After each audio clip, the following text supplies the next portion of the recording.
让风扬起前方的路，命运在等我奔赴穿越历练的远途。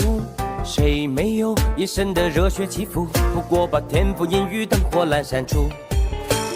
人生啊，哪会刀枪不入？对黑夜不屑一顾，何须锋芒来显露？偶尔绕一些弯路，就当活动筋骨。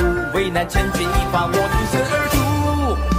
暗涌上心间，我随机应变，只用双拳也不必一身凡险。暗涌上心间，又何惧深渊？不露声色，依然紧握手中拳。暗涌上心间，冷静理周全，先听心不照样无畏越天堑。暗涌上心间，若逆战难免，兵来将挡，水来土掩才稳健。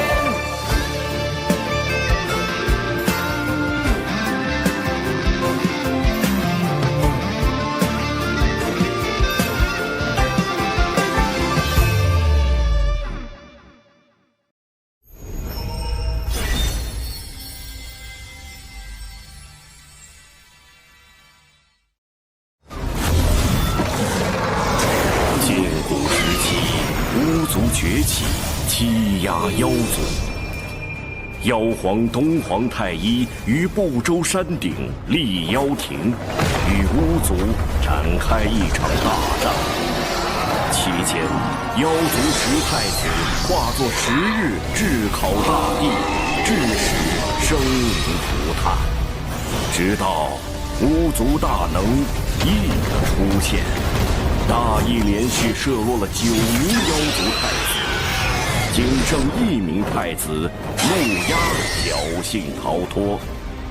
大战末期，巫妖2族损失惨重，人族趁机出手，大败巫族，又一举攻入妖庭，将妖族彻底打垮。此后，圣人老爷们联手，将破碎的妖庭改为天庭。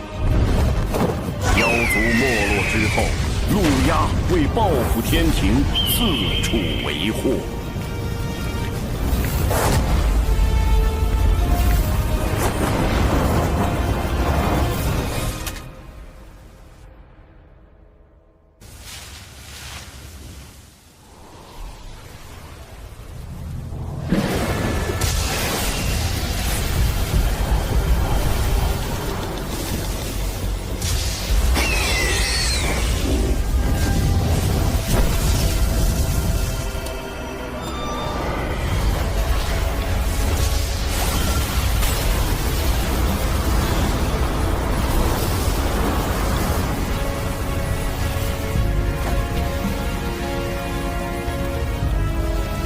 失礼了，我这儿有个小小请求。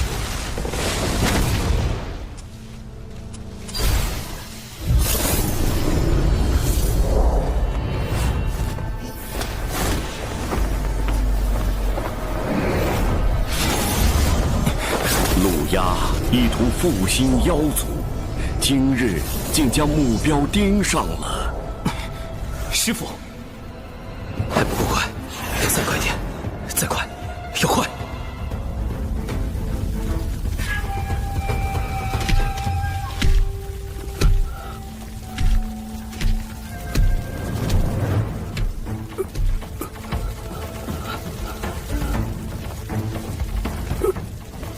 今日就让你这天庭小仙成为我妖族复兴大业的垫脚石。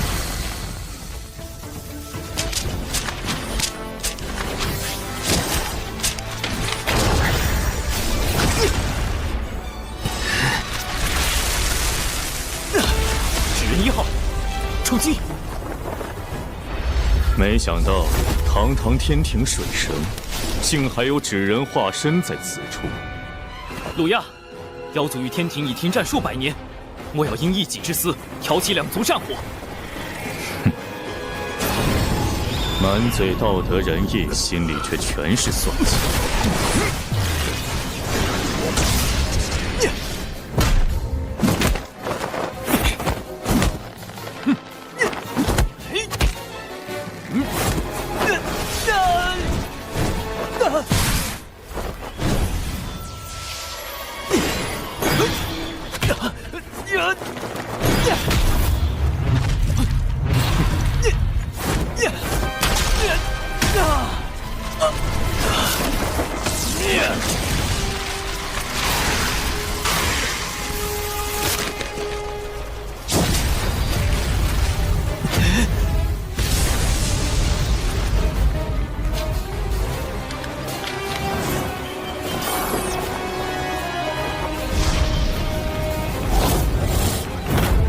纸人2号，出动！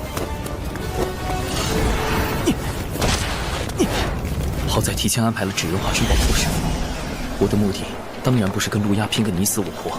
纸人1号被毁，纸人2号和师傅一旦被追上，必定……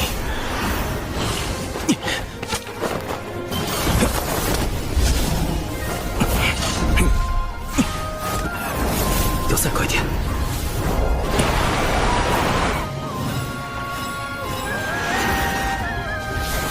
快点，再快点！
师傅，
灵娥，你且记住，咱们道城名为渡仙门，开山祖师乃是当今赫赫有名的渡恶真人。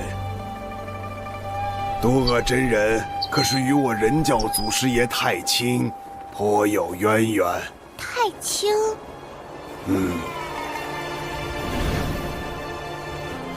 道门有3教，分别为人教、阐教、截教。太清圣人便是我们人教的祖师爷，与阐教的元始天尊、截教的通天教主并称道门3圣。3圣的老师名唤红军，被称为道祖。灵娥，今后你要好好修行，争取早日修炼有成，踏仙途求长生。师傅，您成仙了吗？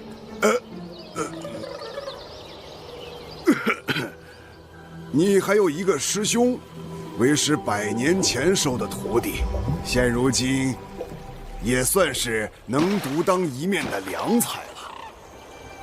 就是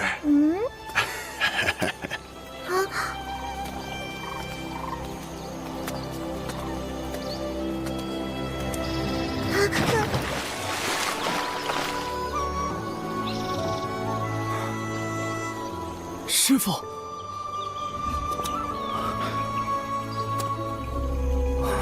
师什么父？你小子屁股又痒了是吧？正儿八经的术法不学，又在水里修炼遁术，刚才的都是梦吗？也不见你修为怎么还在长。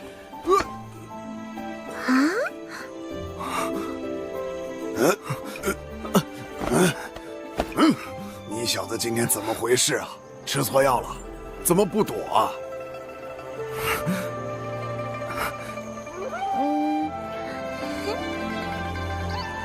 徒儿只是觉得，能被师傅打，也是一件极为幸福的事。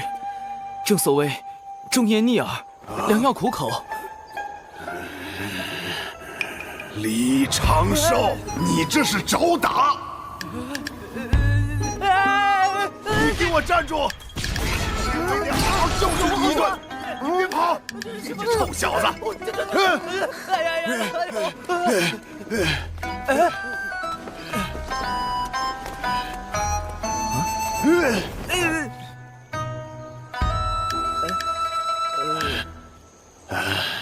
行了行了，总之你没事就好。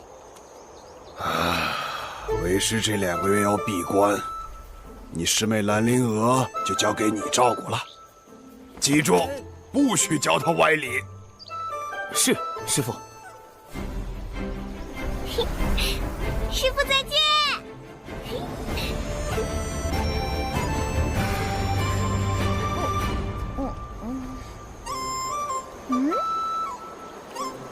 师妹，我是你的师兄李长寿。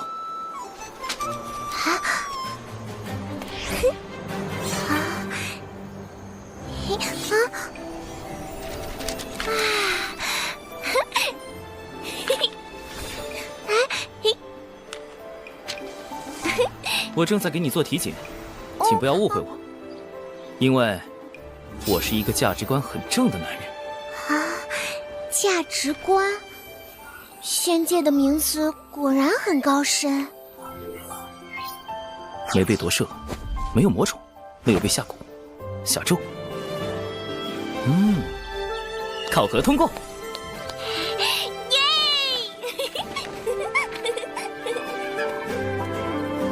来，我先传授你几招。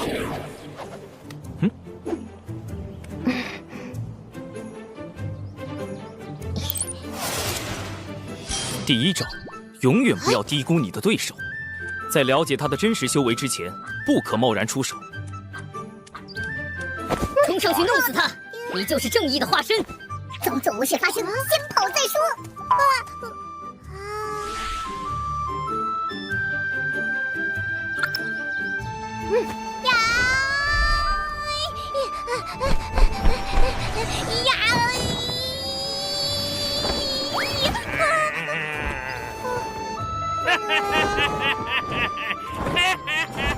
刚才你的对手使用的，就是我要教你的第2招，底牌，也就是你各种隐藏起来的能力。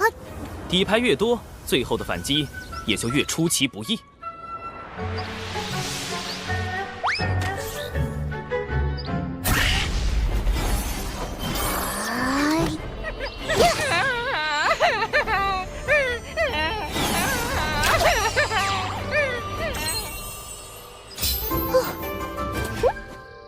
第3招，打不过就跑。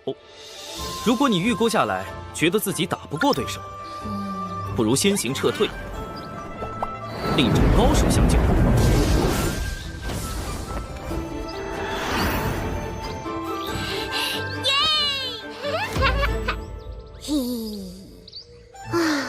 终于过关了。可是父亲教育我，路见不平应锄强扶弱。锄强扶弱固然好，但不可莽撞行事，需随机应变。强与弱都是相对而言的，在自己本领不足时，尽量远离危险，躲避因果，一直活下去。等你强到能改写整个洪荒的规则之后，再去拯救弱小的生灵。大声告诉我，遇到这种事，你该怎么做？装作无事发生，先跑再说。很好。李长寿，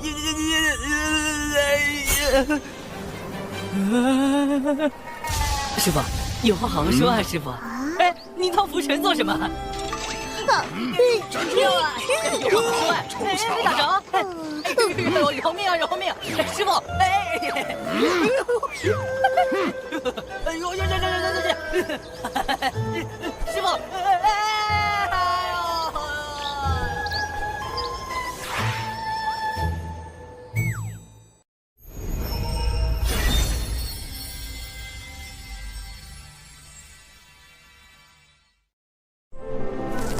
为师马上要进入长时间的闭关，灵娥就交给你照顾了。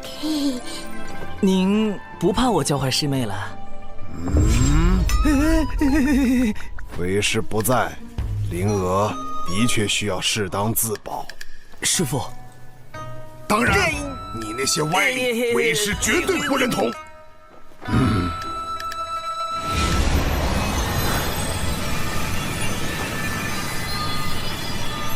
师妹，今天是你入门的第1天，距离渡仙门历练大会还有10年，也就是3650天。历练大会就是可以外出历练，提升见识。如果你去了历练大会，就能帮师傅和师兄一点小忙。想去吗？灵儿去，灵儿要帮师傅和师兄。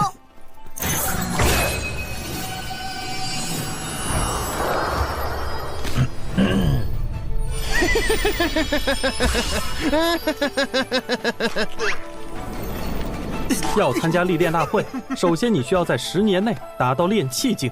所谓炼气，是修仙的第1重境界，距离成仙还有3重境界。炼气、化神、反虚、归道之间隔了9个台阶。炼气境可隔空控物，化神境可御空飞行，反虚境可修5行仙法，归道能被雷劈。归道9阶将会面临恐怖的成仙雷劫。若道基稳固，成功度过雷劫，从此便正式成仙，向长生不老迈进。若没能度过雷劫，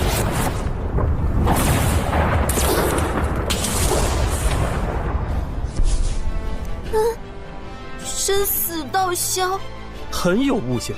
相比起雷劫，目前你更应该担心的是历练途中可能发生的各种意外。来，我们开始修炼吧。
参加历练大会的弟子来百凡殿集合。此次历练大会共有4处场所，凶险程度不一。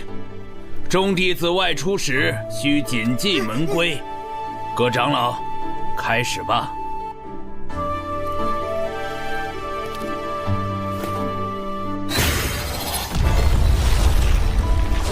阴阳为爻，八卦形生，坎水、离火、震雷、地坤，起！为方便遴选弟子，门内在坎、离、震、坤4个方位设置了关卡，分别对应东海之滨、中神州、南赡部洲、北距泸州4处历练，难度依次增加，众弟子需酌情选师姐，择。我们真的要去北周吗？北周虽然危险，但奖励也很丰厚。放心吧，师姐会保护你的。果然有北周。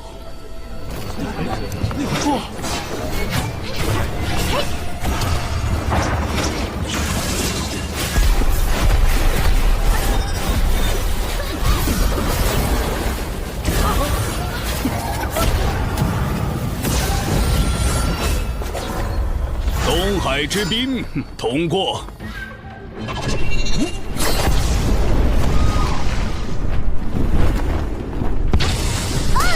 中神州失败。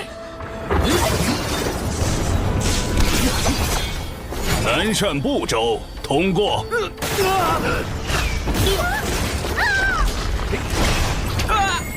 北距泸州失败。师兄，用风雨术传音。师兄，据说东海之滨最安全，奖励最丰厚，要不我们去那儿吧？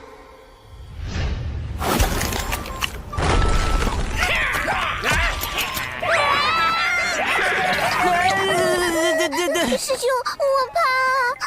别怕，有我在。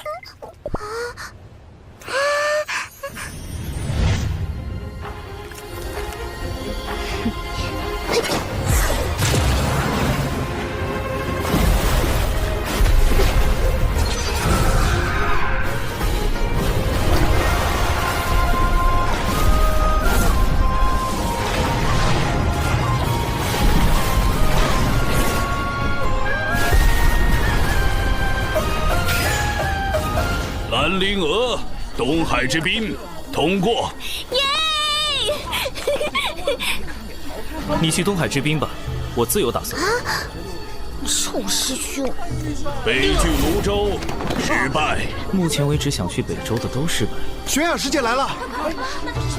玄雅师姐吧，师姐。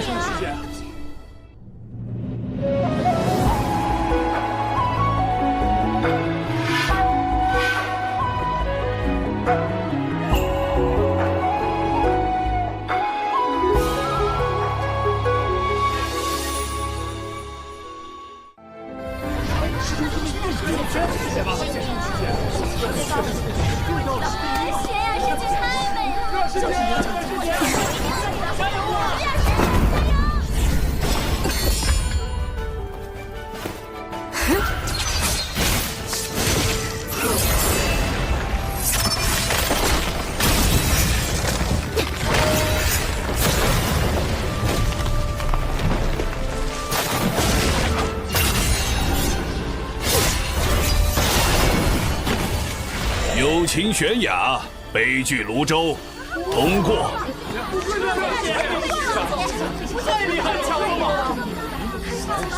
第一个通过北周考核，真不愧是玄雅师姐。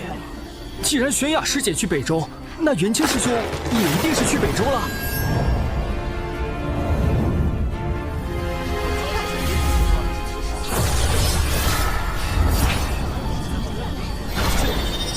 元清，北距泸州通过。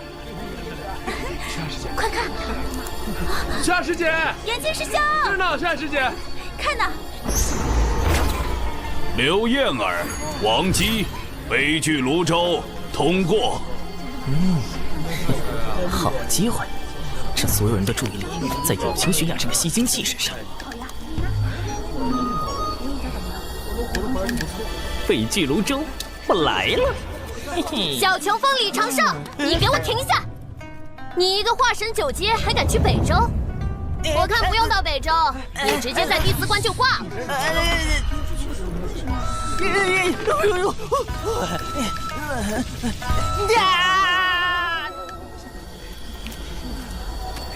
九九师叔，弟子要去北周寻一味草药，门内并未限制化神境弟子前往北周，还望师叔莫要阻拦。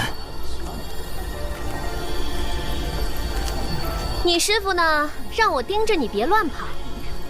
但如果你真的那么想去，那这测试就得改一改。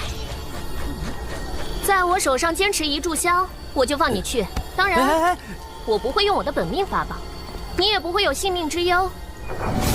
如何？弟子愿意一试。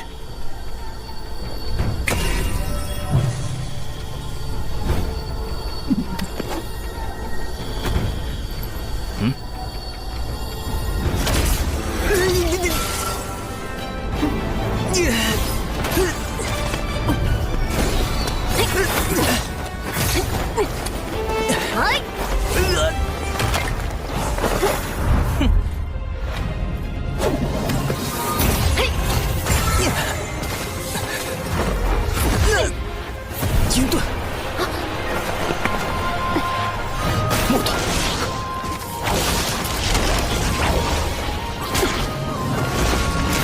土盾，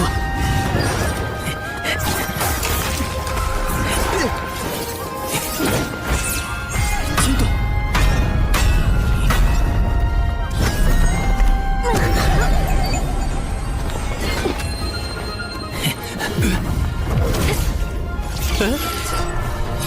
哎呦我，哎呀，你，水遁，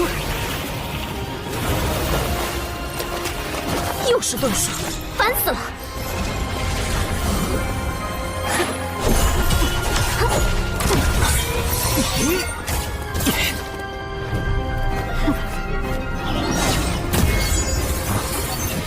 破天风单人剑阵，星罗密布，被这一招击中，几个月都别想下地。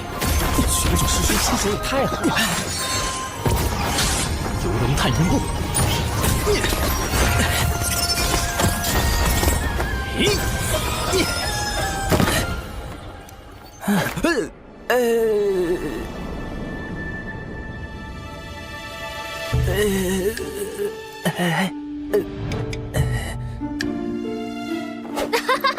了，赢了！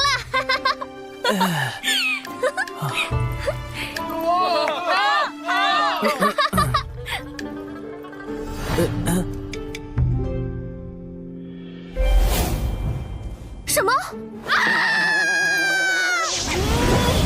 你小子鬼花招可真多！我告诉你，北周可不是什么善地。你要是死在我队伍里，你那个废柴师傅肯定会跑过来哭哭啼啼的，想想就烦死。师叔不必担心，我已在遗书中承诺，绝不让师叔承担任何责任。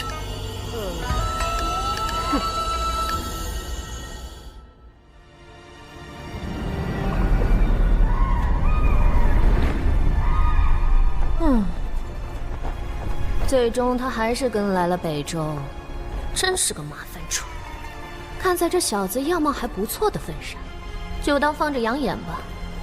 总归不是一无是处。我说你小子，游龙探云步那么复杂的步法都能学会，怎么连个反虚都悟不透？弟子一直努力修行，从未有过半分懈怠。你呀，可千万别像你师傅那样，他道基受损无法补全，所以一直卡在归道境。近年也快成仙了吧？渡劫应该就在3、5年间了。啊，真是一笔糊涂账。手拿过来，本师叔看看资质。99是真仙境的高手，被他碰到脉搏，我用法诀掩藏的真实修为就暴露了。师叔，男女授受不亲。我辈练气是追求无拘无束，管那些俗世礼法干啥？师妹，这一次我一定会助你寻到焰火明心草。这是我自身修行之事，元清师兄不必为我费心。师叔，弟子前几年突然有了被女子碰就会浑身抽搐的病症。真的吗？我不信。那是几年前的一场意外。还有这种怪病？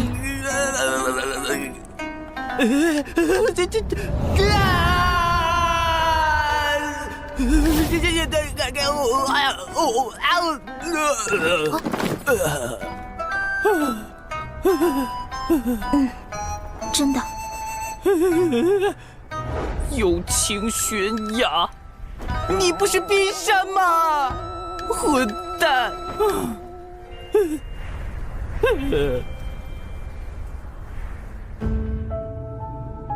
蛊虫已经找到，就等此次六公主北拒泸州之行。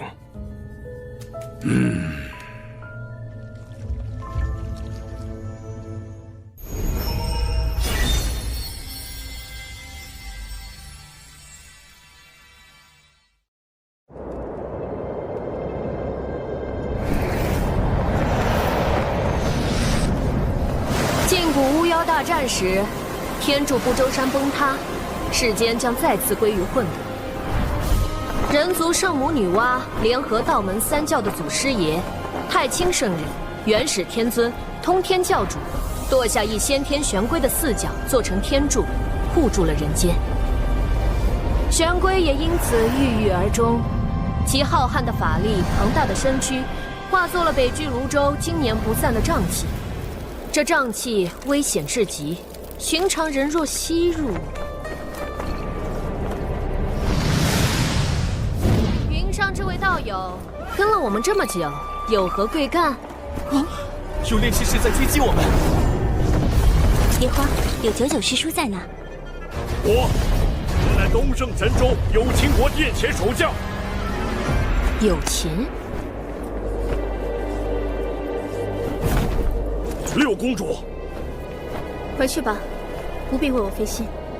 末将奉国主之命前来。敌国近来蠢蠢欲动，国主担心他们会对您暗中出手，还请允许末将陪您出行。这张嘴不仅口吃，扯谎都不在行。有秦国仙凡混杂，背后更有渡仙门撑腰，怎会突然遇袭？遇袭你不找渡仙门求援，反而大老远的跑来北周，这话真是破绽百出。玄雅师妹，北拒泸州到处都是险地，多了宇文将军，也能多个人照应。元清师侄此前就认识这位将军，我刚才并未听他自报姓名。回师叔，我与玄雅师妹一同长大，也一同拜入了渡仙门中，因此认识这位将军。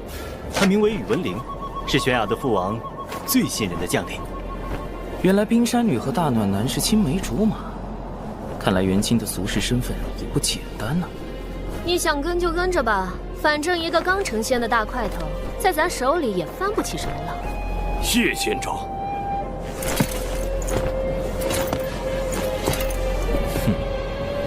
男女姻缘，加上权谋国难，唯。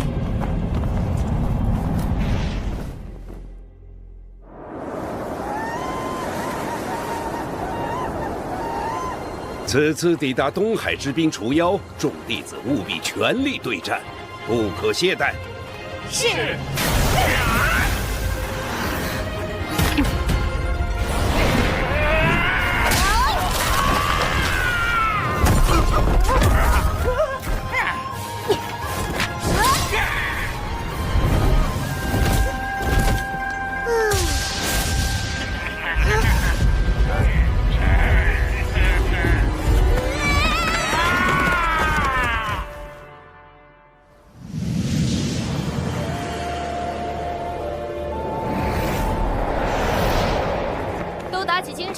马上就要抵达北拒泸州的边界了。我先带你们去北州东南处的入口，那里离乱帐宝林比较近。师叔，北州不是5大部洲之一吗？为什么会有入口这一说？问得好。巫妖大战后，大量巫族、妖族逃往此地，久而久之，北周变成了他们的栖息之地。咱们人族高手屡次与他们交战，才强行开辟了几个出入口。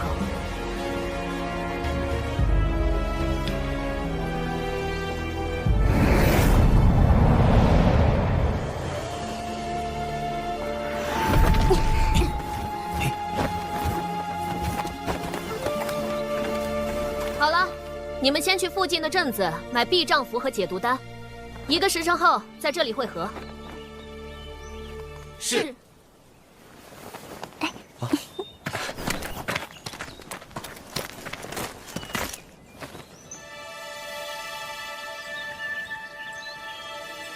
这家伙怎么不动？难道……算日子，师妹他们应该已经到东海之滨了。如果估计的不错，应该会给我惹些不小的麻烦，那就妙了。就知道你师父没太多东西给你，也搞不懂他非要守着那个小风头干嘛。快去买丹药吧，别磨磨唧唧。谢谢师叔，这些我都有。你有？你哪有？天上掉下来的？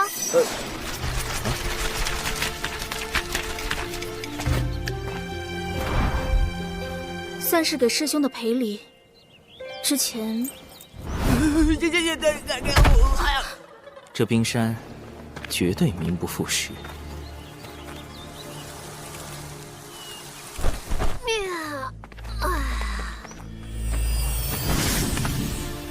这是传信玉，若遇到危险就直接捏碎，我会前来救援。此次历练共20日，若在20日前动用传信玉或自行退出，便算历练失败。我建议你们不要单独行动，更不要拼了命的找药草。珍贵的药草旁往往有凶兽附体，你们就是他们最好的补品。尤其是你这种细皮嫩肉的极品。哦，师叔还请自重。好滑啊！真羡慕你这种天生丽质。哎呀，本师叔就不行了，皮肤干巴巴的，也没个人在后面天天跟着喊“九九师妹，九九师妹”。好了，你们进去吧。末将奉命前来护卫六公主殿下，还请仙长准许。宇文将军还请在外等候，一切需遵从九师叔安排。宇文将军不必担心，我便是拼上性命，也会护好玄雅师妹。这俩人，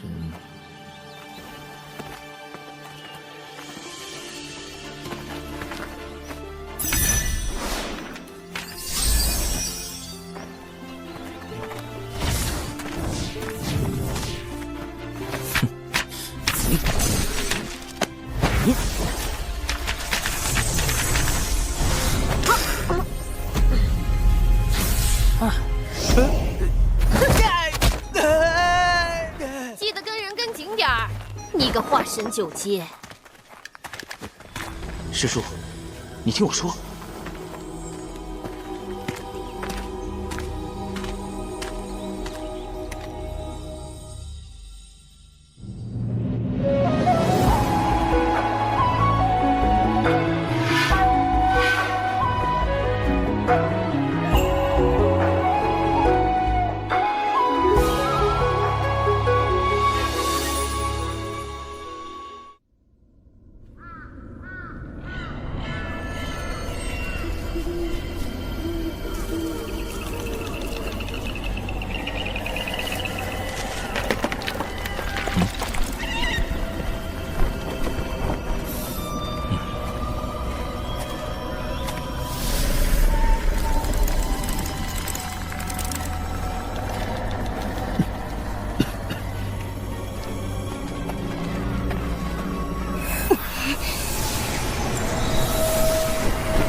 小心，有东西在靠近。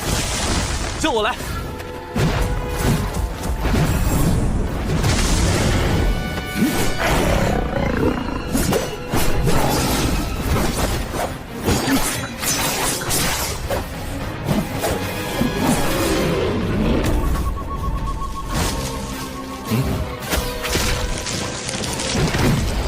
小心右边！叶儿师姐，不要怕。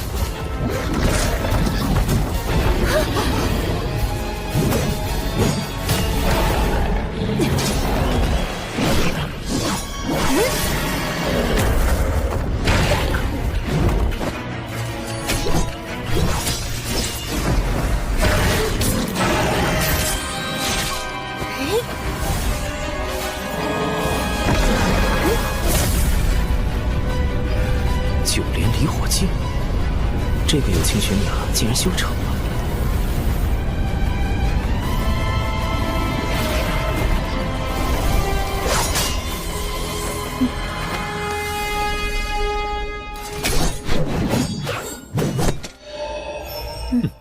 破天峰的弟子真让人省心啊！这下你放心了吧，大块头。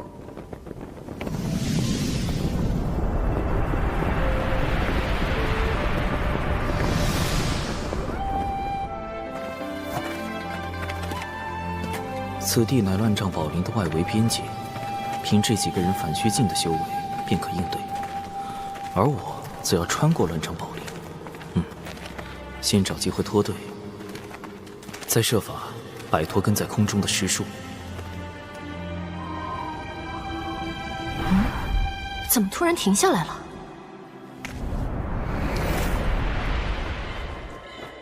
我和玄雅师妹要找焰火明心草，王姬师兄陪亚儿师姐走另一条路。长寿师兄，你呢？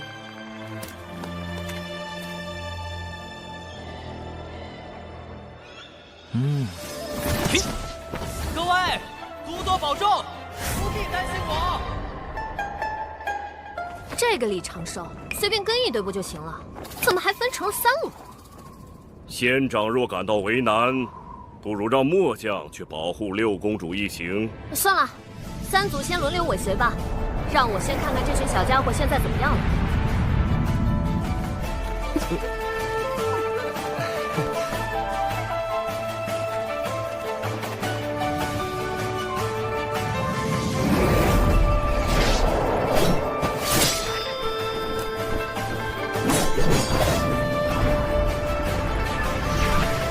这2队倒是没太多事发生，也不知道李长寿这家伙如何了。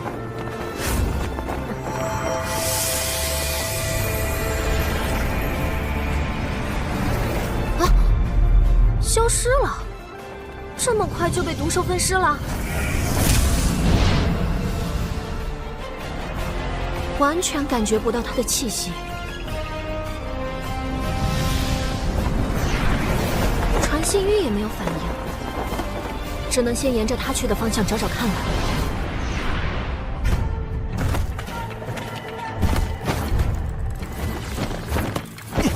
终于找到这小子了，居然已经跑出这么远，一个化神9阶的还敢往里横冲直撞，赶着去找死啊！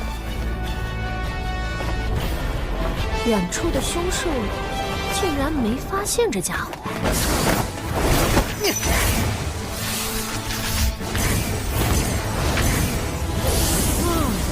原来是用了影宗符屏蔽自身的气息，这游龙探云步还真是将他化神9阶的修为发挥到了极致。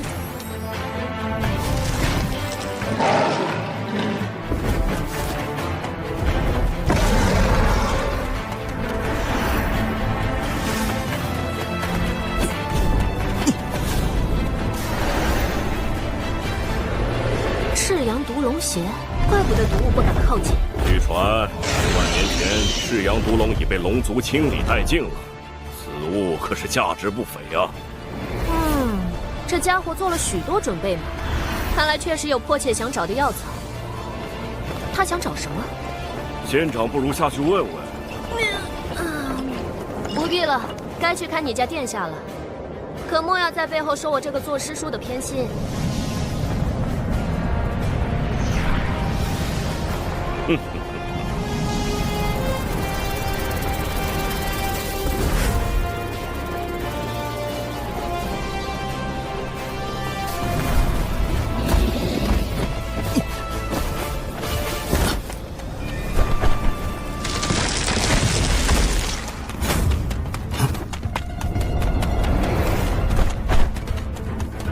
再往里走会更加凶险。若非已无他法，我也不愿来此。还是再晚一声。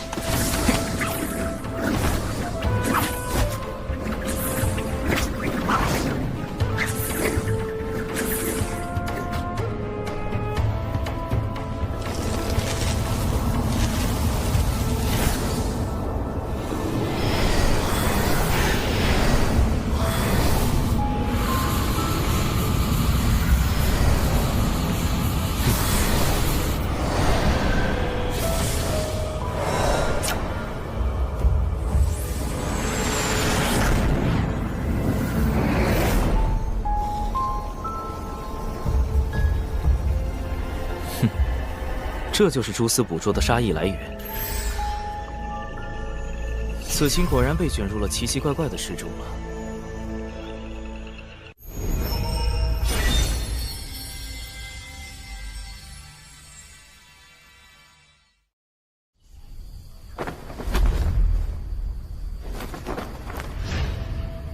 刺鸠那边已经开始行动，我们是时候对另外2个反虚境的下手了。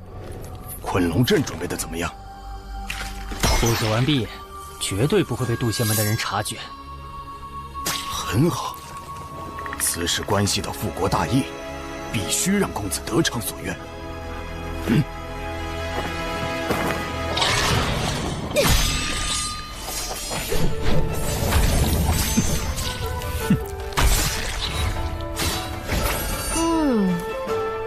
不愧是破天风的弟子。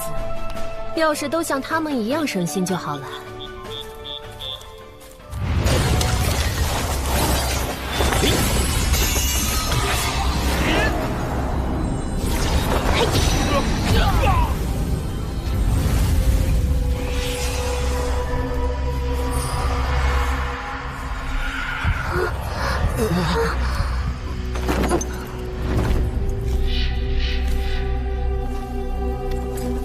把他们带去昆龙阵。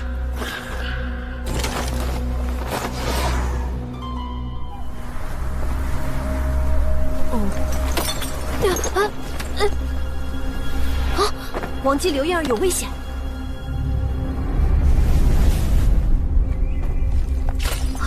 怎么元清那边也出事了？仙长，末将回去看看。好，分头行动。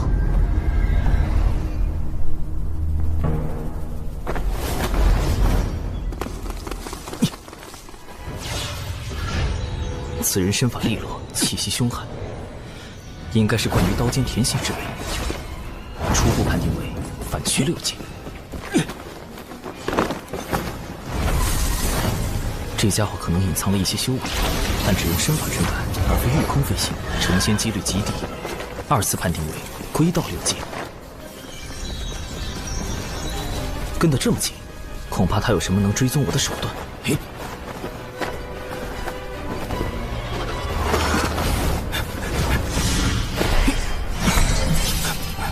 五行轮转，厚德化身，重着无阻，屠者在中。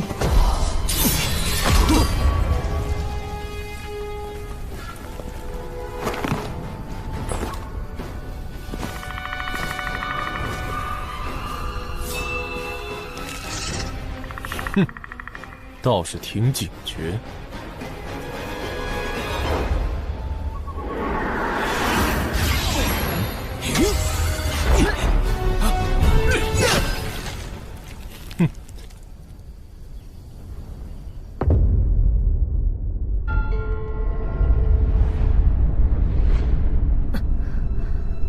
刘燕儿，王姬，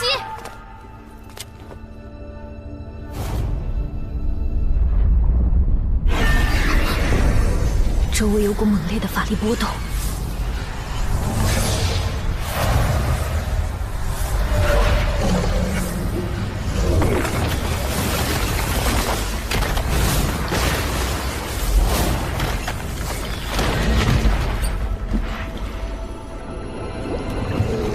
坎水为营，清浪滔天。破！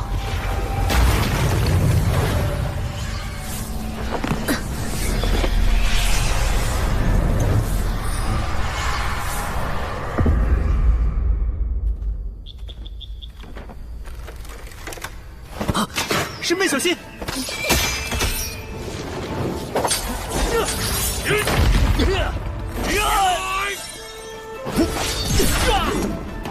师妹，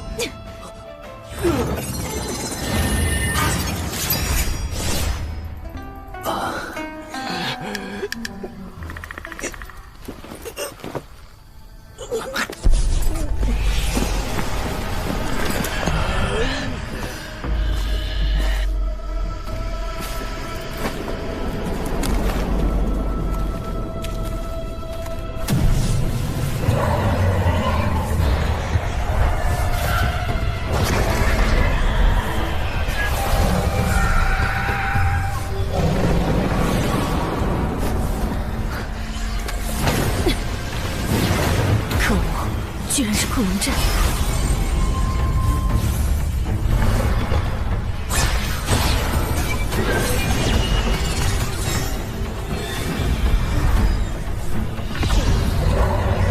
强行突破只会在迷阵里越陷越深，要出去，必须找到阵法的生门。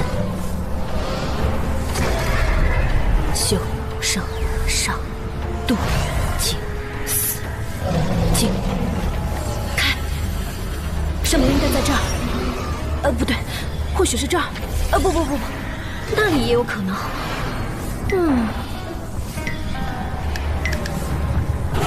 哎呀啊！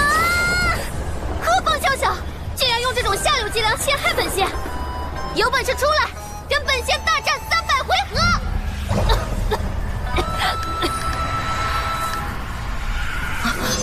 怎么回事？长寿和玄雅都遇险了吗？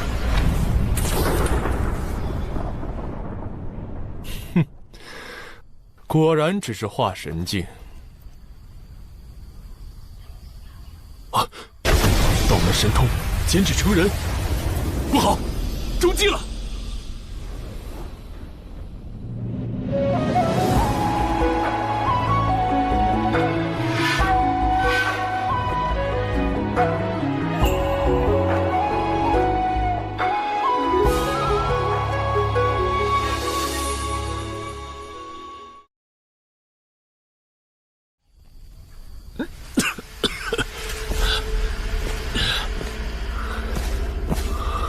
好强的迷药！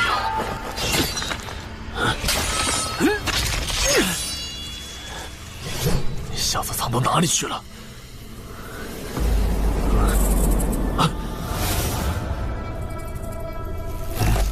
找到了！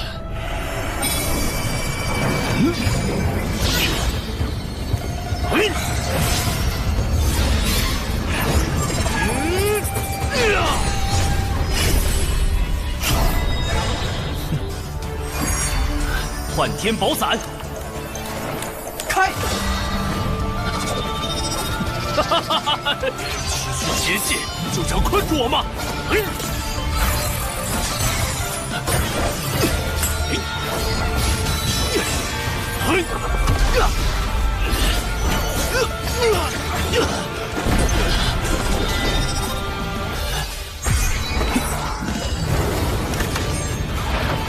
第一步，封锁空间，以图制敌。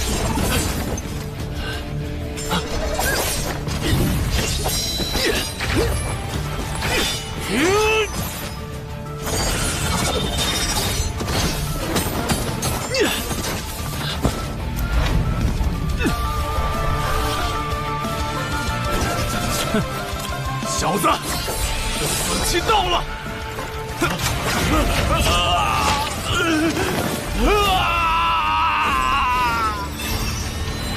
第二步，摄心夺神，深有道效。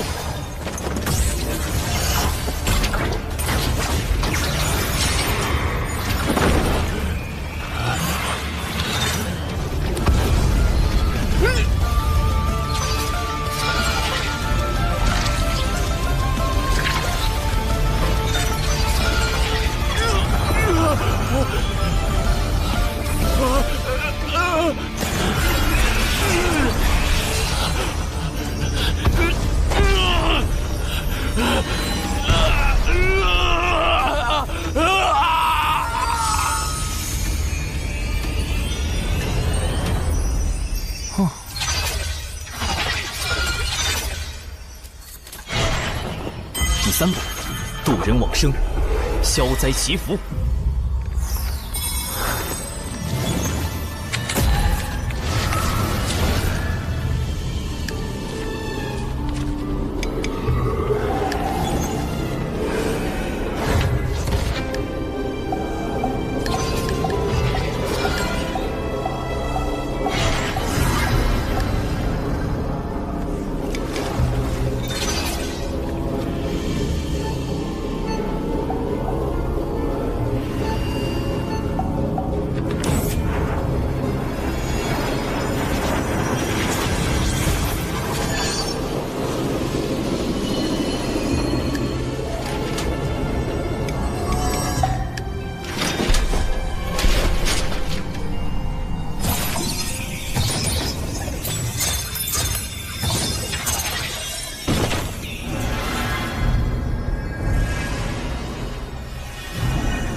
尘归尘，土归土，修行本是掠天地之灵气，如今也算归于自然了。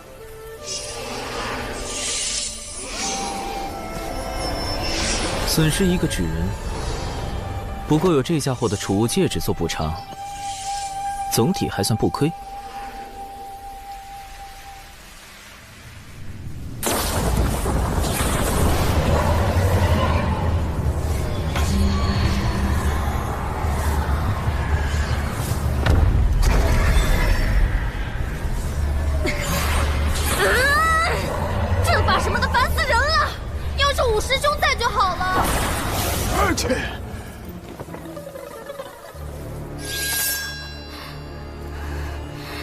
你们究竟是何目的？要怪，就怪你姓有情。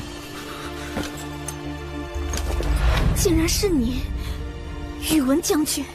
哼，六公主大概忘了，100年前有情国灭掉了南赡部洲的数个小国，也灭掉了我的故国。我假意归顺，为的就是光复故国。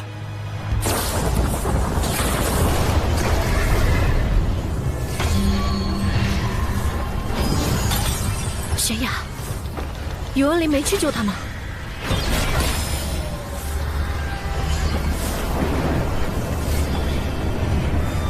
等等，我和那个大块头一分散，这个阵法就出现了。这么巧！师叔，你听我说，来路不明者始终有些可疑，不可轻信之。难道都是宇文林干的？我从一开始就上当了。哼，让我看看你元神里的记忆。公子，届时便由他们袭击其余弟子，用渡仙门的传信玉符调虎离山，将那真仙引入困龙阵。至于六公主，玄雅之事，我自会处理。如此，便辛苦诸位了。待我光宗复国，尔等都是开国功臣。属下誓死追随公子。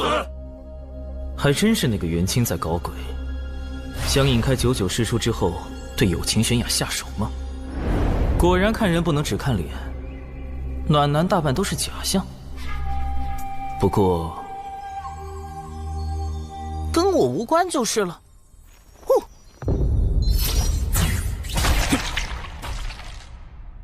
在满是毒虫的地方用它来追踪，的确是个妙招。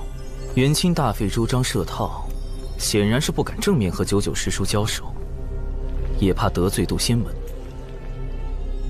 倒是不必担心师叔他们的安危了。先找那株毒草吧。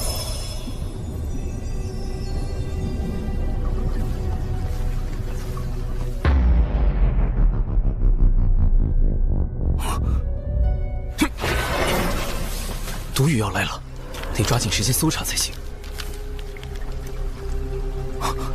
不好，乾坤有变。道祖在上，保佑弟子百因过战，诸邪必异。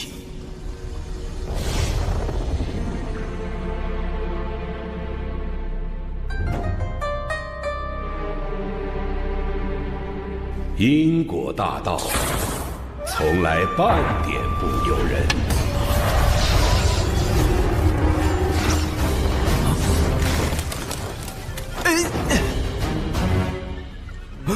友情悬崖。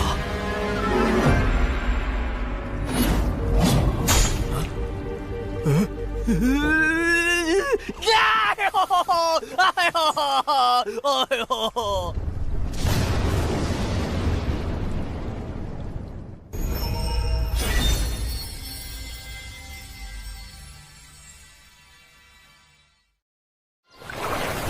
此次抵达东海之滨除妖，众弟子务必全力对战，不可懈怠。是。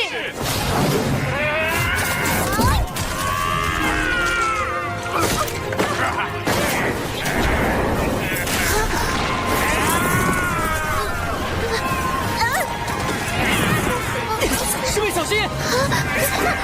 不要过来！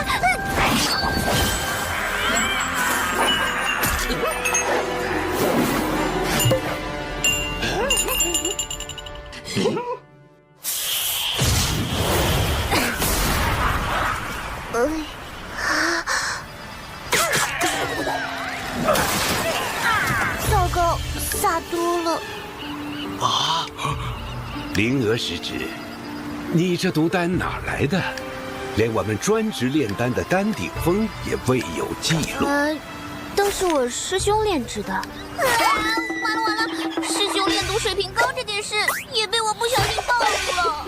我们峰中的炼毒大家万凌云长老对各类制毒手法很感兴趣，不知能否赠予一瓶？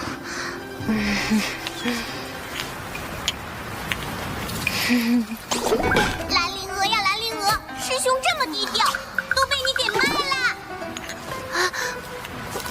师兄，灵娥知错了。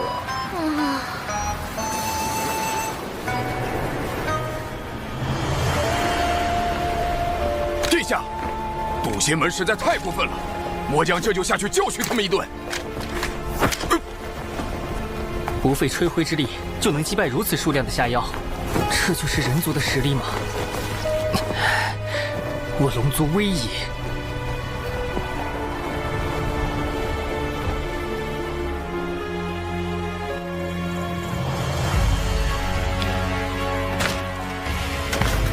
竟然是你，宇文将军！哼，六公主大概忘了，100年前有秦国灭掉了南赡部洲的数个小国，也灭掉了我的故国。我假意归顺，为的就是光复故国。有秦国从未亏待你们，父王还曾说你是他最信任的将领。宇文灵，你枉费国主信任。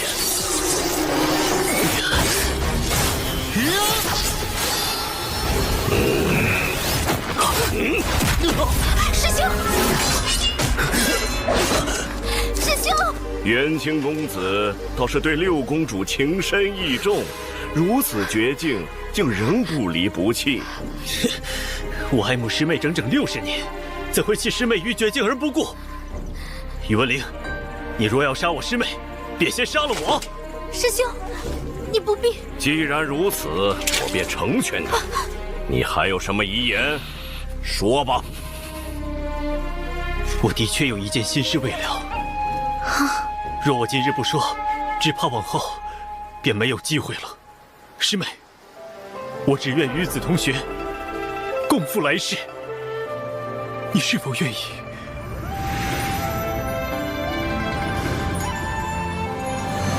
师兄，师妹。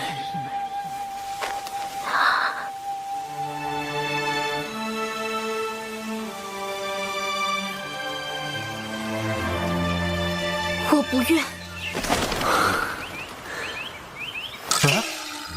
我不愿。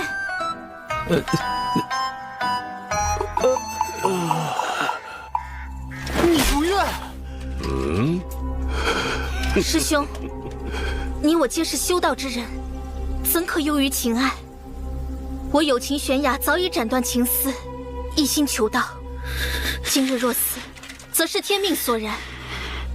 若你我侥幸活命，往后更应专心求道才是。看来我是无法打动你了。元清，难道你才是背后主使？告诉你又何妨？我刻意接近你，就是为了成为驸马，争夺有情国主之位。届时，袁家便能以另一种形式复国。我兄弟姐妹众多，就算你成为了驸马，又怎可能有机会争夺国主之位？你的计划实在可笑。待我为你种下情蛊，你自会听命于我。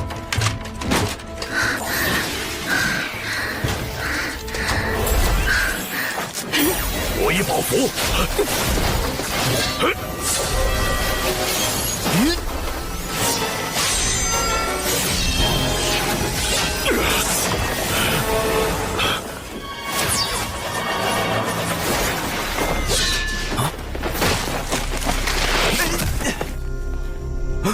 有情悬崖，创伤都避开了要害，暂无性命之忧。他应该是动用了什么逃命宝物挪移了过来。毒雨要来了，如果救他会耽误找毒草。师兄，快走！唉，相比起自家不省心的师妹，果然还是有情师妹靠谱得多。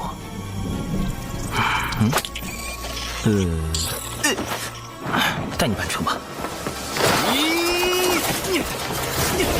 他们很快就会追过来。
这里是……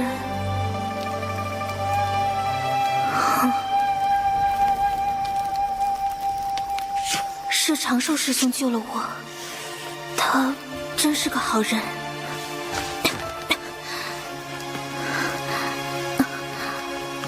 这些伤口都是……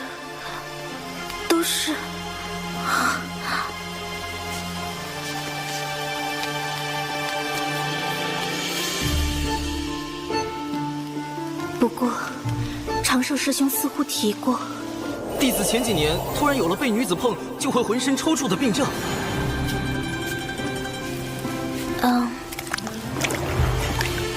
师兄。你的病好了吗？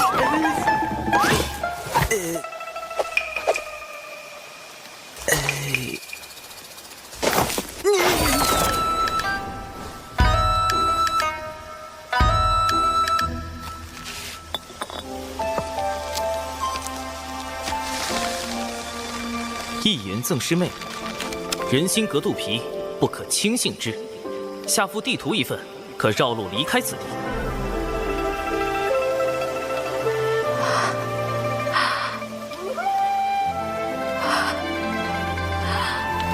原来如此，长寿师兄应该是觉得我误解了他的好意，才倍感痛心。长寿师兄如此仁善，有情悬崖，你怎可疑他？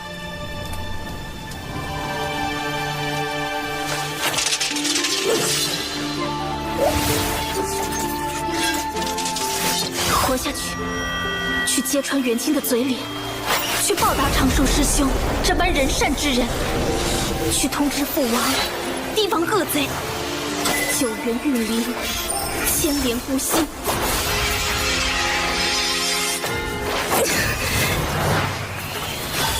铸剑！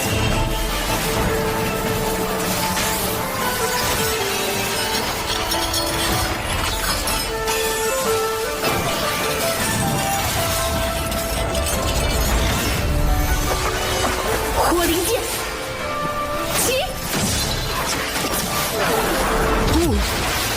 好在有情师妹性格单纯，否则真是惹出大麻烦了。往后还是远离是非为好，小命要紧的。凭直觉判断，这边应该是西南方向。只要按长寿师兄的地图绕路，立刻躲开恶贼，一定要活着回去。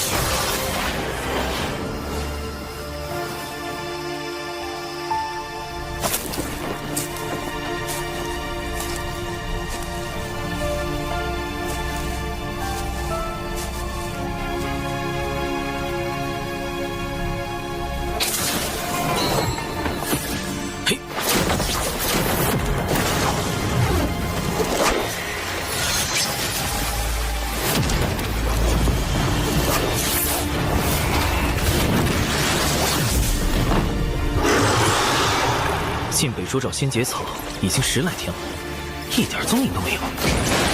奇怪，古籍上说能毒死元仙的仙节草就在这附近了。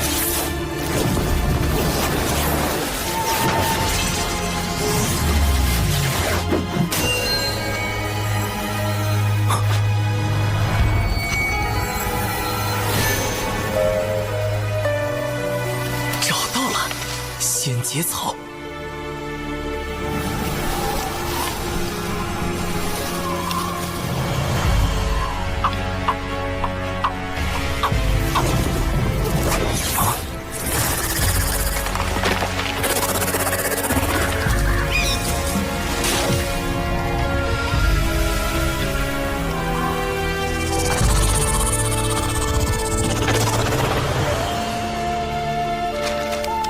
按照绘制地图，有情师妹此刻应该已经走远，相隔千里，我可以静心完成目标。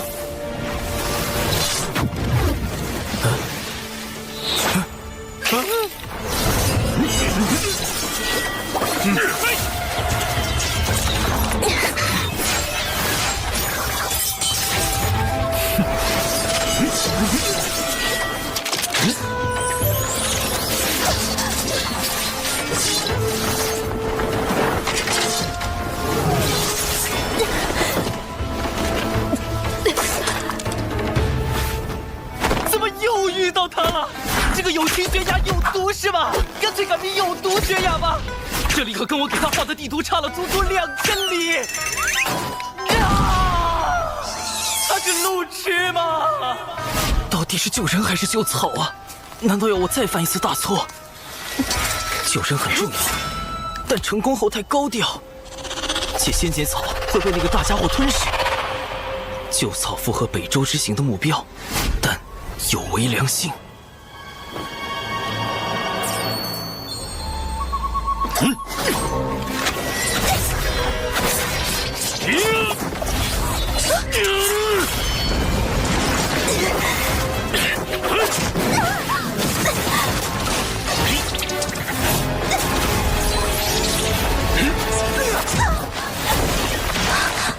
以你此时面朝为前卫，师兄，退向正位，8尺距离，专注灵魂。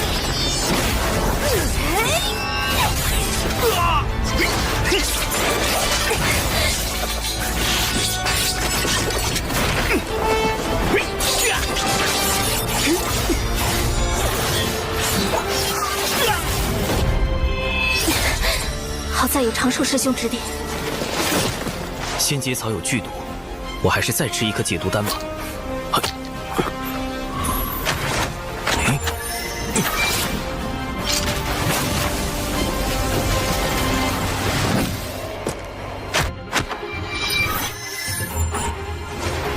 别发愣，引他们去悬崖。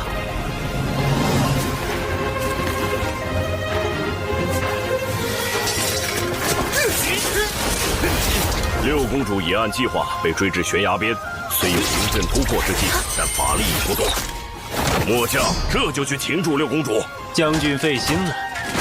末将也很疑惑，您是如何做到60年都未能打动六公主芳心的？今日之事多有坎坷，还请您做好杀死六公主的准备。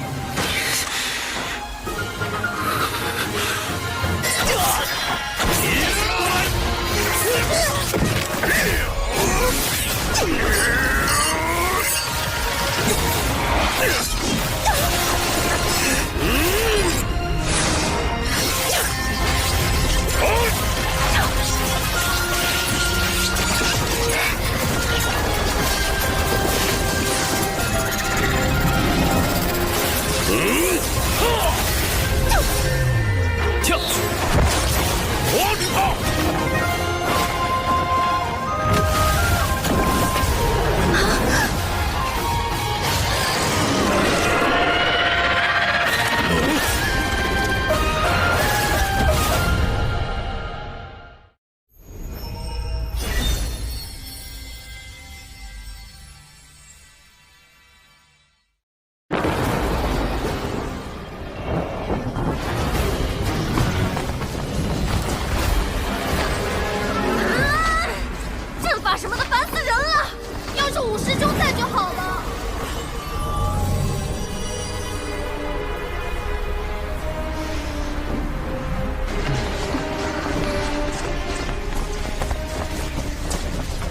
失联这么久，那3个家伙也不知道死没死。哎呀！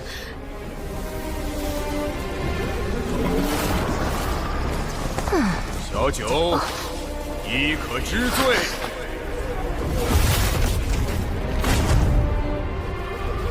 这是偷袭我们的人。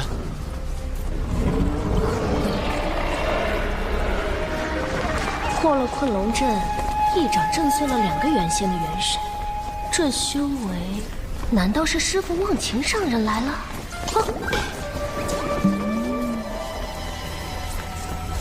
师父，弟子被人算计，与3名小辈失了联系，还请师父速速搜寻他们的踪迹，看是否有人得存。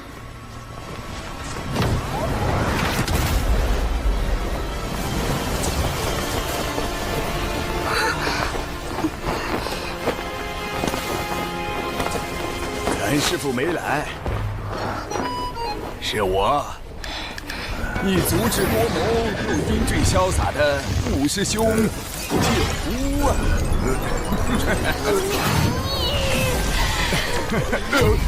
小九，师兄就是开个玩笑，缓解缓解气氛嘛。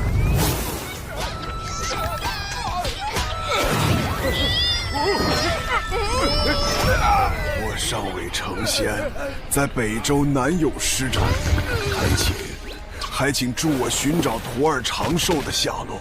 萧清风一脉，不胜感激。启元师弟放心，我来时见着2名元仙不断修补阵法，应是算计小九他们的元凶之一。待我查看下他们的元神记忆，定能找到些线索。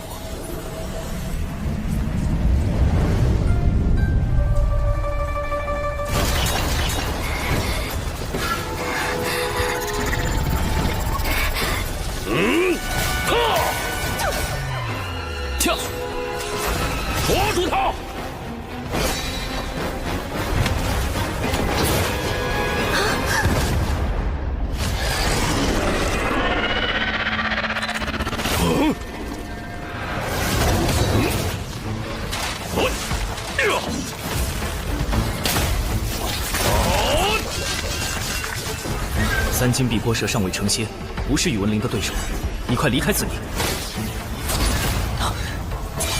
元清的修为虽比有毒高出一小阶，但却不如有毒稳定，短时间内两人难分伯仲。眼下得解决3金碧波蛇和宇文灵等人，拿到仙阶草。继续速战速决，灭诸少子！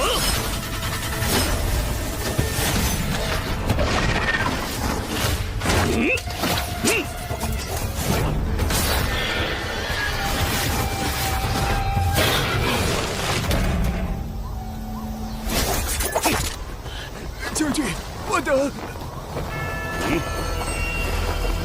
待我助公子抓到6公主再来救。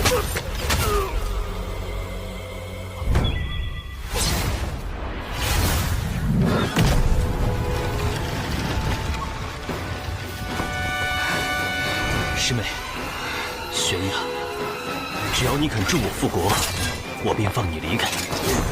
为善之人，何必多言？剑势无形，引风化刃。青莲开天，离火耀灵，以气御剑。空有剑势，却无力挡。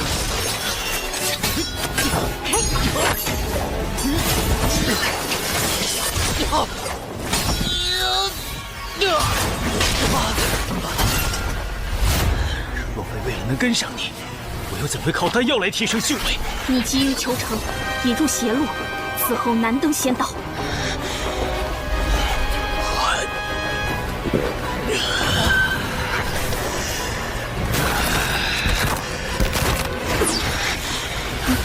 只要能抓到你，复国大业便可成。为此，我愿付出任何代价。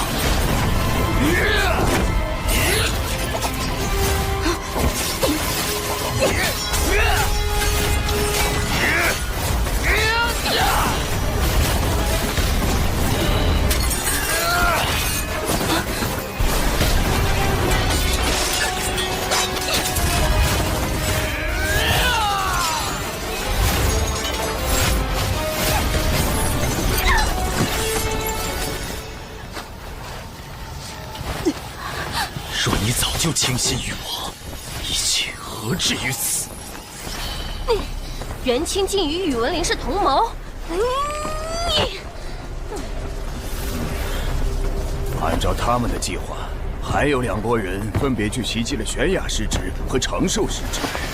长寿只有化神境，如何会是这群人的对手啊？时地莫急，咱们先根据这2人记忆找到宇文灵，才能确定小辈们的安危。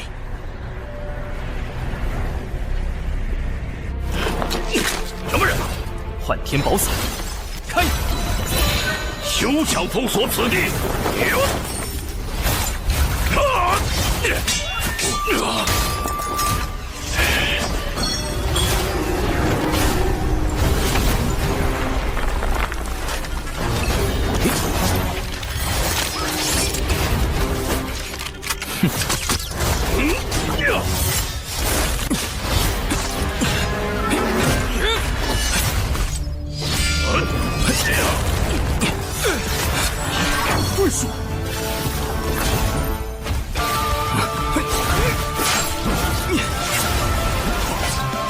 攻敌无畏，无穿佛骨。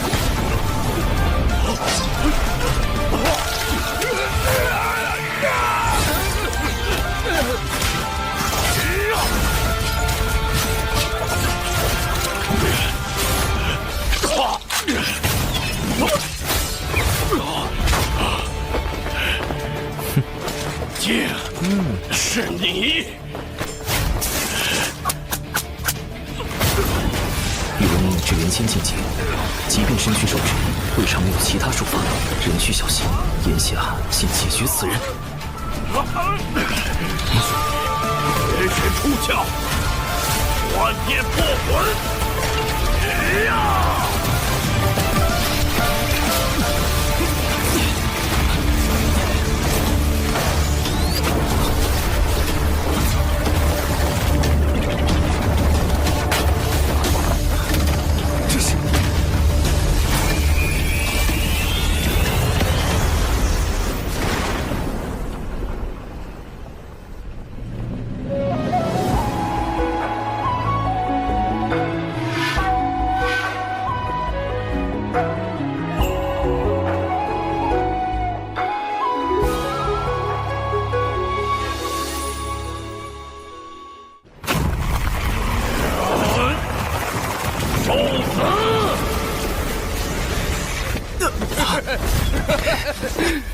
斩尽三魂七魄，我也要拉你陪葬！失策！哪怕你法术与算计再厉害，但终究未成仙。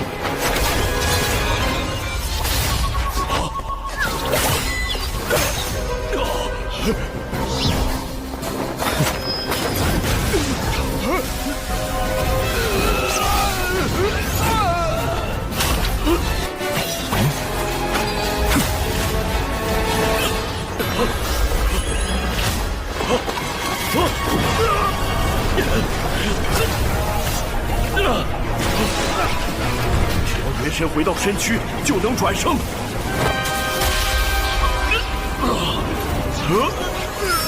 真元锁神，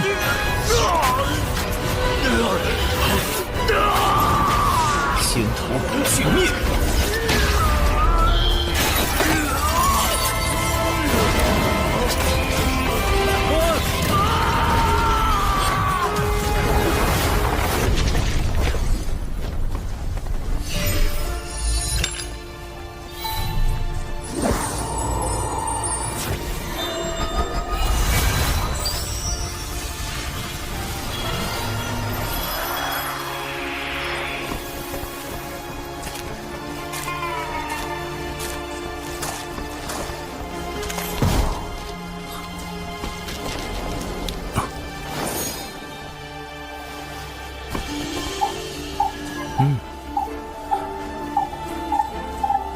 元神碎片在摄神珠内很快就会消散，危机解除。毕竟是能毒死元仙的仙节草，小心为妙。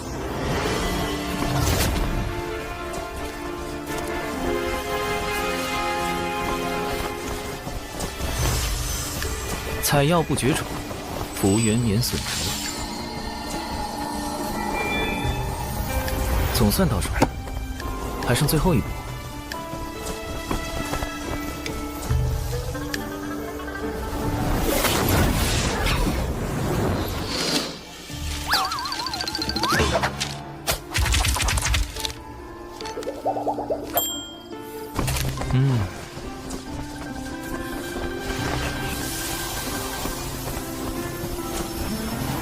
杨辉这种有仪式感的步骤，还是要亲自来做才放心。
下手之精准，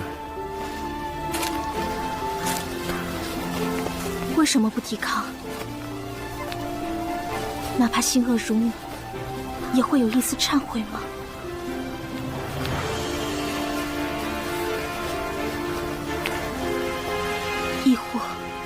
定是被人逼迫。不愧是有毒师妹，竟然还有自灌鸡汤的本领。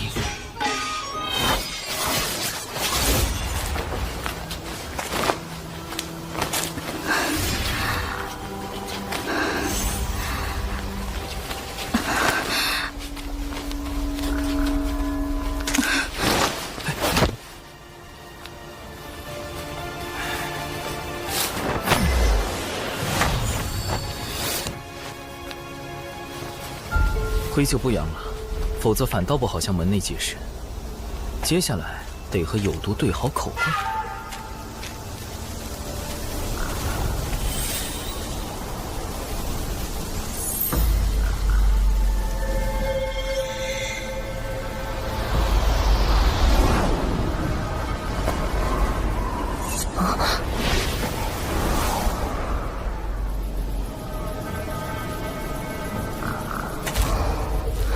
宇文灵的本命法宝碎了，这么说他已经死了。看情形倒像是与这蛇同归于尽了，连尸首也没留下。北周遍布毒虫毒草，长寿会不会也？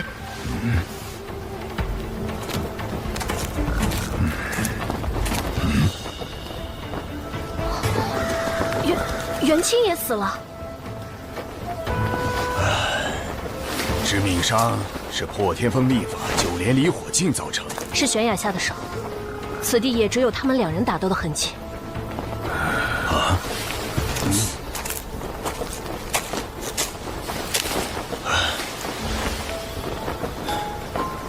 重头三头猪的蛛丝，这里有第三人在场，此人潜藏暗处，以蛛丝事务，心思缜密，不容小觑。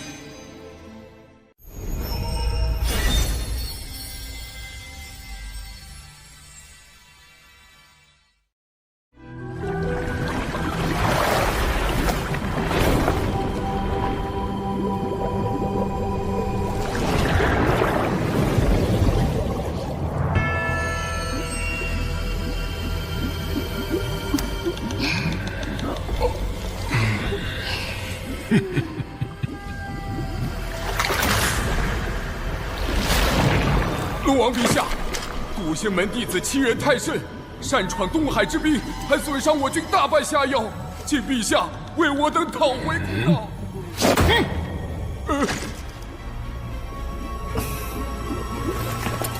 父王，如今天道大兴人族，道门背后更有圣人撑腰，不宜与之为敌。二太子殿下，我龙族乃远古霸主祖龙血脉，为天地镇守四海，岂会惧这小小宗门？末将以为该让他们知道，谁才是东海真正的主人。将军所言有理，随你处置吧。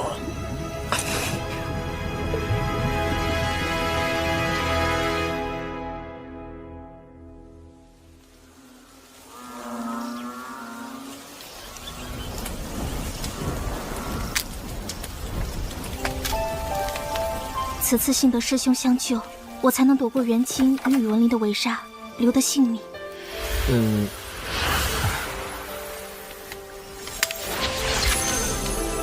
我修为不高，只懂些遁法，对战元清没帮到你什么。宇文灵那家伙也是与三金碧波蛇同归于尽的，实在不必言谢。那个，有件事我想拜托有情师妹。但凭师兄吩咐，玄雅万死不辞。没这么严重，是我素来怕麻烦，不想引人关注。烦请师妹回禀师长时，不必多提与我相关之事。绝对不要把我扯进风波里，低调才能躲避因果。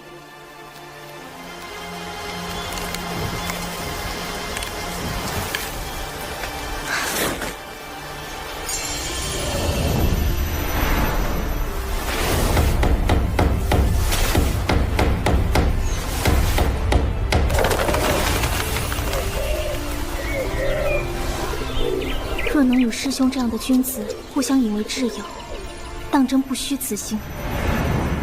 师兄放心，玄雅明白。真明白了？实在是摸不准有毒的路子。外面有动静，是门中派来救援的新人到了吗？哎，找到了，玄雅在那儿，和长寿在一起。一直不见踪影的李长寿，正好出现在友情玄雅身边，会是巧合吗？长寿，长寿啊！你可是小秋风的独苗啊！如果有个3长2短，不是还有师妹吗？小秋风就你们2个独苗了。师傅，你的身体？不打紧。闭关重击成仙，天劫师出了些岔子。师傅的道基损伤太重，保住性命已是惋惜，如何能抗过天劫？师叔师伯，弟子失手杀了元清，院里门内一切责罚。师傅宽厚仁爱，99师叔也一向不拘小节，定会谅解有毒的防卫过当。不过，那位就不好说了。你一个人杀了元清，宇文灵呢？他的死可与你有关？九巫，99师叔的五师兄是本门素有名望的执使，如今修为已在真心境巅峰，此人颇有城府，得万分小心。宇文灵在偷袭时惊动了3金碧波蛇，双方同归于尽。很好，就这样，别扯上我。没有人暗中助你。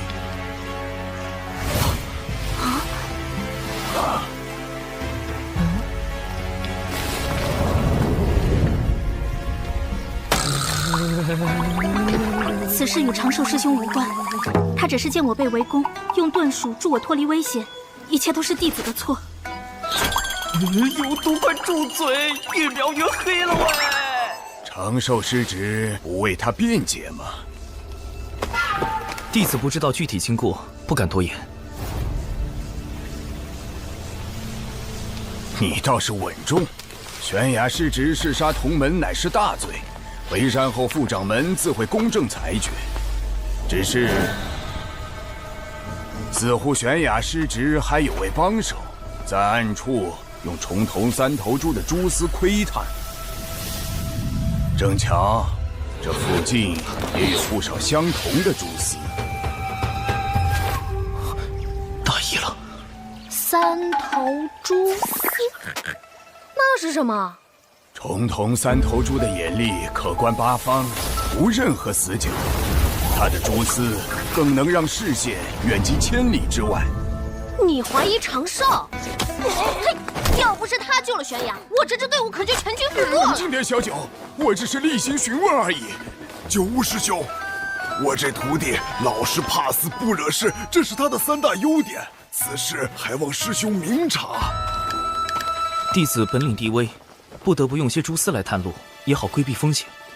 没想到撞见友情师妹被恶人相逼，这才带她遁走。探路？你原本打算做什么？采药，弟子可为此向天道发誓。只不过采的是门内信药仙节草而已。采药？我还以为有什么小秘密。毕竟重瞳3头猪可是难寻的稀罕物。这小子倒是口风严密，有天道之力见证，想来所言不虚。先提升9巫师伯的信任度，才能投其所好，赚取好感。弟子养了几窝重瞳3头猪，若9巫师伯有兴趣，回去便为师伯送1窝过去。那贫道就不推辞了。小家伙很有心嘛，往后多跟本师伯亲近亲近。此人行事周全，不显山不漏水。若是心存正道，往后加以培养，可担大任。可若是心眼用偏了，就得尽早斩除，否则祸患无穷。暂时算是稳住9巫师伯了吧。小气鬼，你那个什么猪自己留1窝，其他的都给你九巫师伯送去。是。北周之行还是太冒失了，蛛丝处理的不够干净，对付原先的手段不够。也不知师妹在东海那边怎么样。我就说长寿是个好孩子嘛。哦，对了，齐元师兄帮他看看病症吧，好像落下了心魔。心魔？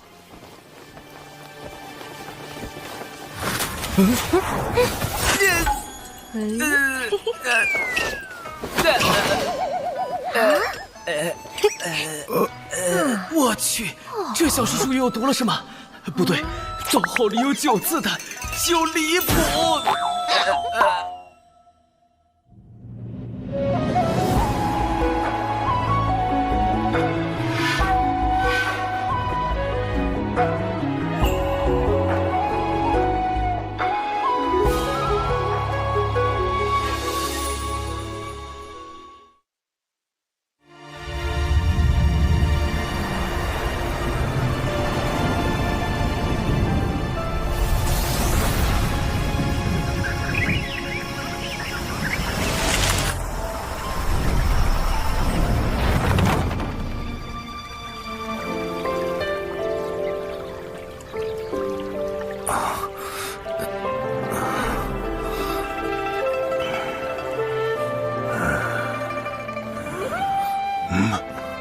师傅，我们这是回小雄峰了。此次历练，你的心境出了些问题，好在并不严重。幸亏师傅还未成仙，探查不到我的真实状况，尚能糊弄过去。门内听闻历练之事后，打算如何处置有情师妹？副掌门体谅玄雅失职是被奸人所迫，只惩处他闭门思过2年。师兄，你受伤了。让你照顾师兄，不是吵扰他。这几日好好休养，稳扎稳打，才能平和心境。如此也好让为师安心闭关。师父要继续冲击成仙天劫了吗？为师乃是门内众峰唯一没有成仙的峰主，实在无颜面对小琼峰列位师祖啊，总得在寿元耗尽前全力搏一把。都说天劫一刀，生死两判，万一……自古求仙渡劫，谁都不敢说有十足的把握能在天劫中活下来。能度过天劫的修士只有1、2成，更何况师父早年道基受损，修为本就不太稳定，神魂更比寻常修士弱了1倍。就这样渡劫，完全是必死之举。若为师撑不过天劫，小琼峰一应事务就交由你们打理了。师父，我和师兄一定会照看好小琼峰，你安心的走吧。嘘！呸呸呸！不准咒为师，万一真的死了怎么办？哎呀，年纪大了，刚才说什么来着？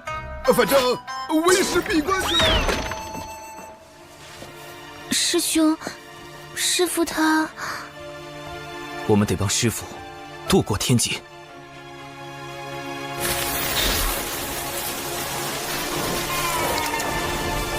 成仙天劫对于所有炼气师而言，都是无法避免的历练与磨难。天道会根据渡劫者开始修道时的资质，降下不同威力的天雷。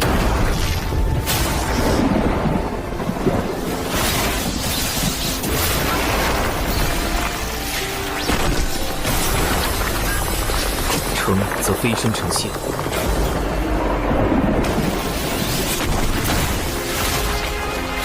败则灰飞烟灭。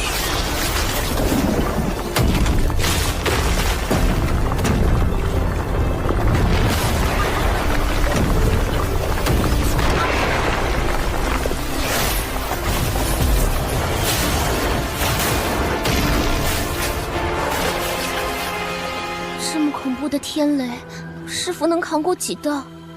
按照师父目前的状况，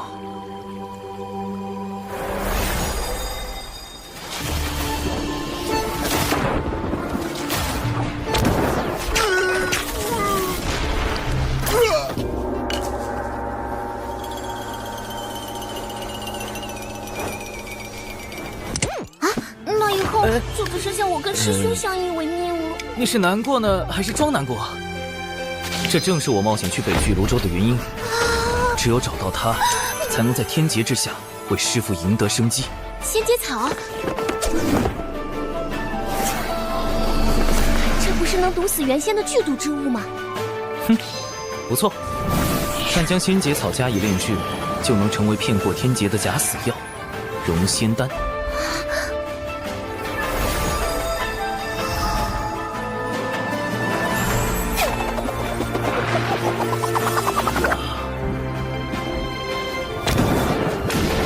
理论上，渡劫者扛住第一道天雷，自身便会产生一缕仙灵气息。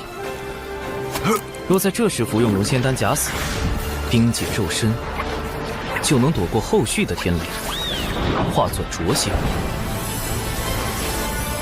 虽然神通不如正常元仙，但寿元相同，还能继续向上修行。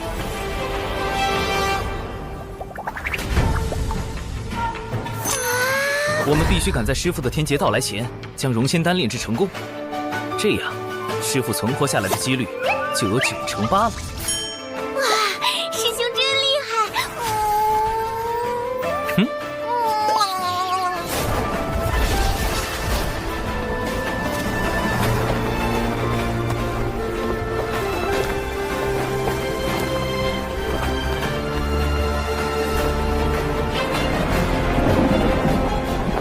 拯救师父行动开始。我师兄实在太稳健了。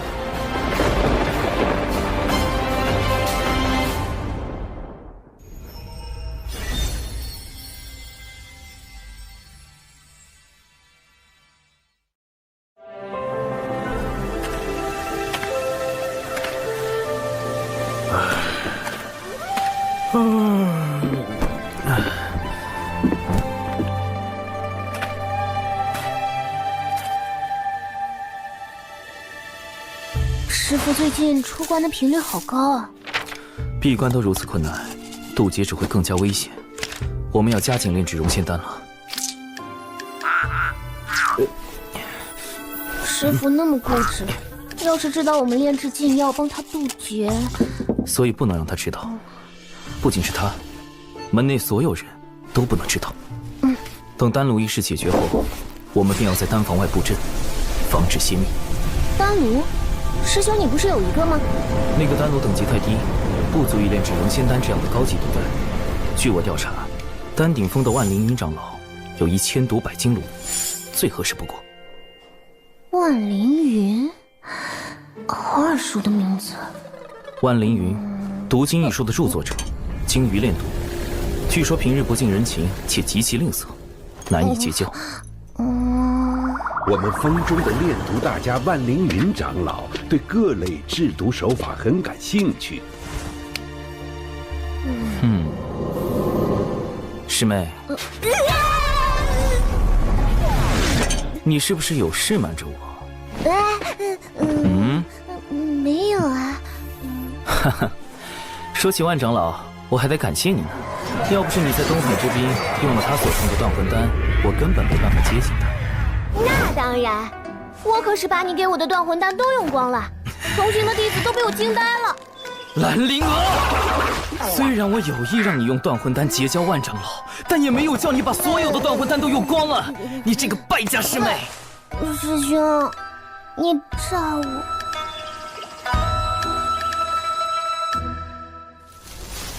师兄，万长老来啦！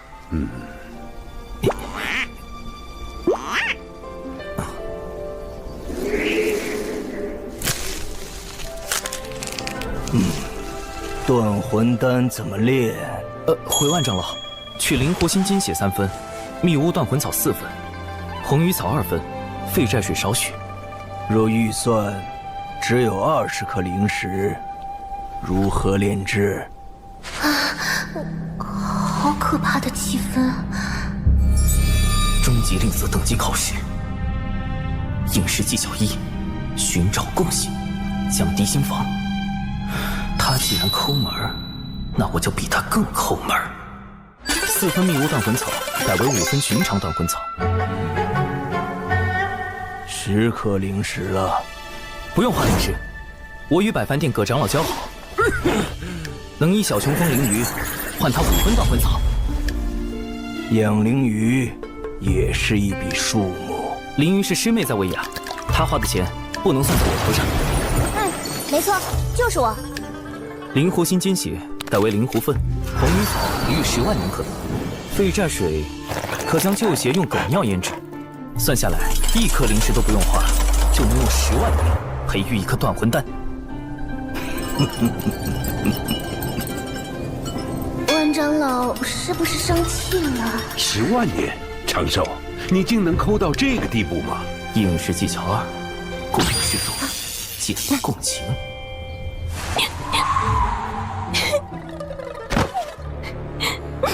灵儿从不知师兄竟然这样节俭，想到师兄用旧丹炉好不容易为灵儿炼制了断魂丹，灵儿却在东海之滨肆意挥霍，都是灵儿的错。我日子过得苦一点没什么，只要师妹好好的就够了。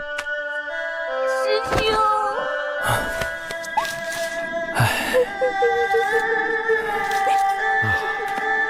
真是兄妹情深呐！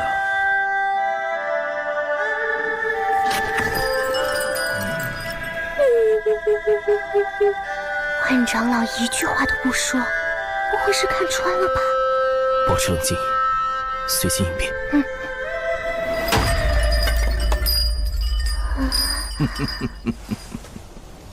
若论节俭，我还是不如你呀。完了，传说中的阴阳怪气大法。没有打探到万长老如此阴阳怪气，看来我搜集的资料还是不够齐全。这样拮据的生活，偏偏还有个挥霍的师妹，让你本就不富的生活雪上加霜。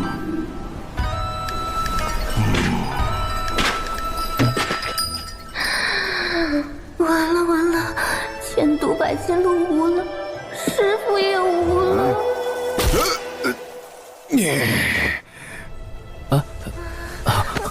愧不敢当。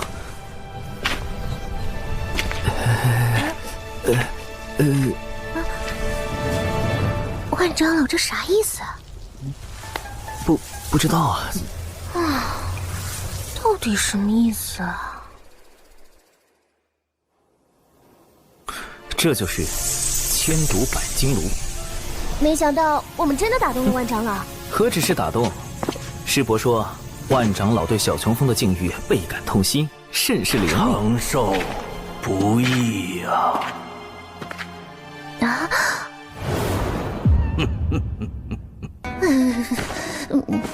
好了，也该让你看看千毒百金炉真正的模样。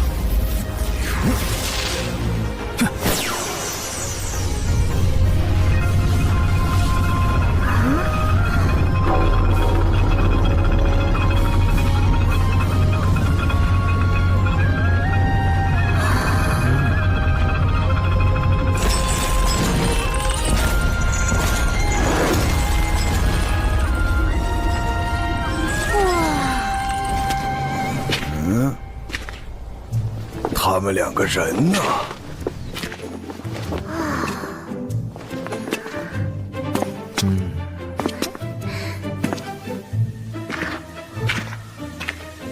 你浪费毒丹，该让你长点记性。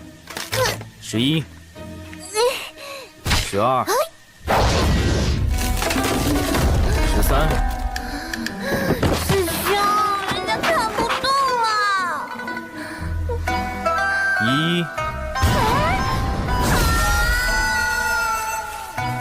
哎呀，年轻人真是血气方刚啊！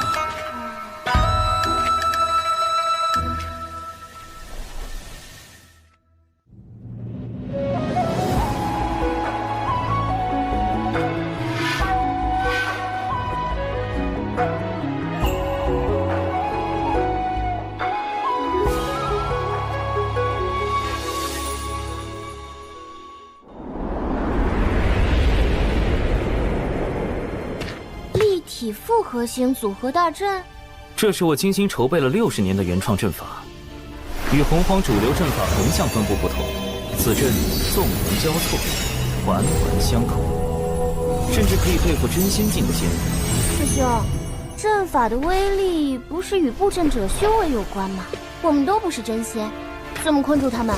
所以需要一个真仙相助，最好还是一个不懂阵法的真仙。99真仙境，不通阵法，破天峰忘情上人的9徒弟，与其师兄师姐合称9字9仙人。99就是被其中的959师这对道侣带大的。从同门成为道侣。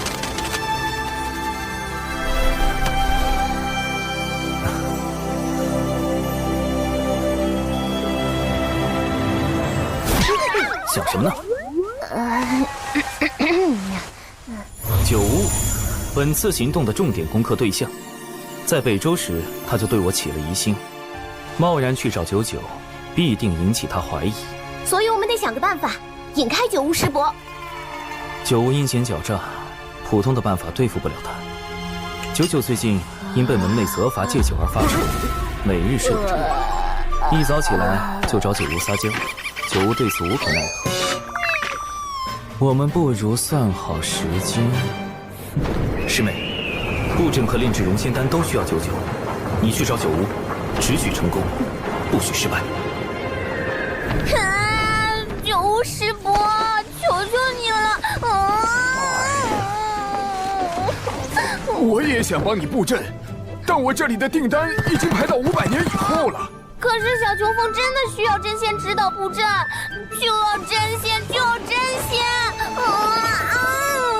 哎呀，真仙，我上哪给你找真仙去？师兄，小九要喝酒。真仙，他就是真仙，你找他。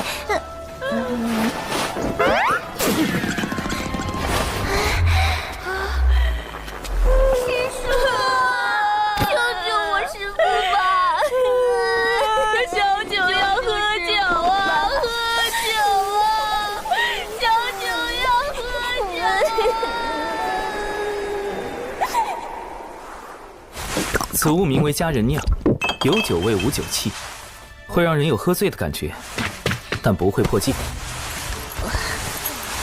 师叔，考虑的如何？不就是布阵吗？咱就是布阵小天才。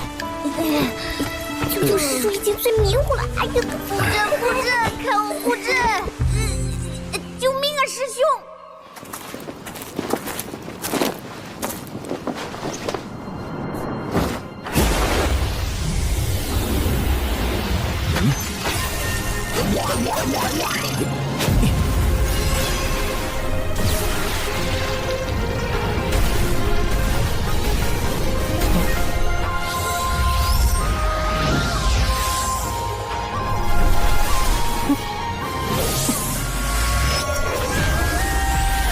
正位冲一，对位推6，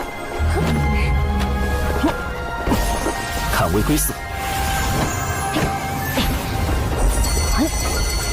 离位进2。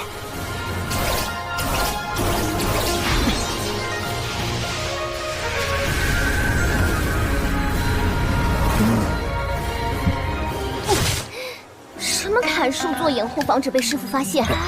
我看他就是想和99师叔单独相处。臭师兄，给我断！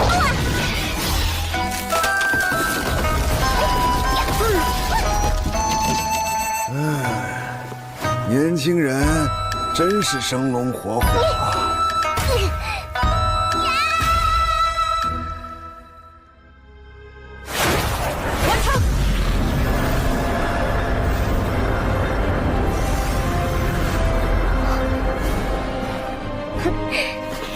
师兄，快让人家看看这阵法到底什么样。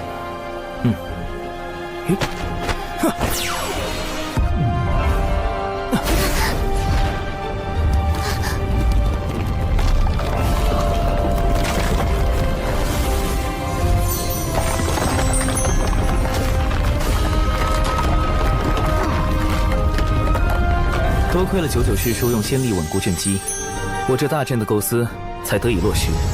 大阵已经建成，是时候炼制融仙丹了。可是，怎样才能让99师叔在不知情的情况下炼制融仙丹呢？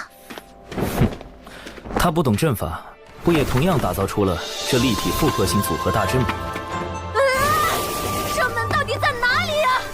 阵法什么的，真是烦死人了！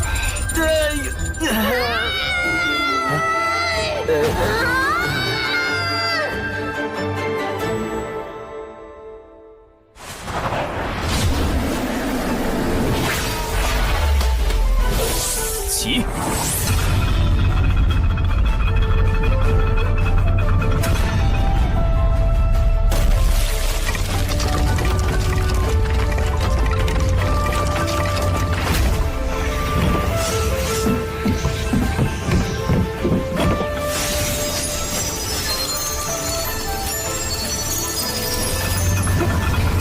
放心吧，培元丹的事交给我了。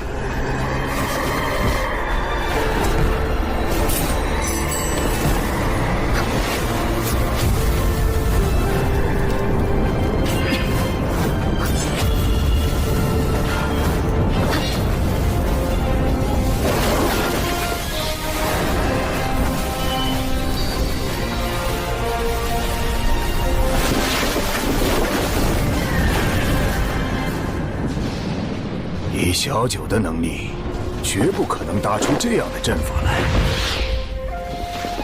小琼峰既有人会布阵，又为何需要小九相助？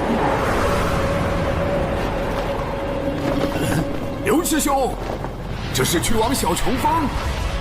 我们峰的万长老让我给小琼峰送个丹炉来。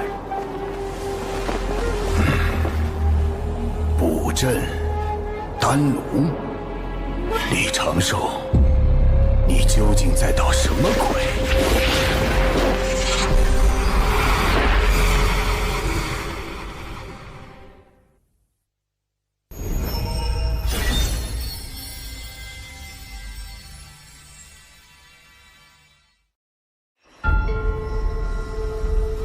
添加药材的顺序、药材的年份，甚至切块形状大小等。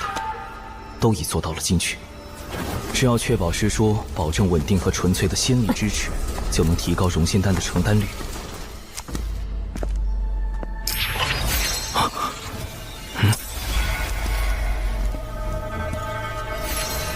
99师叔不懂药道，无法通过药材等辨别炼制的是门内禁药融仙丹，但九巫师伯精通炼丹术，一旦被他发现，定难以善了。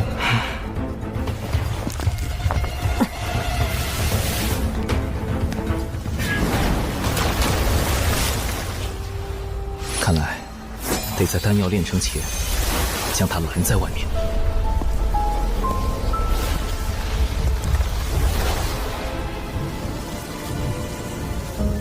熏风化符，八门尽显。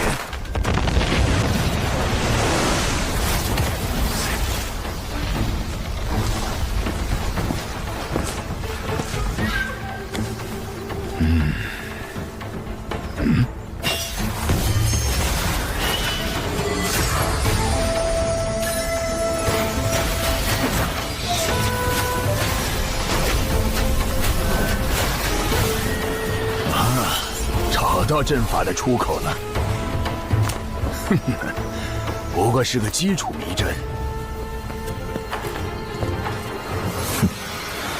一个基础迷阵，自然困不住主修阵法的九巫师伯。但若是有成百上千个，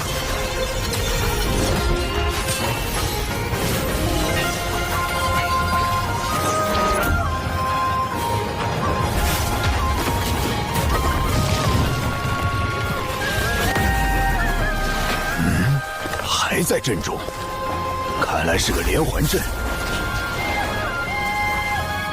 这次是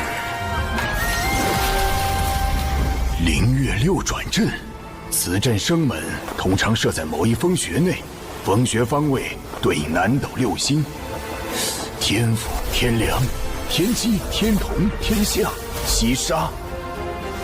星分四野，为主七杀。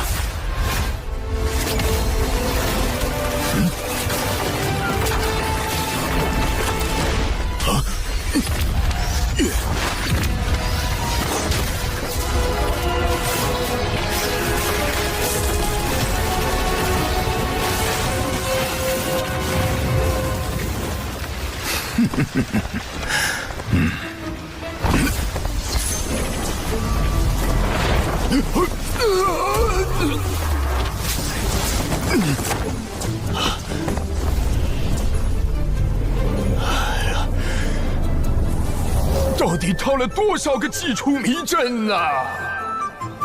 虽然暂时困住了九无师伯，但时间拖得太久，定会加深他对我的怀疑。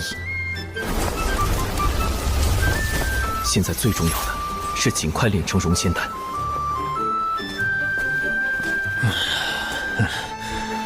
24阵互联互通，又回到了原地。好小子，我就不信奏不出你这小小的连环阵。这次一定不会错。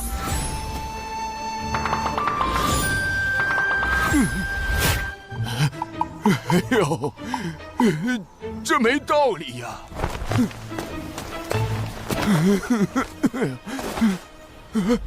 这不应该呀！我堂堂一个真仙，不破了，索性直接轰开这大阵。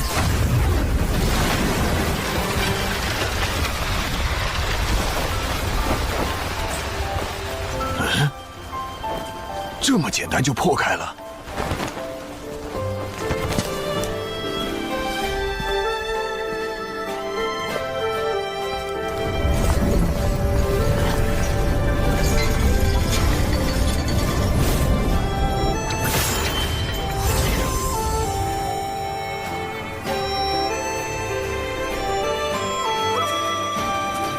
熔仙丹炼成了。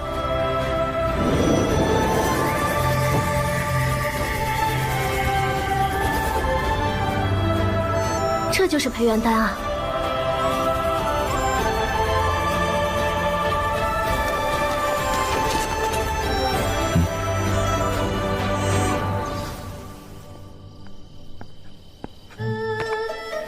哼，我倒要看看你们究竟在这里面干什么。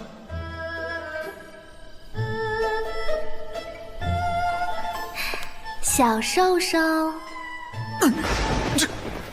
这不是我跟小石是情浓时才会有的称呼吗？他们好上了？你是不是忘了什么？哎呀，这事儿我怎么和诗诗交代呀？唉，事到如今，只能先回去认错了。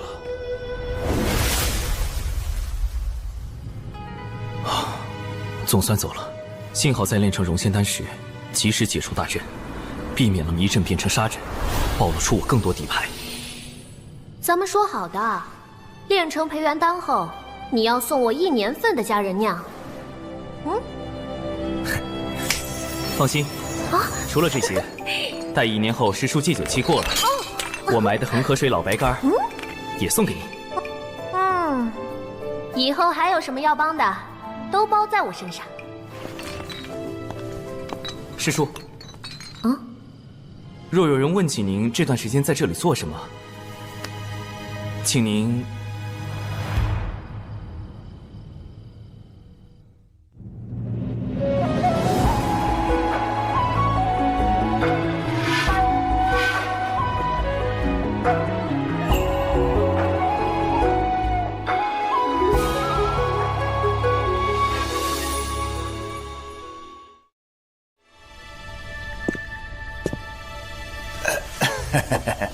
诗诗啊，其实小九是时候找个道侣了。你看，起码能帮他收拾这屋子呀。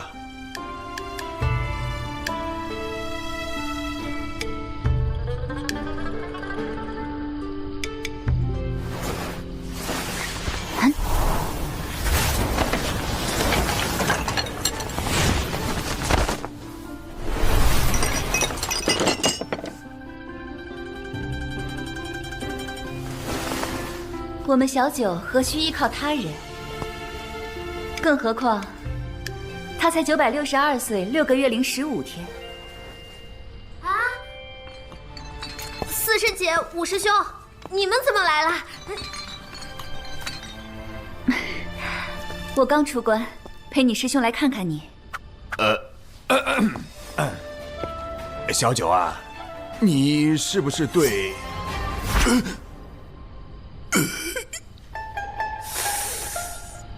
师妹，你没事老去小琼峰干什么呀？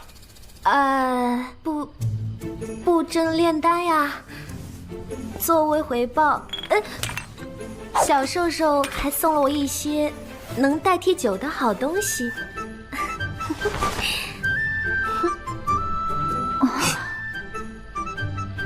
判断准确。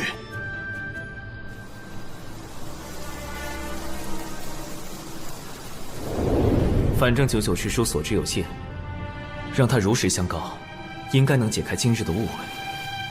至于融仙丹，虽然炼成了，但服用此药的前提是，师父必须扛过第1道天雷。如今渡劫期临近，师父出关频繁，心境不稳，万一……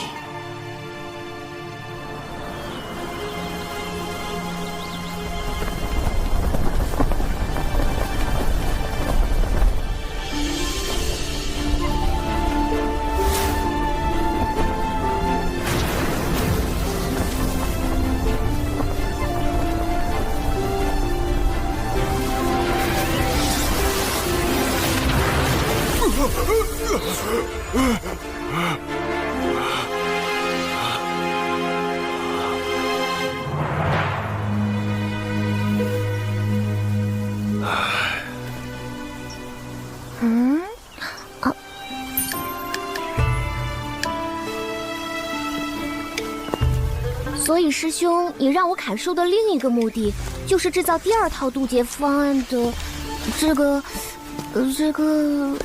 法拉，法野鸟笼，你不要小看我在9年义务教育下的成果。此物在师父渡劫时自有妙用。如此看来，此次师父渡劫定是万无一失。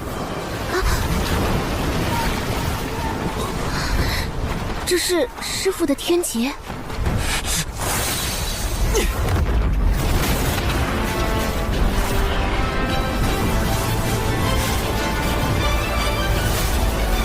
师父不在山中，师父此时不告而别，他定是怀着必死之心离开的。师妹，走，先找到师父，必须将融仙丹和法野鸟笼交给他。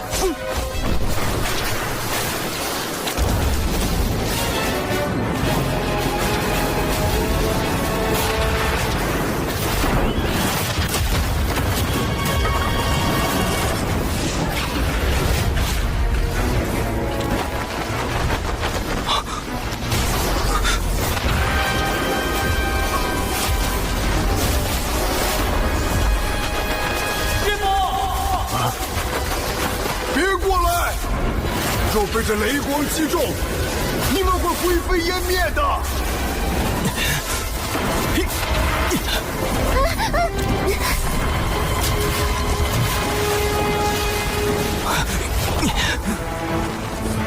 师妹，你在这里等候。师兄，师父会活着回来的，对吧？会的，一定会的。师父。长寿，为师天劫将至，你来凑什么热闹？快回去！弟子有办法助师父渡劫。为师的状况自己很清楚，你快带着灵儿回去。今后小乘风就交给你打理了。我之前已央求过几个相熟的同门，平日多来帮扶。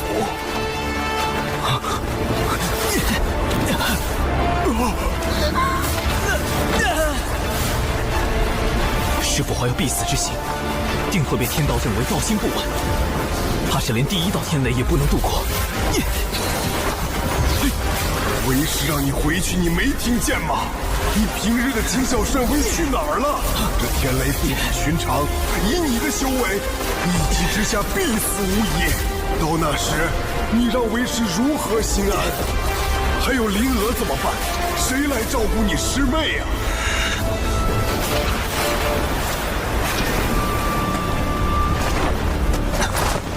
师父养育弟子，教导弟子100年，并引弟子入道，多年来从未有过苛责。弟子现在唯一能为师父做的，就是在天劫下为您挣得一线生机。你这又是何苦啊？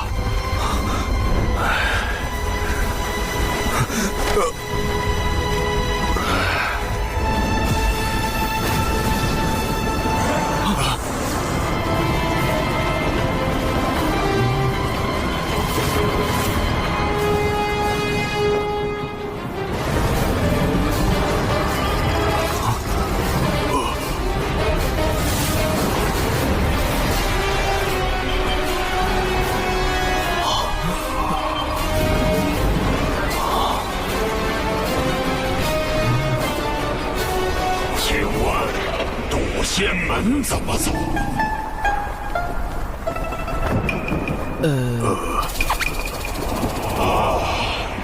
多谢。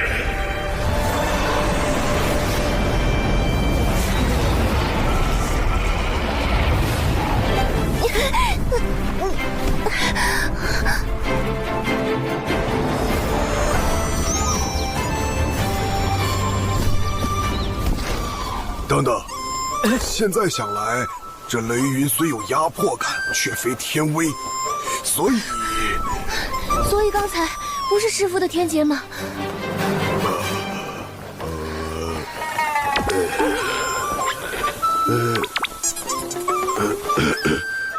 为师也是第一次渡劫，没经验嘛。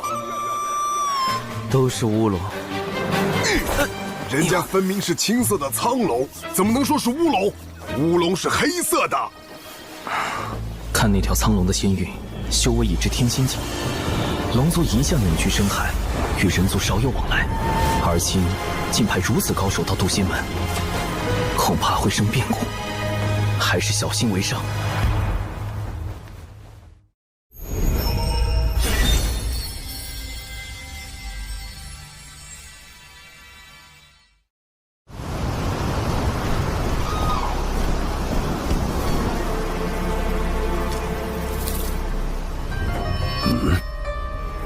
来者止步！此乃我渡仙门地界，休要擅闯！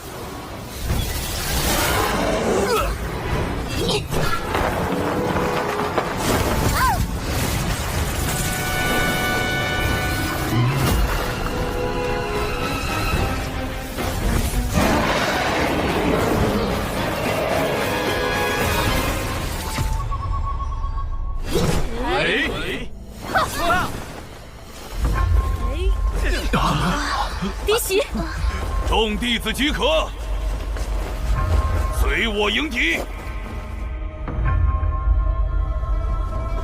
啊！门内出事了，快回去增援！这么快就动手，龙族想做什么？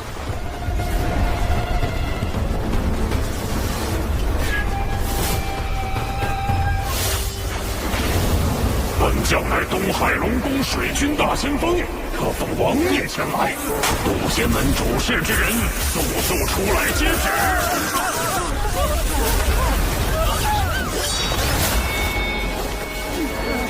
结阵。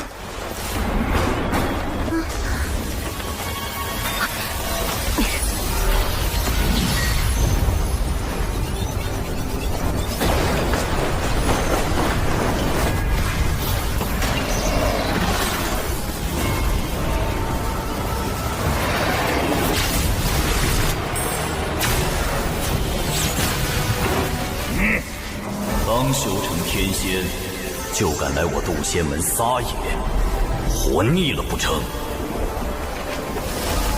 师父，师父，师父，是叔祖。忘情上人。忘情，你便是渡仙门掌门，贫道不过门内散人罢了，见你这小龙太过无礼，才出来教导一番。放肆！哼！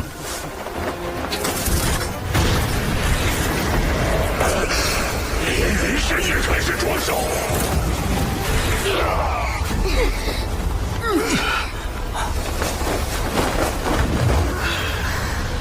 忘情上人的三元玄火功法真绝妙，若能习得一二，无论炼丹还是强身健体，都大有助益。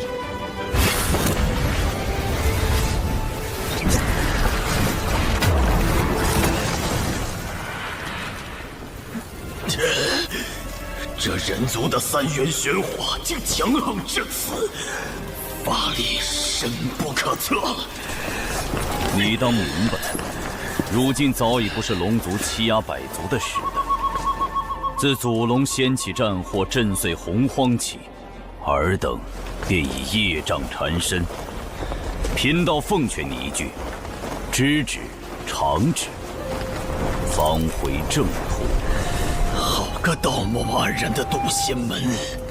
先是打着除妖旗号闯我东海之滨，伤我水军虾众，如今又对龙族如此不敬，我定会禀明龙王陛下，不日便骑兵马踏平你这小小仙门。东海之滨，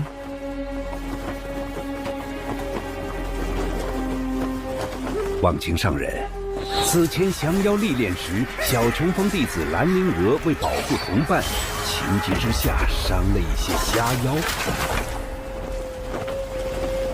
小琼峰，长寿师兄的师门。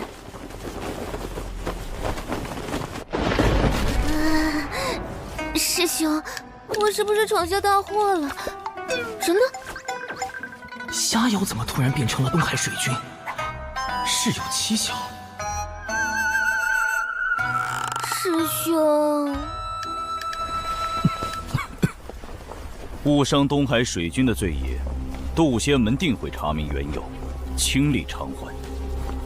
只是东海之滨乃五部洲交界处，有百族共享，何来闯入一说？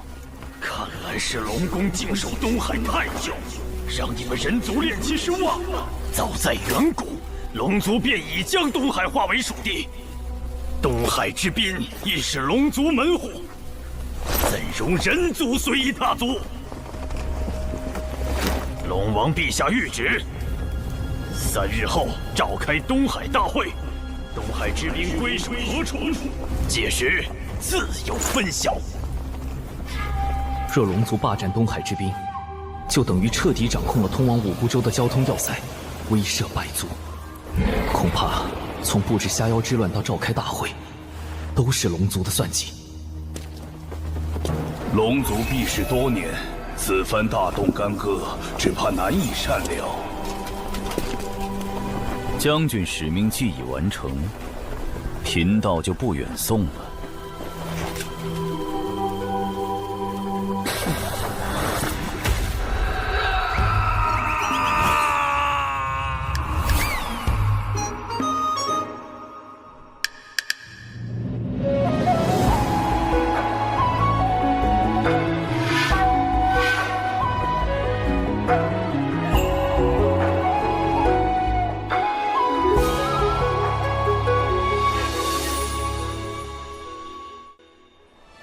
忘情上人，不愧是破天峰战力第一的剑修，强者的世界也太威风了吧！我要是成功渡劫，会不会有朝一日也能这般？师父。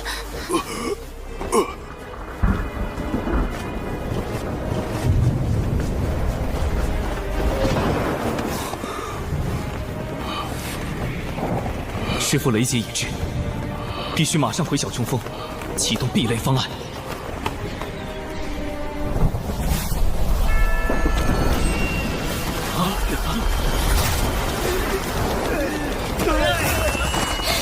好可怕的威压，根本无法抵御。此乃大道天威，有人要渡劫了。你们暂且退避，莫要被天劫冲杀，神陨道消。劫人在小雄峰方向，难道是奇缘师兄？他道基残损，如何敌得过重重天雷？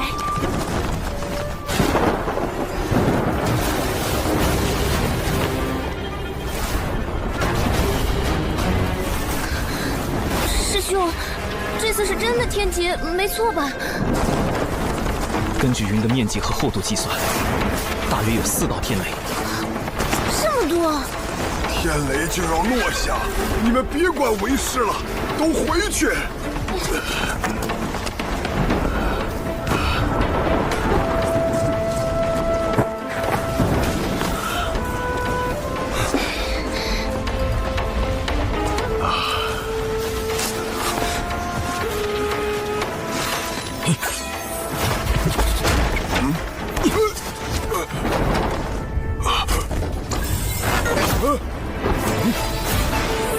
把为师关起来做什么？这是何物啊？一种抵御天雷的法宝，名唤法眼鸟笼。师父待在里面，不要走动，不要接触围栏。快走，别白费力气了。天雷不会被任何法宝阻隔。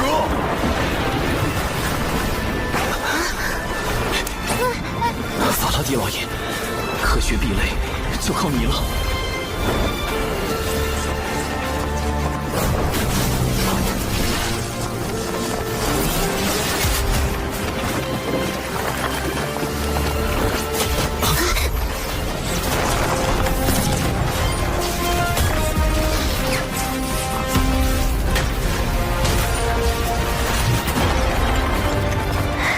成功了！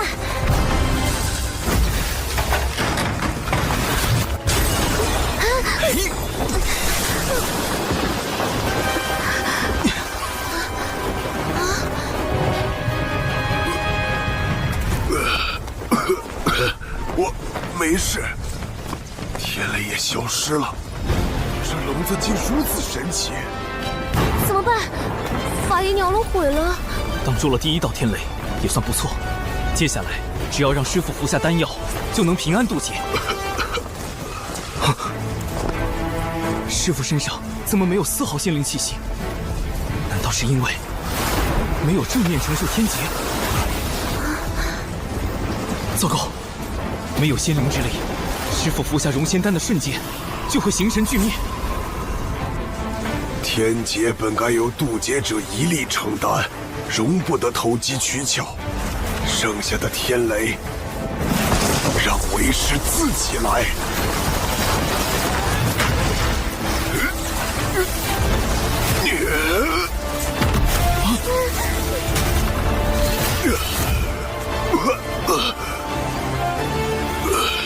仙灵气息出现了，师父，弟子有宝药可助您渡过天劫。莫要浪费，留着你和灵娥渡劫使用。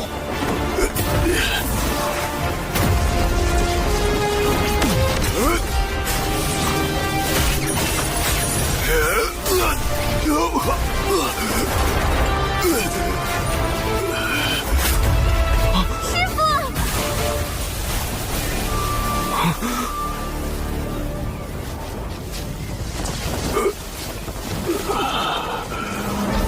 您的道基尚未修复，连受2道天雷已是极限，不可勉强。道基又如何？既是天命所为，贫道愿赴死一搏。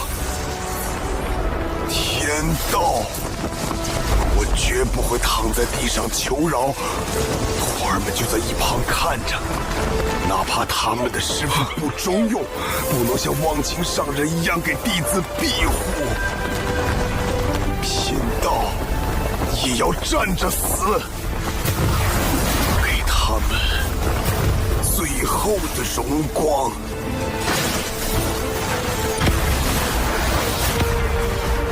这就是人族炼气师的气概，也是贫道的向道之心。不好，师父想要以身殉道。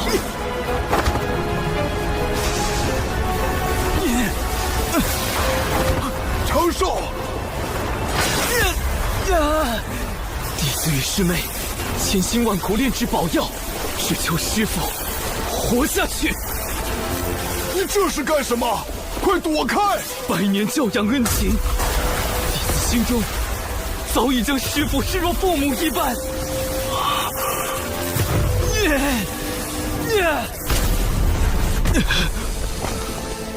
为人子女，如何能眼睁睁望着至亲消陨？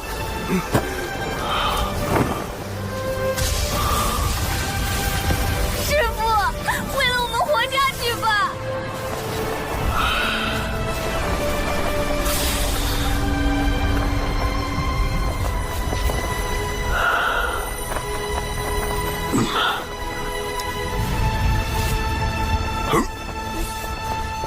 为师尽全力拼这一次。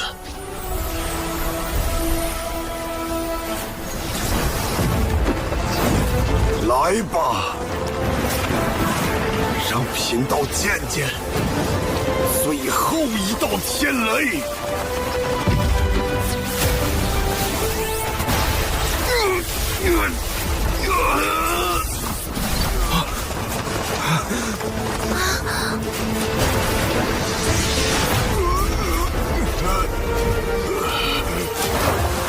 我怎么化掉了？道祖在上，这是什么情况？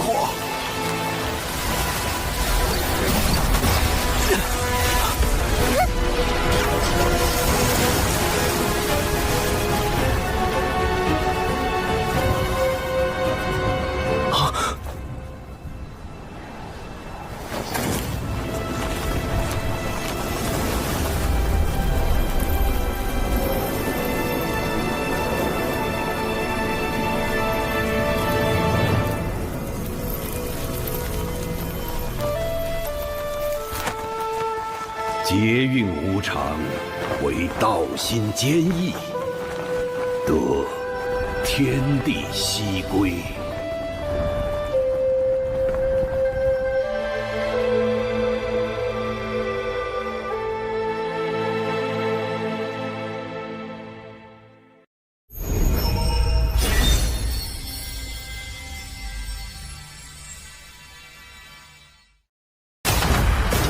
来吧，让贫道见见最后一道天雷。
师父他……等等，再等等。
溶解肉身，却让元神飞升成仙，这是如何做到的？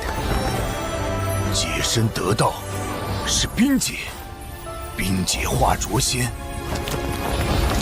浊仙虽修为远不如正常的元仙，最高只能到真仙境。但以奇缘师弟亏损的道基来说，这的确是天阶下唯一的活命之法。恭喜奇缘师弟！太好了。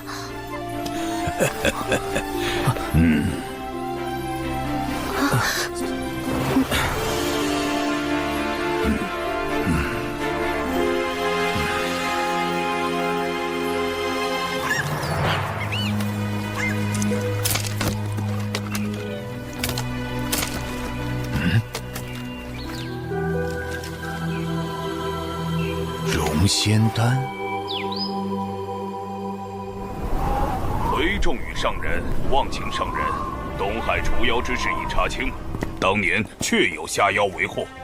柳师侄带领弟子前去除妖，兰陵娥利用断魂丹重创下妖，在场并无旁人，更没有所谓的龙宫水军。倒是错怪他了。东海除妖之事已过去2年，他们为何现在才约定东海大会？可见划分东海之滨只是一个借口，他们并不想要土地。听闻近日龙宫有叛党生事，他们在此时约定东海大会，是想彰显威严，树立霸主形象。不错，东海之行必不太平。九乌，你挑一队机灵的弟子，随我们一同前往。届时若有表现优异者，可奖赏破天峰秘籍。弟子领命。渡仙门道成无为经，还能另外奖赏破天峰秘籍。怎么样？东海大会，考虑一下。若能得到3元玄火，对我渡劫确实大有裨益。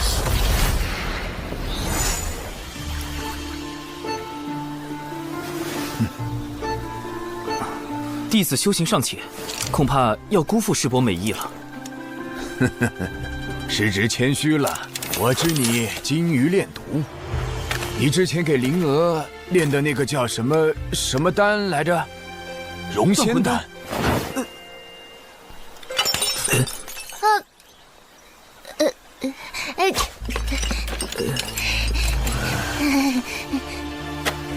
若我所料不错，你先是去北周找到了容仙丹的重要原材料，又设计获得了万长老的千毒百金炉，最后又哄骗小九为你炼制。我说的可对？这……师兄，怎么办啊？快想想办法呀！果然瞒不过师伯，长寿确实炼制了容仙丹。师兄，这是弟子的炼丹笔记，详细记载了容仙丹的配方及炼制流程。因师父道基有损，弟子不忍见师父命丧天劫之下，于是铤而走险，炼制禁药。唉，完蛋了，九无师伯全知道了。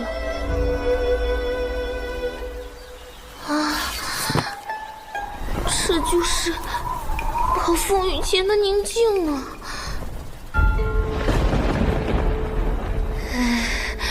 救命，太窒息了！啊，师兄！啊！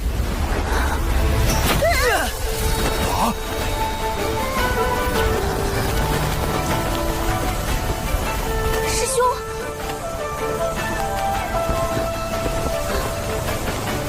啊！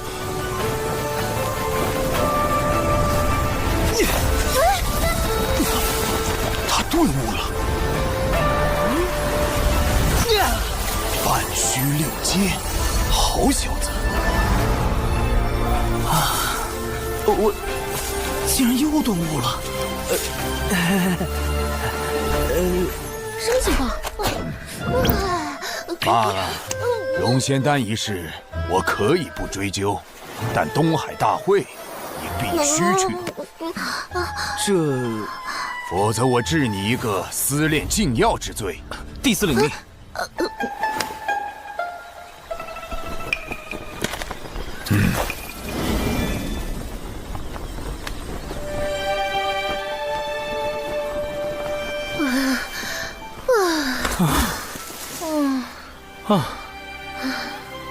师兄，这到底怎么回事啊？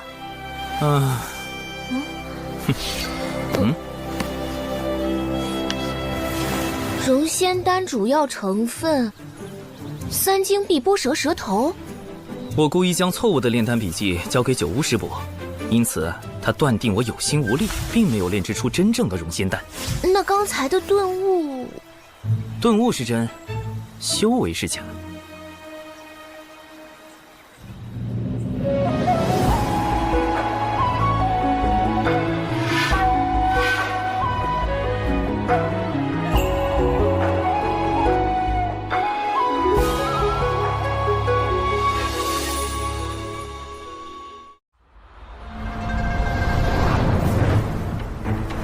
龙宫举办的东海大会，主要是为了借东海除妖之事大做文章。你们作为随行弟子，需龙宫弟子以守类攻类的方式夺宝，届时龙宫定会找机会刁难。你们是当代弟子中修为最高，或是最为激进之人，需沉着应对，不可使我人教风度。是。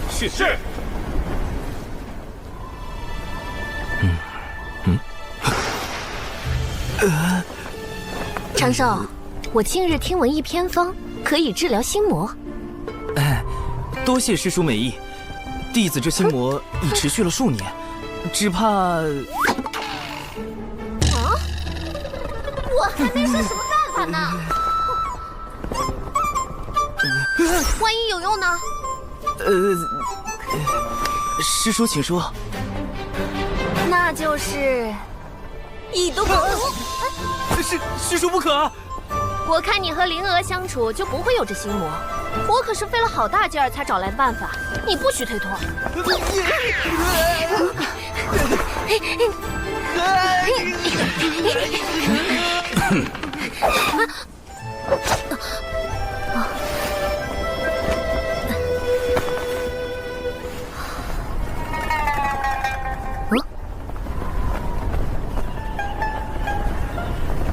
原来99师叔在忘情上人面前这么紧张，倒也有趣。不过，为了避免99师叔再靠近我，得想个办法转移他的注意力才是。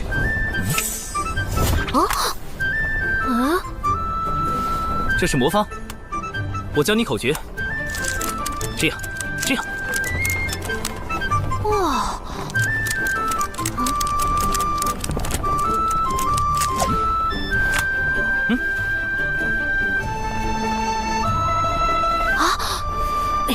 长寿师兄，我可以玩吗？当然可以。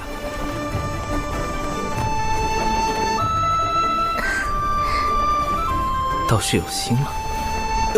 糟糕，这个洞，有毒识破我了吗？他是故意的吗？我要不要抽出？有毒，你不要靠近我！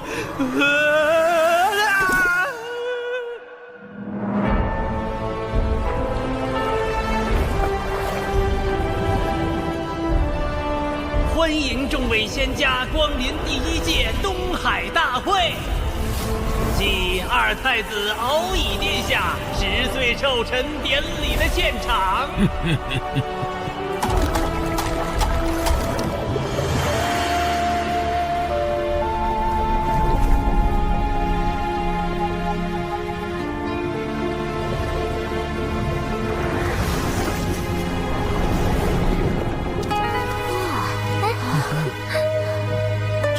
上人与忘情上人请往品仙台洽谈，其余弟子去宴客区就坐。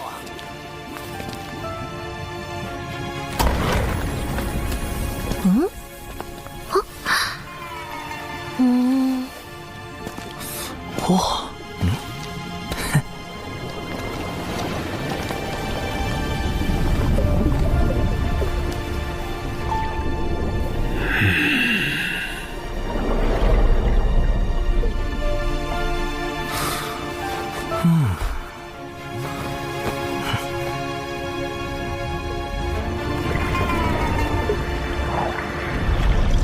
龙宫可真气派。是啊。啊！风雨术，风雨术不仅是一种传音艺术，还可以自行接纳周遭讯息。优点是不会耗损神魂之力，缺点是各类讯息一拥而入，需要甄别。刚才究竟是谁在暗中观察毒仙啊？就是他了。看上去不像是普通人族子弟。他看我干什么？难道是察觉了我的风雨术？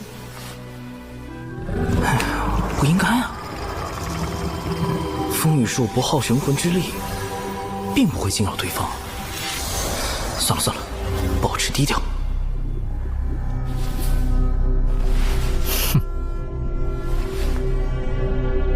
众所周知，我龙族历史悠久，自远古以来便是百族中的佼佼者，底蕴丰富，高手如云。为增强人龙友谊，我们特设弟子打擂环节，并以龙宫珍藏多年的先天灵宝作为彩头。也就是我龙宫实力雄厚，才愿拿出如此宝物，众弟子需踊跃表现。这龙族就爱搞些假把式，宣扬威风，谁不知道龙族如今的困境？慎言。龙族现状的确堪忧，经龙凤麒麟三族大战后，龙族气运折损，大不如前。如今天道大兴人族，道门三教盛行，他们却好似还沉浸在往日迷梦中。我宣布，第一场人龙打擂正式开始。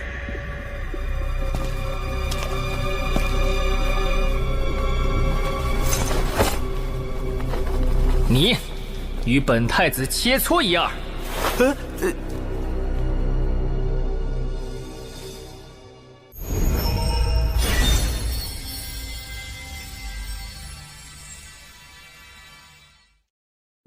我宣布，第一场人龙打擂正式开始。我方派出的第一位选手，就是今日的寿星龙族二太子殿下。二太子！此人竟是龙族二太子敖乙。这就是10岁的二太子。今日就由我们的寿星二太子殿下，找一位仙门良才切磋一样。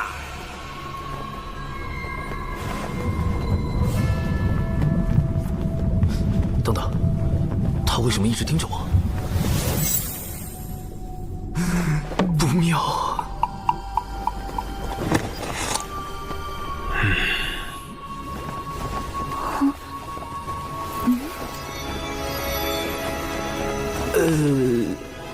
你与本太子切磋一二。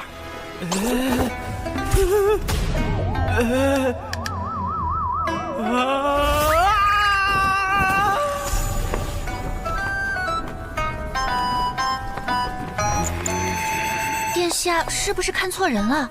那人才反虚2阶，是这仙门里最弱的人。殿下，选那个女子，还有反虚8阶。这是殿下的策略。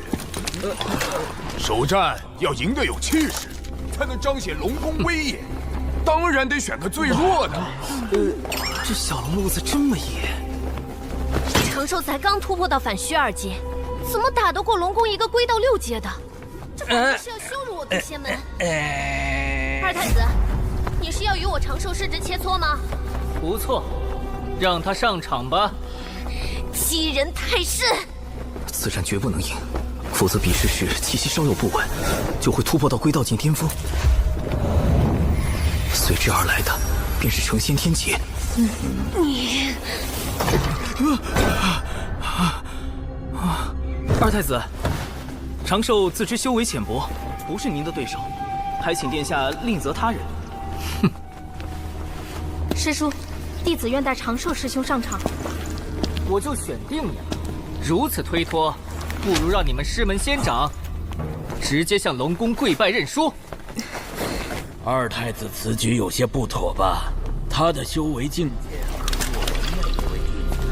和当日你渡仙门弟子伤我龙族水军时，也没见尔等顾及境界差距。龙宫竟不惜将那群东海叛党认作自家水军，也要给我渡仙门难堪。这场比试恐怕是推脱不了了。你好好叮嘱那弟子一番。长寿，你便与他过几招，万事以自身为重。我渡仙门的面皮，无需弟子流血去争。这句话似乎隐含深意，不用流血去争。流血争，这是让我尽力，即便无法获胜，也不能说得太难看。唉，看来只能硬着头皮上了。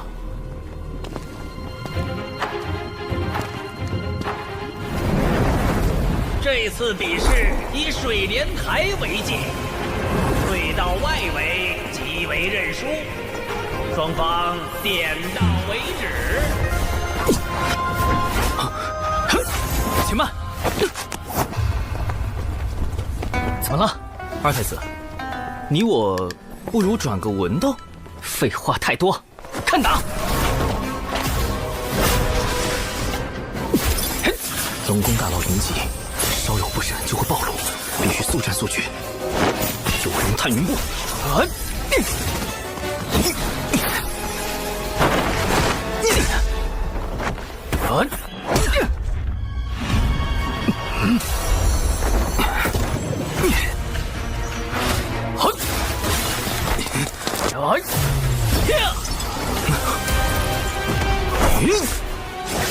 以火为引，赤焰化蛇。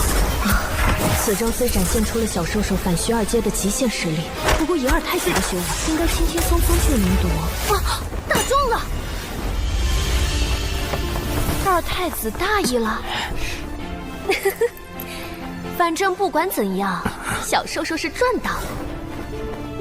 连殿下的仙甲都没破开，这蛊惑也不过如此。殿下注意躲避呀！二太子轻敌失了先手，接下来定会谨慎对战。长寿再想伤他就难了。好厉害的符法！再来！趁现在降低术法威力，只要这个敖乙一反击。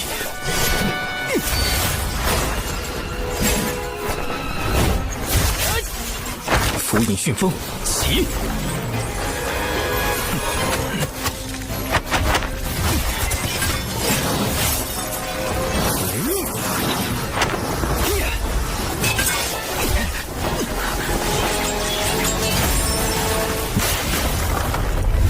这怎么可能？干得漂亮！哼，有什么好得意的？等下就让尔等见识一下我远古最强的正的实力。小兽兽，一鼓作气，好好在台上展示下什么叫楼外有人。这不应该啊！到底哪里出了问题？不对，他想输，但为什么呢？这位二太子怕是想故意受伤输掉比赛，好借此让龙宫对渡仙门发难。眼下若想解此困局，并保住渡仙门颜面，最好是让长寿打成平局或惜败给二太子。长寿绝不能赢。不愧是天仙的高度和眼界，竟能看破背后这样歹毒的奸计。高贵的龙族啊，为何到了现在还是不明白？我们早已不是最强的了，龙族引以为豪的术法招式，在人族面前不值一提。所谓的远古霸主，都只是过往。这一次，我会彻底打醒你们。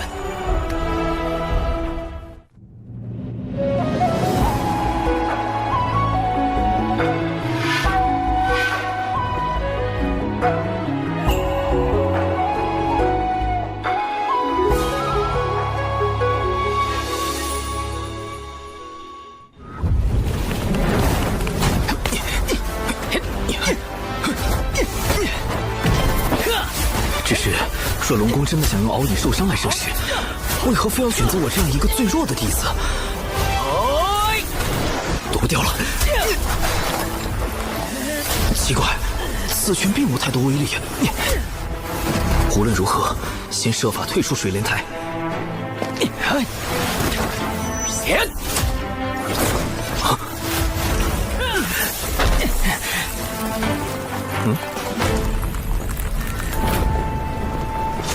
你这是一点机会都不给我呀！不过，我不会让你得逞的。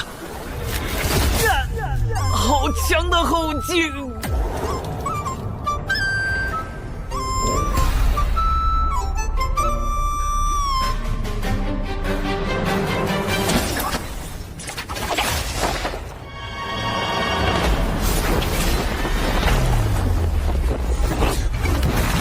这场比试还没结束呢。我都被打出台了，你竟然还不放过！殿下不仅招式精妙，连武德都这么高尚。这怎么看都像是要把小兽兽拉回去痛扁一顿啊！不过刚刚那招真的隐藏了后劲吗？为什么我看不出来呢？长寿尽力了，现在也顾不得我渡仙门颜面了。长寿，无论如何必须输掉比试，哪怕输得难看也无妨。是时候展现我精湛的演技了。接下来，一决胜负吧！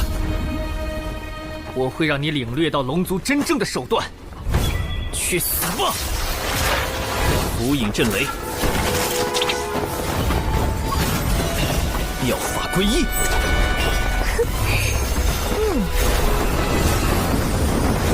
我要用这记耳光告诉龙族：如今天有圣人，一直可屠龙族；地有人族，其势浩然不可挡。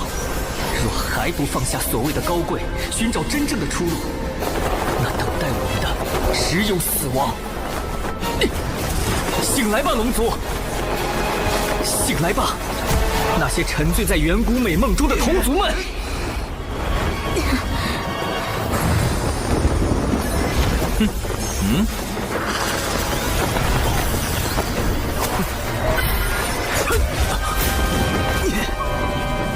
这么狠，完全不留余地。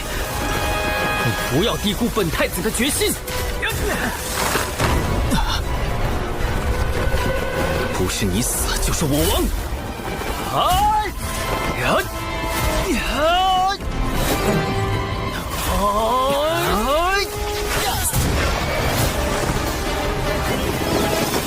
若长寿赢了，那这次的麻烦就大了。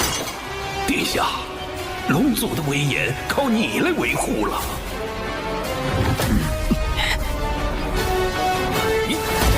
啊！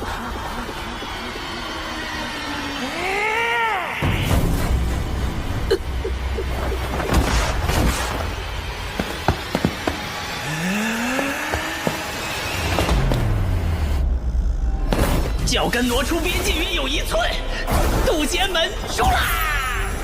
啊！殿下好帅好帅呀！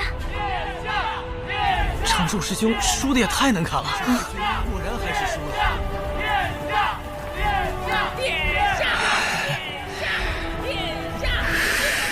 你们殿下一个脚都踏出来了，你这分明就是黑。长寿果然是可造之材，深谙输赢之道。我就知道，身为这一代中最强的龙，殿下是绝对不会输给人族的。既然战局已定，那是时候谈一下东海之滨土地划分的事。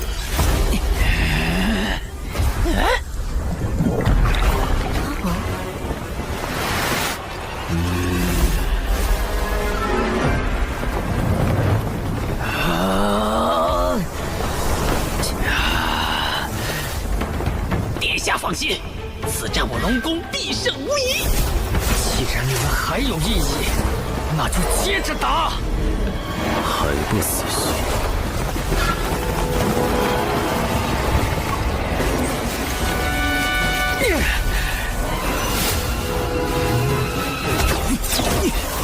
虚策，不由自主就挡住了。这攻击看似朝外，实则是将力道回转自身。难道他想，即使没人懂得本太子的决心，我也绝不放弃。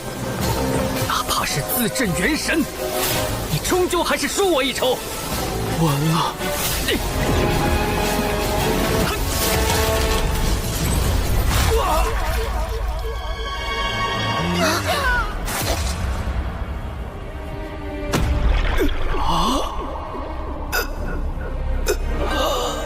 敖乙千方百计要输给我这个渡仙门最弱之人，是想反向羞辱龙族，从而扭转族中不良风气。只可惜，没人明白他的心思。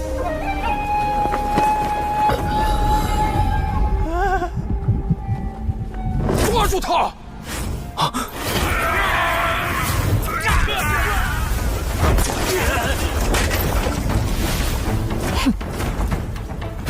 不妙，我的境界快压不住了。混账！竟敢伤殿下元神！弟子修为不过反虚境，如何能伤人元神？还请诸位明鉴。突破的感觉越来越强烈，快被成仙天界锁定了，得赶紧离开才行。谢将军，他说的不错，殿下是因为自身法力太强，运转时出了差错，才震伤元神。多加修养，便可痊愈。不愧是殿下，法力竟强横至此。快带殿下回房休息。我可没有说。陈董，从龙血脉绝不会输。谢将军可别说了，给你们二太子留口气吧。等等，我也可以装伤退杀。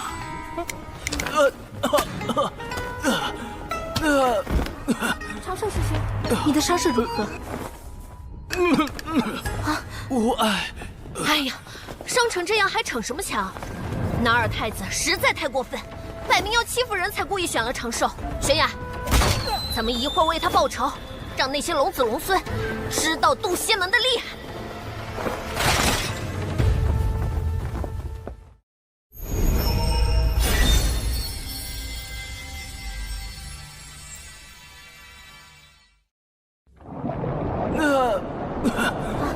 长寿师兄，你的伤势如何？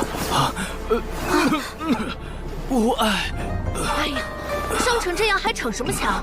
那二太子实在太过分，摆明要欺负人才故意选了长寿。玄雅，咱们一会儿为他报仇，让那些龙子龙孙知道渡仙门的厉害。首领，龙宫那么多天仙还在看着。长寿伤势颇重，久久失职，速送他回渡仙门养伤。不可以，万一途中突然渡劫就麻烦了。弟子斗胆，请师叔留下，让弟子独自回门。东海大会波诡云谲，每少一人，仙门便多一分危险。若因弟子之私而令师门陷入险境，弟子万死难辞其咎。长寿，你……长寿师兄，当真是大仁大义的君子。如此，便依你所言。小九，将3元玄火传给他。喏，师傅让我给你，这功法能强化神魂和道躯，对你养伤极有好处。总算到手了，渡过天劫的把握又多了一成。多谢忘情师伯祖。这个小辈倒是十分稳重，不知几位仙长是否也同他一般，能稳妥地了结东海事宜？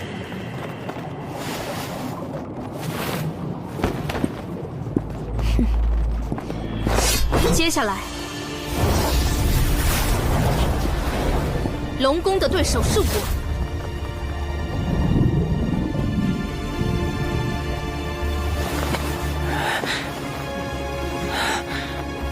我儿，你元神未愈，不可妄动。母后，放我出去！孩儿想拜师渡仙门，修行圣人道法。龙族之法可是不够你学，龙族之宝可是不够你用。那渡仙门在道门排名不过中下，有何资格教导远古龙族？可是，此事不必再提。当年道门阐教收了一条孽龙做弟子，放在池子里观赏，这般羞辱，龙族如何能忘却？我儿啊，你还是静心养伤吧。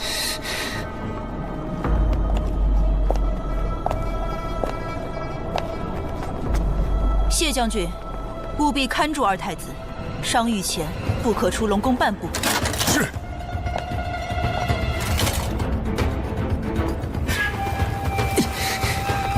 母后，你不懂，只有我这个二太子败在小小渡仙门，才能撕碎龙族扭曲的骄傲，找到挽回龙族气运的新出路。渡仙门，我去定了。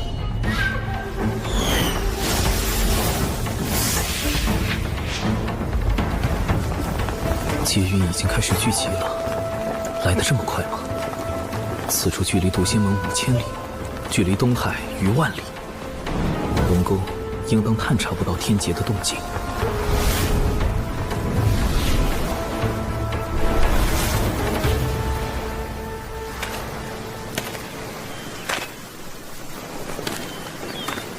糟糕，妆化了。果然，易容术和幻形术还是容易出差错，再加上防水特效妆，才算3重保险。这个岛屿虽然足够隐蔽，但结构复杂，藏身之地反而太多了。不妥。这里构造简单，不会引起旁人注意。海流有点不对劲。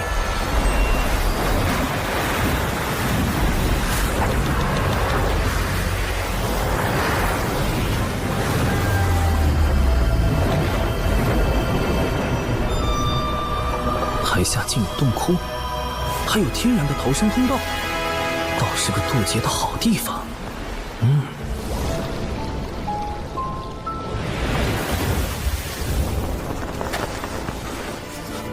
哇！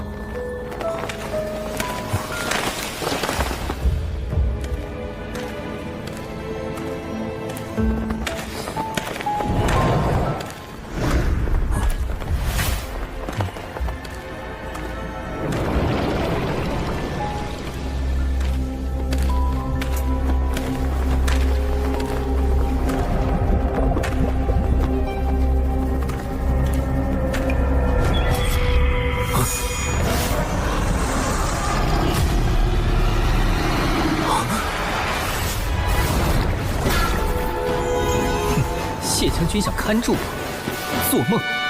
本太子6岁便已掌握我族万里引宗术乾隆诀，待我抵达渡仙门，就当众拜人族为师，让龙族颜面无存。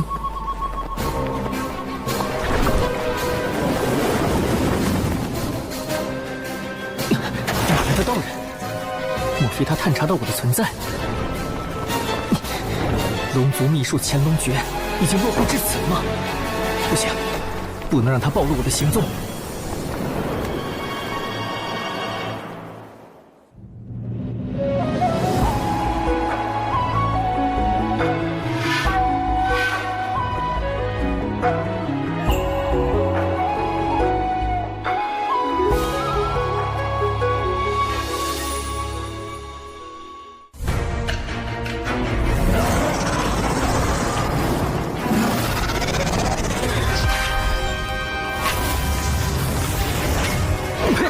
哎，不对，我吃的是什么？药！啊！龙宫居然在此设伏，好险，差点中计了。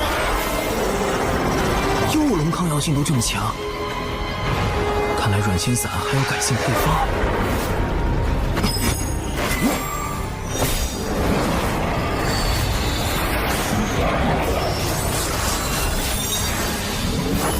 符阵，水源惊天翼。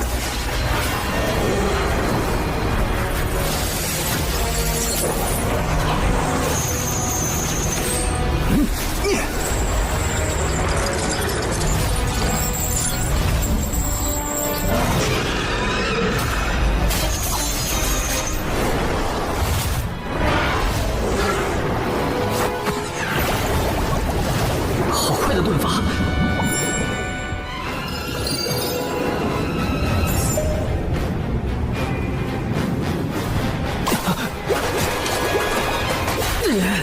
狡诈的人族，偷袭！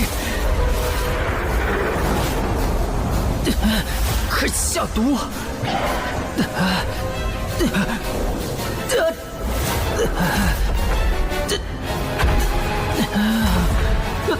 不对，是酒。这声音是敖乙，他怎么跑到这里来了？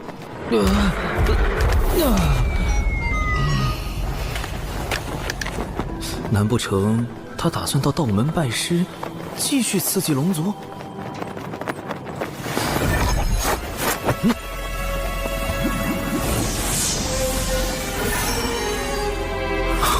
符咒，一旦有人对敖乙下杀手，就会被符咒锁定元神，遭到龙族追杀。万一龙族发现是人族袭击了他，事情越闹越大，牵扯到我的天劫就不妙了。既不能灭口，又不能放任这个隐患，哼，那就只有物理性洗龙灭迹。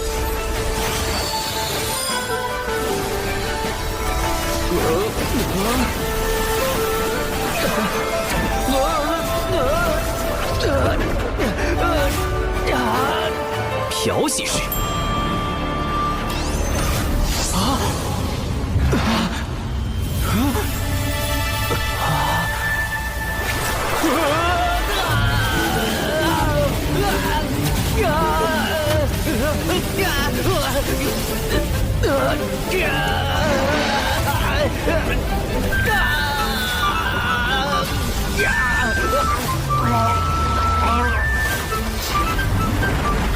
滚筒式。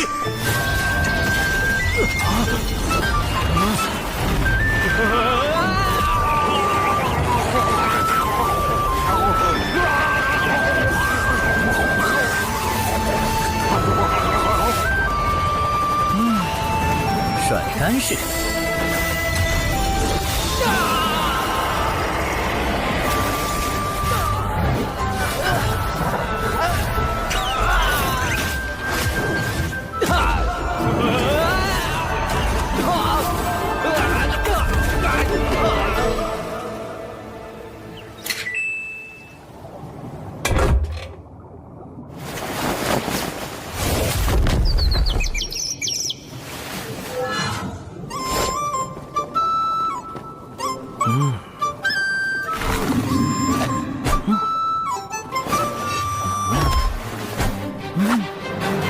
很好，残留的指纹、药物、纸人、法术痕迹都已清理干净。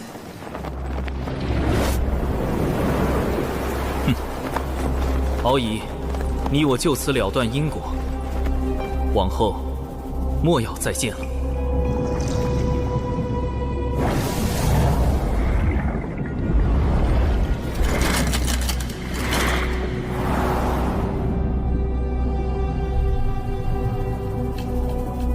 找到了，殿下在那里。殿下，殿下！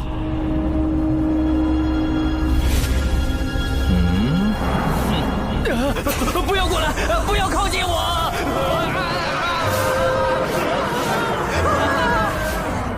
人族太可怕了！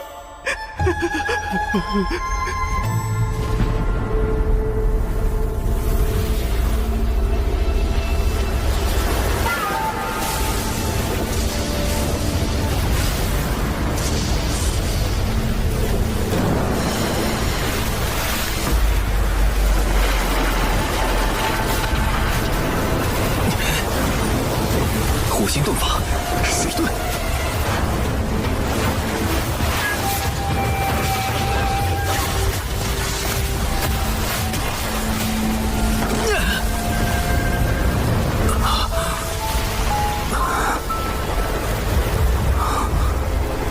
不愧是大道之力，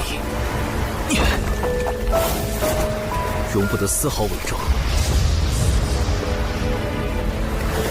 土遁，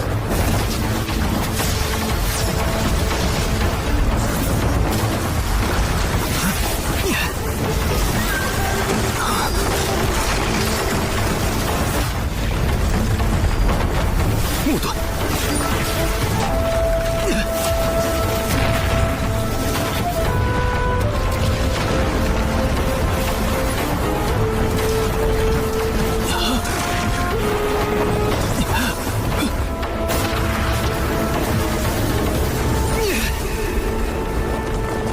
金盾，还好前些年为了防止意外，多准备了几处渡劫地印记。成仙天劫终于要来了。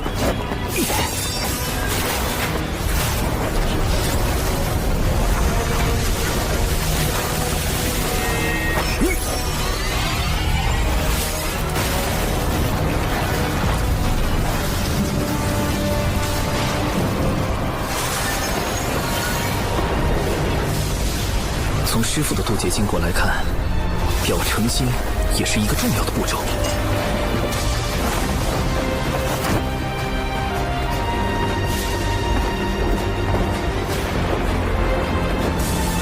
道门弟子李长寿，旌旗苍天，弟子诚心立自身之道，称无忧之先。天苍地明，我道常宁。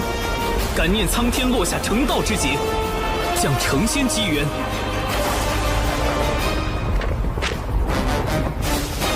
这样算是礼数周全了吧？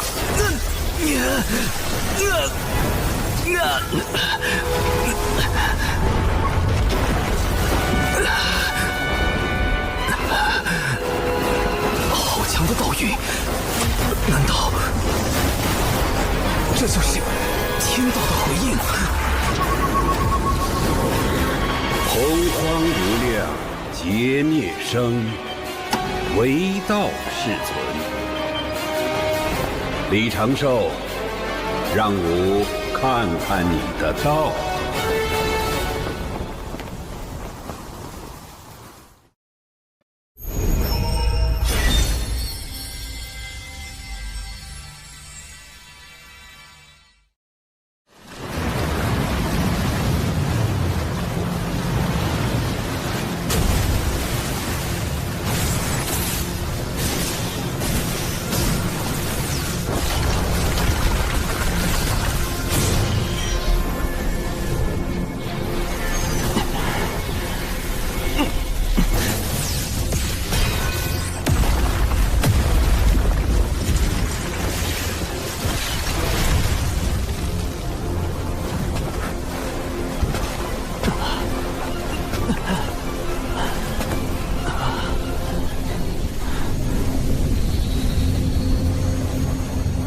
仿佛成了一个遥远的梦，短暂且美好。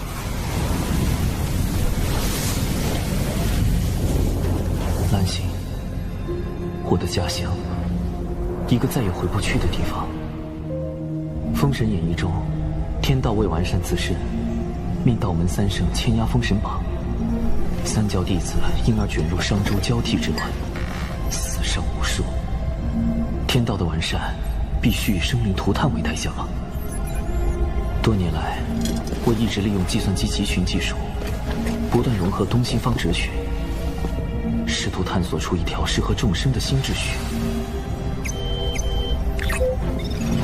成功了，6年了，我终于做到了。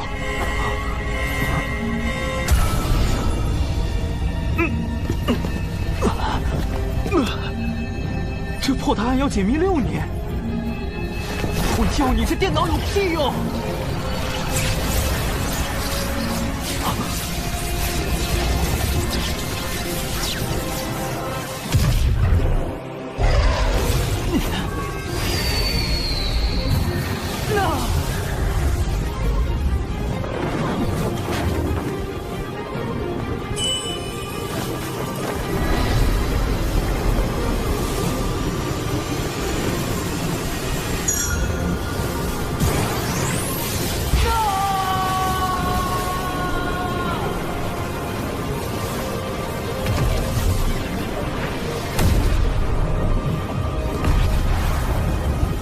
这是我来到这个世界的第129年。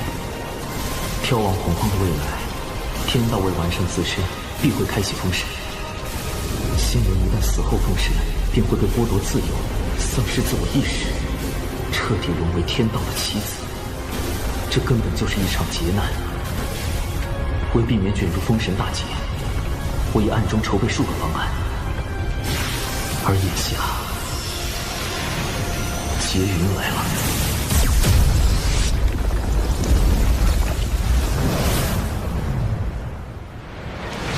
韩芷，此次随为师前往截教道场讲经布道，感觉如何？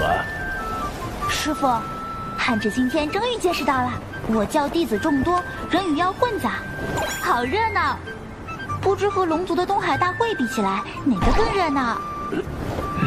龙族向来骄傲自满，你可不许学他们。你天资聪颖，颇有悟性，为师相信，不久后你就会迎来成仙天劫。师傅，上次您夸赞的那位弟子已经殒命了。不夸了，不夸了。快，有人渡劫！快，韩芷，这是观摩天劫的最佳时机。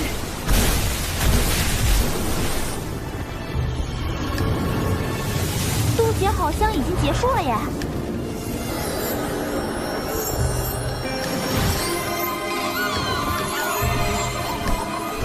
我这是成功了。师傅，他要飞升了。这大门后便是仙路吧？不错，依我看，他潜力无限，马上就要飞升成为天仙了。这位不知名的道友，你自求多福吧。成仙，成道，这就是仙路，这就是。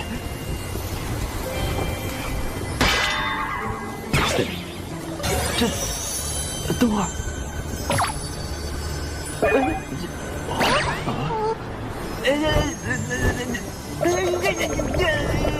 什么情况？为什么只有上半身变为了仙躯？现在该怎么办？罗杰生让上半身飞升，下半身也很重要啊！又不是跟练辟邪剑法一样，有些东西能说不要就不要了。且慢！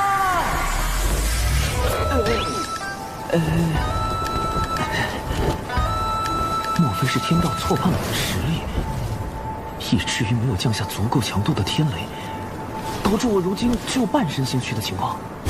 等等，莫非……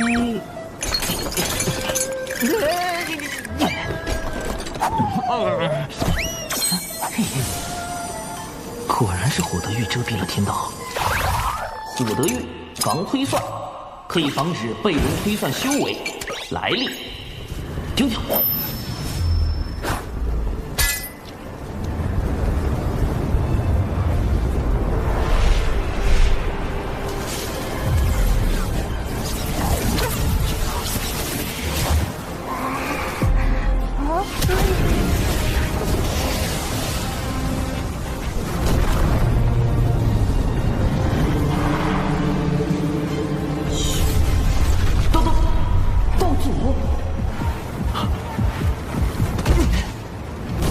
名弟子惊起苍天，渡劫之变数实非弟子有心算计。恳请苍天令弟子修行不易，再上天劫。也请苍天允弟子换一渡劫地，以免不测。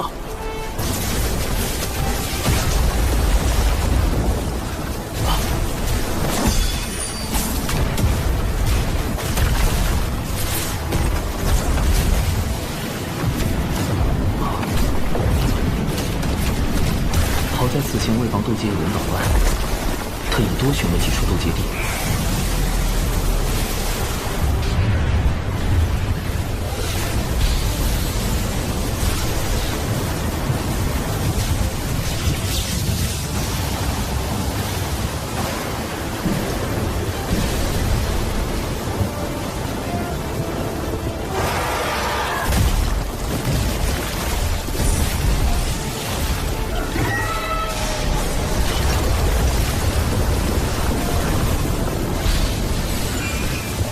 厉害的劫云，是排行第2的九霄神魔劫。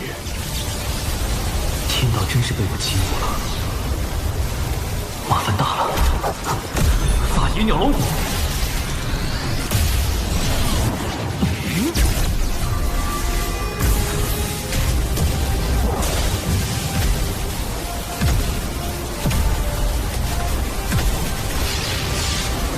看来此人多数要死在天劫之下了。看来此人还有一线生机。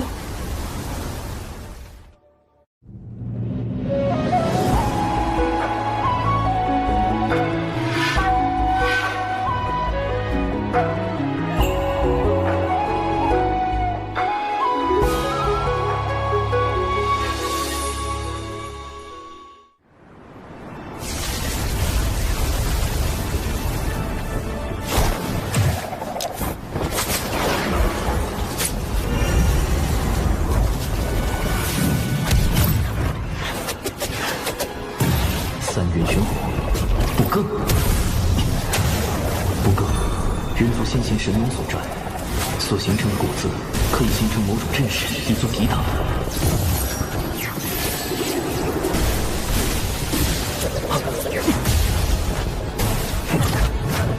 最后一道天劫不对劲，奇怪，除了天劫，好像还有其他东西。不急，在此地看看他能否撑过最后一道。理应是撑不过的。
完美度过最后一道天劫，师傅，您的嘴真是堪比天道法器。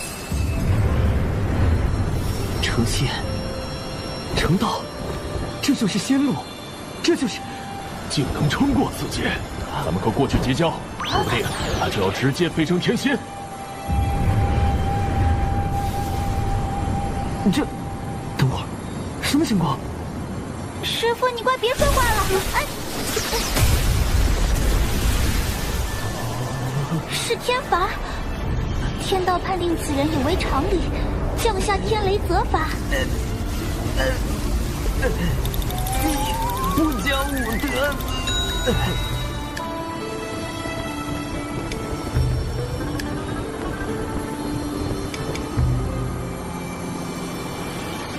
朵青莲道花，便是师傅您说的道门标识吧？3朵道花分别代表精气神，花瓣越多，则道基越圆满，潜力越大。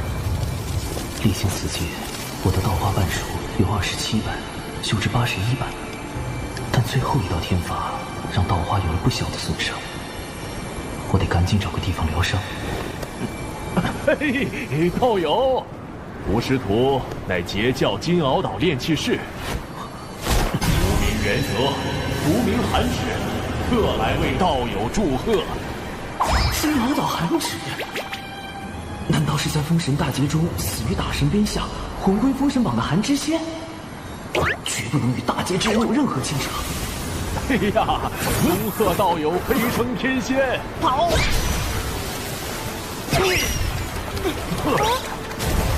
往后修行之路必定顺遂无比，还望道友入我截教。师傅，可惜连道友的脸都没看着，就错过了。放过这位道友吧。仙路缥缈，世事无常，大道千载，终须自渡。万般因果，方显机缘。道花修复期间，不可随意移动。这渔夫倒是个绝佳的修炼场所。好大的鱼！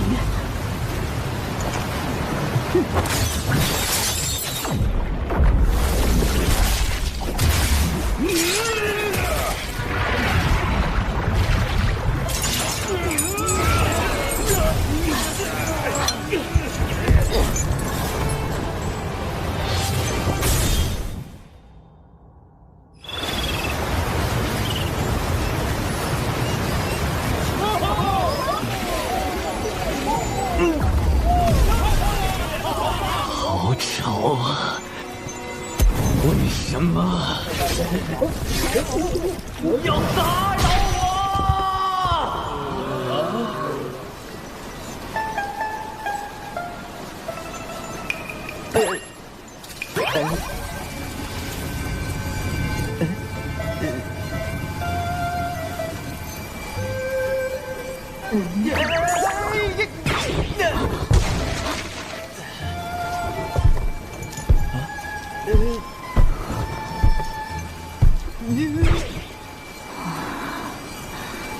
这是海神啊！从鱼肚子里生出来的海神，海神！快把海神从寨里好生供着，通知巡寨全体寨民，搭建神像，摆坛祷祝。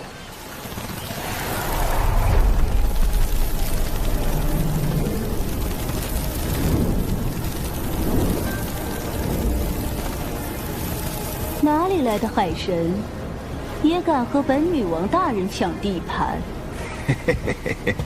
女王大人，雄寨之事便交给属下吧。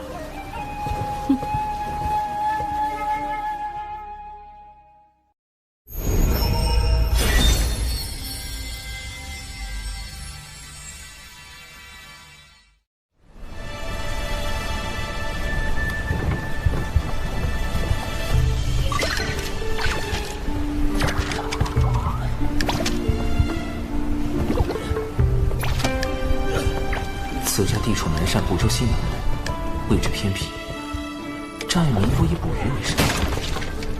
奇怪的是，寨民们都像吃了猛汉药一样，身形几乎都非常壮硕，吃食也都很正常。奇怪，莫非是祖传体型？这真的是人类会有的体型吗？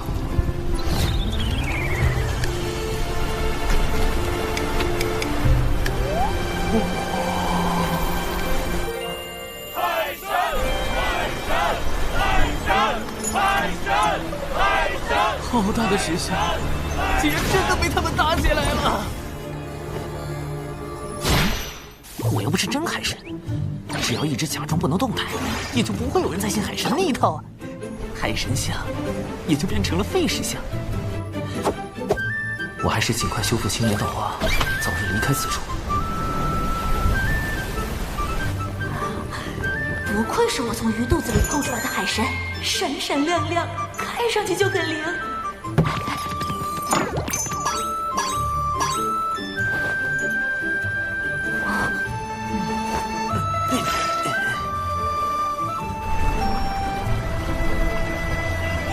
道花总算彻底修复，我可以隐藏修为，模拟出魏成仙的模样了。得尽快了断与熊寨的因果，别惹上什么是非。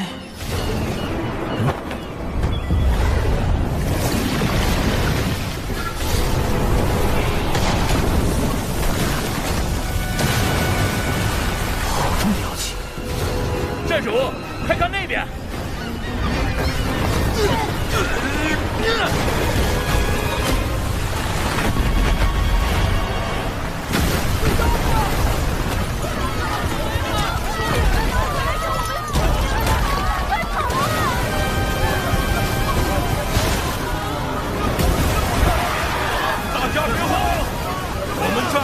海神庇佑，一定会平安无事。没错，海神会保护我们的。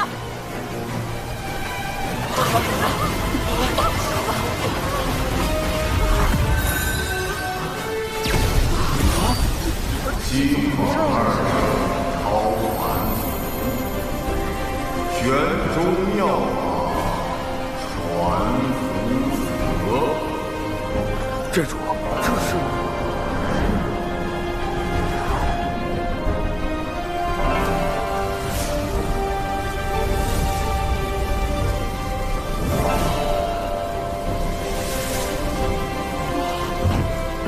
快看，那些人是神仙呀！是神仙。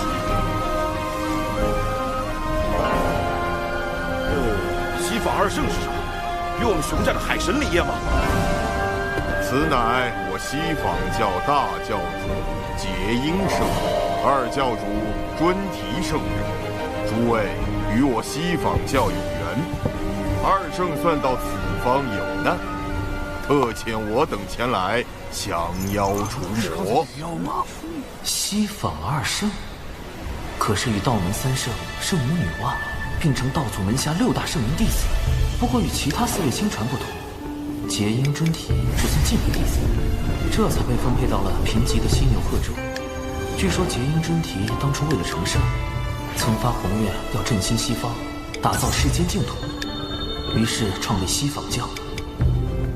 如今道门3教日渐鼎盛，西坊教却因为地处偏远，门下人丁稀少，与道门的差距越来越大。西坊二圣便开始推行广结善缘、招贤纳才的策略。但西坊教弟子不远万里来到南赡部洲，对付一个刚刚出现的妖怪，时机会不会太凑巧了点儿？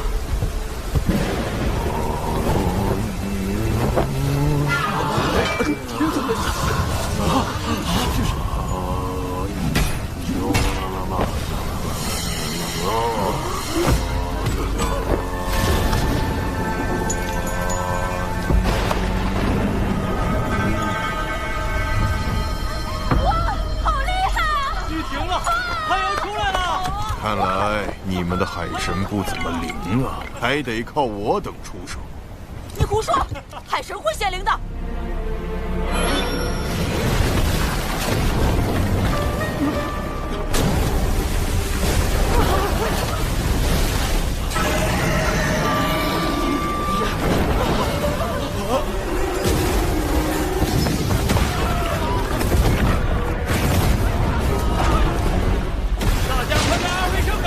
让二圣庇护我们！别听他们的！还犹豫什么？你们想被鱼妖吃掉吗？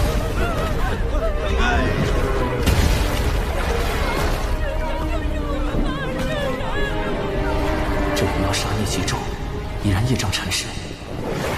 从妖气来看，约在真仙境，修为远在那群西坊教弟子之上，但他却只出招示范，哪里出了问题？摄神珠，摄取元神，让我看看你元神的记忆。到底想来熊寨做什么？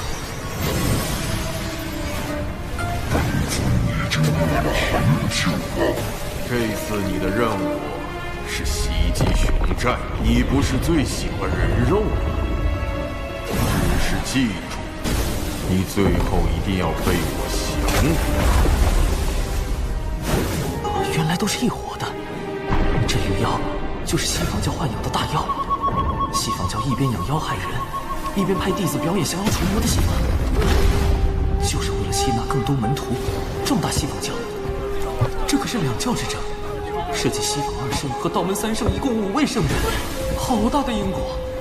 门徒席间，我得赶紧溜，千万不要回头看。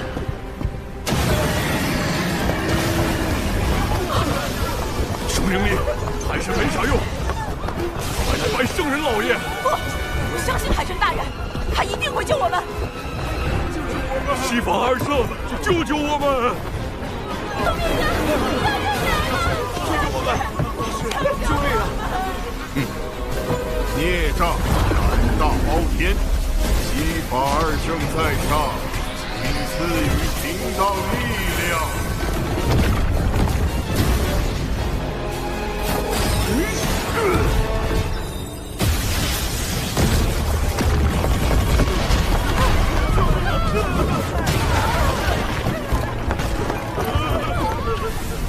文杰，我本来就不是海神，不应该掺和这些是非。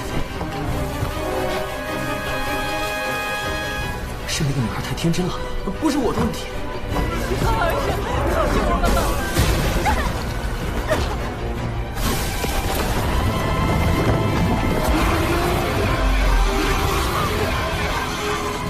海神大人，求求你，快显灵吧！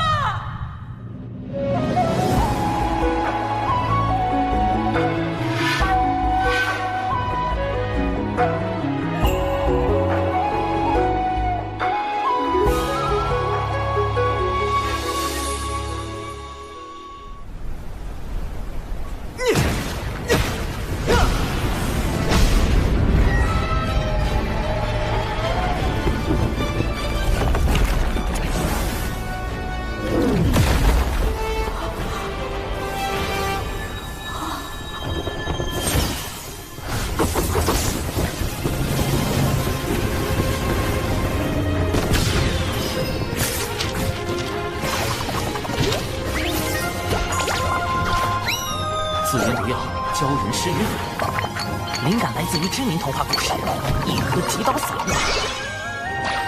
嘿嘿。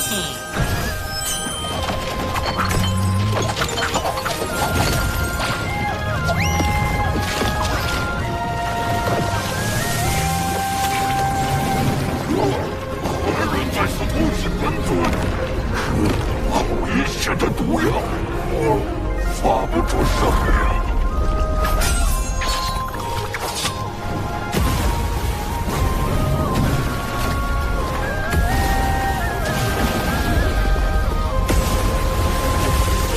迷药升级版，注射型软仙散，一针立马晕，2针双保险。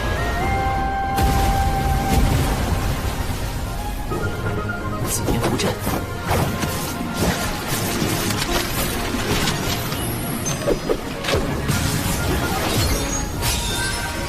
，3元玄火剑阵。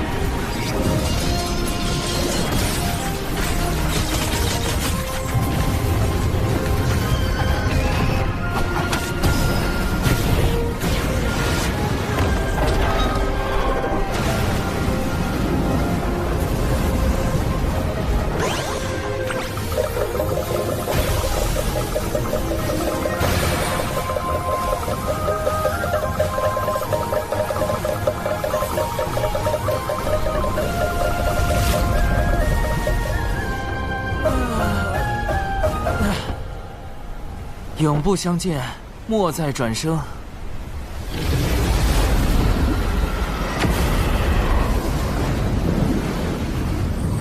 这个鱼妖找对了，演得太逼真了，下回还找他。咱们熊寨能不能入西方教，供奉2位圣人？当然可以，往后尔等就做我西方教弟子，西法而胜！西法而胜！西法而胜！你们怎么可以背叛海神呢？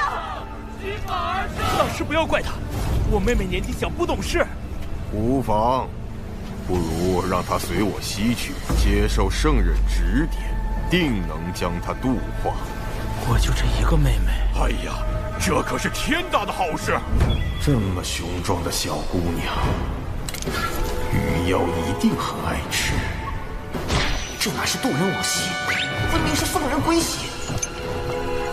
跟着他走，可就变成大妖们的口粮了。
这么厉害，难道真有什么海神在助他？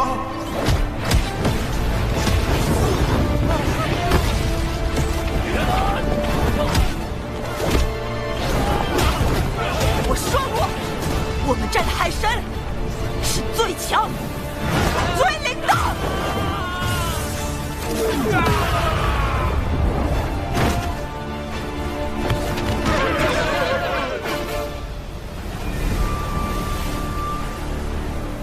妹妹你怎么变得那么厉害了？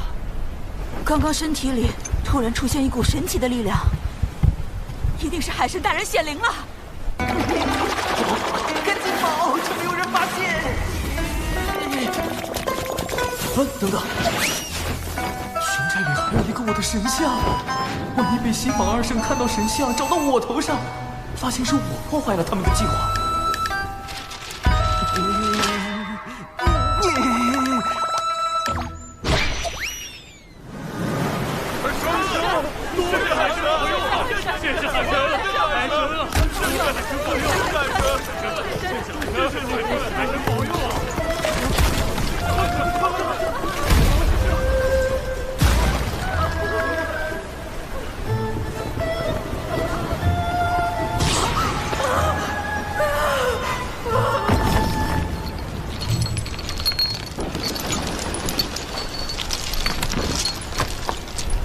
在下并非海神，特此备下薄礼，以谢贵寨收留之恩。令符炼器士入门手册若干，少年强则雄寨强，无需求仙拜神，自可修炼星寨。他虽然不是海神，但他是英雄。我也想成为他那样的人。现在立刻马上回到道门的地盘。西方二圣只是道祖的记名弟子，我道门3位圣人老爷却是正统的亲传弟子。道门3圣罩着，就不怕那西方二圣了。能拜入道门回响诛仙门，真是一大幸事。昏皇太邪恶了，人心太复杂了，因果太害人了。以后还是得贯彻在小琼峰老死不外出的方针。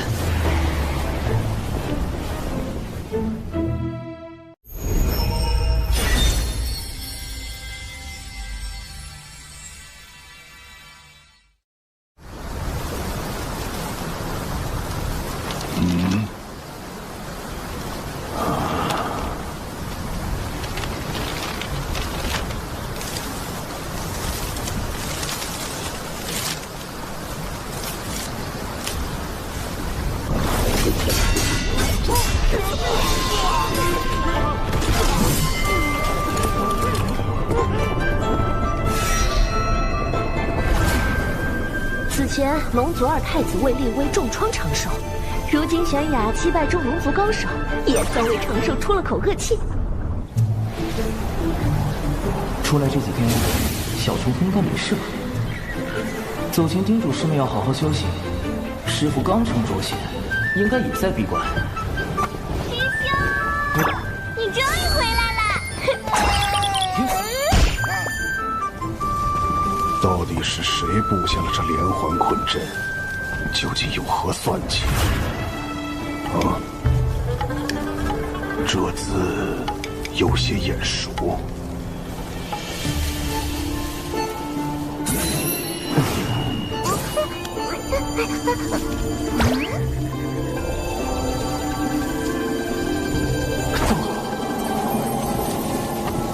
还请不要破坏此地的一草一木，此路通往一处没有隔音阵法的空地。难道还留了出口？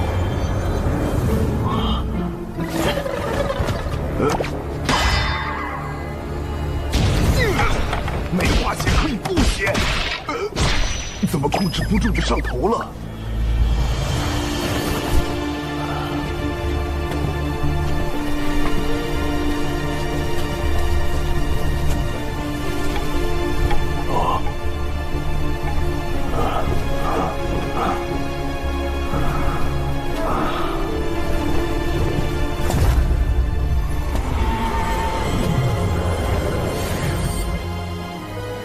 当初在丹房外设立体复合型组合大阵，是为防止有人发现我司令禁药融仙丹。没想到把师傅给坑进去了。幸好师兄早在阵中准备了待客间。现在来说说师傅为何会在阵里吧。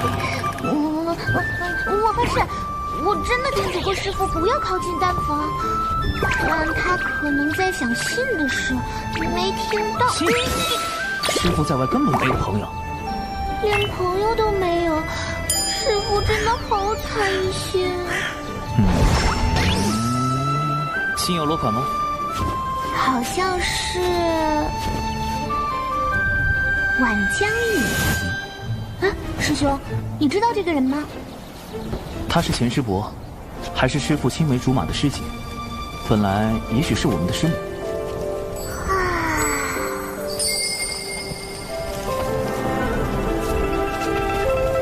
能看上师傅这么认死理的人，晚师伯一定是一个很好的人。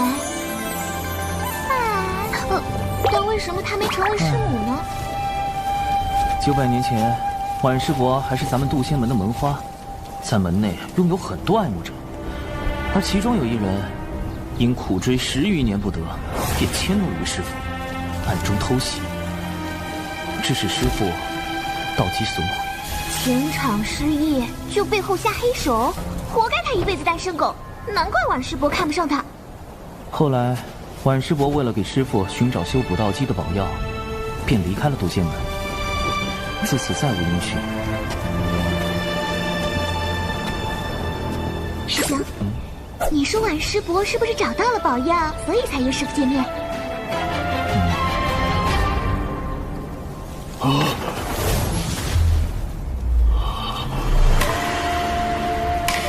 这阵是我设的，此计确实是我的，但我为何全无记忆？难道我所经历的都是假的？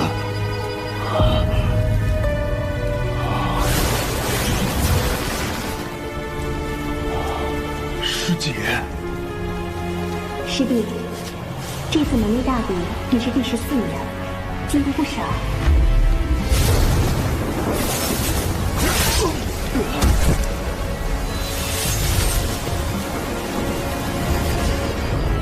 师弟，你在门内好好养伤，我一定会为你找到修补道基的宝药。师姐，不要走，不要走！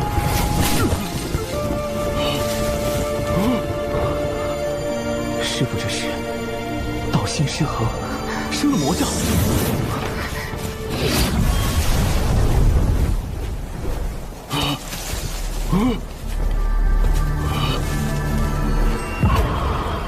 道基残损，心爱之人离去，挣扎半生只修成一个浊仙。你的过往还真是凄惨啊！你是谁？你我是同一人，境遇却完全不同。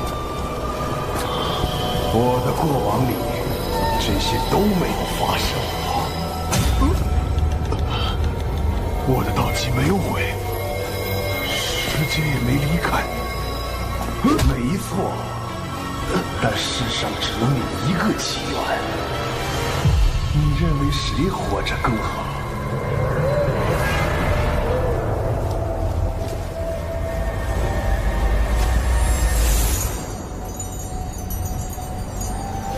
那么，只要我不在了，一切都会是最好的样子。只要我不在，只要我不在，只要我不在。静气凝神，心念归一。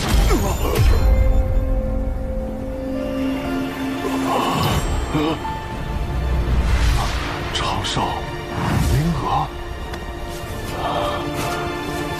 为师好像见到师姐了。师父果然是被那封信乱了道心，生出心魔。你们怎么进来了？朕呢？我师兄很不烦这件事，你要放了他吧！这是弟子设计的，但弟子就是用来防贼而已。防贼？小春风穷的叮当响，哪来的贼？朕尽力对贼不贼牢。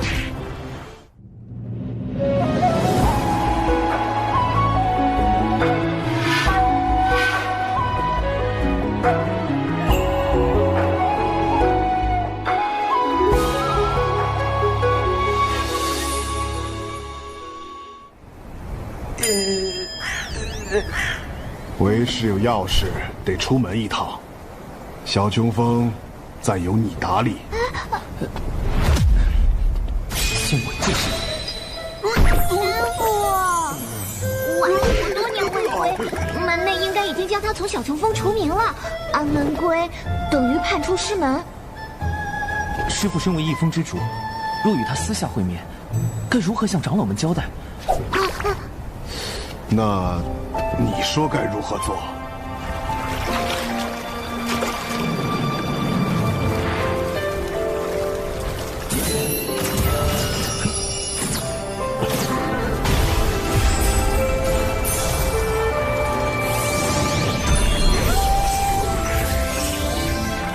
师父，隔绝大阵已开，不会有人打扰您给婉师伯写信。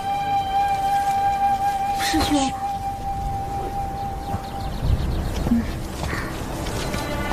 师兄，你真要去给师父送信啊？万一……最坏的可能就是婉师伯已经遇害，这封信是有人要引师父外出除掉的。啊！师兄，你是不是已经有怀疑对象了？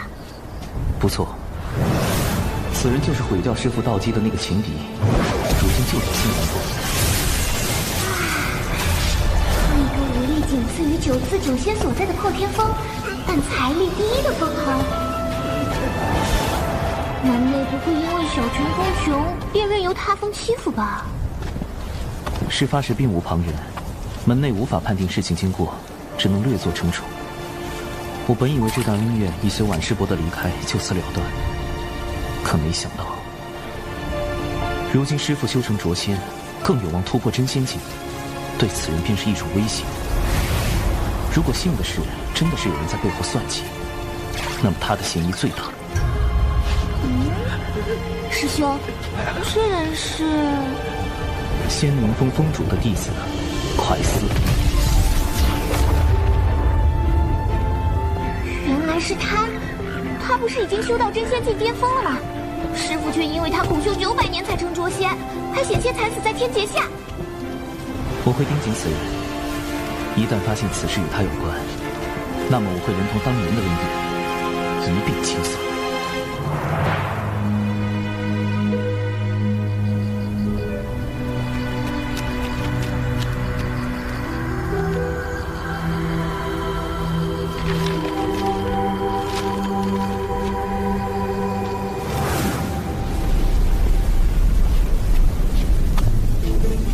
此外，赴约途中也有风险，还需增加底牌。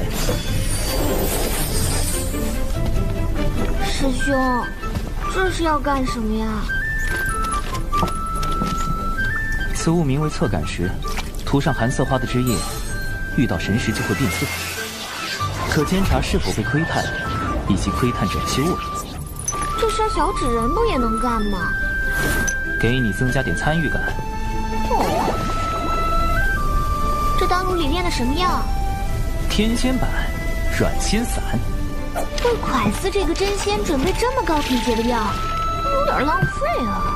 真仙进去天仙境虽远，但万一人家是个隐藏大宝。再者，天灵风善炼器，若蒯司有厉害法宝，一刀下去999。稳妥考虑，还是按天仙境应对，有备无患。这段时间你就和师父闭关不出。魏师兄实在太稳健了。可对方若见赴约的是你，改变计划呢？所以，我绝对不能露出破绽。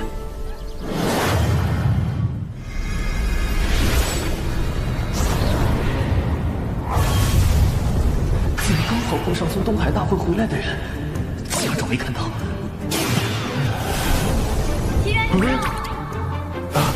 99师妹，你们这么快就从龙宫回来了？别提了，龙宫那位二太子敖乙不知道又发什么疯，所以结束的仓促。不过我师父说，这次长寿对战敖乙有大功劳，我就趁机要了些法术典籍给小琼峰。师兄，你不用太感动啊，回头吩咐长寿陪我喝酒，喝到我满意就行了。这闪避动作这么丝滑，小寿寿是身体有病碰不得，你这老头还手上无欲了？多谢99师妹关心，但长寿实力低微，目前还用不到太高级的修炼典籍。都已经在龙宫大出风头了，要是再少些东西，我不就成门内最亮眼的仔了吗？就算不为长寿，奇缘师兄刚升谪仙，也很需要典籍巩固修为吧？99师妹的好意，师兄心领了。贫道正准备去南州历练，稳扎稳打，提升修为。这风格改变的这么突然，奇缘师兄900年来不是一向闭关修行吗？奇缘师叔，此次长寿师兄舍命护我渡仙门颜面，玄雅钦佩不已，不知他伤势如何？目前已无大碍，劳玄雅师侄记挂。倒是你这一身伤，玄雅在擂台上把龙宫弟子揍了个遍，给长寿报了仇。报仇？有时你也太冲动了，总要低调啊！龙宫不会把这笔账算我头上吧？玄雅师侄如此顾念同门之意，贫道很是欣慰。是谁在生气？奇缘师兄这是不开心了，怎么脸这么狰狞？长寿师兄高风亮节，至仁至善，乃我辈之楷模，能与他相交，是玄雅之幸。别夸了，让我走吧。99师妹，你们一路奔波，还是先回山安顿，咱们就此别过。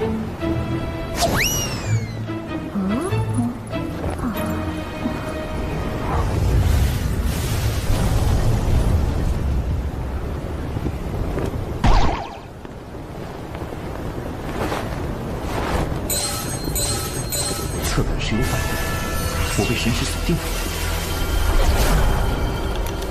竟然有人愿意花那么多灵石买这个谪仙的秘籍，倒还真是一笔划算的生意。待他抵达南州灵东城，我们便立即下手。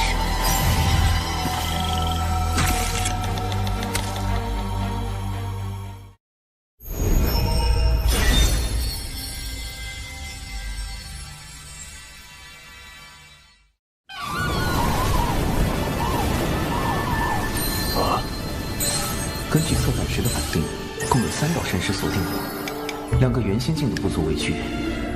不过真仙境的这位，如果隐藏了修为，就可能是真仙境巅峰，甚至更高。信息太少，暂时无法确定跟踪之人。也罢，我已经备好了15种应急预案，方便及时应对。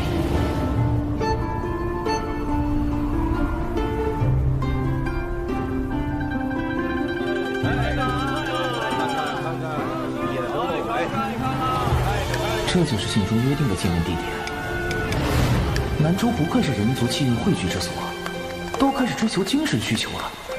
不过，神识锁定解除，这就现身了。我还什么都没做。依然是你。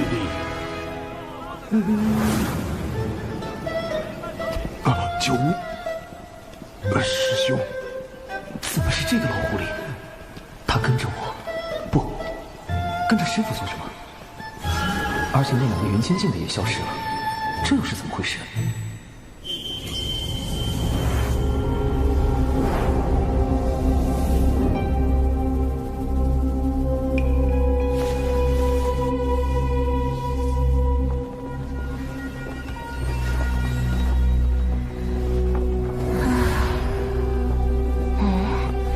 他旁边那人是？不知道，他是在城中与目标碰头的。之前我们一直小心隐藏在地面追踪，没有发现别人，应该也没有暴露。保险起见，我们得掌握主动。有这个法宝在，2人一并杀了也不是什么难事儿。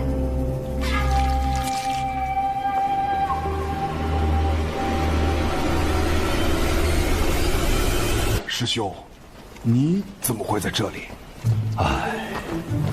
小九担心你独自外出不安全，托我暗中相护。想不到，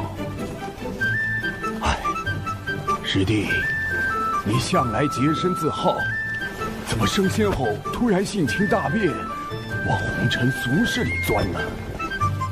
九无师徒暗中相护也是好心，如果他跟踪的不是无理长说的话，危险！他对师傅十分了解，只要是露出过错，一般就藏不住了。幕后之人也会被惊动的。师兄，你误会我了。吾辈炼气士一心求道，岂会恋慕俗世污浊？我停在这里，是另有原因。什么原因？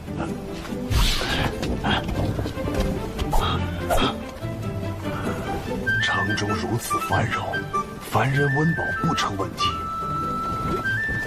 这些人却脚步虚浮，跟恶鬼似的，着实古怪。想不到师弟如此单纯。师弟自梦晚将与师妹近1000年，一直很寂寞。我这个做师兄的，确实不该过度苛责。总感觉他在想一些不礼貌的东西啊。确有一些人阳气虚弱，寿元无多，像被妖族吸食了精气。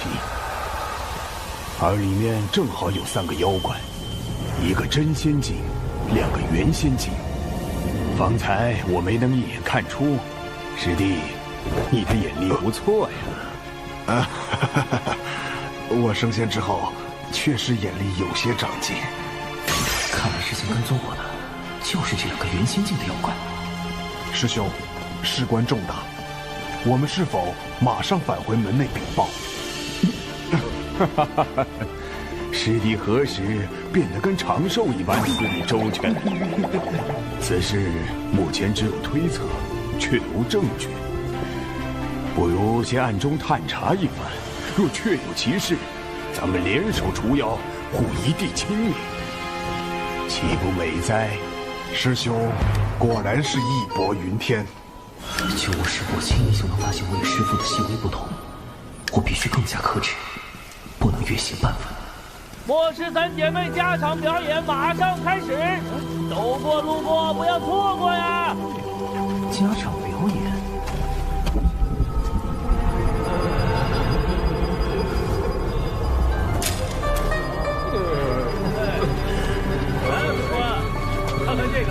呢？幕后之人为了引师傅入局，真是煞费苦心。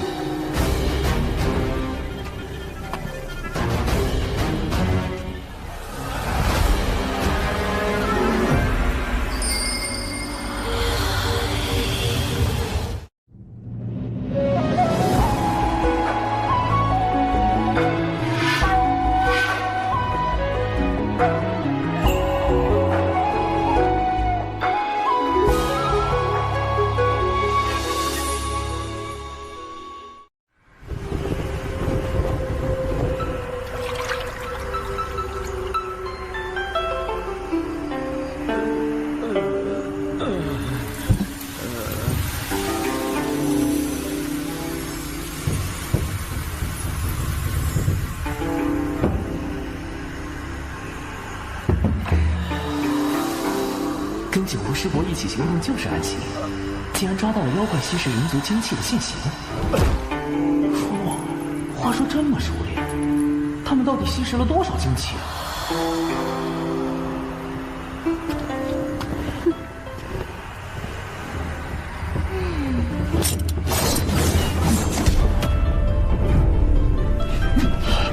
你们没中姐姐的万香迷魂物，难道你的修为比姐姐还高？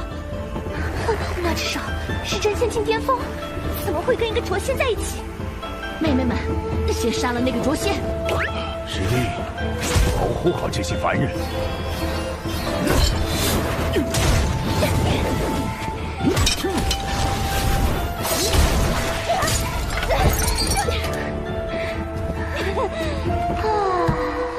好吵，发生什么事啊？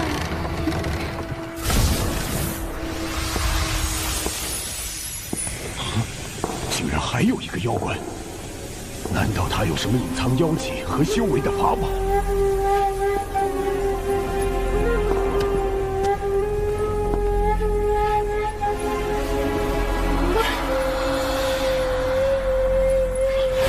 掌柜的，他打伤了我的两个妹妹，小兰姐姐，你可要为我们做主啊！敢在我店里？师弟，千万保护好自己。我绝饶不了你！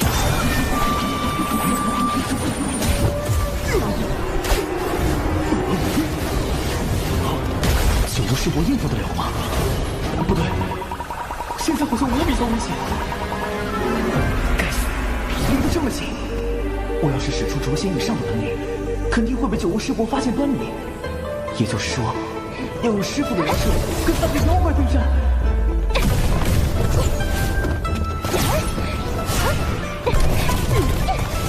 是个糟老头子，怎么这么能跑？为了装师傅，我饶命了。没事儿，他跑不了。万飞小可恶已经成了。不妙，前身中竟然暗藏无形水雾，逐渐令人窒息。虽然我本身的天仙境修为足够抵挡，但显然师傅这个浊仙是抵挡不了的。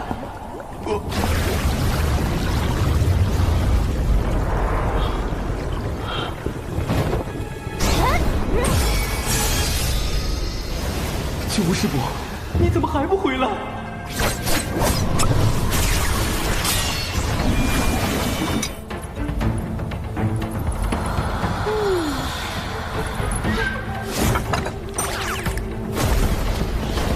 不好，事体有危险，必须马上了结这个妖怪。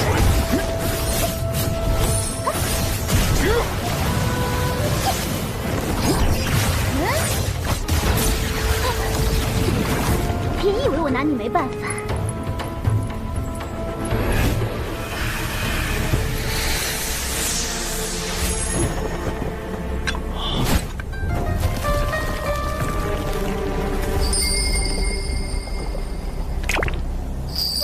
你是星球狐族？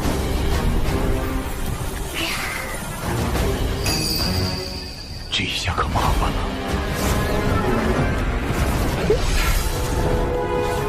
算了，秋人和罗秋瑾，启动天角抛你几远。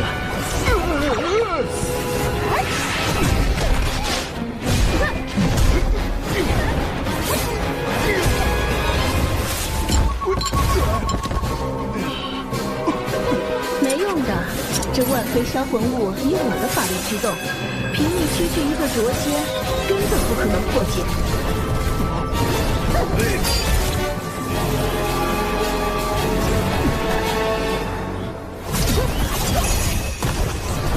贫道族的法力低微，大仙绝不会向你们这些作恶的妖怪屈服。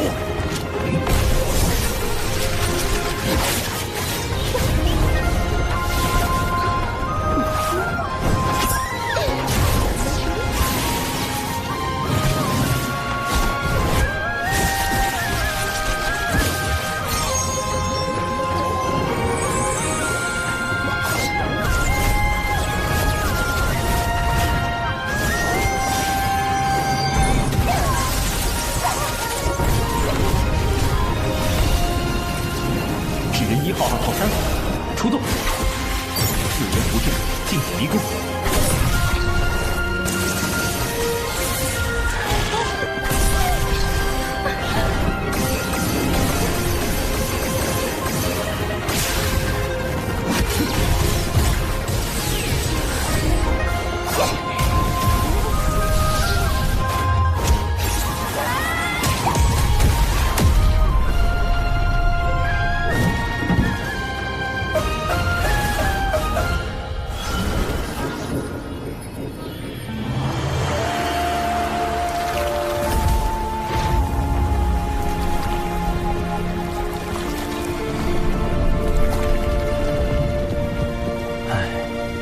人类总是会被表象所迷惑。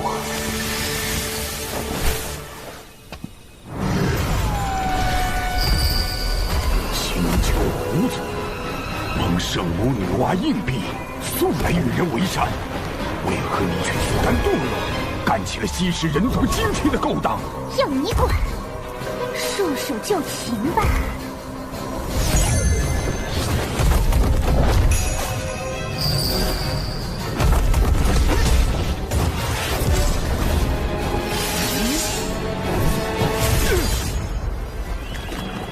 我要杀了你！妹妹们，把力量借给我！又来了！万毒噬魂物！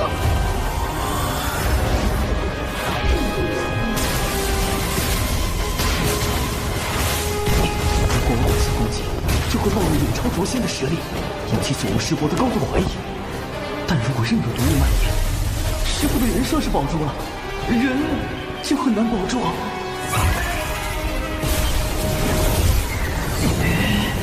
不能，千万不能打！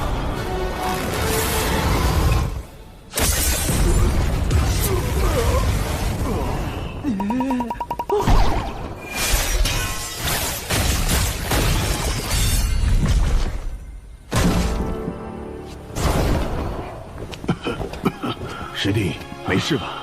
这3只妖怪着实厉害，多亏师兄大救。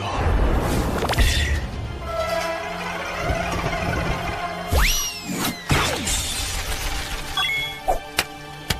弟太谦虚了，没想到你竟能和3只妖怪纠缠到这种程度。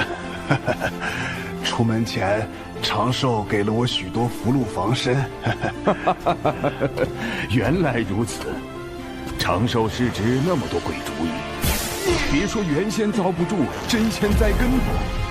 待他成仙，怕是连天仙都敢算计。师父的一世英名，我忍了。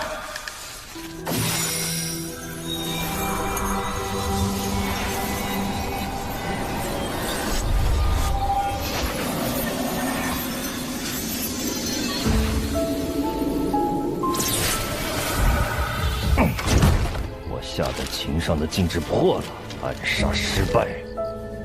奇缘呐，奇缘，你当了900年的废物，一朝成仙还是如此能干。越是如此，我越是留不得你了。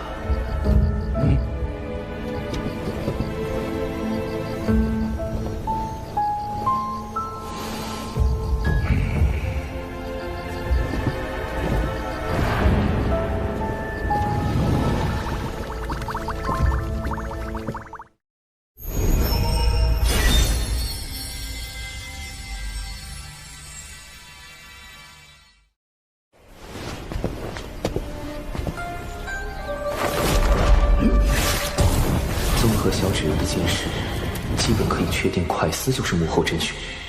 他以挽江鱼为名，引师傅前来灵东城，欲买凶除掉师傅。如今快思得知蛤蟆药失败，已在赶来的路上。他最快1个时辰就能到，麻烦就麻烦在9巫师伯。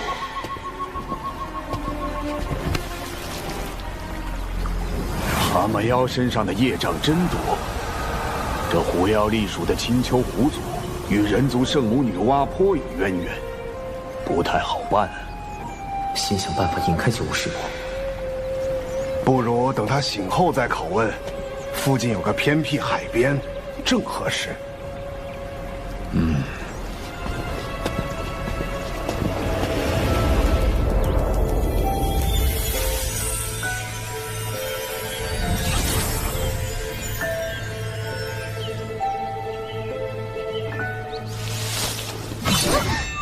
行了，你这狐妖为何在人间作祟？与那蛤蟆妖又有什么关联？奴家，您幻想来。好厉害的媚术！好在我常年研习清心咒，问题不大。9巫师伯应该也……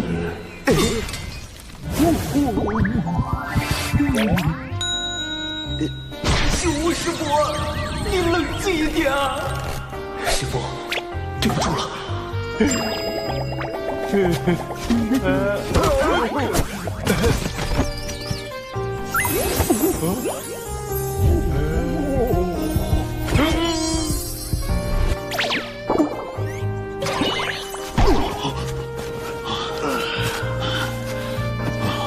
还好有这东西在。这是长寿化的白眉老后符，炼气时修道静心，抵抗媚术，必备良品。好厉害的法宝！哼，竟敢用媚术激我的！还符！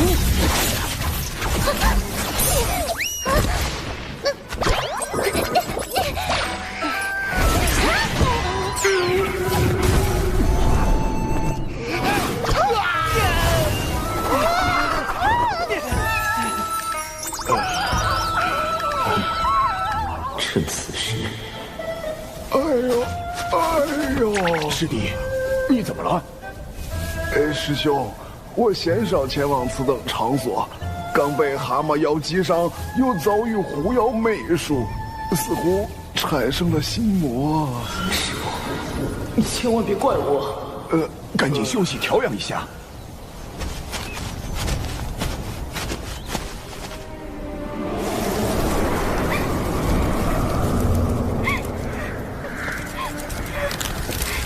姐姐们，你们死得好惨！说，那个卓仙是怎么杀死你姐姐的？他有什么特别手段？姐姐们已经死了，告诉你这些又有什么意义？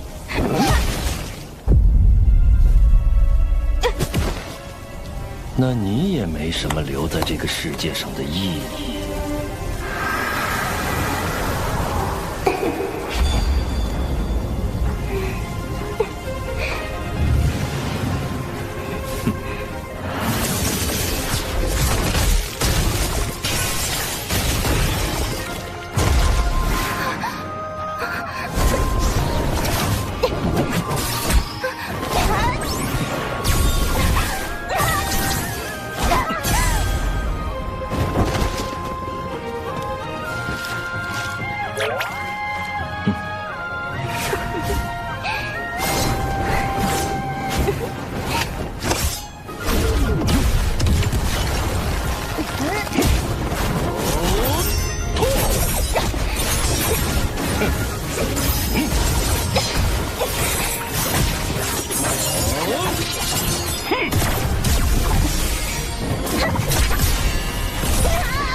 喜欢跑？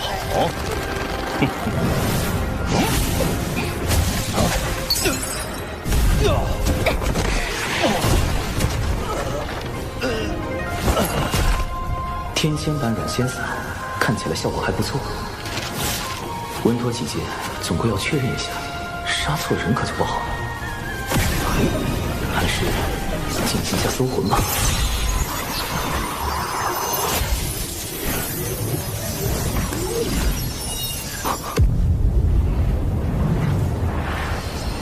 师傅，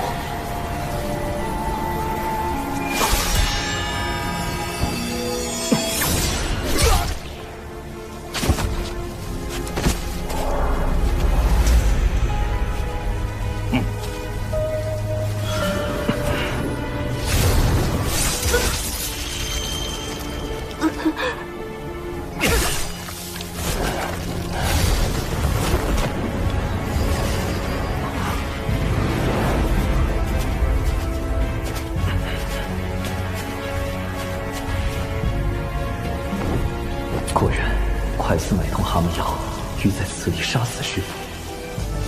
师傅，万事不往，令东城百修杀人事件确认完毕。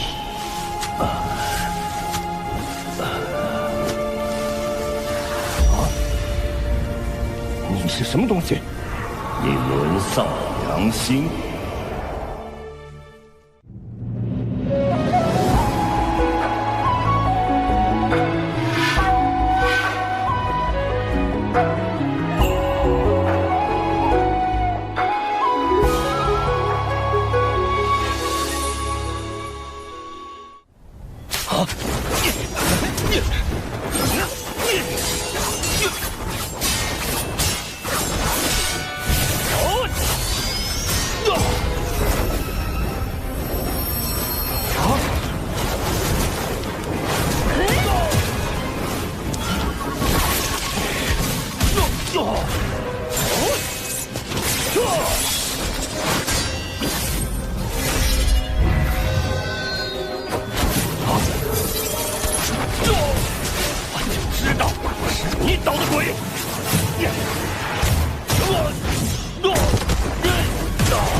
追日破云梭，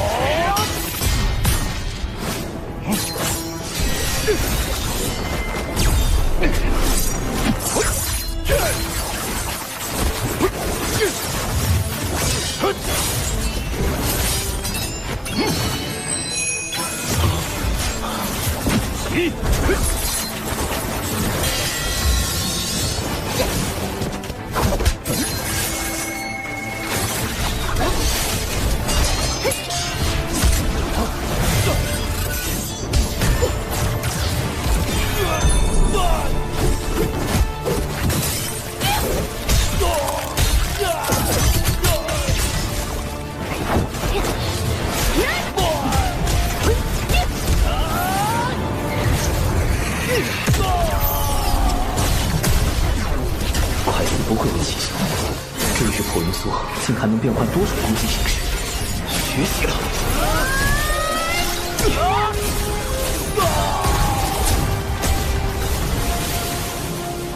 怎么可能？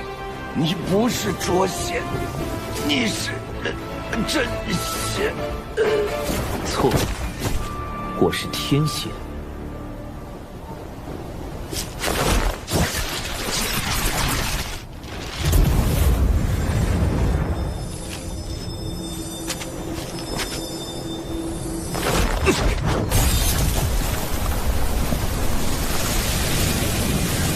万无有事，无法转生。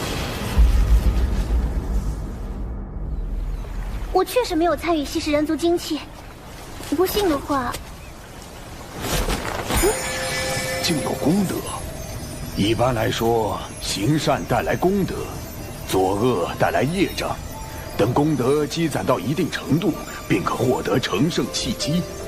机缘上佳者，可凭借功德成圣。当今6圣都是以功德成圣，道门3圣以教化取功德，西方2圣以发宏愿取功德，圣母女娲则以造人取功德。但这狐妖身上的功德，这是祖传功德。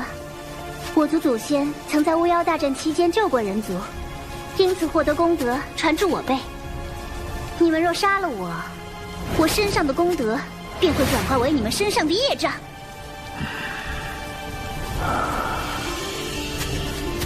师兄，此女虽狂妄，但所言不无道理，只有将她带回门内发落。我出来的太急，没带能收束活物的宝囊。啊，我带了。出门前，长寿特意为我备着的。符箓、宝囊，齐元师弟似乎谨慎过了头。这些东西真是长寿师侄给他的，还是说……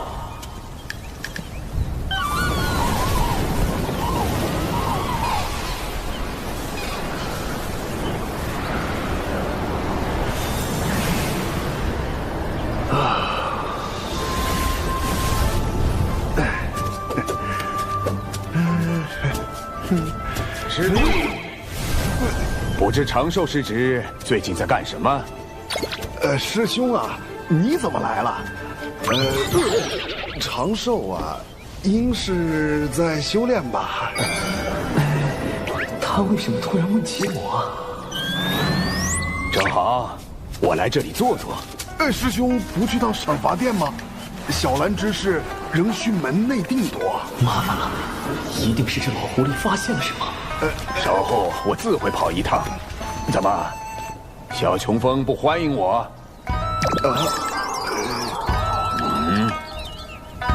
那怎么会呢？师兄造访，必令小琼峰蓬荜生辉呀！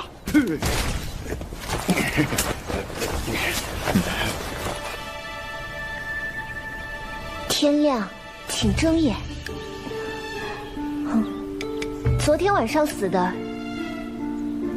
是99师叔。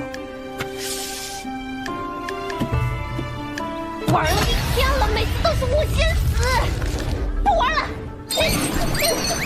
99师叔，你耍赖！我就知道，李长寿呢？他哪里去了？五师兄，你怎么来了？哼，坦白吧，师侄，我早就怀疑你了。跟我玩这一出，怎么可能瞒过我的眼睛？九无师伯，一起玩狼人杀吗？李长寿竟然在这玩什么狼人杀？那起源真不是他假扮的。保险起见，还是用法术查探一下。神识为引，虚实尽显。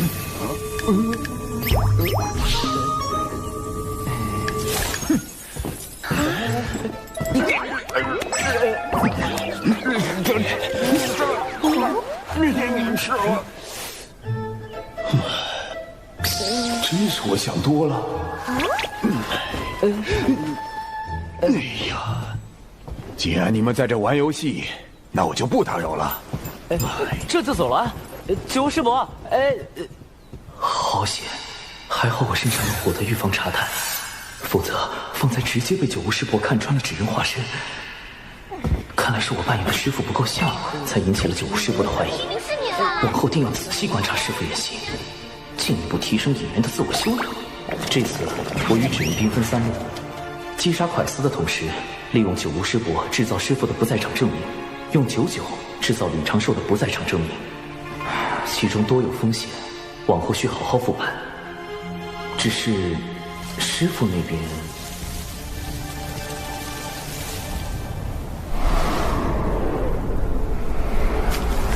西元那个废物，为什么只等你花那么多心思？我到底哪里比不上他？你这样心思歹毒的人，也配和七元师弟相提并论？也配和七元师弟相提并论？既然如此，你就别怪我心狠了。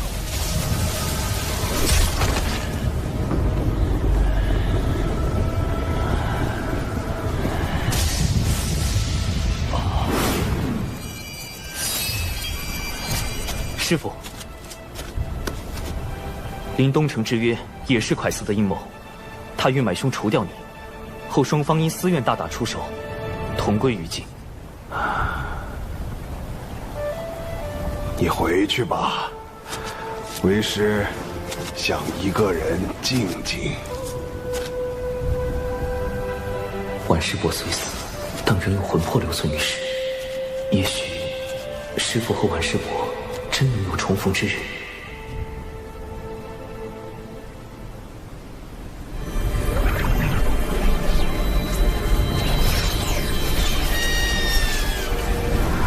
道代表金鳌岛来访，与贵门论道切磋，此为拜帖。我渡仙门与金鳌岛同属道门，却应增进交流。看来这一次又要挑选优秀弟子与金鳌岛切磋了，不如……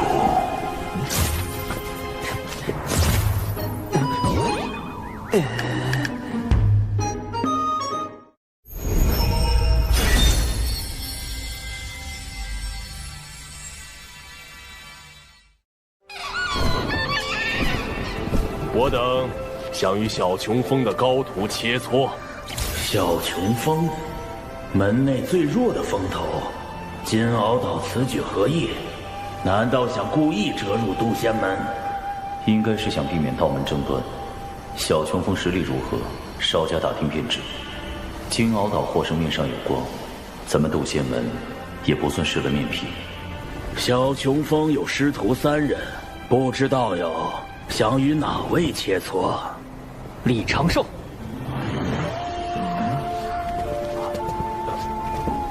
敖乙，他拜入了金鳌岛。龙族一向傲慢，如何会与道门为伍？为了打败蓝衣老大，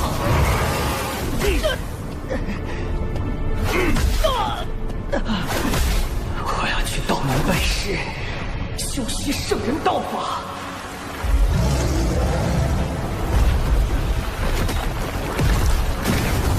为了重整龙族，我要扬名四海，引领族中弟子拜入道门。扬名计划第1步，洗清龙宫一战的污点。回众女上人，我师兄李长寿修行遇到瓶颈，必死关了。还好准备了避敌计划。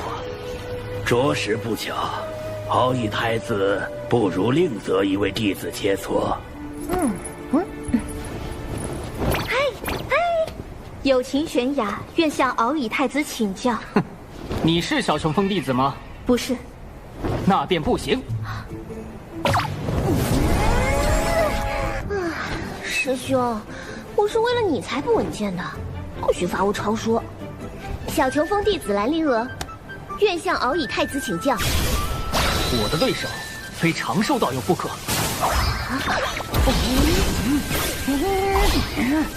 否则心魔难消。龙宫一战输的是长寿，你为何会有心魔？心魔这种事，懂的人才懂。我被蓝衣老道洗了后，哈老道这件事实在丢龙现眼。他既然闭关了，我就在门外等他。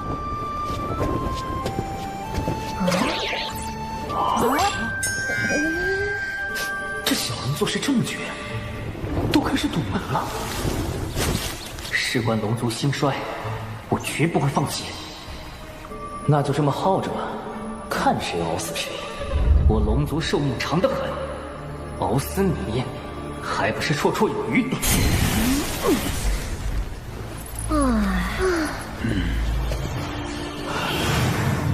他俩这是要熬死我呀！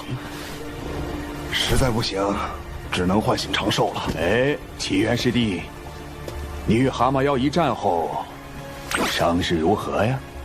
蛤蟆妖？难道是长寿说的快死顾兄杀我那个？好多了，老九吴师兄记挂。还好对过口供。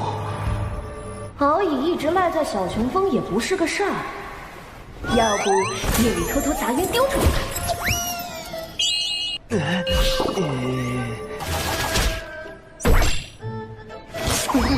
我会被龙族暗杀吧？小妙计，赶紧出关，调整2层伪装。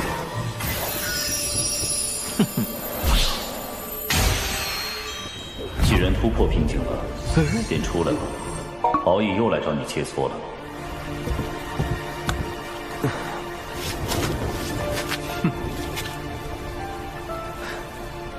敖乙以渡劫成仙，而弟子不过反虚境，怕是难以取胜。师父，弟子有一个既不与敖乙交手，又能让渡仙门稳赢的法子。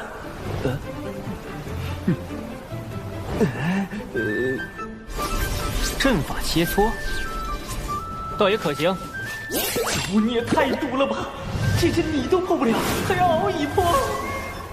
唉，师兄，你这次稳健不起来，要露馅了呀。长寿师兄，没想到你不仅善炼丹，竟还精通阵法。长寿，你那破阵我进去就晕，敖乙肯定闯不过。长少，此战过后，你定能得到门内重视。快和为师谢过九巫师兄，举手之劳，不用谢。谢你个鬼呀！苍天啊，把这坑神带走吧！只要在不强行冲破阵基的情况下走出这座大阵，便算敖乙太子获胜。请。只能随机应变了。此阵将是我扬名四海的第一个垫脚石。敖乙师弟，这阵法看着并不玄妙，一定困不住你。为兄等着为你庆功。敖乙师叔，自求多福吧。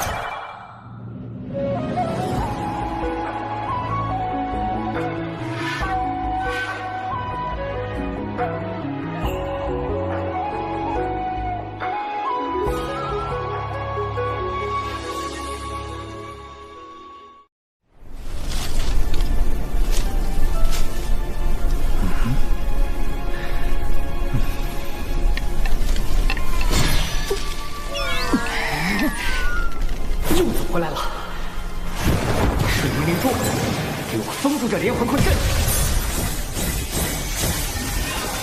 竟是生于远古的先天法宝，难怪能阻断大阵运转，令生灵显现。但，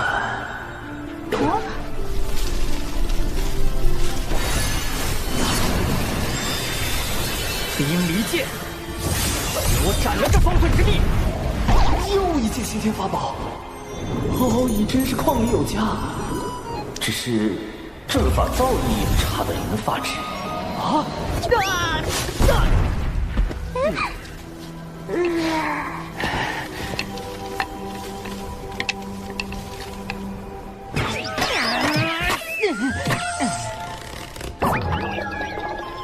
我龙族在阵法之道都这么不堪了吗？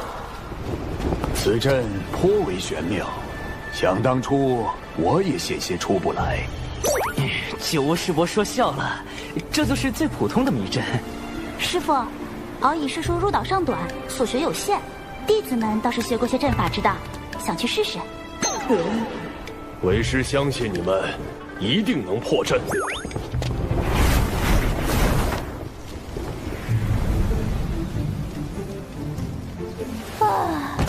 好好的师傅，长了一张嘴。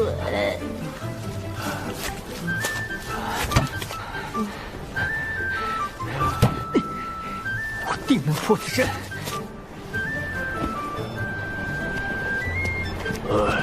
终归是败了。也罢，贫道这就将他们带出。前辈且慢，我来开。是时候展现我金鳌岛真正的阵法造诣。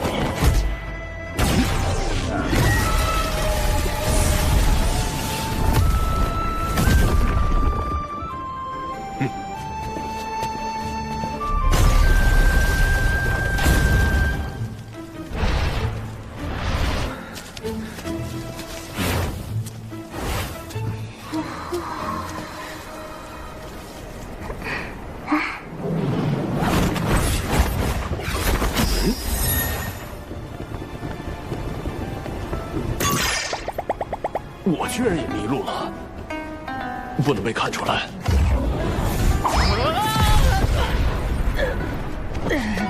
我龙族还能站起来！敖乙师弟，为兄来救你了！连天仙都被困住了。长寿在阵法上的造诣确实不凡。长寿啊，这个优秀仙苗，你当定了。谁爱当谁当，不要给我！金鳌岛也不过如此嘛。九九师叔，既然你主动吸引火力了，一定不介意我再把祸水引向你吧？此阵能有如此威力，99师叔居功至伟。这座大阵一直是靠您浑厚而又纯粹的法力在运转，对吧，师妹？可不是嘛，阵基里的每颗灵石都是您嵌进去的。九巫师伯推荐的就是靠谱。可是小琼峰真的需要真仙指导布阵，就要真仙，就要真仙！真仙？他就是真仙，你找他。师兄，好像是有这么回事。难怪我在镇里一直兜圈，原来是99师妹所拨。是吗？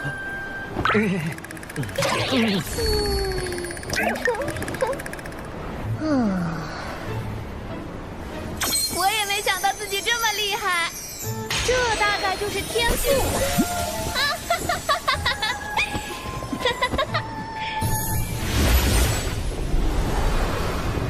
99师叔实力强横，众位道友闯不过去，实属正常，切勿因此沮丧。我输了，道友阵法之玄妙，敖乙领教了。师傅，你怎么也在镇里？为师是来找你们的。如今是我金鳌岛输了一阵，不知小友能否和敖乙师弟再比试一番？当然，绝对不是为了输赢啊，只是想助我师弟摆脱心魔。一个成仙的挑战一个没成仙的，这公平吗？请元泽师兄将我的修为封到反虚境。这倒是公平了。那便再切磋一次吧，莫要让人觉得咱们渡仙门拒战。这熟悉的剧情走向，弟子遵命。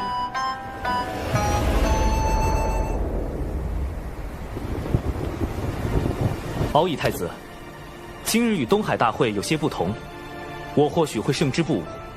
道友于阵法之道已经胜我，这一战是敖乙强求得来，道友尽管出手。为了渡仙门的面皮，此战必须赢，但如何赢才是重点。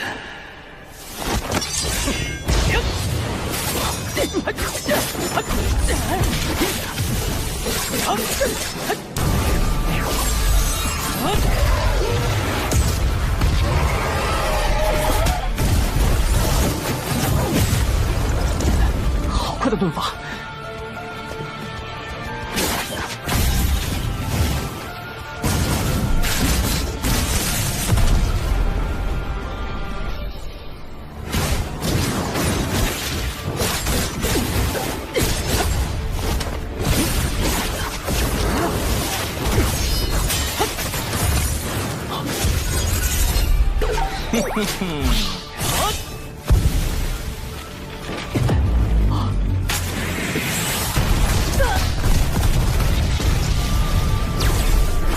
原来胜之不武指的是避开正面交手，既如此，便逼你现身。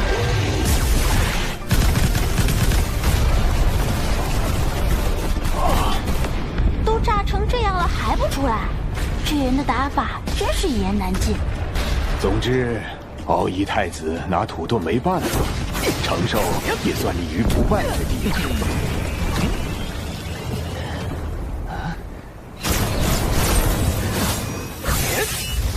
用遁法避开正面战斗，就算获胜，旁人觉得是取巧。师兄各位，符火破不开他的心墙，得换点尖锐的法器。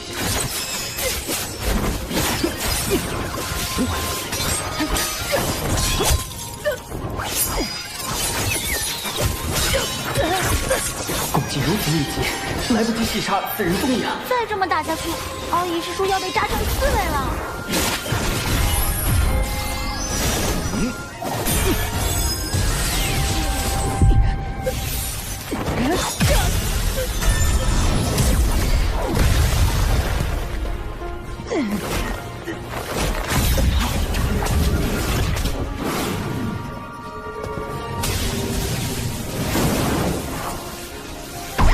这是什么法器？一刀砸下去还能喘气吗？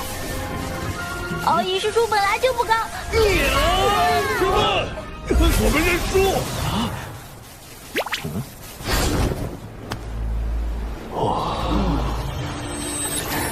输了，我又输了，多有得罪。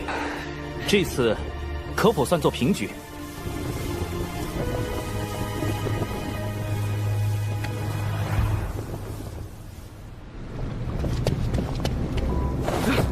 女王大人，咱们派到南海传教的弟子失联了，让压神的人去查看一下。另外，道门可有异动？听闻金鳌岛正在渡仙门论道切磋，倒是个挑拨道门关系的好机会。渡仙门。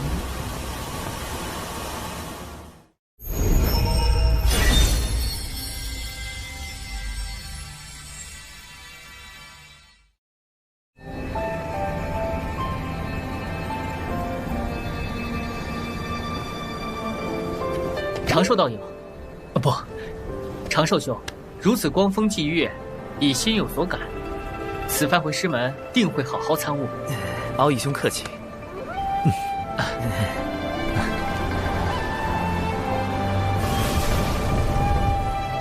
叨扰数日，贫道这就回去了。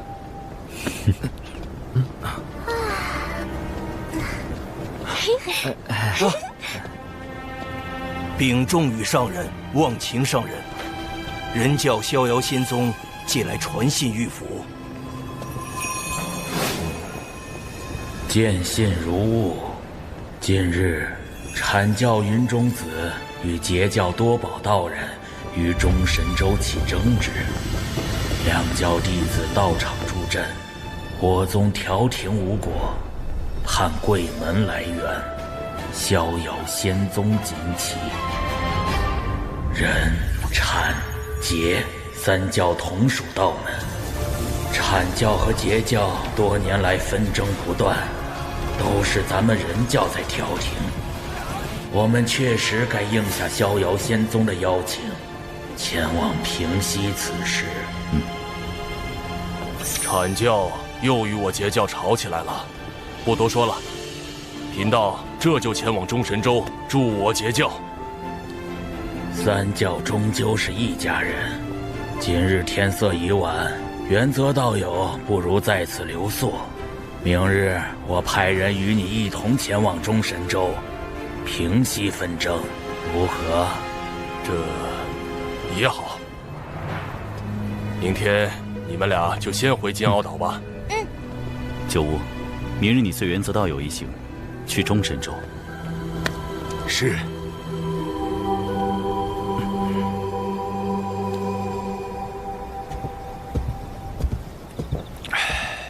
师伯，这是万凌云长老炼制的腐仙灵魂丹，可用以防身。用时需闭气，以防自伤。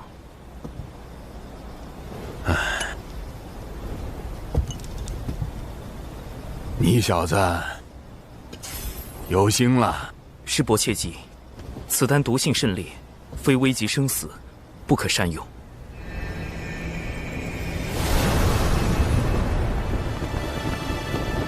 师兄，阐教和截教吵架究竟是怎么回事？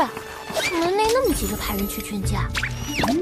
这次冲突的主角，阐教的云中子和截教的多宝道人，听说他们都喜欢法宝，只不过云中子喜欢仿造赝品，而多宝道人则喜欢收藏真品。也许是因为法宝，二人吵了起来。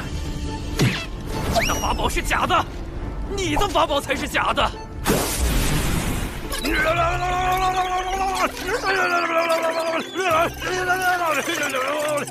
总有人嘴笨吵不过，于是很快进入了洪荒吵架的必备流程——骂人。二人都叫来了各自的师兄弟，两人的争吵升级为两教的矛盾。这样一来，作为道门三教之一，从不参与阐截之争的人教，不得不出面调停。逍遥仙宗劝架无果，又发动骂人战术，叫上了咱们渡仙门。这么点小事，弄那么大？阐解两教的矛盾由来已久，甚至要追溯到两教圣人立教之时。九无师伯前去劝架，但愿别是吃力不讨好。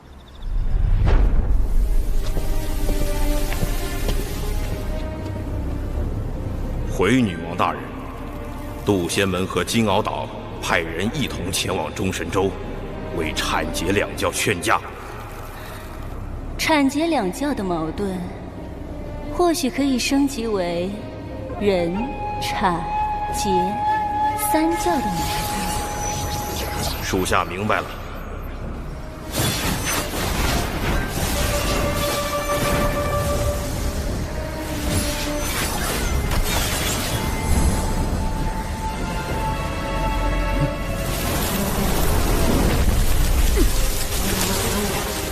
蚊子也太多了，有埋伏，是隔绝法阵。趁法阵还没彻底结成，冲出去！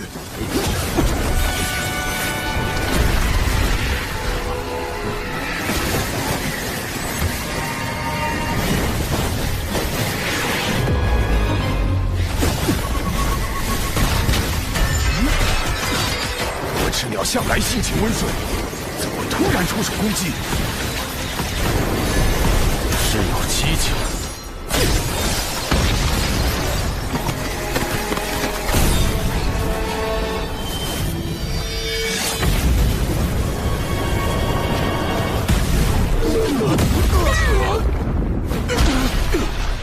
我赤鸟来势汹汹，带头那只的实力已经逼近天仙境巅峰。我虽也是天仙，但不是他的对手。隔绝法阵困住了我们，必须想办法尽快破阵。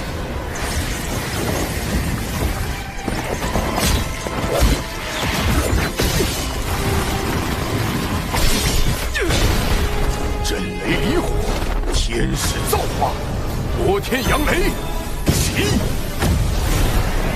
天光熠熠，黑影如梭，万影剑阵，去！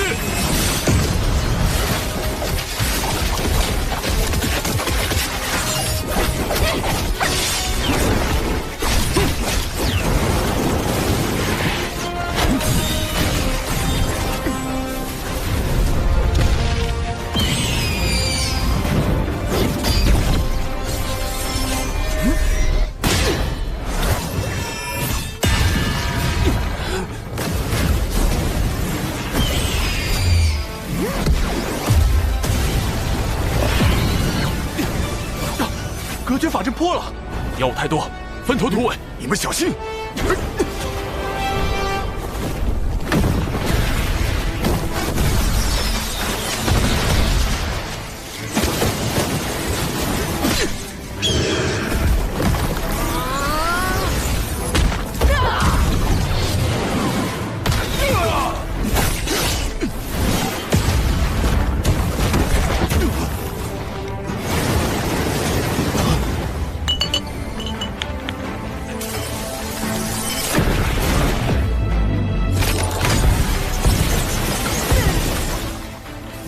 丹药四品禁制被破，九无师伯出事了。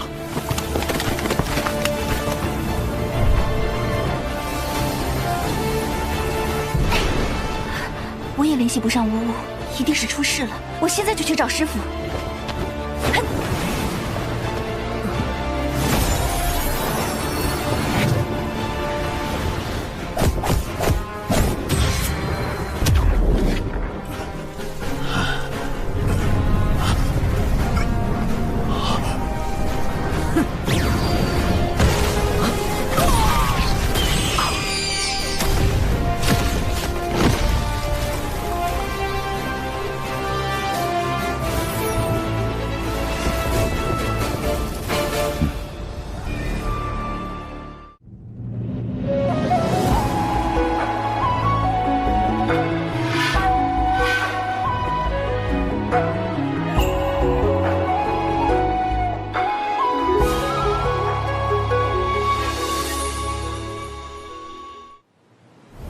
长寿，要不是你给的毒丹，我真就见不到你了。当时究竟发生了什么？九巫一行因是遭到了火赤鸟伏击，2位渡仙门长老殒命，九巫受重创，原则等人不知所踪，金鳌岛也没有他们的消息。火赤鸟，他们怎么会突然对渡仙门和金鳌岛的人下手？此事不简单。这些火赤鸟被我们击毙后，身上闪过一缕血光。我仔细检查过他们的尸身，发现其元神被抽空，早已死去多时。看来，他们的元神被操控了。操控元神，竟有这种邪术，简直闻所未闻。后来我虽被师父救回，但性命垂危。好在有麒麟长老出手，才捡回一条命。麒麟长老，常年镇守道藏内殿的那位。他是门内唯一的太上长老，也是门内2大金仙之一。他似乎见过这些操控元神的邪术，不，应该是族群。他们被唤作血赤黑纹。血赤黑纹，麒麟长老，麒麟长老。他们神秘，嗜血，来去无踪。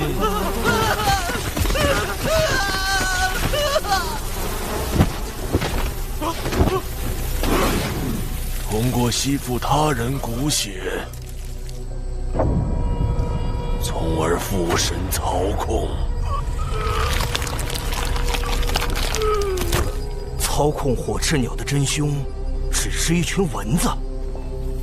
千万不要小瞧了这群蚊子。远古时，他们曾经用类似的手段挑起了一个族群的内部纷争，甚至引发了族灭。灭族于无形之中。没有任何判别的方法吗？灭一个族群都这么容易，那我渡仙门……近日有血赤黑纹作祟。此文凶猛异常，请各封严加戒备。门内也开始戒备血赤黑纹了，这日子真不太平。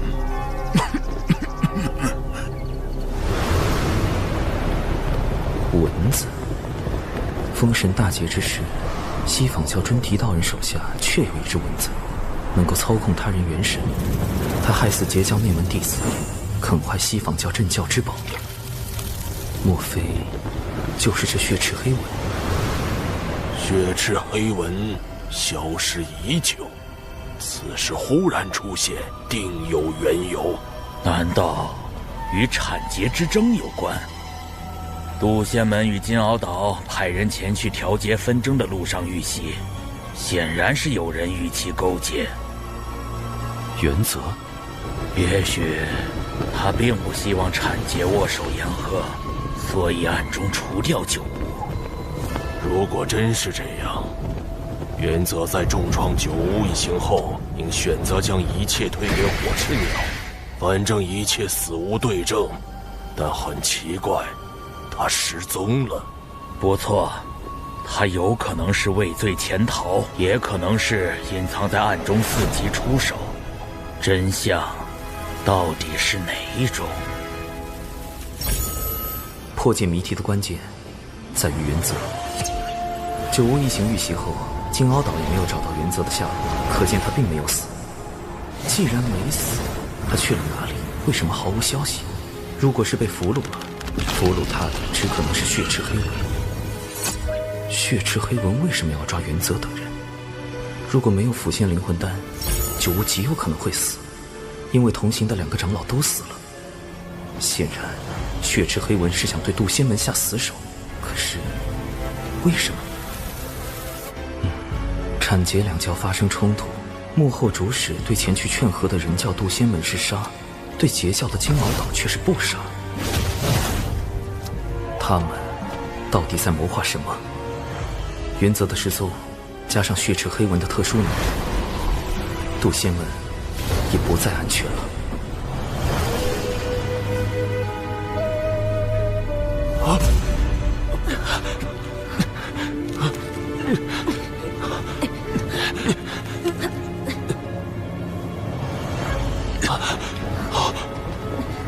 金鳌岛原则。你要干什么？我告诉你，别想威胁我，我是绝对不会听你的。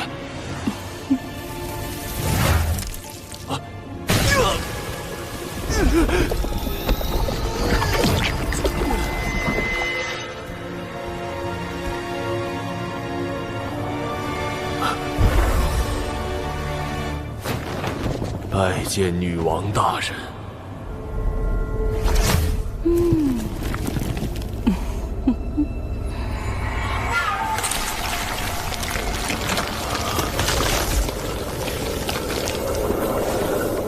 吸收完血莲，你们便可以一跃成为金仙，然后带领妖族去覆灭渡仙门。记住，覆灭渡仙门。是。安排火赤鸟偷袭，再以血赤黑纹掌控金鳌岛炼气室，攻击渡仙门。女王大人果然高明。这回定要让他们道门三教吃个大亏。只有这样，上面那位才会满意。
所有人誓死守卫渡仙门。门内有数千人，未成仙弟子占大半，元仙以上弟子、长老有数百人，不知有多少会葬身在这场血腥浩劫中。誓死守卫渡仙门。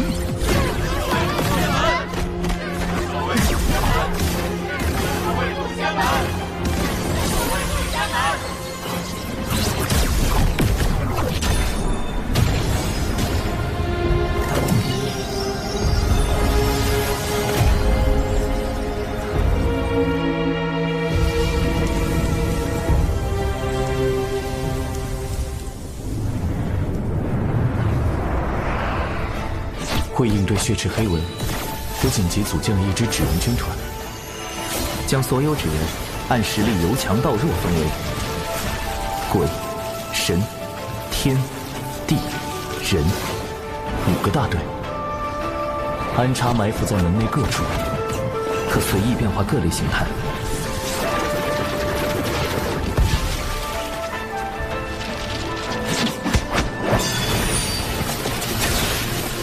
但愿能守住宗门。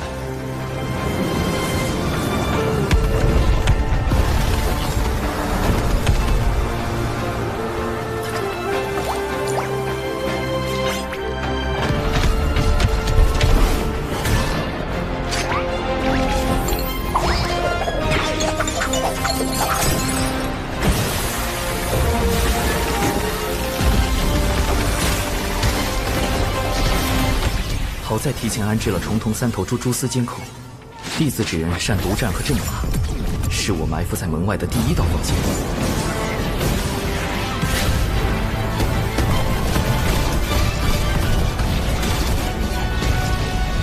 虽成功击退了先锋军，但宗门的这场大战避无可避。敌军尸体就交给你了，人字纸人。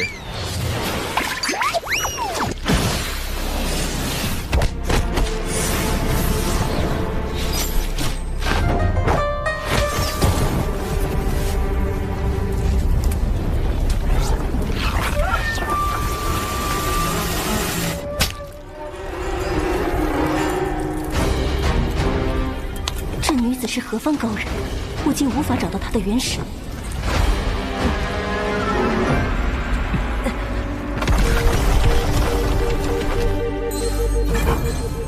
来了，3000里外，西北方向出现敌军。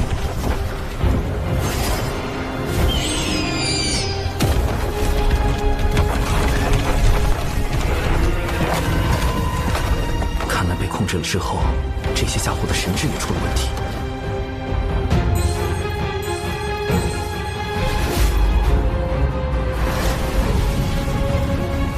这么快！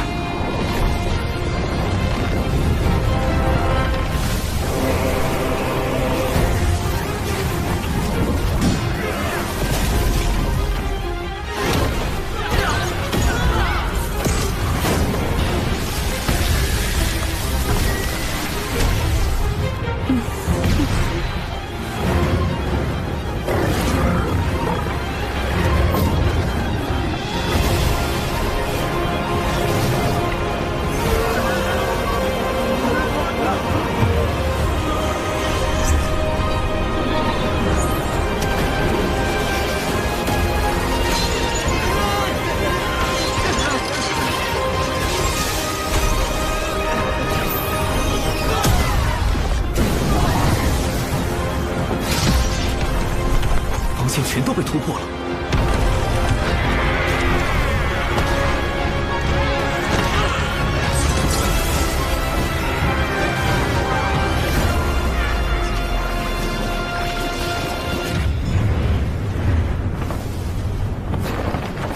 劫护持大阵。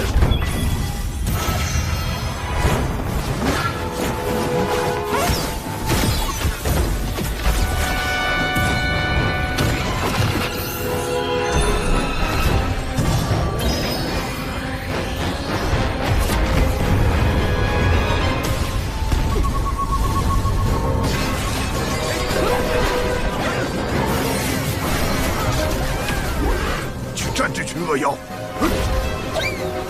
师父，对不住了，完了完了，我们师兄同流合污了。此次来袭的大妖，修为都在元仙至天仙境不等，师父只是着仙，恐怕难以应对。到时我自会和师父解释。快走！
记着，覆灭渡仙门。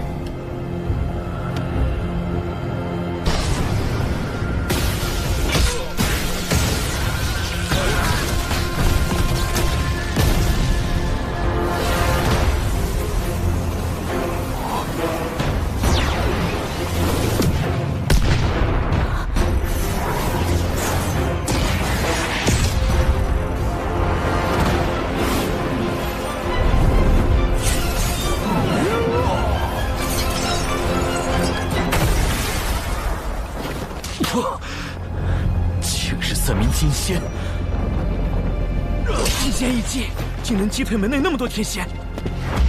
金仙之道早已得天道认可，可半道而生，长生不死。面对金仙，我再多的算计都是徒劳。今日就算门内天仙全部冲上去，也只能是送死。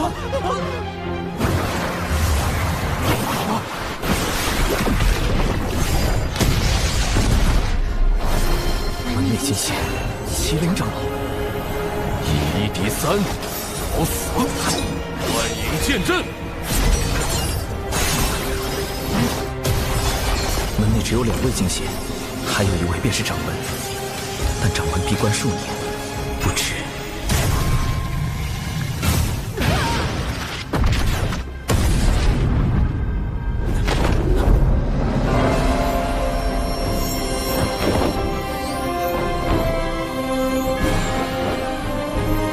何方宵小，胆敢来犯？掌门出关了。掌门代表着渡仙门最后一道防线，一旦掌门落败，既无忧现身，渡仙门无计可施。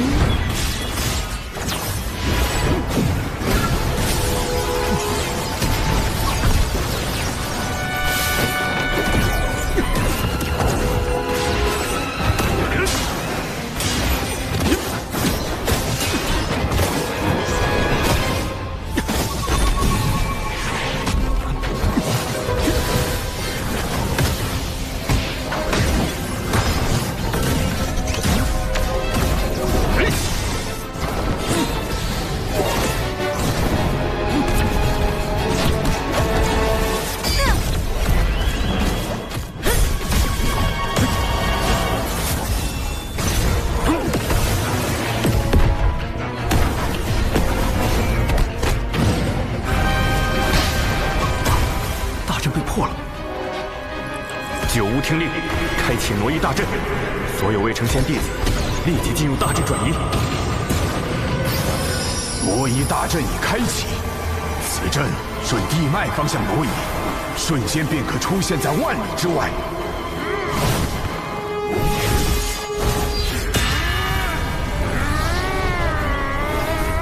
快走吧，多逃一个，渡仙门的未来就多一份希望。快走吧！灵儿，你带着师傅先走。你不走吗？快去！宗门岌岌可危，只剩下一个办法了。有情师妹，你有一项重要的使命。什么使命？我愿誓死捍卫。不是要你死，而是要你去哭。渡仙门弟子有情玄雅，今起本门道成之缘，人叫太清圣人。师兄，我早淡了凡尘情欲，哭不出来。想象你有一只心爱的宠物，某天它被山石砸到，不幸离世，你将它埋葬，却发现它的尸身被人挖出来烤了。就是这样，继续往下说。渡仙门奉渡厄真人为开山祖师，因渡厄真人师承太清圣人，故渡仙门以人教正统而居。我渡仙门惨遭群妖算计，望太清圣人明察。不论血池黑纹背后是否为西方教，其目的都是挑拨道门三教。此事涉及圣人之争，唯有人教太清圣人才能化解。有情心思澄澈，是哭拜太清的不二人选。但愿太清圣人真能听到。是挪移大阵，竟想安排弟子逃跑，做梦！进攻挪移大阵！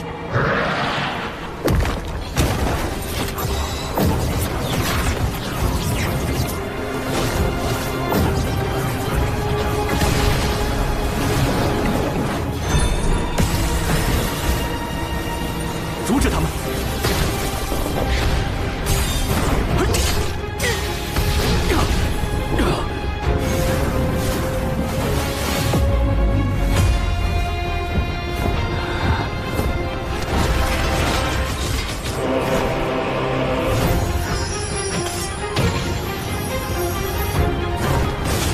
凌云破邪，一焰明光。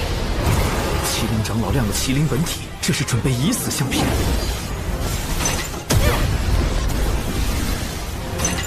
原则，他们怎么成了金仙，还出现在这儿？既然被你们发现了，那就别怪我不客气。给我上！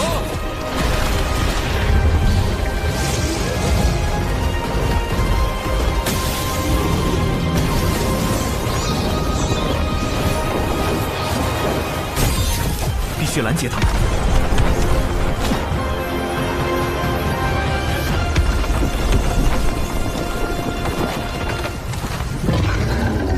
群妖攻山，何其猖狂！我二人路过，斩妖除魔，不为人道。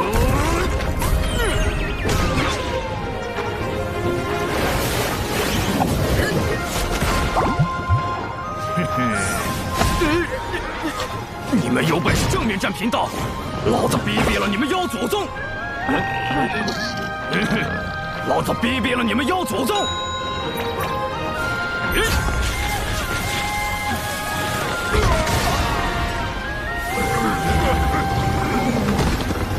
让我服了他！天子只缘善于应变，用以诱敌入阵。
而居，我渡仙门惨遭群妖算计，望太清圣人明察。太清圣人就是渡仙门吧？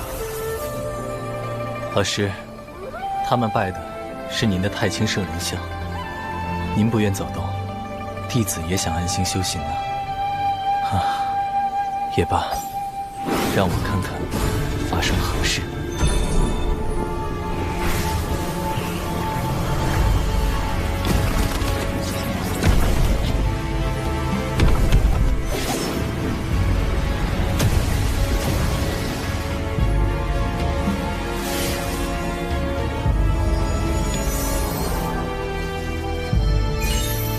人教奉无为之道，旨在少沾因果，专心修德修行，却不代表事事无为。渡仙门是渡恶师弟所创，倒是可带上他一起过去。华夏不反应，渡仙门有救了。此事已成，人教高手定会来援。这段传音，望有情师妹勿对旁人说起。长寿师兄还是这般不慕虚名。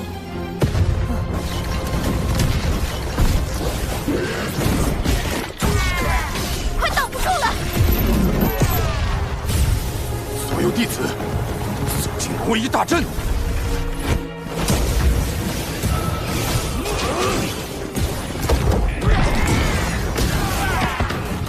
爷爷，我又回来了！开启第二波诱敌行动。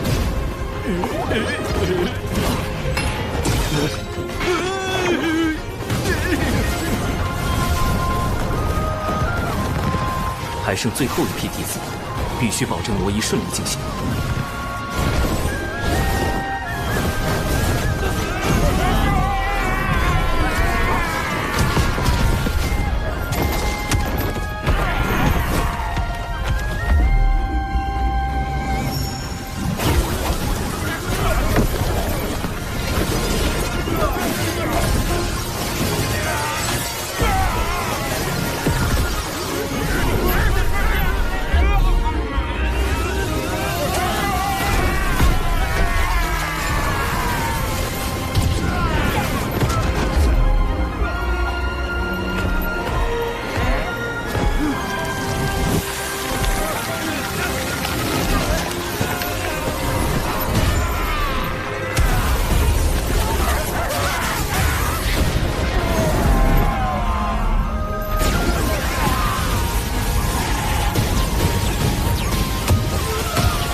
天子指人配合阵法，歼灭敌方1/3战力，总算拖够了时间。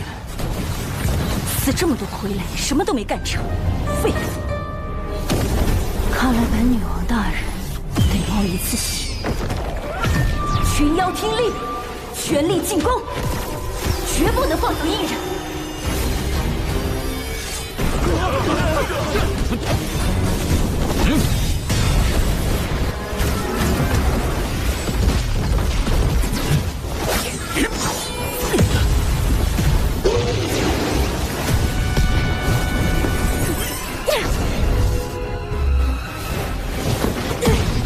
青翼苍鹏是天仙境，怎么比金星更有威压？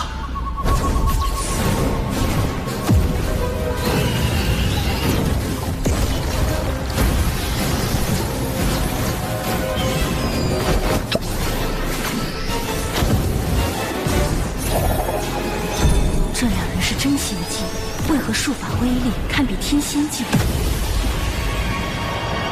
这并非本体。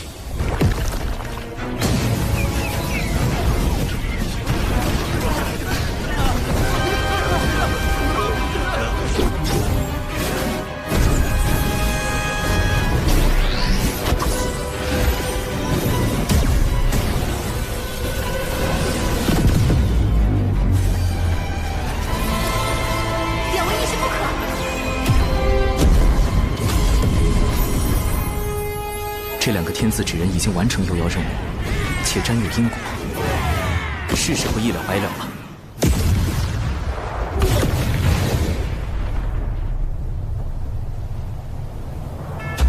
竟不惜神魂俱灭，护我门中弟子。若渡仙门得存，贫道定要为两位义士立碑祭奠。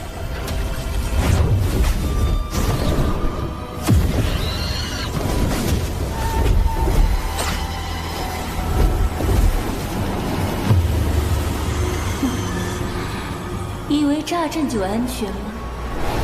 地脉乃天地间唯一的大道会员无极圣人，盘古的经络所化，走势朝向有迹可循，而被挪移大阵连通的地脉，定有法力残留。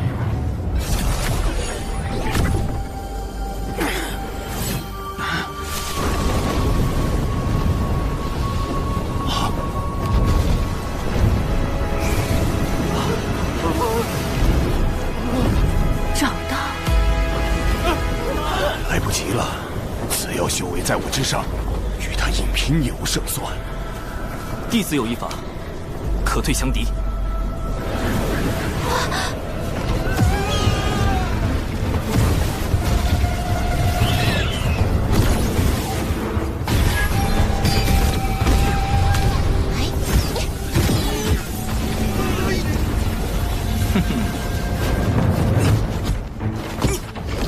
想跑！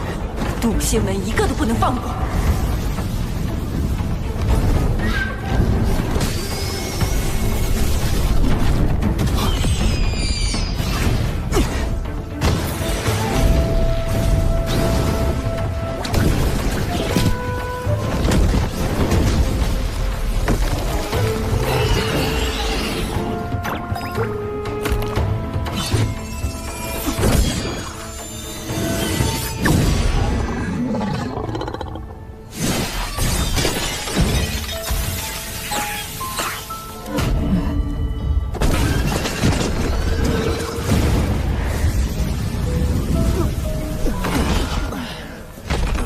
计划失败，我带友情师姐土遁溜走。师妹，实战体验结束，放行云吧。师兄，你果然……现在达成了大家一起昏过去的假象，或可引青翼苍鹏靠近。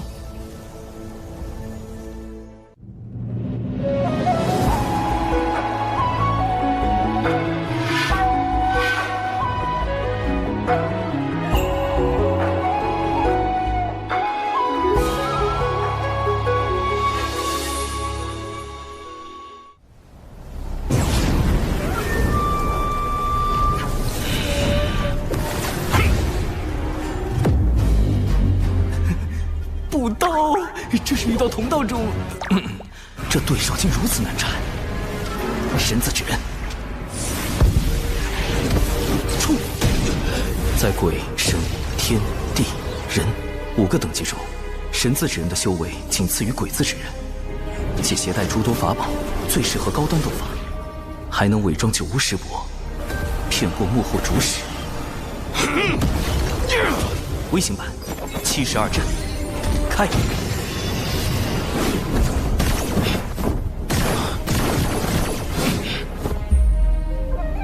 趁现在将大家转移到地下。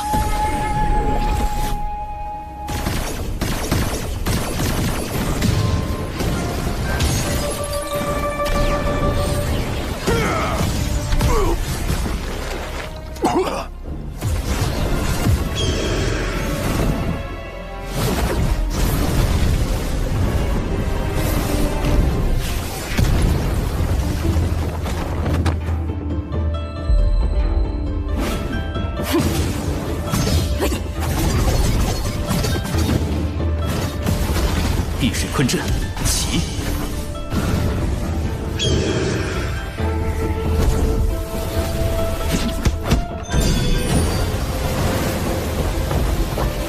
风寒杀阵开。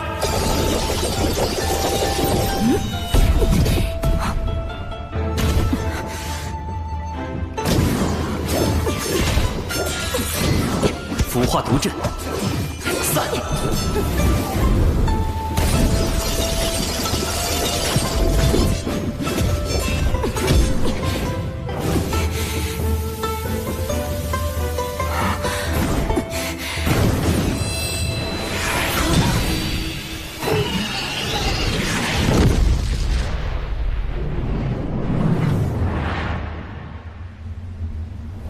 三元玄火，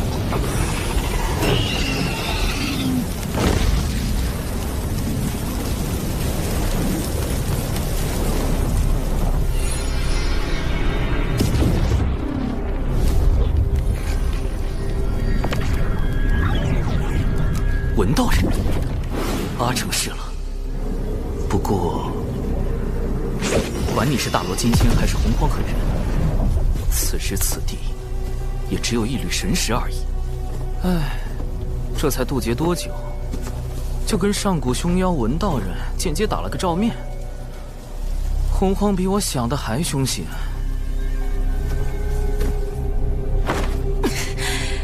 本女王大人神识清零，还什么都没做，就被烧成灰了。谁在说话？算了一路，也算不出你是谁。竟能逼出少爷为我设下的遮掩法术，借了太极图的威能，还算不出你的身份。果然是某位圣人师叔在为你遮掩。太极图，那不是太清圣人的至宝吗？难道他是？贫道玄都，人教太清圣人座下大弟子。这可是连妖皇都敢做的玄都大法师啊！道友平白无故害我人教道成，用心险恶。好在渡仙门尚存。尚存？怎么可能？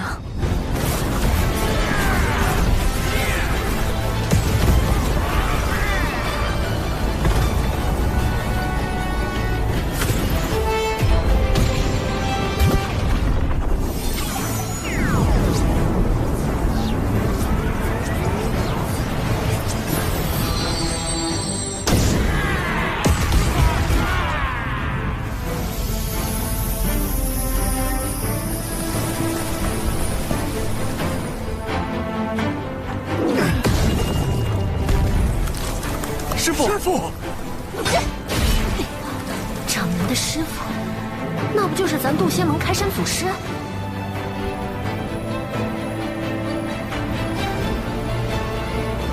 渡恶真人，你下来了俩圣人弟子，闻名修矣。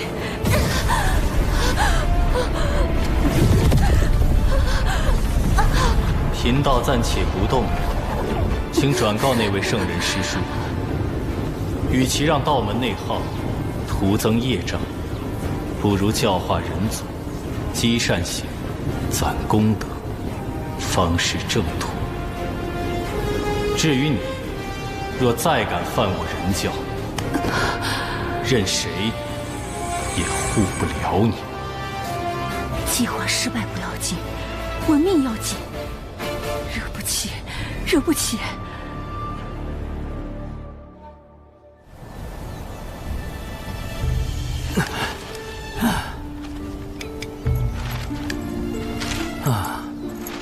四周确认安全，本体可以出来了。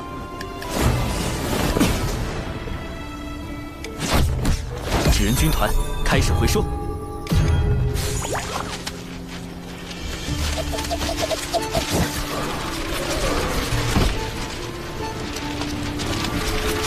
接下来，保持晕倒状态，等门内接应。怎么全躺着了？其他弟子呢？你，五师兄、灵娥、玄雅，你们怎么了？长寿呢？怎么全来了？现在装晕还来得及吗？玄都师兄，如你所言，这三人元神枯竭，早已成了傀儡。咱们先去趟金鳌岛，说明缘由。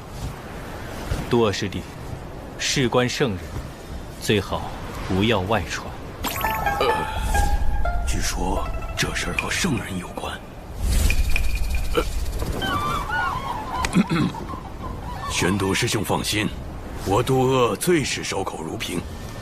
渡仙门什么都不知道，现在已经去接应弟子了。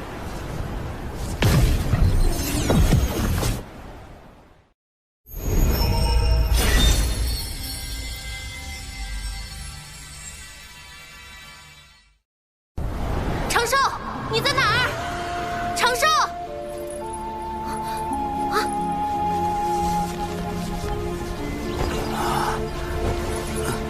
师叔，我们中了迷药，其他弟子在挪移大阵出口旁的树林里，你们快去！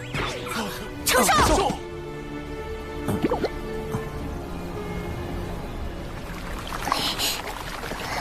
长寿，师父，弟子没事。弟子此前将你迷晕。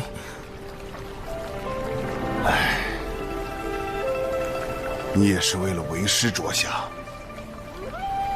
为师不怪你。师父，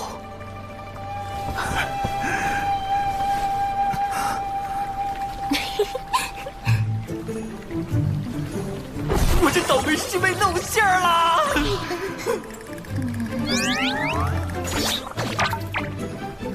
李长寿，你装病骗我！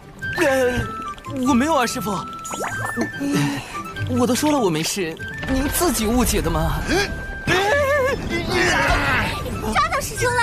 这件事都是师兄逼我做的，不关我的事啊！兰陵娥，李长寿，师兄你教的，死两个不如死一个。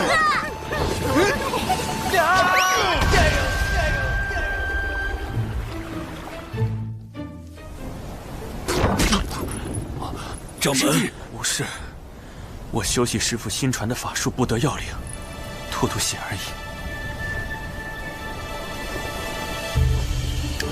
此战我门内长老风主损失惨重，所幸未成仙弟子得以保全。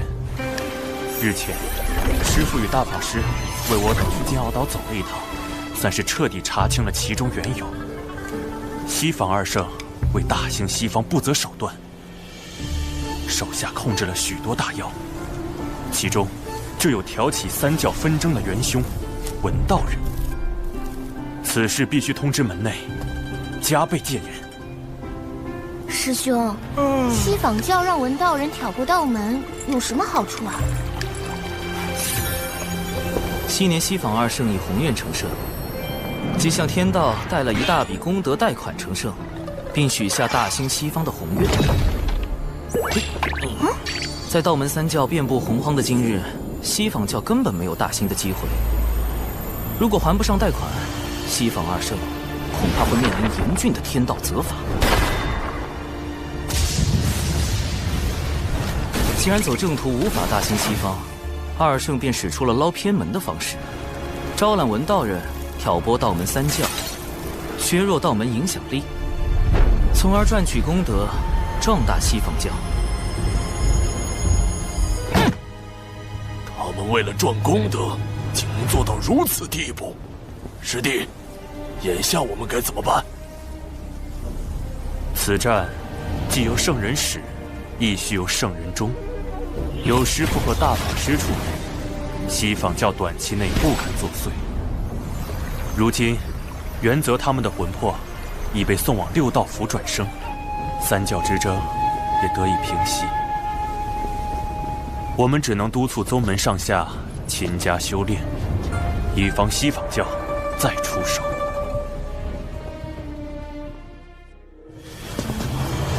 六道府原打算安排元泽转生人族，可谁知元泽和忘忧汤前说了句话。说什么了？他说：“放心吧，转生这般小事，应该出不了问题。”然后呢？他刚喝下忘忧汤，就被六道河的浪花卷起，打入了一旁的畜生道。下一世应该会是一只黑皮豹。是。西方那两位，当真可恨。大法师，这便是渡仙门最近江城的因缘。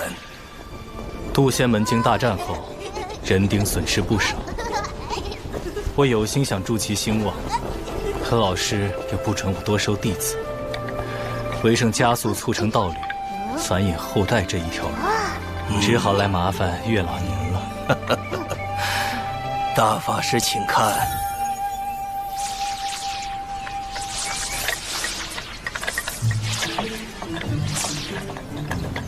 大家都生了情愫，唯独这三星拱月的男弟子没有变化。月老，不如帮帮他。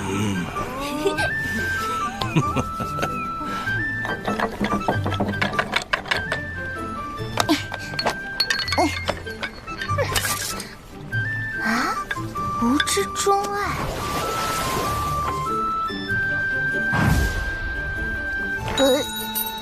原来师兄喜欢这样的。林娥，把我最新研发的吻字经抄写300遍。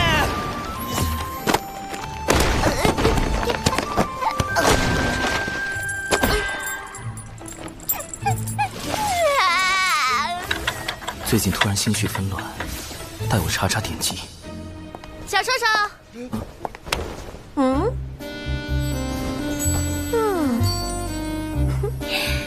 咱这新裙子、新妆容，好看吧？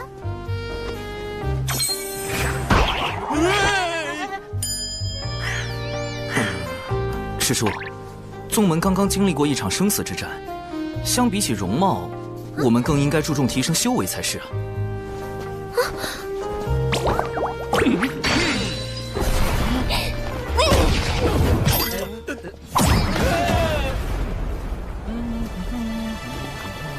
长寿师兄，长寿师兄，我有阵法上的问题向你请教。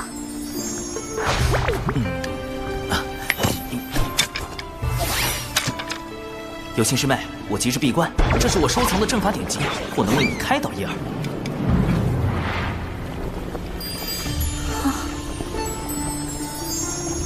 时间紧迫，我先走一步。这位仙门良才似乎过于断情绝爱了些，那他到底想要什么？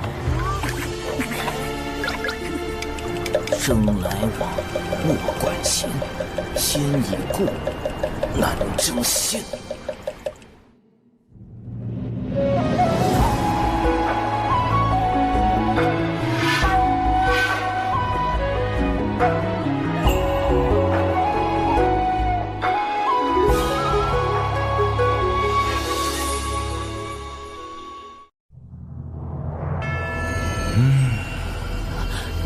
文静知错，文静办事不力，还请您暂且放过文静一马。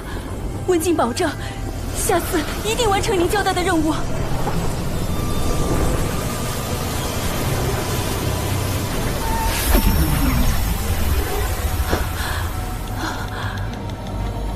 女王大人，进来吧。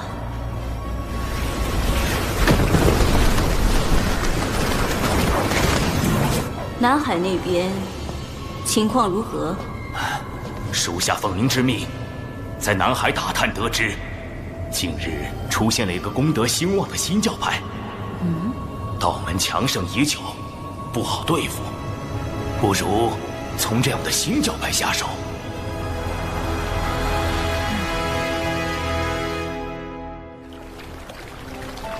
西方教此战虽落败，但绝不会就此罢手。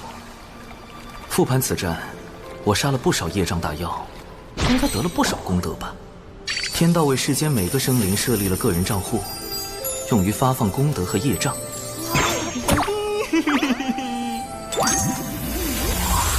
为确保安全，我一直随身佩戴获得玉，防助他人推测来历的同时，也将天道发放的功德和业障拦截在个人账户外，待来日一次性接收。业障！我做什么孽了？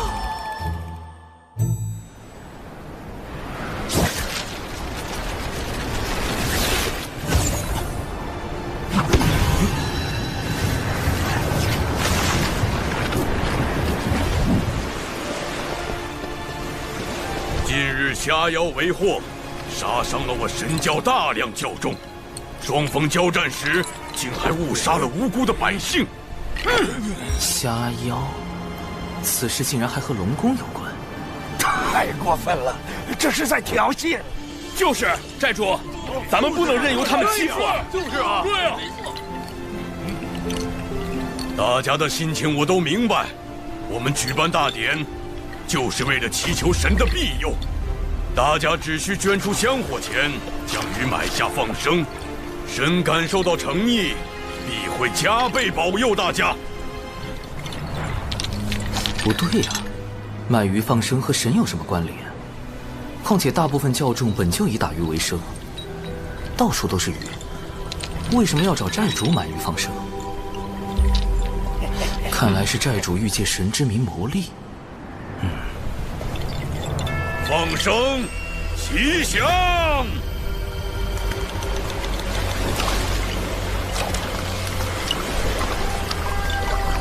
这是妙珠吧？怎么鬼鬼祟祟的和这乌鸦碰头？我们安排在南海龙宫的内应来报，南海龙宫已整装待发，很快就能攻来。鸦神，您放心，经过我的努力，他们现在对南海龙宫可是满腹恨意，定会与之以命相搏。很好，等到双方混战无暇顾及时，我们再派出血赤黑纹吸走功德。届时，女王大人此计真是高明。血赤黑纹，女王大人，又是文道人和西方教的阴谋。他们在熊寨和龙宫分别安插内应，先挑起双方战事，再借机夺取功德，好歹毒的算计！大太子殿下，数日前我们刚整治过他们，今天他们居然还敢举办大典。我已召集所有南海附近的龙族子弟前来相助，好好收拾他们。敖某表兄。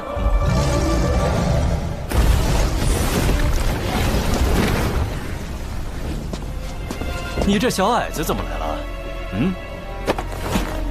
敖某表兄，我近日在南海煎熬岛修炼，得知你召集龙族子弟欲进攻熊寨大典。表兄，大典上有许多无辜百姓，贸然开战会给龙族增加更多业障。龙族背负滔天业障数千万年，何惧在天上几笔？南海使君听令，踏平熊寨！奇怪，这些破事跟我的功德又有什么关系？寨的神教，难道就是保佑我们吧，海神！海神！海神！海神一定会保护我们的。海神！海神！海神！海神！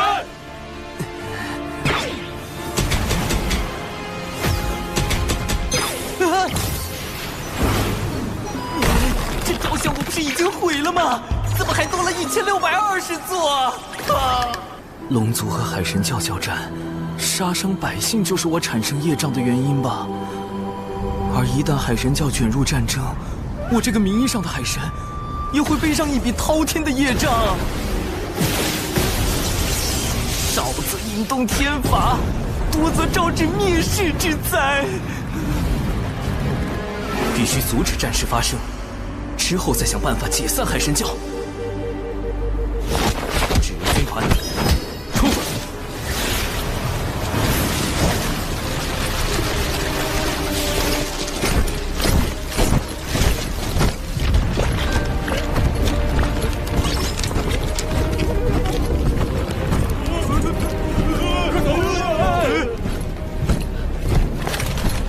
凭你们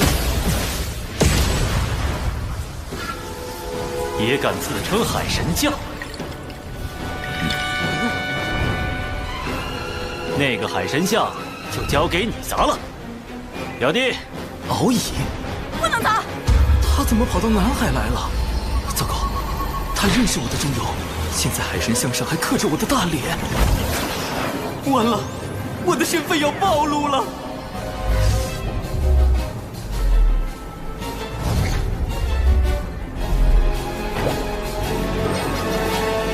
长寿兄，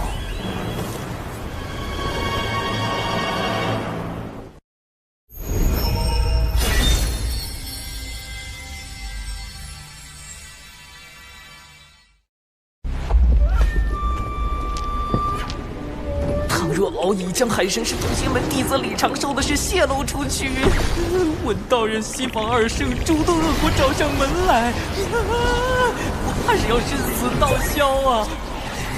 稳住，长生稳中取，富贵稳中求。其路退则进。长寿兄虽说十分优秀，但尚未成仙，更不可能成为什么海神。敖乙兄，不要声张。为了妥善解决南海龙宫与海神教之间的矛盾，请前来详谈。忽悠小龙第一步，以和为贵，方成大业。成什么？海神像你还砸不砸了？长此以往，争端难消。我现在就去见海神。小兄，在我回来前千万不要动手。可笑，龙族才是海上霸主，难道要让这个不知所谓的海神指点我们做龙？多谢长寿兄指点，我竟不知西方教从中挑拨，险些犯下大错。忽悠小龙第二，知我心者，莫如长寿。龙族世代背负震碎洪荒的庞大业障，我深知你为解此困境付出许多。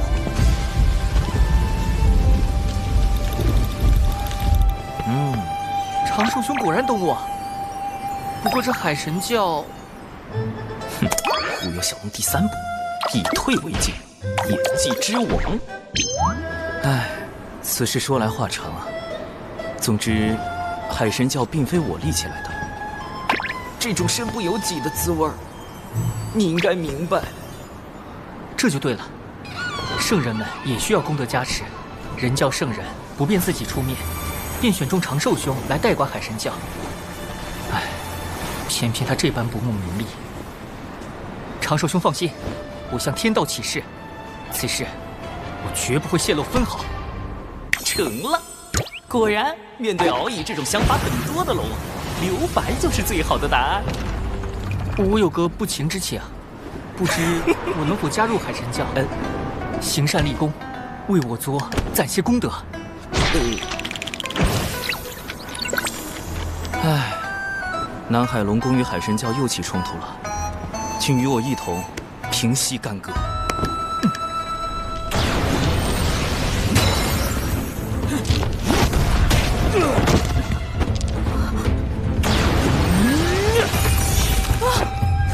表兄住手！尔等休要再徒增杀戮。是海神。海神大人显灵了！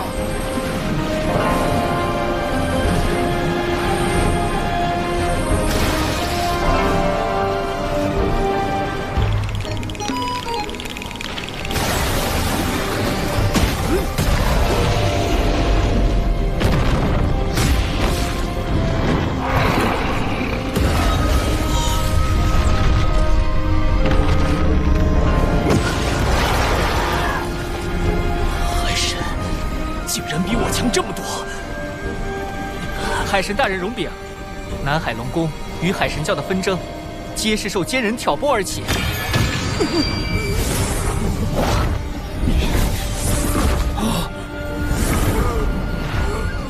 哎呦，海神大人饶命！我招，我全都招。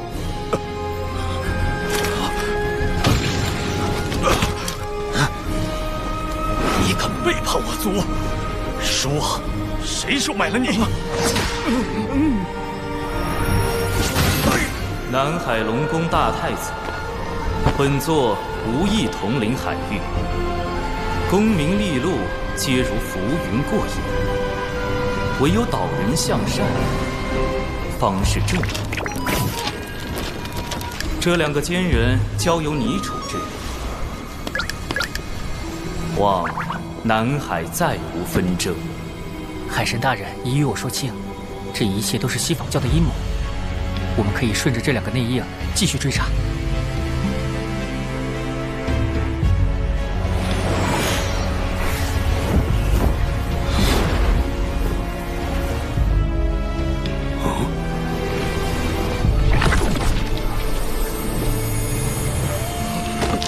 海神大人，我不该善用您的名义敛财，求您责罚。念你尚未酿成大祸，解除债主之职，以作惩戒。今后债主便由熊不憨担当，首要任务便是将不法获利尽数归还，可有异议？海神大人看得起我，我一定好好干。总算处理完了。虽然不得已忽悠了敖乙，但避免了冲突和杀戮，也算阻止了龙族的业障加剧。至于他需要的功德，再另为他想办法。总之，先解散海神教再说。今日种种，本座自责难当，立教本非我意，不如圣人。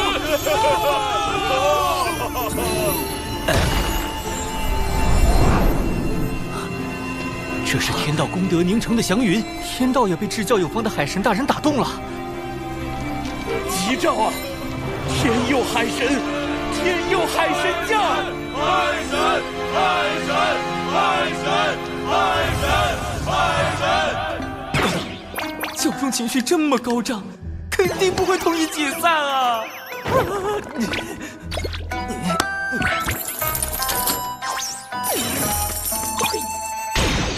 天道降下这么多功德，看来是要大兴海神教。我再推脱，恐怕会得罪天道老爷。这个海神，我是不当也得当了。稳住！谁说做海神一定要高调？我可以找个形象代言人啊。这个声名在外的小龙就很不错。哼哼。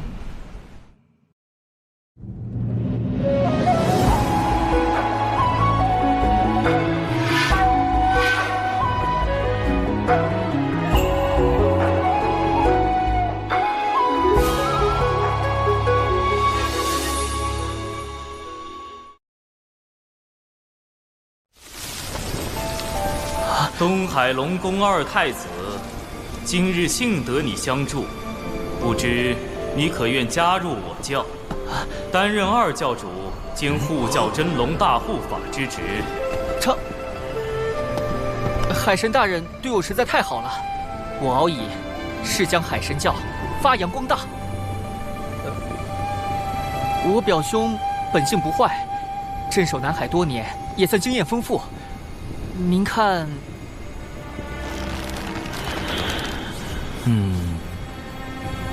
敖乙作为二教主发光发热，给他找个助手也好，我可以安心在后方做好一切预防，顺便藏好我的底牌。南海龙宫大太子，你可愿担任我教真龙二护法之职？开什么玩笑！敖某定不辱使命。海神不计前嫌，当真大仁大义。希望教众谨记本教教义，勤俭友善护老幼，不惧艰难得幸果。最重要的是，不要再招惹业障了！四海平，自家不敌，一定赢！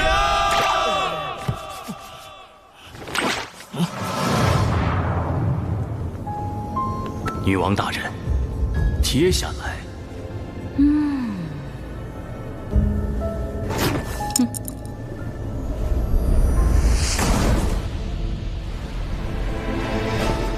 为了像海神大人一样潇洒，我这就启程，寻仙拜师。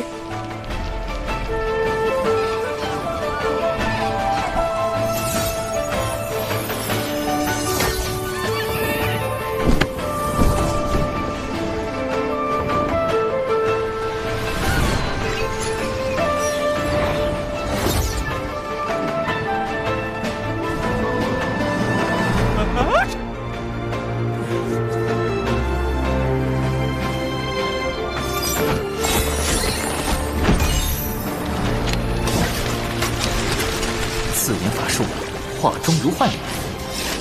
这是一种面容模糊术，让人转眼即忘，绝不留把柄。总算给这1621座海神像都化了妆。以后这个形象就代表着海神。希望不会再有人联想到人教弟子李长寿。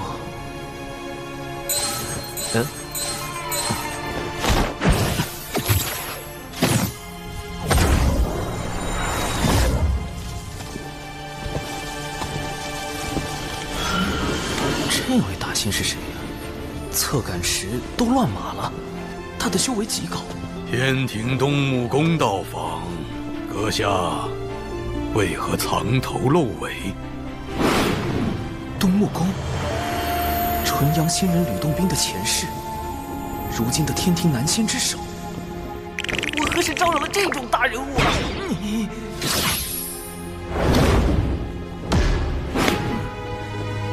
东木宫来此，有何贵干？天庭授我监察各地宗门教派之职。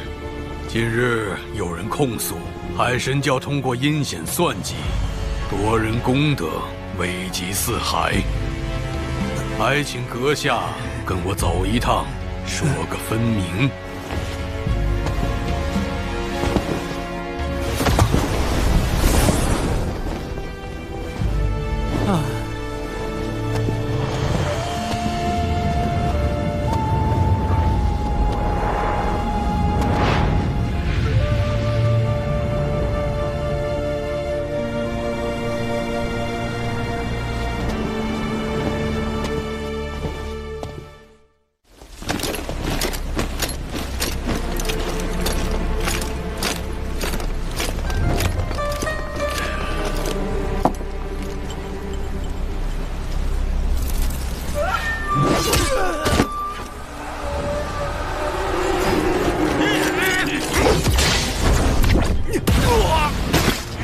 这两个内应果然掌握了关键信息，逼得幕后主使杀人灭口。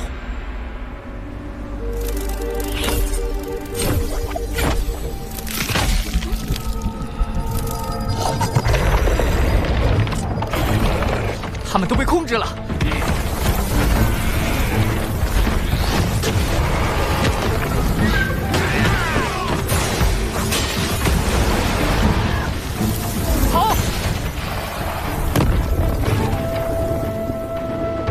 女王大人英明，一封无名送状，便令天庭出动牵制海神，再以血池黑纹控制南海水军，实施灭口。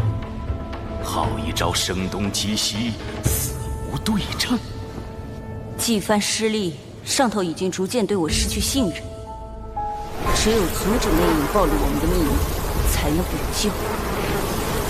无论如何，我必须成功。鸭神，你亲自去。啊，惨了！东木公一句解释也不听。虽然天庭目前处于初创的艰难时期，但等到封神后期，就会一统天地。要想对付我一个小小的海神，简直易如反掌。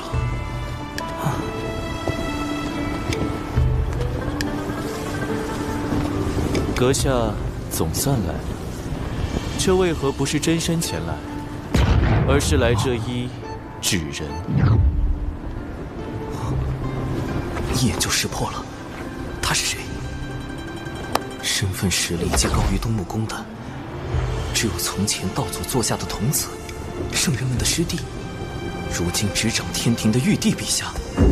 好天！在下以纸人行走洪荒，正如陛下以分身降临凡尘，皆因身不由己，望陛下海涵。阁下如此洞若观火，难怪能被万千教众奉为海神。得天道功德庇佑，又有龙族从旁辅佐，不知这身不由己，从何而来？是谁向天庭举报了我？把玉帝这么难搞的大人物都给招来了，给我惹这么大的事，底牌都要被掀翻了。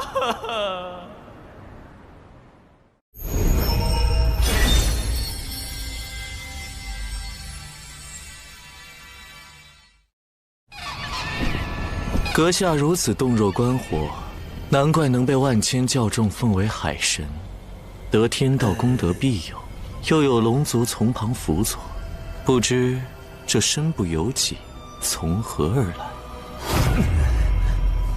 陛下，我故乡有句老话，能力越大，责任越大。你想夸我，还是夸你自己？罢了，你竟能识得我的身份。目识得，心不识得。你何意？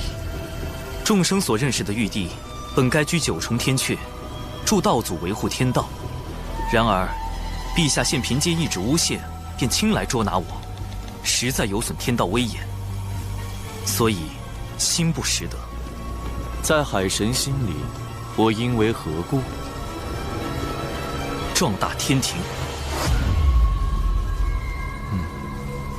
六圣拜道祖红军为师，随后道门三圣和西坊二圣各自立教收徒。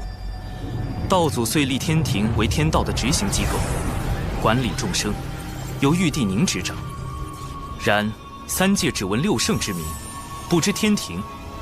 陛下令不传五洲，法不通四海，所以急需广纳人才，以壮天庭。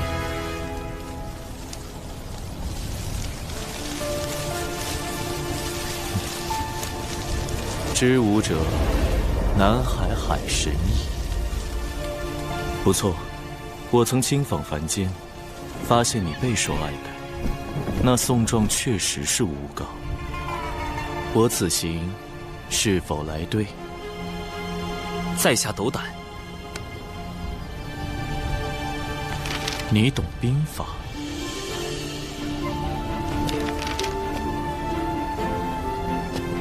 兵者，诡道也。故能而示之不能，用而示之不用，何意？用兵之法，其实计策很简单，关键是戏怎么演。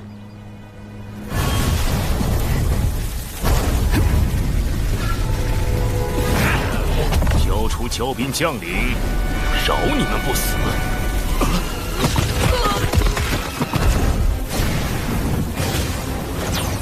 今日死的是你们！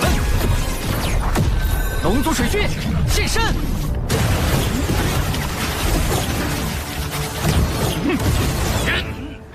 啊，有埋伏！接9天10地阵，反围攻！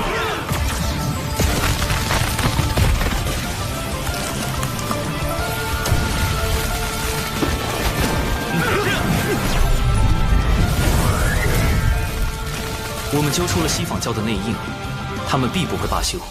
到时候，我们用这套兵法对付他们。长寿兄的退敌之法很是周全。此战结束后，我便整理成册，献给父王和节将，尤其是我那个颇为鲁莽的师叔赵公明。妙，丝丝入扣。多谢我蓝星孙武前辈所著的《孙子兵法》。哪怕在洪荒，也是兵学圣典。看来玉帝对兵法非常满意，不如为避免卷入封神大劫，我已在暗中筹备数个方案。这数个方案，因为玉帝的出现，可行性最大的一个已然揭晓。积累一定功德后，入天庭为官。只是结交玉帝有暴露自身不够稳健的风险，但此时可是抱上天庭大腿的最好时机呀！天地不仁，以万物为刍狗。陛下，早前得闻圣人为3界苍生立天庭，不求回报，在下深受感动，遂匆匆写下12件，唯愿献给天庭，效微薄之力。有劳。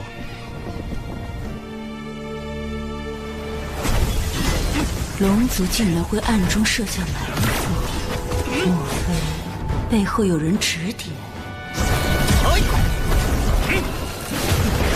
既然你们执意都到底，我的孩儿们，挂刑，把他们全部杀光。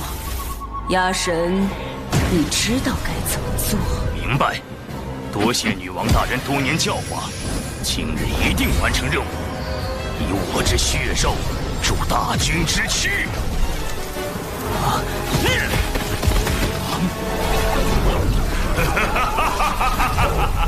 血池黑纹群，竟能通过吸食血肉强化自身啊！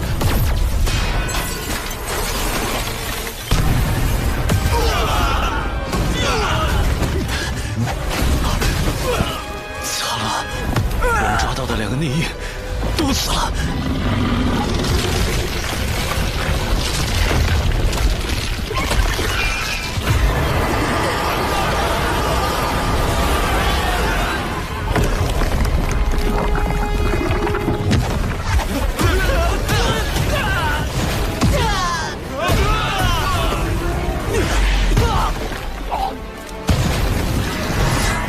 长寿兄，为何一直没来？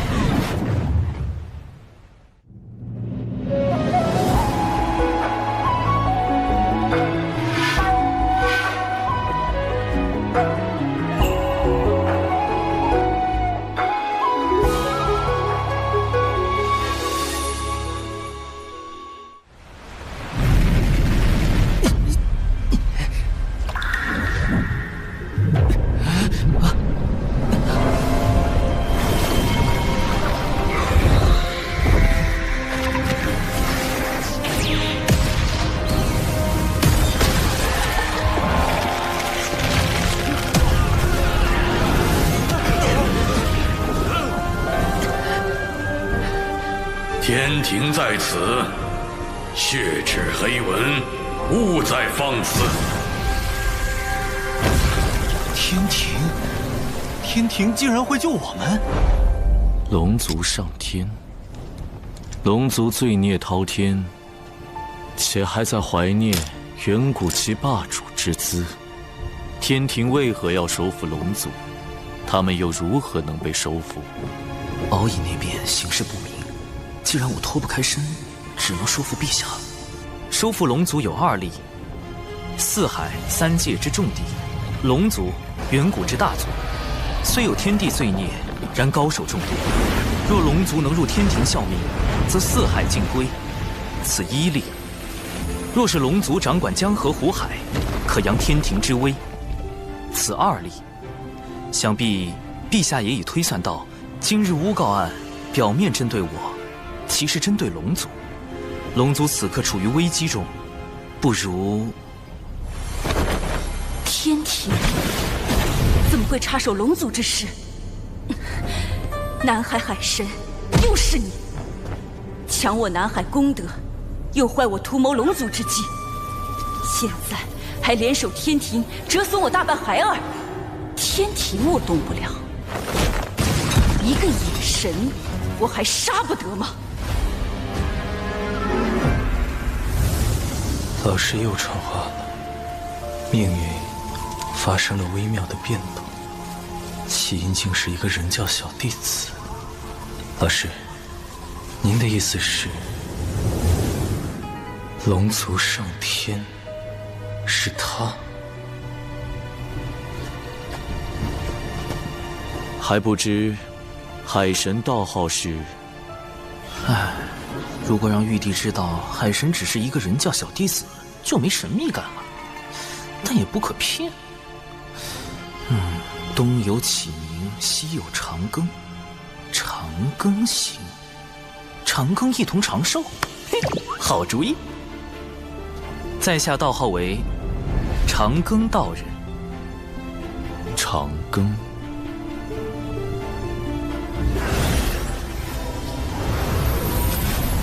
没想到我竟因祸得福。文道人，他怎么亲自来海神庙了？南海海神，受死！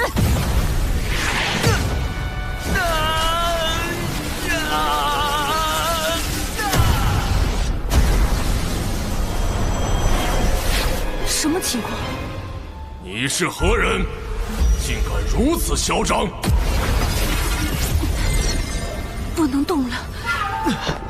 刚自爆太快，心神被扯得好痛，万不能和他沾上因果。好在本体没有受到损伤。又来人了。24颗定海神珠，你是截教赵公明，为何定住我？南海海神乃是我失之敖乙的兄弟，道门一家亲，竟逼得海神化身自爆，快打我！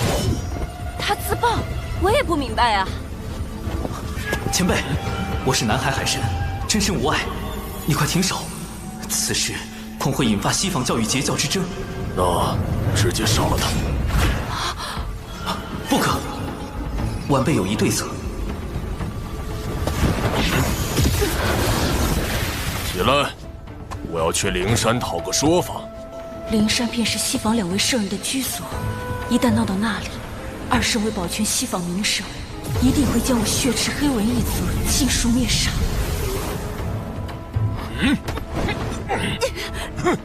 碰瓷！我被你震伤了道基，伤势为证。你要不要面皮？我也会。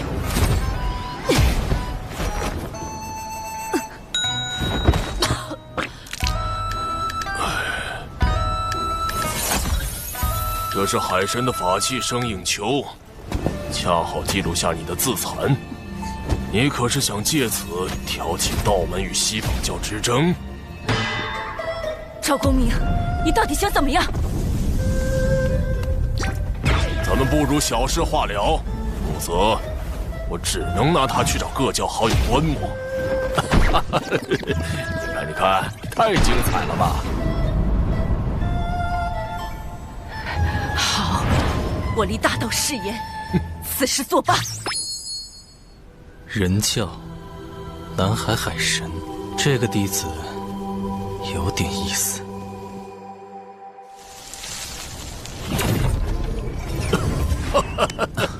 贫道截教赵公明，路过此地结识海神，倍感爽快。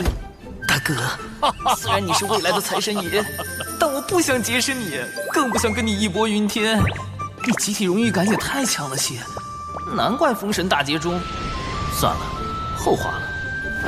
贫道长庚道人。哦，忘了，我还得去找同门商议三教源流大会之事。哈哈哈！就此别过。三教源流大会，旨在道门三教一起追根溯源，化解矛盾。师兄，掌门传话，由师兄做弟子领队，3天后随宗门前往三教源流大会。我不去，那里可是整个洪荒因果汇聚之地。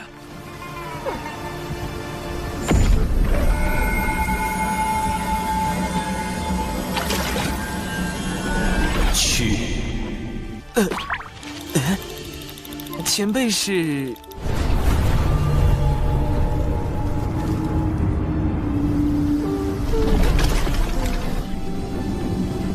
玄都大法师。玄都大法师，据说是女娲娘娘捏造的第一批人族，也是人教太清圣人的唯一一名弟子。那最近大佬们怎么上赶着找我？好慌啊！他为何要我去三教源流大会？长寿兄，多亏了摄神珠摄取西方教内应的残魂神石，我已发现他们的阴谋。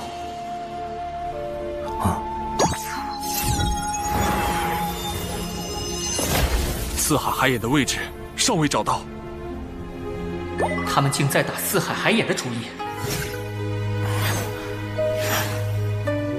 海眼凝聚着天地间的业障，每隔数年便会爆发，吞噬生灵。龙族为偿还业障，一直派高手用身躯填补海眼。海眼是龙族软肋，一旦暴露，轻则龙族受制于人，重则有灭族之祸。事关紧急，我必须将此事告知父王，让龙族防备。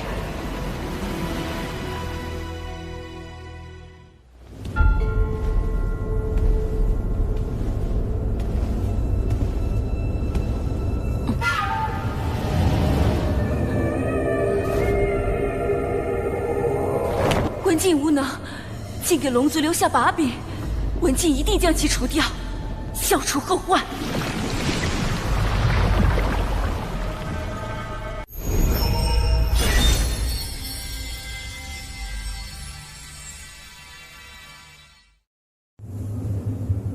道门的注意力都在三教源流大会上，不会留意东海。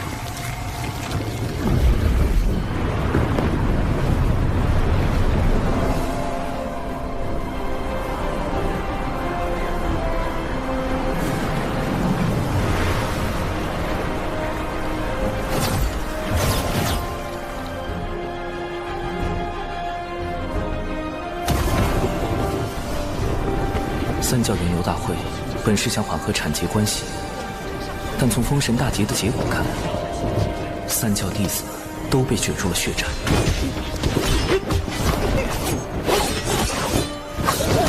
都说了产劫弟子不得互殴，你们当我人教逍遥仙宗是摆设吗？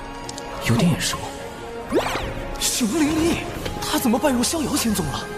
这么多人在，也不能把他扬了，只能……表妹，终于找到你了！你若暴露我身份，熊占威仪，快喊表兄！表兄，好险！表妹，难得遇到，以后跟着表兄混，修炼吧。长寿师兄的表妹，竟也如此优秀。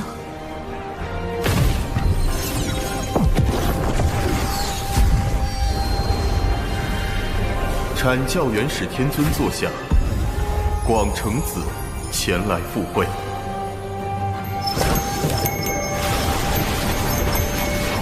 阐教元始天尊座下，云中子前来赴会。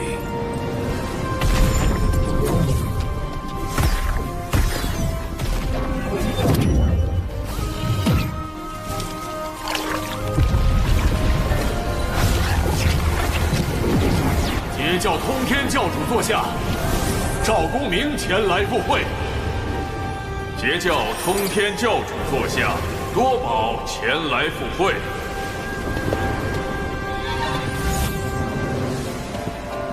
截教诸位师弟气势汹汹，是要作何？自然是来凑个热闹。如今阐截两教尚是口舌之争，待封神大劫降临，就会成三教混战。阐教仙多被萧旭顶上三化，失了大半道行；截教仙更是死伤无数。三圣下场也无法阻止众弟子被禁锢在正神之位，永受天道操控的命运。我得尽快完成龙族上天，以此抱上天庭大腿，躲过封神大劫。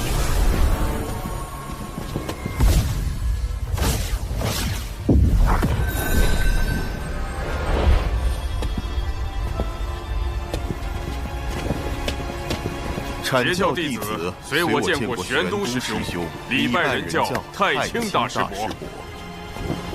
诸位不必多礼，老师和两位师叔，乃大道圣人盘古元神所化，又骑入道祖门下，三教本是一家。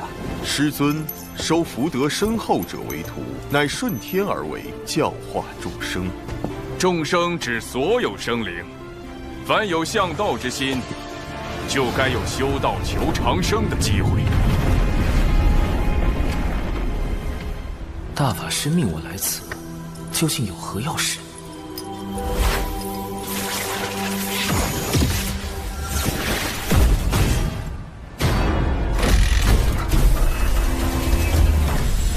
此乃江山小设计图，内藏数百法宝，三教年轻弟子皆可入内搜寻。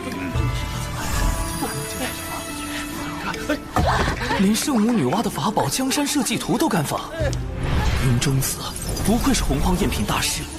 贫道也添1、2千个法宝做彩头。多宝道人，这位截教大师兄真是人如其名，我就不去给毒仙门丢人了。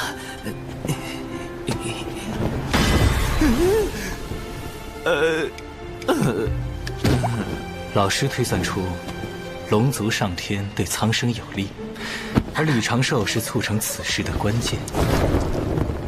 正好借大会探下他的品行和实力。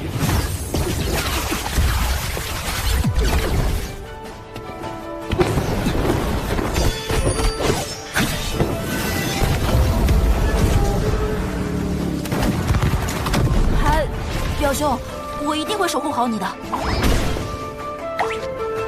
想一直躲着可不行。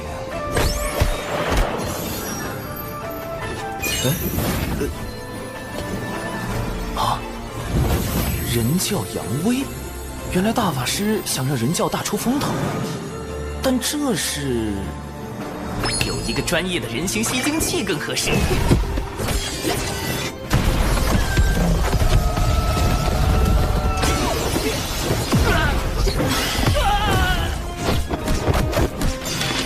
神行符提速，法宝锤作武器。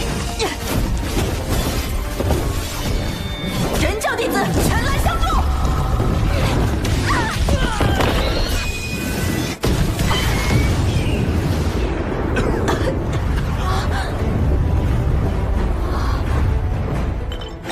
毒粉已涂至火灵剑，凶手处置即死。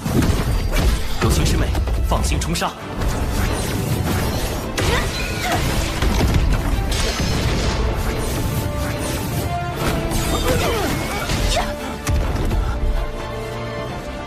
这两位人教道友太强了吧！西北20里有凶手出没。长寿师兄总是默默做下所有事，却把功劳推给别人。友情悬崖，你要竭力出扬，扬人教威名，绝不可辜负长寿师兄的嘱托。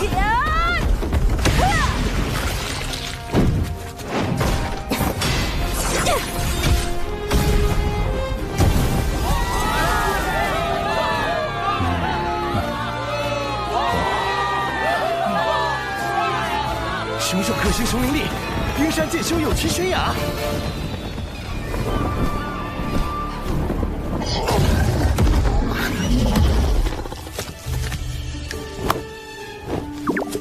攻防得当，配合默契，人教这2个小弟子未来可期。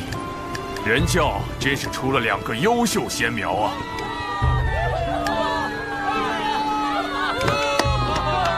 长寿种种行为，皆是围绕稳字。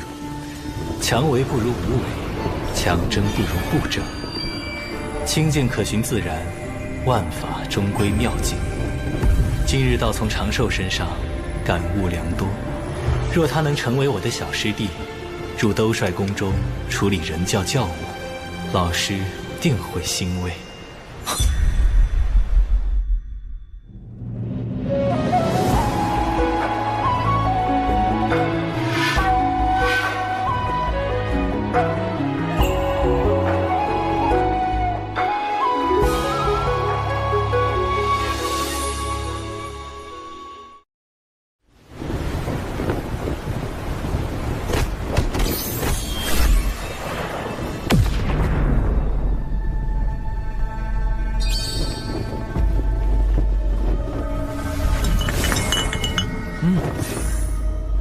龙族有变，速去救你的二教主。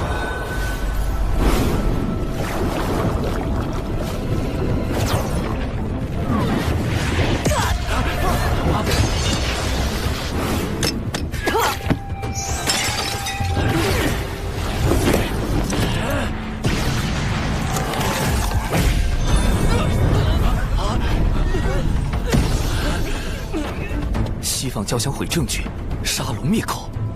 二教主，海神教的事，您都知道了。你以为仅凭自己的火德玉，就能拦住所有圣人的推算吗？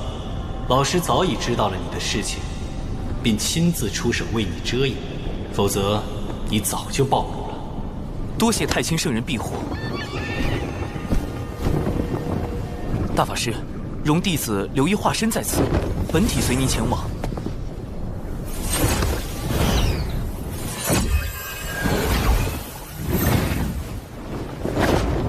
诸位师弟，贫道有事，先行一步。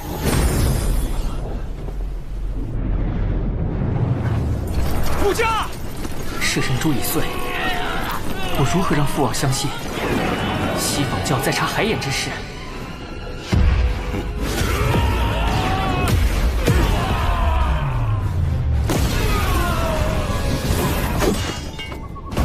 竟是个金仙，但根基不稳。与渡仙门一战珠被血灵强行提升到金仙境的原则一样，看来又是血池黑纹的算计。虽是伪金仙，但实力远胜你。若能救下敖乙，我便说服老师收你入兜率宫，如何？兜率宫，太清圣人的化身攀上老君的居所，这大腿必须抱。弟子愿往。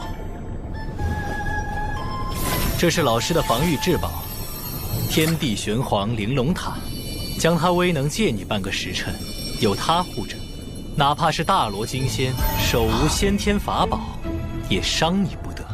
真锁血外挂体验版，水遁。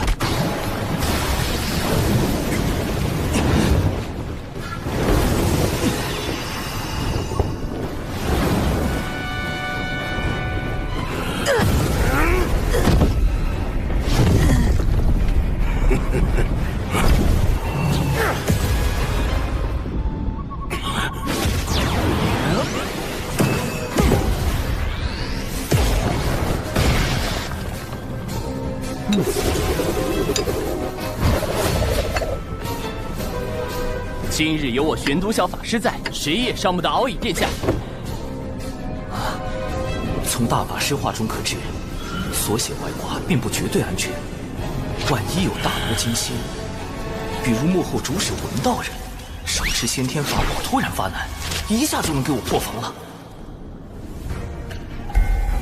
玄都小法师，他与玄都大法师有何关系？亦或是故弄玄虚？区区天仙境还想藏玄都大法师的威名？找死！一系化三浊，这分明是道门神通之减脂成人。长寿故意喊错，想震慑对方，抢占先机，但这纸人确实做到了以假乱真。这一气化三浊，莫非也是人教秘法？第一重，加速困阵。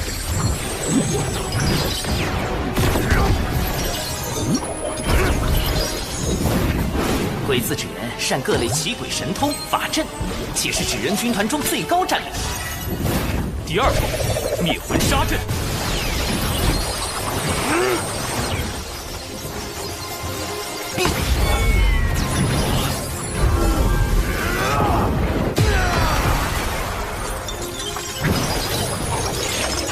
第三重惊雷毒阵。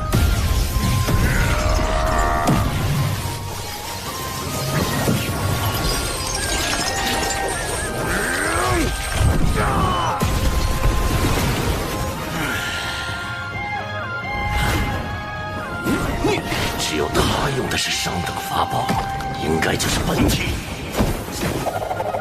道门神通，血金成法，急！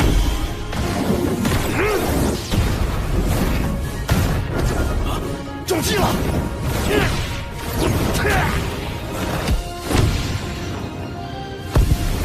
纸人放纸人，纸人何其多。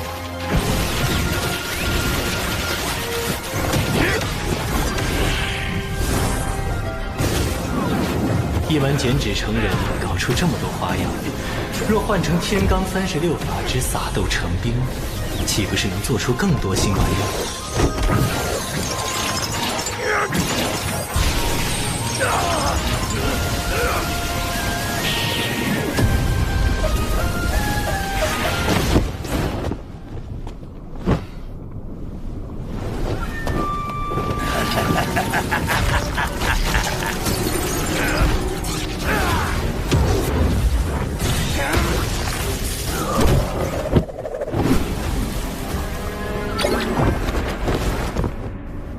看来在渡仙门坏我好事的，也是这位玄都小法师。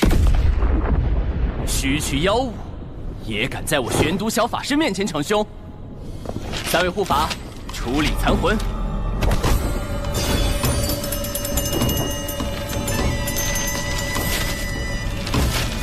唉，金仙当真是不好杀。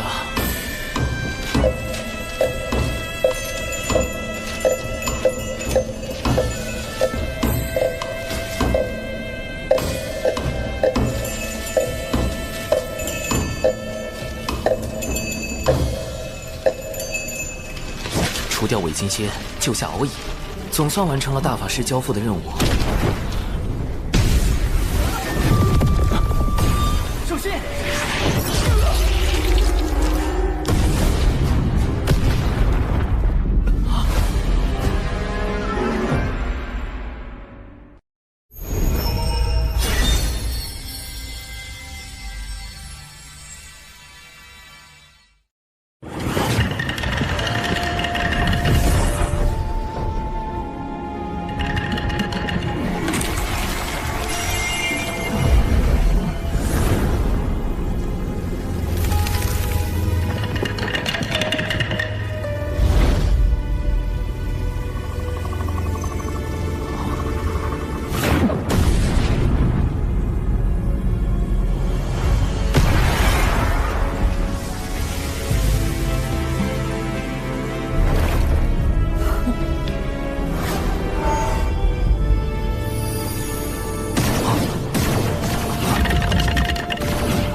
天地玄黄玲珑塔。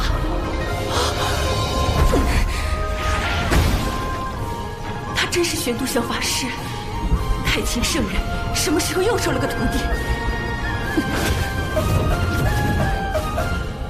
这就走了，还好有大法师给的这层外挂。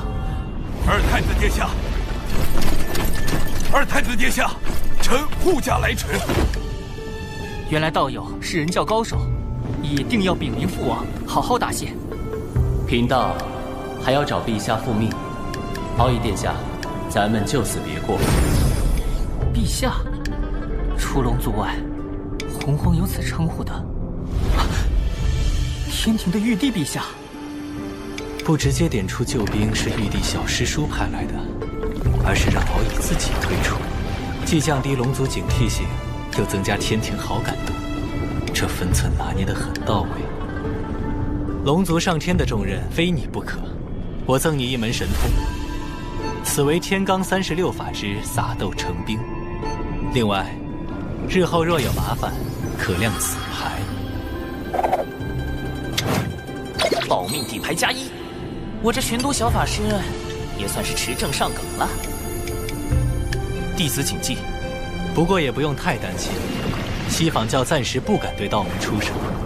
他们豢养血赤黑纹，残害道门弟子之事，我已告知老师和阐节两教的圣人师叔。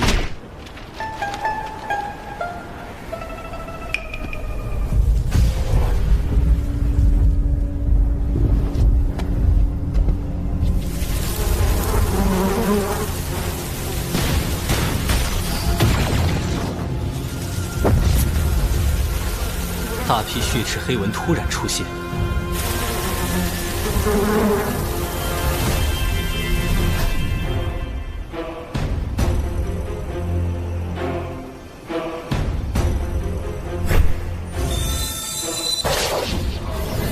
西坊教此时将他们放出，难道是孽畜？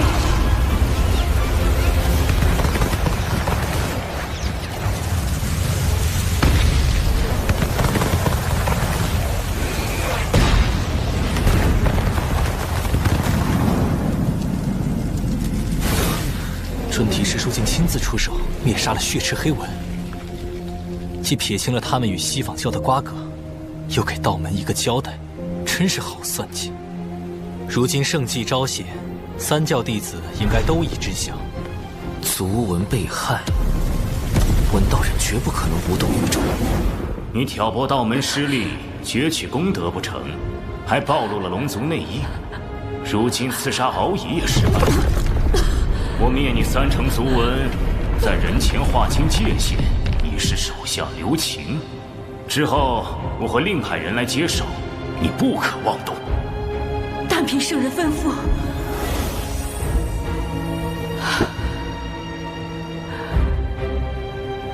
我受尔等驱使，去反造灭族之嫌。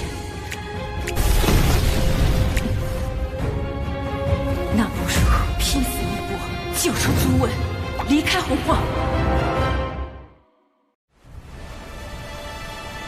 杀点蚊子就算完了，必须让西坊教付出点代价。多宝师兄，大会快结束了，师弟先行一步。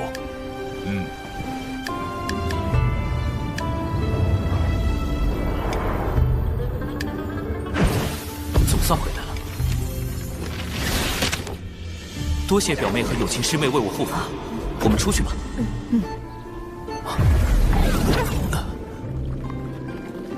怎么刚和大法师分别就有事交代了？不对，是他师父太清圣人。这对师徒怎么都爱突然传信啊？不过大法师只会发短信，太清圣人已经开通5级发视频了，修为高低一目了然。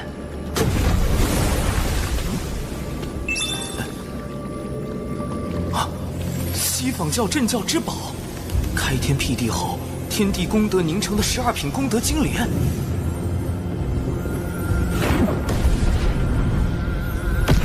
这不是封神大劫中文道人啃金莲的情形吗？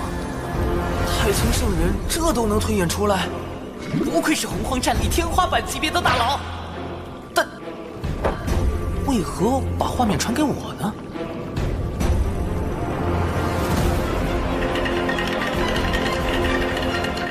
根据计算机解析的封神大劫剧情，文道人啃金莲是因，道门得存是果。难道是我多次破坏了文道人计划？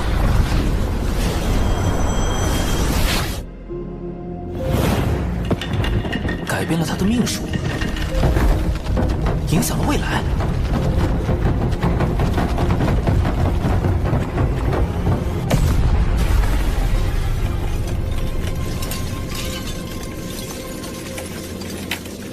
渡仙门，太清圣人定是算到了这个变数，才让我出面干预。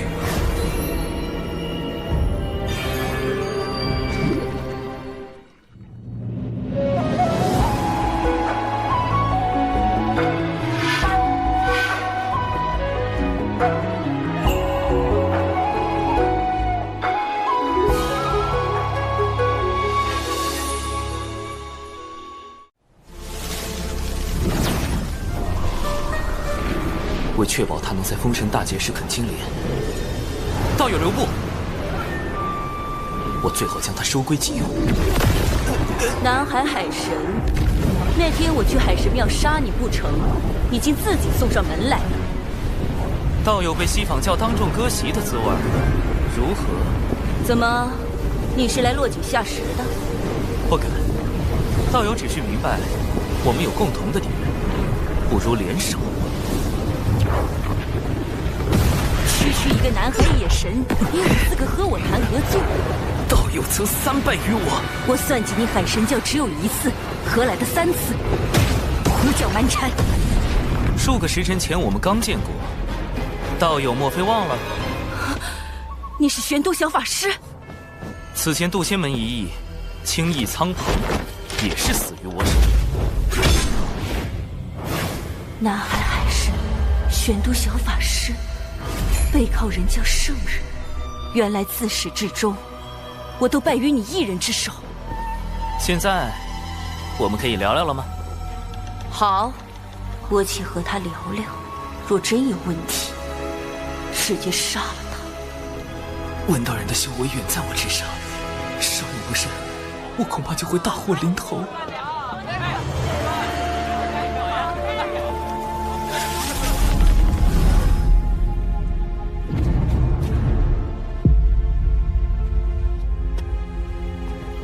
他为何带我来人族地盘？不怕我出手杀人？除非是陷阱。这里人流密集，能消除他的戒备，方便我进一步套话。接下来，这就要动手吗？一点征兆也没有啊！道友，不累吗？他发现了吗？那他为何不躲？苍天啊！我说这个有什么用啊？他还不是要分分钟碎了我！看他神情如此淡定，难道还有后手？等等，这招有用？众生有玲珑心，故有千百张面孔。道友且看，世人为生存奔波，为衣食烦恼，被迫摆出虚伪的面孔，咱们又何尝不是如此？洪荒如棋，圣人之子。你我皆是棋子，道友和你的族文不也因此受制于西方？少给我来这一套！你竟敢坏我大事，让我在教主前颜面扫地！我要把你抽筋剥皮，吸干你的骨血，让你永世不得超生！我要吃掉你的伙伴和信众，让他们直到最后一刻都后悔认识你这样的神！我要让你灰飞烟灭，魂飞魄散！让你的海神教荡然无存。那如果我可以用我的手段扳倒西坊教，为你文族报仇雪恨呢？那你会成为我最好的朋友。既如此，那就让我看看你的筹码。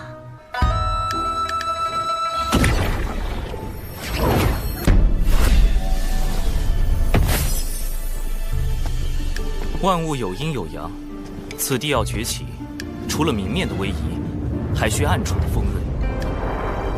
你若能回到西坊教，与我里应外合，我自可助你脱离苦海。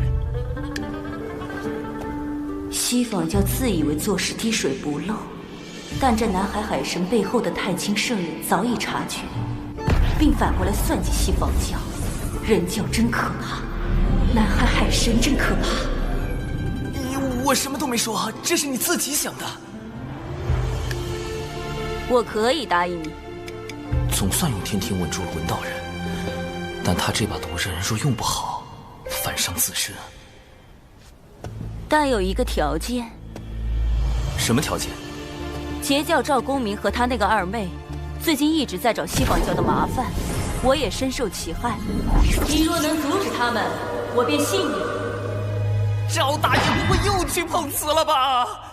二妹、琼霄、三霄中的老二，这仨姐妹可是在封神大劫中削去阐教12金仙顶上3花的大狠人啊！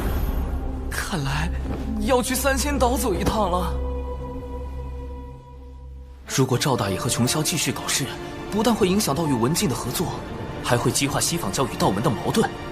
我请不动通天教主，多宝道人威慑力不够，那就只有三霄中的大姐，赵公明的义妹云霄仙子。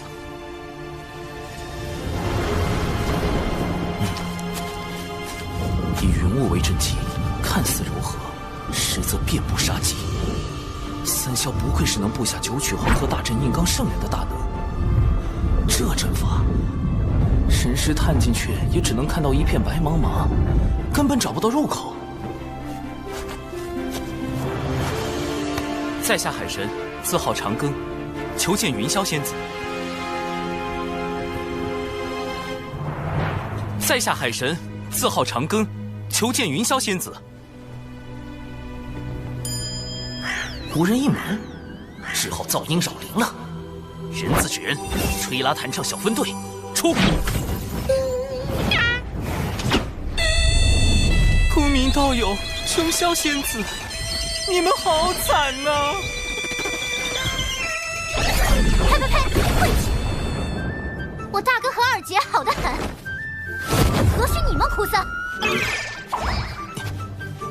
碧霄仙子，在下已将事情经过写在拜帖中，还请转交云霄仙子。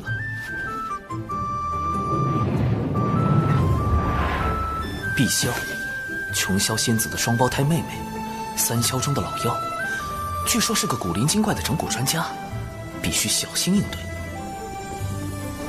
你等着，要是敢骗我大姐，我非教训你一顿不可！哼！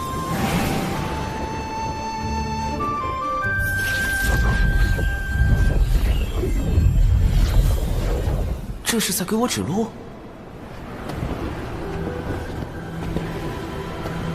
这里就是三仙岛，神识还是无法向外查看，似是被某种阵势挡住了。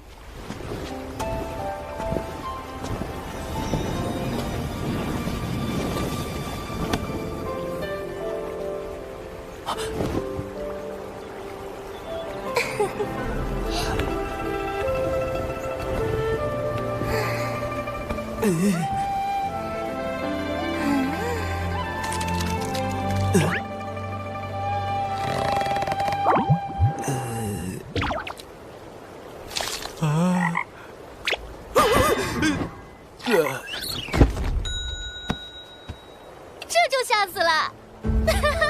海神竟然这么脆弱，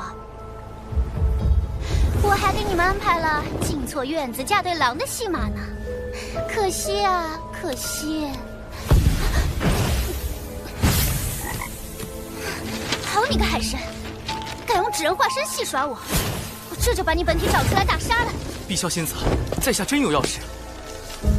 公明道友正与琼霄仙子向西坊教寻仇，须得请云霄仙子出面阻止，不然西坊二圣怕是会对他们下手。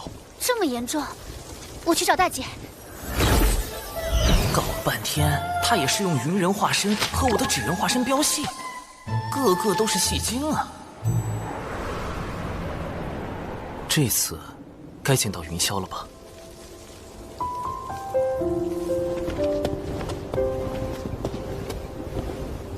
海神长庚拜见云霄仙子。北方有佳人，绝世而独立，这就是三霄之首，截教第一仙子云霄。拜帖我已看过，劳烦长庚道友特来告知。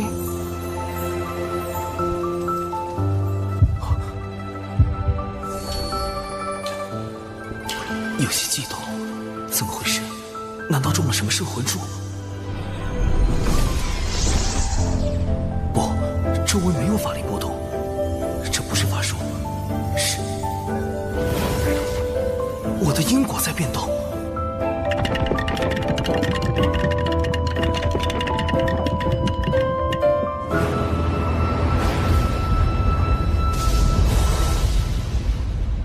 避开！必须避开这个大因果。长庚道友真是洒脱不羁，正说这话，怎么突然躺下了？在下多有冒犯，望仙子恕罪。无妨，还请长庚道友带路，我这便寻回大哥二妹。云霄重情重义，可惜有3位兄妹做拖油瓶，终究会卷入封神大劫。要接近公民道友，还需麻烦仙子这般。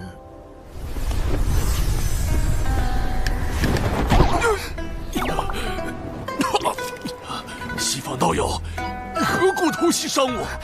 我并未碰到你分毫。大哥，大哥，大哥，你伤得好重啊！西坊教欺人太甚。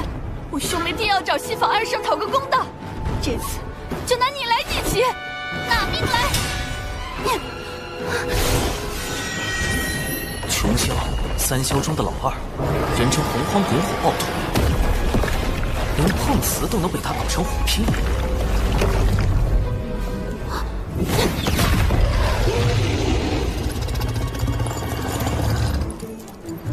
大妹，大姐。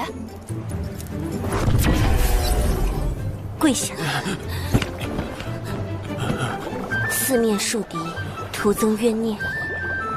你们2个都给我回3仙道，闭关思过。干脆利落，不愧是云霄。解决完赵公明他们，应当能和文道人初步达成合作意向了吧？能把赵公明和琼霄关在3仙道，那海神倒是有点本事。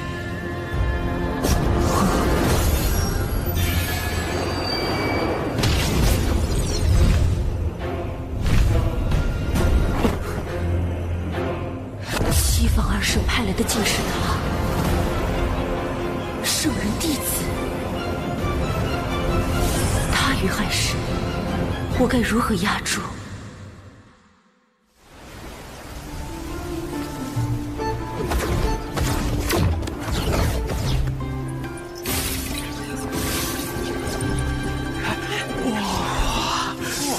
好。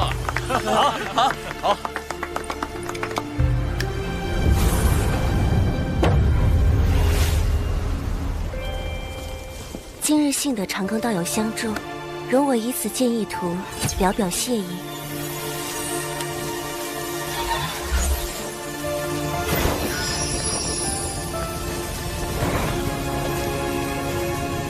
好妙的笔墨，里面隐隐透露无穷道韵。高尚动员，物生九天。截教圣人，通天教主。莫非图中剑意是出自通天教主的杀伐至宝清平剑？好厉害的悟性，只看一眼就能感受到师尊剑中道韵。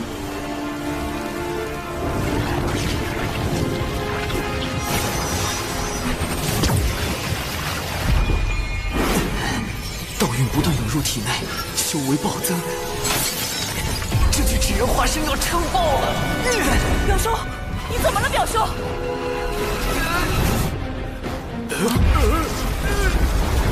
不好，修为已至天仙境巅峰，再这么下去，可就要重启金仙劫了。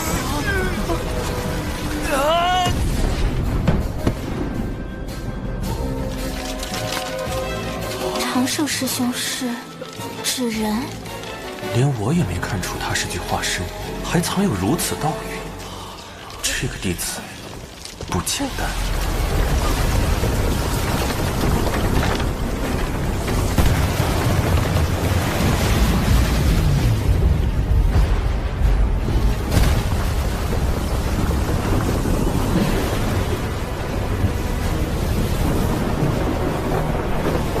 浩瀚天威，劫云将至，长庚道友这是要突破了。我还没做渡劫准备啊喂！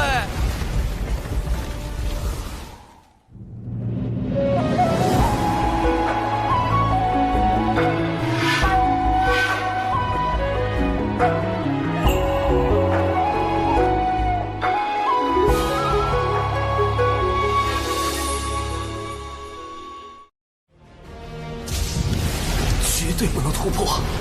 金仙劫远比成仙天劫更恐怖，天雷将直击道心，稍有差池，道心破碎，仙路断绝。近万年没有几个熬过金仙劫的，我这不是送死吗？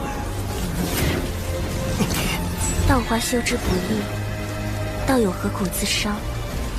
在下有幸参悟圣人道运，却未参透真意，自斩道花，重新修行，以求大道圆满。原来如此，是我唐突。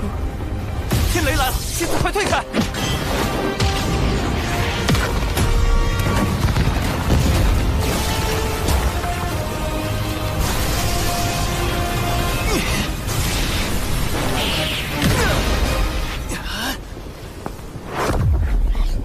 长庚道友莫怕，我来助你。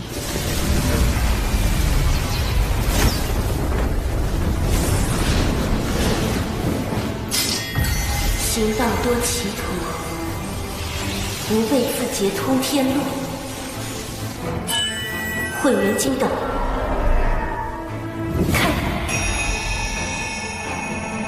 这就是号称装进乾坤并四海的顶级法宝，在封神大劫里，捉龙鸦、求阳锏，生擒阐教12金仙，逼圣人出手的混元金斗。凌霄仙子，多谢。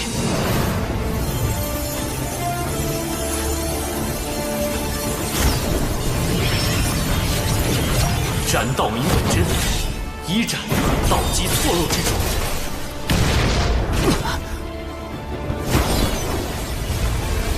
二斩晦涩不明之处。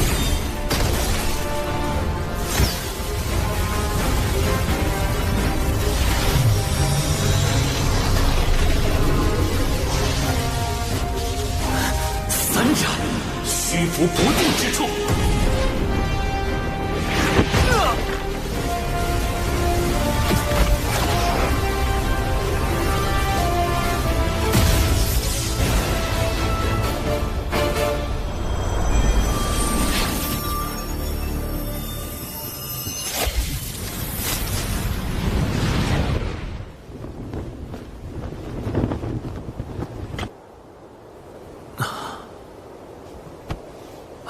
完了，欠了这么大一个人情，因果已经结下。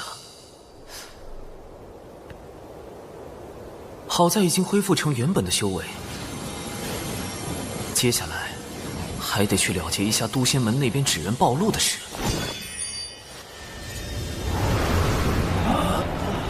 掌门，弟子刚刚有所感悟，恐惊扰到诸位，就放置了纸人在此地，自身遁去云中参悟修行。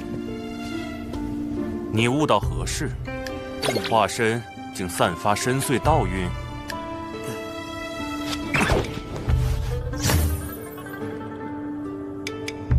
长寿竟有此渊源？放心，贫道定会为你保守秘密。启动玄都大法师保护伞，问：道运就是大法师的？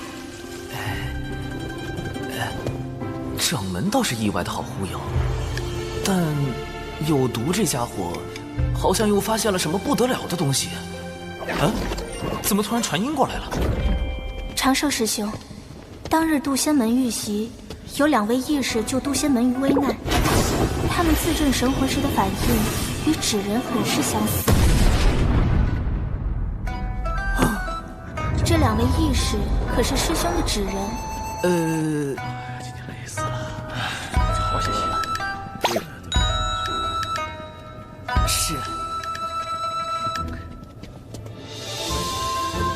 我本以为刻苦修行，便能在前路等师兄，却不曾想，我从未真正看到过师兄的背影。今后，师兄依然是玄雅的指路明灯。海蛇死了吧？以后还是得多准备底牌，以防纸人身份暴露。海眼关火龙族命脉，岂容西坊就觊觎？陛下，末将这便调遣大军严守海眼。不可，西坊教内应已渗透龙宫，万一军中也有内应，反而会暴露海眼所在。本无旨意，召开四海盟会，集结四海真龙，共布万龙阵。陛下英明，万龙阵乃祖龙所创先天大阵，有移海擎天之能。一旦结成，西坊教休想染指海眼。第二，届时将那南海海神也请来，他既敢顶着海神名号，便该为四海出一份力。将通天教主的建议图挂在庙中，有圣人之威罩着，海神这个身份又安全了许多。通天教主的道运，海神背后除了人教圣人，还有截教圣人。难道太清通天教主在利用海神算计西坊二圣？好大的阴谋，但亦可利用。哼，南海海神，今后是你收服我，还是我取代你，尚未可知。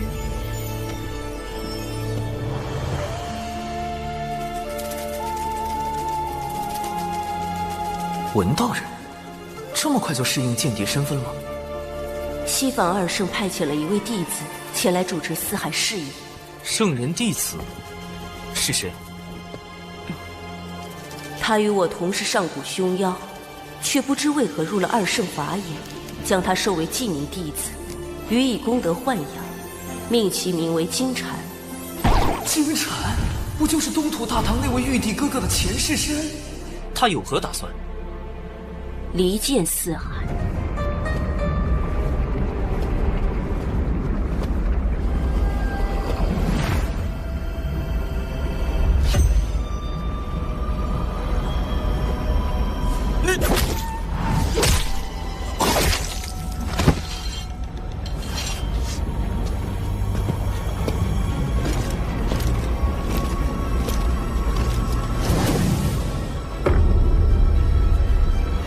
海二太子，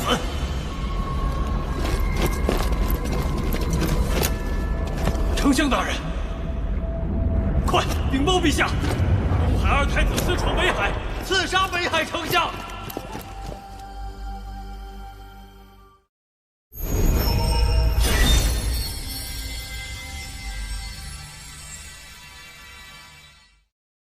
陛下，北海在东海龙宫外陈兵3000。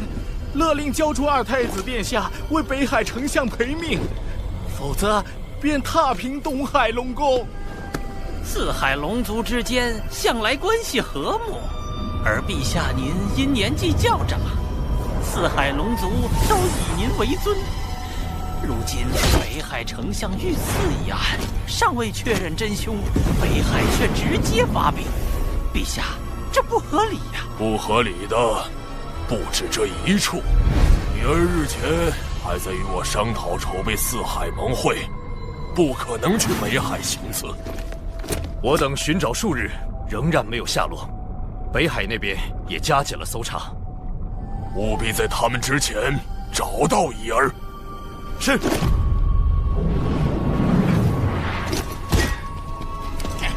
一定要找到奥义，让东海给个交代。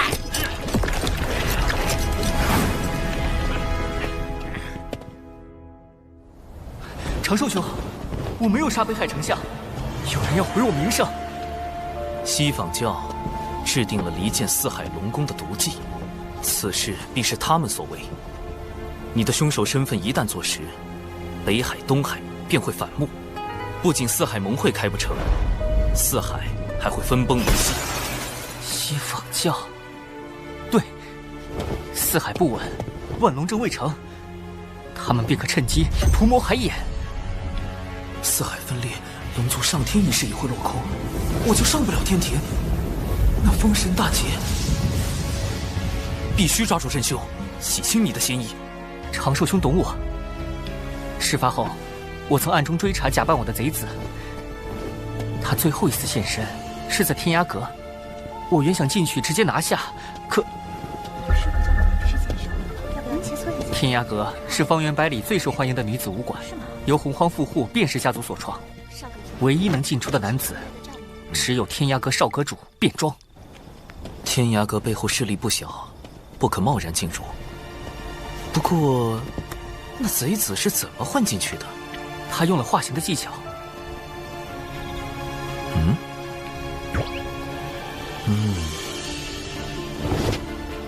不会吧，长寿兄，你不会是要……事到如今，这大概是唯一的办法。我傲羿，绝不可能你。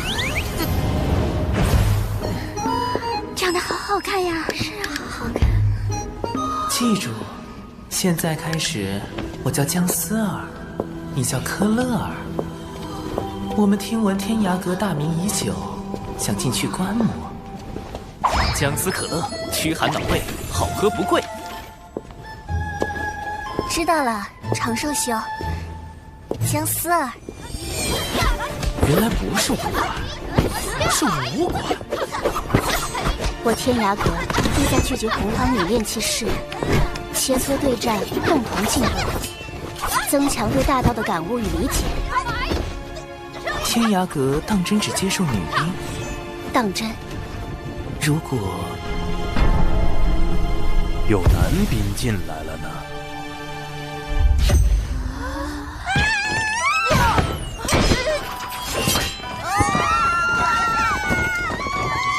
何事吵嚷？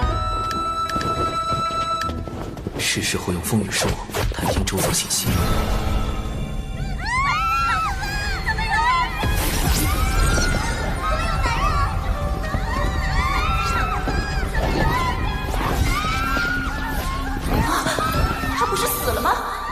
你的慌乱与别人都不相同，是否以为你剑下的亡魂重现于世，你就是凶手？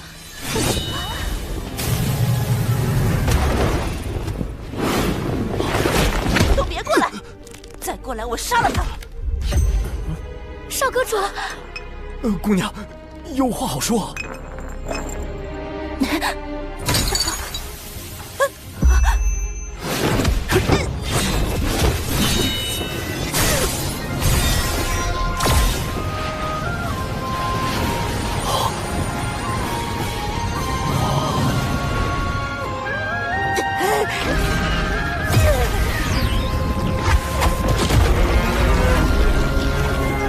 是八爪巨伤，难怪能变成别人的模样形似。快随我与科勒尔返回天庭，听候发落。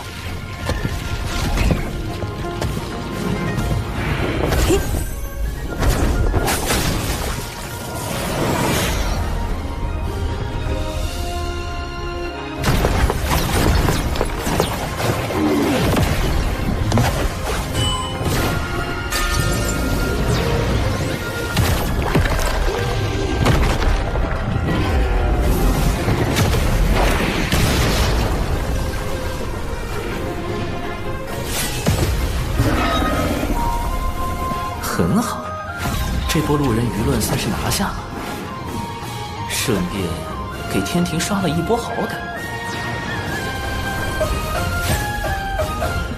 感谢二位相救。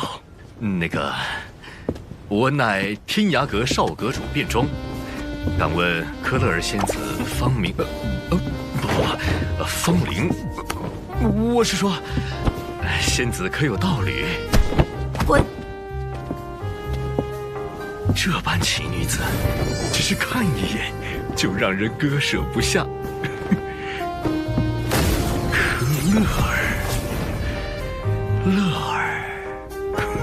可乐乐，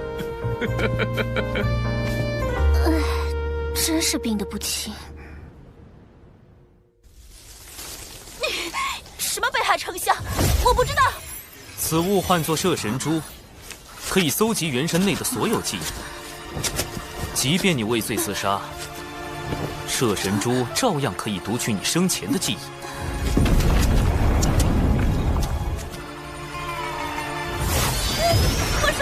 我说，还好我多备了几颗摄神珠，派上大用场。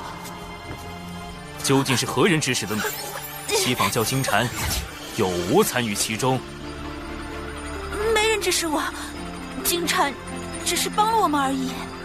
巫妖大战后，我们妖庭后裔无处容身，只好躲入深海，却常年遭到龙族欺辱，这才假扮敖乙刺杀北海丞相。明明是你们深海妖族挑衅在先。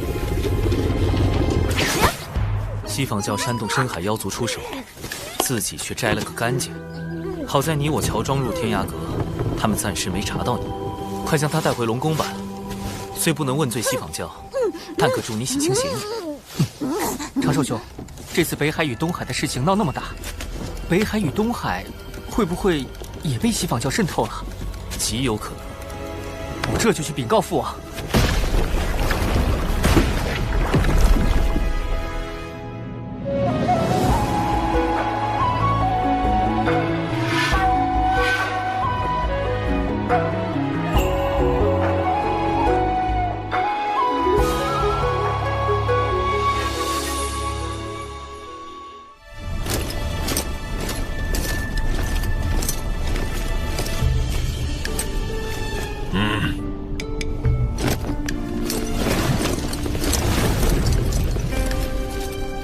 3日后照常举办四海盟会。女儿，你做得不错。谢父王夸奖。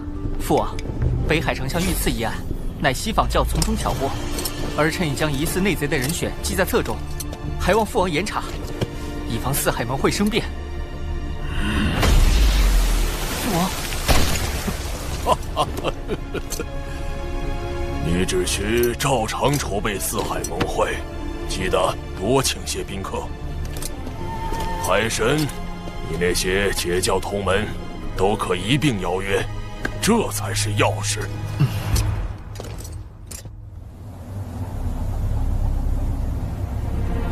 金蝉突然召集这么多金仙，难道又有什么大动作？此次挑拨四海之计不成，还招来了天体。你们中有些人是不是透露了风声，自己心里清楚？糟糕，金蝉开始起疑了。当然，四海盟会举办在即，我不会同你们计较。只要你们好好表现，届时定有风声。是。金蝉大人，四海的内应已全部就位，只等你一声令下。好，此次行动兵分12路，每路妖军则由在座各位统帅。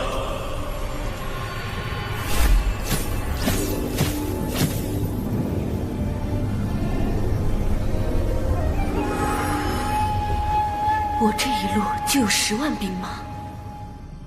四海盟会照常举行，龙王陛下却不愿排查内贼。果然，东海龙王这类远古高手，都主打一个面厚心黑。龙王陛下是要让西坊教放下戒心，更是在等一个将内贼一网打尽的机会。你是说，四海盟会？不错，西坊教想破坏盟会，龙王陛下将计就计，把藏在四海的西坊教内贼引出来，趁机查出西坊教谋夺海饮的根本目的。四海盟会必有一场大战，我所请来的宾客，将是保护海眼安全的关键。敖乙兄，阐教12金仙里，就有位龙族的远古高手，黄龙真人。龙族虽因旧事与他断绝往来，但在龙族危难时刻，他定会出手救援。龙族乃是贫道之根脚，落叶归根，贫道如何能容忍西凤就这般算计？截教圣人弟子公明道人，以义薄云天著称，亦可请他出面。师之放心，我定如期赴约。此外，我已向天庭写奏表，禀明西坊教谋算海隐之事，请天庭为龙族主持公道。长庚爱卿实乃良才，竟已在西坊教内安插了暗棋。木工，挑选精锐天兵天将，择日兵发四海。多谢长寿兄。你是我海神教的二教主，这都是应该的。二教主，那以后我也不叫你长寿兄了，就叫你教主哥哥吧。这称呼真别致。3日来，金蝉一直在筹备进攻四海盟会之事，我根本没有机会传信给海神。此次进攻四海盟会，各军行动路线、进攻目标，都只有所属金仙知晓。倘若有泄密者，二圣必将亲手抹杀。糟了，要隐藏卧底身份，就绝不能向海神泄露这次的计划。可这般阵仗，再加上金蝉这个圣人记名弟子暗中出手，海神应付得来吗？应对西坊教，光靠人脉是不够的，必须研制正在撒豆成兵神通的法器。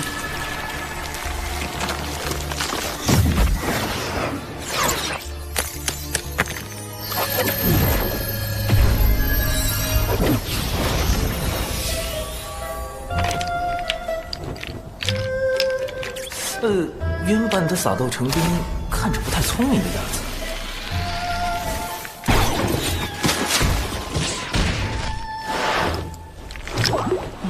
待我魔改一番。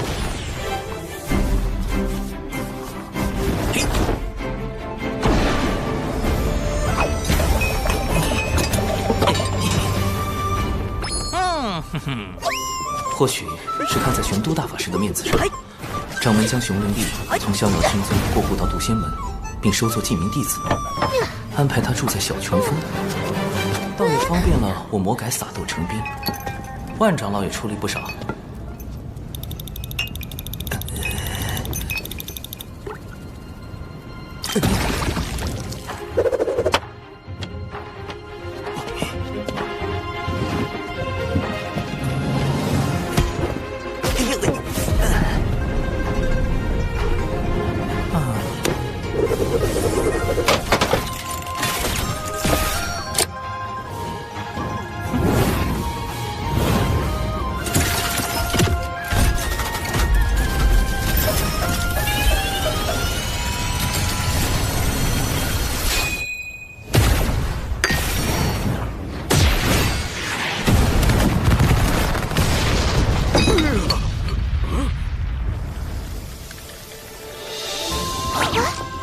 成功了！自研法器，仙斗加特林，届时配合天庭大军，嘿嘿嘿。今日就是四海盟会了，文道人那边怎么一直没动静？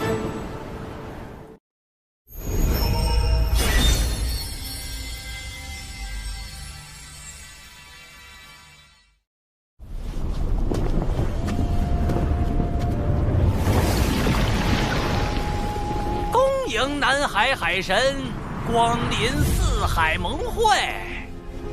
东海龙宫已经戒严，不知骄兵中有多少内贼，搞不好那4位老龙王里也有西方教内应。近日始终没收到文道人消息，才刚被策反，不会转脸就倒戈了吧？千百万年来，我龙族为镇守四海，不断用祖龙直系血脉填补海眼，以消解其中所纳的天地业障。今却有深海妖族觊觎海眼，不惜挑拨四海龙族情谊，幸有大哥明察秋毫，免我北海与东海手足相残。我东海特召四海盟会，共商重启万龙大阵，便是要龙族团结御敌，护卫海眼。大哥高义，我西海必当跟随。我南海亦追随大哥，共守海眼安危。教主哥哥，你我请来的帮手都已就位。金蝉随时可能发动袭击，按计划行事。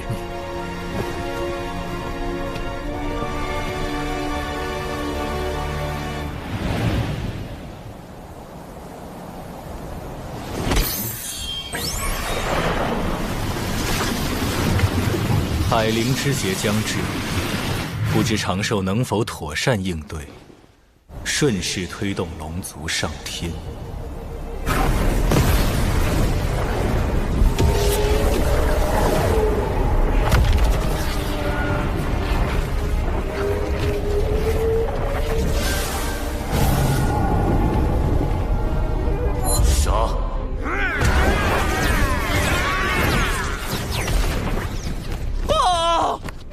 妖族攻入西海！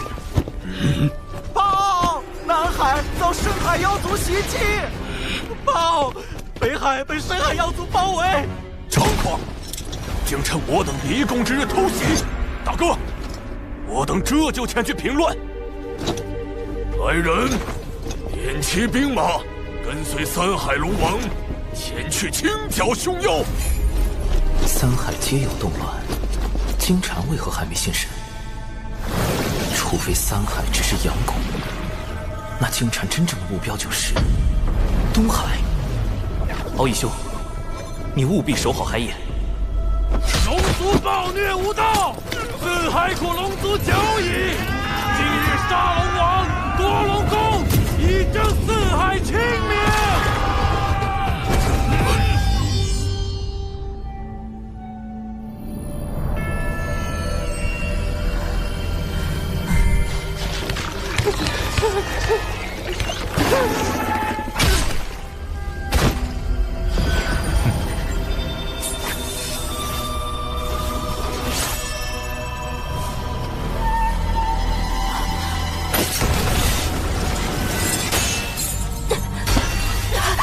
金蝉大人，海眼情报我已掌握，我来带路。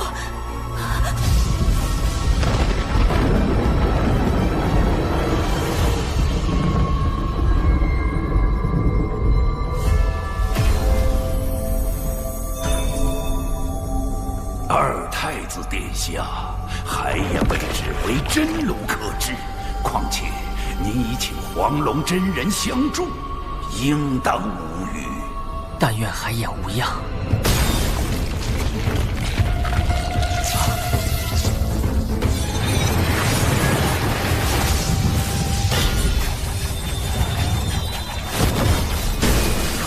八爪巨兽怎么逃出来了？救他的是金蝉。迎敌！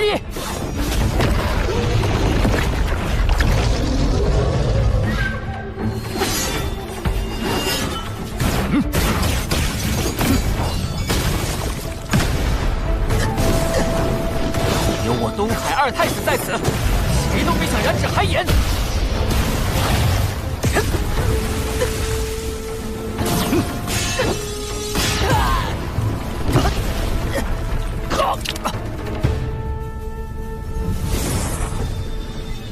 龙族当真没落了，竟如此不堪一击。刚才传音，敖乙没有回应，出事了。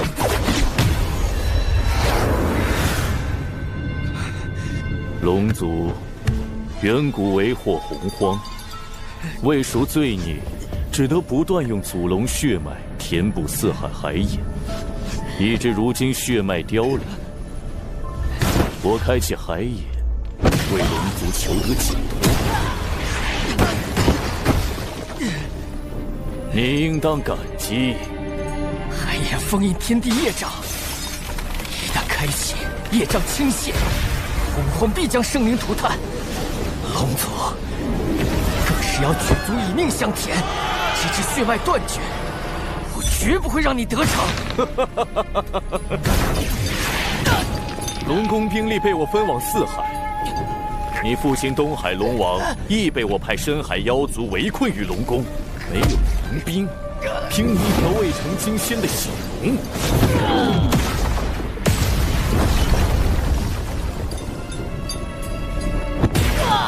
还妄想守住海眼？金蝉，你好大的胆子！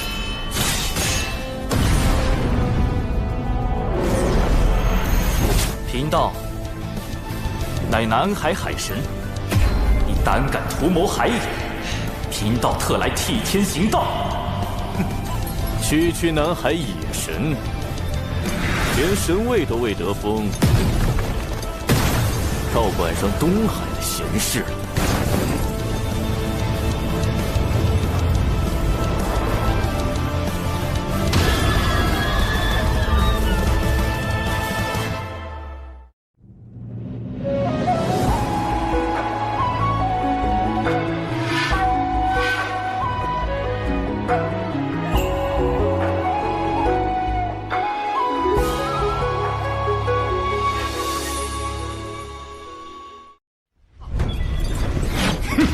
说过，金蝉修为已在大罗，大罗自身知道真鱼圆满，实力更在金仙之上，这一击我恐怕接不住。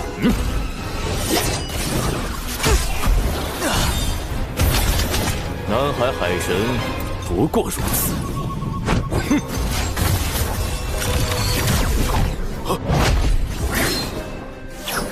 道友莫要得意太早。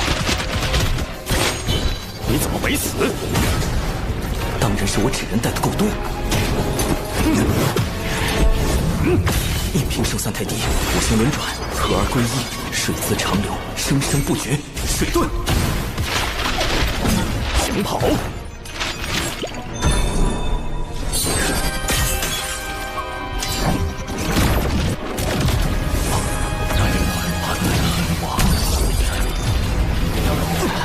好厉害的师傅功力，可能降速。师傅别演了。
海眼已开，功德灵珠。功德灵珠，金蝉真正的目的是吸取龙族填海眼的功德。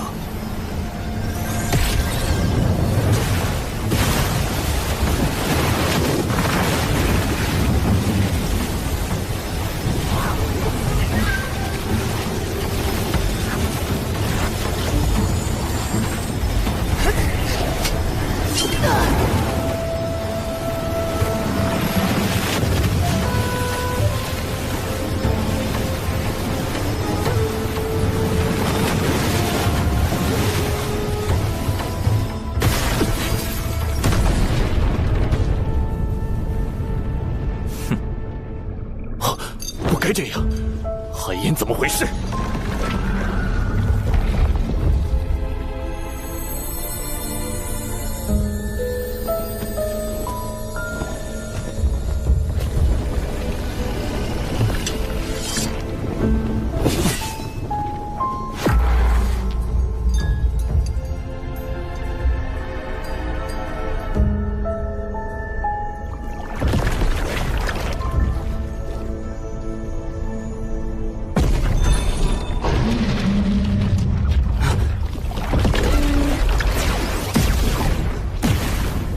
海神道友说，有人要来扰袭海盐，没看到人呢。海也是假的。啊！海爷有真龙镇守，遍地白骨轮魂。我的确探听到，海爷就在此处。啊！中计还不自知，蠢货！这里一切布置都比照真海盐，唯有海盐本身是假。故意松懈地牢戒备，让我救出8爪巨烧，就是为了借他之口，引我来这假海盐。哼，南海海神，是我小瞧你了。已经陷入重围，金蝉却毫不慌张，他还有其他帮手。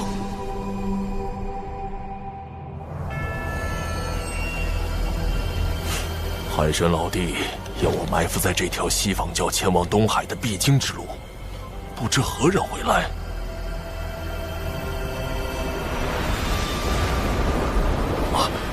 西方教执法长老白莲道人，他的修为已在大罗，表面笑脸迎人，下手却极其狠辣，更有一本命法宝莲花，颇为锋锐，可不好对付。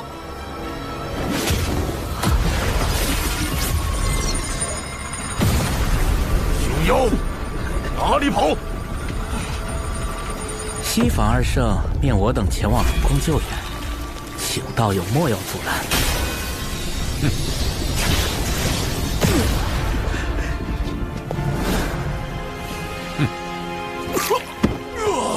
天道在此纪要，你们为何伤我？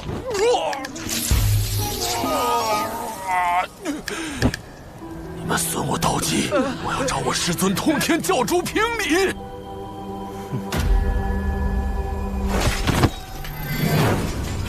大胆叛军！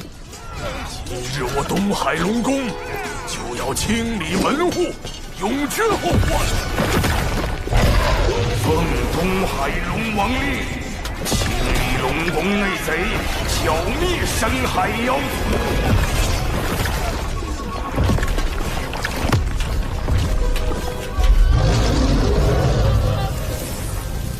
提前埋伏兵，预备将内贼和深海妖族尽数捉拿。这帮龙也不是太蠢。文静，白莲长老已赶往东海，你现在进宫，方便长老施救龙族。白莲长老也来了，金蝉的计划倒是瞒了我许多，不过还要本女王出手。看来金蝉在海眼并不顺利，能让金蝉栽跟头，海神还真有点本事。深海妖族还有后手？不是血池黑纹，他们怎会埋伏在此？难道深海妖族与之勾结了？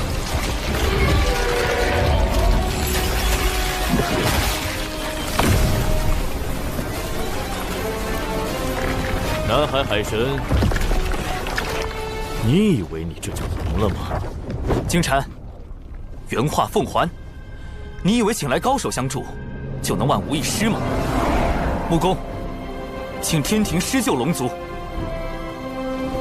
今武混天将军化傲天听命，四海有难，玉帝陛下特命尔等前去清剿凶妖。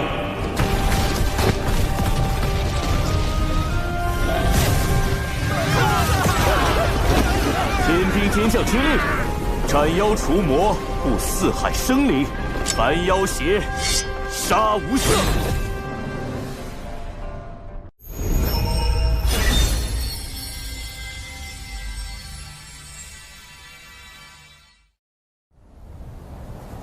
天道在此纪要，你们为何伤我？赵公明，我等何曾动过你？莫要阻拦贫道6人前往东海。先偷袭再营救，手段这么脏，休想得逞！西方教的词我碰定了。你竟有暗侵偷袭，幸好被声音球录下了。胡说，贫道根本没用力。来呀，打我呀，给你随时录下来。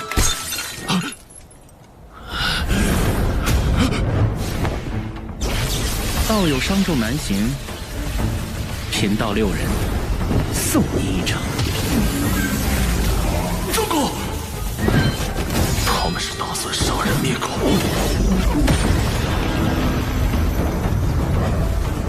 贫道告辞。赵公明，你竟敢坏我教大计！不必追，我们的对手是设局之人。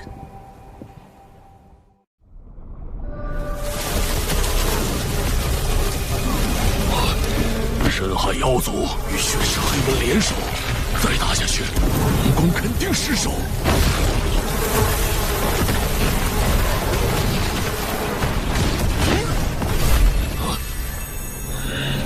金武混天将军，化傲天听令。他怎么来了？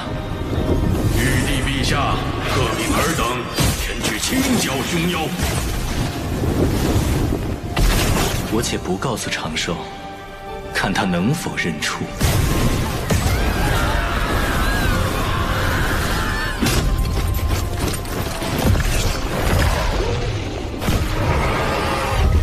设计海眼，套取我教目的，再设伏阻拦白莲长老，最后让天庭登场，获取龙族好感。海神，你以为凭4万天兵就能扭转颓势？再加12万呢？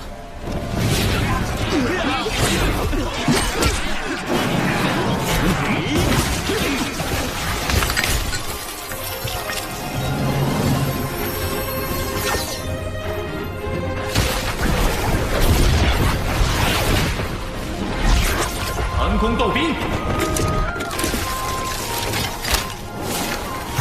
放箭！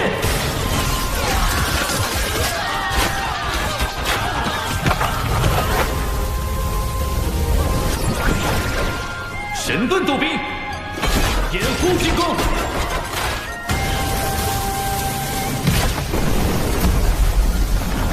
凭空多出数倍兵力，天庭哪来的如此神通？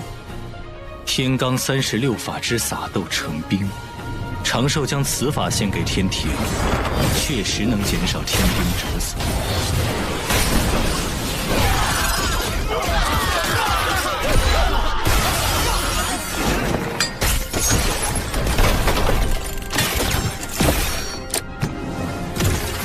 仙斗加特林，开火！竟能让斗兵发挥如此威力，长寿这脑子装了不少鬼主意。上！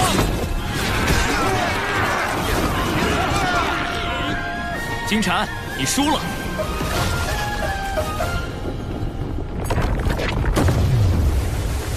南海海神，我们还会再见。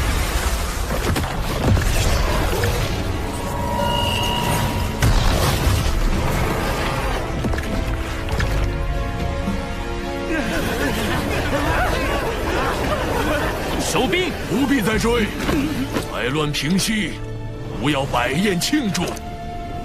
不知天庭诸位可否留下？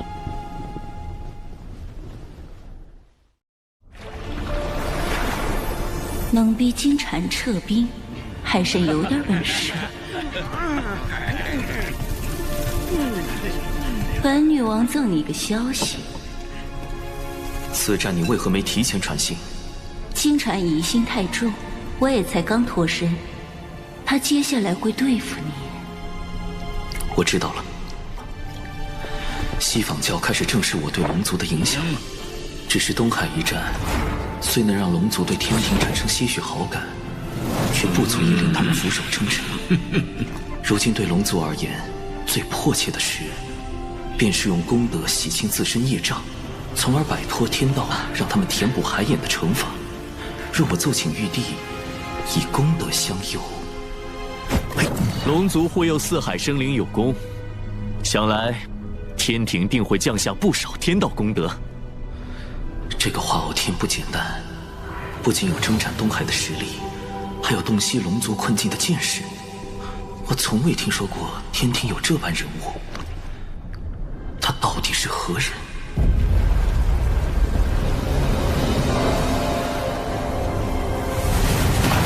化傲天刚说完，功德就来了。玉帝派发功德之事，连天庭重臣东陆宫事先都不知，他又从何处得来？难不成化傲天就是玉帝？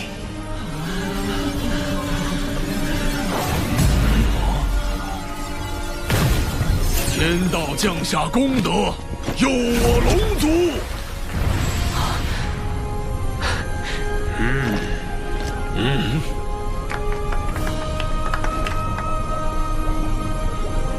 奇怪，明明有6道功德落下，这第6道功德去了何处？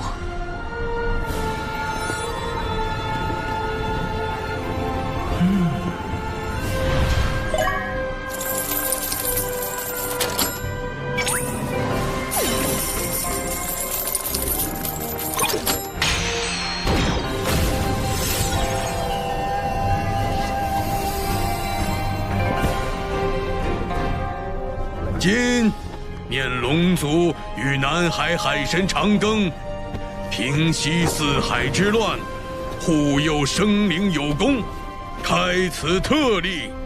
3日后降下神位，尔当恪尽职守，永承亲命。神位一到手，我就有机会跳出这个为遴选正神开启的封神大劫了。上天庭计划迈出重要第1步。长庚，教主哥哥真正的道行，果然高深莫测。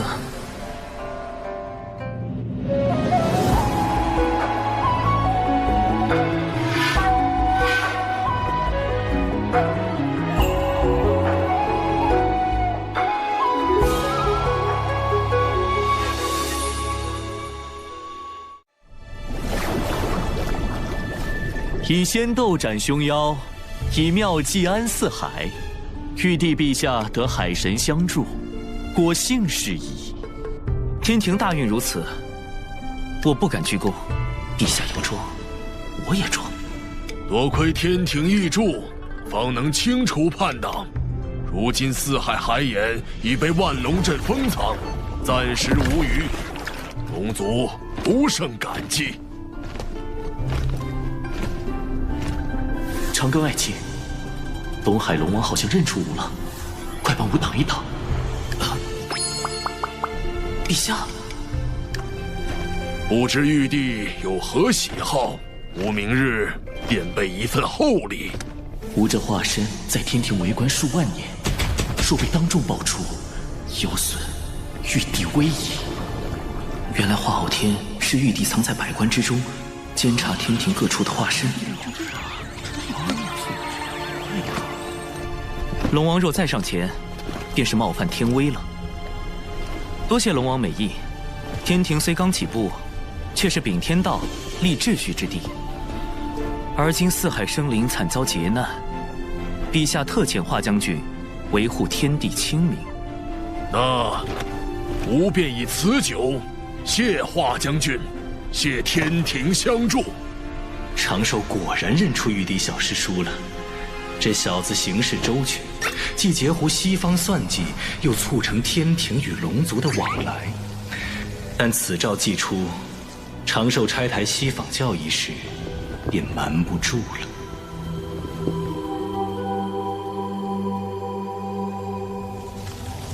海神乃龙族和天庭的桥梁，若他得封正神，或天道法器加持，必会成为我教收复龙族的阻碍。小金蝉，白莲长老，明明你看起来比谁都小。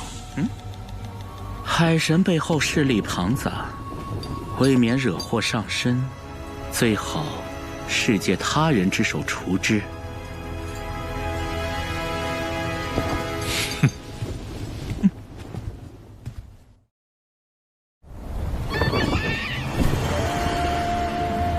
小妹，公明师兄与白莲道人起冲突，乃是遭人算计，为的是让两教斗起来。此事已经在岛上传遍了。东海一战，公明师叔拦截白莲道人，是为破坏西方教计划，怎么传到金鳌岛就变样了？敢算计公明师兄，这是没把咱们金鳌岛10天军放在眼里。金光师叔是公明师叔的忠实维护者，秦丸师叔又最疼爱金光师叔这个小妹。据白莲道人说，幕后之人是南海海神。教主哥哥，又是西方教在搞鬼。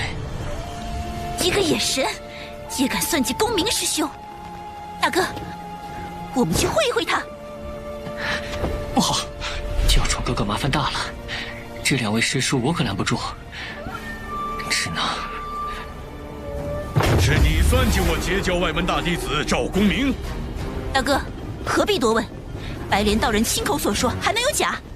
秦丸、金光圣母，这2个可都是在封神大劫中武石绝阵的狠人，竟然这么容易被煽动？绝无此事，还请看在通天教主建议图上，听贫道解释几句。好啊，还从公明师兄处骗来了师尊的建议图。这是送的，若有此图，我等供着都来不及，怎会送人？你好草率的推理！为了公明师兄的声誉，大哥，绑了骗话狂徒，送去西方谢罪。那我还要命活？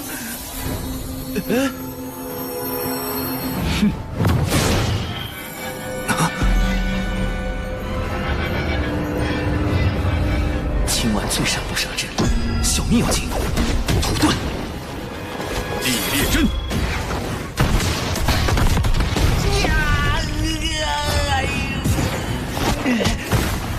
会这么多遁术，果然是个贼。寒冰阵。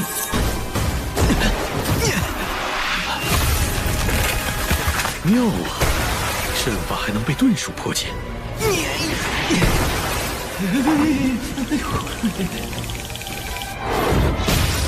再试下其他阵。看我的！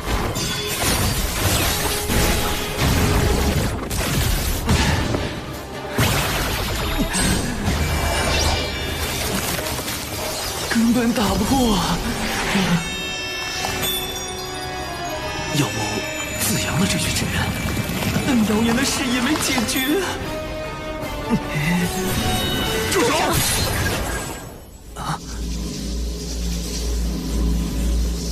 还好以师侄传信及时，2位师弟师妹莫要听信谣言。长庚乃我挚友。多谢2位。原来是误会，还请长庚道友给贫道一个赔罪的机会，咱顺便到镇里逛。长庚道友，都是我的错。你是公明师兄的挚友，便是我的挚友。今日起，谁敢说你，便是与我作对。金光圣母难不成是赵大爷的铁粉？误会虽结，但还需到金鳌岛彻底澄清谣言。云霄仙子竟险些将我看透。长庚道友能想出劫西、九龙、应天庭，自然能看破谣言背后的算计。一切小心。如此聪慧之人，却仍在封神大劫时选择主动应劫，可敬可悲之处，皆在正情正义。唉，最近得加倍小心，以防西方教后手。谣言这么快就被澄清，看来借刀杀人的法子行不通，那就只能用最直接的手段了。海神外出皆用化身，想杀他，必须找到本体。此物可捕捉化身体内的神识，从而追踪到本体。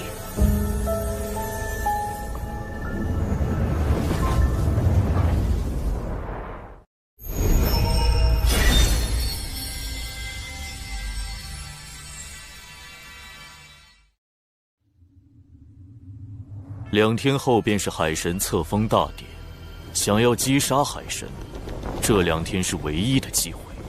你先想办法将他的化身引出，然后再用这锁神追魂碟。是。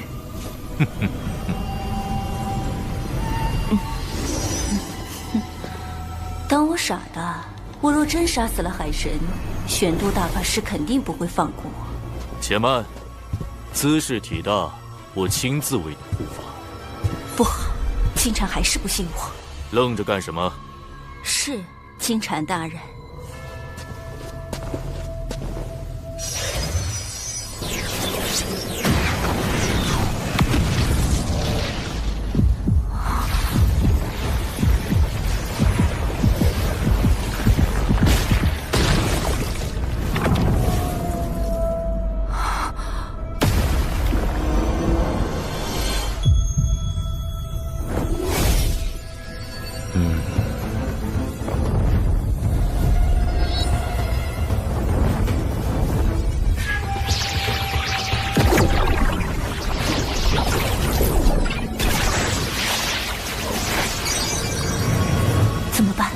在他眼皮子底下，我根本没法统治海神。凶战出事了！南海海神，你再不现身，我就杀了他们！利用血池黑纹攻击，既能防止金蝉怀疑，又可向海神暗示我的身份。是文静，他叛变了。不，东海一战后，他刚给我传过情报。应该不会，先观察下。神子之人，出！灭魂杀阵。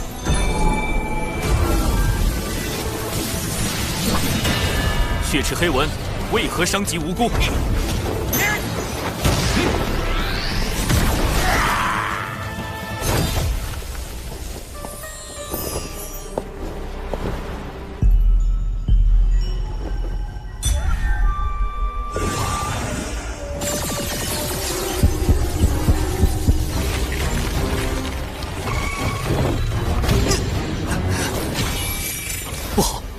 蝶能捕捉神识，并追踪到我的本体。纸人触发式自爆程序启动。那海神化身不过是个天仙，你的血纹傀儡可是个金仙，如此轻易就让那海神化身自爆逃脱，文静，你很难不让我怀疑。请大人再给属下一次机会。海神，对不住了。文静刚才似乎有意放我一马。否则我的纸人化身绝不会如此轻易的自爆成功。难道我明白了？怪不得文静行为有疑，定是金蝉在旁威逼，试探文静取我性命。好歹毒！追过来了。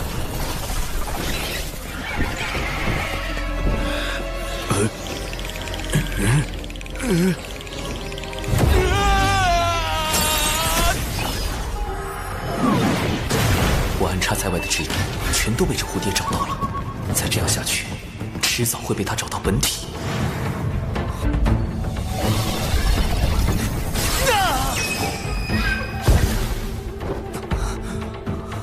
锁神追魂蝶竟连续找错了18次，不过没关系，他已捕捉了海神大量的神识，接下来才是他真正展现威力的时候。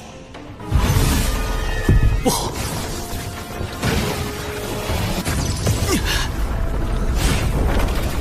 所有我神识存在的地方都会形成血界，一旦确认我的本体，蝴蝶将会被直接传送过来，而我只能用纸人不断的掩护本体。这蝴蝶变强了。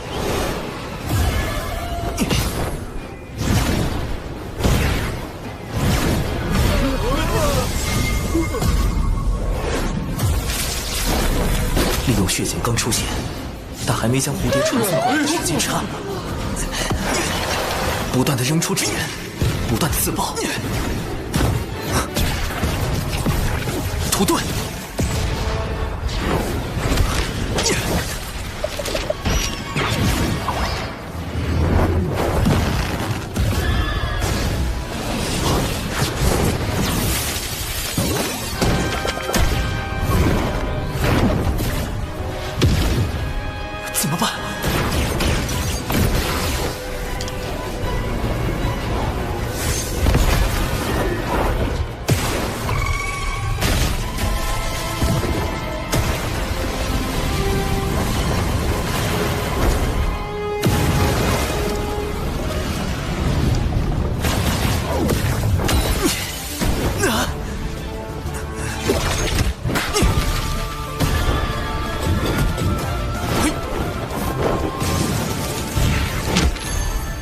只要拖满2天就有希望，既保住文静这个暗器，又保住我的本体，这是唯一的办法。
总算结束了，没想到竟在金蝉手下保住了一命。海神为助我掩护身份，连扎了2天的化身，倒真有几分本事。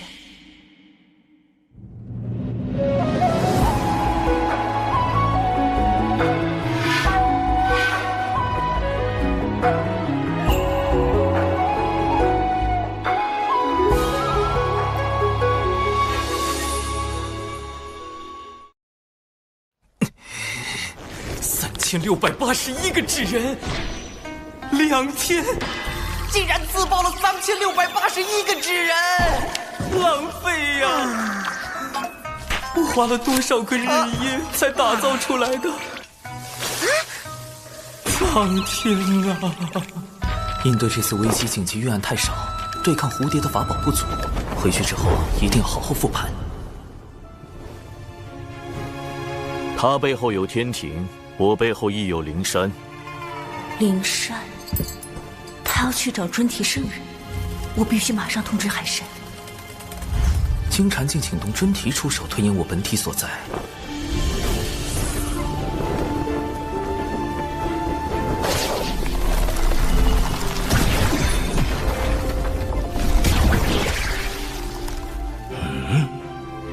太极图，不过谁背后还没个圣人呢？太清师兄在为他遮掩。哼。前面就是海神册封大典的现场了，先受封成为海神，再做打算。他也来了。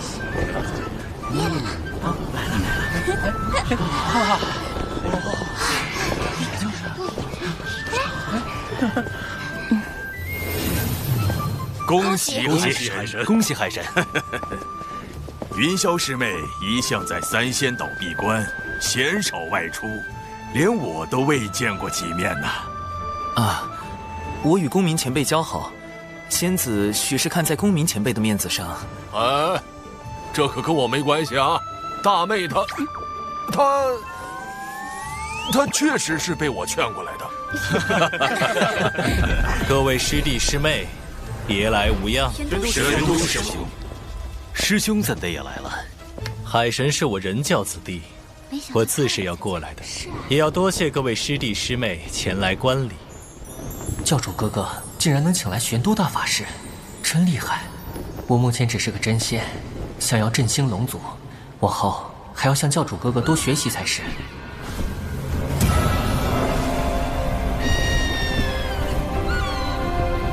海神听风。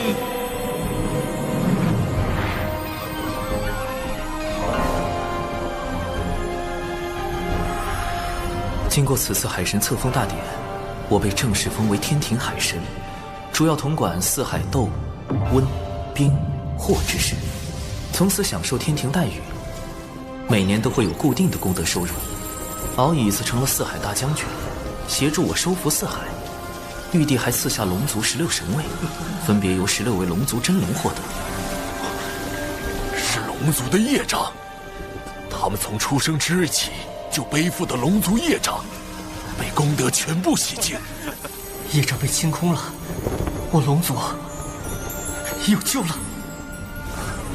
从今日起，我长庚道人终于成为天庭海神了。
一场声势浩大的海神册封大典，一来震慑龙族，为其指明上天之路；二来警示西方教，令他们不敢轻易出手。仙子冰雪聪明，对海神册封大典背后的风云涌动了若指掌。但我始终不明，你为何如此忌惮西方教？你背靠人教，西方教便是一教双圣，也应不会为难你。未成圣者，在圣人面前，终究是蝼蚁，不可大意。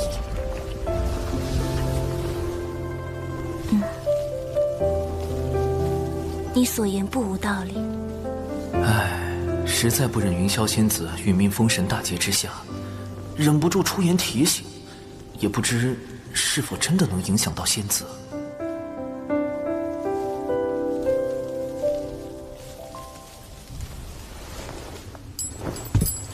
20尊，现在该怎么办？南海海神已正式获封天庭正神，我们轻易动他不得。杀海神是手段，不是目的。目的只有一个，而手段可以有很多。您是说，龙族？我且问你，通过这场海神册封大典，你看到了什么？天庭自龙族16神位，龙族挑选了16条出身高贵、毫无实际的真龙受封。此间颇有功劳的低等骄兵，反而未得封赏，无怪乎龙族叛党四起了。四海龙王为何没来观礼？海神册封大典，龙族高层一个都没来，这对龙族而言，是一步可进可退之棋。哦，进可促成龙族上天，退可延续其海中的霸主地位。以今日局势来看，想要让四海龙王都臣服于天庭，恐怕还有很长一段路要走。表面上来看，龙族似有上天意愿，但实际上，龙族对天庭更像是一种观望态度。他们仍然是可以被争取的。很好，你知道该怎么做了。多谢20尊提点，我们安插在阐教的暗棋可以发挥作用了。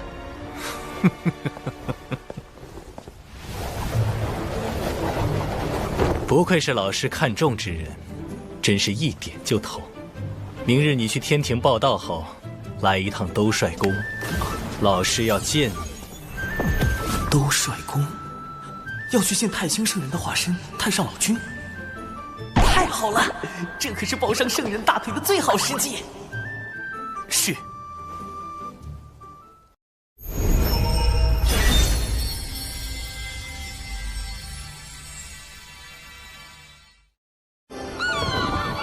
此次入凌霄宝殿听宣，感觉如何？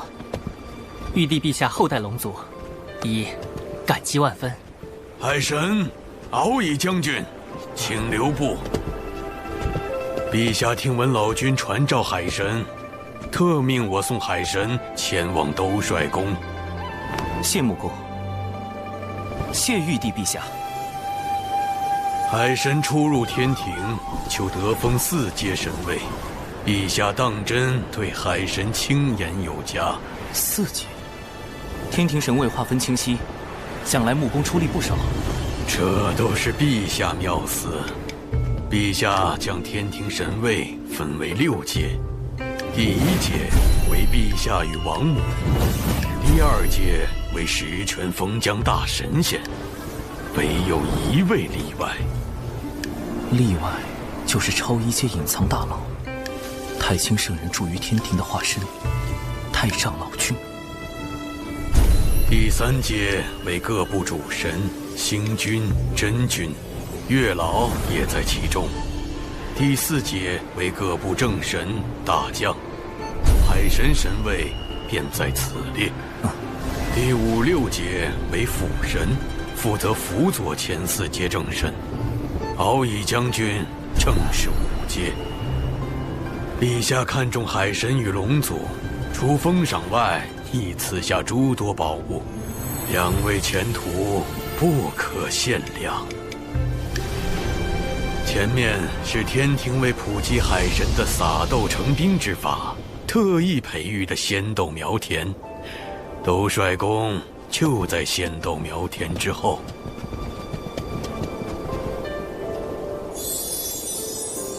仙豆苗成熟之后，就会结成仙豆，届时天兵天将皆可使用撒豆成兵之术，天庭必能战力大增。啊！我乃天涯阁少阁主卞庄，仙子可有道侣？他怎会在此？敖乙将军认得卞庄？贼眉鼠眼，一看就不是好人，我不认得。此人为何会在兜率宫前种豆？前不久，卞庄在南天门外苦求，言说未能配上心爱之人，定要入天庭建功立业。陛下感其心诚，将他招揽，命他在此担任种豆天将一职。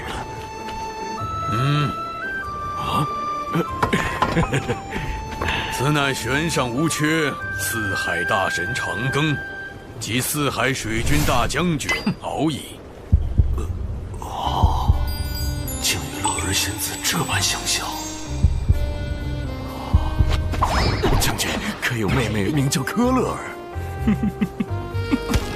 卞庄思慕乐儿仙子已久，只求能与仙子喜结连理。若仙子真为将军之妹，还请大舅哥成全我与乐乐这段缘分。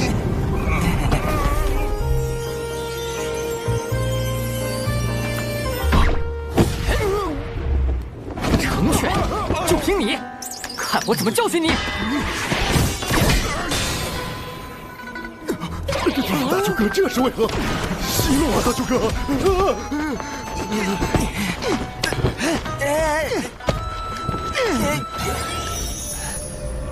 兜率宫前，许久不曾这般热闹了。见过大法师。见过大法师。一位是四海水军大将军，一位是天庭种豆小天将，同为天庭效力，不宜结下仇怨。我先要你二人握手言和，你们可愿意？他把我耕地的木锄都弄断了。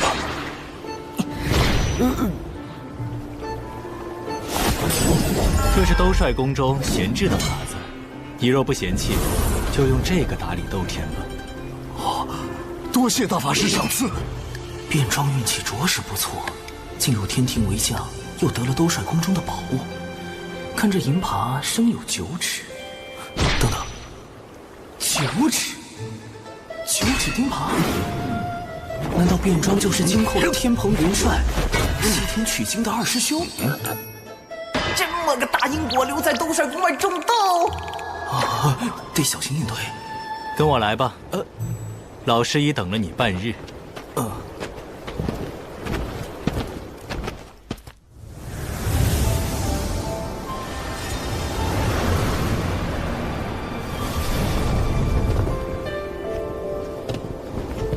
哇，紫金八卦炉，《西游记》里炼出孙大圣的火眼金睛，炉砖落下凡能燃起800里火焰山。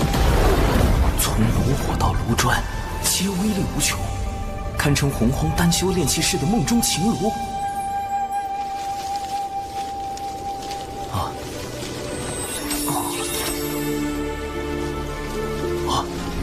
斗山空中，竟一草一木都内蕴无穷。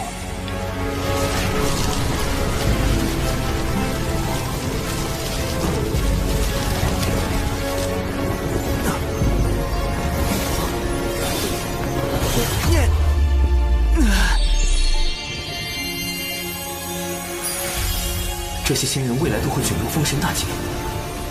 太上老君给我看这个，是想告诉我什么？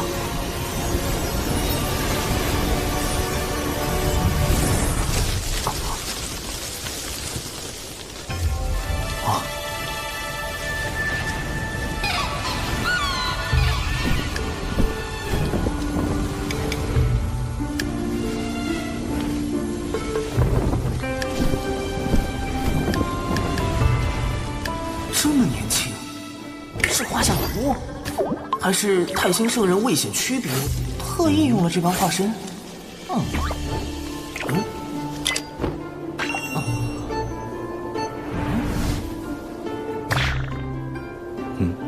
怎么愣住了？弟子李长寿，拜见老君。坐。劫难将至，生机在天。根据我在蓝星的记忆，封神大劫是为给天庭选拔正神，太上老君要我相助天庭填补神位，避免大劫降下，以此保全道门。但我修为只在天仙境，如何能担此重任？今日传你丹道3篇。刚想着修为不够，太上老君就要传道。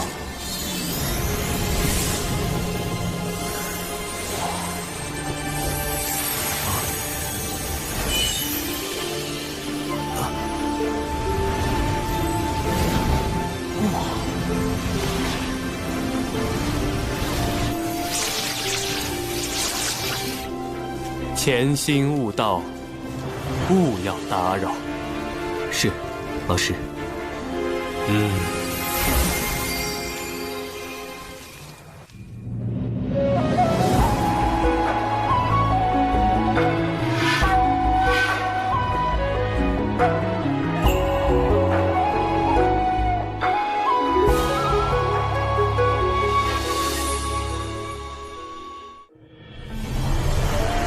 一次性得受这么多丹道感悟，我怕是金仙劫也要提前。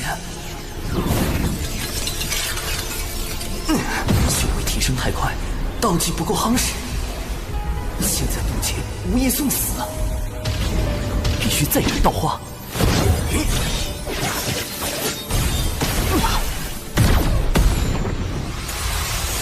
又来！得老师传道，境界大增，确需夯实道技，再考虑渡劫之事。但我行走洪荒多年，就没见过为了夯实道阶而自斩道花的。长寿行事也太过谨慎。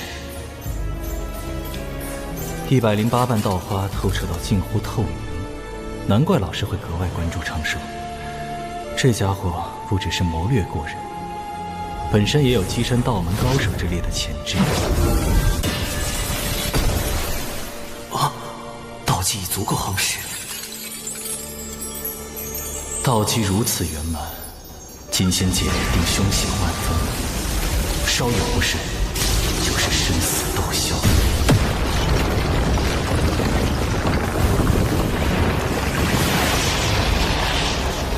你的金仙劫来了，我从老师那里求来2颗9转金丹，一切收好，随时动用。传说中逆转生死、斡旋造化的9转金丹，只要不是被瞬间劈成灰，服下就能满血复活。弟子事先已择了渡劫地点，此次想请大法师为弟子护法。9转金丹怕是不够，你先前往渡劫点等候，我去就来。哎，我等得了，姐等不了啊！大法师，你要去哪儿啊？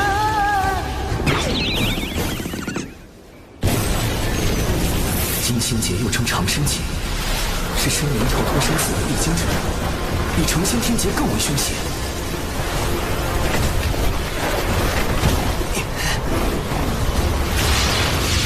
劫运已在凝聚，大法师怎么还不来？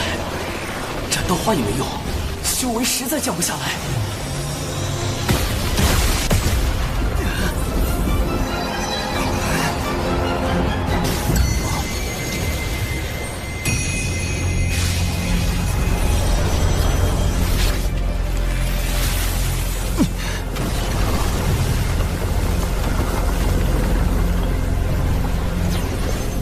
长寿。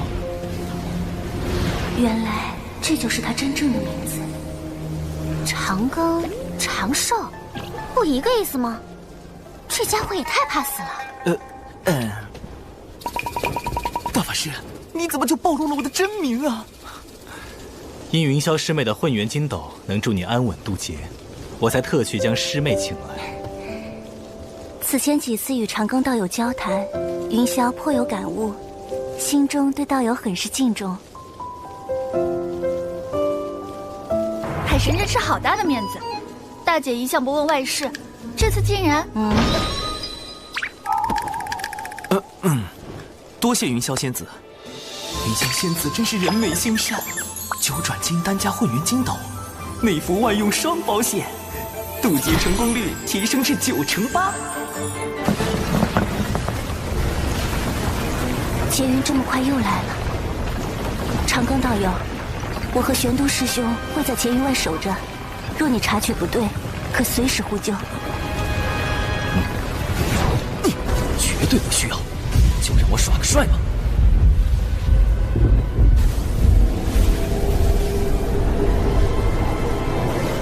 啊，道祖！啊，看来是我渡成仙劫时各种意外，跑了天道太多次，触发人工服务，道祖来亲自确认了。竟然惊动了道祖，他又渡的劫得多厉害！渡。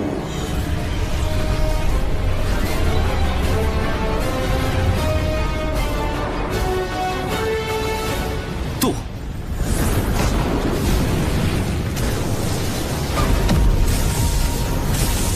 道门弟子李长寿，精气苍天。弟子入道门修行至今，历经艰险，终得道境。天苍地明，我道长明。今日成道于此，祈请苍天落下金仙之劫，降长生机缘。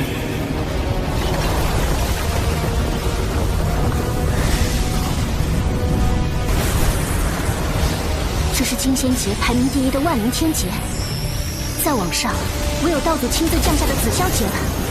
竟修出了一个无极大圆满的道基，无极圆满，乃成圣之夫。这般道基引来的万灵天劫，自古就未显露过几次，更鲜有生灵能撑过去。长庚道友，今日只怕危险重重。所以这一次，得做好在金仙劫下抢人的准备。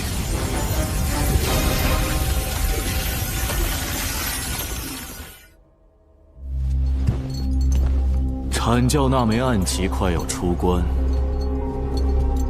届时可为我们所用。小金蝉，想要把控龙族，光有暗旗可不够。上次在东海海眼，海神的撒豆成兵让你吃了大亏，你可想好应对之法了？看来你有妙计。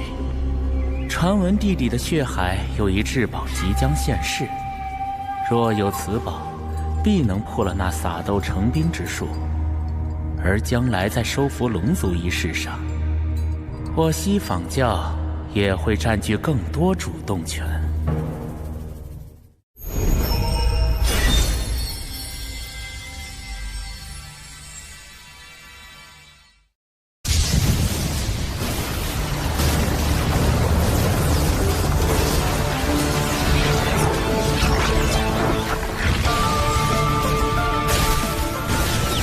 这些景象乃天雷化化，威力极强，不能应接。道门神通之血金惩罚。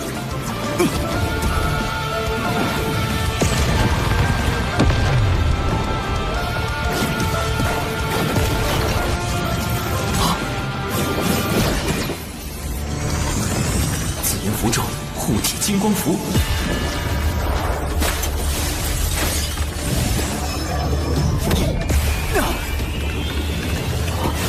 还是暴露了。原来这才是你本来的模样。这人心眼那么多，怎么是个不到200岁的小娃娃？长庚身处大教之争，错一步，便是万劫不复。故此，玄都师兄放心，我等不会将他的真容泄露出去。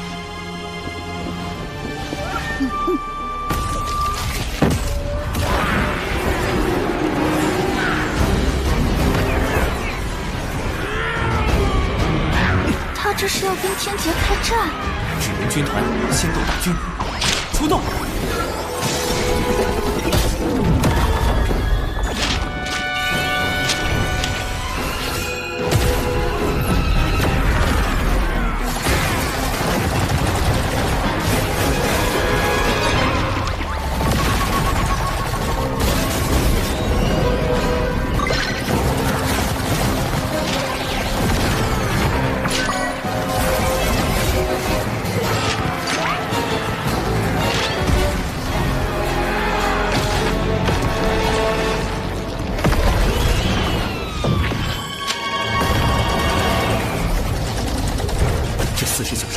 全是金心境的实力，以我的修为，根本撑不过。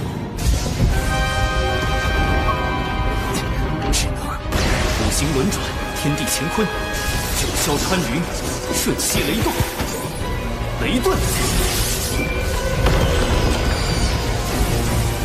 他都进了天雷，借天雷之力来击碎龙凤虚影，自古以来从未有生灵这般做过。从未有过。便不能吗？这小子的鬼主意，倒的真是多。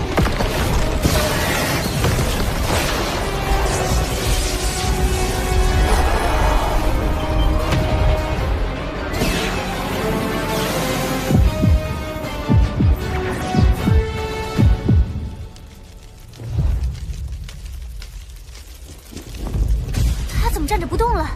这是心结，乃心魔所化。若道心不坚定，便无法从中脱离，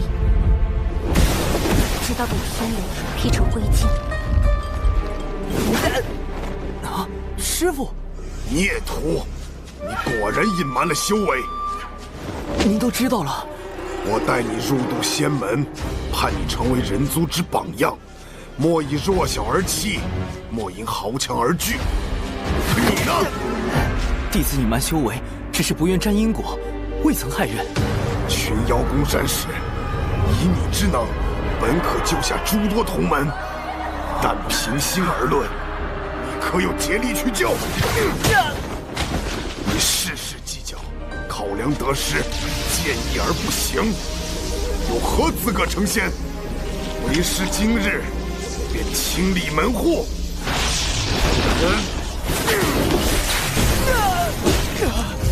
他伤势太重。再不醒来，就真被劈成渣了。我去救人。再等等，天劫既是利刃，也是机缘。若出手干预，只怕会耽搁他的修行。不受死！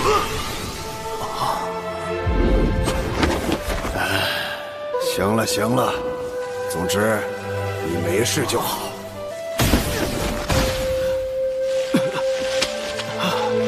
师父会气我，骂我，打我。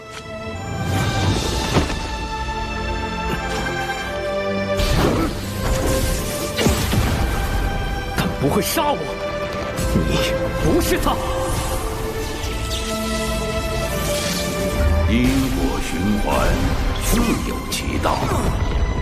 世间之事，并非先知先觉为好。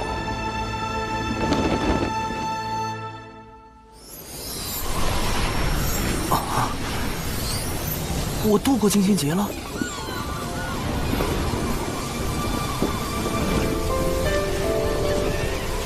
天地与我相敬，万物与我共生，命数与我无数，大道与我共鸣。自此跃出六道，人殊无此姓名。五行阴阳同生，炼神还须自在。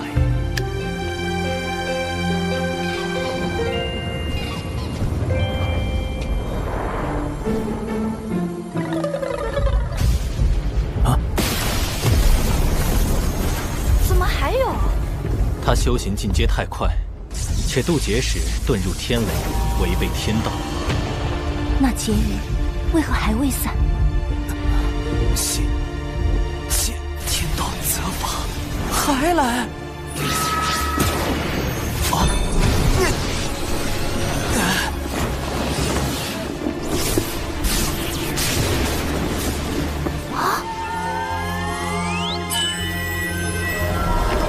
混元金斗，看！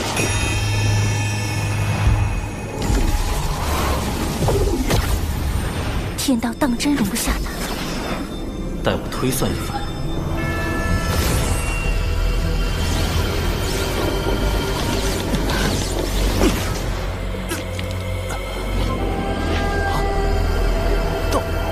道祖，桃花斩9次了吗？这是来算账了！为了延缓金仙劫的到来，我用斩道花之法晃了天道9次。弟子是想稳妥点。9成8的把握在度是吧？你咋不10成把握飞升大罗？惯得你了。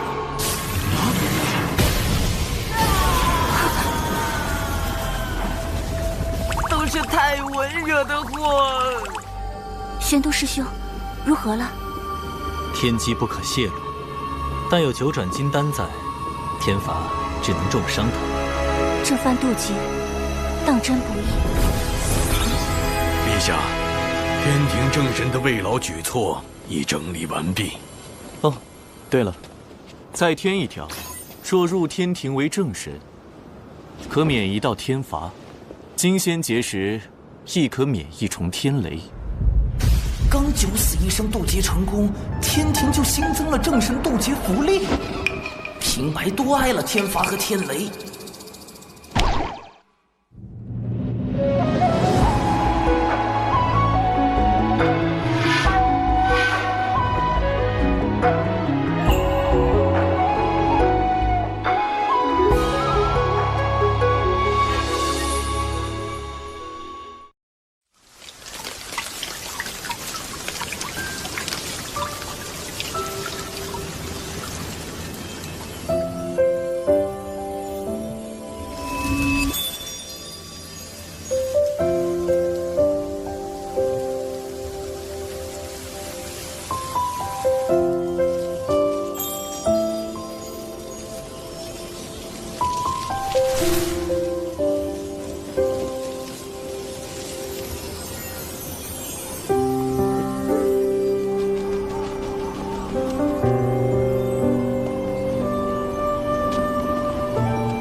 3年悟丹道，12年飞升金仙，15年过去，还好我在小琼峰、海神教和天庭都留了指认，没人发现我失踪。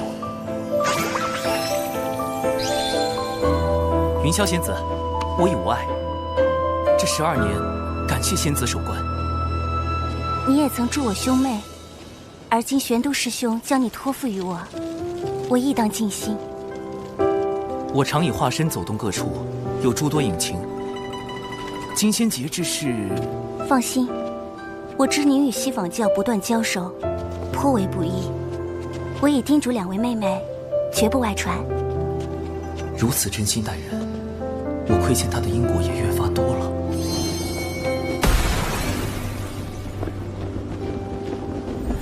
既然我能通过上天庭来跳出封神大劫，或许也能帮助他摆脱入劫的宿命。云霄是因义兄赵公明之死而入劫，若我能帮助赵公明躲过死劫，那他……你无事时也可来三仙岛小坐。玄都师兄对你之才智赞不绝口，我也想与你论道一二，不知是否会有启发。多谢降妖，倘若时机合适，我必会造访。二姐，他们在说什么？一会儿抓起来问问就知道了。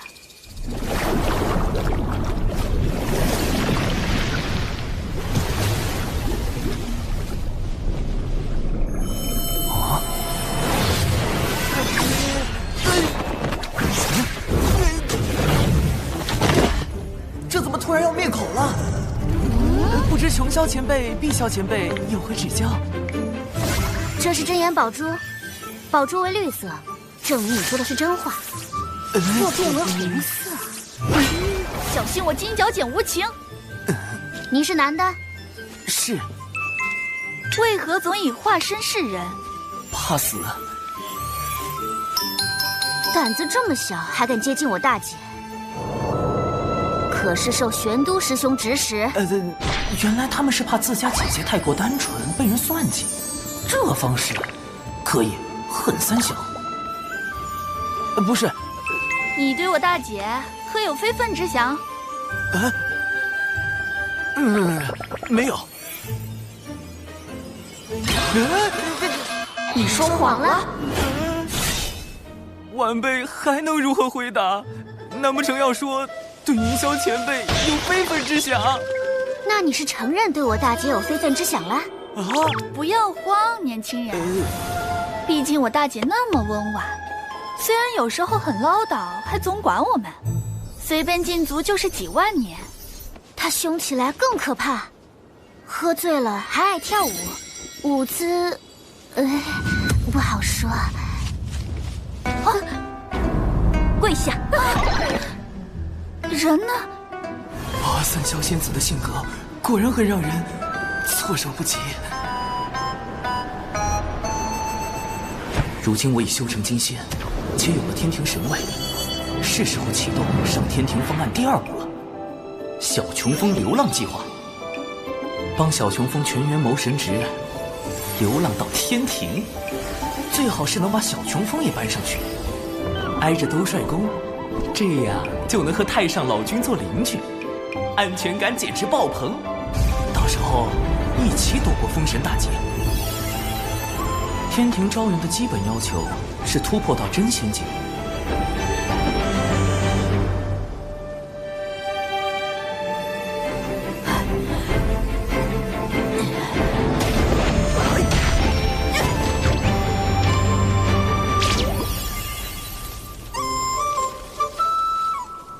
以师妹和熊灵力的天赋，倒是不难达到，而师父要上天庭，就比较棘手。晚江与师伯之死，始终是师父的心结，也是他修为无法突破的原因。想要帮助师父提升到真仙境，就得先找到晚师伯。我曾在蒯斯的记忆中，看见晚师伯仍有魂魄留存于世。或可设法寻找他的残魂，了却因果。长寿，怎么师姐之事，连掌门都被惊动了？我们人脉太少，要在偌大天地间找一丝残魂，只能请掌门出面。师父，咱们这是去哪儿啊？寻残魂，需去6道府。巫妖大战时期，生灵一批批惨死，无数孤魂在世间徘徊。巫族祖屋后土娘娘于心不忍，化作6道转生盘，镇压在洪荒大地深处，率巫族高手建立6道府，掌管众生魂魄。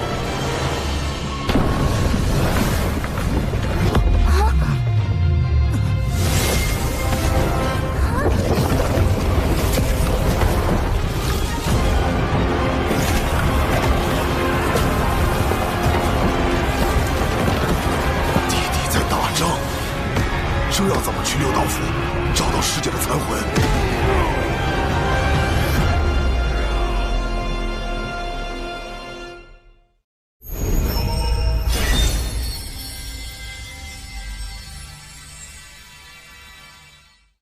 那些战士都是巫，小心，他们杀过来了。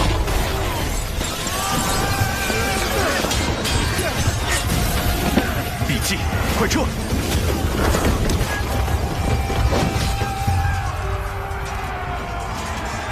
巫在和谁打仗？毒箭又是谁放的？此战涉及地底的2大种族，是2族之争。一是从盘古圣人尸身中诞生的巫族，具有盘古肉身之力，其壮猛远超常人。壮猛，倒是和熊战的风格有些像。一是由盘古圣人巫血所造化的修罗族，深藏剧毒。刚才那些带有血煞之毒的剑士，便是他们的收获。这2族为争夺地底霸权，已然打了数万年。6道府由巫族执掌，要入府寻晚世伯残魂，就绝不可得罪巫族，更不可卷入2族战事。大家隐藏好气息，紧跟在掌门身后。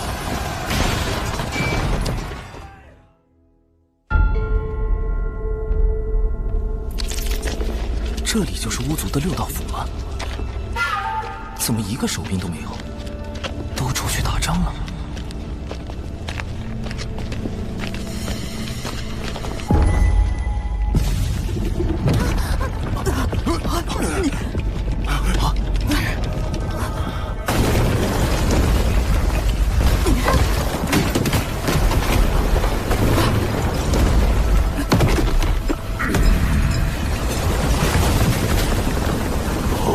擅闯6道府，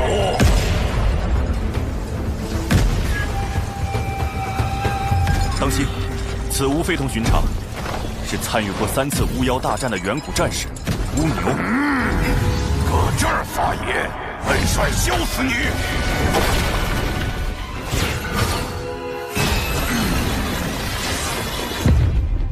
地底有座6道府，铁面判官殿中间。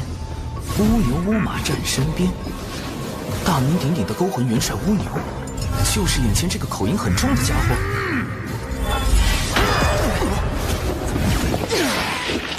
乌牛元帅，贫道乃渡仙门掌门，今日前来并非寻衅，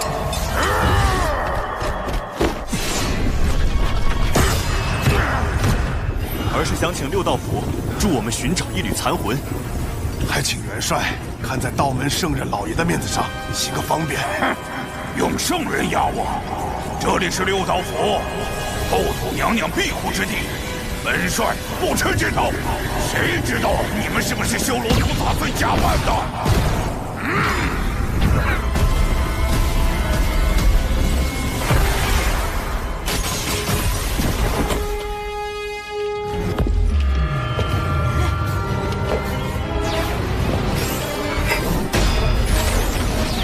不准欺负我师父！奇怪，他身上怎么有巫的气息？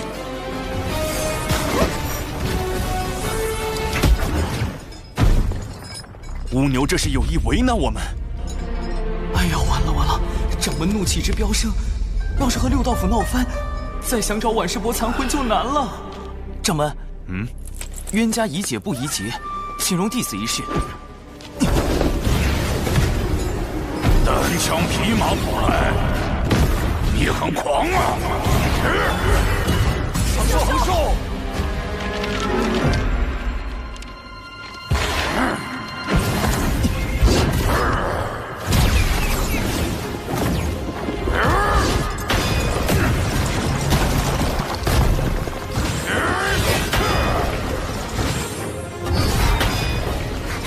出现了，师兄的地术战术。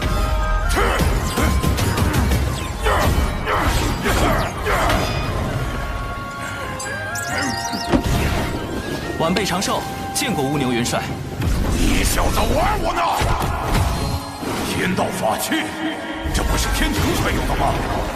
元帅，可听说过天庭海神？就是那个给东海找来天兵的海神。没错，他是我朋友，此物便是他赠予我的。他说玉帝陛下正有意帮扶巫族，若让他为六道府美言几句，或可请100万天兵助六道府抗衡修罗族。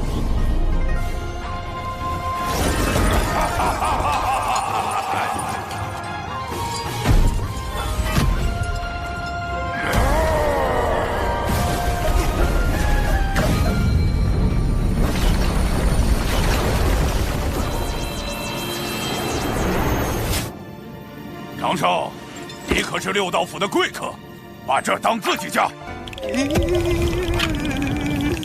倒也不必。长寿他是怎么做到的？毕竟他可是玄都大法师的私生，是为可造之材的仙苗。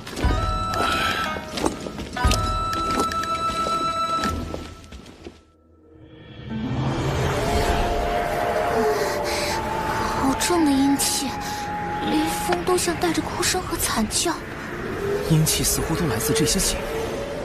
这便是我六道府的回魂井，每口井都连接着五波州各地，也是本帅捉拿魂魄的通道。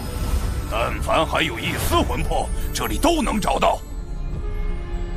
师姐亡于北居五州，我们需要找到对应那片区域的井。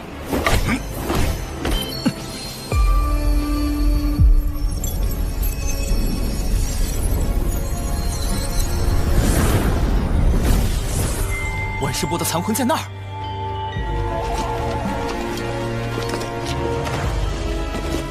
六道镇上，勾魂拘魄。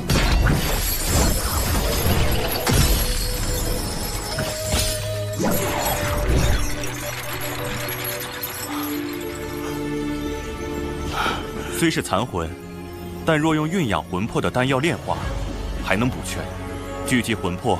就可托乌牛元帅送他转生，只是这丹药极难炼制。弟子为渡劫筹备了不少丹药，或可一用。好家伙，这么多宝药，难道都是大法师传给他的家底？千毒百金炉，起！正好可以用上太清圣人传授的丹道：6不忘入，3不忘出，先着进去，真气徜徉。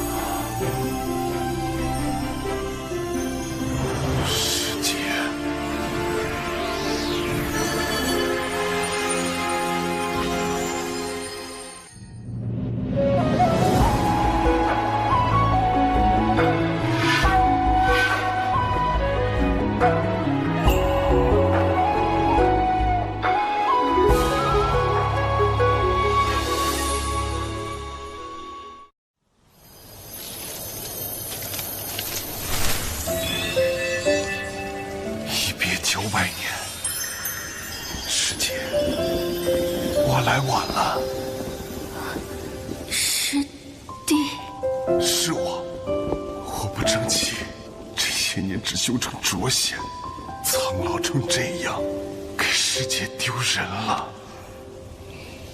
谁说你老了？师弟分明是长大了。师姐，我好像总是差一步，距离门内前10差一步，距离成仙差一步。明明只差一步，但好像永远都追不上。急什么？修道本就应顺其自然，切不可执迷。况且，师姐我会帮你的。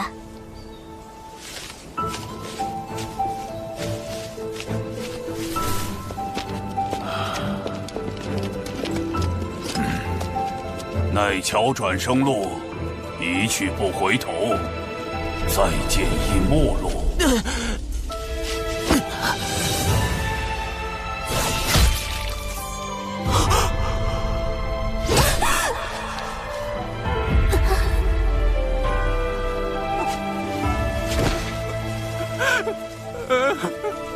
他因你而死，过桥也相隔今生来世。你追不上，永远都追不上。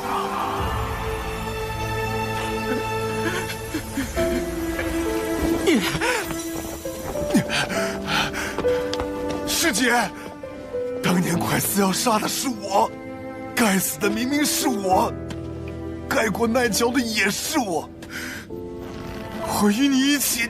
缘起自有缘灭时，此生既过，不必执着。可来生我亦会修仙求道，到那时，师弟该是真仙了吧？漫漫仙途，你我终有重逢之日。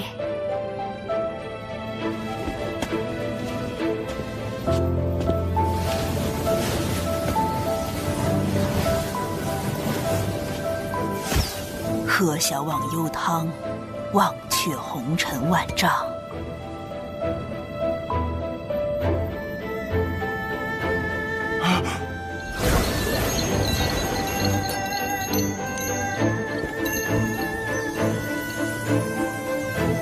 我定会活到与师姐重逢的那时。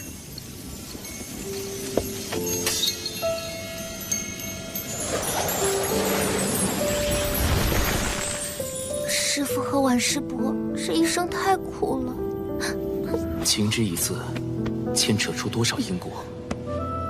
所幸师父总算解开心结，只要突破至真仙，就能进入天庭，避开大劫。届时师父与婉师伯，总有再续前缘的机会。太清圣人传消息来了。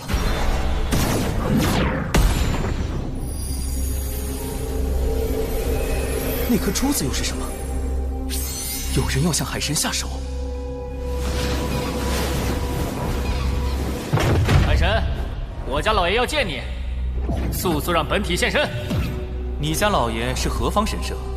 我家老爷，12金仙称师长，道法乾坤大神通，圆觉洞内燃道火，灵鹫山中有明灯。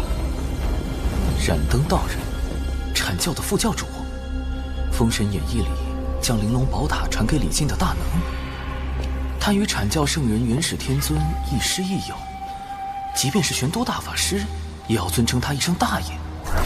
太清圣人算到我将遇险，难道就是因为他？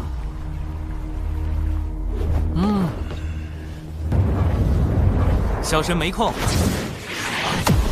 请便不送。不知燃灯寻我所为何事，得找人打听一下。黄龙真人是阐教12金仙之一，他应当知道些消息。副教主受西坊教一位圣人弟子所请，要做担保之人，带你去商谈龙族事宜。他替西坊教担保？此前西坊教派文道人挑拨道门三教内斗，引发三教震怒。我人教的玄都大法师一状告到三圣面前，逼西坊教与文道人划清界限。截教的公民前辈差点冲上灵山寻仇，好在有云霄仙子出面阻拦。阐教的副教主怎么……我也觉得奇怪，大家都对西坊教不满，不知副教主怎么想的，竟和西坊教圣人弟子交起了朋友。燃灯在封神大劫后，带着几位阐教金仙叛出道门，摇身一变成为西坊教的燃灯古神。他身上恐怕藏着很多秘密，与他交好的圣人弟子，莫非是金蝉？不瞒黄龙前辈，因东海之事，西方教金蝉已经记恨于我，还曾派锁神蝶追查我的根脚。如今染灯副教主又让我本体现身，他莫不是想替金蝉害你性命？我去找他理论。黄龙前辈别急，稍后染灯副教主应当会亲自来寻我，还需麻烦前辈躲在暗处，用声影球将我与他的会面尽数记下来。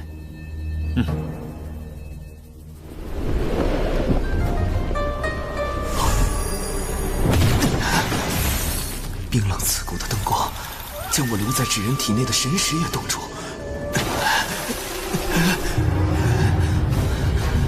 这就是燃灯的本命法宝灵柩灯吗？好一个棺材灯！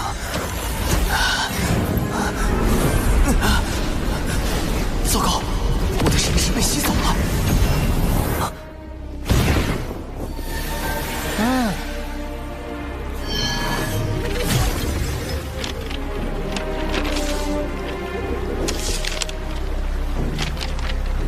有阐教副教主出手，海神，你我终将再会。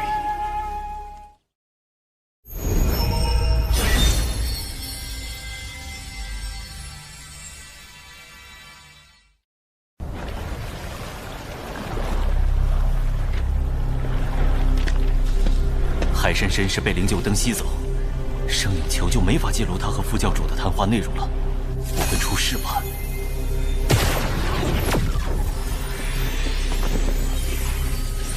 你赶跑了我的童子，我就只好用灵柩灯将你带来了。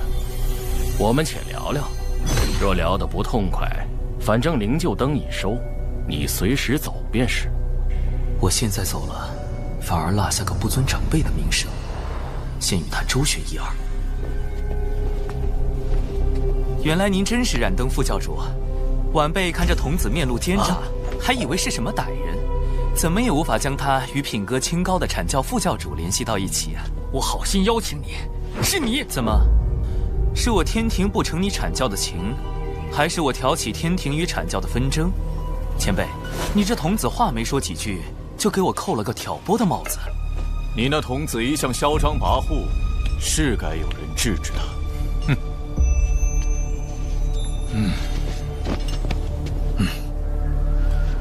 你想与海神聊聊龙族之事，我便答应替你做担保。好不容易把他邀来，你便翻脸不认人了。这两人，龙族尚未加入天庭，要聊龙族之事，你找错人了。若龙族有难，道友也打算袖手旁观吗？你什么意思？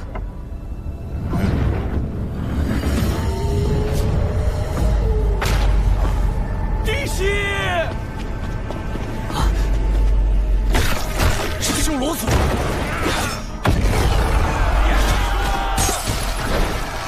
他们不是一直待在地底的血海里吗？怎会突然进攻我龙族？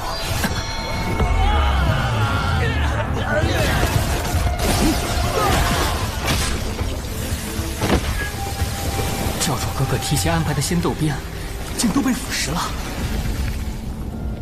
修罗族此时进攻东海龙宫，必是金蝉的手笔。神字指人，奏请玉帝出兵。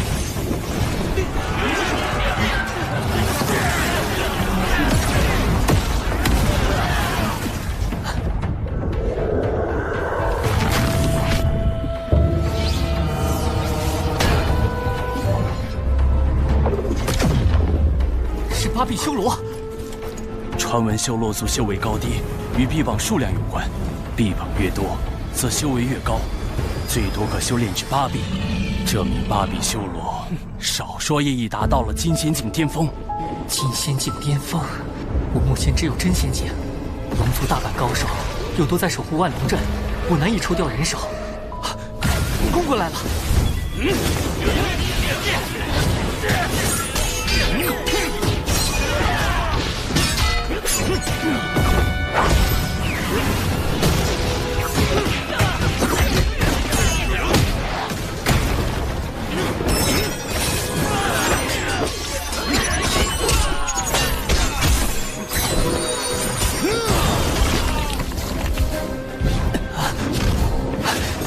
8臂修罗好厉害，和他一个人打，像是同时在和8个人打一样。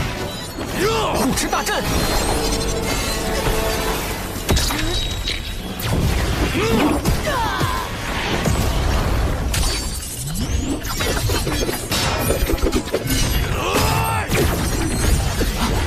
紫炎符阵，3元玄火剑阵。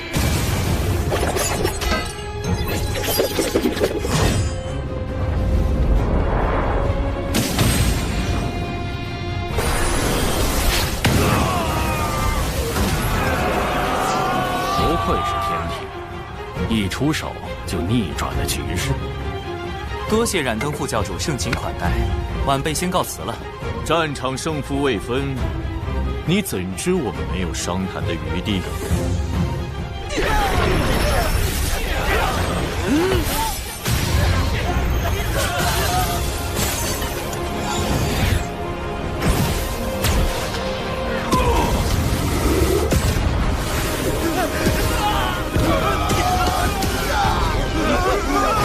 第4诀即护持大阵，好险！好厉害的毒物，那珠子到底是什么来历？不好！这毒物竟能腐蚀元神，至人体内虽只有我的神识，但神识毕竟是元神的一部分，神识被腐蚀，元神易遭到波及，轻则断了修炼之路，重则有性命之忧。海神道友，你没事吧？可能是有点上火吧。唉，龙族危机未解，难怪海神小友会有此症，这是忧思过重了。我有办法。如今龙族有4海龙宫，我们取西、南，道友取东、北。道友若答应，龙族之危可解，道友的上火之症自然也就痊愈了。如何？不就是上火吗？随便止点血就行了，没那么严重。你看，这不就好了吗？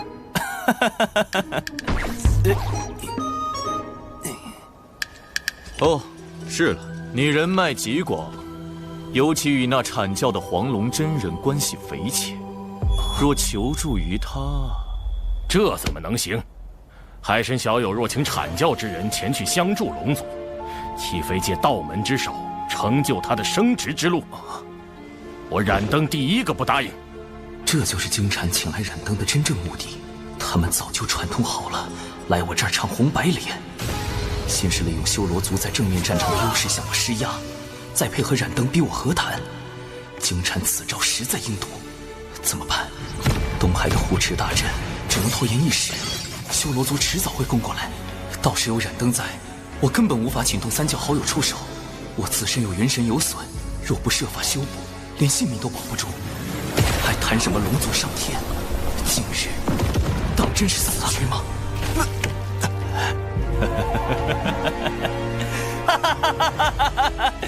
这点小事怎么可能麻烦3教好友？说不定喝点绿茶，吃点白莲就好了。不，会有办法的，一定有办法的。金蝉此去的核心是那颗宝珠。对了，宝珠既然是修罗族带来的，那和修罗族打了几万年交道的6道府，对此是不是会有了解？天字之源，出。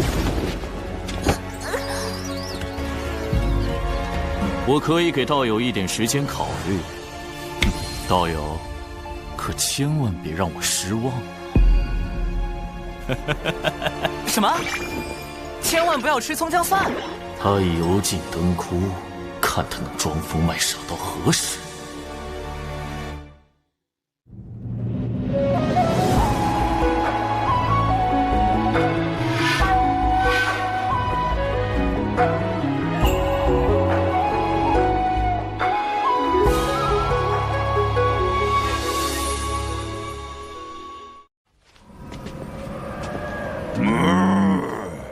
放心吧，程少，既是海神的忙，那我们一定帮。这是我马哥，嘿嘿，勾魂元帅乌马。上是此物乃修罗族瑰宝，名唤血煞宝珠。它上一次出现，还是在数万年前巫族与修罗族的那场战斗中。那一战，巫族后土娘娘与修罗族先祖打得轰天动地，后修罗族先祖败退，修罗族也近乎被全灭。最后，他们发动了血煞宝珠才挽回颓势，修罗族因此苟活至今。血煞宝珠也在那场大战中受损，没想到如今却忽然现世了。他们这是下了大手笔。何出此言？听闻此珠需修罗族以其全族之力提炼体内盘古巫血炼成，盘古巫血与血煞之毒的融合，制成了当世顶级的毒珠。若染上此珠之毒，可有对策？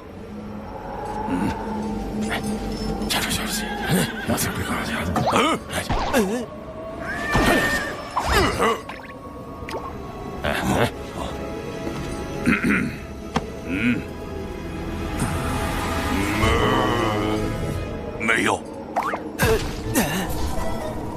那你们还说那么久？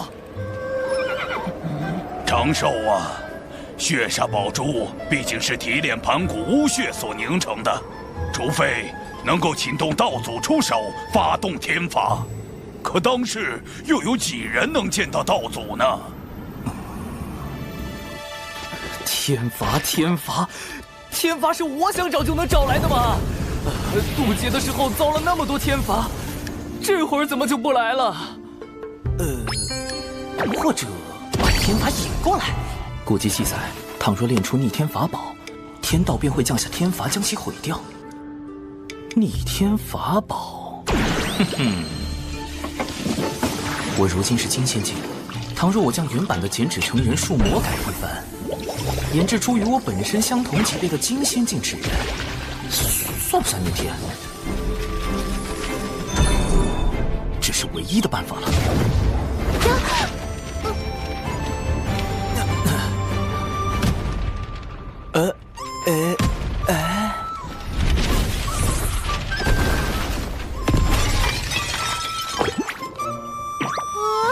我的酒啊！哦，再来。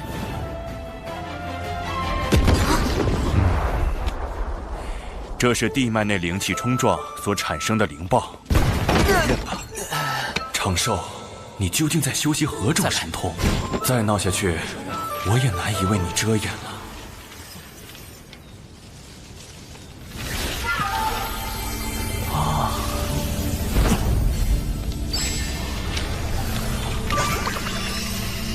成功了！天罚果然来了，去吧。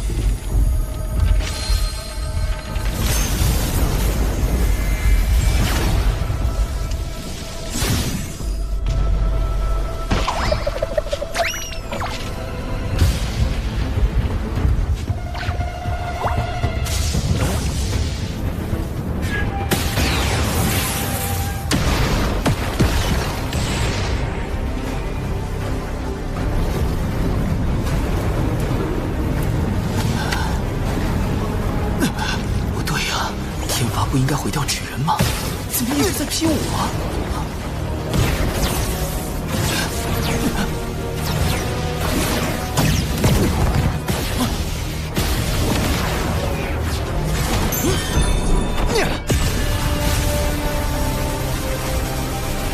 不妙啊！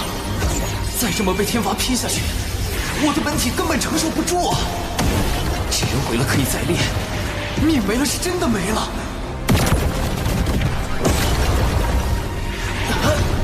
生存游戏根本没办法重来啊！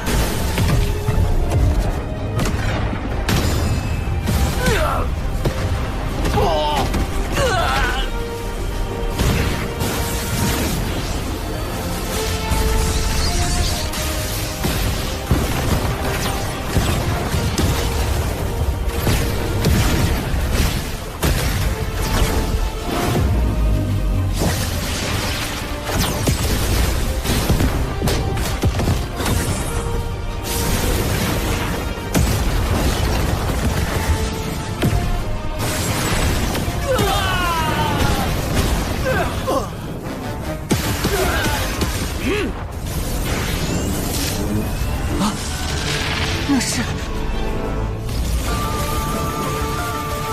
我来啦！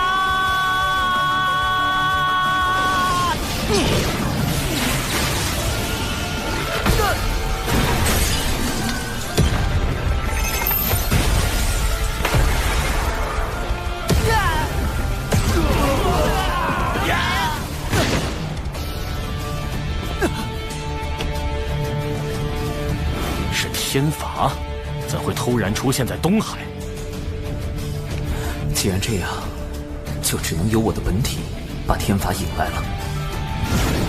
所有人听令，进攻修罗族！道祖让我代替纸人挨天罚，意味着从此以后，道祖认可了我的金仙境纸人，这波不亏。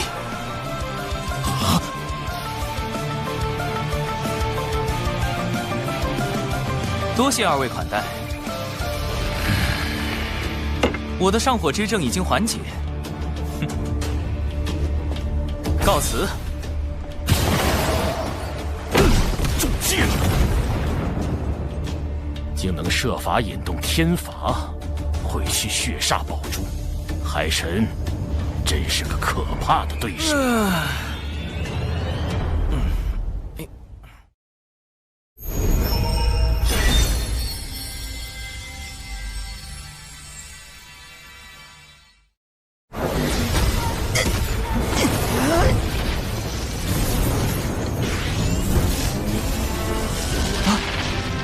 那是，我来啦！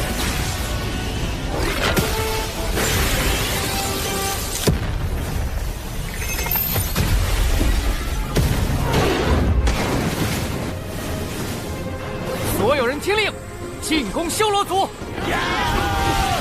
撤！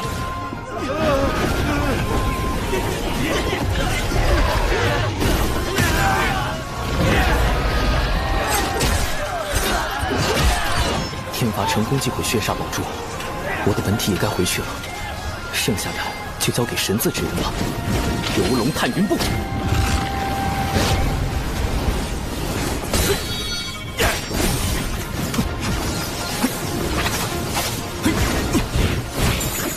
别让他跑了！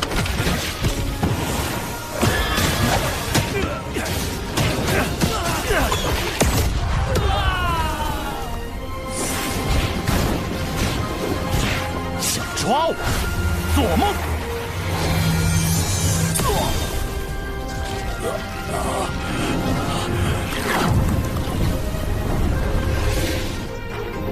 金乌混天将军华傲天，奉玉帝之命，在此恭候多时了。多谢华将军。嚯，咱们的玉帝陛下气瘾又犯了。血煞宝珠已碎，修罗族又被天庭伏兵清剿。金蝉，你今日设局，想胁迫海神分龙而食，结果却是满盘皆输。我与海神的博弈还没结束，你现在下棋，为时尚早。多谢海神与华将军相助东海龙宫击退修罗族，东海必不忘天庭恩义。龙王客气，这些修罗族我就带回天庭，交由玉帝陛下定罪。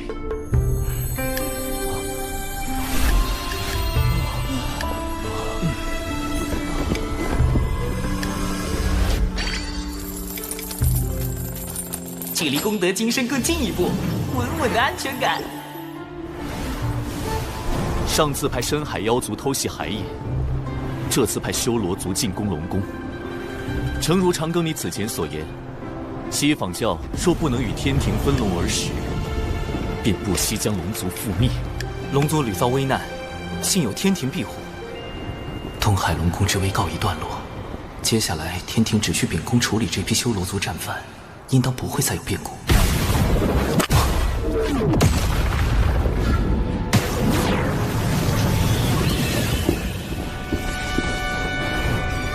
盘古陨落，左眼化为太阳星，金乌从中化身，而后巫妖大战，妖族百族汇聚不周山顶，组建上古妖庭。金乌一族被奉为百族之首，可大战后妖庭破碎，金乌族销声匿迹，怎会今日突然出现？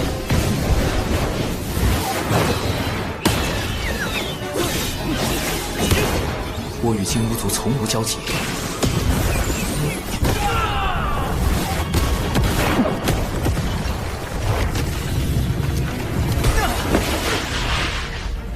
何人在此装神弄鬼？前途深海妖族，后脚修罗族。海神，谁给你的胆子，敢凌驾于我妖庭百族之上？陆牙，妖庭陨落后，那个不知所踪的妖庭太子，他竟然还活着。妖庭太子陆牙，封神大劫中以钉头七剑书诛杀赵公明的陆压道人，他原身竟是三族金乌。是你！哼！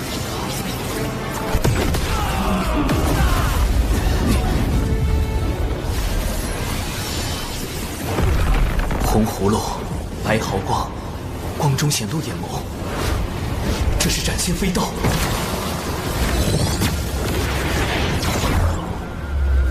不好，原神法力皆被白光封住了。陆压现身时想置我于死地，现在却转头攻击化昊天。请宝贝转身。他认出了化昊天是玉帝化身。斩仙飞刀能直接斩杀元神，而洪荒普遍的化身之法，皆需在化身上寄托一缕元神。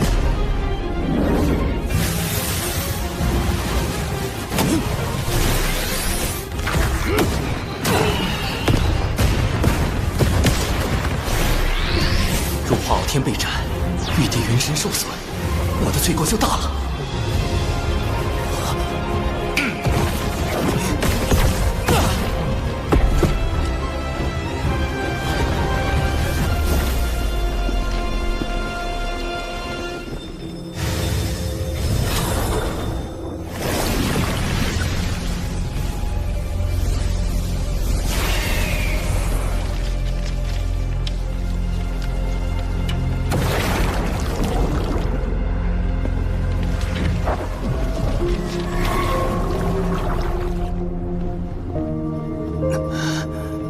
因果循环，自有其道。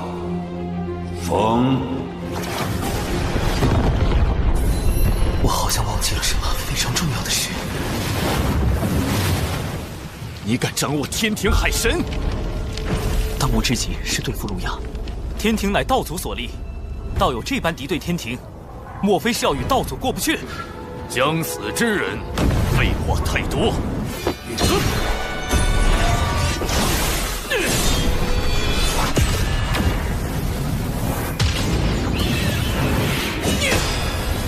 传说中，妖庭金乌10太子均为准圣，只差一线契机，便能成就圣人。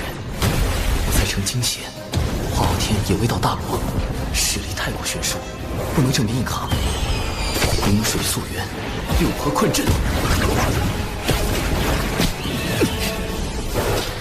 三族金乌属火，我这海神正好与之属性相克。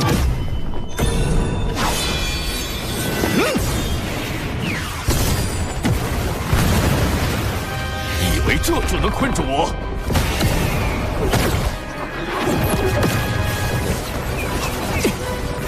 太阳真言，金乌一族的本源神通，连大罗金仙的元神都能烧毁。请宝贝转身。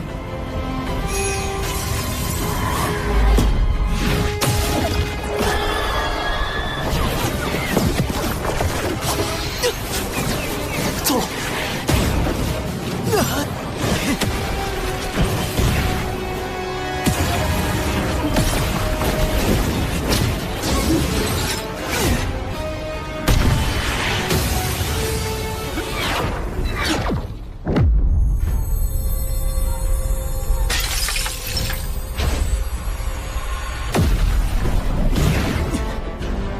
世间兴衰，各行其路。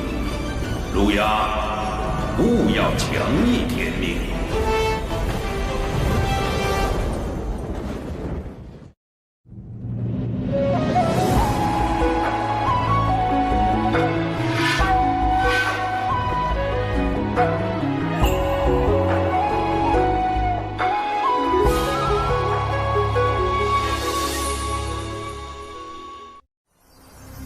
道祖红军竟然亲自出手，幸有道祖相护，否则今日之事难以善终。虽说道祖维护玉帝，却也并未计较陆压谋害玉帝化身的罪责，就放了陆压离开，总觉得这背后另有深意。你不能小玩，萧神雷警告。天地间若大战再起，必将生灵涂炭。天庭今后当慎重行事。是。陛下，道祖要天庭今后慎重，这话是何意？当初龙凤麒麟震碎洪荒，道祖为护住洪荒天地，补全天道，将自身与天道融合，从此代表天道意志，监管众生，最为公允。道祖此言，只为提点天庭行事，并无他意。道祖是否也因以身合天道，才未能与同时代的盘古一般，成就混元大道之境？盘古自混沌中开天辟地，天道由此而生。道祖虽失了与盘古比肩修为境界的契机，但代表天道，又为当今六圣之师，自是非凡。六圣皆为道祖弟子，却不尽相同。西方二圣为难天庭，幸而天庭背后有六圣中实力最强的太清圣人庇护。这是何物？此乃思维导图，小神思索事物时，便靠此物整理思绪。爱卿总有这些巧思。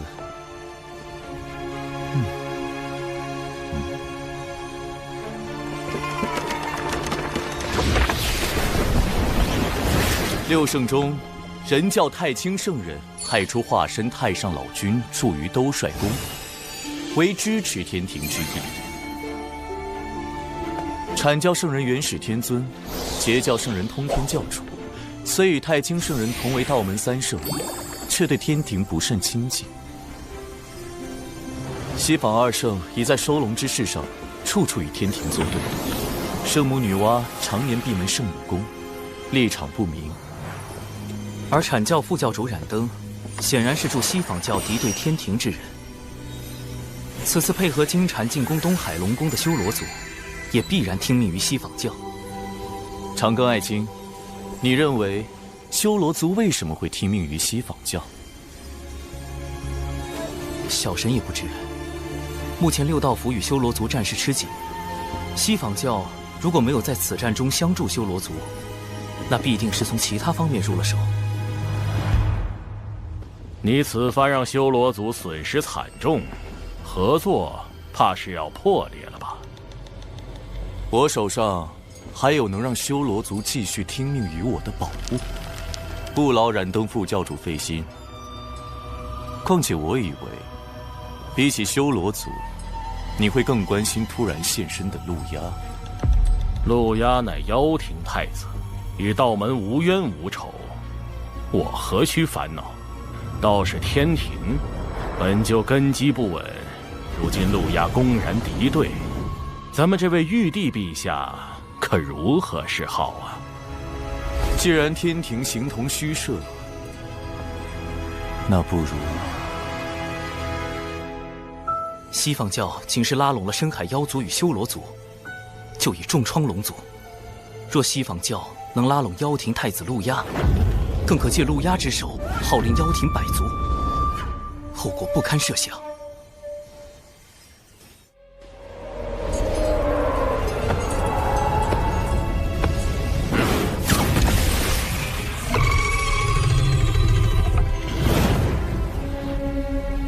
果然，我一现身，西方教就迫不及待找我联手。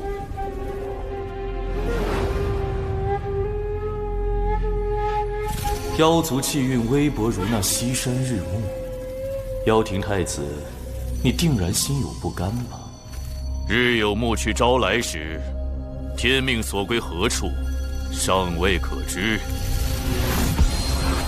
西坊教愿助太子，耀日换乾坤，重铸妖庭，入主洪荒。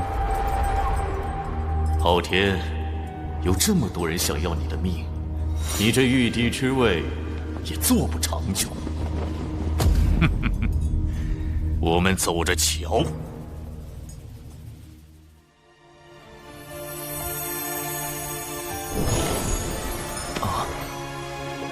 陆压存活一日，妖庭余孽亡无天庭之心，一日不死，必将掀起无端战火。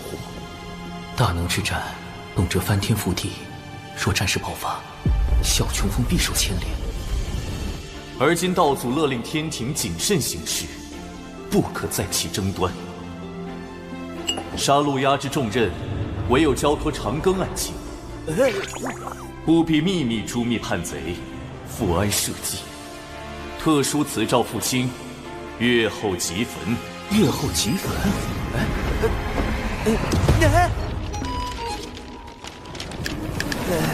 诏书都不留下啊！万一我杀陆压不成，反被他杀了，天庭只怕都不会承认我是奉诏行事。一个江仙去杀准圣，李长寿，你可以改名李妖寿了。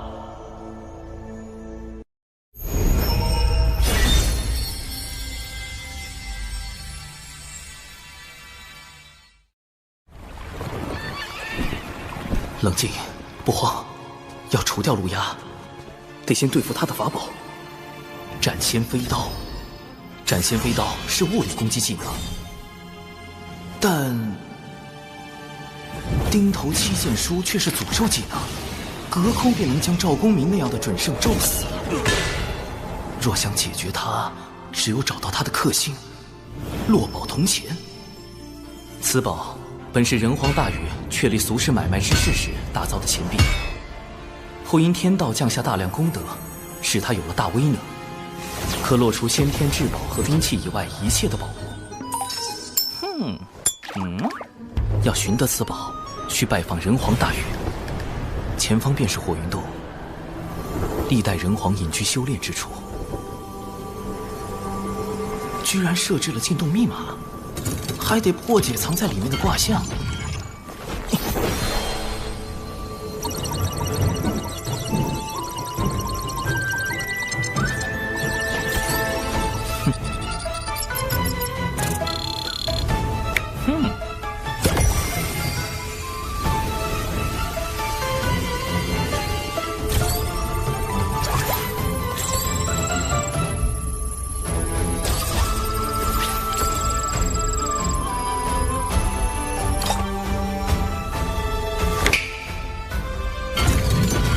上影下潜是火在天上之卦，人皇用此卦做密码，似乎暗藏玄机。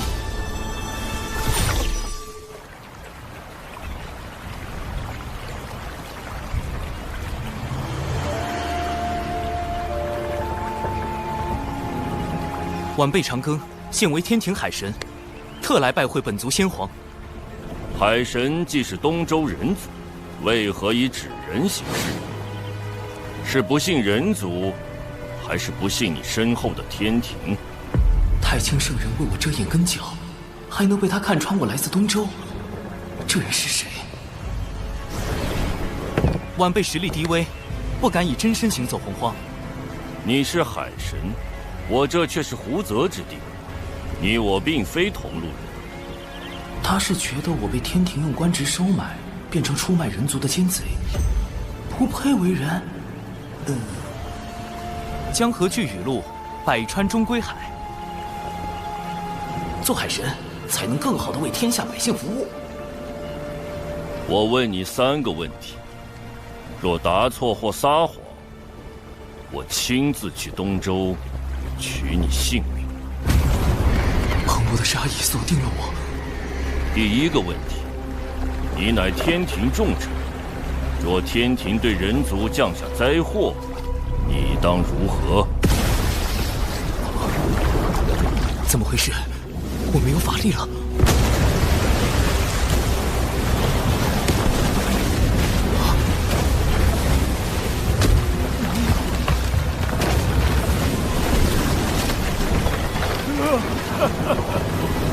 妖皇陛下，让老天爷听一听雨吧。9年大雨，粮食颗粒无收，我们连住的地方都没有了。妖皇？难道我回到了妖庭执掌天地的时候？老伯，小心！小伙子，别浪费力气，人是跑不过洪水，跑不过天的。附近没有修筑河堤吗？9年来，河堤塌了又建，建了又塌，都是天意呀。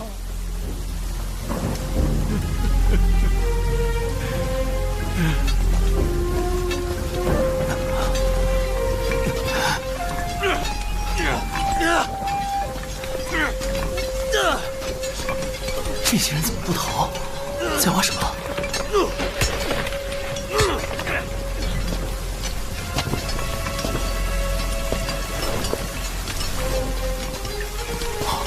是了，决山泄洪，排水入海。老伯，人无法决定天灾，但能以人力度灾祸。你看，他们都在和天搏命。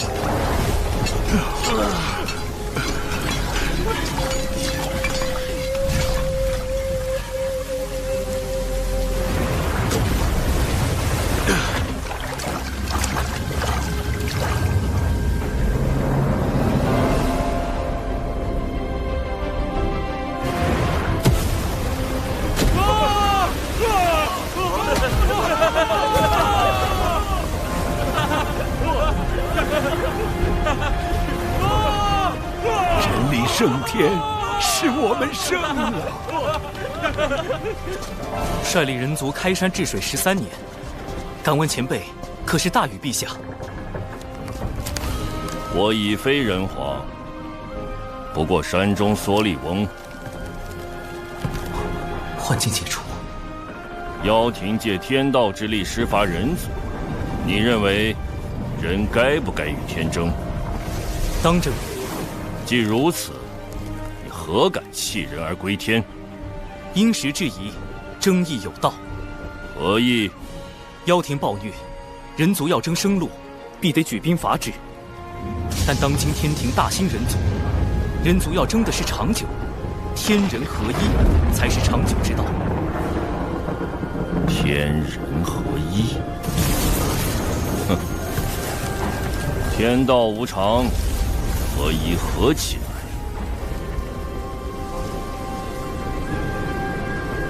这第一个考验，我好像是通过了。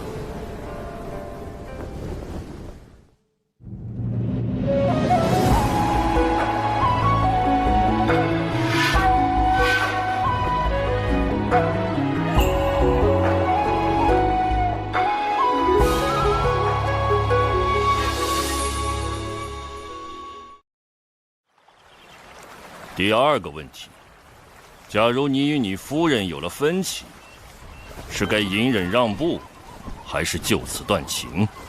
夫人，话题跳得这么快吗？啊！人皇大禹的夫人涂山皇后，也是涂山狐族的首领。这个问题实际上问的是人族与狐族，或者与百族的关系处理。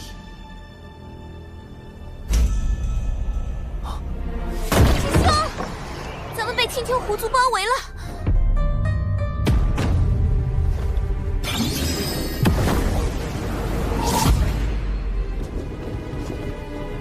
我青丘仙祖乃圣母宫上仙，外戚涂山氏是人皇大禹的皇后，你们竟敢私自囚禁我族功德狐女，速速将她交出来，否则我们便请圣母女娲、涂山皇后来主持公道。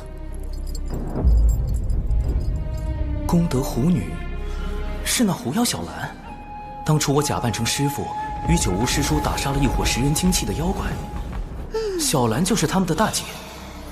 因他身怀祖传功德，不可斩杀，至今仍镇压在门内。这才是第二问的真正考验。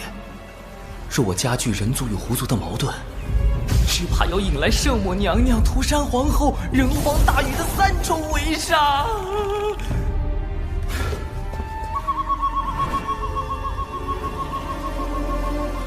师妹看好师傅，切勿走出隔绝阵。收到。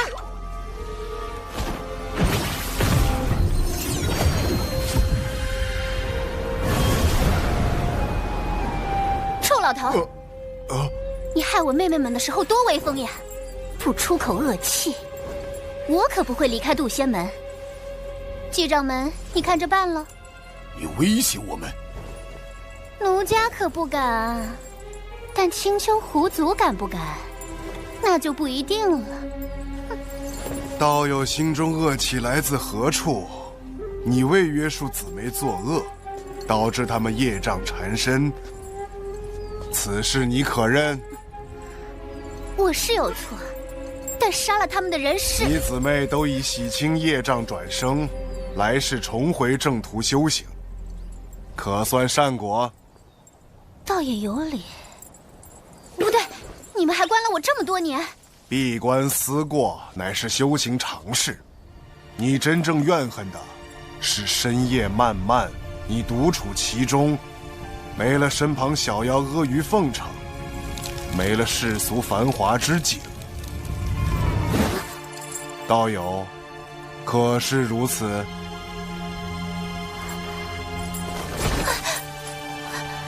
所以我恨的不是你们，是寂寞。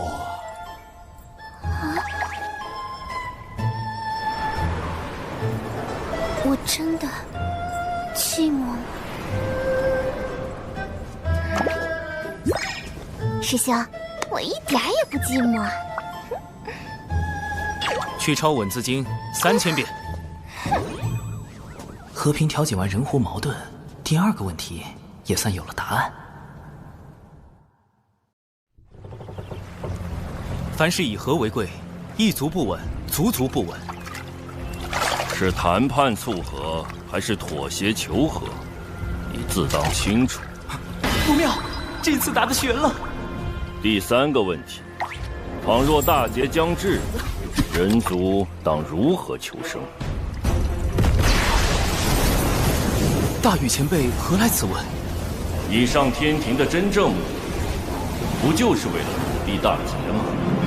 你能避劫，天下凡人却不能。你可知大劫到来，人族会如何？自古以来，每次大劫都会毁灭当代最为兴盛的族群。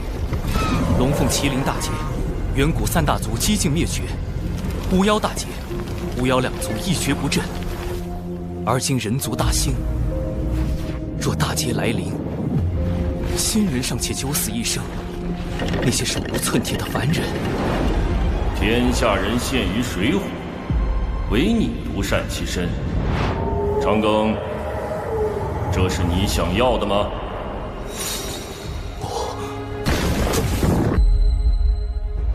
不，我想活命，也想更多人能活下去。可我还是太弱了，借力谋划100年，也才刚刚触及天庭的门槛。在圣人，在天道面前，我始终都是蝼蚁。兄长们曾说，人字一撇一捺，撇是羸弱之躯，捺是铮铮傲骨。天不与光，遂人兄钻木取火，妖绝人路，伏羲兄自古虔诚。瘟疫祸乱，神农兄尝百草著医书，武纵强敌，轩辕兄举剑伐之。吾等便是人族之心火，心火不息，人族不灭。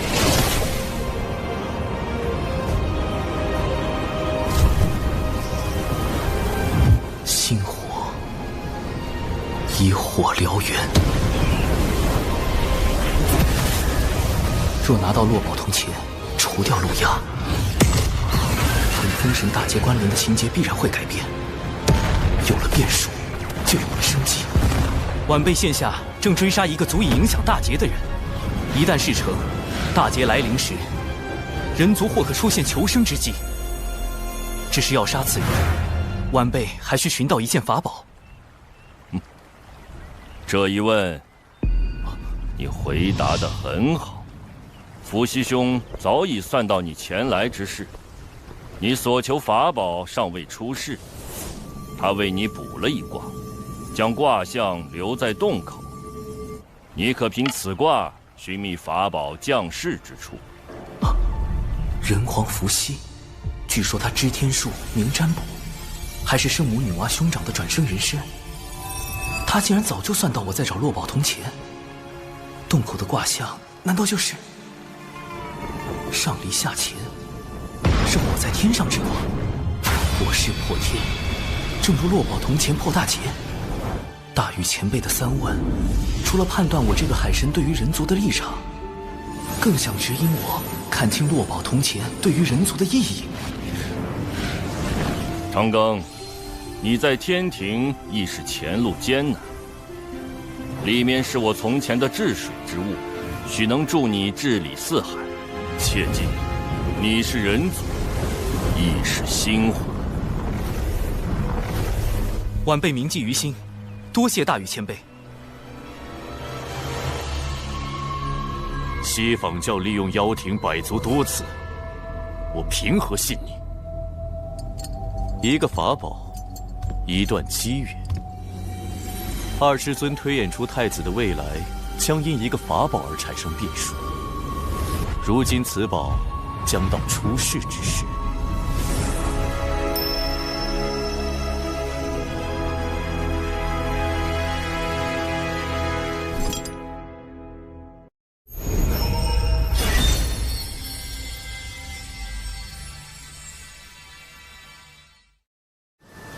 根据人皇伏羲的卦象可知，落宝铜钱的大概方位在北周，但要在短时间内找到它，还得借助另一个人——截教大师兄多宝道人。感知宝物是他的天赋，搜集宝物是他的爱好，哪里有宝寻哪里，堪称洪荒专业寻宝户。只要我暗中放出北周有重宝即将现世的消息，他定会忍不住去寻。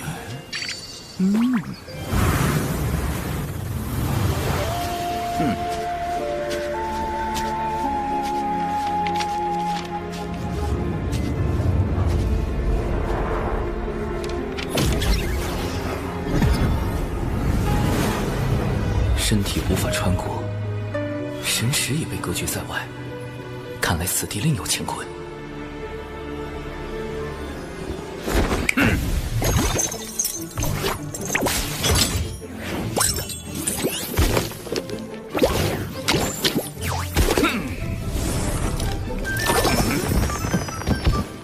对了，多宝文体乃天地间第一只寻宝鼠。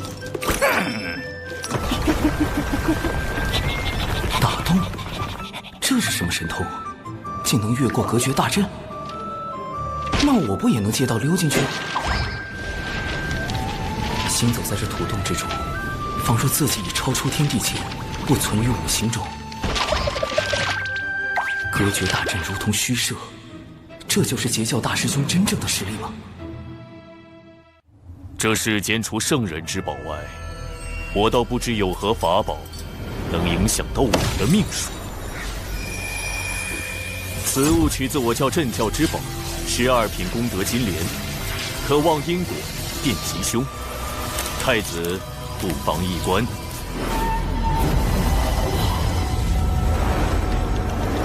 这是顶头七剑书。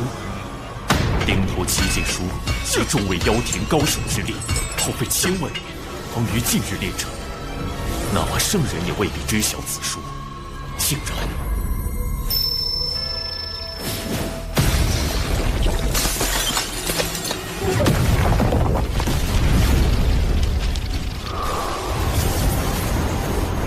的那一幕，莫非真变数。此宝将在何处现世？你们调查的挺清楚。磁铁城，妖庭百族中磁铁妖族的据点。落宝铜钱在妖庭的地盘。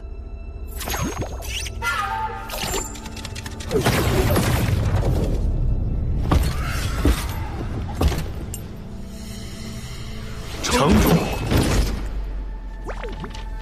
尔等注意巡查。好险，磁铁城主的修为已到金仙境巅峰，而且警惕性极高。接下来必须小心行事。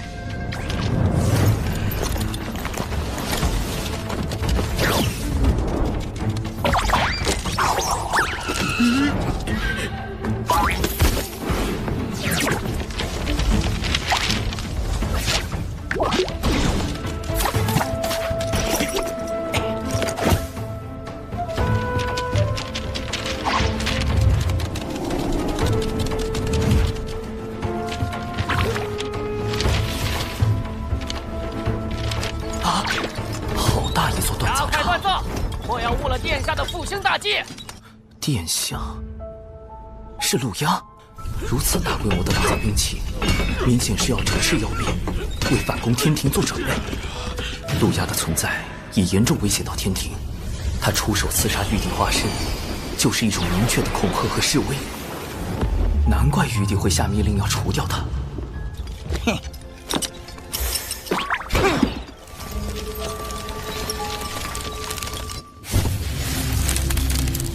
金莲有凶煞之气，预示此宝即将被取走，而太子的未来必将因此发生变动。那我便提前绝了这个可能，抢先拿到此宝。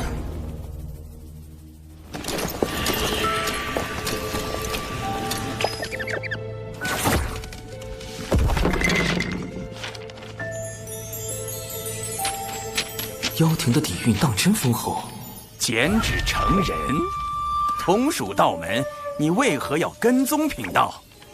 原来前辈早发现了，晚辈就是想跟着您寻些宝贝。你也是来寻那件重宝的吧？放弃吧，贫道肯定会比你先找到。这速度，不愧是专业寻宝货。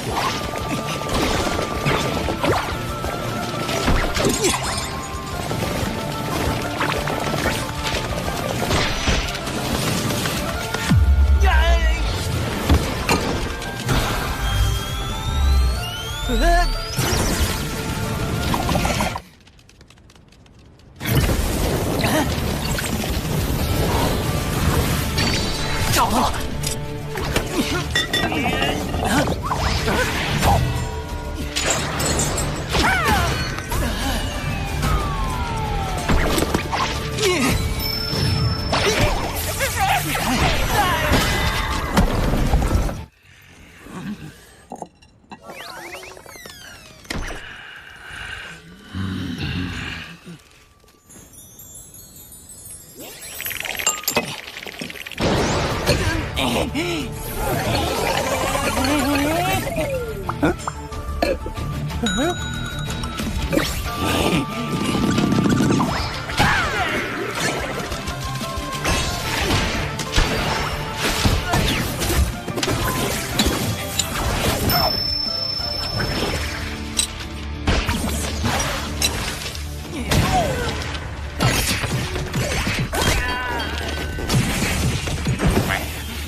海神，原来是你小子！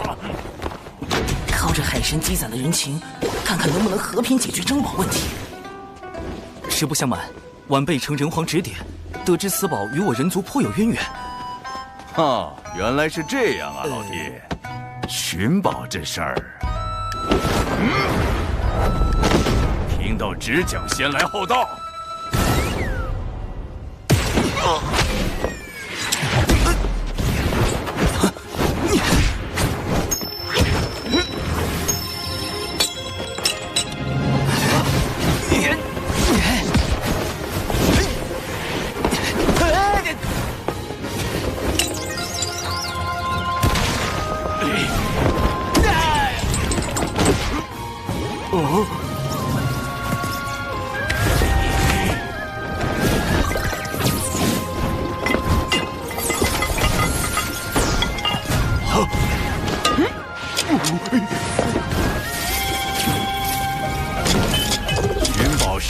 能闹出一点动静，这才叫专业，懂吗？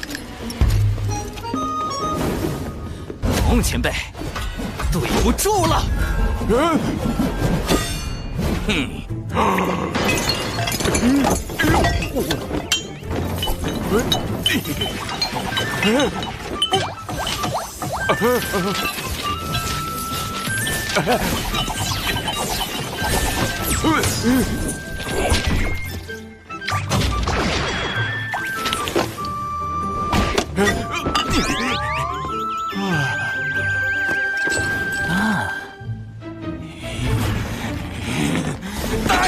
来人呐！有人盗宝啊！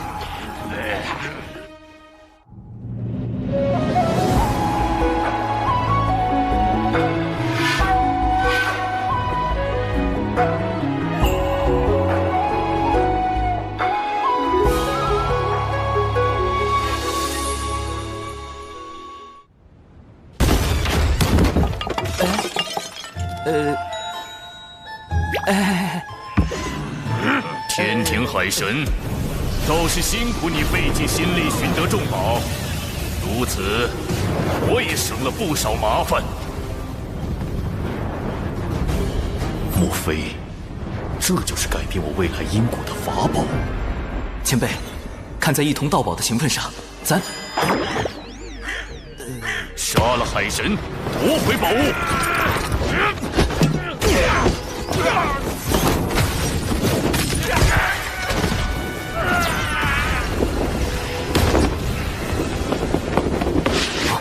竟敢盗我磁铁长枪吧，找死！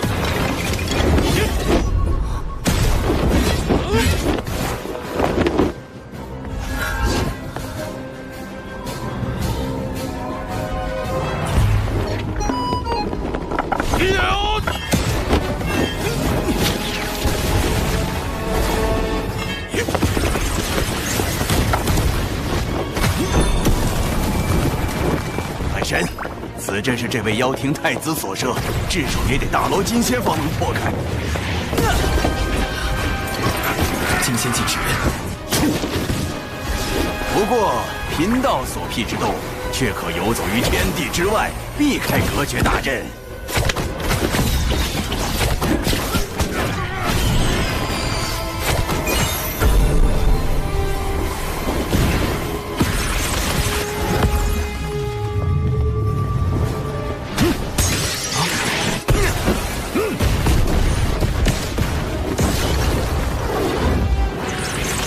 交出法宝，我可以让你死得不那么痛苦。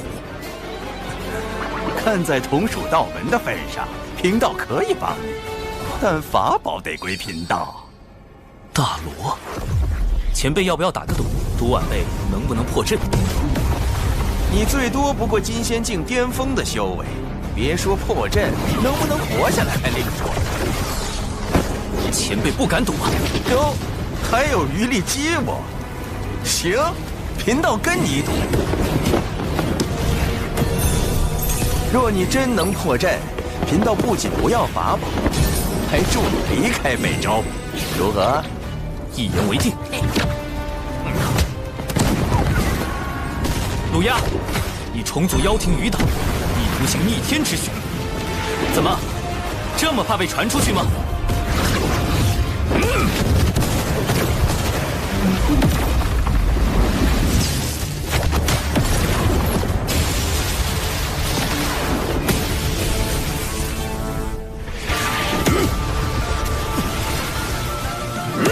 妖庭太子的实力也不过如此，自寻死路。真仙飞刀，不好，是宝物。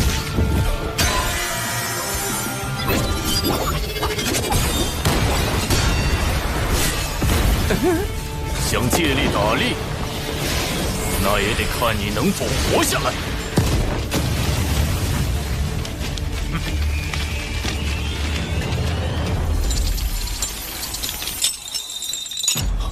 假的！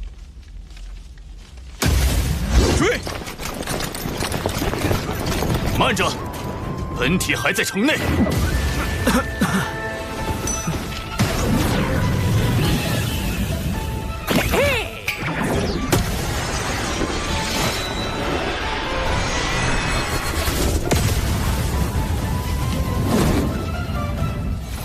灵宝锁没了，兵器法宝全没了。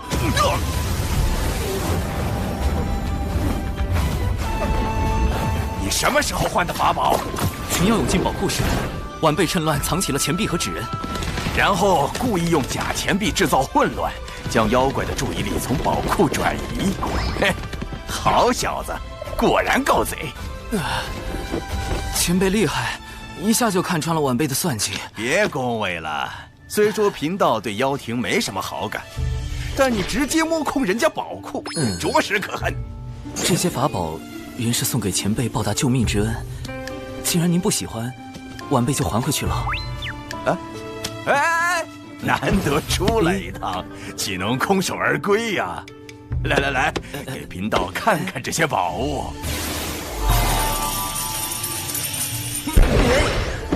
盗取磁铁城中的兵器，虽能在一定程度降低妖庭对天庭的威胁，但陆家蛰伏多年，定然收拢了不少妖庭势力。磁铁城对他而言，或许只是冰山一角。好在落宝铜钱已经到手，接下来必须尽快除掉陆家。即便错失了宝物，西方教还想与我合作？若能复兴妖庭，太子的因果自可扶正。但这一切的前提，是让天道认为妖庭比天庭更有实力掌控洪荒，而我西方教则会助太子收四海、统六道、育人族，让洪荒天地改头换面。西方教行此谋天之举，所图为何？我教有一大兴之计，名为西游，而道门是这个计划最大的阻碍。今日事关龙族存亡，还请教主哥哥相助。长庚爱卿，你有何对策？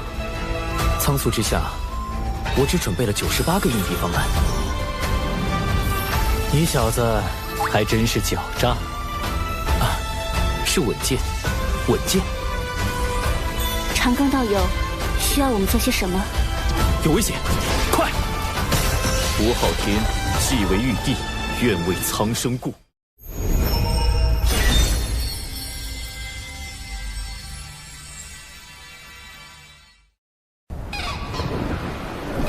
禀陛下，小臣日前追踪妖庭余孽陆压的下落，意外在磁铁城发现了妖族据点。原来陆压这些年来为复辟妖庭，一直在暗中打造兵器，整治妖兵。该据点戒备森严，在截教多宝道人相助下，小神已将据点内兵器全部没收，详细清单已列在奏折中，请陛下过目。陆压储备良久，此番磁铁城失利，必定不会甘心。长庚爱卿，往后行事还需谨慎。是。我教有一大兴之计，名为西游。就在不久前，二位师尊算到西海龙宫内有一机缘。西海三太子乃是西游计划的关键人物之一，这便是你们屡次向龙族下手的真正原因。是，也不是。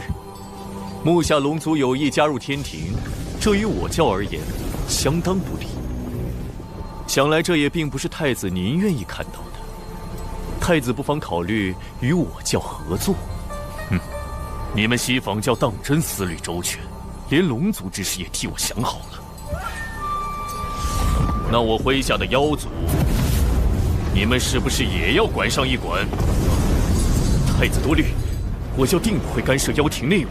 金蝉，上一次想开东海海眼的人是你吧？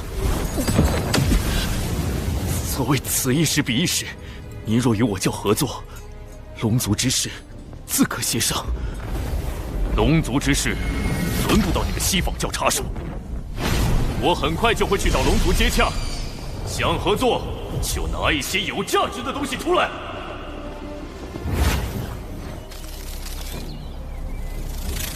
金蝉去见了陆压。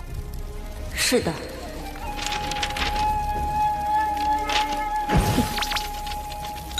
我知道了，你回去后继续盯住金蝉，这是重瞳三头蛛蛛丝，可以辅助你监视他的行踪。多谢海神大人。我说这陆压怎么早不出现，晚不出现，偏偏在我取落宝铜钱的时候出现。看来多数和金蝉有关，他们很可能已经达成合作。要杀陆压，就得先找到他。但他向来行踪诡秘，没人能找到他。所以关键在于陆压接下来到底要做什么。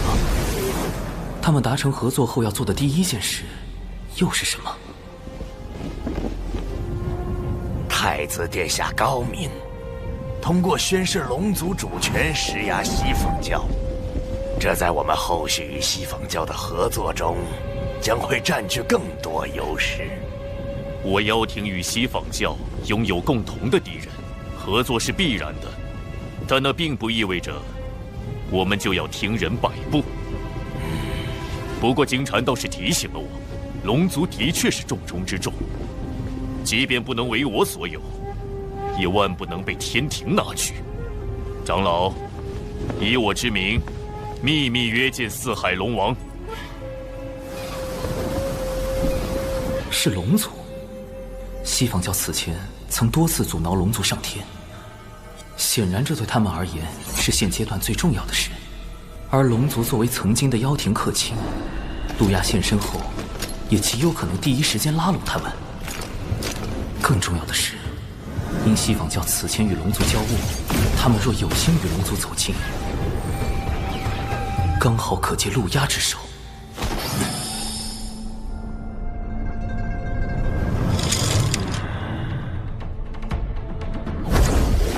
教主哥哥，你来的不巧。几个时辰前，父王和其他三海的叔叔们刚离开，他们去了哪里？不清楚。他们这次外出很隐秘，好像是接到了什么传信才过去的。晚了一步，四海龙王极有可能已收到陆压传信，并前往赴会。可是赴会地点在哪儿？在这偌大的洪荒天地，我又该去哪里找他们？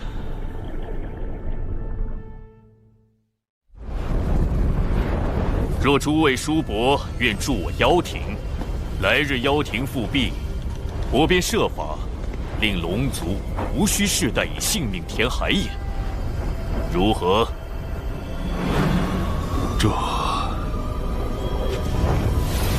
这郊里产自我妖庭，还望叔伯们莫忘我妖庭昔年之恩。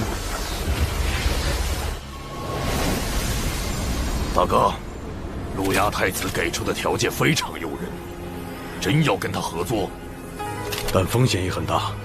万一复辟妖庭失败，天庭恐怕还要追责我龙族。回丞相，将陆压与我龙族会晤的消息散播出去，越快越好。大哥的意思是，目下正是龙族上天的关键时刻。妖庭陆压已经给出了他的价码，我倒要看看天庭玉帝又会开出什么条件。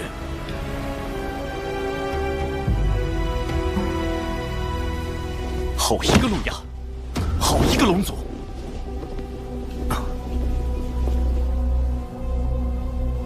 陆压要拉拢他，龙族就去了。吾降下16神位。海神册封大典，这些龙王一个都不来，转头就去和陆压勾结。他们到底将我天庭放在何处？陛下息怒，此前小神收到线人消息，陆压与西方教金蝉会晤，二者很可能已达成合作。此次接洽，应是他们二人制定的计划。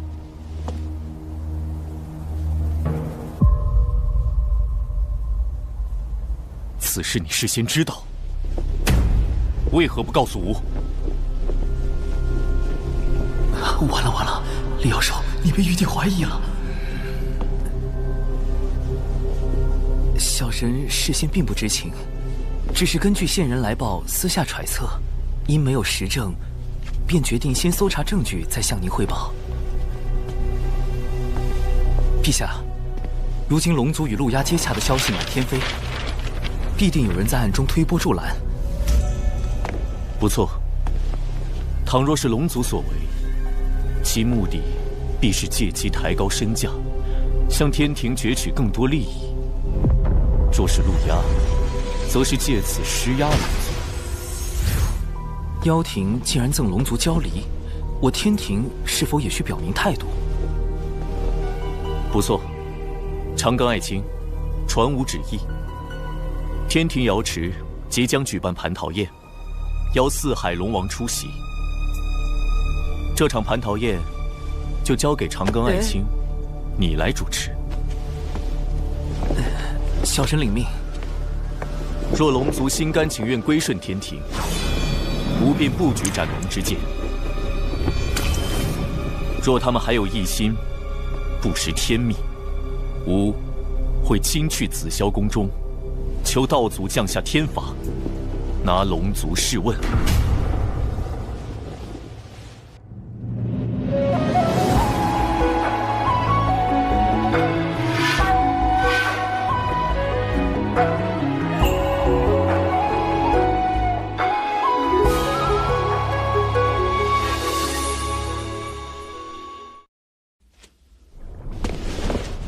原来这就是陛下举办蟠桃宴的真正目的。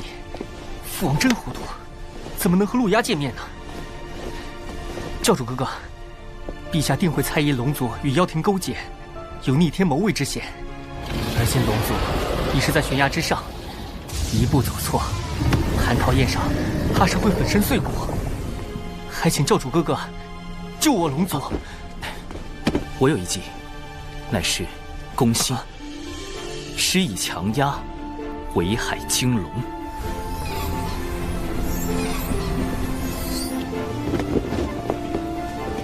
海神，这就是陛下钦点的天河水军副统领卞庄，往后他便由你差遣。末将卞庄，愿为海神效追仙子，不是，愿为海神效犬马之劳。这个卞庄怎么看起来不是很正常？无妨，请卞统领率10万天河水军前往四海操练，扬天庭之威。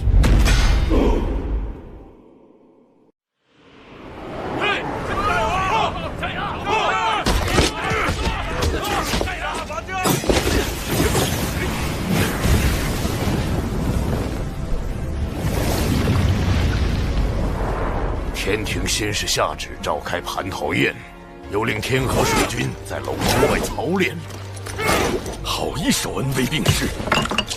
我故意透出龙族与陆压会晤是交离之事，天庭便立时要召开蟠桃宴，接下来就该加码了。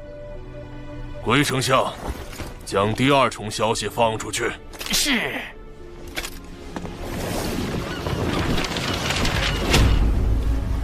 长庚爱卿，你有何对策？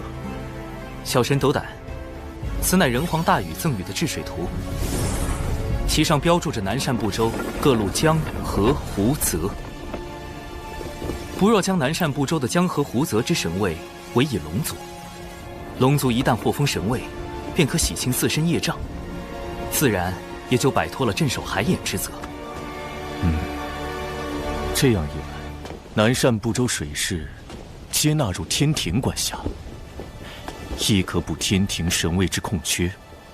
但这些神位对龙族而言还是太少了。陛下，小神听闻天庭神位历来有轮换一说。吾若将这批龙族神位设为1000年一轮换，便可册封更多龙神。终有一日，龙族将不再需要镇守海眼。妖庭开下空头支票，天庭许诺分期付款。这圣旨上已盖上印玺，若写上文字，旨意便可立刻凝成。你立刻将这道空白圣旨带去龙族。陛下，您若在此时给出空白圣旨，万一龙族在蟠桃宴时进一步抬价，或是妖庭又有变故。的确，长庚爱卿真是深谋远虑。这样吧，你将这大禹治水图带去龙族，告诉他们，此图上江河湖泽，皆可分封神位。小神领命。总算成功引导玉帝分封神位，不但天庭藏有底牌，龙族那边还能获得更多神位，对峙妖庭也更有把握。唉，这下应该算是打消了玉帝的猜忌吧。长冈爱卿，可愿收个徒弟？啊！龙吉，进来。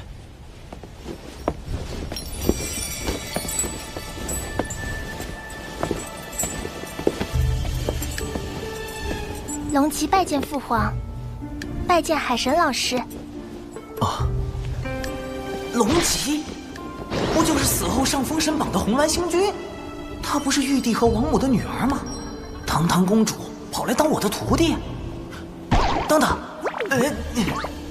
莫非她是玉帝派来的督军？玉帝根本没有打消对我的怀疑。承蒙陛下厚爱，那小神就厚着面皮接下这份差事。以后龙吉就跟着老师混啦。老师出门做任何事的时候，记得带上龙吉哦。果然是督军没错。往后行事还是要更加稳健，避免引起玉帝猜忌。南州有多少江河湖泽，我龙族便有多少神位，还能轮换。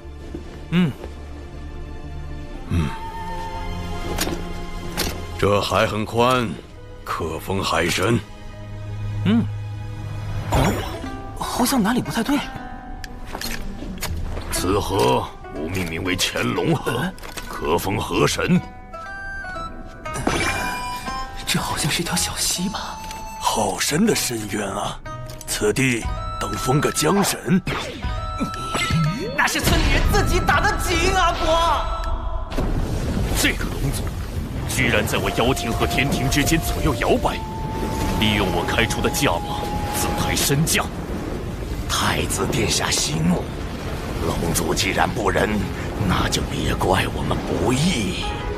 不错，毕竟早在妖庭时，我便已知道龙族最大的秘密。一旦我破开海眼外的万龙阵，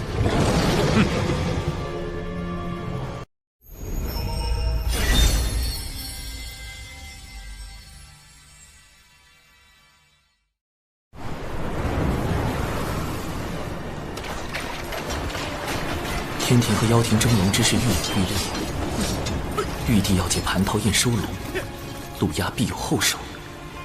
仓促之下，我只准备了98个应对方案，但愿能起到作用吧。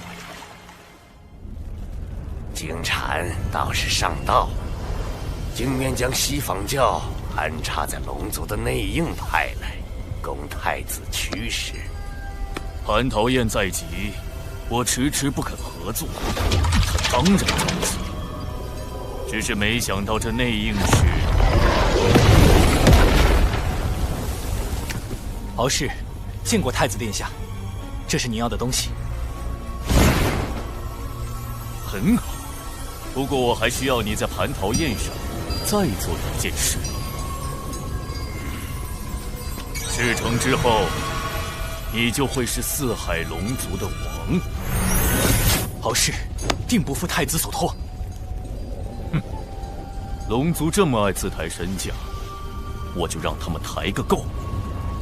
抬到身价飞涨，抬到昊天发怒，那时天庭将成为我妖庭最锋利的刀。与您会面之事，不知怎么传了出去。明日蟠桃宴，天庭怕是要逼龙族上天。各位叔伯放心，妖庭绝不会弃各位于不顾。蟠桃宴你们想去便只管去。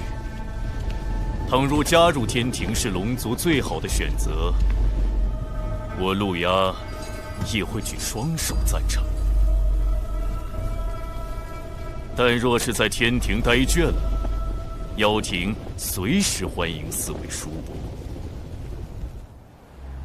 陆压太子顾念旧情，是个好人好妖啊！想当初，妖庭如日中天，可是将我等尊为客卿，位列2阶正神。天庭让我等听一个4阶海神之命，相比之下，我更倾向妖庭。巫妖大战后，妖皇帝俊、东皇太乙接连陨落，妖庭百族四分五裂。哪怕陆压靠着妖庭太子的名号能重聚百族，又有几分把握对抗天庭，对抗天道？说到底，妖庭许诺的好处虽多，但风险也高。天庭开价不高，但胜在稳健。总之，有妖庭保底，龙族不会吃亏。明日且去蟠桃宴，看看天庭是否加码。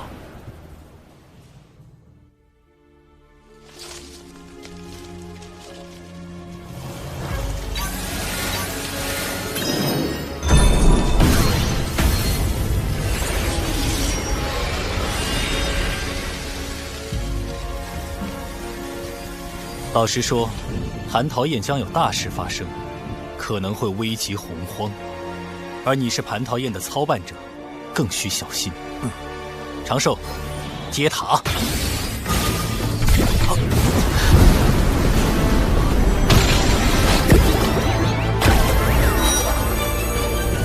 天地间最强的防御至宝之一，天地玲珑玄黄塔，真是熟悉的安全感。放开心神，让本塔把你元神也护上。谁在说话？想啥呢？麻溜的，让本塔进入元神。咱是暂时借你用一下子，别以为就你这点道行就能使唤咱了。上次本塔一缕为能就保了你小命儿，这次大爷亲自罩着你。他能说话？本塔是仙人灵宝，懂什么是灵宝？还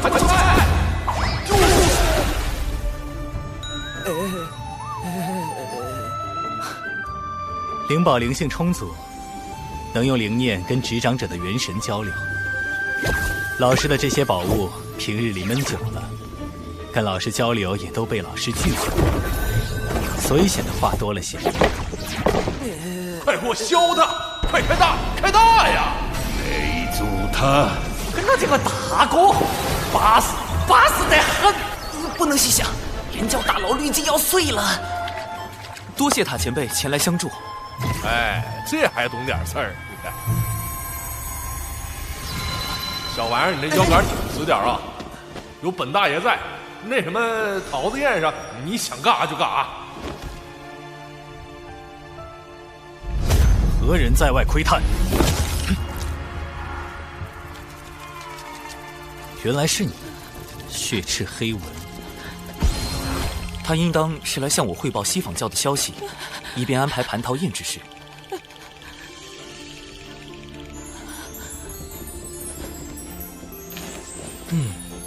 我如今是越来越放心，让你来处理咱们人教事务了。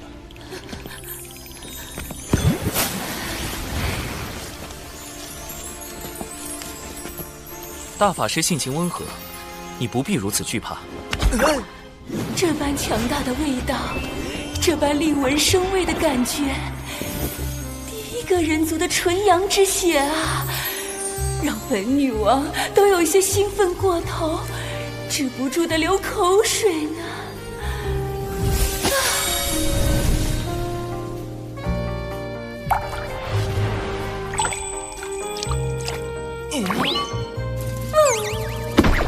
冷静点，说人话。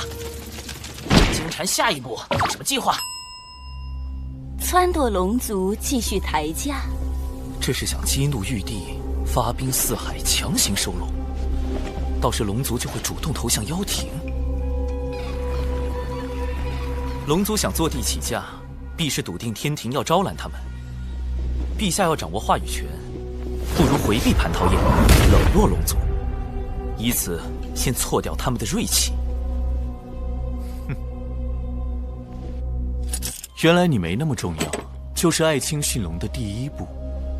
好，吾听你的便是。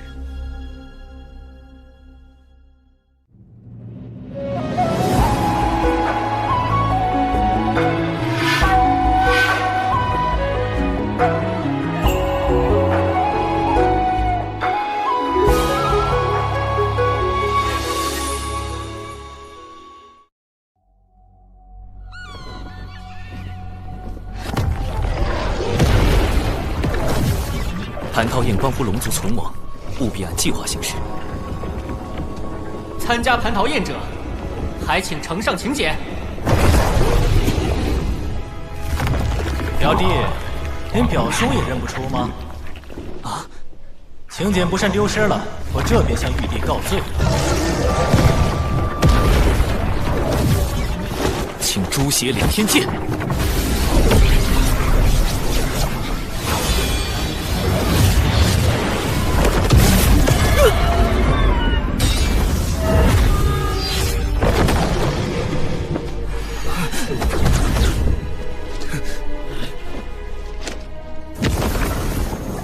驯龙第二步，爱出风头就要挨打。我龙族从未受过如此欺辱。海神你，敖义兄，且随我去迎产劫两教的前辈。一切都是为了让龙族顺利上天。驯龙第三步，我们的选择不止你们一个。海神老弟，海神道友，好久不见，好久不见。贫道倒是和海神小友刚见。大师兄何时与长庚道友这般相熟了？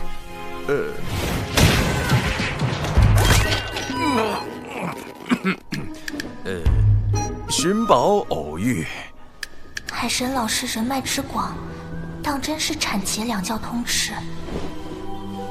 海神将我等晾在此处，却与道门攀谈，这是何意？难道龙族只是天庭的备选？他们最想合作的其实是道门。既然天庭无意与龙族交好，此宴不去也罢。天庭招待不周，还请见谅。吾给诸位赔礼了。见过师叔。娘娘不可。算起来，王母可是六圣的师妹，总不好驳她的面。驯龙第四步，天庭的背后还有道门。宴席已在瑶池备好，各位请。玉帝不在瑶池，天庭如此冷落龙族，莫非是觉得龙族毫不重要？陛下尚有公务在身，不过特意叮嘱，绝不可轻慢龙族。待龙族上天后，如今天庭之依仗，日后也会成为龙族之助力。请入座。这么看来，天庭还是想要招揽龙族。如今我族对归顺天庭尚有诸多争议，龙族子弟遍及四海，但神位却千年轮转一次，只怕……听闻西坊教多次袭杀四海，欲将龙族化作手中利刃，或贪图龙族多年积累。可天庭却是真的看重龙族才能，才会许以江河湖海之神旨。每次提及价码，王母便转移话题。看来此前许诺的神位轮转，已是天庭开出的最高价码了。龙王既已落座，便是天庭的宾客。倘若现在离开，可就不好说了。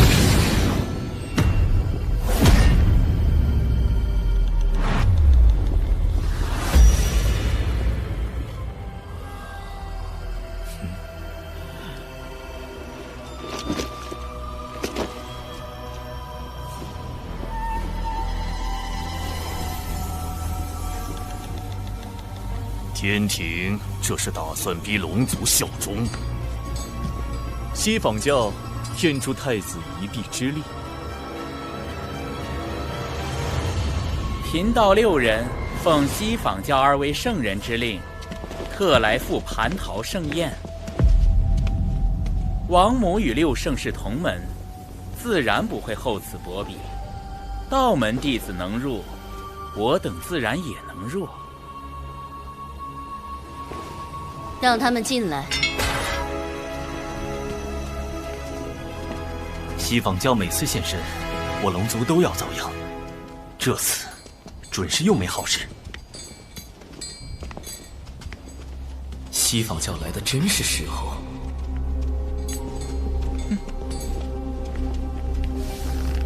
听闻龙族将入天庭，贫道6人先恭喜龙族，马上就会被赦免，填补海眼罪责。你在嘲弄我族？贫道并无此意，莫非天庭并未赦免龙族？这是撺掇龙族抬价不成，要亲自来抬了吗？龙族之罪乃天道所定，而玉帝却可调天道之力，赦免之事无非是降道旨意。敢问王母，此言可当真？你是在质问天庭？这里可不是四海。王母对龙族动了杀心，白莲在逼天庭选择，降旨是让玉帝冒着失德之险对抗天道，不降，龙族定心生不满，不愿效忠。怎么说，西坊教都立于不败之地。荒谬！若今日因龙族上天便免其罪责，那么来日是否也能因别的事再降罪责？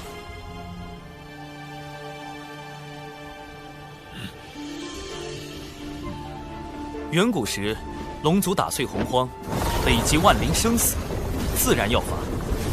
而今时今日，龙族若能以自身之道庇佑一方生灵，当然也要赏。还是海神老弟会说啊！如此赏罚分明的天庭，才能令洪荒幸福。龙王以为呢？海神此言，振龙发聩，是无一时糊涂，在王母面前失仪了。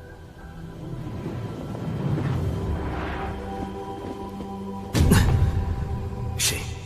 是谁在看我？啊，这目光温暖柔和。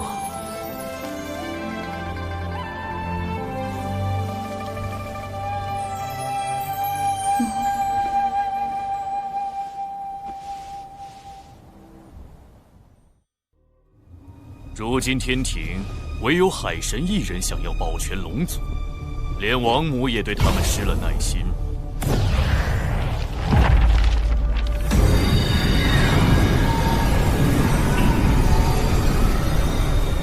早逝，你还在等什么？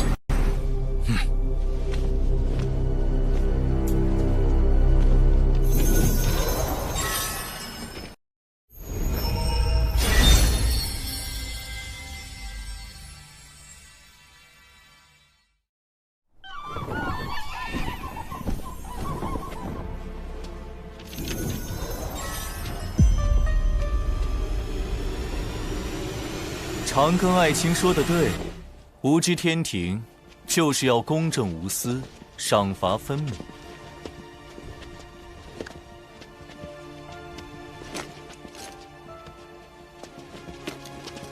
驯龙计划的最后一步，还是要玉帝来做，才能令龙族幸福。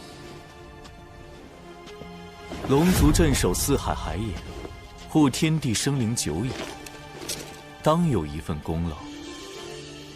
此诏得天道认可，这便是吾对龙族的嘉奖。如此，可信了天庭。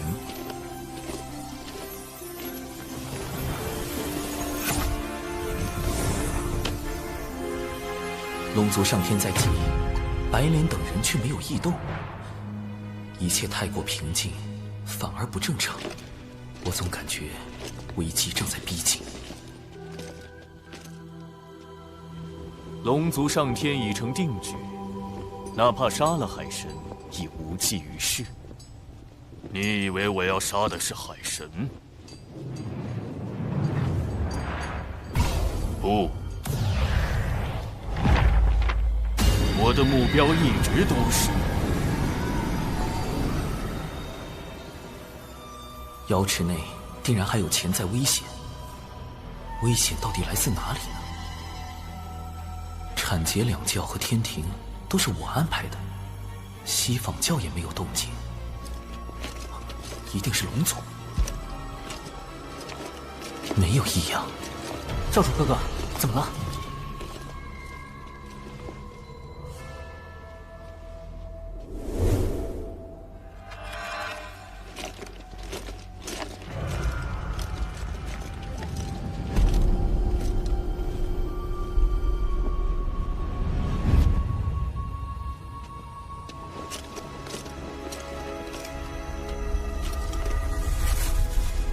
你父王有危险，快！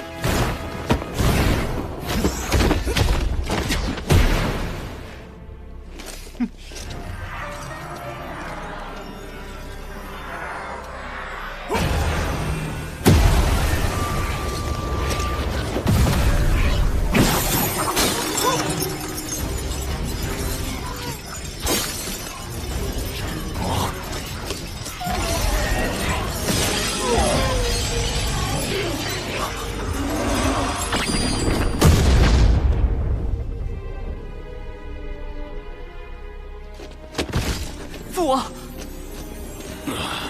你们还是晚了一步。敖广的元神已经被射离此地，父王的元神在溃散。郝氏，你到底想做什么？做什么？我龙族乃远古霸主，如何能向天庭卑躬屈膝？你这个逆子！我劝你们赶紧放了我，否则敖广必死无疑。你当众袭杀龙王，不敬天庭，若放你离开，天威何存？龙族还未归顺天庭，敖氏作为西海二太子，怎么算都该交由龙族处置。大哥受伤之时，定与妖庭脱不了干系。陆阳行事狠辣，即便我等归入妖庭，也难保日后他不会对龙族出手。三位叔父，如何处置敖氏暂且不论，当务之急是救我父王。无论敖氏背后是谁，其目的都是要破坏龙族上天。一旦龙王在天庭出事，四海必乱，得尽快找到解救之法。待火焰燃尽，敖广的元神就会被彻底吞噬，这就是背叛我妖庭的下场。隔空取龙王性命，陆压斩法宝，当真诡异。只怕龙王未必能撑到海神想到施救之法。慧元金斗可疗伤补元，能延缓元神溃散的速度。多谢云霄仙术。龙王乃大罗金仙，元神强横，本不该这么快就出现溃散之象。除非是来不及反击，或根本没有反击之力，能做到如此程度，究竟是……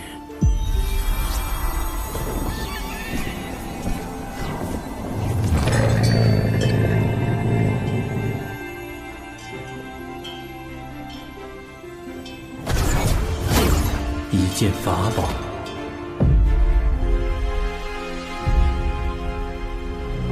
太上老君此时现身，明显在给海神撑腰。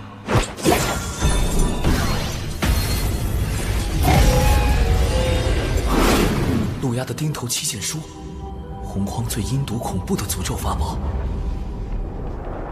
施咒时，先以摄神符将对方元神摄入书中祭坛，慢慢焚化，中咒者痛苦不堪，直到元神被钉头七剑书彻底吞噬，诅咒方算完成。得赶紧找到此地，救出父王。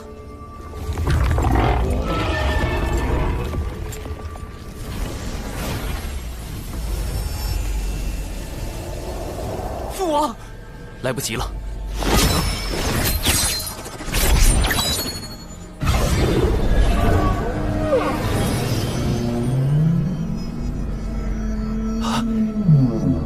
这是在磁铁城争抢的那件宝贝。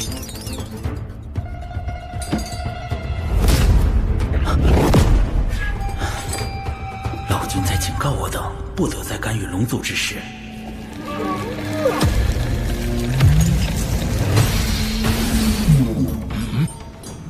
落宝铜钱能落出先天法宝外的任何多兵器类法宝，包括钉头七阶术。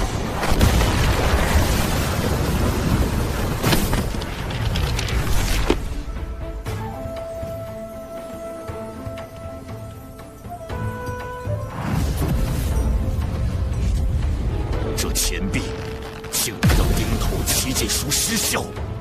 如今想来，海神不惜潜入磁铁城，或许早知此宝能威胁到太子。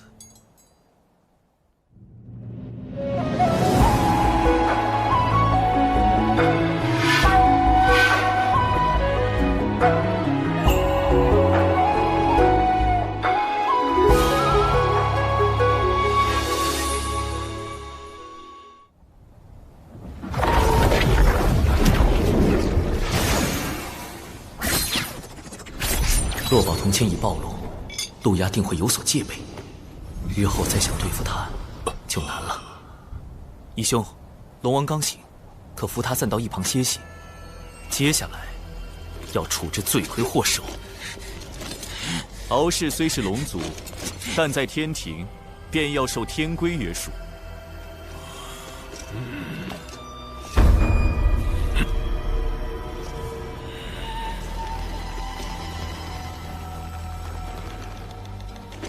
敖乙听令，着天兵将敖氏拖去天罚殿，斩龙首，变神魂。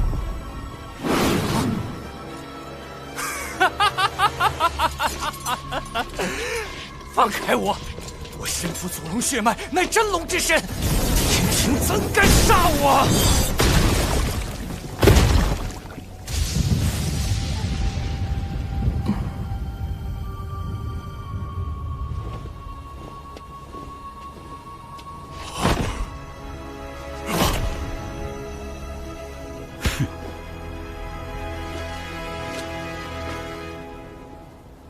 这次多谢海神出手相救，敖氏犯上作乱，弑杀亲族，哪怕回到龙宫也是要斩的，否则种族威信全无。但海神愿以天庭名义将其斩杀，倒避免了一场亲父杀子的悲剧，同时也保全了四海龙族颜面。吾在此谢过。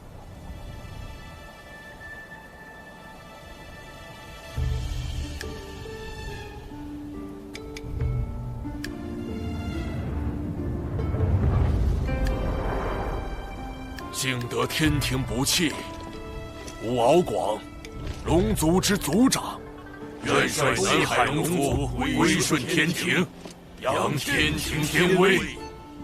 好，传吾旨意，将海神神权一分为4，封四海龙王为四海海神，授4阶神位，加授东海龙王敖广为3阶神位，总领四海海事。终有一日，我龙族所有子弟都会挣脱业障枷锁，不再受天不海眼之苦。龙族上天，海神老弟居功甚伟，怎么还被分走了神权？令晋升长庚爱卿为天庭水神，位列3阶，总领洪荒水势，另赐水神府邸1座。小神谢陛下。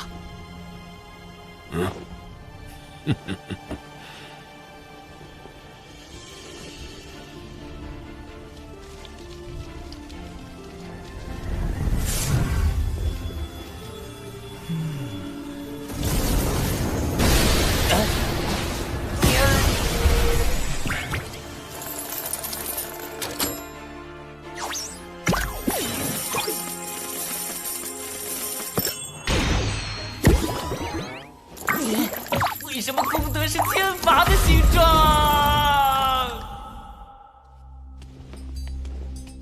海神，待我了结龙族之事，下一个除掉的就是他。想必太子已拿到那件能够摧毁龙族的东西吧？敖氏给你传了不少消息啊。知己知彼，不就能更好的配合太子？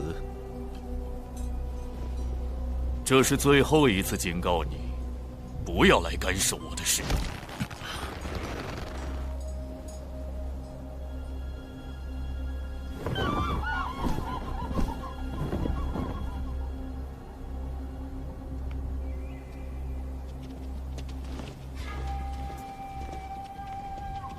大法师，老君此前推算出的那件能危及洪荒的大事，是否已经避开？没有，而且危机已经在逼近。西方教和妖庭还有别的谋划？龙王节哀，不过我需要查看一下敖氏太子的元神记忆。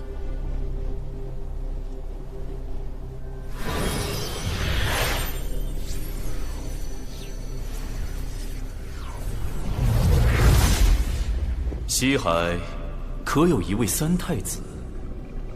西海三太子，未来的白龙马。西方教现在就开始谋划西游新教了。必有龙鳞，此物非同小可。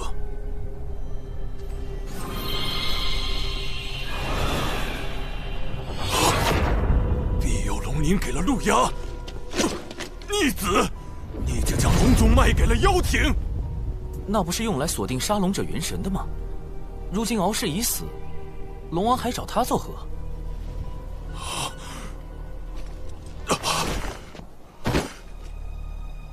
必有龙鳞是打开万龙阵的钥匙，倘若被窥伺龙族者得到，那海眼……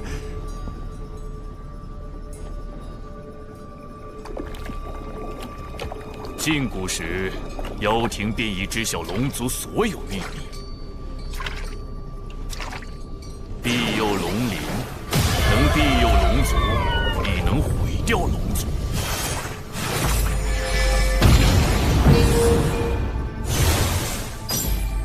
原本我并不打算对龙族出手，但你们背叛了妖庭，那就没有留下的必要了。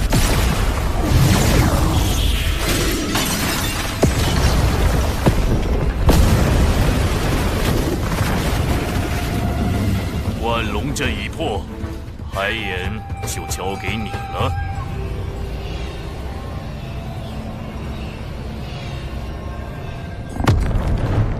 待海眼一破，天地业障定会倾覆洪荒大地，将所有生灵葬下。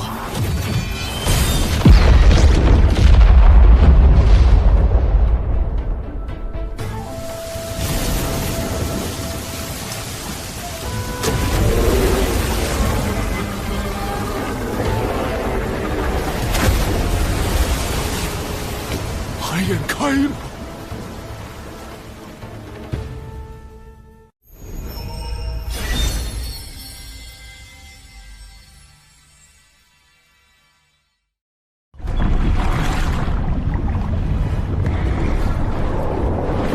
东海海眼开了！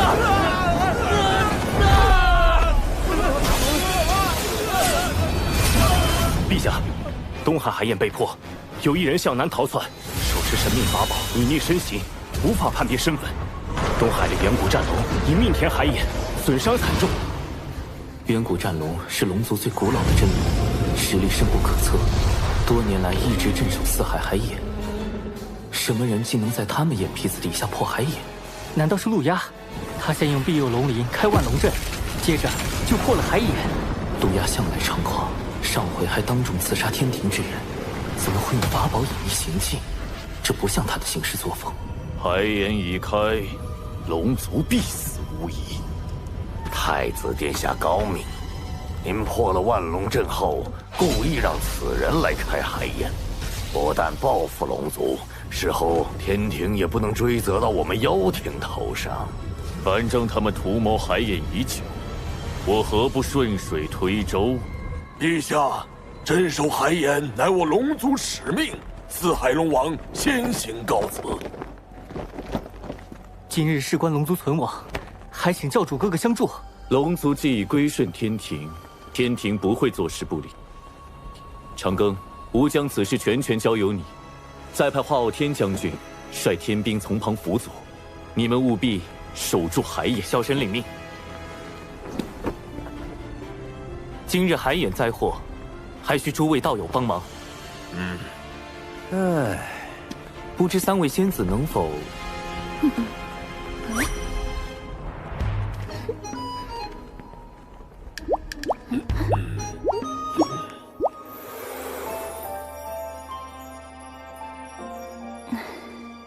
多谢云霄仙子。那我与云霄仙子随东海龙王前往东海平息海眼。万龙阵被破，作乱之人不会轻易收手。北海就交给公明道友、碧霄仙子、琼霄仙子防守。此人很可能要去开南海海眼，我去南海拦他。木工，你率其余天兵天将前往四海救援遭难凡人。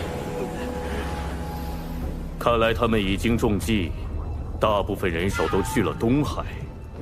此人倒也有些巧思，故意留下线索指向南海，而真正危险的是西海。有那件法宝在，西海海眼，你们要怎么守？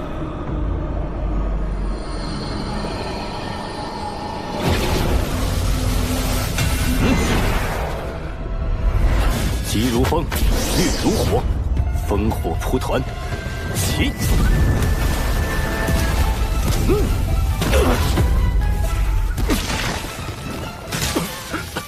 我当是什么法宝？原来是昔日修罗族老祖那把不沾因果的元图剑。你以为凭此剑隐藏身形，防他人推演来历，就能为所欲为了？玄都，他去了西海。他竟没中计，多亏长庚提醒，果真在西海海眼逮到了真凶。大法师，弟子以为凶手接下来极有可能要开西海海眼。哦，可天兵来报，说此人向南逃窜。一个利用神秘法宝隐匿自己身形的人，怎会轻易泄露自己的下一步行踪？除非他想故意误导我们。原来如此，你小子还真是狡诈。是稳健，稳健。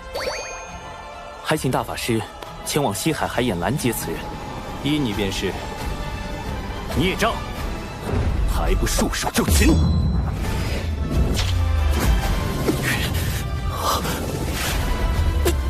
乾坤遁法，银汉迢迢，移星换斗。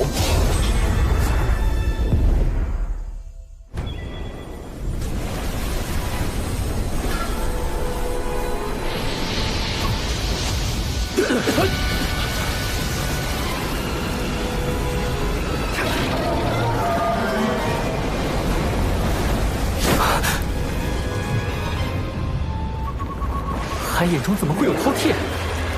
这并非真正的饕餮。海眼开启，必须龙族以命相填。任何他族之人靠近，海眼中的业障便会凝成此类凶兽，将其阻拦。看来我们必须先解决凶兽，才能设法填补海眼。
愧是云霄仙子，一出手就能扭转战局。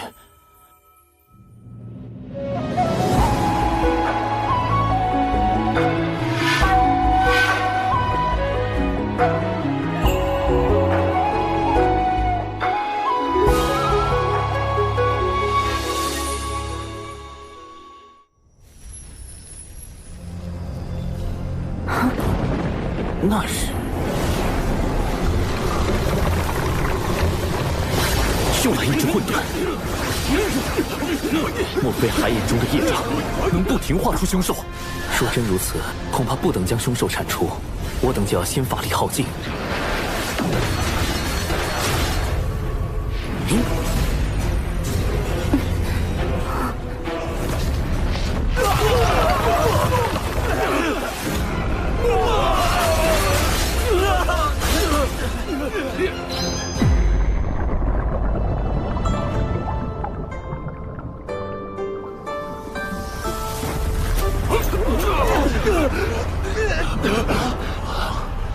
师尊，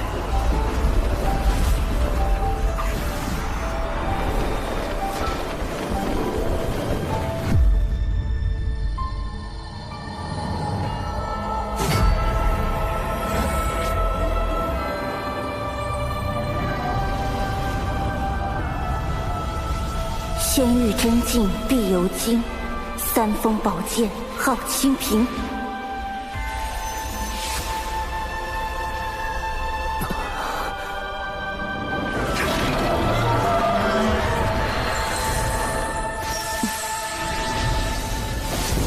海眼遭难，我师尊通天教主特赐此清平剑，助东海平定乱局。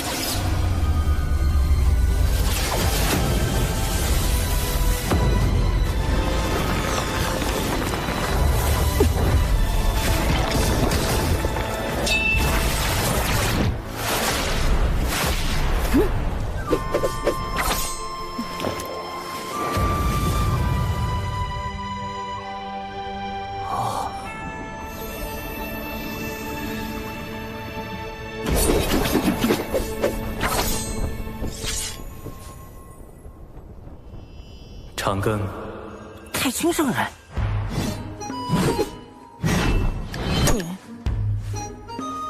就这？海眼灾祸为功德可平，此定海神针于你。定海神针，太上老君亲手炼制，曾借于大禹治水，测定江河湖海深浅。今夜就让这件功德法宝再平定那回东海暴动，弟子定不负所托。你若有灵，当显灵性。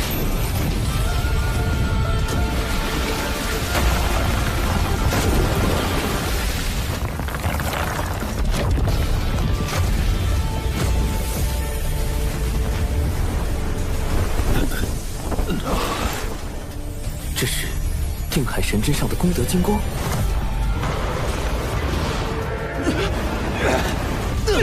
莫非海眼不是要龙族填命，而是因龙族业障缠身，并无功德，才要龙族用填海眼的方式获取功德，以抵消海眼中的天地业障。太上老君所言功德，原来是这个意思。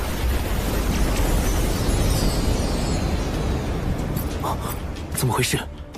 此前已有那么多龙族填进海眼，现在加上定海神针，难道功德还不够？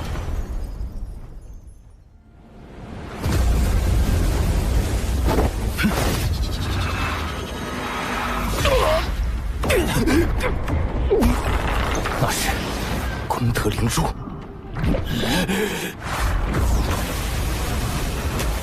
长寿，功德灵珠是金蝉。原来先前填海眼的功德被金蝉暗中窃走了部分，功德灵珠也被我击中受损，无法再吸取你们填海眼的功德。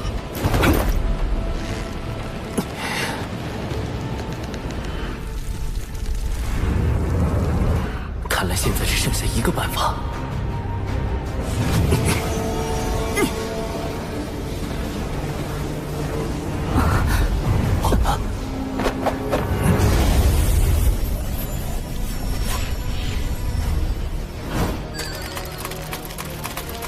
长庚道友，需要我们做些什么？云霄仙子，我已参悟出填补海眼之法，只要有足量功德，就能终结今日大祸。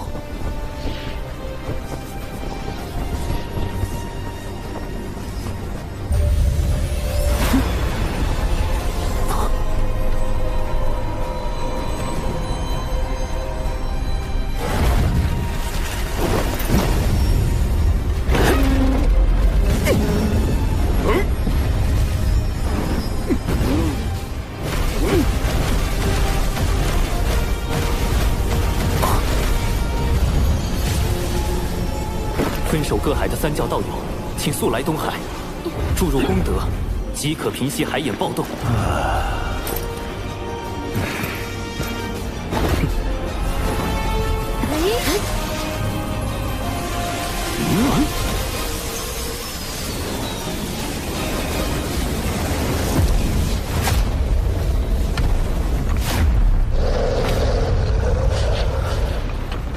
大家的功德都快耗尽了，还是不够，怎么办？有劳诸位为我龙族费心至此。龙王，你海眼被破，我敖广身为龙王，难辞其咎，所有罪责我一力承担。您得天庭神位，自身业障尽消，已不必再以身填补海眼。既如此，我便献出神位，为族中子民承担宿命。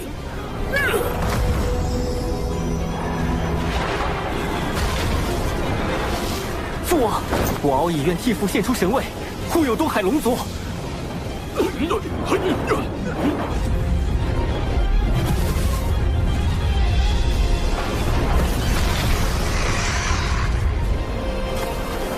一枚填海眼，虽是龙族自古必须承担的宿命，但龙族先辈犯下的罪，真的要龙族世代偿还，直到血脉断绝才能还清吗？啊！若天道不管，我该怎么办？剩下的交给吾来做吧。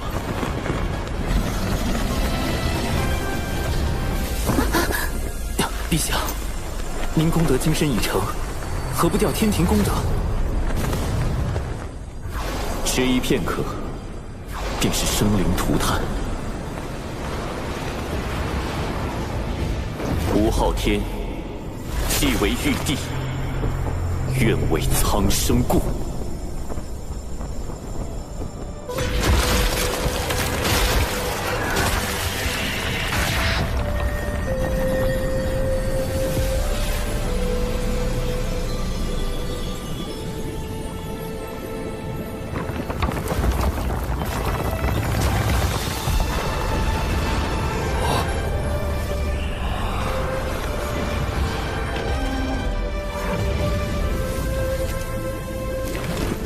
水神大人，您为天降时，他是玉帝陛下器重的一位将领，名为华傲天。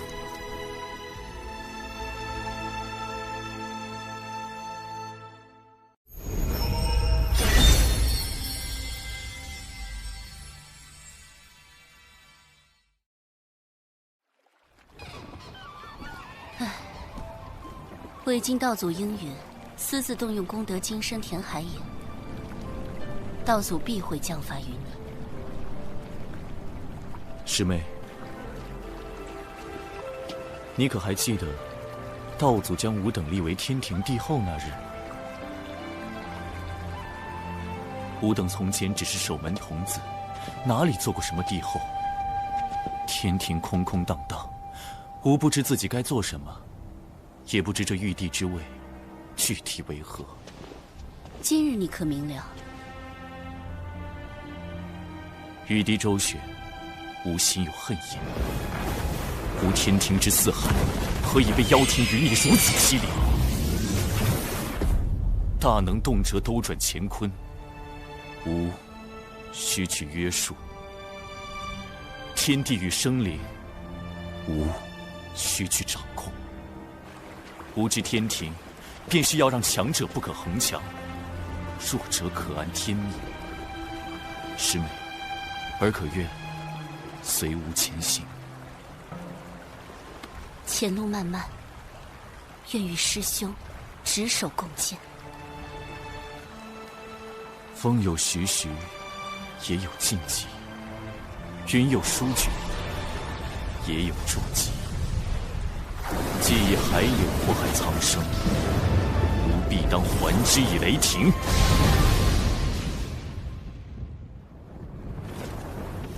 昊天，你为了收复龙族，还真是舍得下血本。太子殿下息怒，海眼虽被平息，但龙族死伤惨重，天庭亦有折损。此举仍是我们技高一筹。只是那人已逃至血海，不知是否还会生变。哼，是金蝉觊觎海眼，招致玄都追杀。即使生变，与我妖庭何干？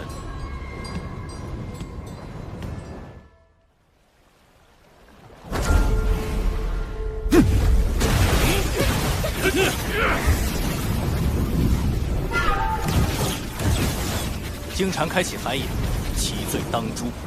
若修罗族要做他的帮凶，贫道当以同罪论处。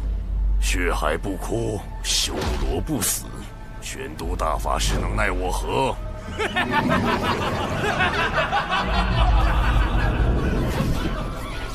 老师，弟子明白了，水火同归元，乾坤引焚逆。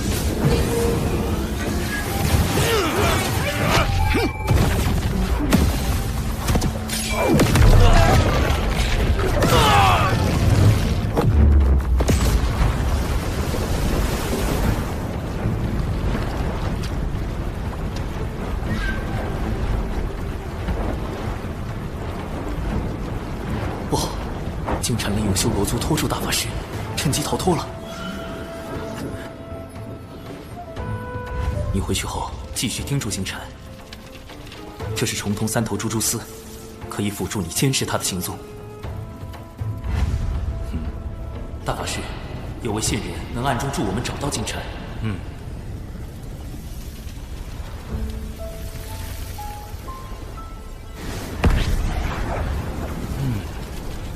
还真是线人。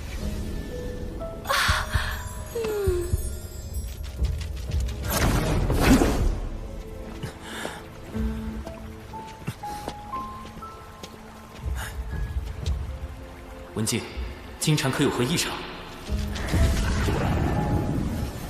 他身上的功德之力在急速增加，几乎快要凝成金身。怎么回事？他竟没把功德灵珠上交给西方教，就自己偷偷用了。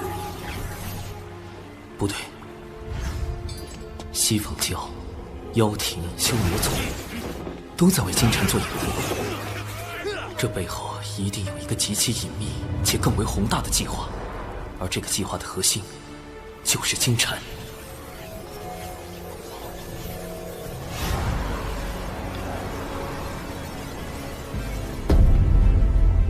西海可有一位三太子？金蝉在找西海三太子，白龙马，加上他自己。西游，一旦金蝉修成金身，转世后的灵童便是取经人。西行之路一起，西方教大兴必成定局。麻烦啦！我填在东海的定海神针，不就是大圣未来的金箍棒吗？怎么封神大劫还没开始，西游就要登场了？难道西方教要提前大兴？道门要提前出局？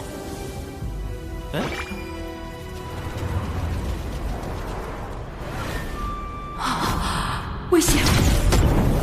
快离开！文静，文静，能令他如此恐惧，还能瞬间瓦解他全部法力的灵神。金蝉逃去了西方二圣的道场。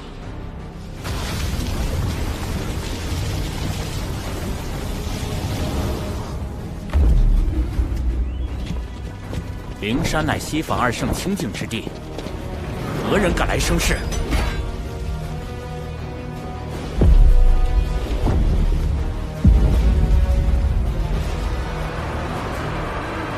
经禅用元图剑开启东海海眼，玄都大法师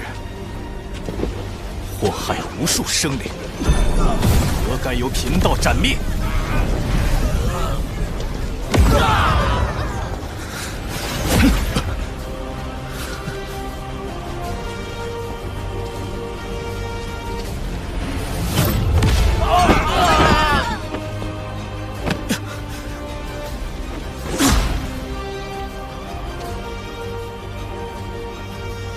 专题是书，为何阻我？一叶障目，七宝妙术。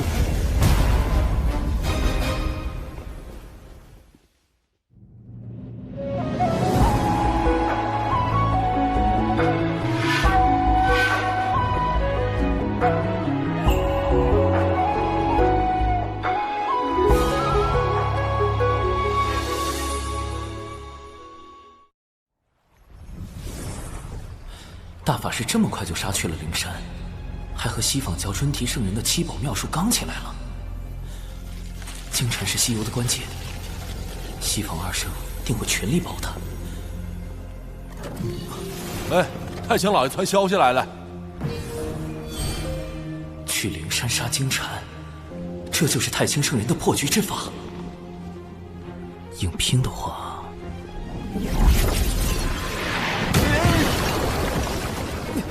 太清圣人息怒，弟子刚修成金仙，金蝉却已是大罗，况且他还有元图剑，背后还有西坊教2位圣人。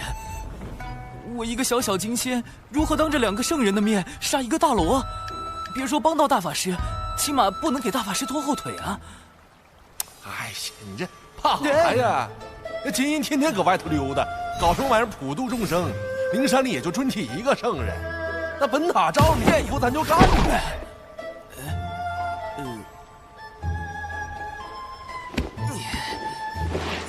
截图。好深邃的道语，这是？瞧真亮了啊！这是咱太清老爷的开天自宝太极图。涂老大可是盘古开天神符的符柄所化，能令地、水、火、风演化万象。涂老大最呢，涂老大最呢道，涂老大最强，涂老大牛逼！走，咱去消了那尊体那小混哉，给小玄子出气。啊，用老子等到了，想啥腔调？十万火急，开启摇人模式。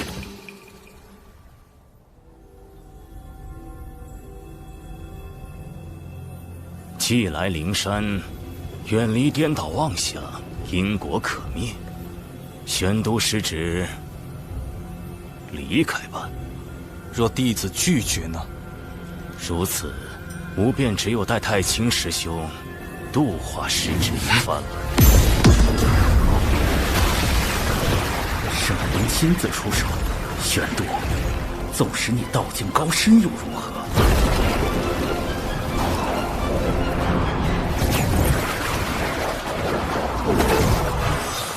万劫化妙术，庄严明期。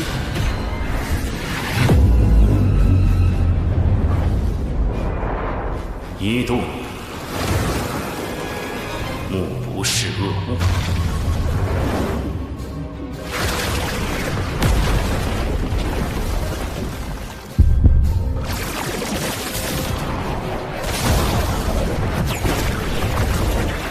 二度耳不闻恶声。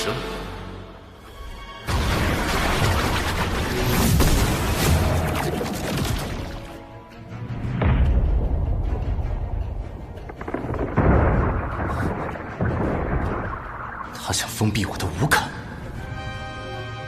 九灵玄。三度口不言恶。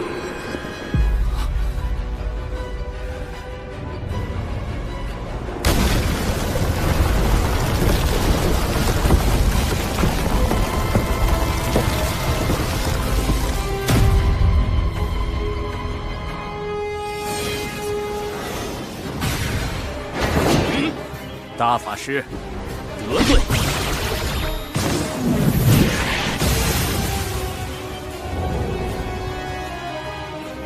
玄都失职，尽心无真之。一臂万起，剑气清平。是截教通天教主的清平剑。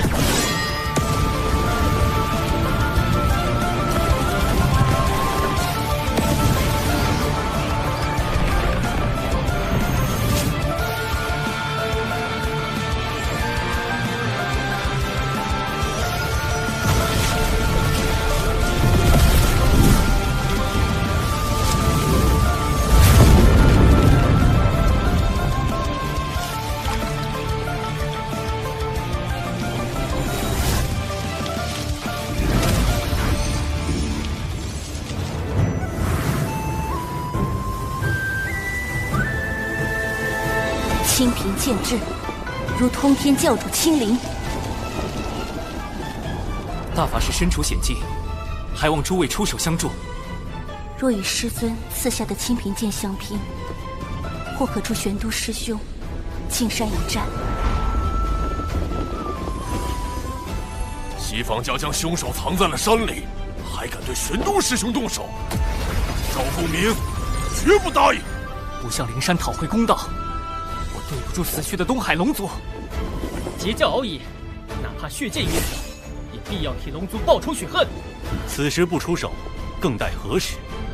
多宝师兄，你我阐结两教，放下过往芥蒂，如何？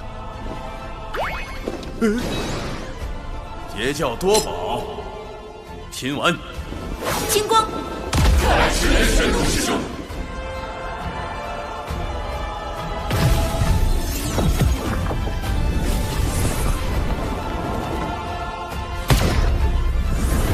阐教广成子，奉师尊元始天尊之盘古幡，问责海眼事宜。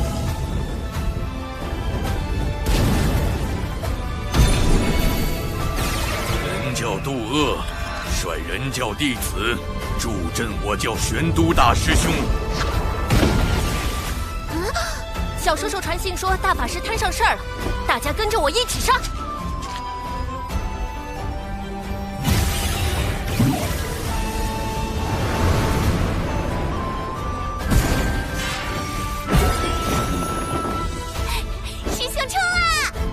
冲啥呀？我们是来凑人数的，真打起来可别犯傻。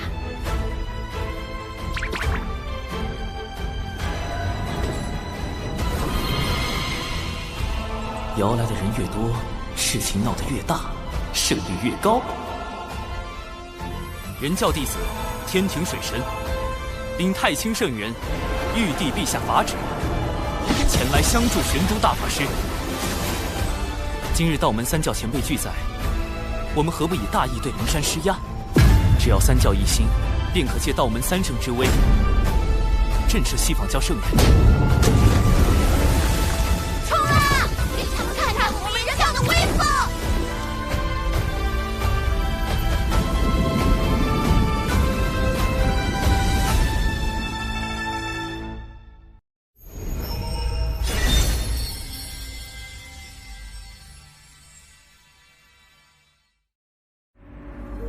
人阐结三教弟子，居然都来了。历来劫难，道门三位师兄皆做壁上观，而今观获西方大兴，他们倒是坐不住了。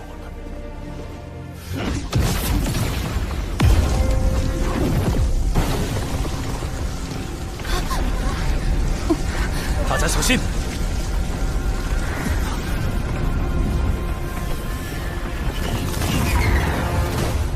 二教主，专提圣人的法相，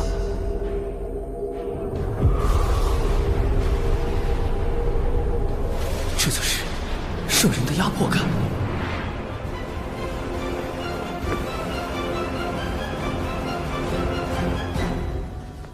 二教主，道门欺人太甚，玄都大法师闯我灵山在先，三教弟子大张旗鼓来犯在后。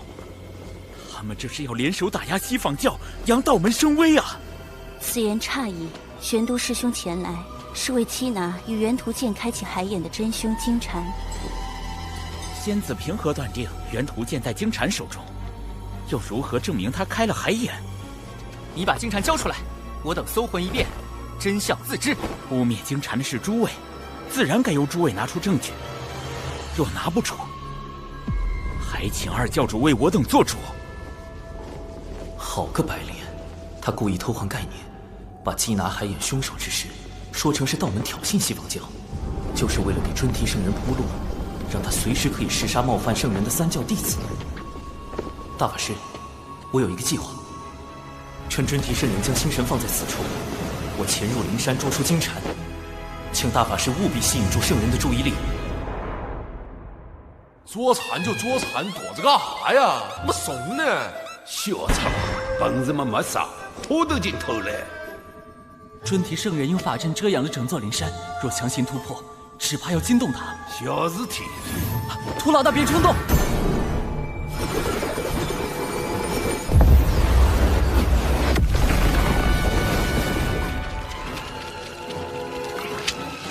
太极图的气息。大法师，快掩护我！春提师叔，我向老师借来一缕太极图微能，可推演出此间真相。究竟是师叔的记名弟子金蝉蓄意谋划海眼劫难，还是我等执意冒犯圣人威严？在吾面前，你当场推算，若算不出来，污蔑金蝉、冒犯灵山的罪名，你一人承担。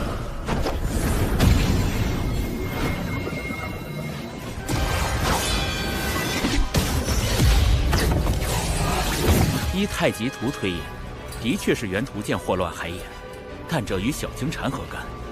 大法师，你如何能证明操纵元图剑行凶之人是金蝉？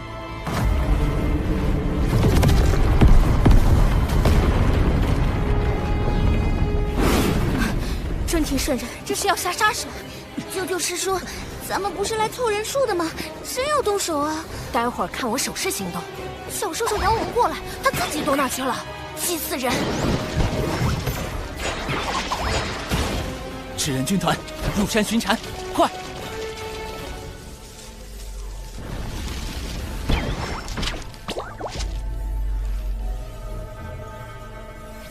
找到了！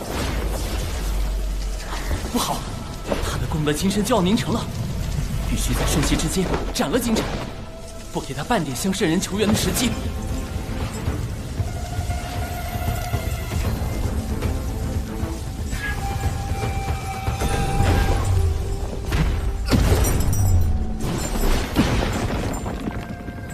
你是何人？我乃玄都小法师，奉太清圣人之命来杀你。人教太清圣人的开天之宝太极图，太清何时有多了位弟子？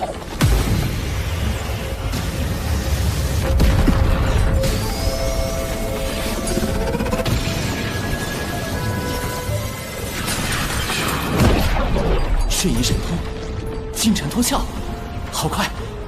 太极图的杀招居然追不上他。哼，太极图虽强，你却太弱，白白浪费了他的威能。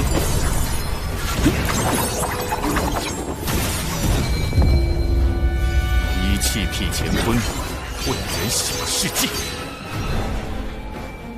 凭空划破乾坤，开辟混元小世界，这就是大罗级别的神通吗？开！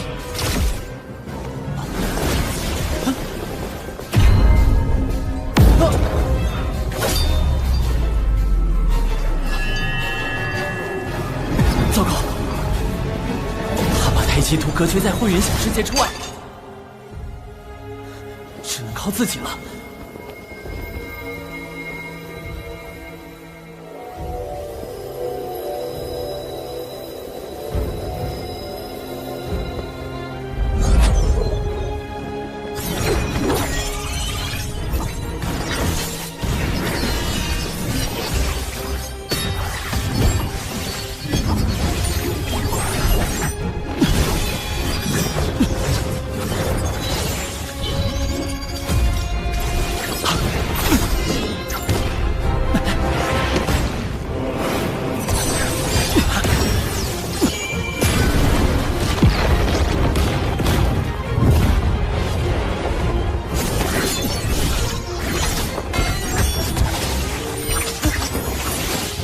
在我的混元小世界里，阴阳、五行、方位，皆由我来制定。我就是天地，根本无路可逃。必须得破了这个混元小世界。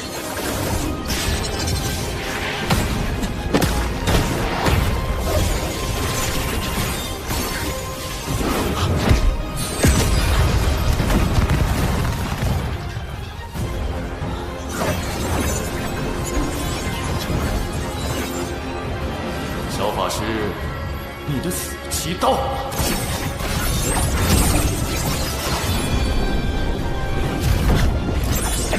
72金仙境纸人，出！这些纸人，不对，你不是小法师，你是水神。纸人1队顺时针方向运动，纸人2队逆时针方向运动。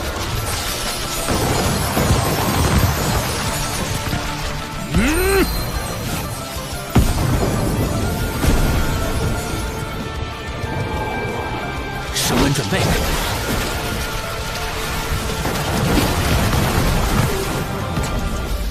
提速，提到光速，瞄准，撞击。这是什么？分明是纸人对撞，却能在瞬间产生出堪比太阳星的能量。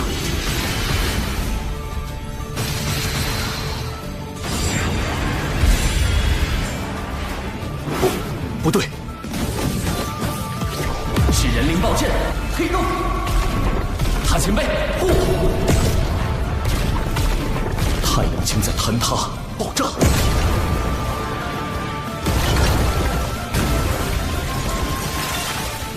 我的混元小世界要被撕裂了！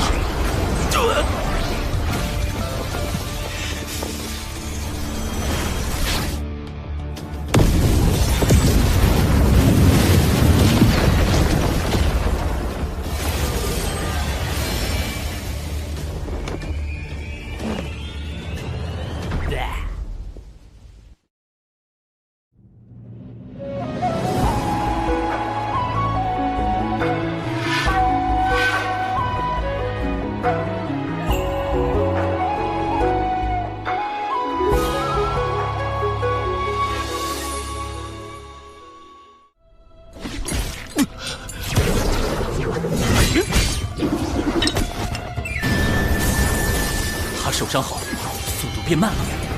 趁现在，胡老大！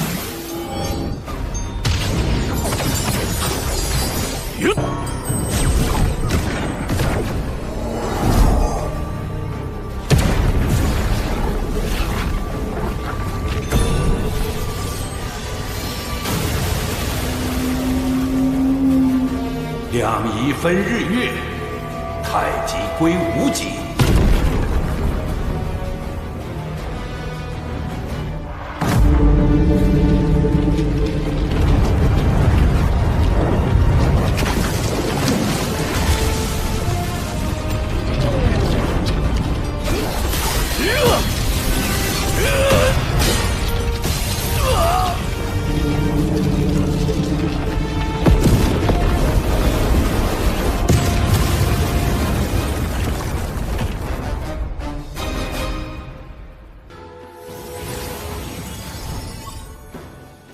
还没死透，赶紧补刀！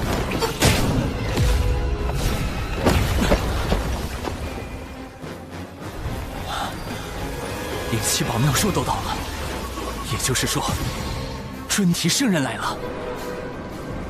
妄造杀孽，扰我灵山清净地，你好大的胆子！玄黄塔，太极图。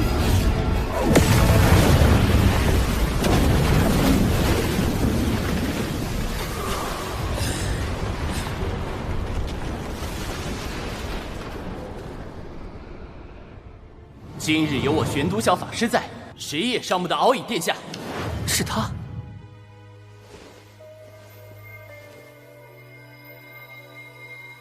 专题师叔，元图剑残片在此，足以证明金蝉就是操控元图剑引发海眼之乱的罪魁祸首。事关海眼劫难与天下苍生安危，还望圣人严查。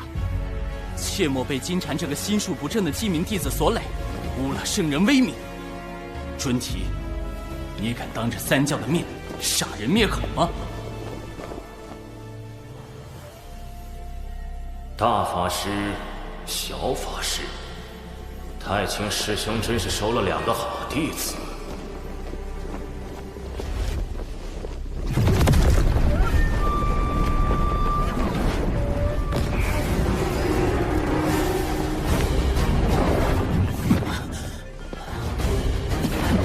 我们被圣人的力量逐出了灵山。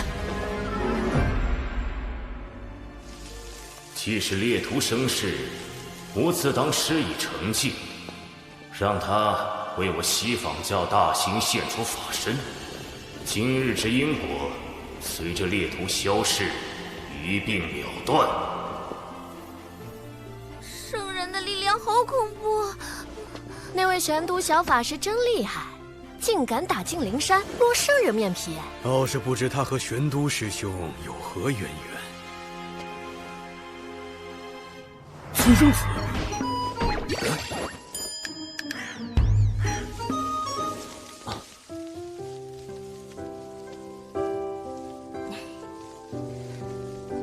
道友曾说，未成圣者，在圣人面前，终究是蝼蚁，不可大意。道友亦要珍重自身。他认出了我。多亏道友将那金蝉绳之以法，已感激不尽。是我失手，未能彻底斩杀金蝉。圣人神通高深莫测，绝非凭借至宝就可战胜。况且，你已然将金蝉打回原形，击进深陨道消，他即便恢复元气，也要上万年。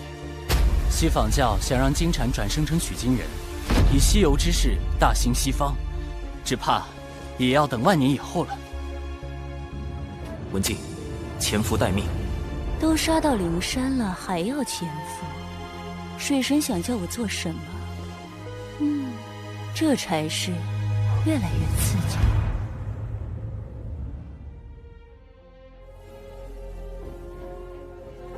哪怕有功德保持温养，也没有丝毫生气。小金蝉彻底废了，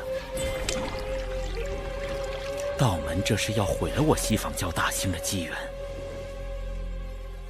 如今道门已至巅峰，往后必是由盛而衰。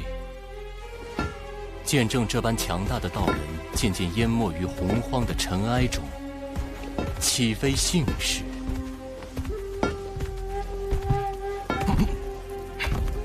二师尊，机缘虽散，但因果未定。弟子尚有转圜之法。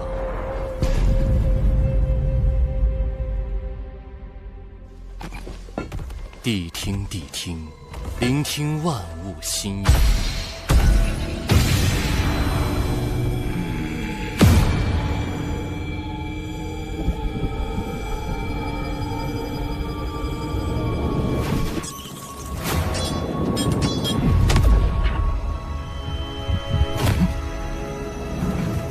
主人，找到了。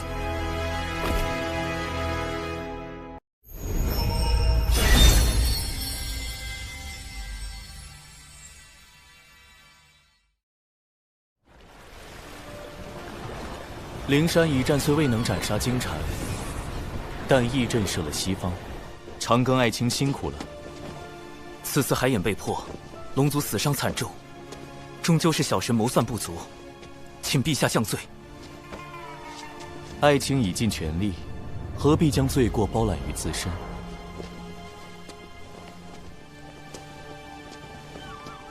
若要论罪，此战罪在妖庭余孽祸乱生民，罪在西方教仗势欺龙，更罪在天庭势单力薄，给不了可用之力。陛下，不久后，吾便会去下界历劫，届时天庭事宜会暂交王母处置。如今天庭刚刚步入正轨，又有妖庭在旁虎视眈眈，陛下此举无疑是将自身与天庭置于险境。小神斗胆，您可是有不得已的苦衷。果然，瞒不住爱情。海眼破开之时，按天道之意，必须由龙族以命去天。哪怕龙族已归顺天庭，却还是得不到天道的垂怜吗？天庭本应顺应天道，但无以功德金身镇压海眼，违逆天道，自当受到责罚。可陛下此举，庇佑了无数生灵，如何能？这就是天意，这就是天道。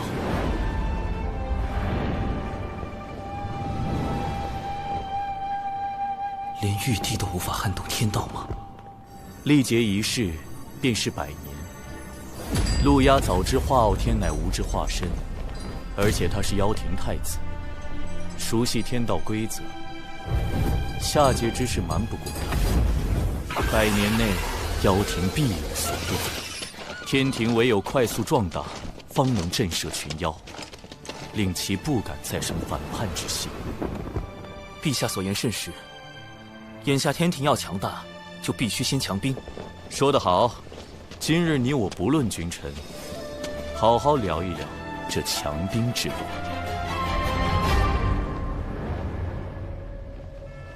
昊天私自动用功德金身填补海眼，必会被罚去下界。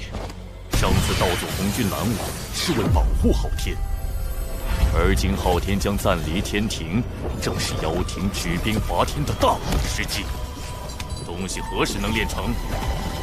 尚需100年。100年？那时昊天早已归位。不行，此物关乎伐天大计，必须设法尽快炼成。西榜教地藏前来拜会陆压太子。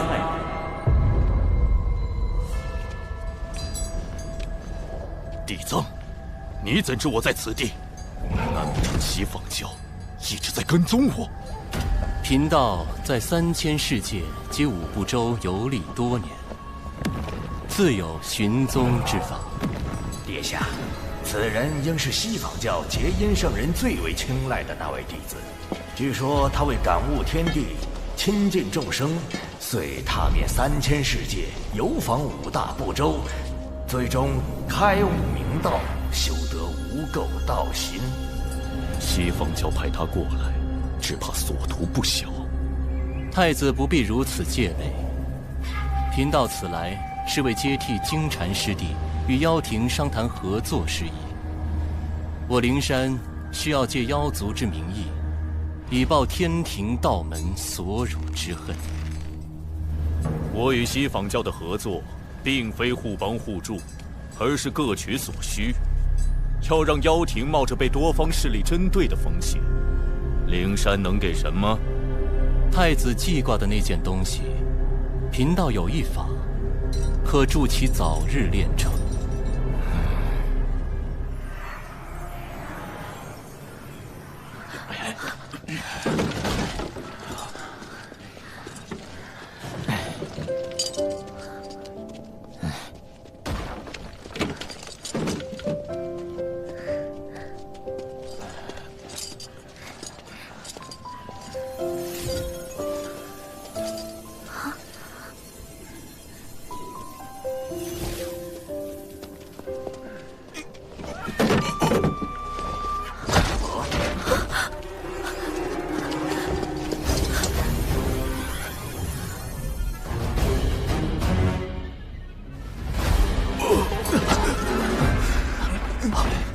千米屋悄没声的就死了，还啥都没查着。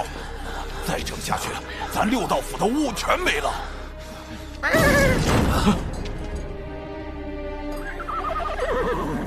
你是说找天庭水神？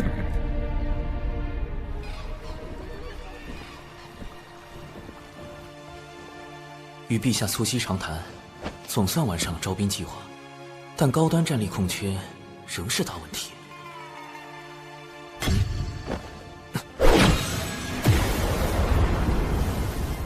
咱来找长寿，也不好吓着他的同门。头套。乌牛乌马。他们找我干嘛？此事不宜惊扰门内。长寿，我，你牛哥，嘿嘿，咱这次来是有事相求。六道府有难处，元帅尽管言明，只要力所能及，我定斟酌而为。哎，力所能及后面，不应该是全力以赴吗？是这样的，我们巫族肉身强大，连修罗族的毒都能硬抗，更别说生病了。但最近常有巫莫名死去，蹊跷吧？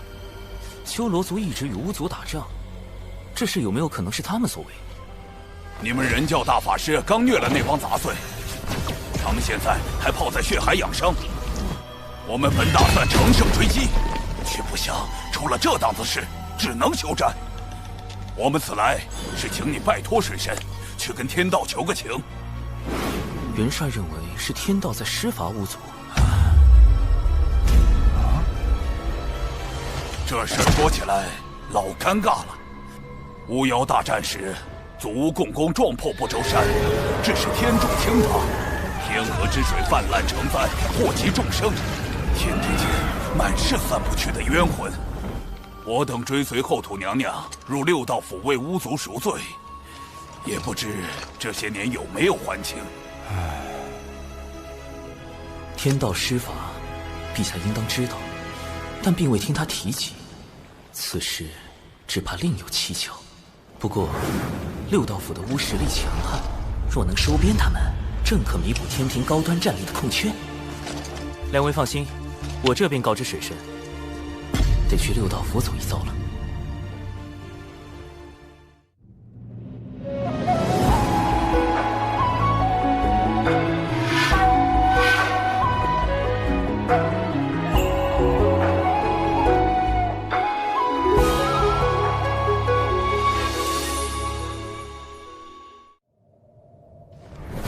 做兄弟，转生不避己。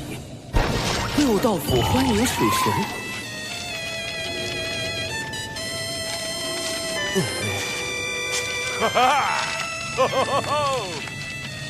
我已切身感受到巫族似火般的热情。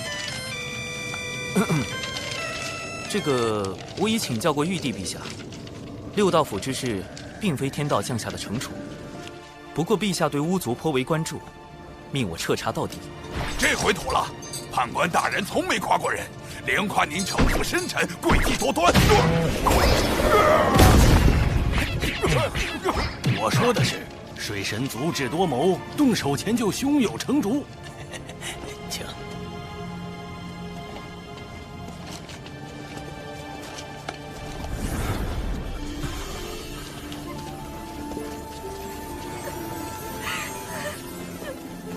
那乔也有巫出事了，快！如水神所见，这便是巫族现在的情况。看来，巫牛、巫马先前都是强作欢小，巫族的情况实在是不容乐观。没有外伤，也并非病症，这些都是突然就死了吗？我们排查许久，未发现异样。这才将其归于天法。这种情况持续了多久？最先出问题的是哪些巫？约有月余。最初只是些寿元将尽的巫，但后面死的远未到人书生死簿中记载的寿数。此事确实透着诡异，眼下只能一个个排查了。诸位，请检查一下六道府的水源、食物以及制衣材料。可有投毒迹象？出问题的是整个六道府，要覆盖如此大的范围，只有阵法。六道府内可有阵法痕迹？可否带我去看一下那些巫的死亡地点？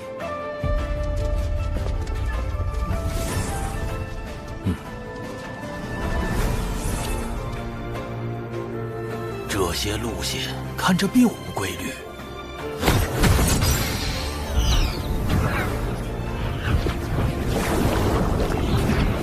这里怎么会有精魄？他确实不在六道府内，而是在外面。那些巫的精魄经由地脉，被阵法吸到了别处。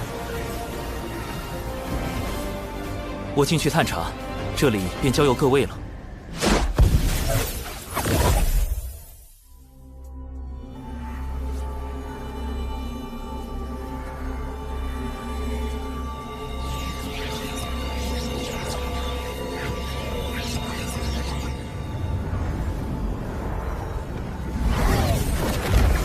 殿下，已遵照您的吩咐，在地脉设下诸多禁制，严防外敌闯入。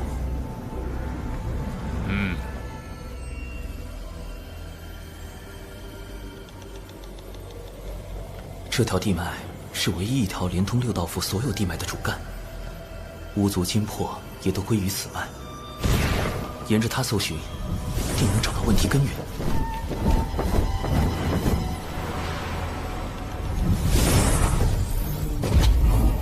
地脉中怎么有一股奇怪的道韵？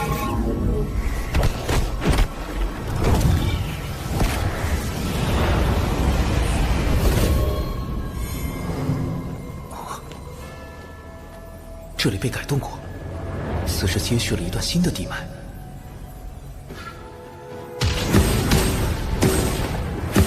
这是引导神识探查的禁制，方才那股道韵是故意放出去的。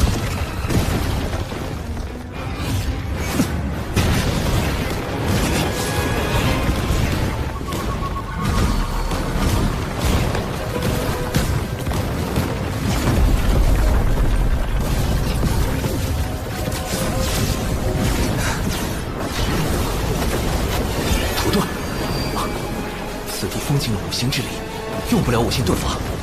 地脉是唯一的线索，无论如何，必须在它消失前到达终点。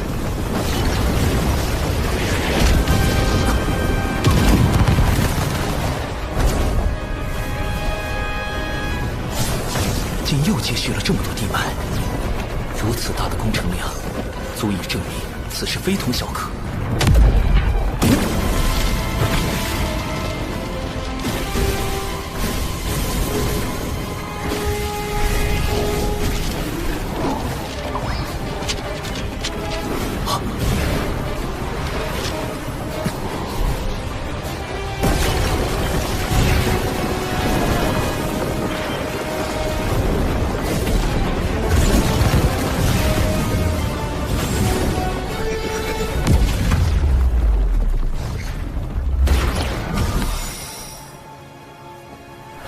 找到了，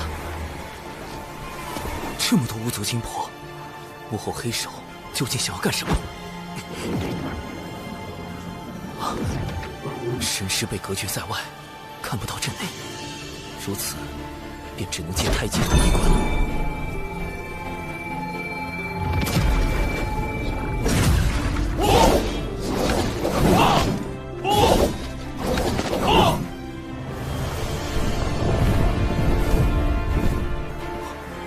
这是陆压的地盘，用巫族精魄熔炼，速度比以往快了数倍，距离成剑还需数倍。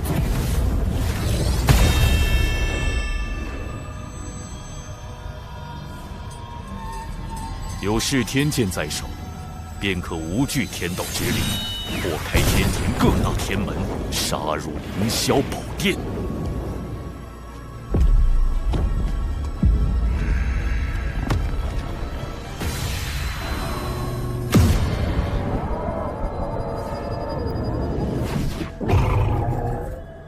主人，使臣来了。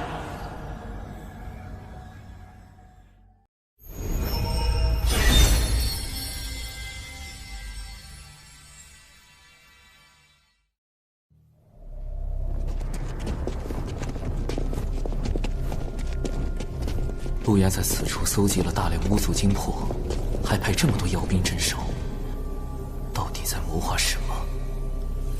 要找回六道府巫族的精魄，我必须进去一探究竟。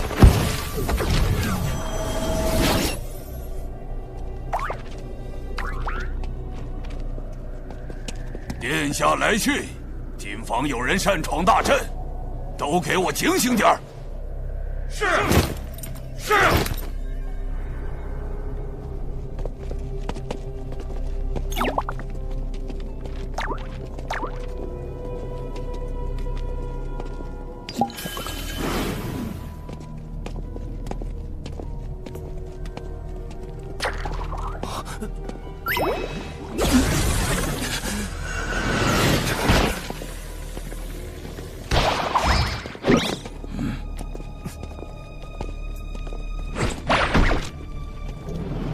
此地妖兵粗略估计有10万之数。看来上回我端掉磁铁成兵器后，漏牙反听的贼心不死，便在这里重新整饬妖兵。只是这与巫族有何关系？水神已进入妖生山。哦，我这坐骑唤作谛听，可探查万物心声，包括太子。水神潜入妖生山，且不说山外大阵何等精密，以我的神识也未能察觉，他怎可能探查？水神潜入妖生山，且不说山外大阵何等精妙，以我的神识也未能察觉，他怎可能探查到？谛听既有如此神通，为何不早些告知？弟子，你故意将水神放入妖生山，这就是你们西坊教的诚意？竟从一开始就在探听我的心声，好一个谛听，好一个地藏！若非眼下是炼制噬天剑的紧要关头，真想处置这个祸害。承蒙您看得起，竟然对贫道这坐骑起了杀心。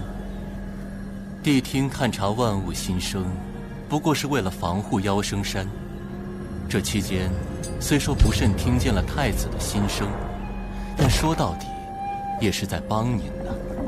若您有办法屏蔽谛听的探查神通，那自是两全其美；若没有，恐怕还得委屈您一下了。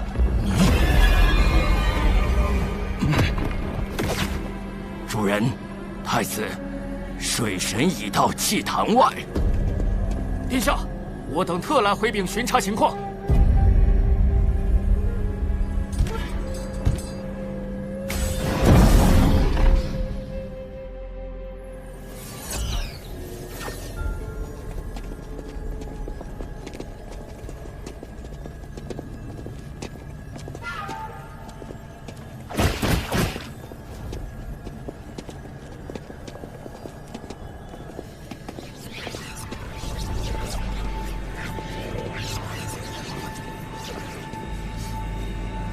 炼剑精魄，这里是个祭坛。路牙通过地脉吸收了大量巫族精魄，并将其献祭，用以炼制这把充满阴煞之气的生剑。他为什么要炼这把剑？难道是为了对付天庭？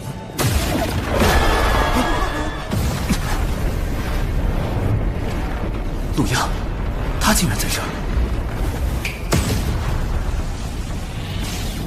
被发现了！什么时候？地底深处还有纸人。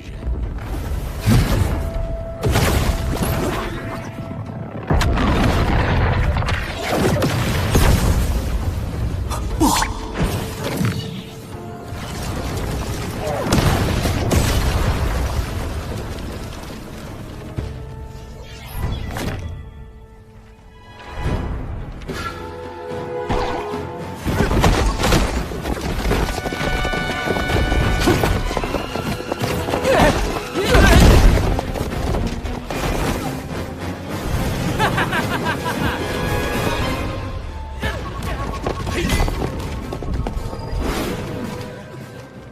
没道理呀！路亚的神识再强，也不可能找出纸人所有的藏身处。他怎么审？神识搜捕、视觉洞穿，还是听觉探查？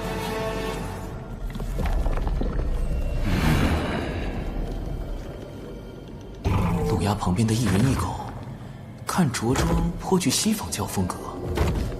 莫非是金蝉的妓院？西方教派来与陆压接洽的？西方教听觉探查，难道？糟了！不能多想，不能多想，不能多想！太清圣人的道场斗帅功，一定能避开这探听神通。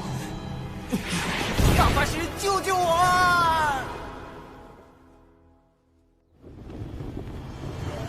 地藏，我这就用太极图推演一番。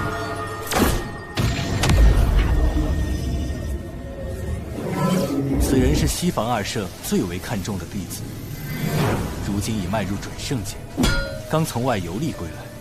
他有一坐骑，名唤谛听，可探听洪荒生灵之心声和对话。果然是他们！一想到西方教有善探听者，我便立时想到谛听。此兽的探听神通极其厉害，《西游记》中他就曾凭此神通辨别真假猴王，也难怪我的指认尽数暴露了。大法师，谛听的探听神通可有办法应对？他头上的那只角，应是其施展神通的关键。角？难道是类似于信号发射器一类的东西？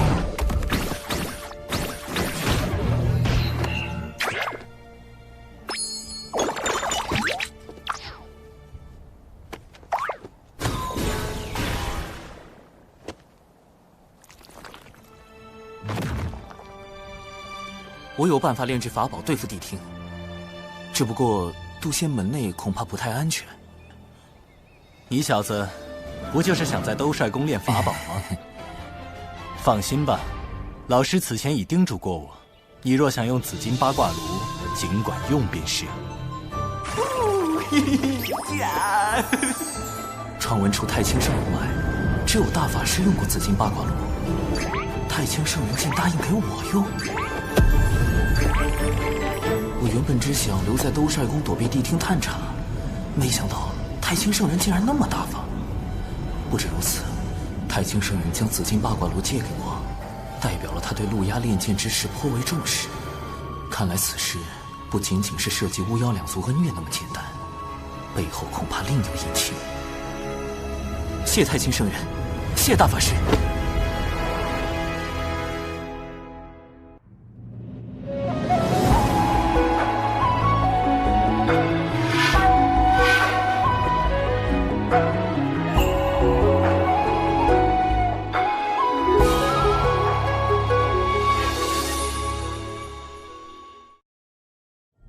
竟然跑去了兜帅宫，太子殿下，此事若惊动太清圣人，洪荒诸事瞒不过圣人。之所以未及时出手，或是心中另有计较，或是不便亲自出手。水神既然求助兜帅宫，太清圣人必会提供不小的帮助。终究并非圣人直接出手，也许这便是可乘之机。太子放心，贫道还有一计，可助太子加速炼制噬天剑。倘若我打造出屏蔽探听心声的心声屏蔽仪，能否对付谛听？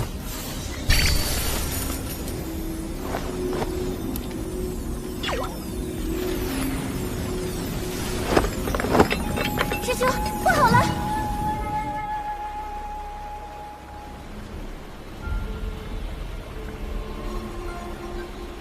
症状和六道府巫族一模一样，怎么连熊灵力也……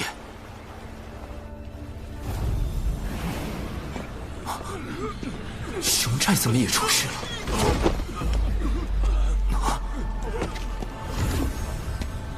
陆压不是只吸血巫的精魄吗？为什么连熊寨也……他身上怎么有巫的气息？我懂了，怪不得熊寨寨民和熊灵力的身形如此伟岸，因为他们是巫和人的混血后裔，体内有巫的血脉。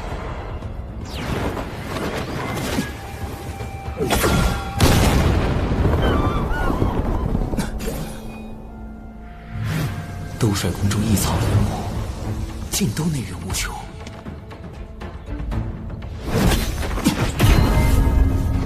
地藏和地庭应该是强化了祭坛，通过地脉吸取了更多精魄。再这样下去，不止六道府，整个熊寨乃至熊灵力都会有灭顶之灾。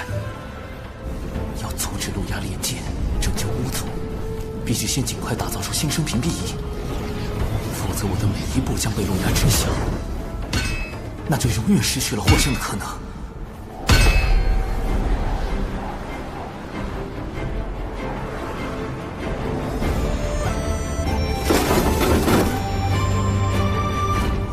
成功了！新生屏蔽仪能够阻止别人探听的法宝。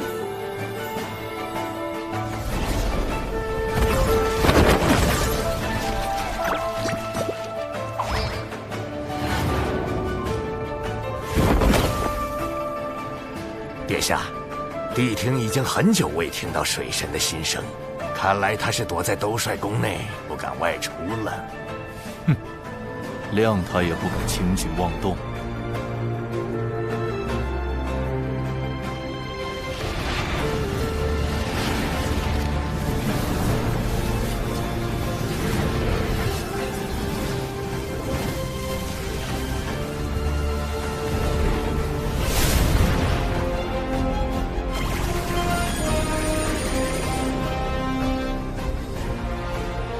综合小指人的监视，陆压与地藏地听目前应该是分头行动。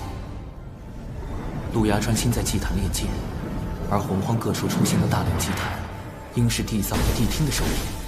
熊寨死伤的家具也与此有关。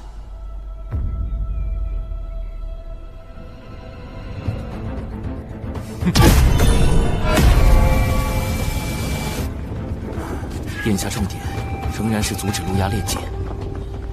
陆压现在半步不离祭坛，我不可能在他眼皮子底下动手脚。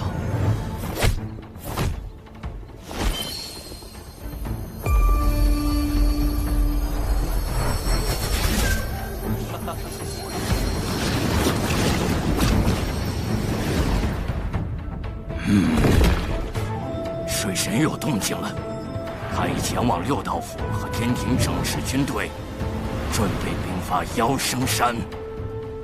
传音给陆压，妖族陆压竟用我巫族金魄炼制凶剑，以后歹毒。实不相瞒，此前我为探查巫族金魄一事潜入此山，也不知那陆压用了什么法子，我竟屡屡被他发现，暗中潜入不行，就只能强攻入此山后再夺剑了。今日仰仗诸位。水神尽管放心，我族目前可用的兵力虽不多，但他们都是参与过巫妖大战的远古战士，实力不容小觑。趁我等还未受到陆压炼剑的影响，愿立即举兵，随您攻入山去。教主哥哥，敖乙也愿往。水神大人，殿中也愿听令。好，今夜子时攻山。是。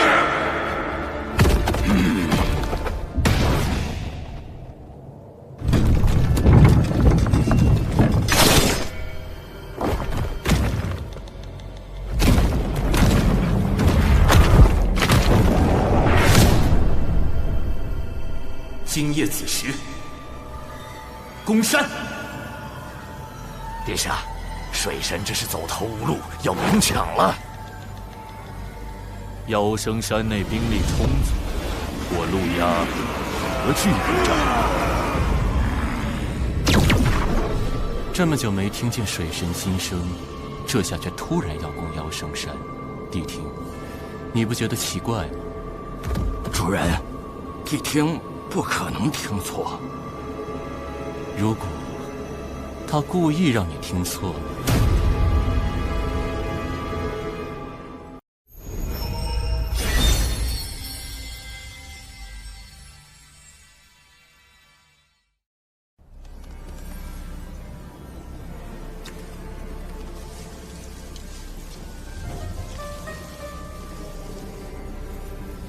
攻山在即，这大阵却是个麻烦。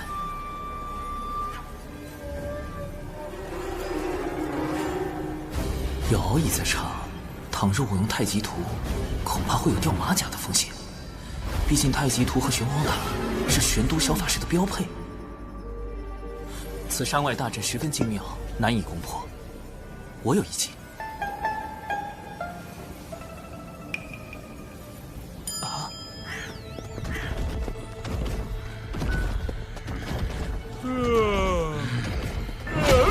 大家都打起精神来，马上就要回山了，不能懈怠。什么人？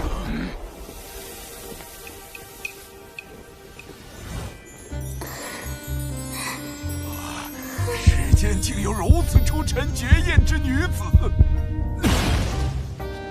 乐儿，莫要任性，随我回天庭复命。我的姻缘，我自己做主，我才不回去。这可由不得你。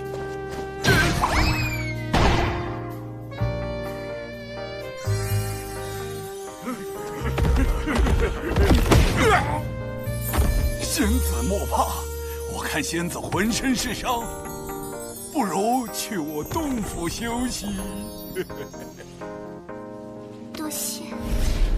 哼，敖乙兄，记住，现在我们是兄妹，你叫柯乐儿，我是你的哥哥，名叫……得取个姓柯的名字，最好能响亮点儿。柯什么呢？柯……有了，江南七怪之首。我叫柯震恶。届时我与你配合，以4级接近妖兵。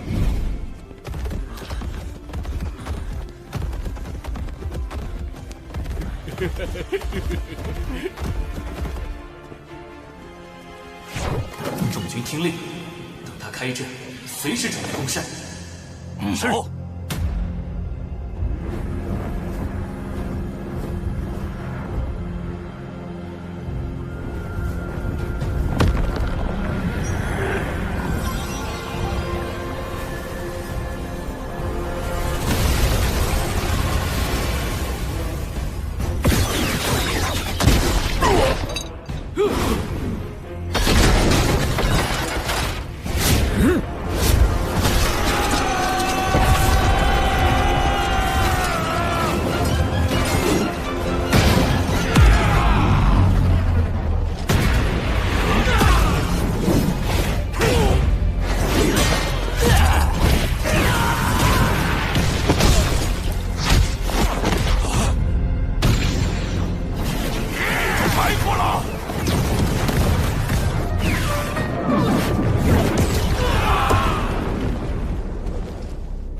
使美人计就可以偷袭妖生山，柯震恶，或者我该叫你水神。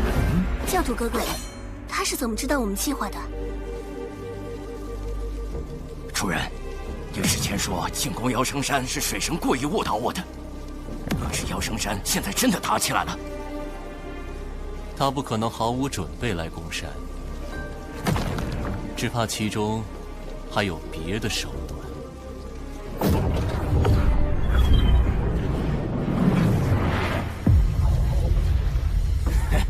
我已经感受到了浑厚的盘古之力，噬天诀很快就要练成了。有了它，定能助太子攻破各大天门，重建妖庭。恭喜长老！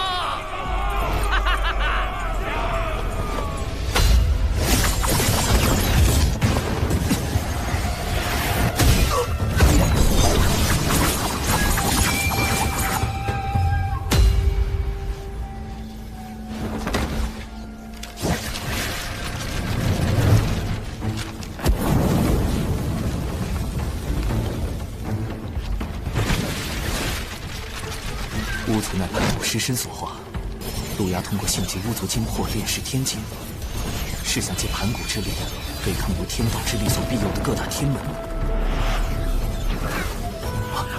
那些是巫族的。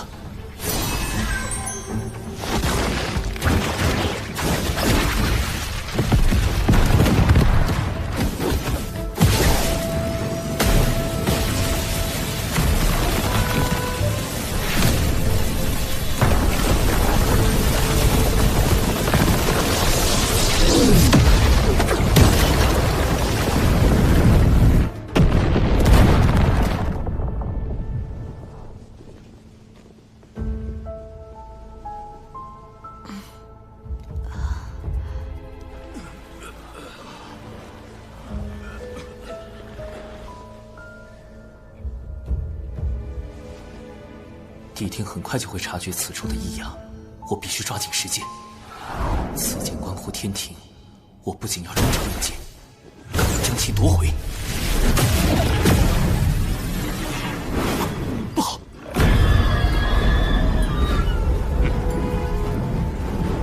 大前辈救我！放心，他来了！哎呦我去！哎呀，这斩仙飞刀明明是后天炼制的，这咋拿得怪疼呢？哎呀！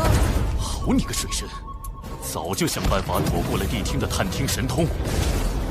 六阳宫妖圣山引我外出，在4级潜伏到处偷剑，当真是好计谋。一面设法躲避我的探听神通，一面又透假消息给我们。主人，这水神的心眼子跟你一样多。他比你多。能遇上这么一个对手，倒也是一种幸事。太阳真言，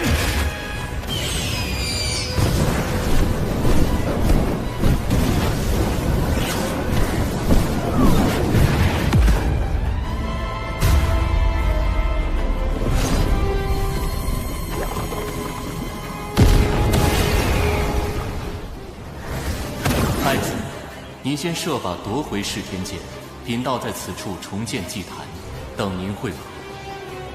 这个西方教，关键时候一点用都没有。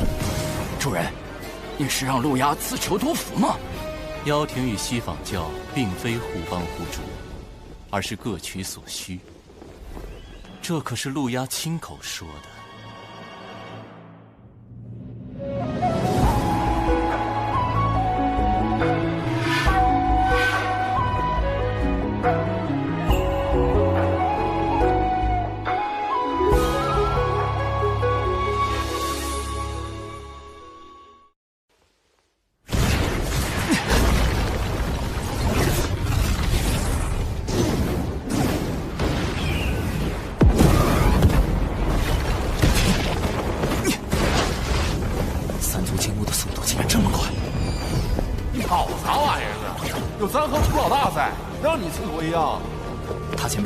眼下陆压正势在必得，情况危急，诸位立即带兵撤出妖神山。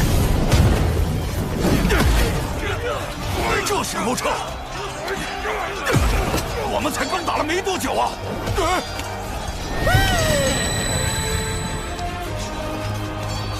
众天兵听令，撤！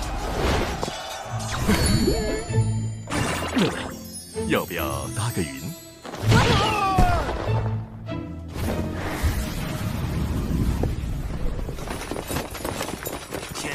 巫族联手也不过如此，快追！所有人已经安全撤离。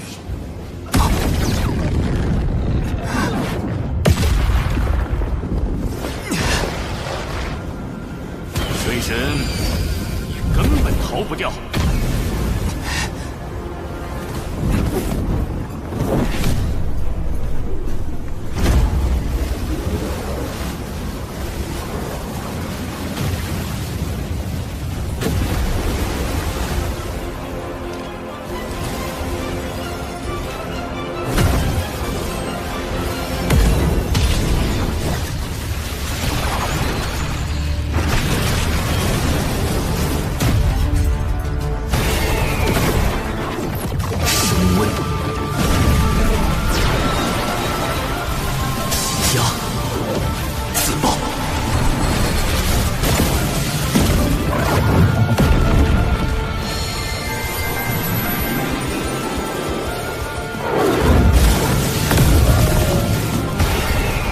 人灵报阵，核爆，起灵，不好！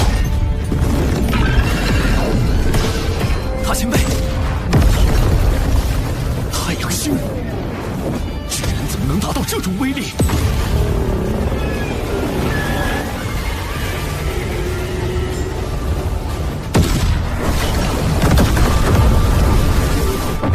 上次杀金蝉后，我将纸人灵爆阵进一步改良。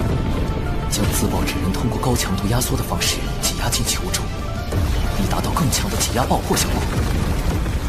之前攻入此山后，我便立刻安排了大量小纸人在山内埋下灵爆阵，看起来效果还不错。若能灭妖生山内10万妖兵，必能保天庭百年安稳。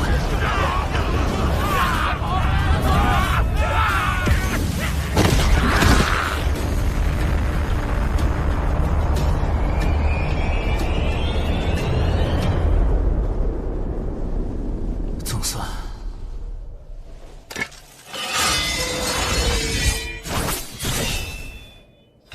祭坛被毁后，噬天剑上的妖族禁制已破，其内金魄撑不了多久，得赶紧将他们送去转生。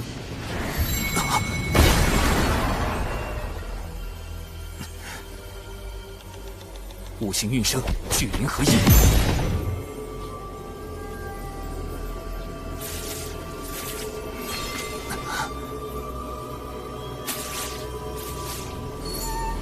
不行，这些金魄承受不了聚灵阵的法力波动。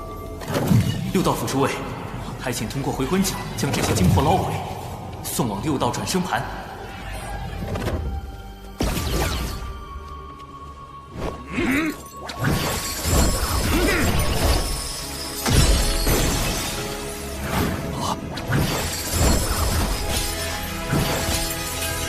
快停手！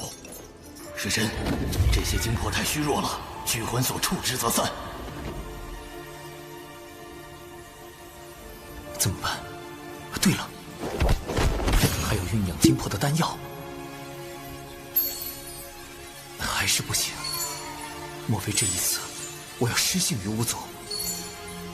不，一定有办法的。这些金魄太过脆弱，什么东西不会影响到他们？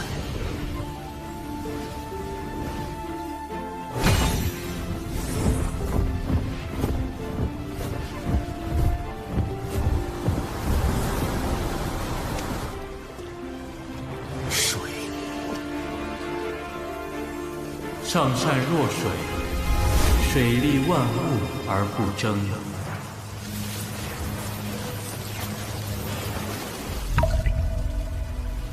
天下莫柔弱于水，而攻坚强者莫之能胜。弟子明白了，谢太清圣人传水德之道，虽无法离开水的庇护，但金魄未灭，尚有转生之机。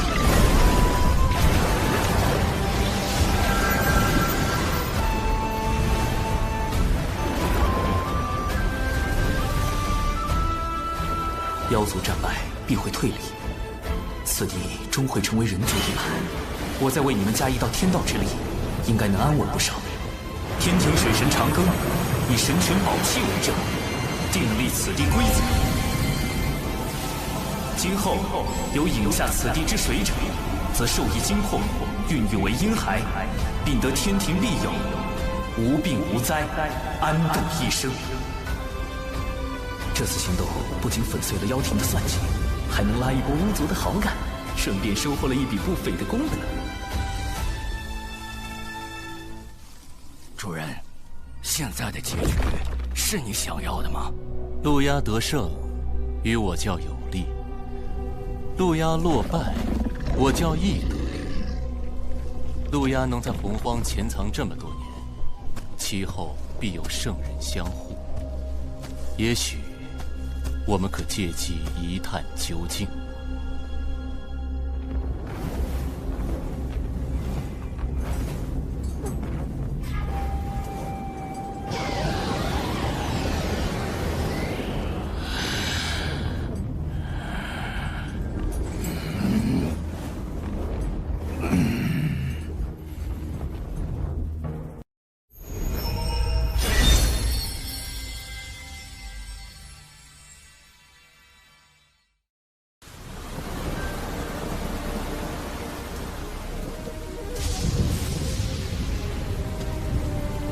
陆压太子，你既已离开圣母宫，私逃回五部洲，便是无意再受圣母娘娘庇护，如今又为何回来？请仙子代我向娘娘解释。陆压深感昔日恩情，若非娘娘出手，我早已亡于巫族大义剑下。只是陆压身负妖庭大业，不敢苟且偷生，唯有拼死一搏，也为妖庭移民之志。圣母娘娘有言，太子一日不放下过往，他一日不再见你。太子，请回吧。吾祖射杀我兄弟，逼死我父母，我向他们报仇，有错吗？那天庭水神灭我妖生山10万妖兵，我妖族难道天地不容？该当此职。求娘娘为我，为妖族指条明路。唉，圣母娘娘，从前种种，譬如昨日死。路牙，吾受故人之托，照拂于你，这是最后一次。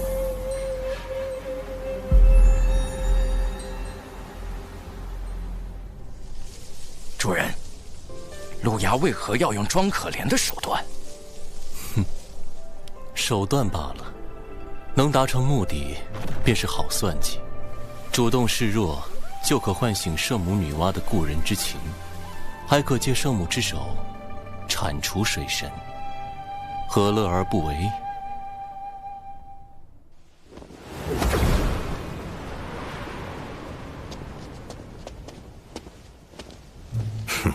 天庭重地，仙子止步。留个联系方式啊。我乃圣母宫上仙，奉圣母女娲法旨，请水神过去商议妖生山之事。上仙，这边请。完了，圣母女娲可是出身妖族。大舅哥，水神刚在妖石山阴了妖族一棒，圣母不会是来找水神算账吧？得派人报个信。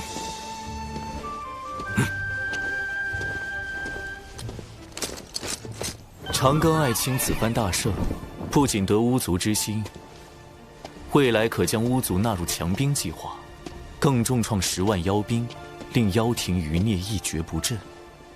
而今，吾方能安心下界历劫。报！圣母传来旨意，命水神前往圣母宫商谈妖生山事宜。女娲师姐早已得到超脱，素来隐居天外，竟指明要找长庚爱卿，恐怕来者不善啊。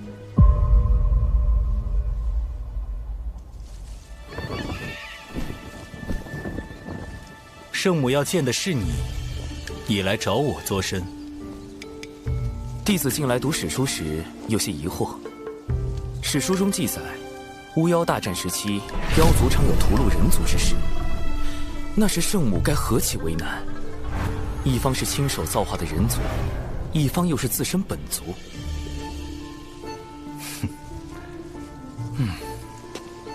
我猜你真正想问的是人族与妖族起冲突时，圣母会偏帮何方吧？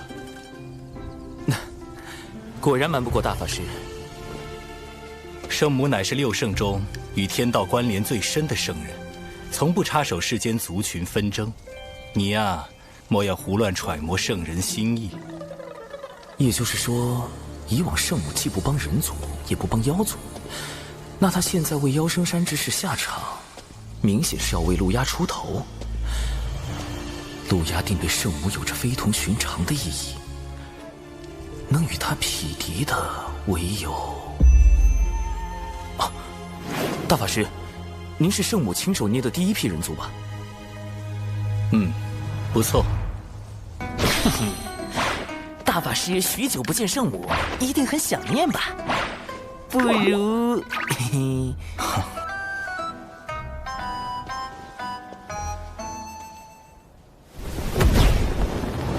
玄都师兄当真对水神在意的紧呢，连圣母娘娘召见他，师兄也要亲自护送。我多年未曾去圣母宫中拜见，这次刚好有机会，便一同去。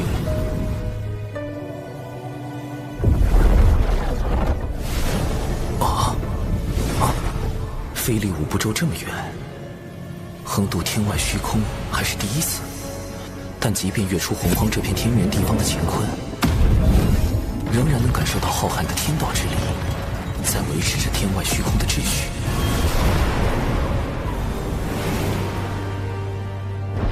前方便是圣母宫。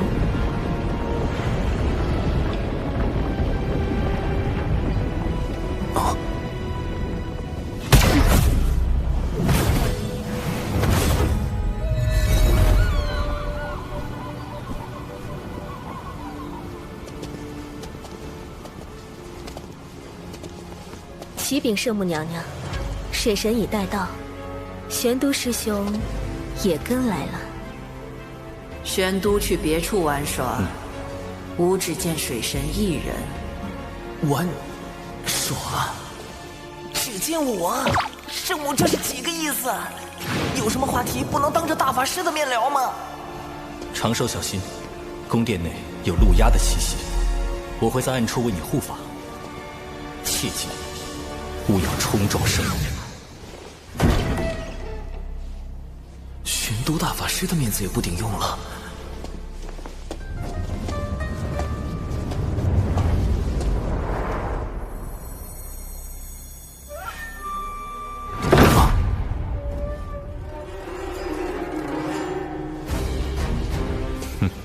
圣母竟如此袒护陆压，难不成真的要在这圣母宫里对我下杀手？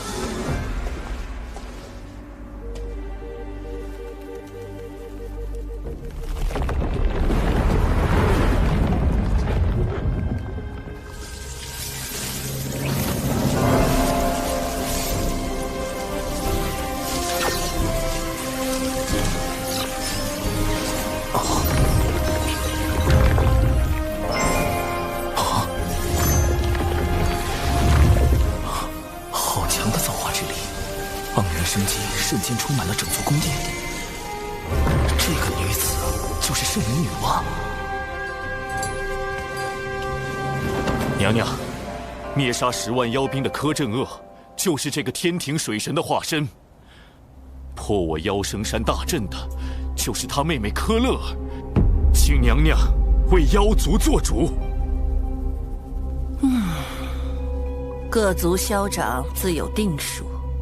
人妖之争自有定理，不必多提。陆压，退下吧。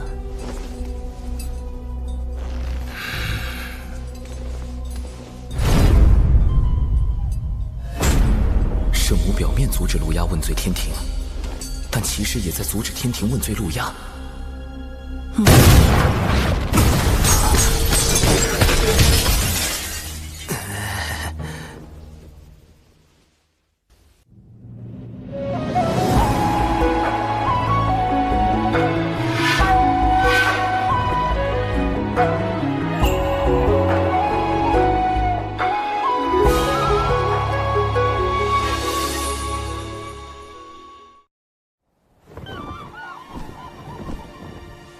见过圣母。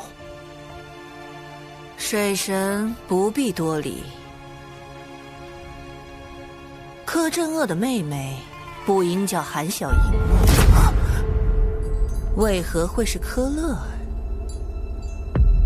得取个姓柯的名字，柯什么呢？有了，江南七怪之首，韩小莹，《射雕英雄传》里柯镇恶的义妹。但问题是，韩小莹这名字怎么从圣母口里蹦出来了？很多蓝星人都不一定知道吧？自我意外脱离蓝星所在的世界，误入这个由洪荒神话所构建的世界，我曾试图探索2个世界之间的关联，找寻重返蓝星的办法，却一无所获。为什么神话世界里的女王竟会知道与她毫无关联的蓝星世界里一本武侠小说里的角色名字？不对，只怕圣母是在试探我。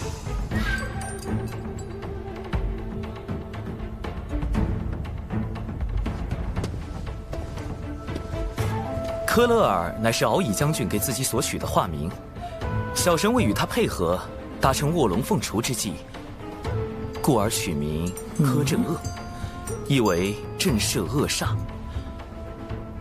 至于韩小莹，小神从未听过此人。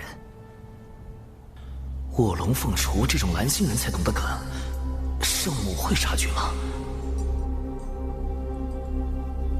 未曾听过，只是巧合吗？没有反应。他是蓝星人的概率极低，但知道韩小莹，说明他必定接触过蓝星文化。是他曾经去过蓝星世界，还是他认识另一个蓝星人？他又为何要试探我？一，确认我来自蓝星，然后杀了我，防止蓝星的秘密被更多人知道。二，确认我来自蓝星后和我结盟，确保我能为他所用。木秀于林，风必摧之。无论是哪一种，都会给我招致灾祸。保险起见，绝对不能承认我是蓝星人。圣母至宝红绣球，他用此宝引来天道之力，要推演我的过往。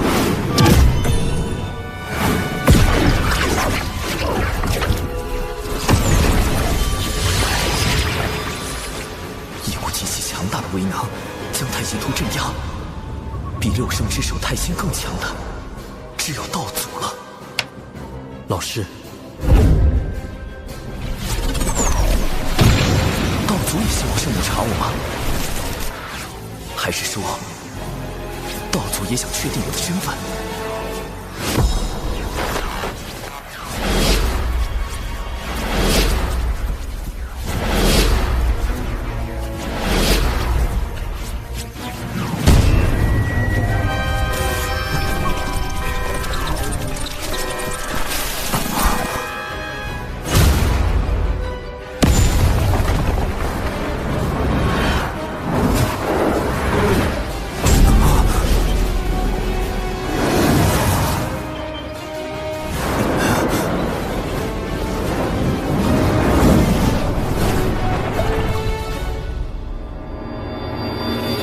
抓到你了！底牌被掀翻了，救命！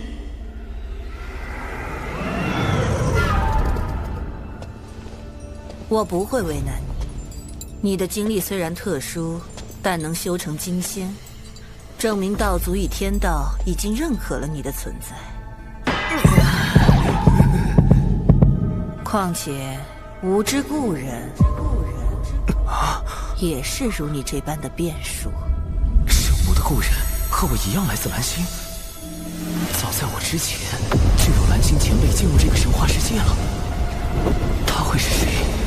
如今又去了何处？其他几位圣人也认识他吗？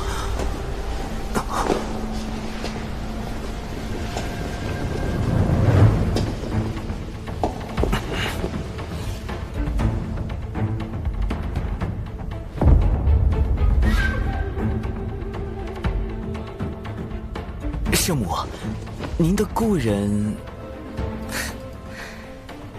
水神如此聪明伶俐，大可自己去猜。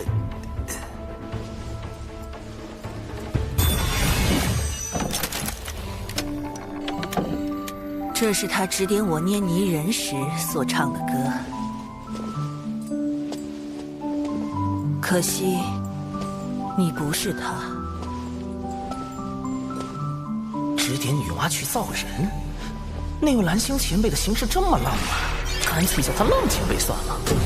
圣母找我就是想印证我是不是浪前辈，连圣母也寻不到，莫非浪前辈已遇难，还是化成了其他模样在躲着圣母？浪前辈如此张扬，天道、道祖和圣人们都有可能知晓蓝星的事，或者浪前辈就藏在他们之中。我的蓝星身份可能早就暴露，甚至已经被利用。苍天呐，事情越来越复杂了。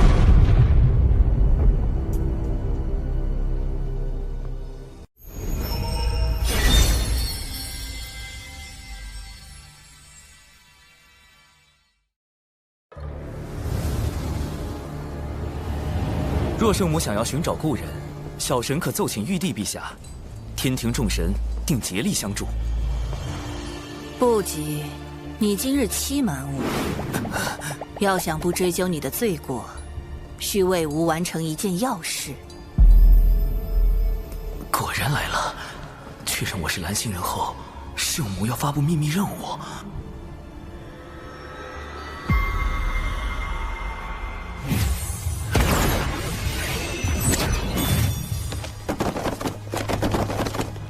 《射雕英雄传》《神雕侠侣》《小李飞剑》名叫笑手山我姬，这不是漫画书《快乐水》？这些画册吾已翻阅了数万年，可惜作画的故人不在，吾始终看不到结尾。待水神为所有画册续完结局，便可离开。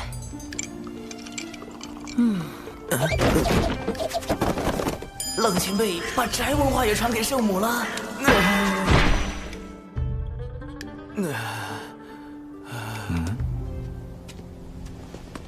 你与圣母谈得如何？总算是保住了小命，还莫名其妙画了几万页漫画，几万页啊！宅区圣人真的太可怕了，那位浪前辈实在太浪了。是我执着了，他不可能是你。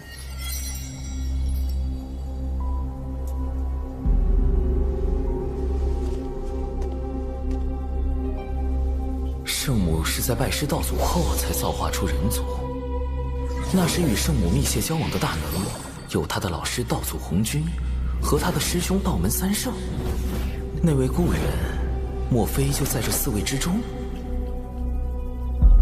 道门三圣里，明面上最像浪前辈的就是太清圣人，他知晓未来文道人的反叛，知晓封神大劫乃至西游，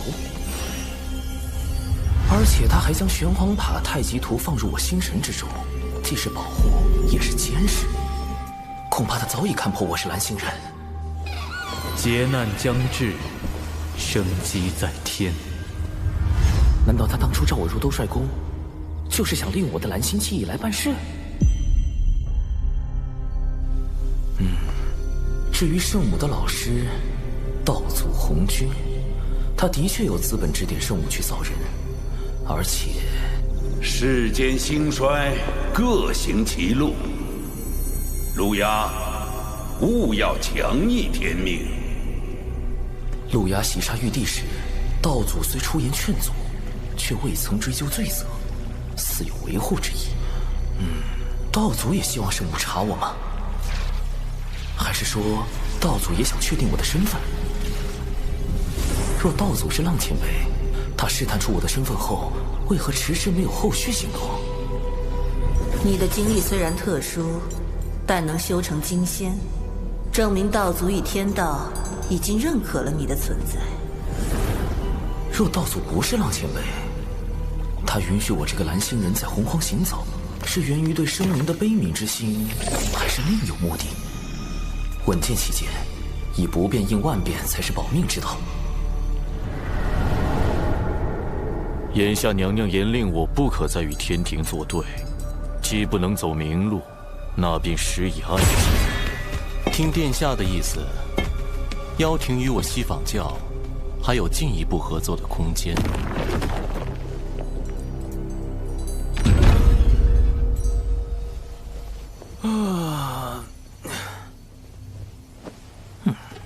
若水神已从圣母宫归来，还请速往天庭，陛下有要事相商。长庚爱卿，此次女娲师姐召你前去圣母宫，可有为妖生山一事责怪于你？圣母深明大义，非但没有怪罪小神，反而对小神多加勉励。有女娲师姐约束，路亚应当会有所收敛，吾也可安心下界历劫。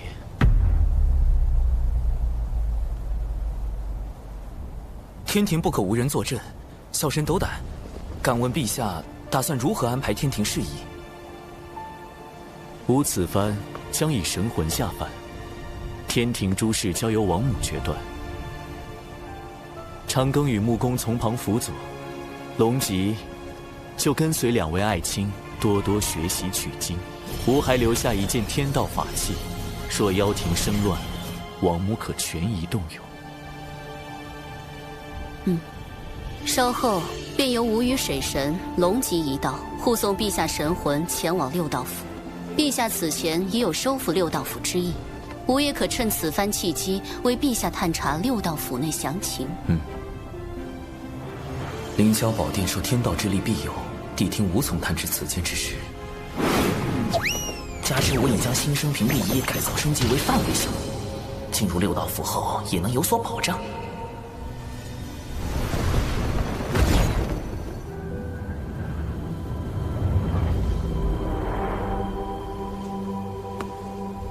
昊天下凡历劫之日就在今天，你如何得知？西方教广结善缘，自然有得道仙人知恩图报。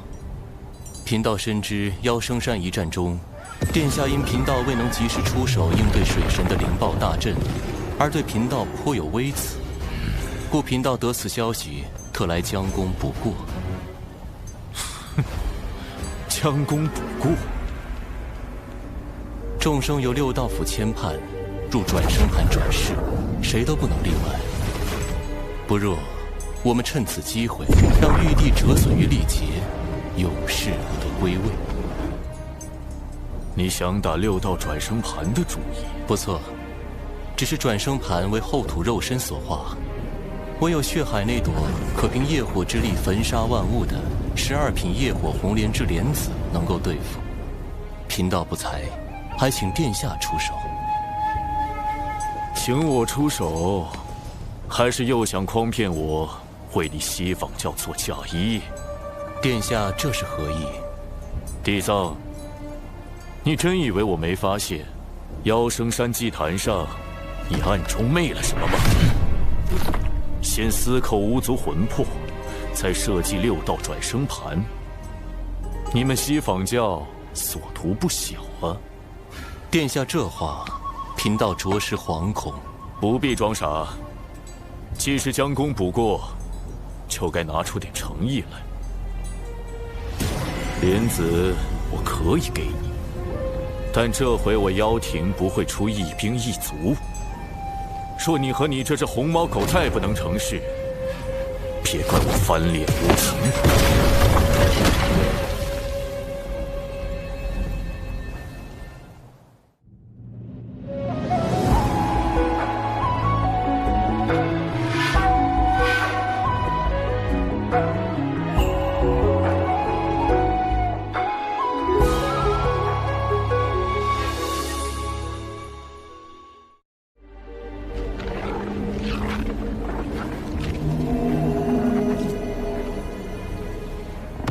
高明，假意向陆牙低头，实则借陆牙之名行自己的算计。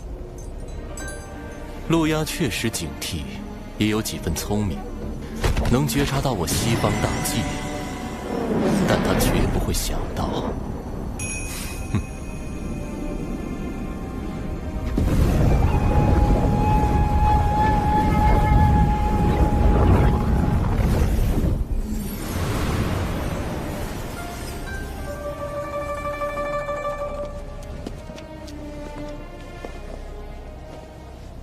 有劳判官为此神魂牵绊。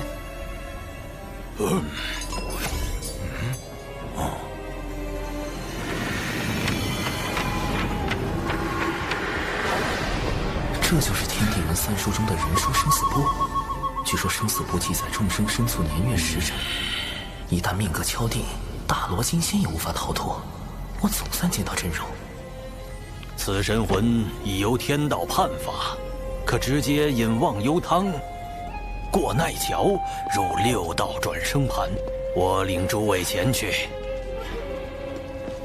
这就是大德后土肉身化作的六道转生盘吗？盘古劈开混沌，天地阴阳初分，往后世间皆悬此理。12祖由盘古肉身演化，后土娘娘遵盘古遗志，神化转生盘时取男女阴阳，化生万物之意，故变作了如此模样。大德后土果如传闻那般，大德慈悲，仁爱无疆。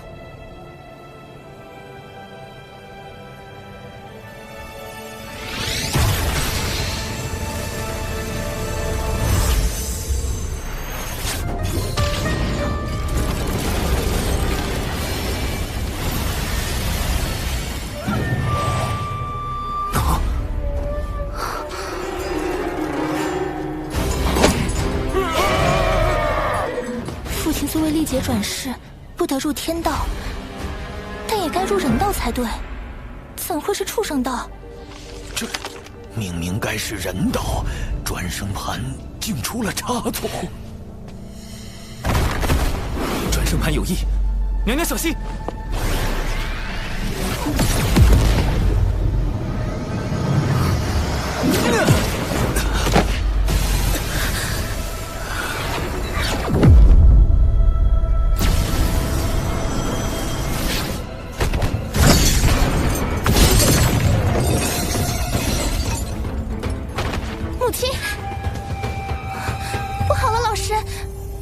神魂与父亲的神魂一并被6道转生盘射进去了。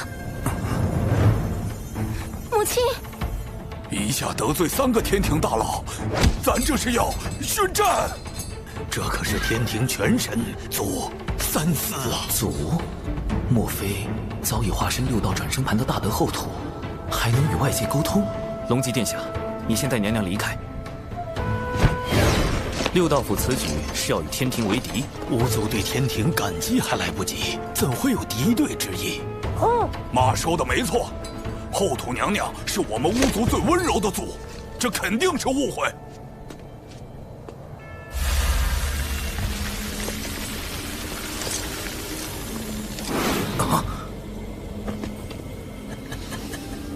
送你进畜生道，陪他们如何？你想做鸡鸭鱼，还是猪牛羊？烤起来，老香了。态度转变如此大，可与6道转生盘上的阴暖浑浊之气有关。塔前辈，这不是神通，也不是法术，因果循环，自孽障。机在天，负面情绪在被放大。稳住！生来往，莫关心。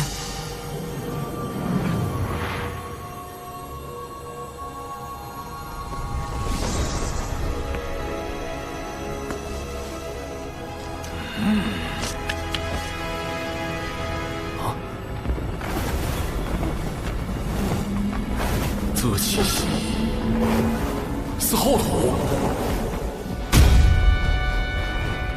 你为何还不跪拜？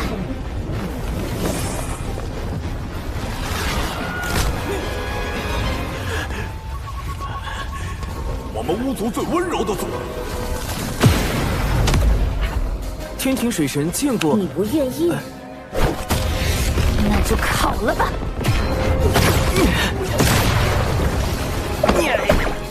画风突变呐！这孩子地底待的脾气咋变这么差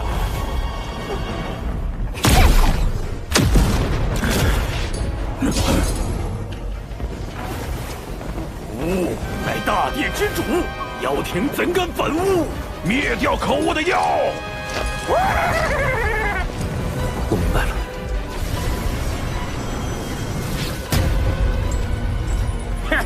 把妖魂全投入幽冥道，让他们永受折磨。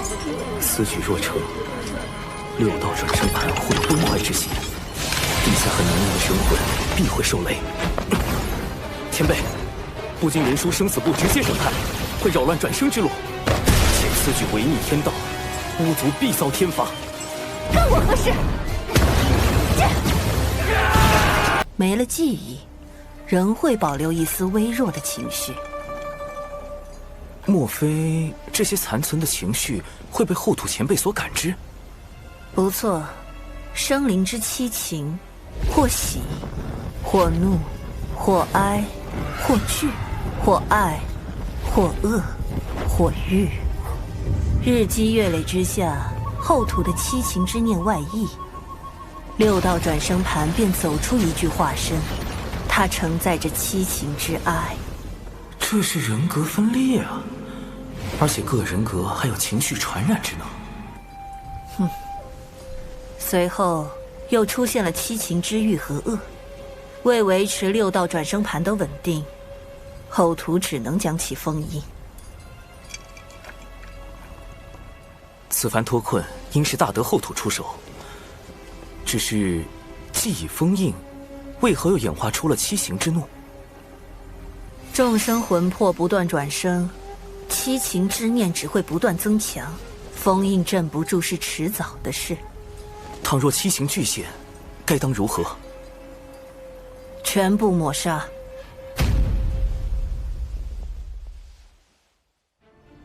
主人，后土七情真的不该存在吗？你已听到巫族心声，自当明白，如此方能杜绝徇私之弊端，让生灵转生更加公允。后土娘娘可是大善无啊！安静。这一次，我倒要看看水神如何应对。可后土前辈会彻底沦为天道法器。这是保护生灵转生不受影响最有效的办法。但你与我们不同，或许你能帮他。你若能想出办法帮后土度过这次危机，天道定会给你降下大笔功德。这是在暗示道祖默许我相助后土。稳妥起见，得拉上大法师一起干，然后再多请些道门高手来助阵，实力强的高手，道心稳的高手，不为七情所扰的高手，还有，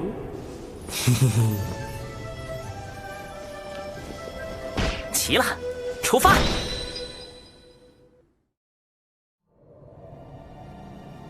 大德后土曾封印过七情化身，眼下唯有进入六道转生盘，找他问出封印之法。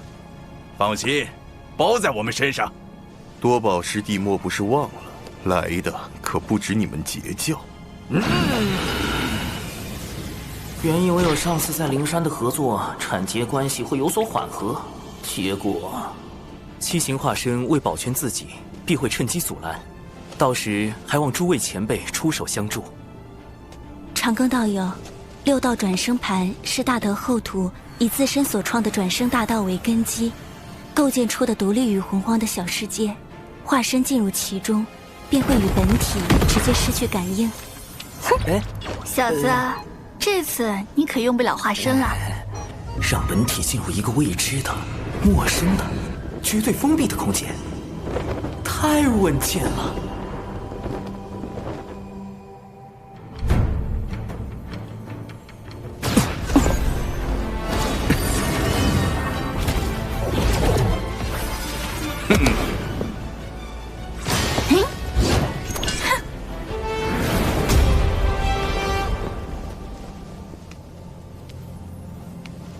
来了，做好战斗准备，七情之哀现身了。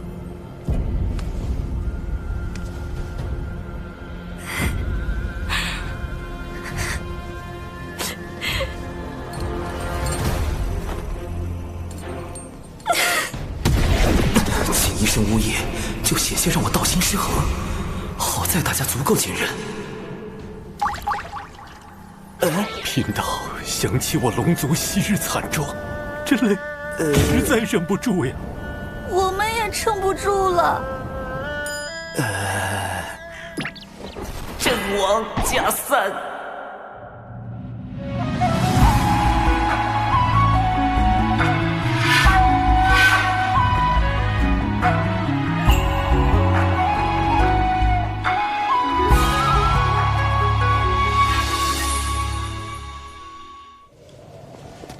你们先退后，与哀拉开距离。哀的情绪感染力虽强，但看着似乎并无攻击性。能否请前辈挪一下，让我等去救大德后土？天帝亦是囚笼，他活着就要继续受苦，悲伤那么大，救又有何意义？寻宝有什么可快乐的？贫道也不太行。我也是。智王再加3，好在云霄仙子情绪尚算稳定。前辈执意不动，我等只能将您抬走了。你们在意的，终究只是他，谁在意我呢？我拥有的只有泪。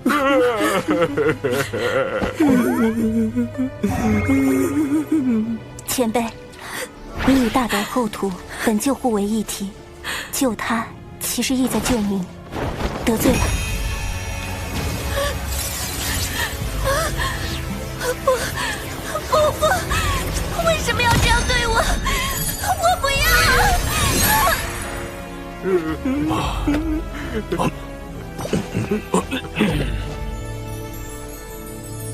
说救我，又把我关了起来，这悲凉的世界呀！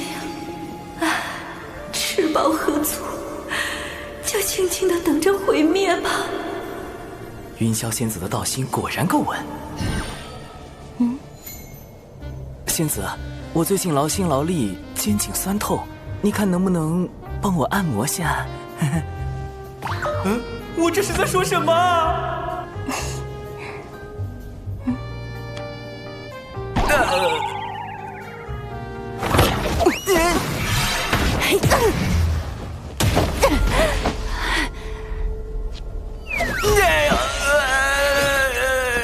这到底是什么情况？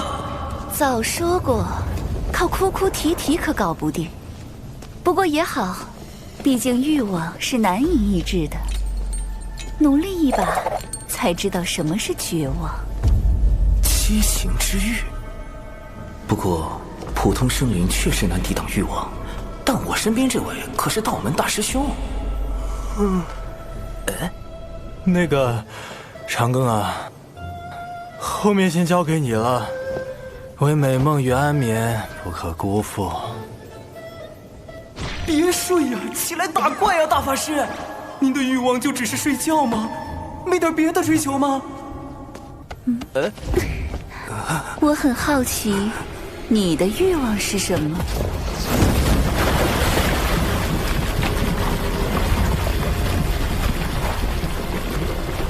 你小子今天怎么回事啊？吃错药了？怎么不躲啊？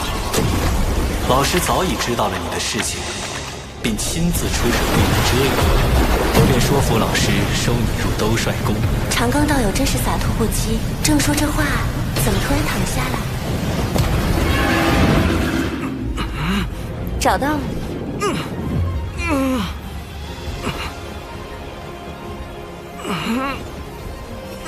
让我看看你的真面目。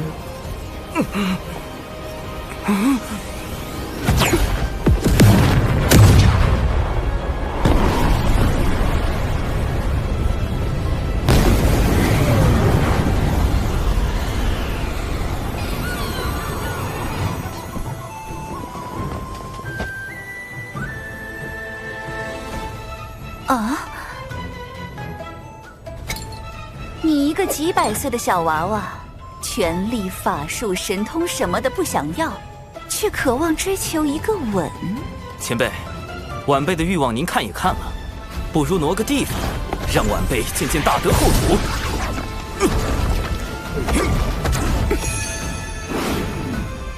放心，七情化身交给我们，一切小心。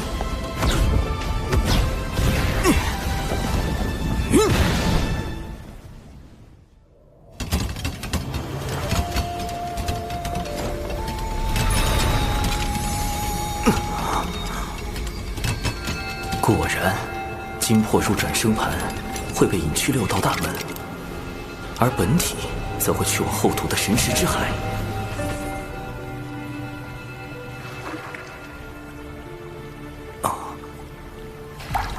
你来了。那应是现世的七行之力吧？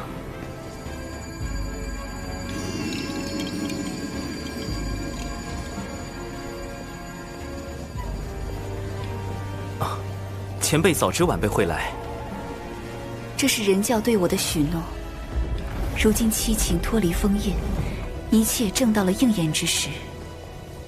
前辈，晚辈要如何做，才能助您镇压七行化身？此物生于不周山，乃先天灵根之一，可用来封印七情化身。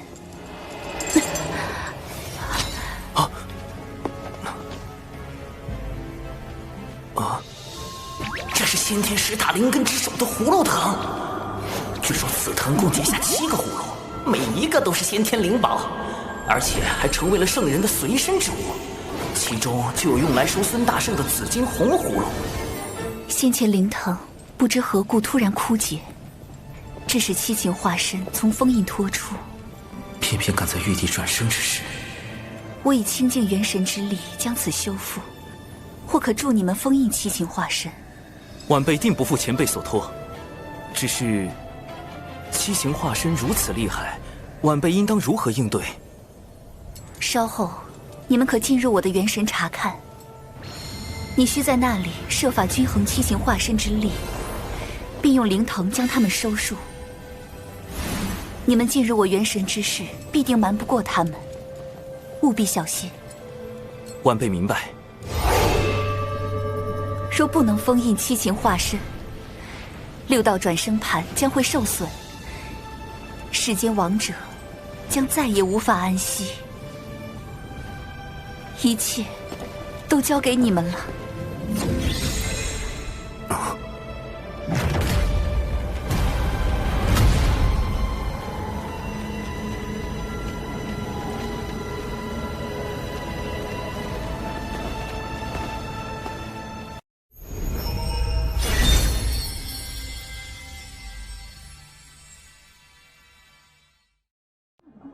大娃头，你再睡觉儿都没得喽。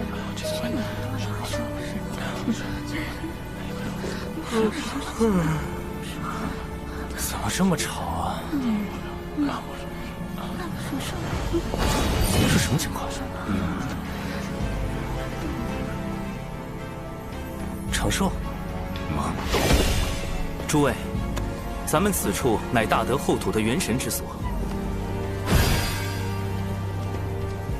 按大德后土的指引，我们需要均衡七行化身之力，才能将他们彻底封印。请问您是？贫道乃阐教玉鼎真人，是广成子师兄请我来帮忙的。玉鼎真人，不就是劈山那位杨二郎之师？广成子竟然将这位大老爷请来了，甚好甚好。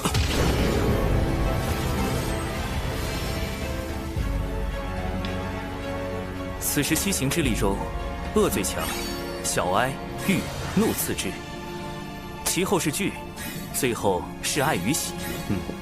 我们要做的是分头行动，弱化恶、哀、欲这3个化身的同时，维持怒惧的现状，并强化爱喜这2个化身。当这灵堂上的7颗珠子同时亮起，便代表七行化身已被封印。今日仰仗诸位了。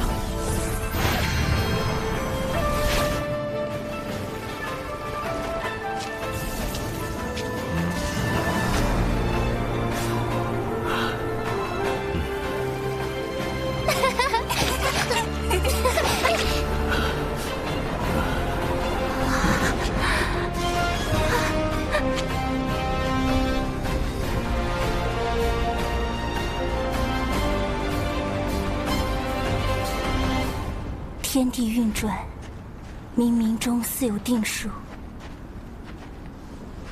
修仙之人，真能摆脱命运的掌控吗？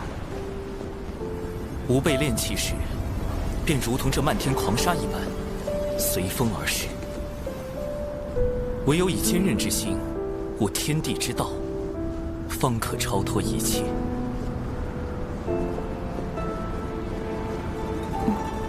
就在这里开始吧。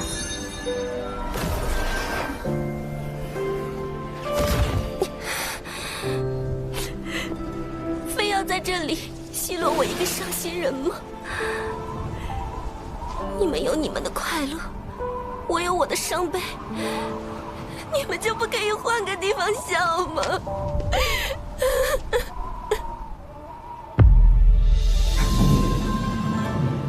喂，你说我们要怎么对付喜爱这两个七情化身啊？那还不简单？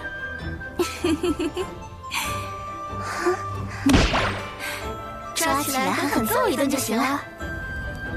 看，在那里。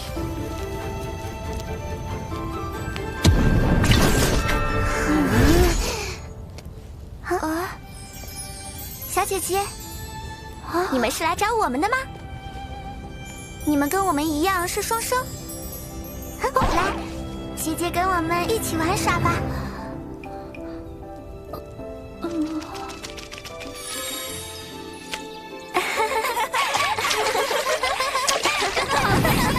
这也太好笑了吧！是啊，我们是来干什么的来着？不妙啊！这喜之化身根本没我们想的那么弱。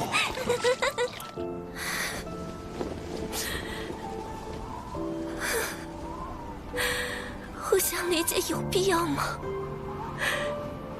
真的有人想要去理解对方吗？不过是为了得到回应，才去假装做出一副理解别人的模样吧？不累吗？你此前说过，所有的一切都源自于生灵对外界的感知，一切都不存在任何意义。但这些意义又是谁在定义呢？是你吗？你不就是真实存在的吗？可我的存在是需要被抹除的，依然是虚假的，不能让我就这样消失吗？对你自身而言，或许没有意义，但对于需要你们相助的人，很有意义。一直躲在这里不敢走出去，怕伤害到别人的你，与那个背负了一切苦难，还想着去帮助旁人的他，终究只是同一个生灵罢了，一样的温柔啊。我能帮上他什么？我只是一个只知道悲伤和绝望的废物罢了。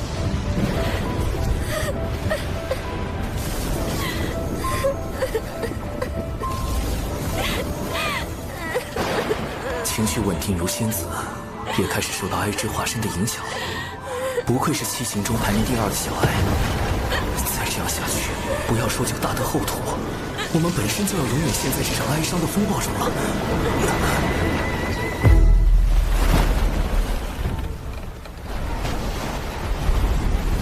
来了。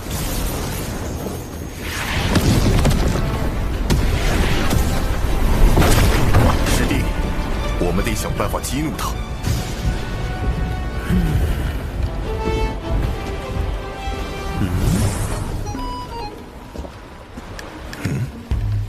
师弟，唉，这个化身也太弱了，要不咱们放了他吧？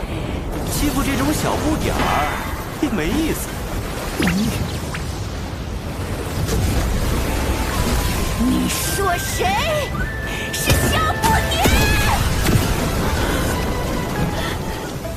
别自卑，相信自己，你会变强的，慢慢来嘛，相信我。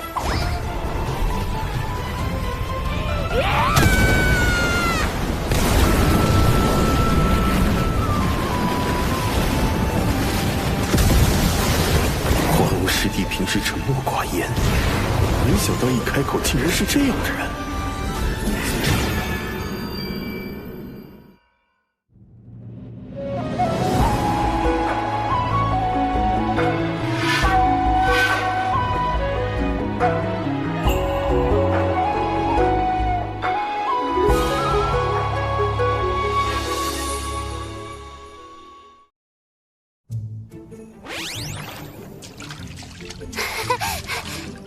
大师兄，你别光看着呀！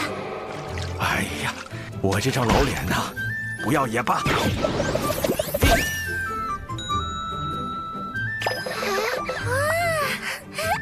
可爱呀！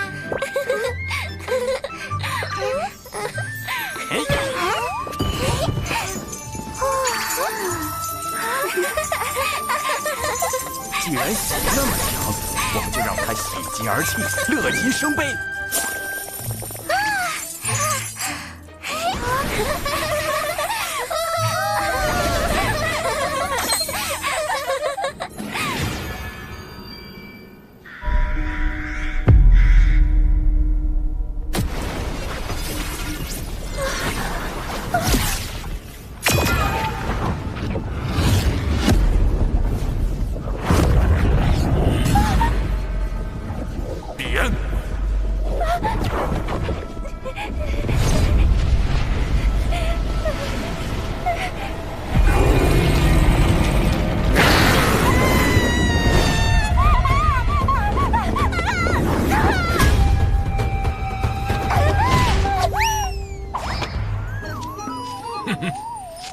水神老弟说的对，这个最好对付。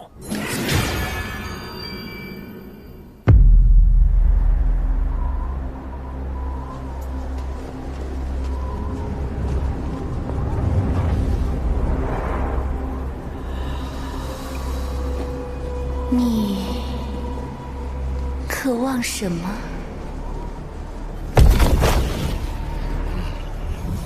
玉之化身变化万千，对于不同炼器师而言，它可以很强，也可以很弱。它会主动撩拨你我心底的渴望，只要被它所趁，道心就会走火入魔。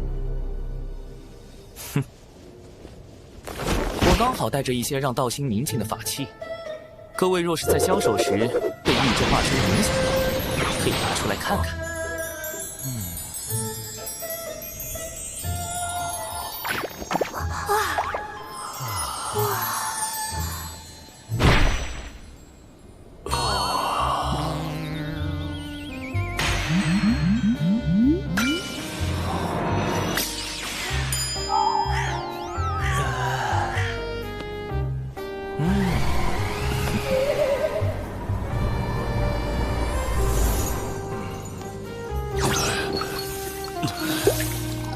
你莫非在见我姐姐前，多看一眼自己这些大作？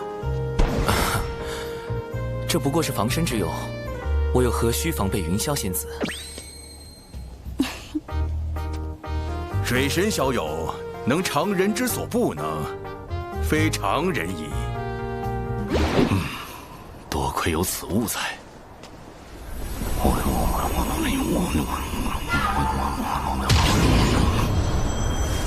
道友，还请过我这关。就凭你？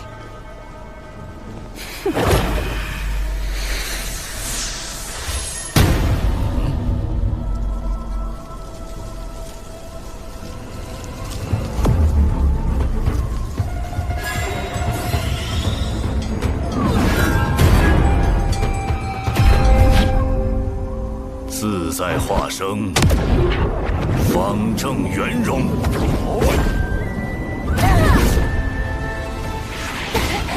你竟能挡我！七情拆解，无非心意；六欲所指，皆由心生。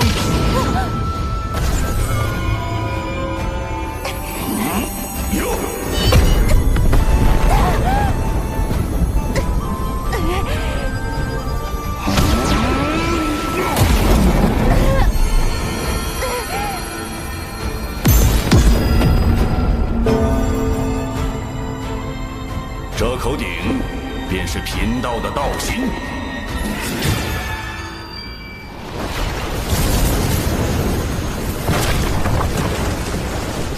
有了，来，你我做个简单的游戏，或许会对你有所帮助。这是我的一份快乐，你也拿出自己同等的悲伤出来。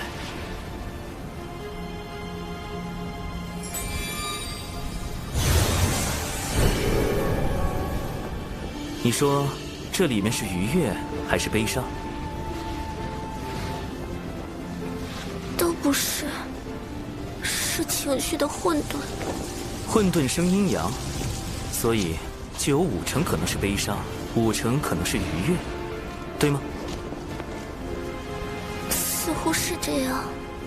那假如这块黑布你一直不去掀开，悲伤和愉悦可以算是同时存在的，对吗？也可以这么说。所以在此刻，悲伤和愉悦已经叠加在了一起。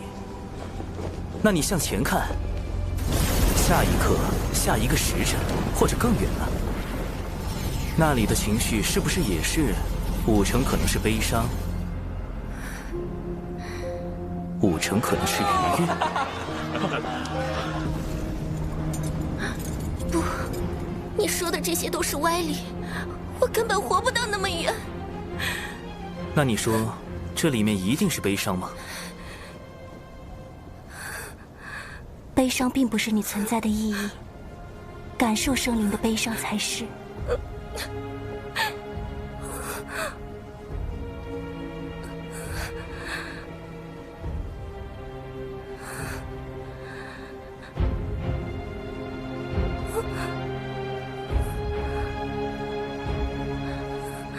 感谢蓝星大佬薛定谔提供的理论支持。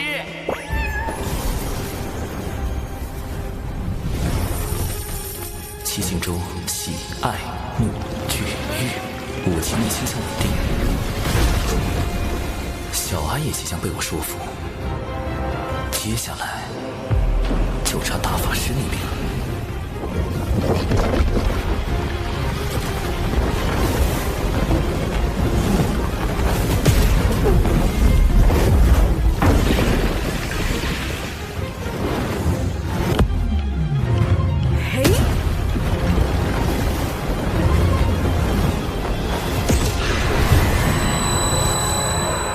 长寿，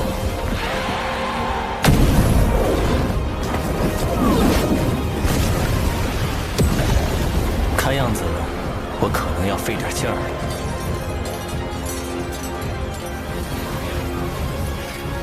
得抓紧时间了。玉帝死刑若不能下凡历劫，便无法顺利归位。天庭危矣。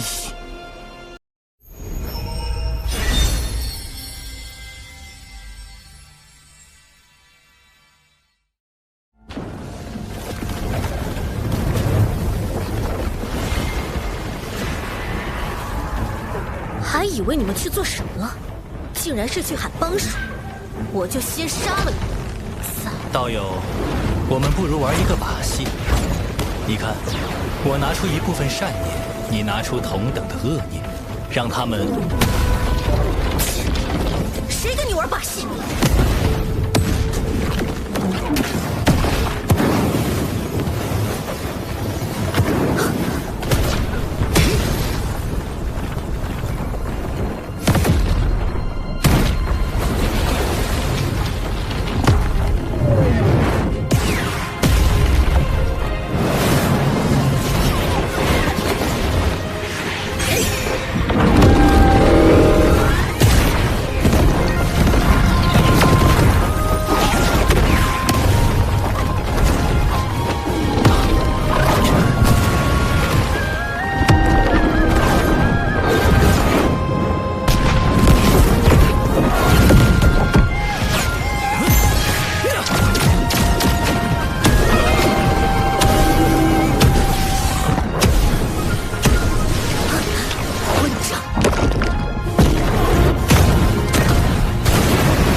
来吧，给我一点你的恶念，我给你演示一个很有深度的把戏，一点就够了。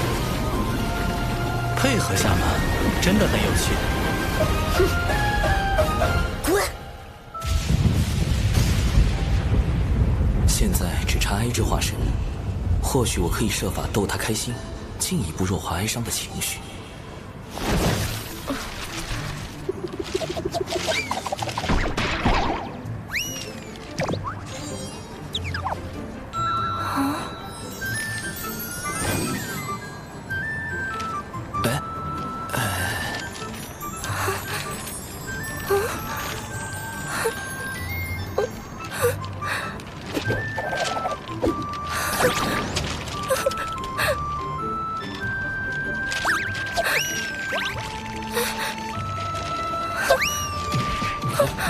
推不掉了。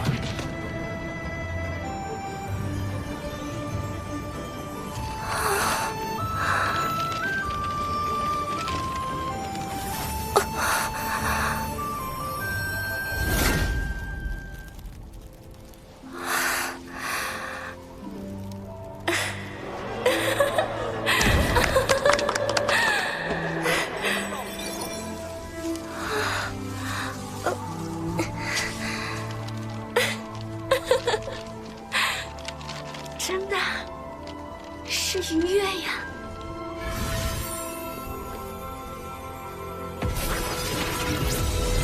虽然知道你们不是为了我，但我还是因你们产生了点不该有的念想。只是既然最后都是虚假，为何要有开始呢？我怎么这么悲惨？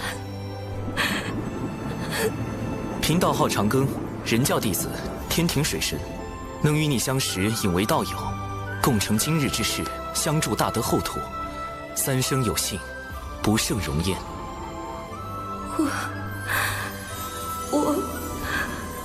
我是众生赋予后土的爱情，我既是后土。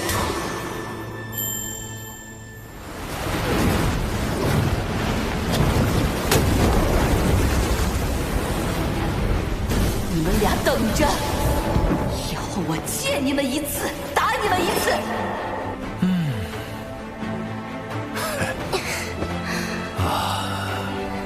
大姐姐，谢谢。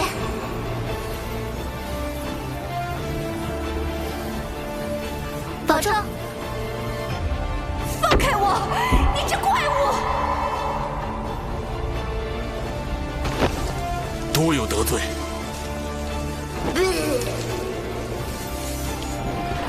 你等着，等我有机会，定要把你头发剃光，头上刻个绿毛龟。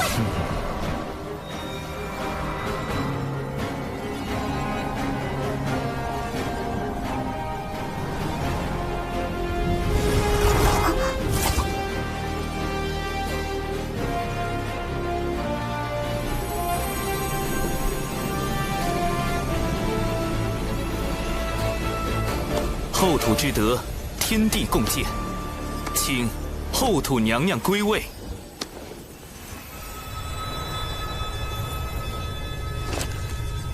大德后土，务实传顺，众生感业，永世不绝。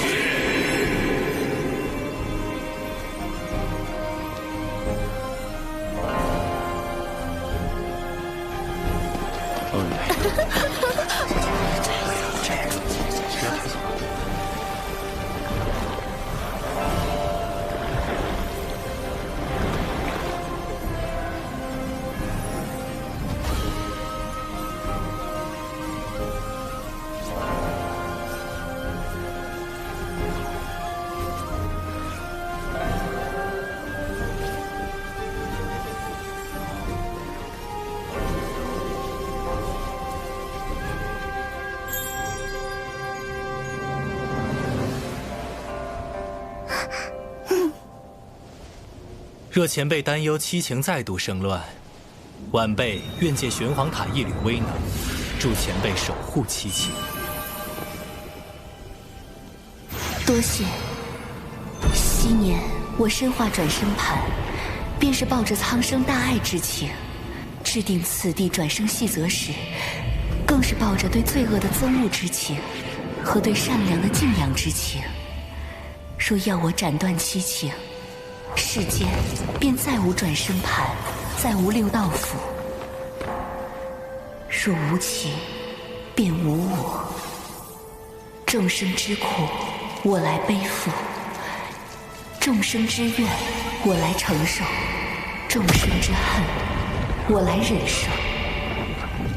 我自身之哀、恶、欲、喜、惧、爱、怒，为何不能由我来包容？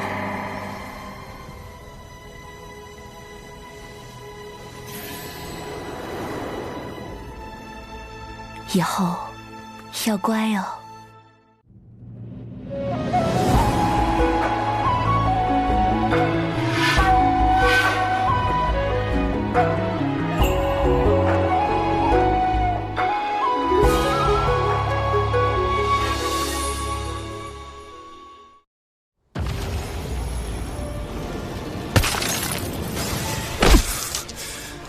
无情便无我吗？我本以为身为天道法器，理应摒弃七情，方可做到公允。然后土拥有如此包容万物的大爱之力，竟令我也产生了几分动摇之心。大德厚土，贫道受教。主人，这水神可太厉害了，你斗不过他的。哼，到底是我疏忽了，毕竟我还有10层算计。主人，你厚脸皮的境界可更高深了。少啰嗦。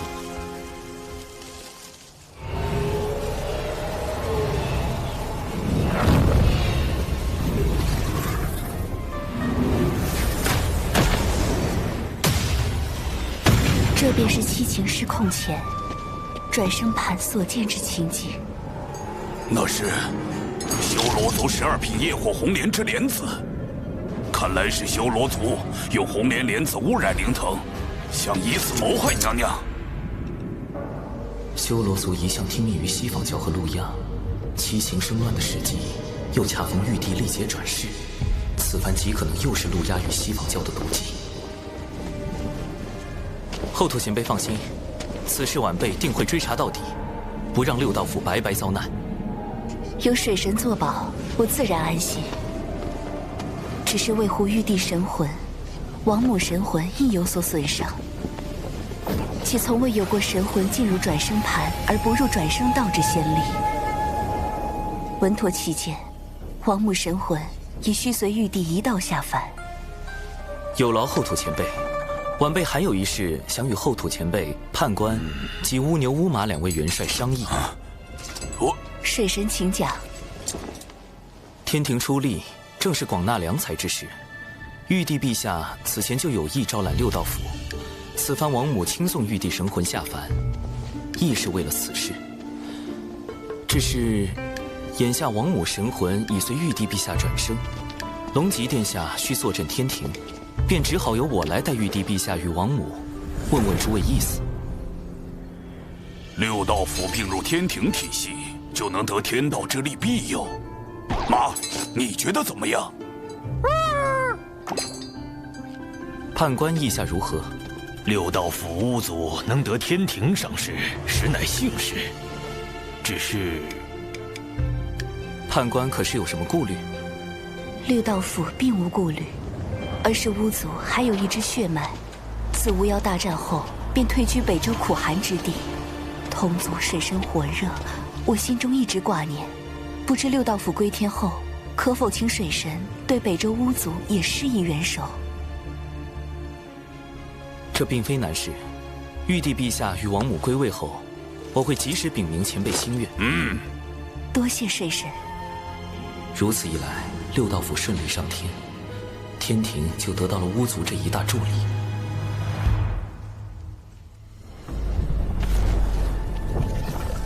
又失败了。地藏邪他那坐骑谛听遁入3000世界，还说什么追寻大道？西方教已指望不上，不必再白费力气。此番天庭必然有所警觉，你去告诉手下妖族，既是监视水神，其他不要轻举妄动。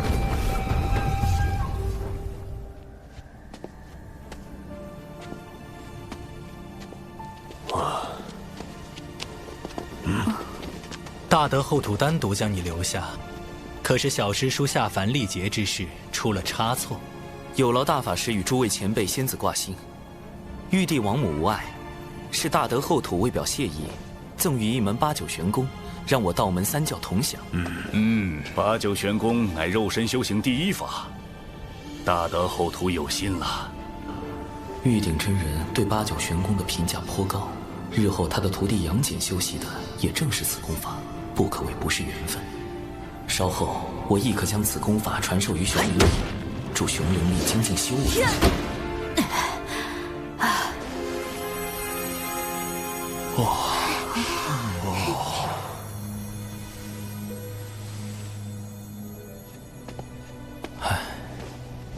水神老弟，怎么领了功德还这么闷闷不乐？大德后土为众生牺牲自我，化作六道转生盘后，却不断承受众生反噬的痛苦。这看似美好的三界，多数人的幸福，却需少数生灵去承受痛苦。想来便让人感慨万千。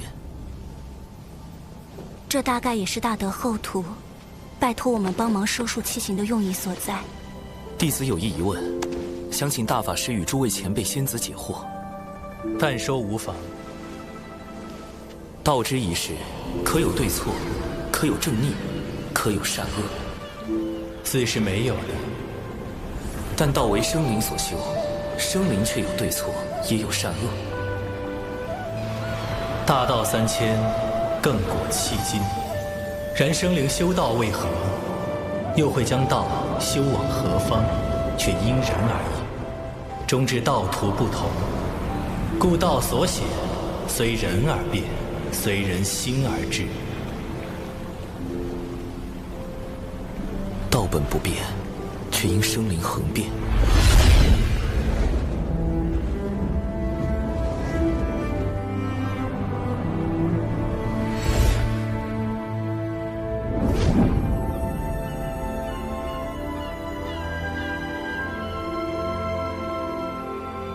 能否有一种道，可均衡生灵之变，使大道恒长？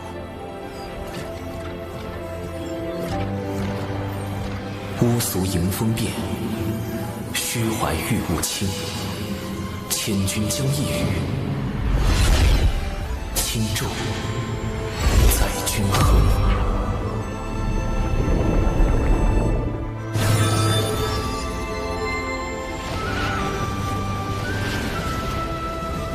长庚道友这时悟道了。道基圆满，道心无垢。长庚这么年轻就能悟道至此，来日前途不可限量。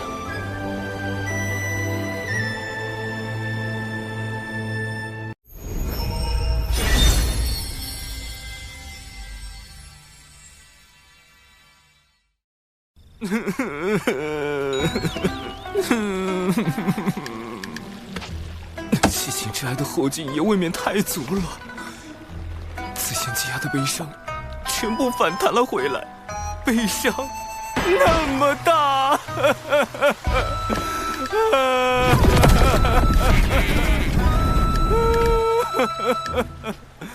后土之事证明了，劫难并非是主观说躲开就已躲开，即便是实力如此强横的后土，也难逃算计。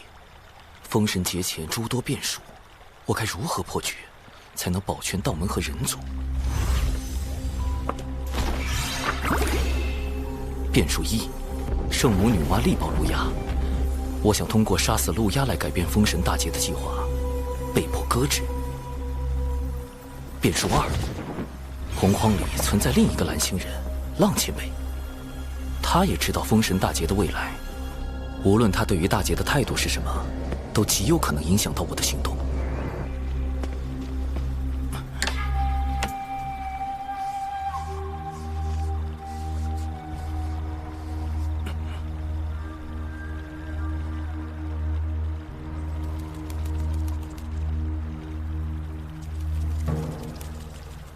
师兄，你听说了吗？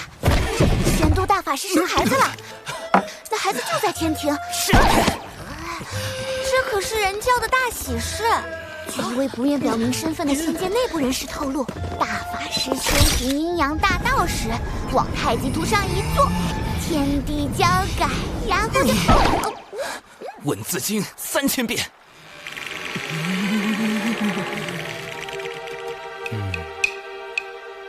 弟子实在不知竟有这般谣言，还请大法师恕罪。我自逍遥自在，何惧闲言碎语？水神，恭喜你们人教大法师喜得贵子啊！男人生崽当真厉害。误会，都是谣言。长寿邀我前来，就是为了看这些小惊喜吗？不，弟子有件事需要与大法师商议。如今天庭急需人才，更需要值得信任的人才。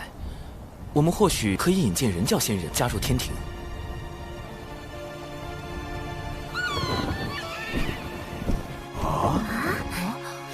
师父，这是大法师赐下的增寿酒，能增寿元，提修为。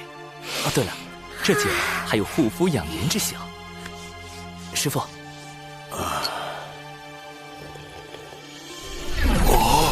师父步入真仙境，便可以上天庭任职了。我突破到真仙境了，我修到了仙生巅峰。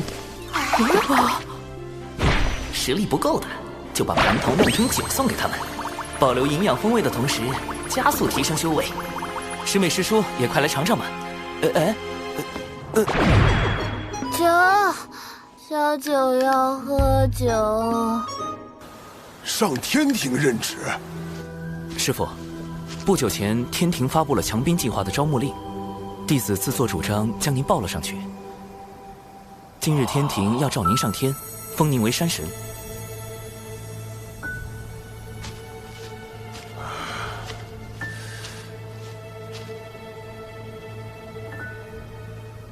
我？啊？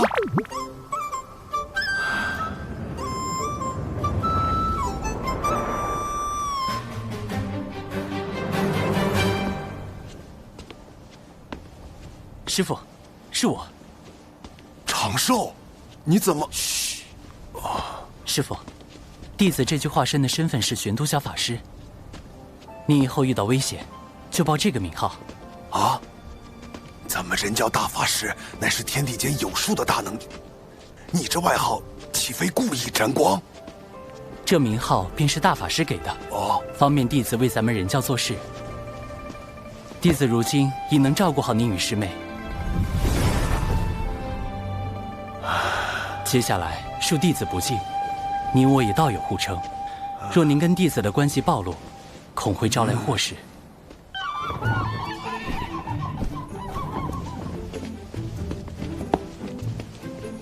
殿下，我在水神老师那里上课，带老师走一趟。奇缘道友随我来。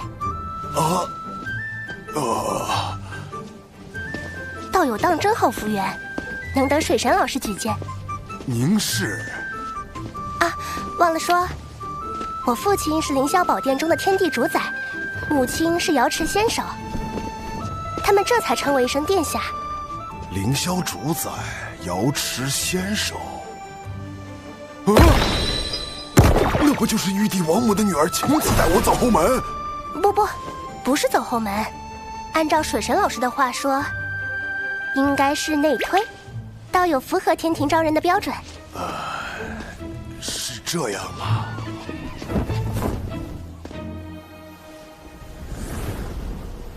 能得水神举荐，道友定是人教高卓仙，定是高品性之良才啊！多谢道友。不必客气，我乃东木宫水神好友，今特来送道友上任。东木宫，天庭南仙之首亲自送我上任，这后门都快走成正门了吧？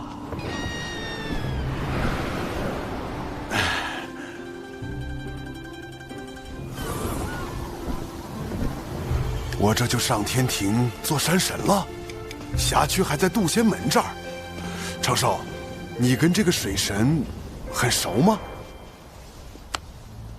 弟子就是。啊，天庭重臣是你？龙姬公主的老师是你？东木宫的好友是你？玄都小法师也是你？那大法师的私生子也是？不，师傅，你听我解释。如今接连收复龙族、巫族，天庭已有崛起之势。只要天庭能提前大兴，就无需再通过分封神位来壮大自身，大劫就不会落下。天道有感，神位已现。今有大德后土主持六道事宜，统辖天与地之沟通，列二阶镇神之位。但与此同时，我与天庭之间仍需要掌握好尺度。我可以成为天庭的臣子，却不能成为被天庭操控的棋子。这位人教弟子真是了不得呀！龙族开路，巫族相随，天庭怕是要出现一位新的权臣了。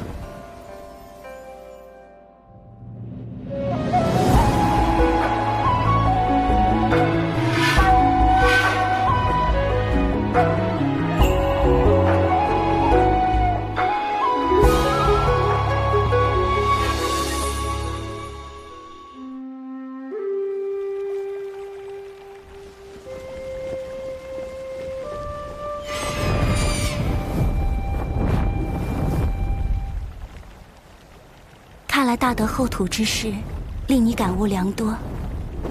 你的大道快要凝成了。我只是刚刚触及道的边缘，要修成大德后土那样的大道，还差得很远。哟，这小子还挺有自知之明啊。后土之大爱，实属可贵。似他这般先与天道而生的生灵，天性与道相近，对凡俗情念一知半解，探寻大道尚且需要漫长岁月。若非心存一腔孤勇，又何敢耗费光阴，演化七情？仙子也是先天生灵，不知仙子是如何找到道心所向的？我诞生之初，本是天地间第一缕云彩。当我睁开眼的那一刻，我看见天空与大地分离，混沌的浊气缓缓退去，缥缈云雾冉冉升起。晨光是我，微风是我，朝露是我，万灵同类，混元而生。我想，那就是我要追寻一生的道。仙子笑起来当真好看。我搜肠刮肚，还想吟诗作赋应应景，却发现自己所知的那些诗词，抵不过你美的半分，只能用这般一句好看来夸赞了。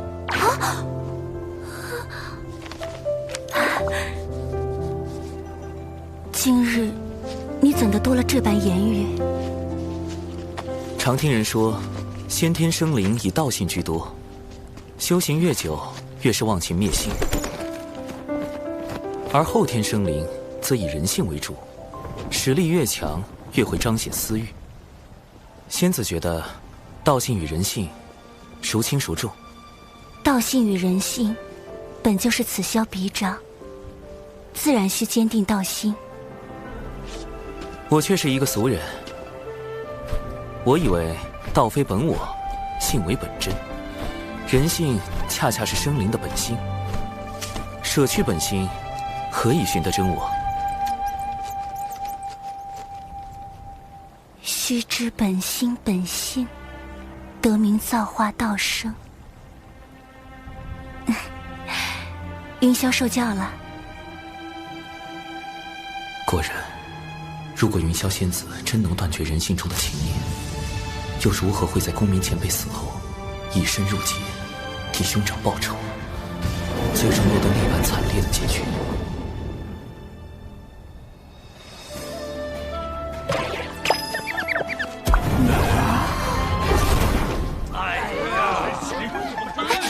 可别吵，嘘，还能听到些声音。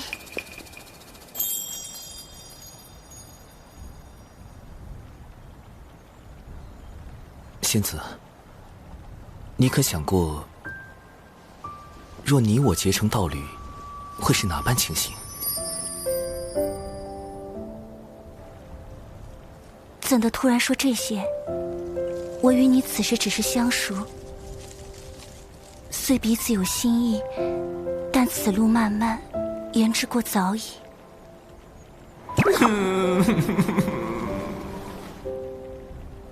但你我只需平日里多见多言，自会快一些。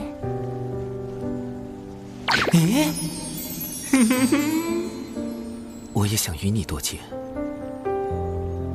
那我们每500年见一面，可吗？500年，关在五指山的猴子都能熬出狱了。这就是先天生灵和后天生灵在时间观念上的时差吗？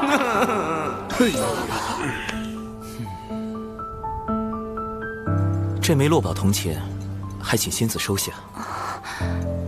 你我之交，本应淡如水才是，怎的还要赠我灵宝？此物放在仙子这里，我最安心。倘若封神大劫避无可避，有了此物，或能帮公民前辈挡灾，降低云霄仙子入劫的因果。我知你有你的缘由，你不便说，我便不问。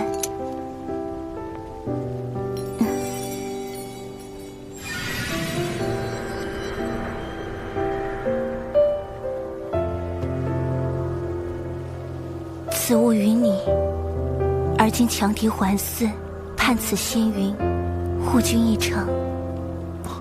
这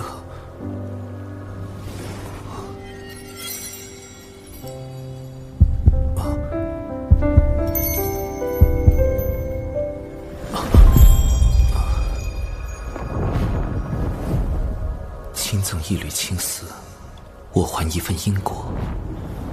那仙子，500年后见。大姐把什么给他了？啊，我们该不会要多出个姐夫了吧？嗯。难怪那家伙喊我就是前辈，喊云霄师妹就是仙子。让我看看这小老弟打的什么鬼主意。你们仗着法宝如此窥探，难道不怕云霄师妹教训起来？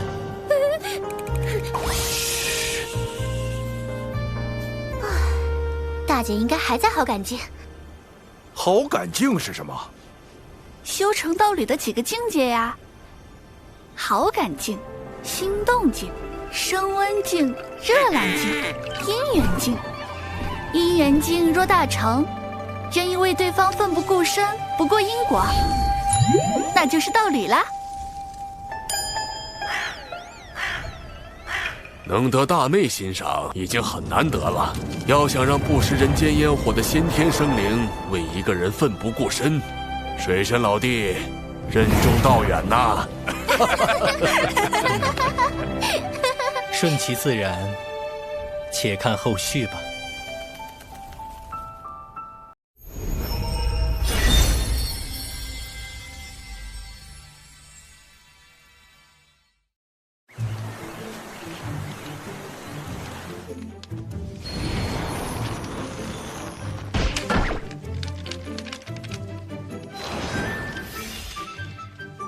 师兄真是的，一定要让我带这么多东西吗？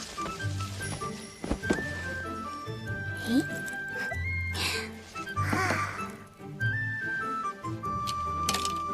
下山修行不快乐吗？出去有那么危险吗？天还能不是这片天？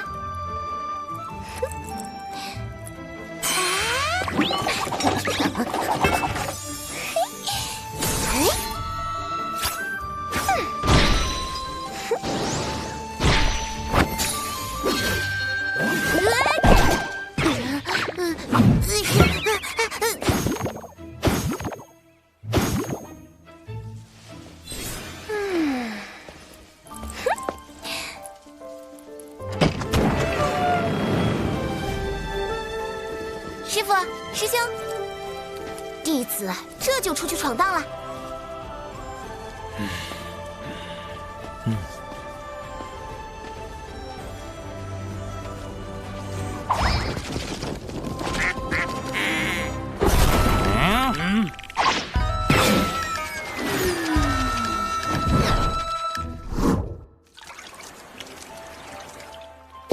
我要修成真仙，我要下山历练。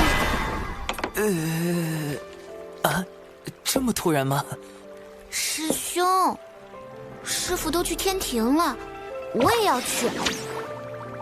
我最近几年修行遇到了一些瓶颈，始终无法突破。师傅说是我总待在小琼峰，日子太过安逸的缘故。师傅说的不错，只有在险境中磨练自己的意志，才能增长道心。人族生存权并非生而就有，我辈至今日是前人用性命拼回来的。等你下山就明白了。这么说，师兄是同意我下山了？我会交给你3个任务，限期3年，完成之后，想必你也应该突破了。为师是不是该跟上去护灵儿一场？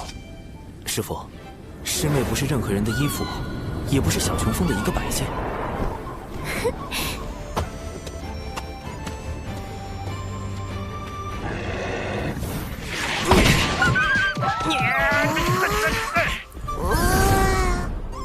他应该去了解，天地不只是眼前看到的这些，人生的选择亦是多种多样。那时，他才能开辟出自己的道。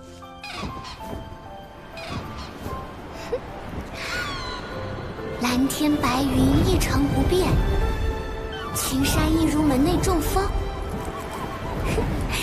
但一眼望去，总觉无比壮阔。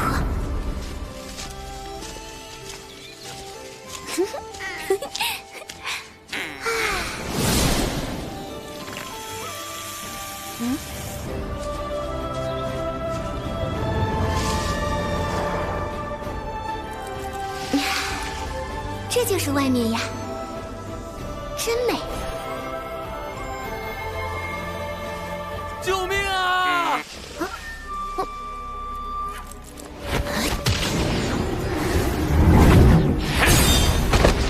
别再做无谓的挣扎了，你逃不掉，把宝材都交出来！这不就是师兄的教学案例吗？安排的太明显了，完全在侮辱我的灵智水准。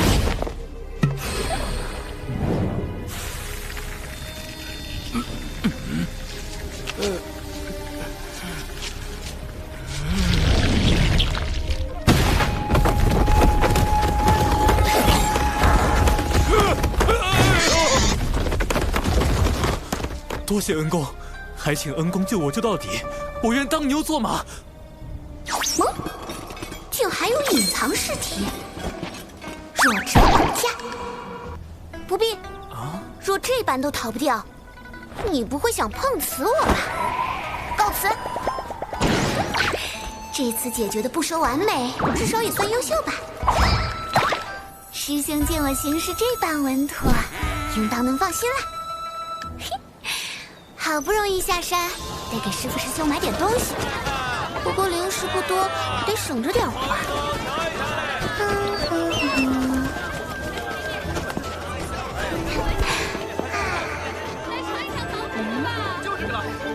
小妹，你就是赌气外出，也不能不带盘缠啊。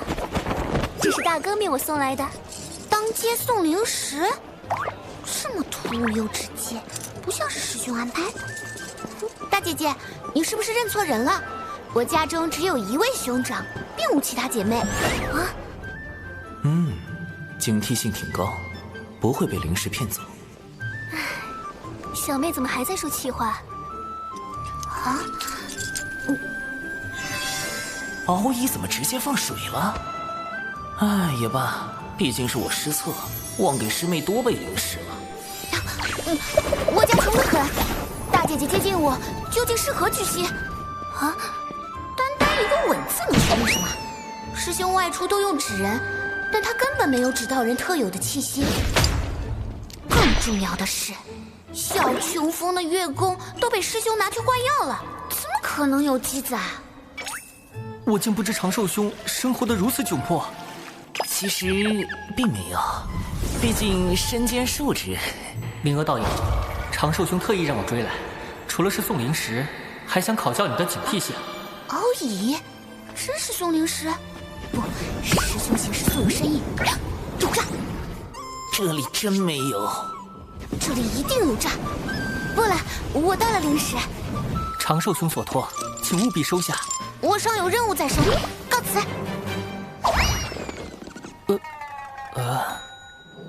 稳，确实很稳，但稳稳的押错题了。师妹，师兄，我确实忘了给你多备些灵石，所以才……我不信，你怎么证明你是我师兄？某人一日沐浴最高纪录是12次，13岁被蛇咬了，哭了3个时辰，17岁。你这段时间的表现我都看到了，你已经有能力去完成任务。这次我不会特意安排什么，也不会出手干预。接下来的路，你要自己去走，去看，去经历。心有不定时，可抄稳字经。只有这样，你才能找到属于自己的道。唉。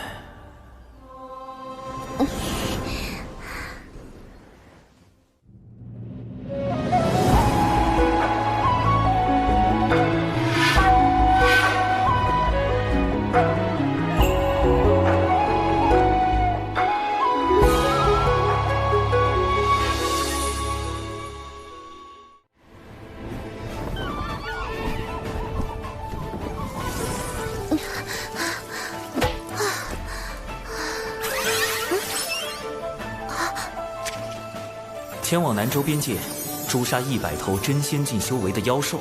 真仙境，也就是和99师叔差不多的修为。正面打我可是一个都打不过，100个。师兄，你是认真的吗？啊，这里就是南州边界了。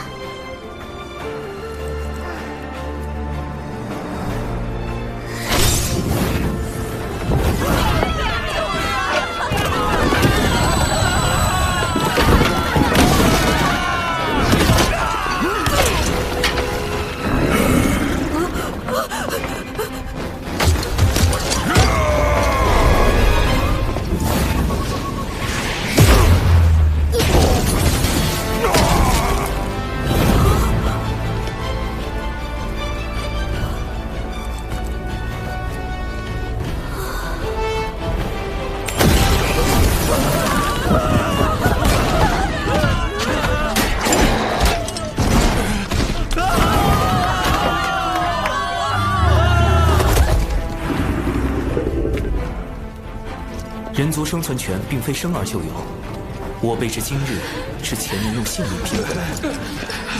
身为人族炼器师，我亦当为此地人族尽一份责任。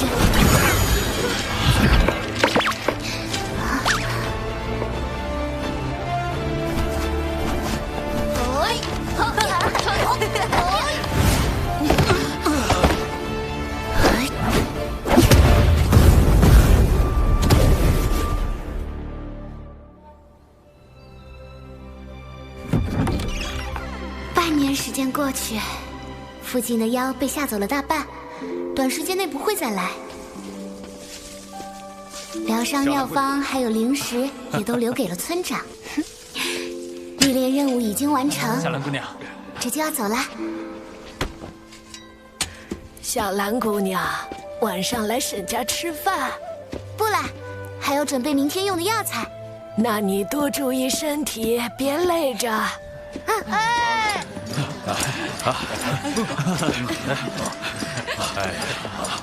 若是能学到些仙人法术就好了，或许就不会有这么多兄弟没了。等我再长大一点，就去仙门拜师，修习法术。到时候我来保护家乡。为何不舍弃村落，退到后面的城关？若我们退，妖兽就向前追，那样死的人更多，而更多妖兽也会闻讯而来。我们再怎么跑，能跑得过妖兽吗？朕有祖训，便是俱为妖兽所食，亦不可将人族之土拱手相让。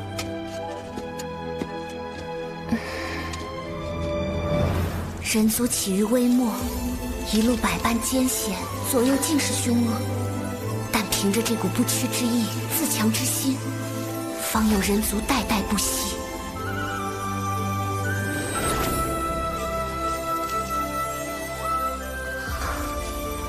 道心似乎圆满了一些。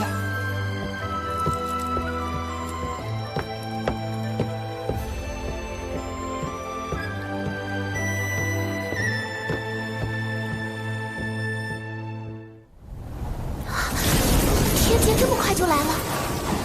师妹的天劫到了，灵娥护卫纸人军团出击！师兄，此地已布下12座防偷袭危险阵基，渡劫所用之物一应俱全。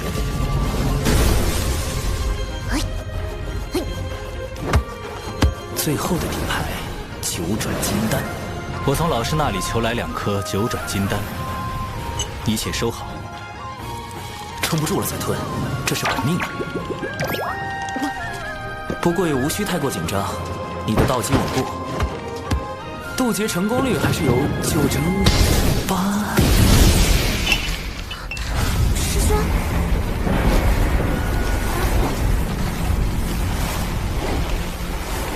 师兄，你怎么了？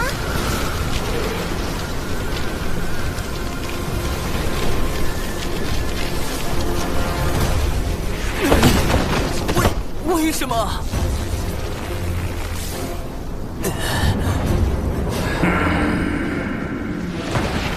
确认过眼神是拒绝不了的雷，但我只是在天道认可下总结渡劫经验，利用太清丹道帮师妹做了一点点渡劫准备。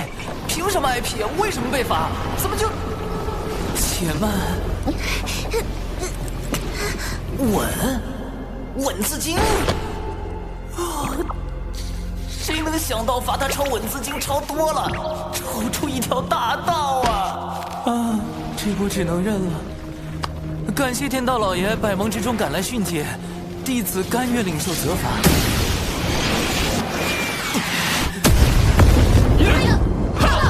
天罚，小琼峰何以会招致天罚？长寿，给你找补的借口，我实在编不出来了。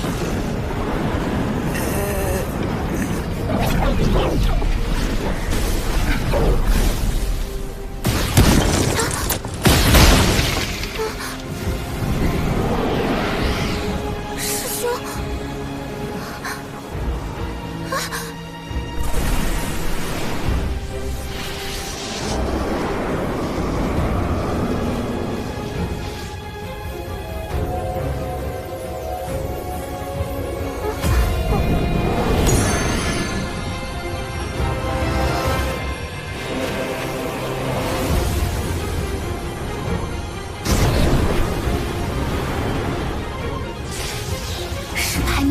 ，9天速灵劫，凡渡过此劫者，将来必有长生之资。等下，师妹要受9道天雷，我不会也要受9道天罚吧？无妨，莫要分心，专心渡劫。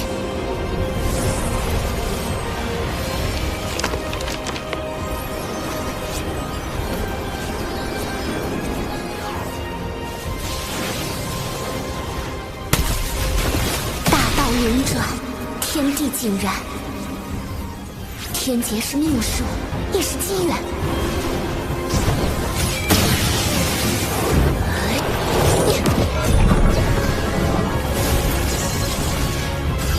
我准备好了，来吧。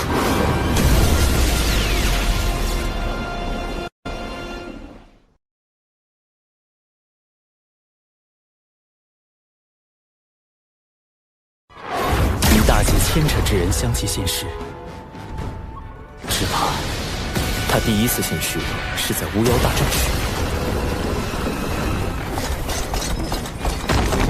有妖兽作乱。将此妖就地格杀。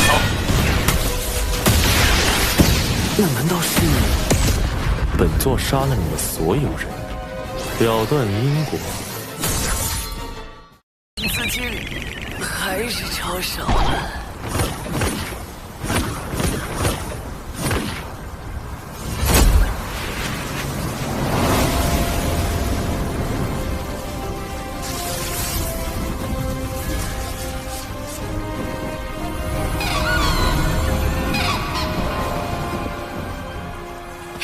我成功了！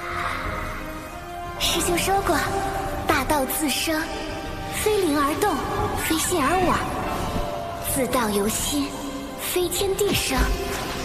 为正为本，却不知我道为何？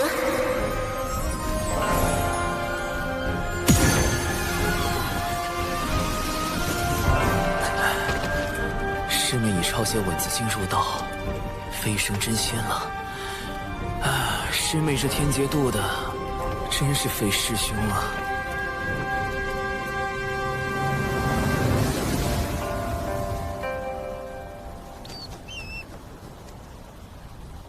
小家伙，护着你说完天罚，我和你徒老大得回去了啊！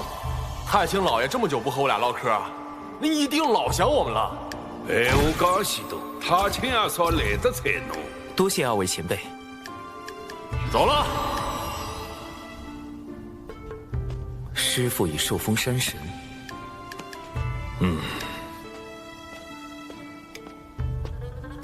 师妹也顺利渡劫飞升真仙，可自行继续历练。幸好有掌门为我掩护天罚之事，我也该继续去南州寻找玉帝王母转世身的下落了。卖包子嘞！公子今天起来晚了呀，就等您了。公子请品茶，这是刚来的高级货。公子好久不来我们这里了，可想你了。哎呀，昨晚在戏楼玩得太晚了，还输钱了。今天起来这个腰酸背痛，来，我给公子按摩下。你给我挠痒吗？重点儿。是。不够。再重点儿。没用的东西，快，再给我用力，用力！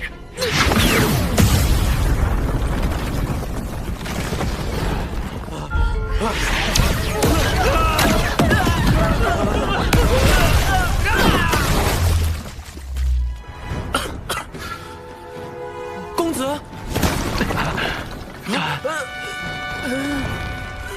太重了。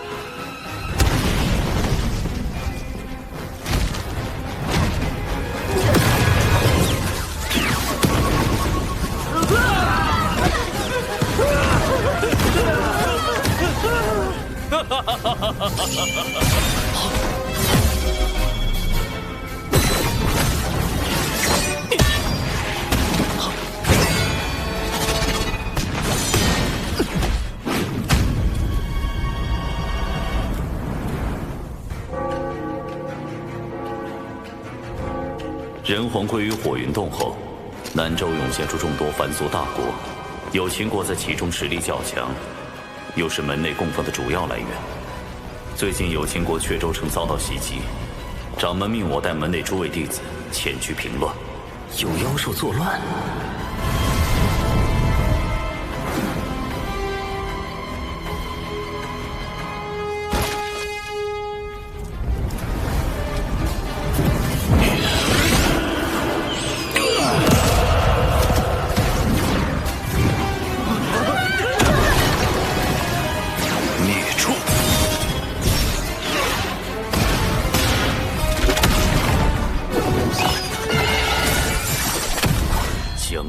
就地格杀！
那难道是五色神光？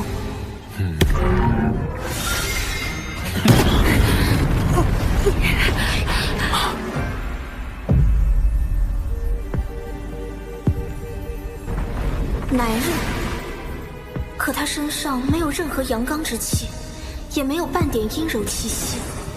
阴与阳在他身上仿佛完美相融。此人现身时，那一手挪移神通，已是显露出非凡的道境。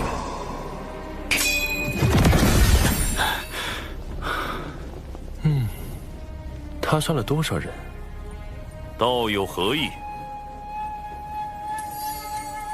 了断因果，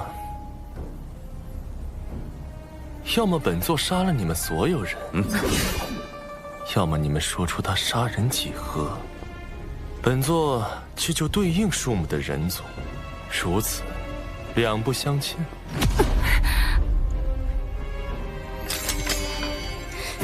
别开口，惹不起。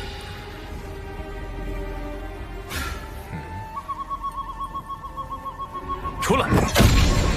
地下那个人，他竟能截获我的传音！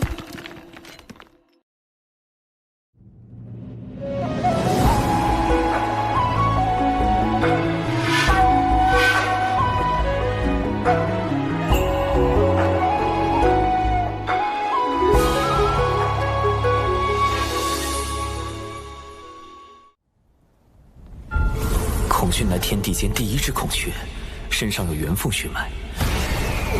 他第一次现世是在巫妖大战时，据门内记载，神鸟孔雀自南而来，张口吞云食妖，以此玩乐。后因杀孽太重，惹来天罚惩处，又被大法师现身击败，送归于南。只是不知孔雀后来为何会参与到封神大劫中。但他的五色神光之下，杨戬、哪吒皆非其敌，燃灯、路鸦尽数败退，最后还逼出了圣人法相。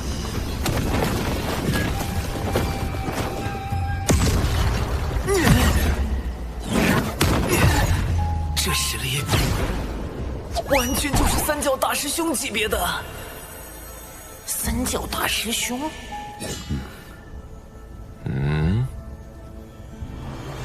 有办法了。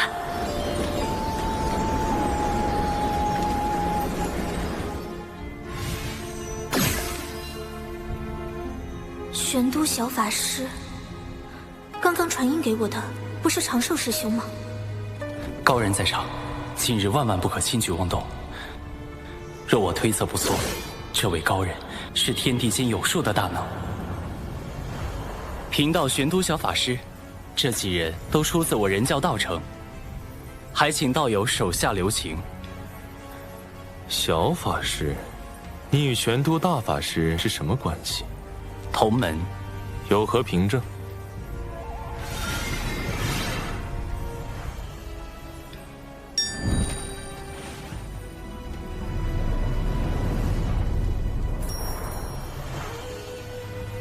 他近来还好吗？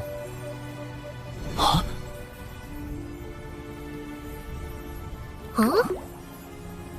你所猜不错，本座便是孔雀。前些时日，本座这侄儿血脉暴走，神智失守。本座闭关醒来，一路寻到此处。他应已吃了一些人族，说个数量，本座去救了人，再来与你交谈。杀人、救人，本就是两码事。昔日本座亦曾吞噬10万人族，又如何？其后妖族为练陆无剑，欲灭绝人族，本座出手护住100万人族，偿还了因果。业障功德即可抵消，杀人救人为何不可护抵？所杀所救，可是一人。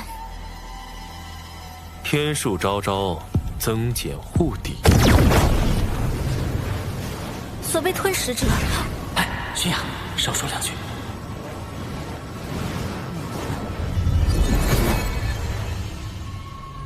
此妖为祸凡俗，已吞食数10人。哼，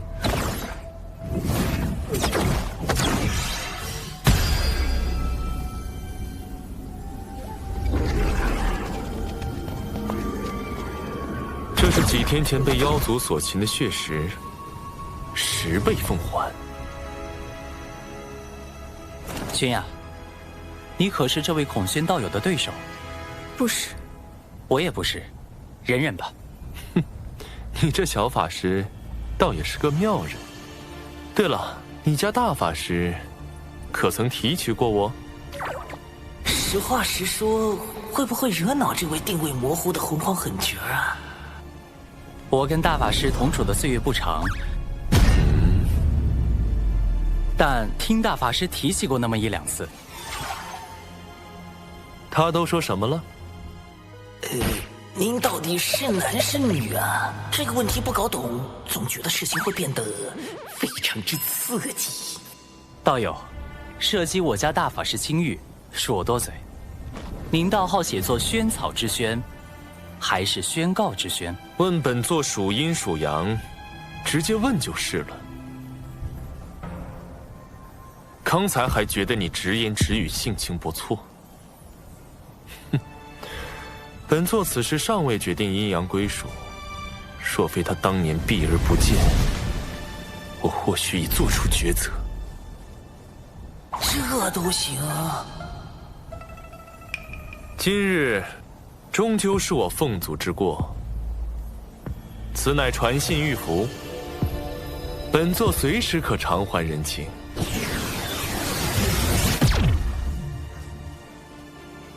与大劫牵扯之人相继现世，只怕大劫不远了。这次应该有效了吧？接下来就该继续寻找玉帝王母的转世身了。你看看嘞，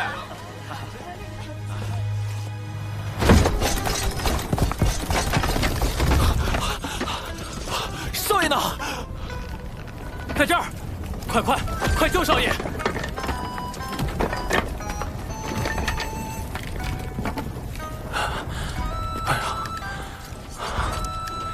华有明，你可是阙州城将军之子，怎么被这孔雀妖弄得这么灰头土脸？夏明霜，我好歹是英勇负伤，你身为城主之女却龟缩在后，怎么好意思说我？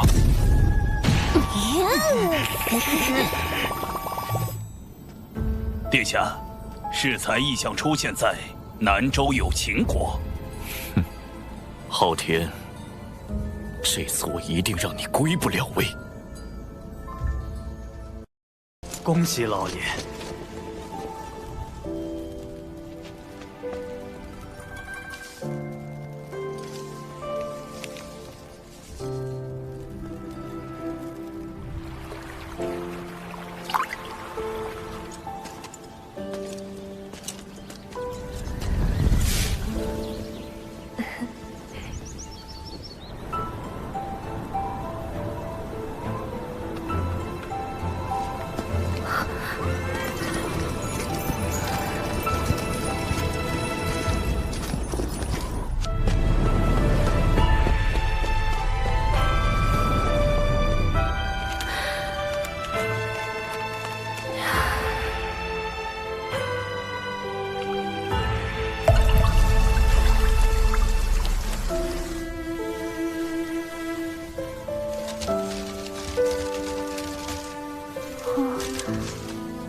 你这没出息的逆子！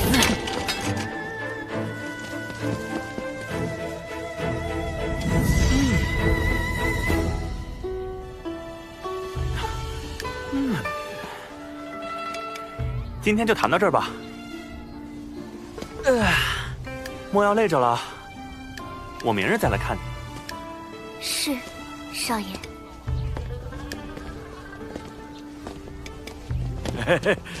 华少爷，您什么时候把莹莹纳回府中啊？本少爷听个曲儿，就要把弹曲的带回家。那爷来你这多喝几杯茶，是不是也要把你这茶楼盘下来呀？华少爷您别误会，小老儿只是……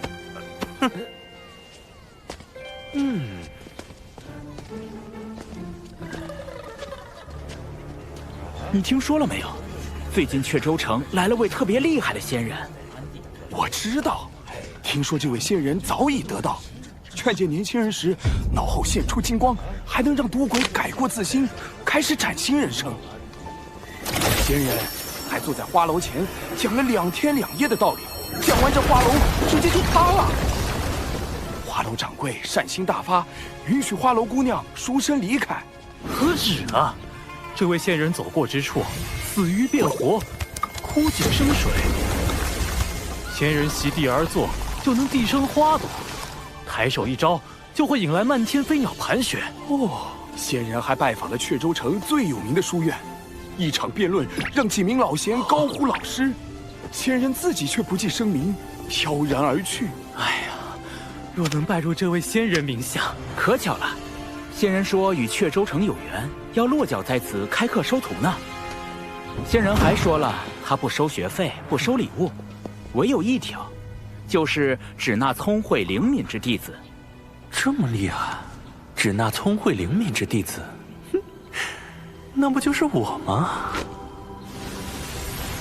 来了，真的来了！人生太短，天地太大。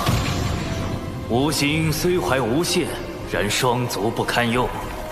本城人杰地灵，风景也是不错。吾愿在此逗留3年，教导7、8名弟子，而后继续远行，探究天地之边界。仙法讲求仙缘，吾之精力亦有限度。最先20位入门者可听我讲课，依据课堂表现决定去留。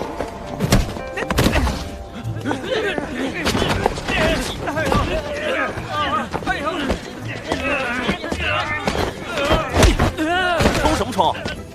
敢仗着自己家里势力抢先进去瞎占名额的，少爷我见一次打一次。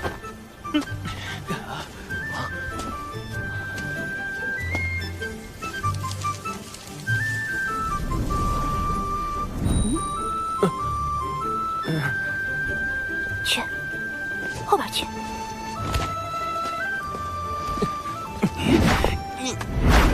你要打我吗，小明明？本少爷不跟你一般见识。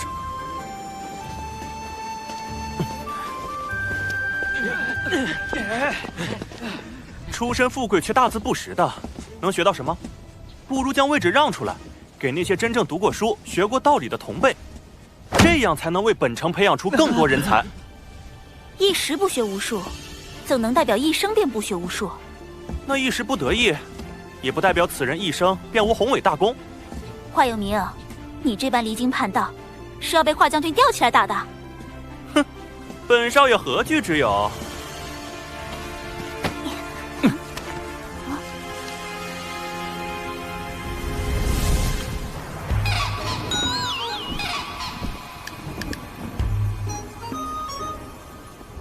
水神老师，不好了！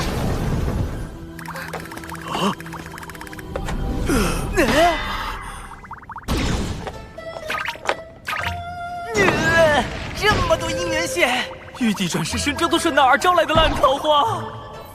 但玉帝历劫的命数由天道所定，我不好贸然干扰玉帝的感情生活。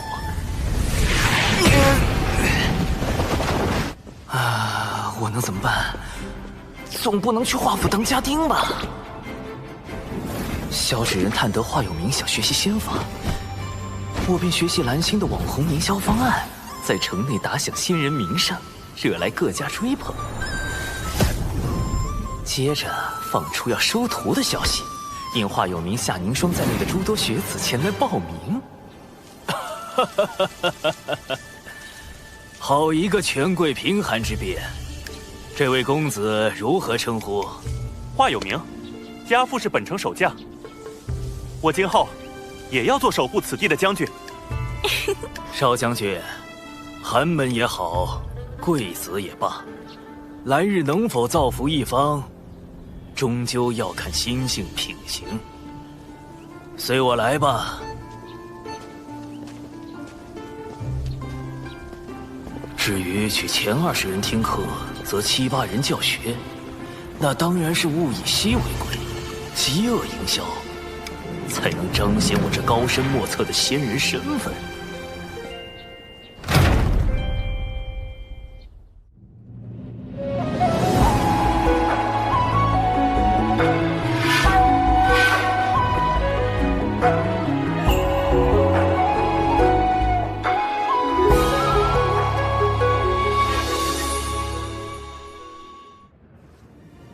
我只会教导你们3年，这3年能得多少，全看你们自身。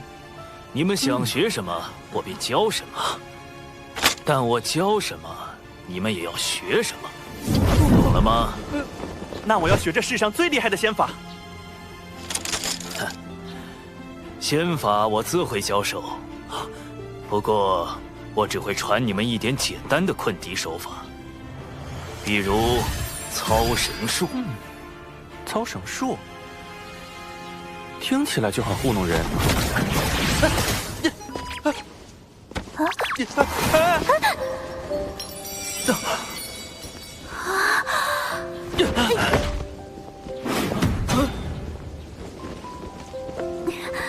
贝子，你还不起来？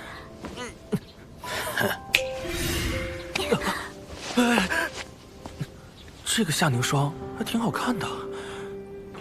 不对，以前我午睡，他往我被窝里泼水；我捉蟋蟀，他把我推进泥坑；我走路，他把我踹进池塘。他这么可恶，我怎么能觉得他好看？你说什么？我说你挺好看的。别误会啊，我是说你鼻孔里的那2根毛发。华有名。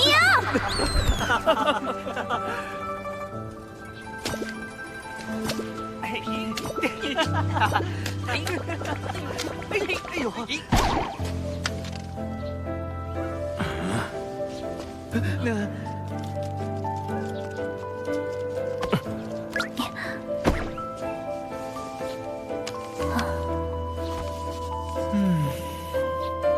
生来往，莫管闲，先已故，难争先。欲不平，思自立，遭难事，须自省。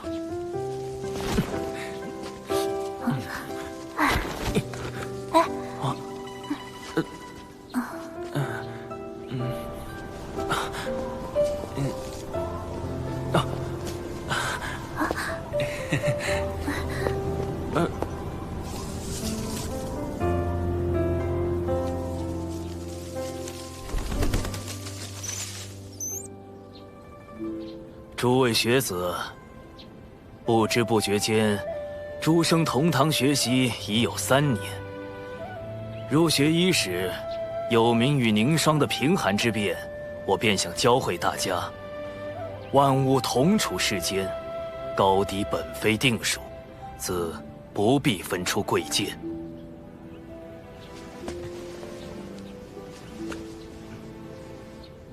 高者许会跌重，低者亦能登攀，要我们心存敬畏，却不曾告诉我们，若登攀者追名逐利，跌重者心生怨恨，届时又该如何自处？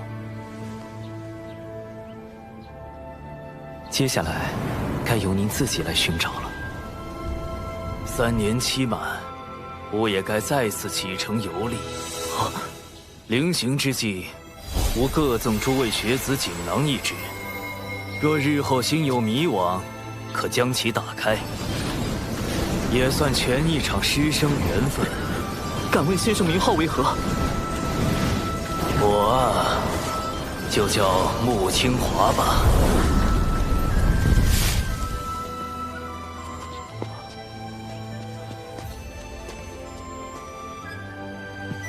多谢先生3年的悉心教导。南州各地不断有异象发生，想必是水神故意混淆视听，阻碍我们追查玉帝王母转世身的下落。太子，既然玉帝历劫为天道所定，妖庭一息仿教都不能明面上出手干预，那不如我们借些外力，比如凡人自相残杀。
凡间硝烟四起，父王只身投军，当真无碍吗？玉帝陛下与王母的命数由天道所述，凶吉祸福，皆是注定要自己去历经的。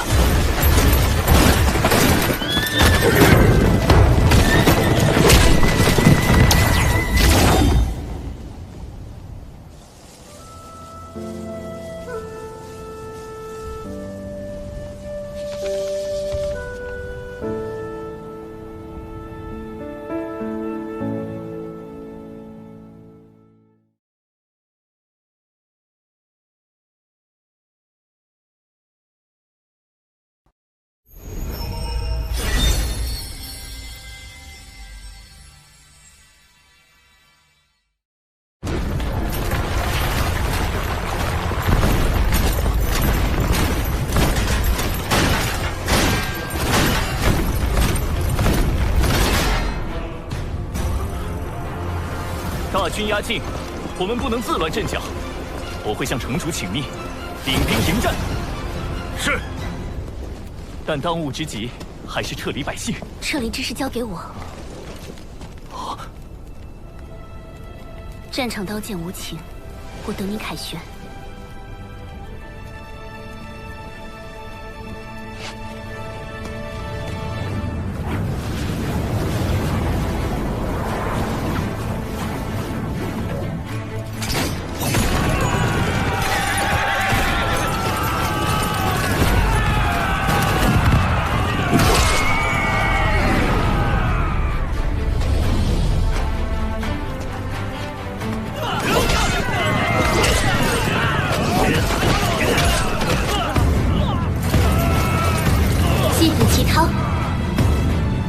踊跃用兵！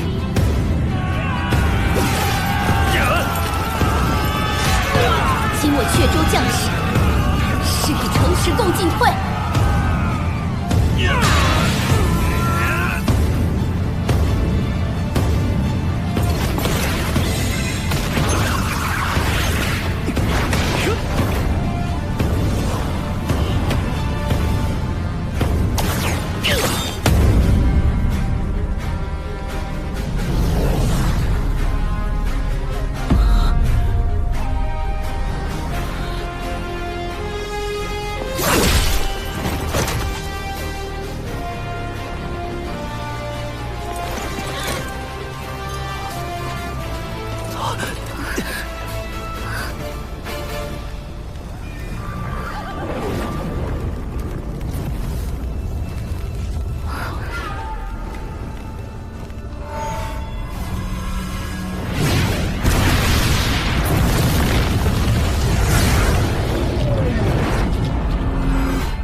此战为胜，为何会有星辰异象？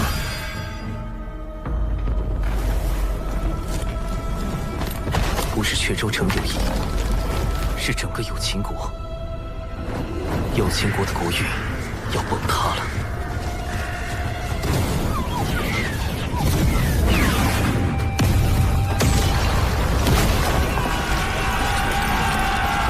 所有人，死守有情国！是。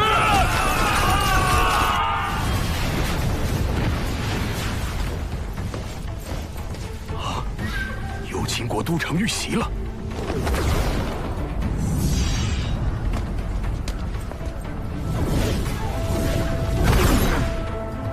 有情国有多大？去。是。太清圣人竟然也如此关注有情国之战，看来此战背后并不简单。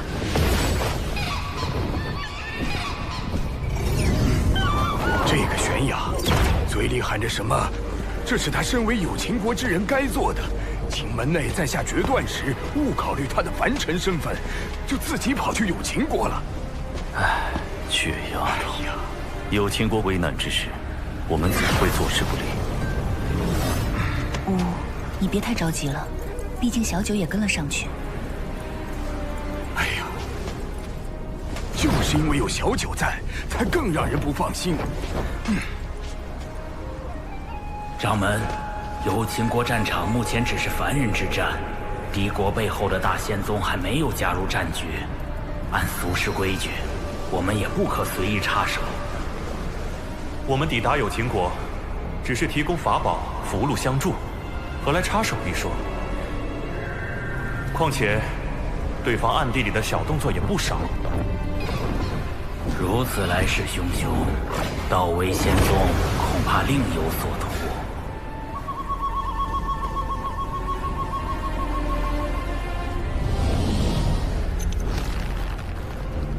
今日终究是我奉祖之过，渡仙门弟子拜见前辈，多谢前辈搭救之恩。不必多礼，你们先去安顿凡人。玄雅，随我来。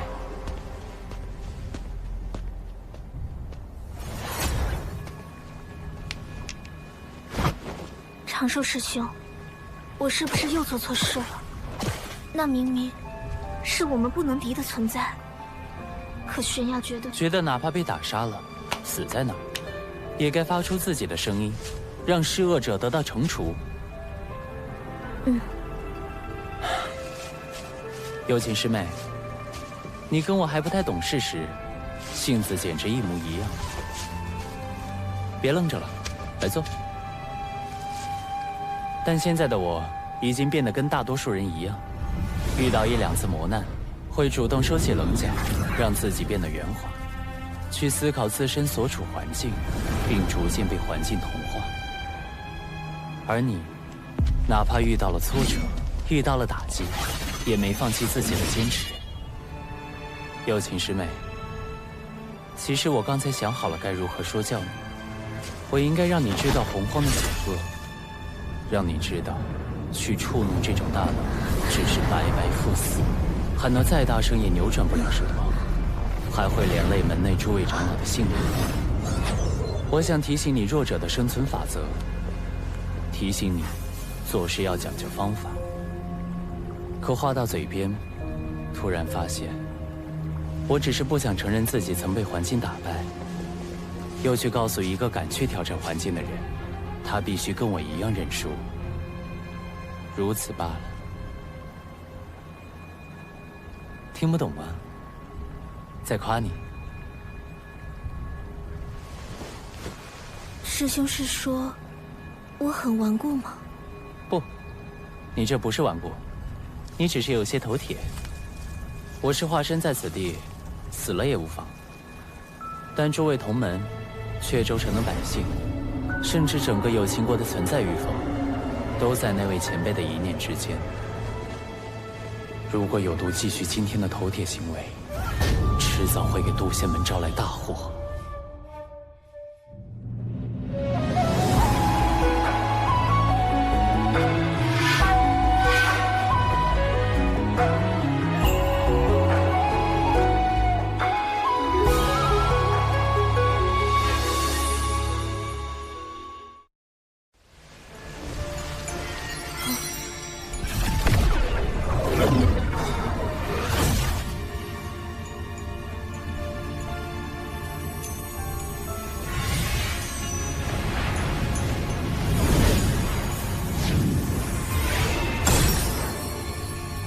这就是你刚才的行为可能导致的后果。粉碎。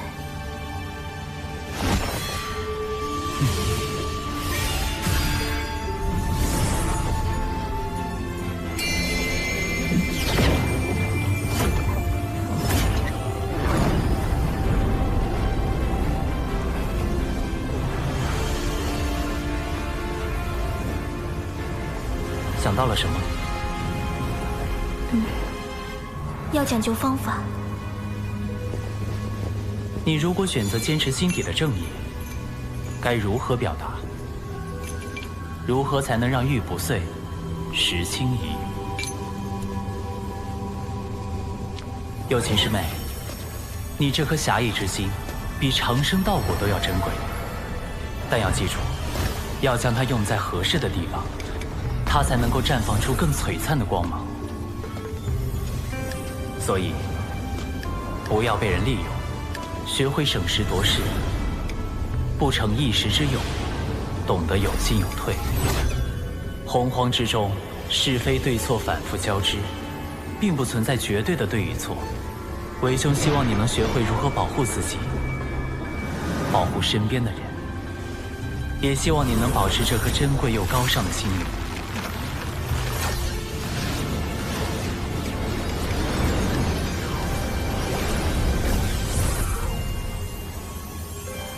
今日是玄雅鲁莽，险些将各位同门置于险境。回去后，自当请掌门责罚。玄雅，你被夺舍了。玄雅，久久师叔，可是在挂念有秦国之事？入门时本就应该忘掉凡俗种种，此时弟子凡心未定。是啊，玄雅，谁还能真的不管自己的生身父母？只不过你父母与其他人的父母不同罢了。师叔，我以为你是来拦我的。拦你作甚？都到这节骨眼了，能回去还是回去吧。放心，有我这师叔在，一定护你周全。师叔送我抵达有秦国之后，不必再。凡人之战，毕竟不适宜宗门插手，我不想让门内为难。你这说的是什么话？我怎么可能？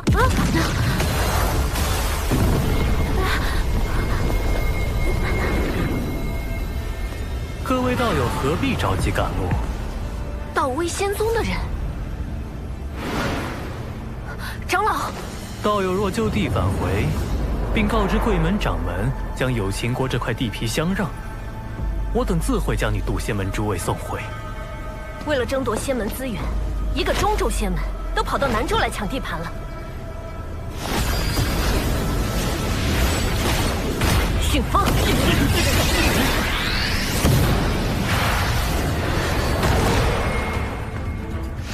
既如此，就别怪我们不客气了。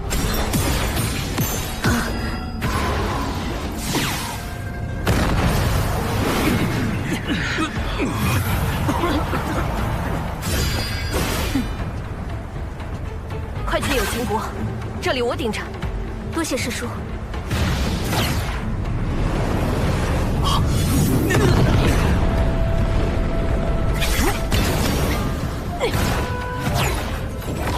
母亲，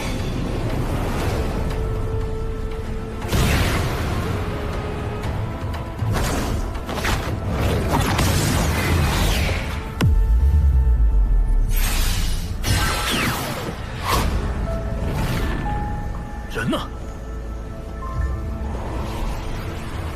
这两人真叫人不省心。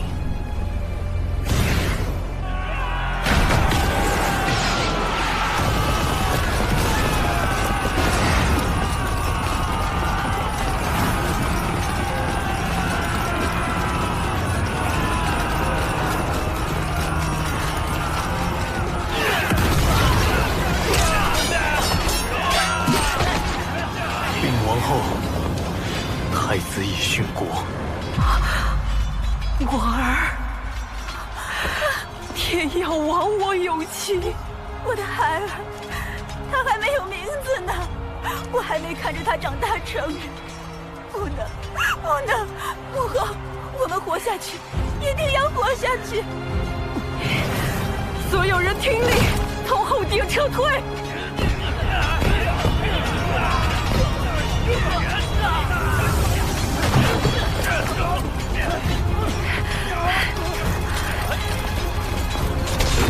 在那儿！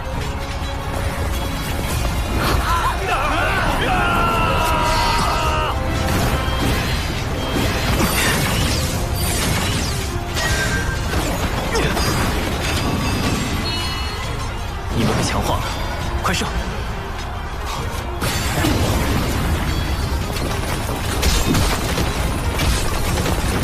援军来了！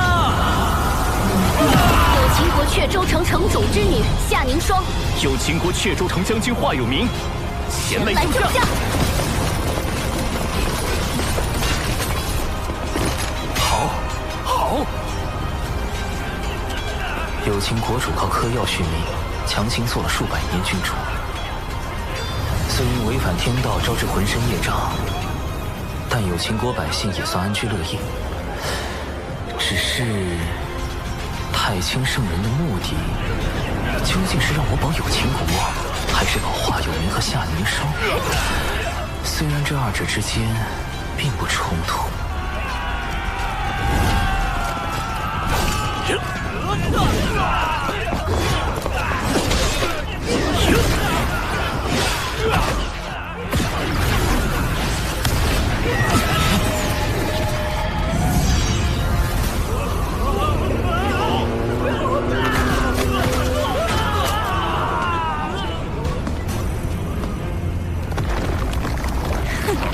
都要放走有秦国半个魂魄，我要让他们求死不能。师兄，你怎在此处？有秦国之战背后有道威仙宗出手，师兄莫要涉险，还请速速离开此处。我有遁法，不必担心。不如咱们细细谋划，稳妥些救出。师兄，我是有秦国公主，理应为护国而战。师兄毕竟是渡仙门门人。又来了，又来了！你是不是又要说，我不想因此牵连门内，还请师兄勿要多劝？上回对峙孔宣的时候，我和你说的那些话，你都忘干净了？你我既是同门，也为好友，我怎么可能看你陷入此地不管？可师兄，我虽在门内修行多年，但仍不忘我是有秦国的子民。今日，我不仅仅为我的亲人而战，更为我有秦国子民而战。前路凶险，敌人过于强大莫测，我自安于天命。但请师兄不要牵连在内，你我都改变不了今夜之事。若师兄执意相劝，那你我今后不做好友也罢。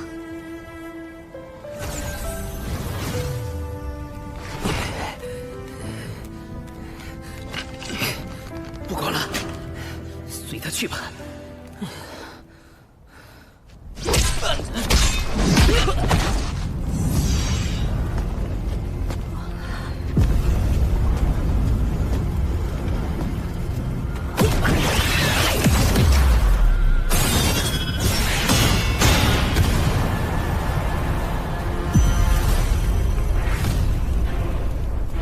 友情悬崖，你终于来了。你可知今日是谁灭了你们有秦国？是我，当你们俩害死元清。我筹措多年，就是为了今天。为了一个元清，不惜覆灭整个有秦国，只能说明一件事：袁家所谓的复国大业，根本就是一场彻头彻尾的错误。你住口！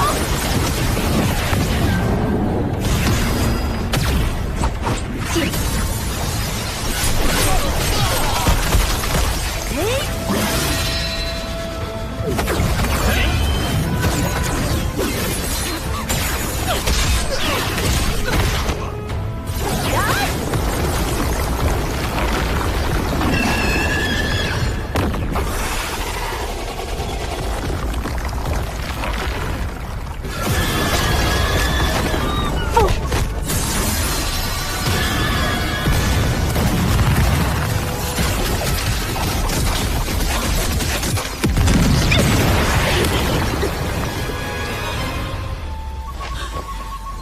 天仙境初期，你一个真仙境巅峰，怎么可能？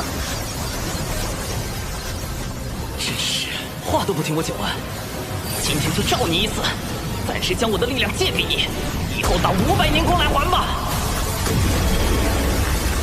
嘿，乘风破浪，哎。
为什么偏偏在这个时候？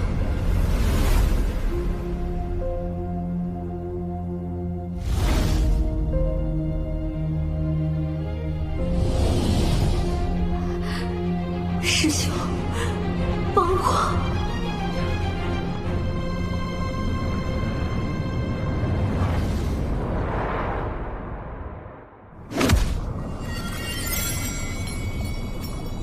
我在。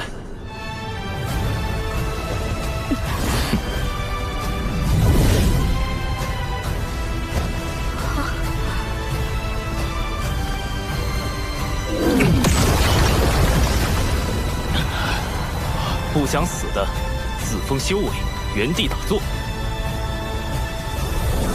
你除外。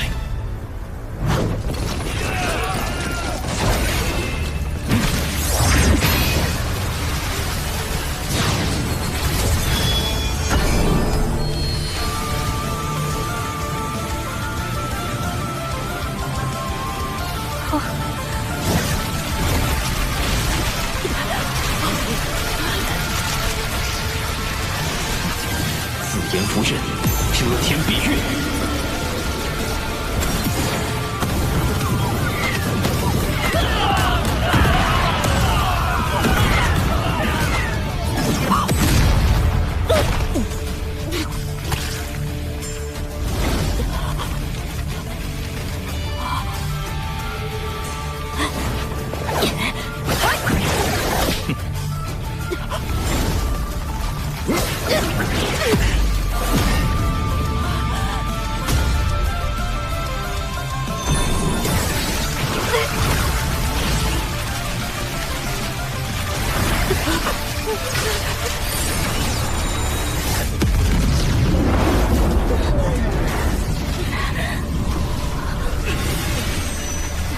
道威仙宗的人没拦住，祖先们来援了，快撤！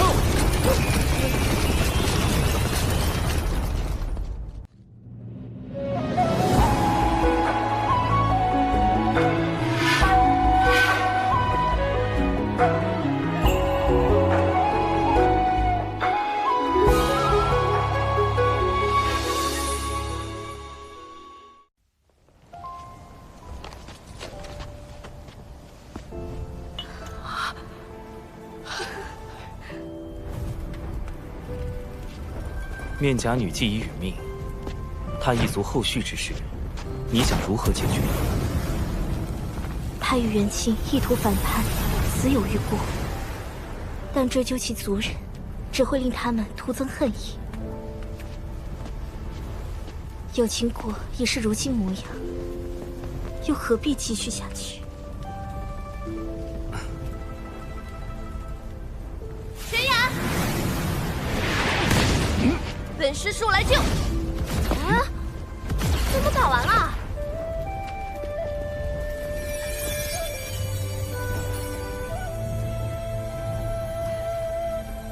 救师叔。掌门，玄雅，我理解你担忧亲人，但你一个人来有情国太危险了，往后行事还是要多加思虑。掌门，好了好了，玄雅不哭啦。燃灯副教主，就是他们渡仙门，欺我阐教道威仙宗。阐教副教主燃灯竟然亲自现身，难道道威仙宗进攻有情国，也是燃灯授意的？有情国之战的背后，莫非是人禅两教之争？明明是你们道威仙宗一言不合就开打，还赖到我渡仙门头上来了。小九，莫要冲动。燃灯副教主，渡仙门与贵教道威仙宗之间必有误会，还请副教主。贵门后辈性情暴躁，既有误会，不如进我这灵鹫灯中静坐调息一番，还望贵门勿怪。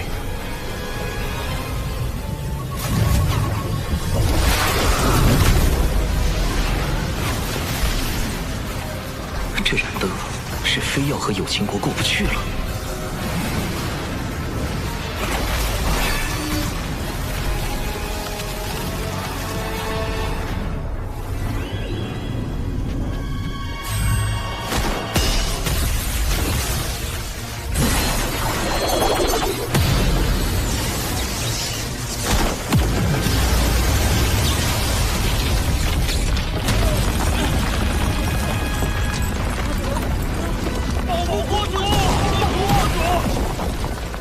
副教主的乾坤尺果真厉害，竟能引动天地间乾坤之力。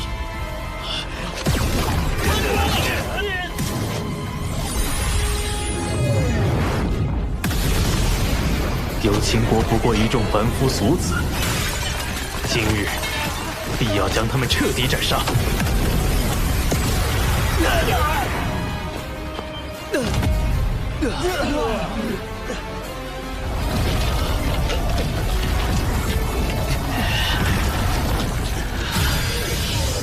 天字之人，震锁乾坤。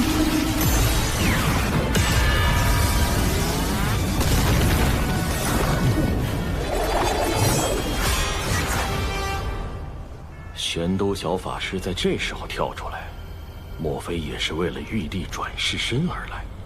如果是因人禅两教之争，燃灯不必非要将有情国之人赶尽杀绝。但若他是冲着玉帝转世身而来的，那一切就都说得通了。妖庭与天庭之争，才是这场战斗的关键所在。有情国主身负业障，我作为阐教副教主，自当遵从阐教教义。小法师，莫要为难我。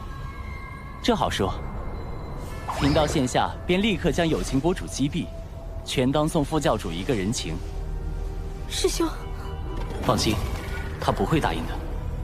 既能保住有情国的无辜子民，又不违阐教教义，如何？啊！杀他有什么用？满身业障的有情国主，怎可能是玉帝转世身？好小子，在这儿给我下套！哎呀，小法师心怀苍生大义，实在令我动容啊！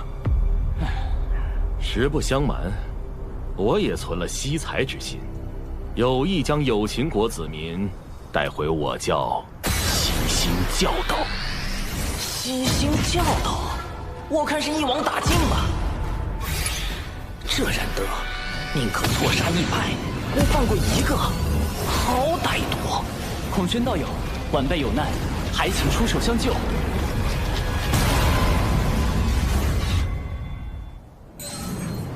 这就来。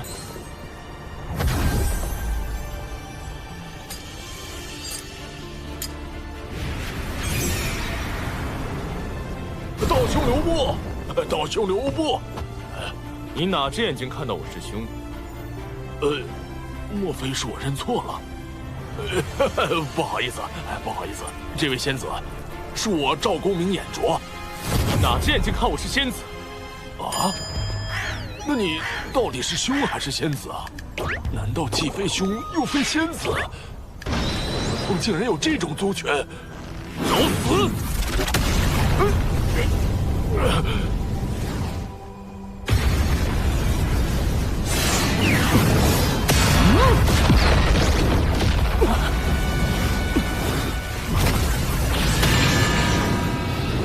燃灯的乾坤池，不愧是能在封神大劫里击退赵公明之物。如今的我根本不是对手。轩哥，轩姐，轩哥姐，快来救救孩子吧！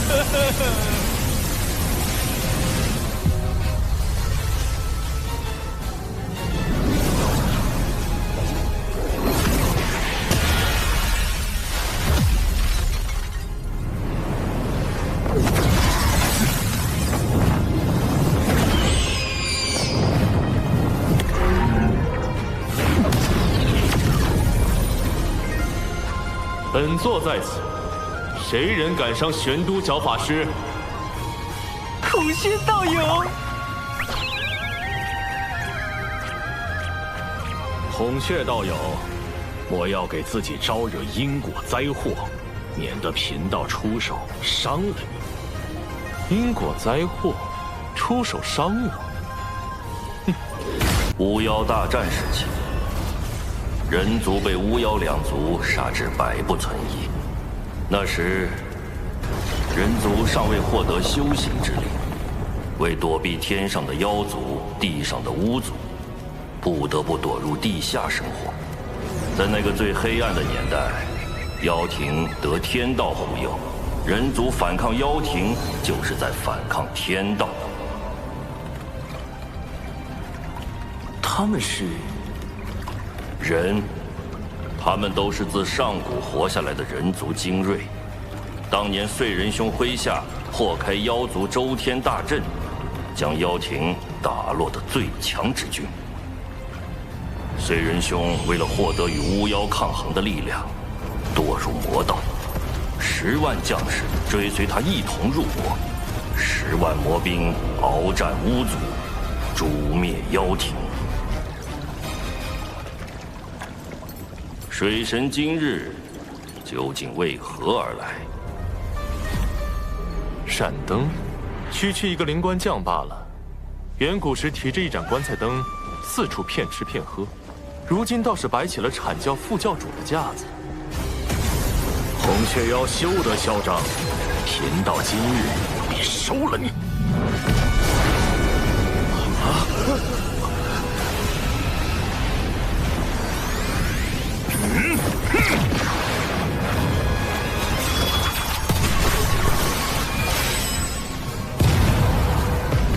这破尺果然废物。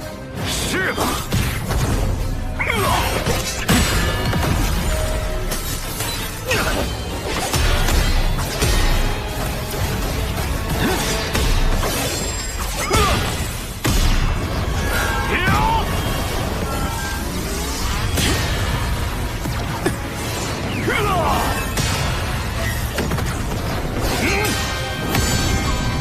池中环宇，两外乾坤。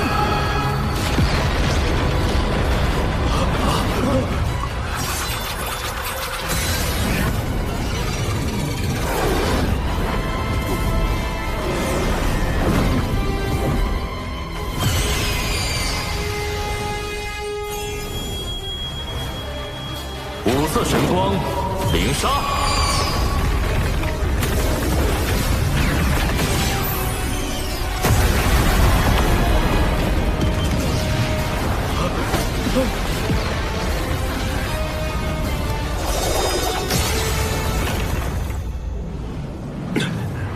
一把破尺，还想伤到本座？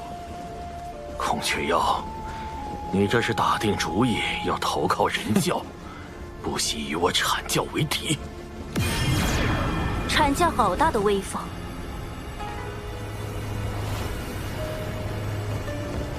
云霄仙子，共鸣前辈，连截教也被惊动了。此前是我失言，望孔宣道友见谅。仗着仙人神通，欺凌凡人，若非有孔宣道友和小法师道友护持，乾坤池怕是早已让有情国灰飞烟灭。有情国气数已尽，我阐教顺天而行，诛灭此国。邪教前来，所图为何？天命不佑，自有我截教为万灵截取一线生机。你们这是要反天！燃灯副教主，可还记得天道因何而生？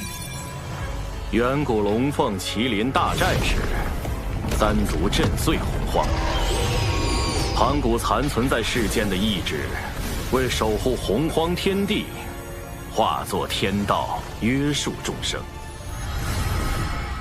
可见，守护之道才是真正的天道。既如此，燃灯副教主该与我们一同护佑有情国才是，何必倒行逆施？你，如今已非远古，若天道危害到生灵，吾辈自当反之。众生须受约束，为何天道便不可约束了？约束天道，有意思。说得好，有情国之事，我截教管定了。阐教已公然与人教打对台，若是执意与截教为敌，在道门三教里同时得罪两教，只怕会背上分裂道门的罪名。这个罪责，燃灯担得起吗？截教今日所言，贫道记下了。待贫道禀明元始天尊，阐教自会来找截教讨个说法。这3个关于天道的问题，既点明了修道之人理应守护苍生的真谛，也驳斥了阐教副教主仗势欺人的虚伪。云霄仙子当真厉害。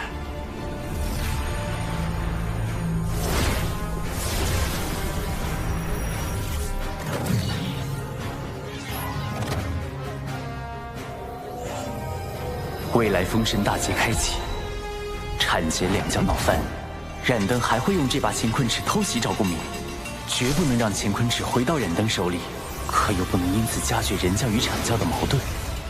孔宣道友莫要恼怒，我代燃灯副教主跟你赔个不是，道友万万不可抢走他的乾坤尺啊！本座虽然可以，但没必要。行吧，看在玄都的面子上，再帮你一回。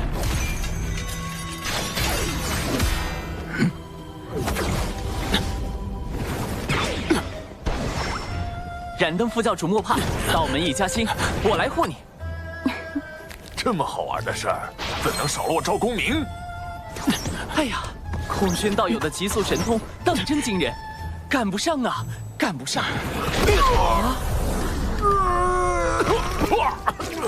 燃灯副教主，你何故伤我？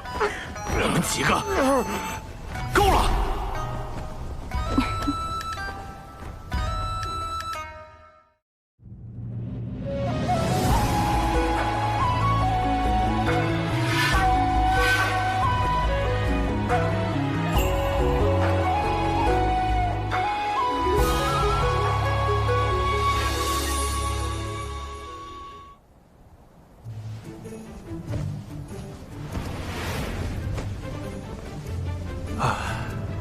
原来我们和真正高手的差距，根本不在修为。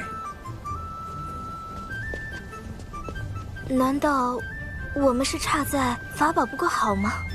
不，我说的是谋算之道，以及对脸面的割舍。这主要是靠天赋，修行是修行不来的。如小法师与公明前辈这般，才是真正的不战而屈人之兵啊！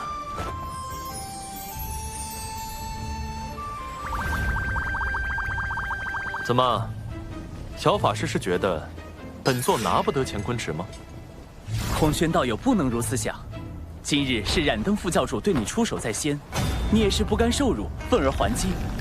副教主乃洪荒民宿，他定不会介意用乾坤尺向你赔罪的。谁说？若他计较，就是故意损阐教威名，毁道门清誉。还是小法师明理，这乾坤尺送你了。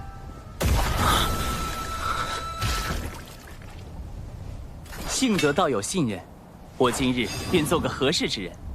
冉登副教主与孔宣道友之间的恩怨就此了断，如何？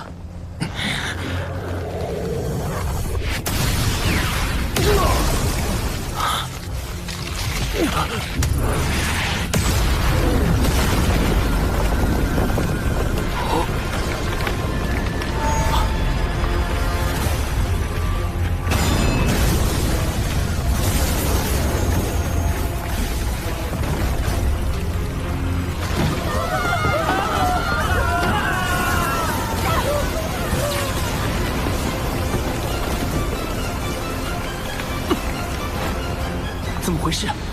天道的力量在剧烈收束。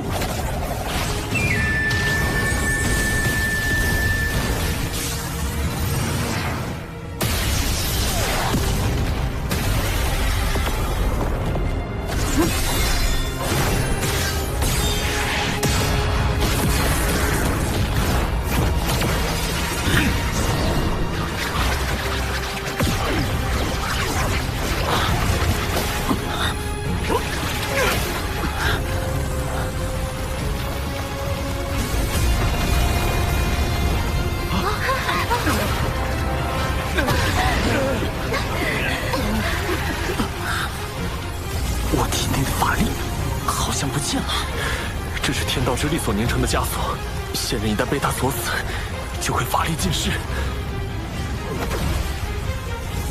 天威发生了异动，那是天谴。师尊，天道似乎在警告我们。近来天机紊乱，1、2千年内大劫必至，你与公明需做好准备。阐教圣人，原是天尊亲自出手了。劫运有变，归山。连圣人都避之不及，天道到底想做什么？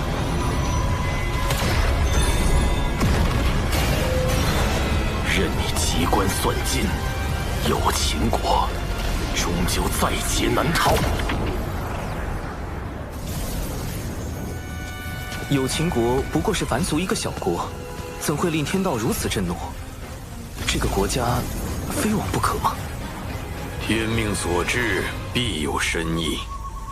无论圣人还是天庭，都不可干涉，否则就是与天道为敌，这可是天谴呐！圣人不能违抗天道的剧本，所以让我去吗？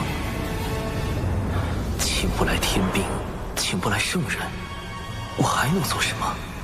眼下只有最后那一线生机了。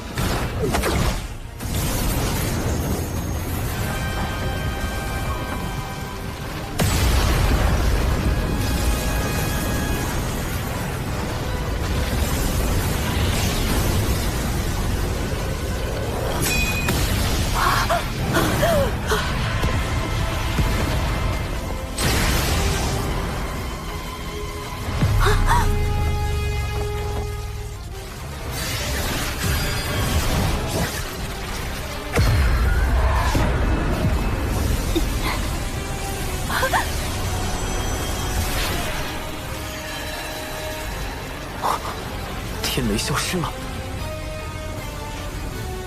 简迪，你怎么样？有没有受伤？你还怀有身孕啊！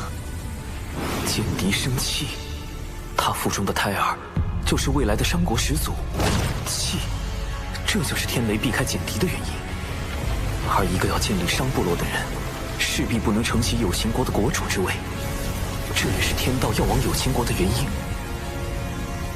为了开启封神大劫，就要生商；为了生商，就可以毁灭一个无辜的国家，杀死无辜的人。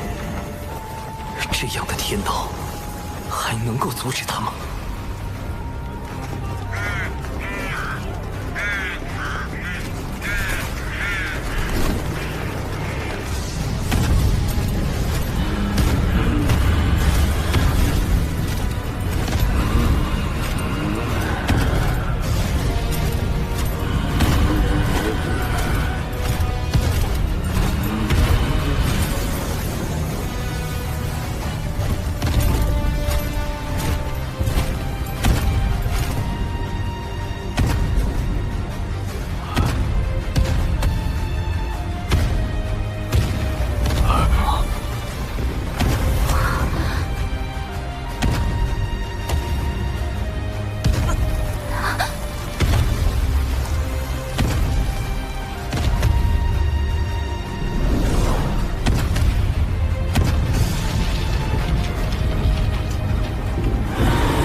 魔兵，踏破苍穹。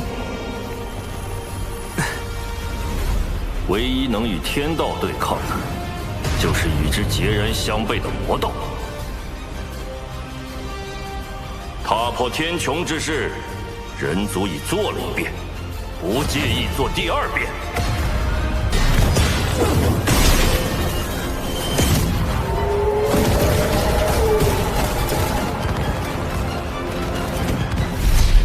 大战过后，10万魔兵只剩下3623人，他们的魂魄受魔气侵蚀，已经失去了一切情绪和感知，只知遵循燧人兄的战斗指令，护卫人族。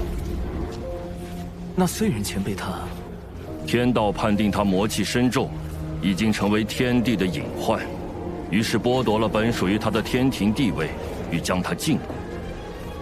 燧人兄不得不退守火云洞，一面修复战体，一面镇守人族气运，制衡天道。大禹前辈，要如何才能约束天道的力量？燧人兄就是对天道的反约束。吾等在洞中修行燧人兄的星火大道，就是为与天斗。若天再对人族举起屠刀，吾等就在大地上一跃而起。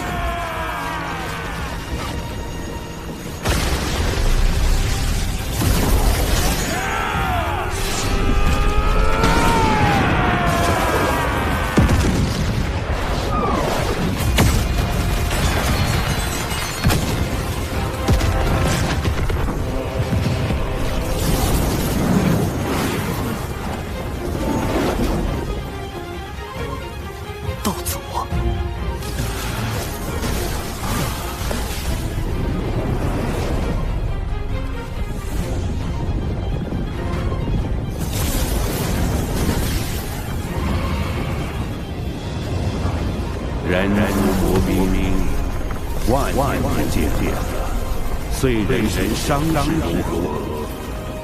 不劳挂心，燧人兄托我前来向您问问。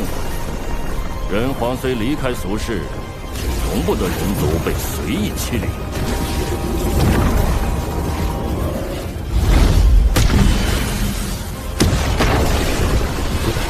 若燧人前辈当真无恙，他定就亲自带着魔兵来了。这样下去，如果道祖执意出手，再加上道祖的6位圣人弟子，局面将对人皇非常有利。天庭水神拜见道祖，小神奉玉帝王母之命，辅佐龙吉殿下，暂代天庭诸事。今日见有情国国主逆天续命，国运将近，特来为有情国之人寻一场机缘。机缘何在？小神见此女颇有慧根，想与她腹中胎儿一道天命，让她与她的后人带领有情国移民，再立新国，定会比现在的有情国更为昌盛。天道不是想收商吗？若将有情国改建为商国，岂不是能变相保下有情国的人，保住人族的利益？人皇们也就不会再与天道起冲突。你可愿结下3道仙契？契一，新国任何国主若违反天命，便魂飞魄散。契二，新国须遵天庭，遵祖遵礼。契三，国不可养修士，天庭自会与尔庇护，如何？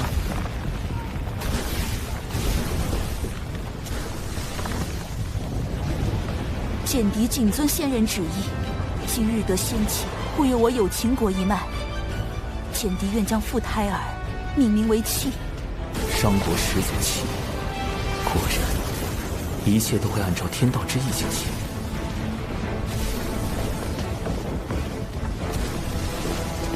小神如此处置，不知是否合适？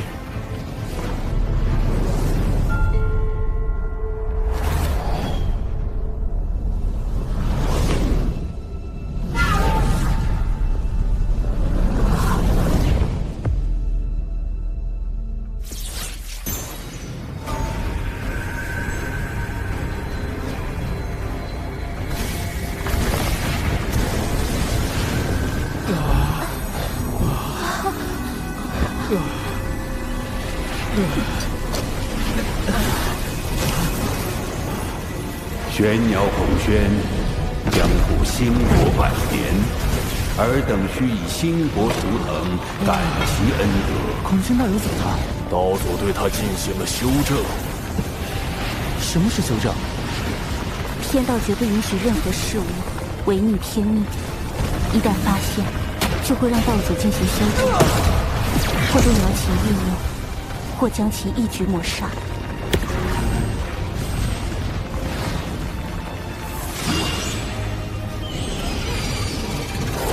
孔宣，带他们向东去。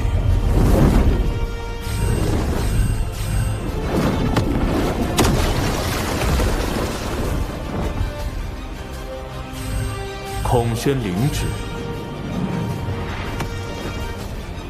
所以，是天道让道祖篡改了他们的思维，哪怕是有秦国自愿升商也不够，必须得有玄鸟升商。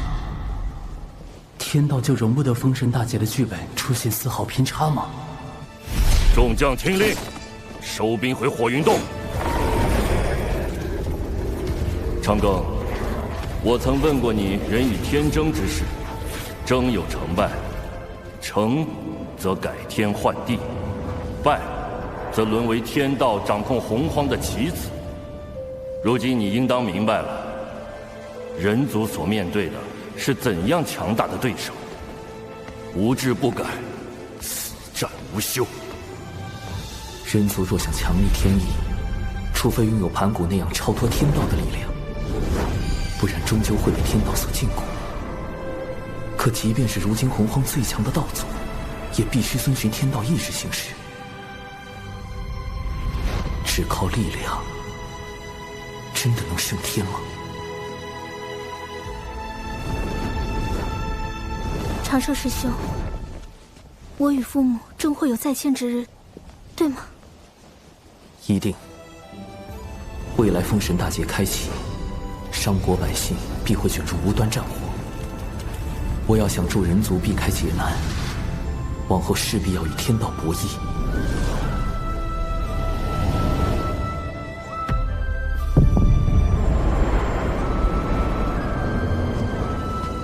我为棋子，亦可为执棋者。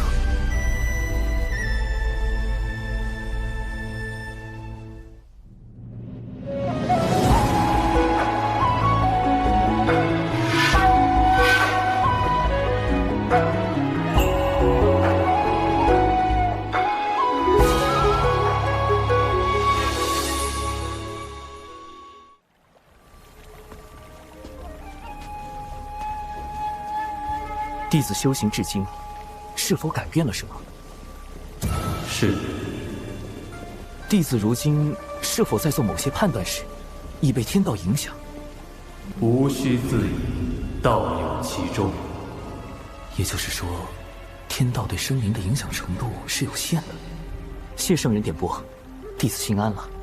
天庭重中之重，请进。什么叫重中之重？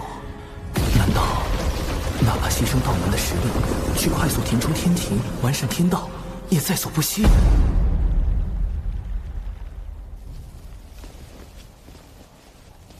师尊说，今日之后道门将有大劫，只是天机紊乱，师尊也无法窥到大劫的真相。从古至今，劫难来去，早已习惯了。小法师还未经历过大劫吧？一定要小心。大劫来临时，谁都不知道心底泛起的念头是否就是天道作祟，要拉自己入劫。天道为何要降下大劫？天地间的灵气是有限的，随着越来越多生灵开始修行，将灵气化作自身法力，天地灵气濒临枯竭，于是天道降下大劫，强制让生灵将灵气归还给天地。似人族这般，不用灵气修行也可生存，修行也可成为高手，护卫天地的种族，倒是很符合天道的利益需求。人与天均衡发展的办法，或许就在这里。小法师道友，燃灯副教主虽已离开，却不知是否会在暗处设下埋伏。可用我送你回天庭。啊！哦！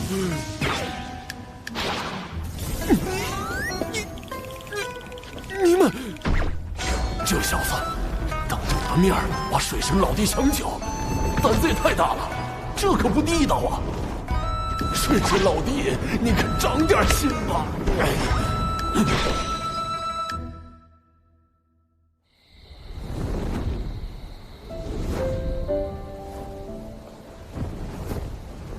唉，怎么了？今日之天劫，让我想到了此前的天罚。我怕是得到了天道老爷的关爱。渡劫遭天罚，炼纸人遭天罚，如今又遇天谴，逼得我是皮开肉绽，但只能感恩感念。可见道友的实力大有增益，才引来天道的关注，当为你贺喜。道友一向思虑周全，却也太过耗费心神，偶尔也该放松些才好。仙子也知，我修行岁月不长，到今也并未达到那般高深。我怕，若有天自己推断之事发生，却又无力阻止，只能时刻去想去算。你最长的一次想，持续了多久？17年。是为了何事要想这般久？道门。若是道门之事，我亦是道门中人。如果道友不介意，日后我可与你一同想。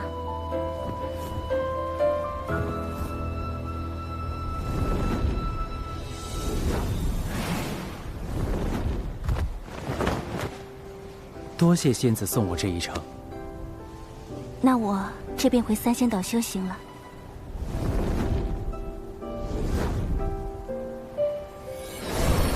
我们每500年见一面，可吗？仙子，那个，我们此次会面是事出有因，可否不算在500年的计数内？自然。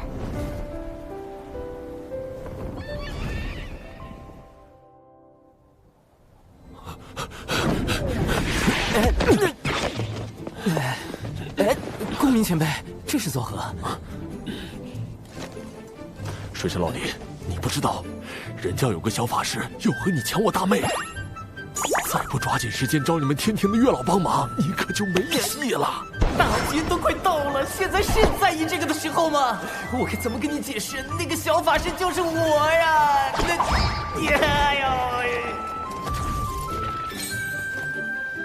月老掌管姻缘，每日都与姻缘打交道。这洪荒天地之中，想必没有人比你更懂姻缘之事了。略懂，略懂。他懂啥？他就是被玉帝放在这里看管相思树的，一个几万岁的纯阳天仙，他能懂啥？月老，事情是这样的，让你听我说。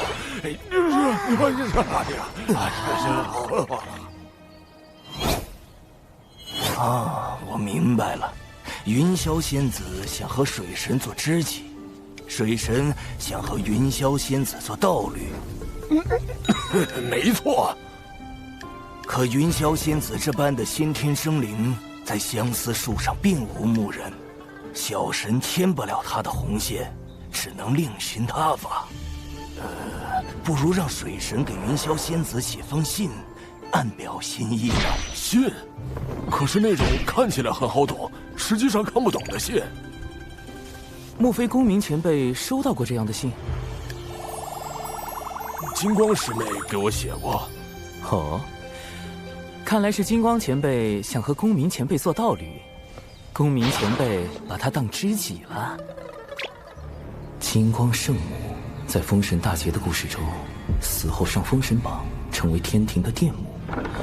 在生伤这个节骨眼上，未来的殿母突然苦练未来的财神爷，是姻缘到了，还是又一个天道剧本？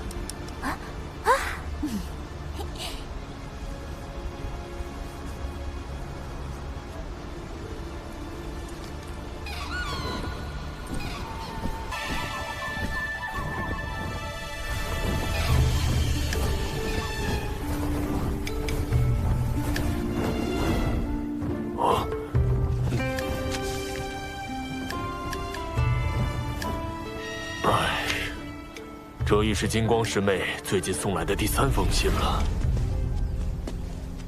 莫非道友对金光道友无意？我素来将金光师妹当作同门看待，别无他意。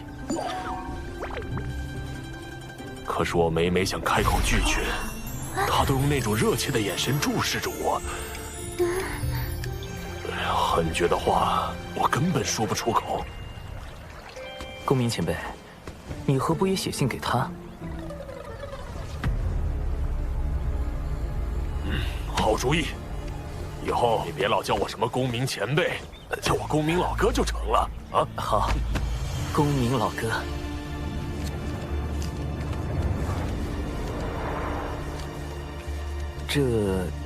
金光前辈，这封信确实是我提议让公明老哥写的，他对你之事颇为烦恼。是我不该纠缠他。不，金光师叔，依我看，公明师叔写此信未必就是拒绝的意思。火灵师侄，火灵圣母，多宝道人之徒，结交3代弟子的翘楚。封神大劫中为报徒弟之仇，与西周经对阵，是引动产劫对峙的关键人物。说来截教女仙怎么都爱自称圣母？这不是和圣母女娲撞名了？叫圣娘多不实啊！师叔，您从第4行开始，将这书信每逢双行的首字连起来一读，便知其意。这封信拒绝的够明显了吧？还有什么可看的？今昧莫及，无心久矣。这也太妙了！他还会写藏头诗，是太牵强了吧？若真是藏头诗，为什么不从第1行就开始藏头？金光再傻也不会信的吧？原是我误解了公明师兄的心意。公明，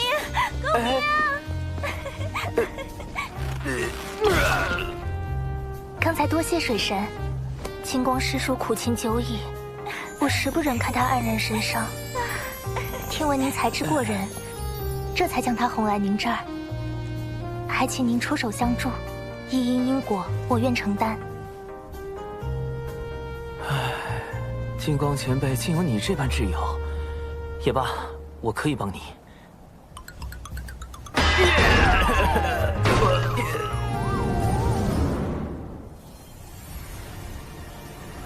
小弟子，你外出历练可算是回来了。那玄都小法师，关键时刻跳出来坏我好事，实在可恨。快让你那谛听施展神通，我必要将他找出来。早已试过了，连谛听也无可奈何。这么没用，不如走点钝的。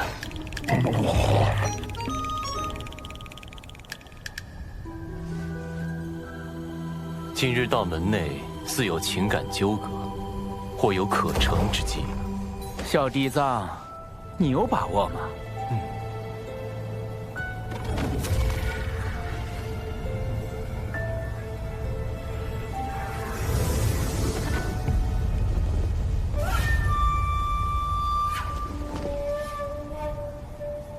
哎，听说了没？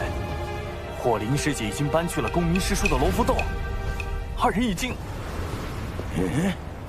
火灵，谁说的？是阐教的黄龙师叔。就是你传的我和火灵师侄在一起了。这简直是危言耸听！我说了，我没说，我就是没说。你们这叫怎么诬赖人呢？一会儿说你说了，一会儿说你没说，恶人露馅了吧？怎么了？这是什么？大师兄，快来呀！邪教齐伏龙了！哼，谁还不会摇人了？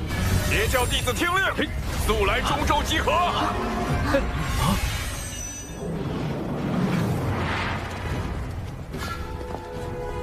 黄龙师弟4处造谣，败坏我徒儿火灵的名声，你阐教这究竟是何意？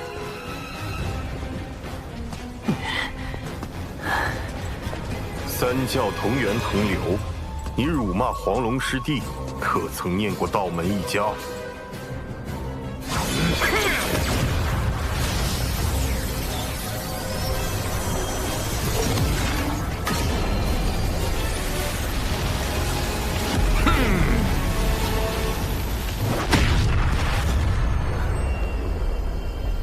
我遭了算计。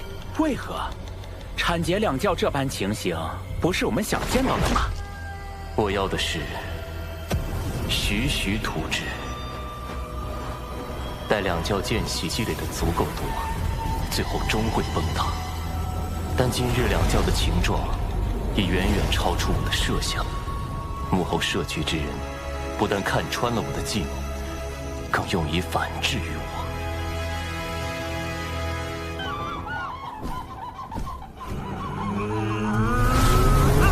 这多宝和广成子演的倒是怪好的嘞。西坊教今日事情闹得那么大，我倒要看看你们要如何收场。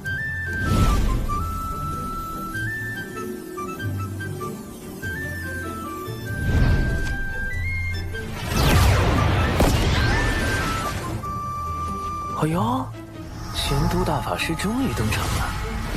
师长，早前闻你两教谣言之事，我便请天庭出面引动天道之力，迎出一面正德碑，可追溯一世之缘。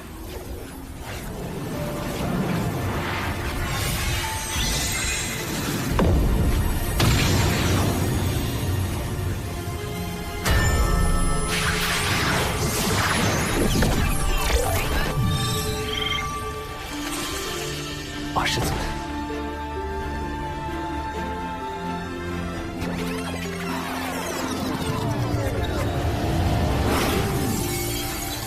，12品功德金莲，是西坊教在替此人遮掩。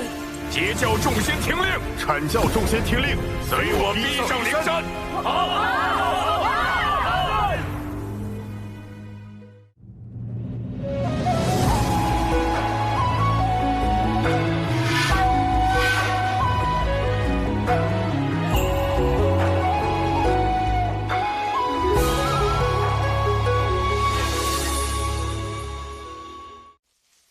好生凶险，此局真是环环相扣。小嫡藏虽及时返回求援二教主，躲过正德碑之计，但这逼上灵山的算计根本避无可避，怎么办？西方教能主事的，给贫道出来！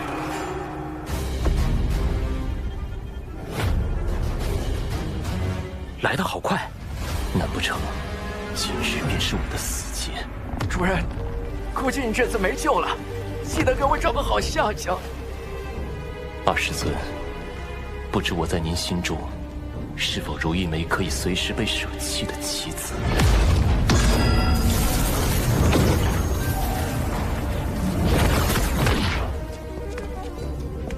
诸位道友，如此兴师动众，不知有何指教？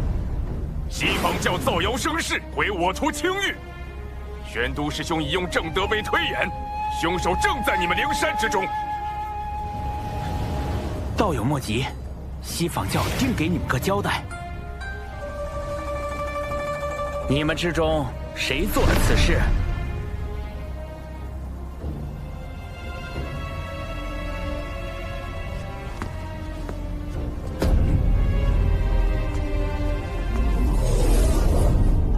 此事是我做的。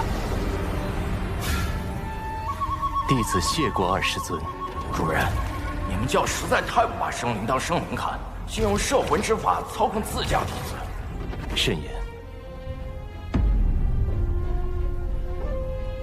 听闻你四处碰瓷我教弟子，我一时气不过，就想到了这挑拨道门的计策。果然找了个弟子背锅。若我所料不错，你们上灵山后，西坊教定会随便找个弟子背锅。不如……是吗？你照着这法招所写念一遍。你向天道誓言，我必信你。天道誓言容不得半分谎言，倘若这弟子当真念了，便立时会露出破绽。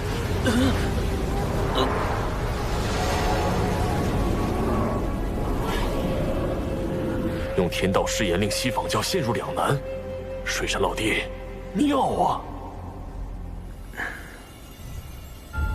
愣着干什么？还不快念！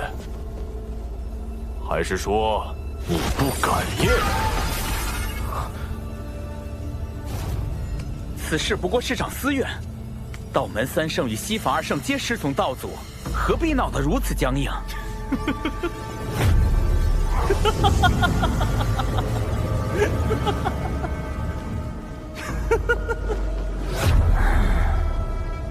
西坊教真是厉害，我们讲道理，你们就说面皮；我们说面皮，你们又开始讲感情。合着无论怎么说，都是我道门恃强凌弱呗。既如此，我等便认了。今日过来就是捏你们这些软柿子，不服就打，服就憋着。哦，他就是太乙真人，真阴阳怪气大师，一开口就能气死人。也不知未来哪吒是怎么忍受这个师傅的。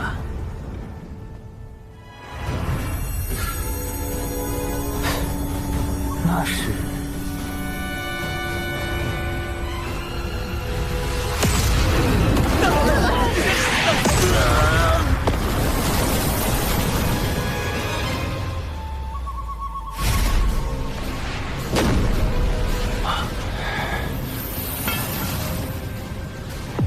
缘起缘落，自有缘法；既有前因，自生后果。即日起，灵山封山1000年，若无贫道之命，众弟子不可随意外出。这准提当众灭口，太不要脸了！公明老哥，我们的目的已达到，今后西坊教不敢再随意算计道门，当适可而止。今日因果已了，我等就此告退。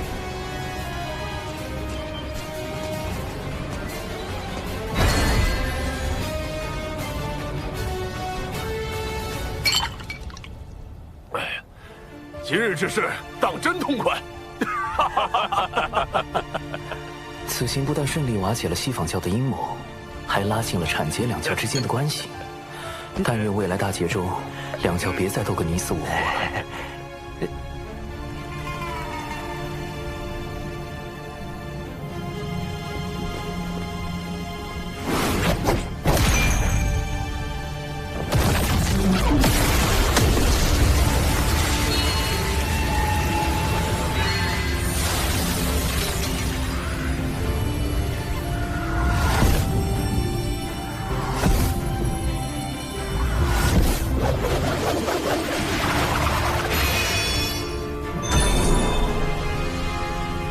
太极图，是太清圣人在为此人遮掩。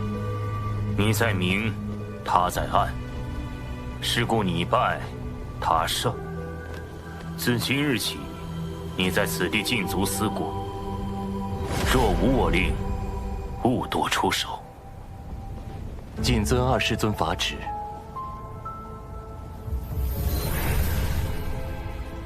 主人，你知道幕后主使是谁了？拥有如此过人的智计，能躲过你的心生探查，背后又有太清圣人替他遮掩。放眼整个洪荒，除了水神，还能有谁？主人，你在害怕？我没有。若此次当真是他所谋划，那我也不算败得太冤。算计不过就算计不过，你何必嘴硬？急了，心境乱了，全是破绽。水神，下一次交锋可没有那么简单了。我闭关数月，近日才听闻火灵失职与我大哥那谣言之事。幸好你暗中筹谋，揪出凶手，否则以大哥的性子，只恐此事不能善了。只是略施小计，仙子过誉了。产劫关系虽略有缓和，但产劫相争的未来究竟能否被改变？两教相争是必然之局，还是这结果只是天道想促成的？纷争平息，你怎么还如此心事重重？我在想，天道之下，生灵是否有选择的余地？是不是生在这天地间，就逃不开天道的掌控？倘若有一日，我又逆势而为，又当如何？大道无时，天言四九，遁去其一。此一不为天道所掌控，便是变数。可谁能保证，在每件事中，自己都能成为突破天道界限的那个变数呢？你可还记得我结交的教义？为万灵截取一线生机。你性子中总喜欢稳妥，以至于对旁人都难以完全信任。但有时，这一线生机，并不会印在自己身上。师尊常教导我们，互帮互助，有难同度。能用重力，则无敌于天下；能用重智，则无畏于圣人。我懂了。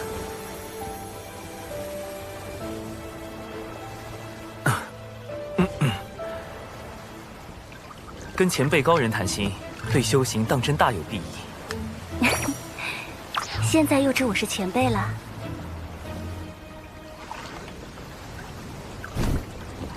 我之所求，将来必与天道大事相依，必要做好万全准备。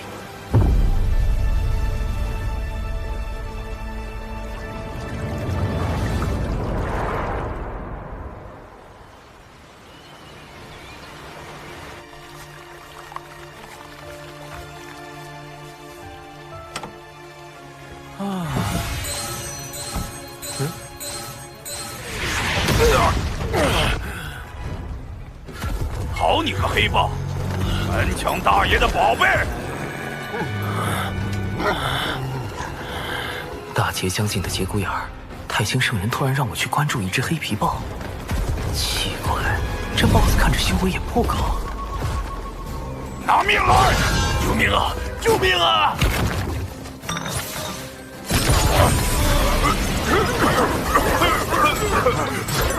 离火为引，赤焰化蛇。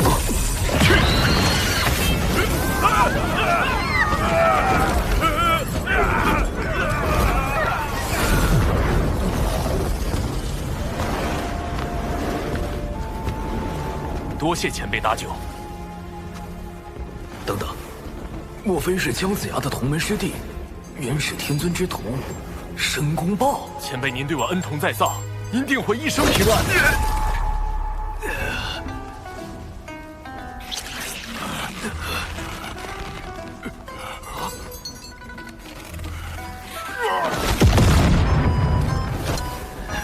这只大妖不过天仙境，竟然没死，而我竟没察觉到他的偷袭，就像神识被蒙蔽了一般。什么情况？前辈，您没事吧？前辈为什么？这申公豹在大劫中可谓是殚精竭虑，煞费苦心，反复横跳。太清圣人让我结识这位劫运之子，看来对大劫也有自己的打算。前辈，您别误会，我绝对没有存坏心，我就是非常真诚的祝您一生顺遂，一帆风顺，一往无前。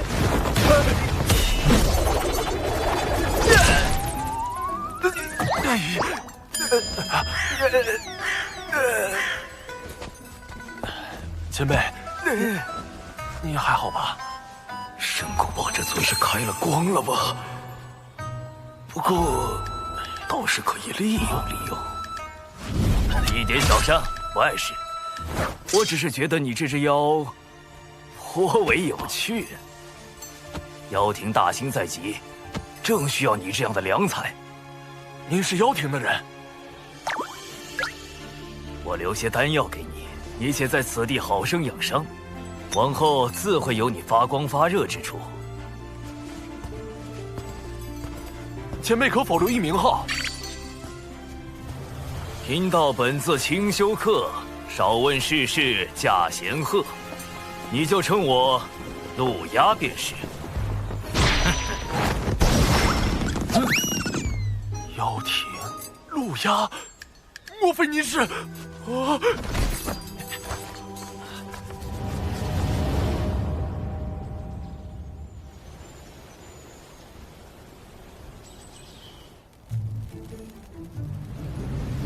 太子，您的恩情，晚辈永世不忘。晚辈为太子立了一个长生牌位，从今以后每日上香。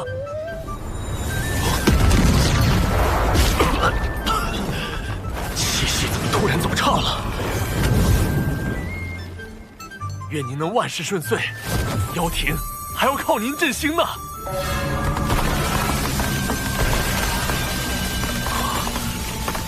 大阵怎会无缘无故破碎？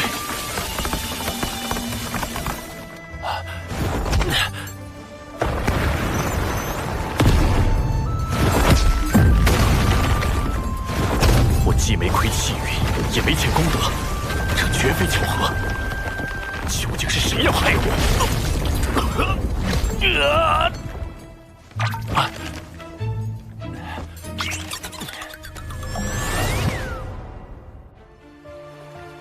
我当然不指望申公豹真能奶死陆压，不过倒是刚好借此试探一波天道。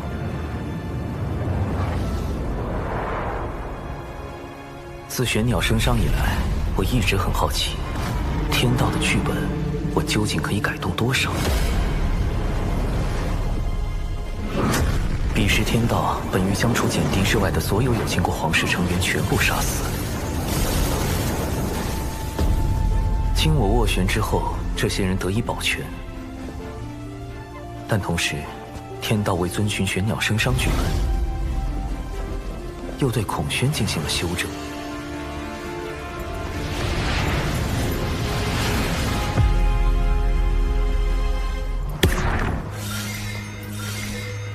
天道剧本之下，究竟哪些事情是可以改动的，哪些事情又是不能改动的？为何有秦国皇室可以保全，孔宣却要被修正？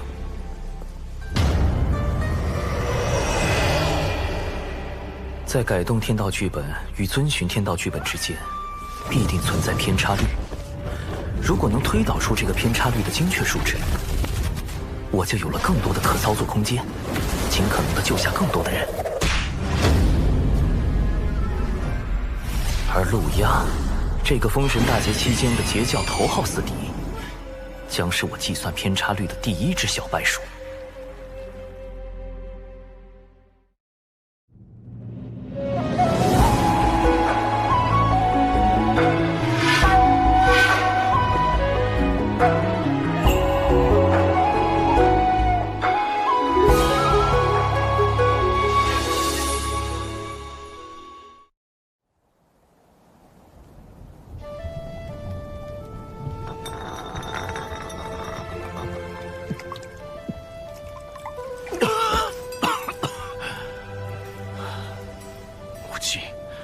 还请告诉孩儿，孩儿到底又做错了什么？偏要如此亡我？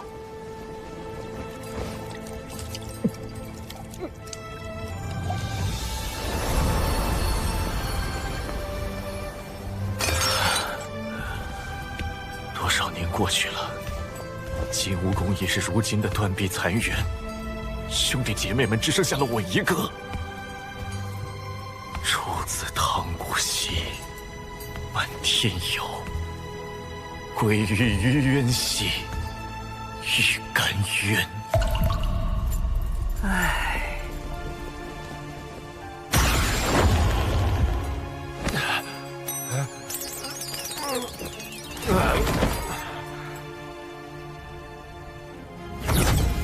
圣母娘娘传水神前往圣母宫一叙。让黑豹对陆压行诅咒之事，可是你的算计？陆压多番谋害玉帝陛下，已成天庭心腹大患，小生不得已才暗中出手。我答应过他母亲羲和，要保他性命。今后若他无大过，你不可随意出手。另外，你若不想和你那个同乡一样，也成为天道禁忌，便不要再试探天道的底线。浪前辈，圣母，我那位同乡，你只需知道他已彻底死了。天道已修正了他的存在，无也不可多提。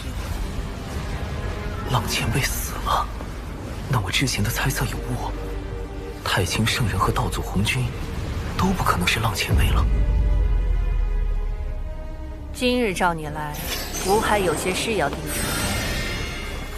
三教中，元始师兄心思太深，通天师兄桀骜不羁，唯有太清师兄早早看破盛极而衰之意。今年巫妖大战之时，6圣之中，唯有太清师兄暗中出手，助玄都对战东皇太一。后妖庭没落，天庭兴立，太清师兄更是以化身坐镇天庭。原来太清圣人曾出手助玄都大法师击败东皇太一。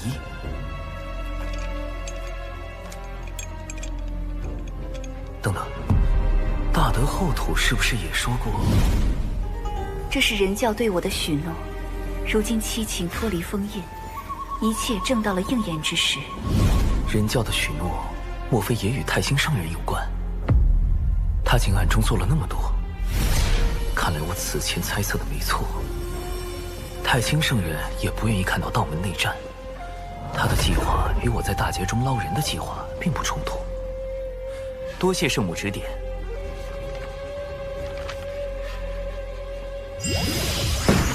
来都来了，画几幅漫画再走吧。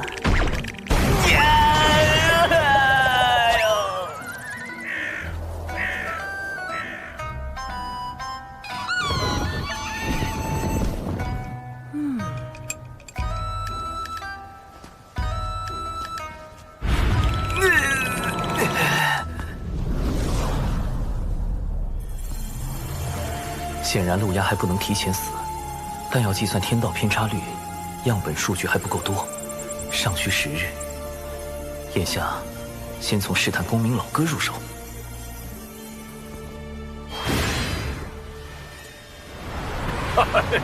多谢水神老弟带我来天庭逛一遭。公明老哥，近日听闻有大劫将至，你有何打算？你有应对之策？你看这天庭如何？灵气充沛，大道有宗，可谓是修行圣地。可惜一言一行都有天道监管，颇不爽利。天道至公无私，监管又有何妨？我不慕天庭之功德，不愿被天庭所辖管，更不愿有什么君臣之道。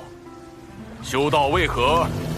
先长生后逍遥，寻的是无拘无束，为的是念头无阻，不然何以求得超脱？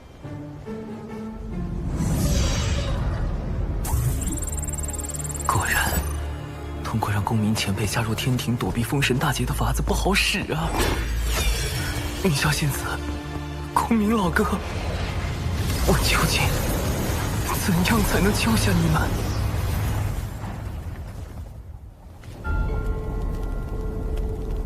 太子旧伤未愈，似又添了新伤，此乃12品功德金莲所结，能助太子早日痊愈。想与我联手对抗天庭和道门，仅凭一颗莲子可不够。联手？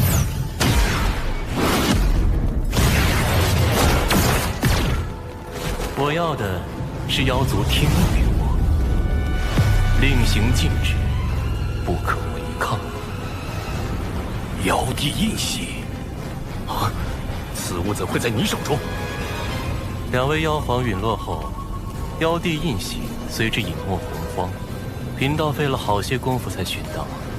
太子若能让妖族听命于我，无论最后成或不成，此物送归太子，如何？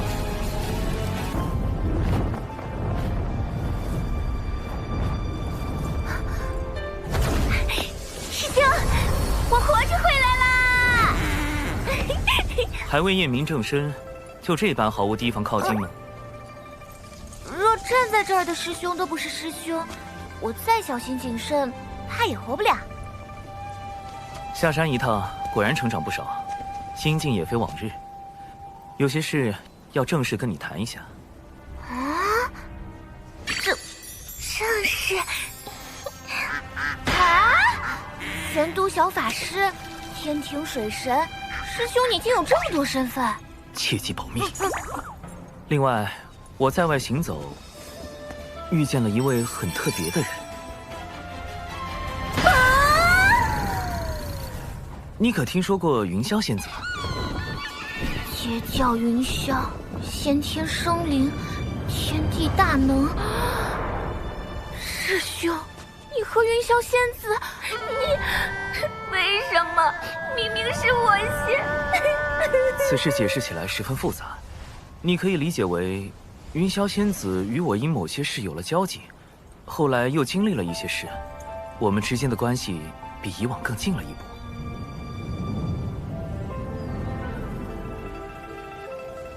师兄，你一下说这么多，让我怎么信呢？我目前对云霄仙子只是略有好感，毕竟像她这般温柔动人、遇事果决、出手很准的人，谁会不喜欢呢？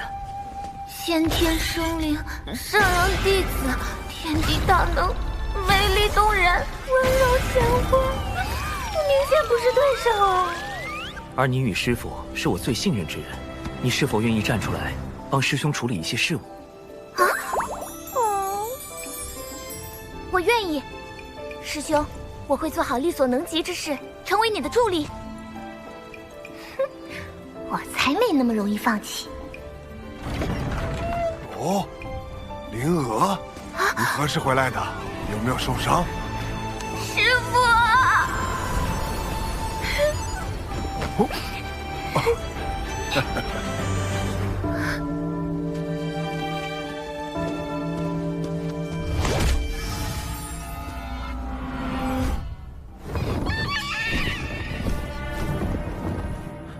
青丘狐族又来找茬。小兰见过启元道长。这声音，这眼神，不太对劲。继掌门，我族功德狐女小兰与你渡仙门这位奇缘道长，结成道侣。如何？你摆平什么了？莫非你那什么寂寞的歪理？不要怎会？对师父芳心暗许。弟子对症下药，是他想多了。且狐妖此举定然有诈，我已将其引到僻静之地，我可趁机一探。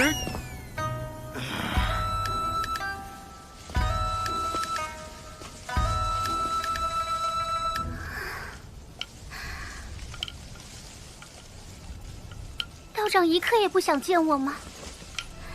自上次一别，奴家每次闭眼，脑中便是你。年复一年，奴家对你早已情根深重。他好像真被师兄忽悠疯了。你真逆徒，老道我！既然如此，师父不如以真心换真心。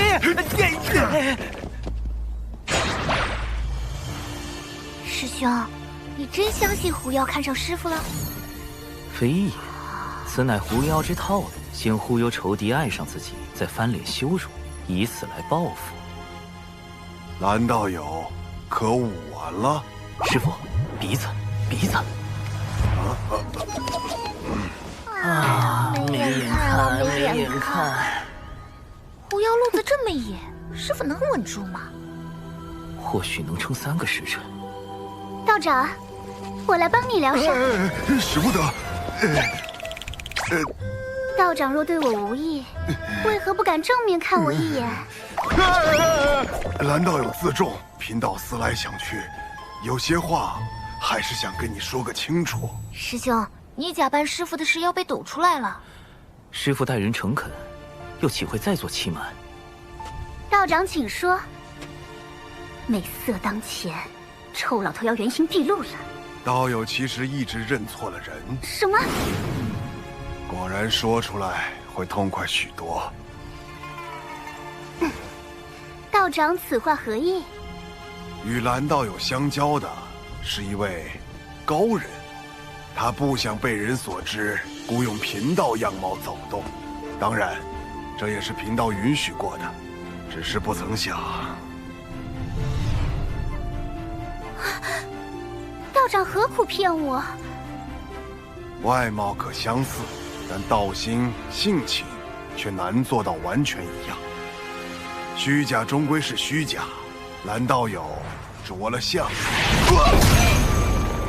这么说，我一直恨错了人。恨？不要心态崩了，师父却毫不知情，怕是要吃亏。不然你以为呢？还以为蓝道友生了心魔，原来是在骗我。你不是应该一副受到欺骗、愤怒、怨恨、尴尬的表情吗？怎会如此？而且，我生了心魔，不是与你更有利吗？蓝道友困于执念，贫道有不可推卸之责。若你再因此诱发心魔，贫道良心难安。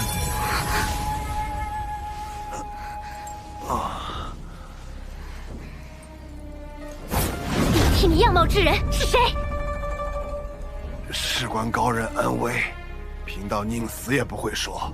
蓝道友心中不忿，不若在贫道身上出几口恶气。冤有头债有主，既然不是你，我打你做甚？听乘客腹黑，果然是万年不变的定力。出来吧。师父当真令徒儿钦佩，美色当前，竟能如此坦荡。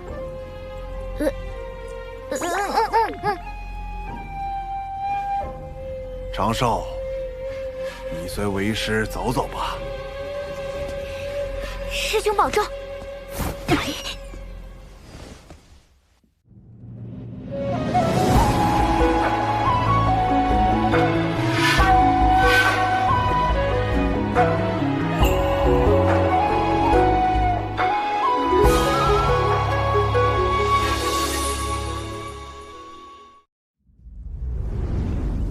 若最初便与蓝道友说明白，或许就能省去多年怨怼。长寿，如今你手中权柄越来越重，能在无意间决定旁人的生死命途，但是否也因此少了一份对旁人的敬重？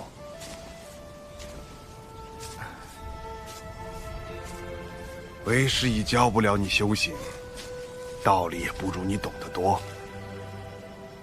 为师知你心底有一份正直所在，只是习惯了稳妥。但因果轮回，一饮一啄，若忽略这般因果，怕是会为你前路埋下隐患。师父，弟子……这算是蓝道友之事对你的惩戒。以后你也是天庭1号大人物，为师也不能随意教训你喽。敬重之心，因果轮回。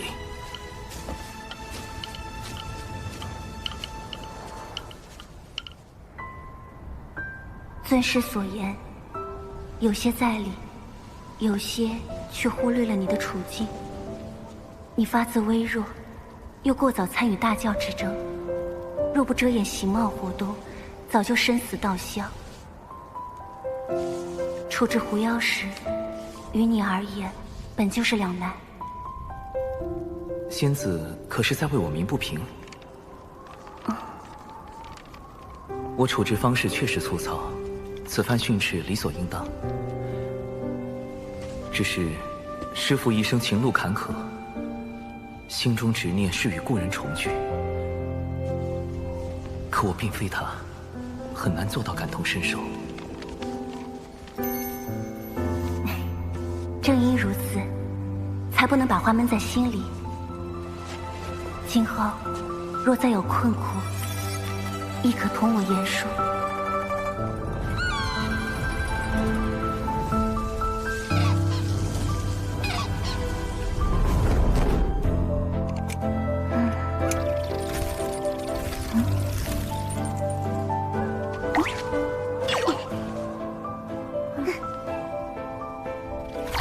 姐如今可有动心？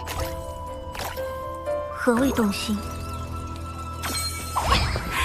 就是心底总有个念想，时时刻刻都会想起一个人，连大道之中也可见此人踪影。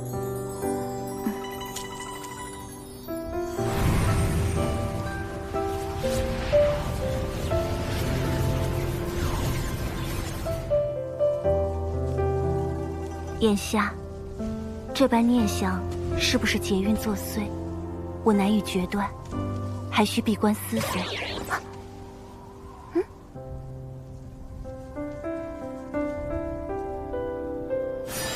水神，奇缘道友出事了。孽缘线。水神大人，您定要相信小神。奇缘道友乃是您的至交好友，小神怎敢给他随意安排姻缘？更何况还是这种命运纠缠、不死不休的孽缘线。是天道，这和大姐有没有关系？狐妖是占据妲己肉身的九尾狐吗？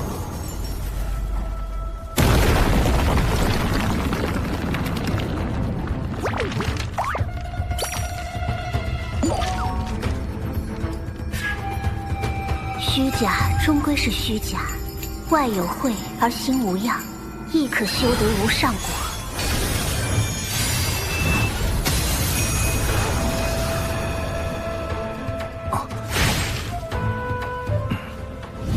你若不想和你那个同乡一样，也成为天道禁忌，便不要再试探天道的底线。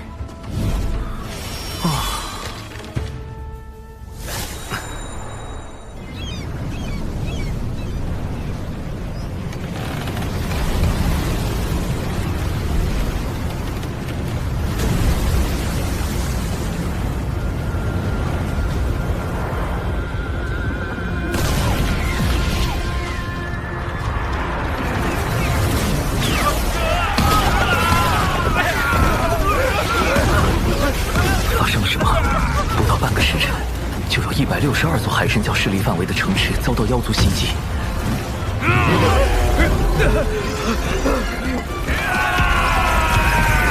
长寿，逍遥仙宗发来求救信，说遭到数万妖兵围攻，其中有不少大罗之境的高手。即便贫道带人赶去，恐怕是力有未逮。你看这可如何是好？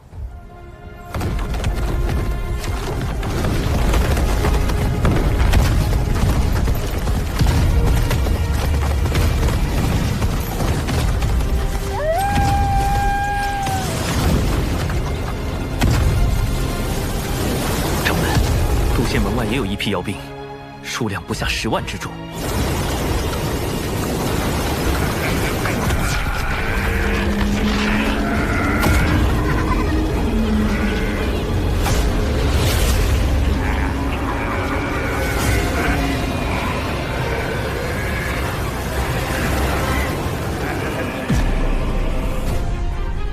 太子若能让妖族听命于我，无论最后成或不成，此物送归太子，如何？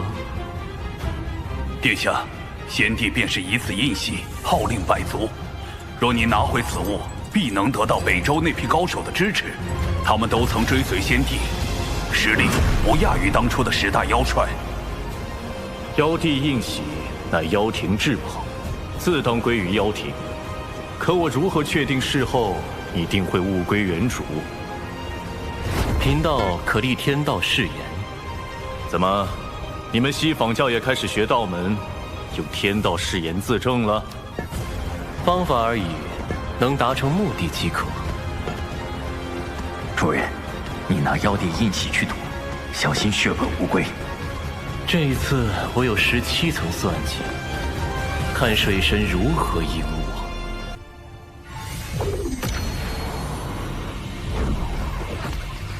诸位久等了。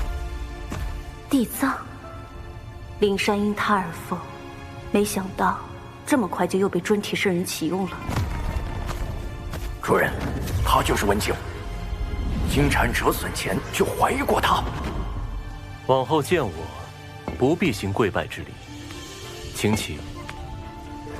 因各位跟脚，我西坊教无法让你们走到台前，但诸位所立功劳，2位师尊都会看在眼中，该有的自不会缺。不知大人有何吩咐？谛听日前获悉，水神极有可能出自人教仙宗，但人教仙宗共有6家。文静，你觉得若对人教仙宗发难，逼水神现身，选哪家较为合适？那自然是要选道成最多的那个逍遥仙宗。但水神绝非一羽之辈，他那灵爆秘法，委实有些吓人。此次围攻的是人教仙宗，他若用灵爆秘法，岂非自毁城墙？大人所言极是。你我在此商讨时，贫道的算计便已开始。妖庭的妖兵作为先锋军，分往3处袭击，各位只需在此静候指示即可。这个地藏下手好快。水神，是你让我折服的，不是我不给你传消息。你可千万别怪我。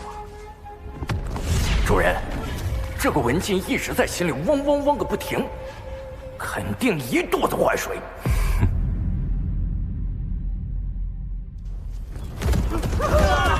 快逃！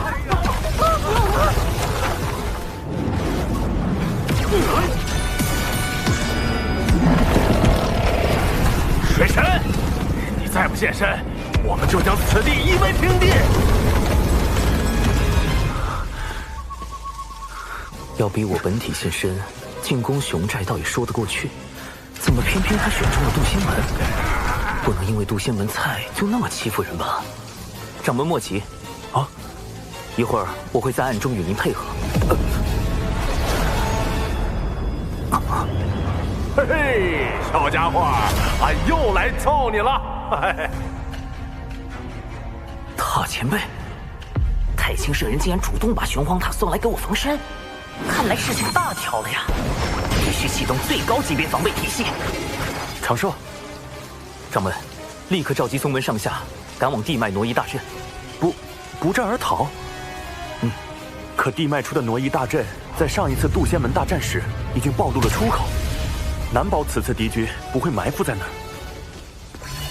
数年前，弟子便在旧的挪移大阵下方1600丈处，搭建了一处新的挪移大阵，十分无疑。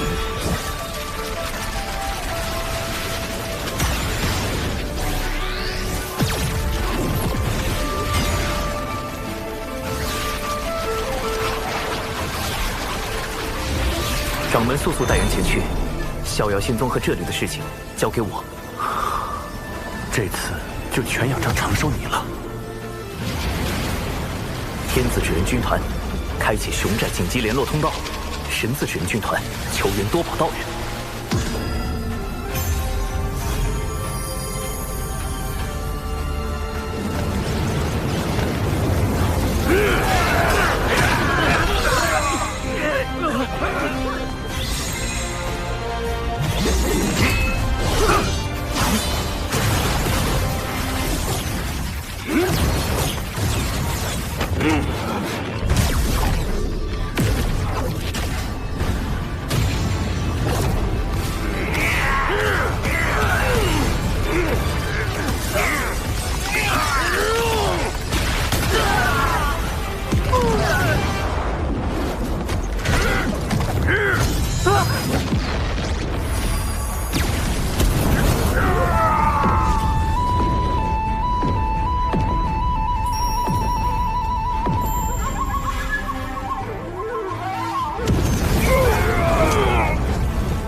截教火灵，奉师尊多宝道人之命，驰援人教逍遥仙宗。这水神反应好快呀，又是化身又是求援的。不是还有渡仙门吗？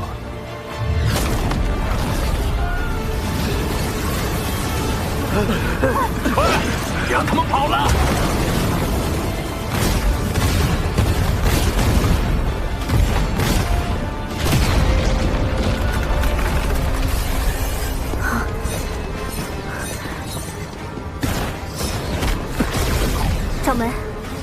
小琼风一脉。他们决定留下来，那弟子也决定留下来，请掌门成全，弟子生死无怨。去吧。掌门，这无妨，他在此地，应该比跟着我们更安全一些。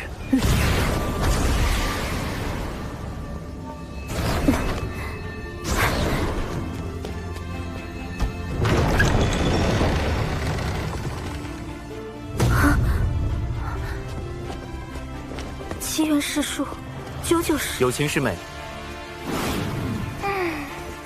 有些事情还不方便告知他们。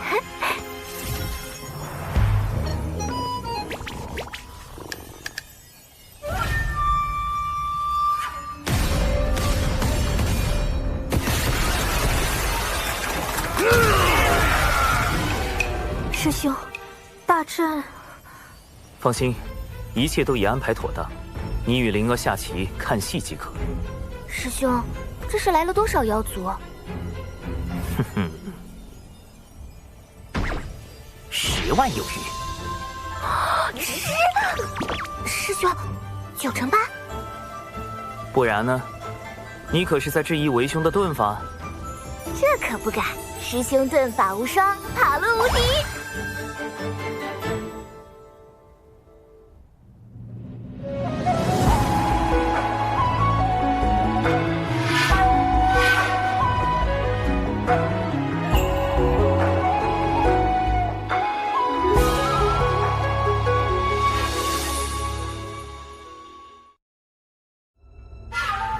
来晚了，他们跑光了。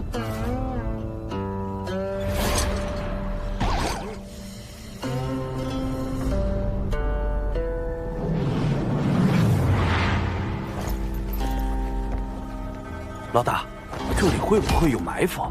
咱们要不问下地藏那边？渡仙门不过是个小宗门，能有啥陷阱？你少给我提地藏！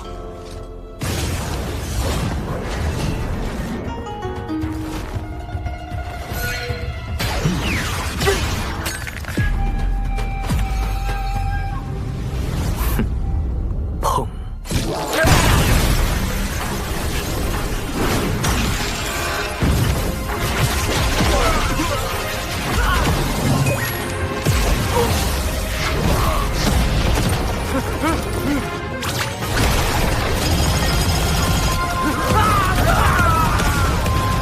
！10万妖兵来了，就别想再走。师兄真厉害！糟糕，我是不是说漏嘴了？今日让有情师妹待在此处，我就没打算隐瞒身份。切记，我此前给你们的心生屏蔽仪万不可离身。师兄放心，保证万无一失。长寿师兄的本体究竟在何处？这个倒是说不精准，不过通常而言，师兄都会在一个最为安全的地方。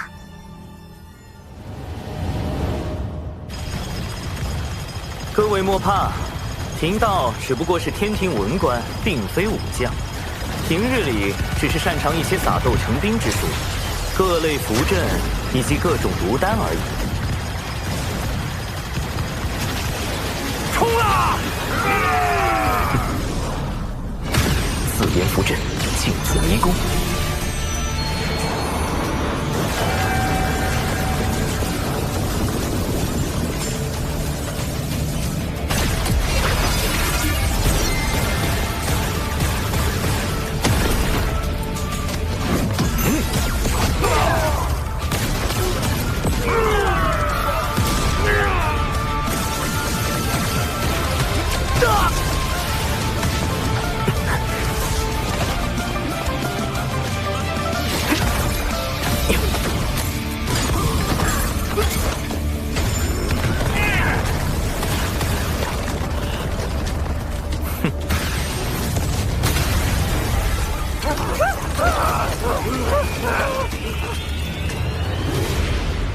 塔前辈，晚辈向您借3缕威能一用。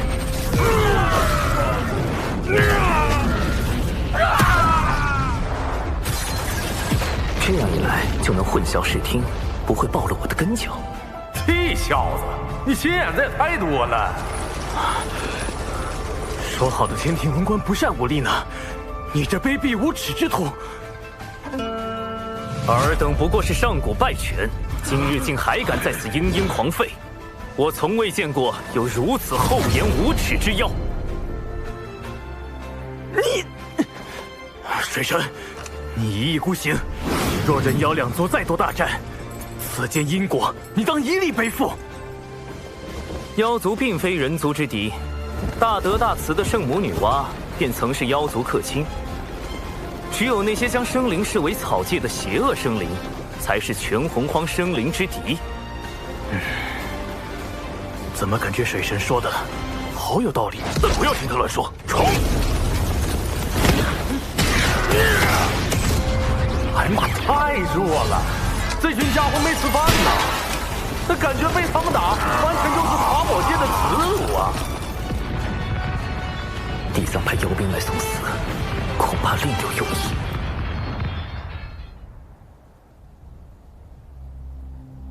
3处的水神化身都有玄黄塔，主人，你的算计落空了。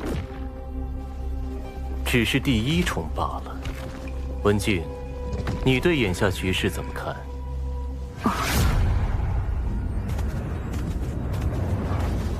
地藏大人高明，袭杀人教仙宗，逼出水神根教，只是您的第1步。您真正的目的是想令妖庭为道门仇视，四处树敌，最终不得不投向咱们西方教。哦，你是如何看出的？我教与妖庭屡屡败于水神，究其根本，乃是我教与妖庭的合作嫌隙颇多，才被水神钻了空子。倘若我教能彻底掌控妖庭，水神自不足为惧。主人，这个文静和你之前说过的话一模一样。文静，有时太过聪慧，并非好事。去渡仙门支援妖兵吧。但愿这一次，你的聪慧不会让贫道失望。是。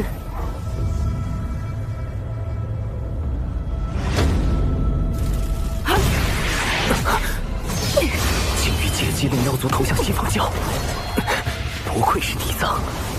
文静，稍后你配合我。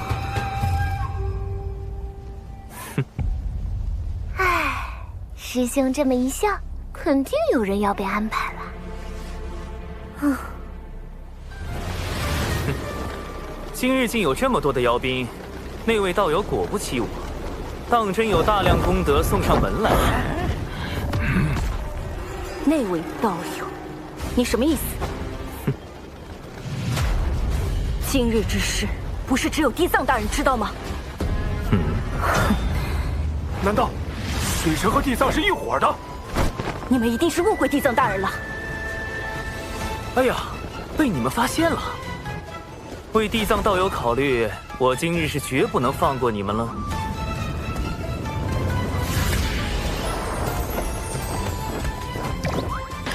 主人，你麻烦大了。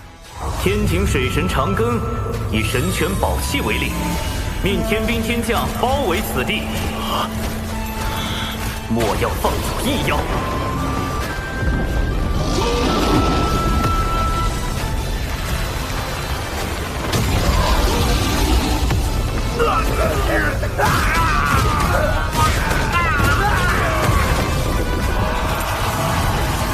定能试探到水神的根脚，此局就还不算输。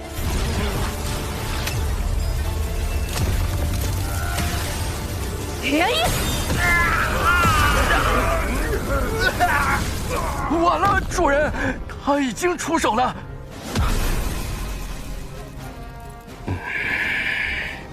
咱们擅自做主，杀了这些妖兵，会不会不妥？水神摆明了是想将脏水泼到地藏大人身上，若让这些妖兵活着离开，地藏大人的名声还要不要了？文静，你坏我大事，还不快退！是。血是黑纹，受死！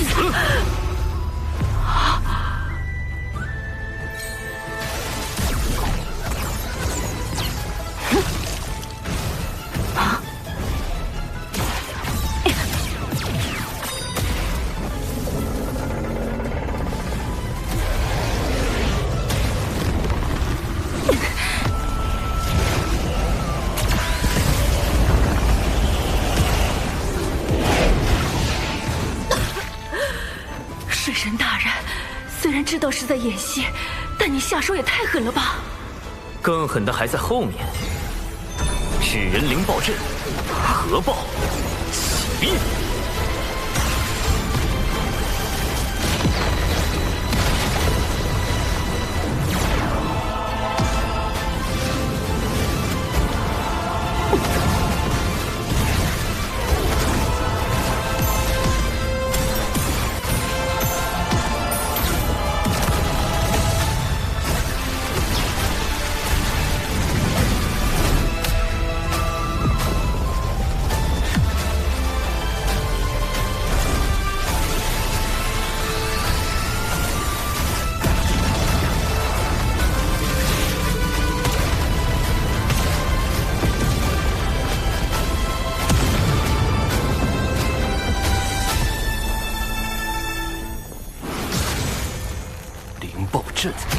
何时布置在此地的？主人，不好了！刚有妖族大能在北周现踪，已扬言要找你算账。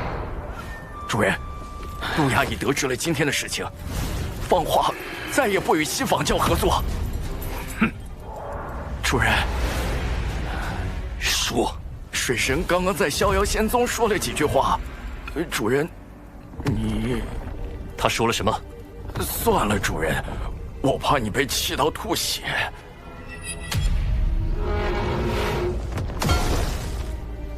说，他说：“各位谬赞了，我此前绝对未得到西仿教地藏提前通风报信，只是与他大概算理相当，惺惺相惜。他要妖族好感，我需守护人教道成，为天庭扬威，仅此而已。我们绝对没有串通。现如今还在为地藏掩护。”水神真是考虑的太周全了。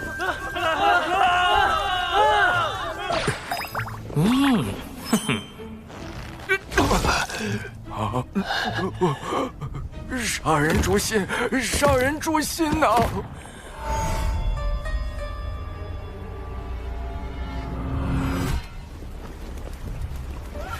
二师尊，此次是弟子技不如人，妖庭那边。弟子会设法斡旋。世间诸事自有缘法，不可强求。文静，你可知错？属下何错之有？你与水神里应外合，截杀妖兵，将我与水神合谋的谣言坐实，是也不是？妖兵受水神蛊惑，属下担心他们将此事宣扬出去，这才出手灭口。属下所做的一切都是为了地藏大人您考虑。若今日之事让您在妖体那边没法交代，您大可将属下交出去，属下不会有丝毫怨言。但您绝不可怀疑属下对您的忠心。你罢了。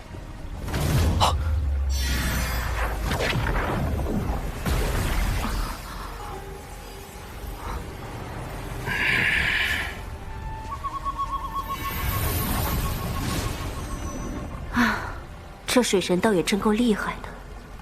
要不是我受了那么重的伤，再加上他让我按他教的话术，这回恐怕很难摆脱西仿教的怀疑，可算是逃过一劫。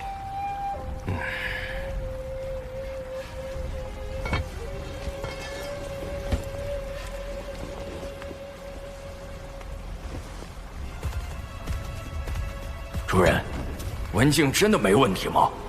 我看不出一丝破绽，那就是没问题的意思喽。没有破绽，往往有两个可能：一是真的，二是装的，且装得天衣无缝。我希望答案是前者。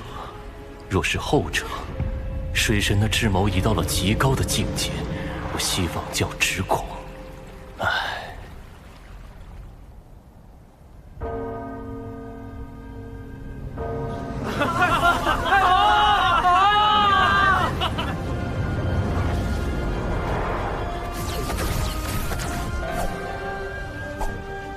有情师妹，今日所发生之事，望你记在心中。日后，我自会为你安排一条明路。玄雅定不负师兄期望。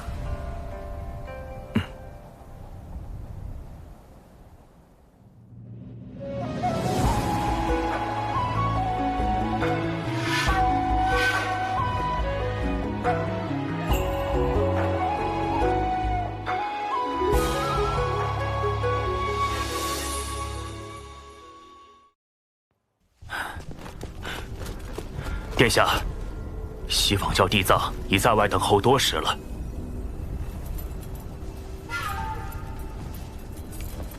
哼！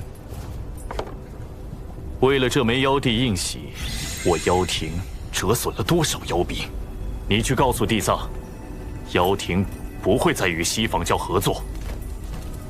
殿下，如此，不是正中那水神的挑拨之计。哼！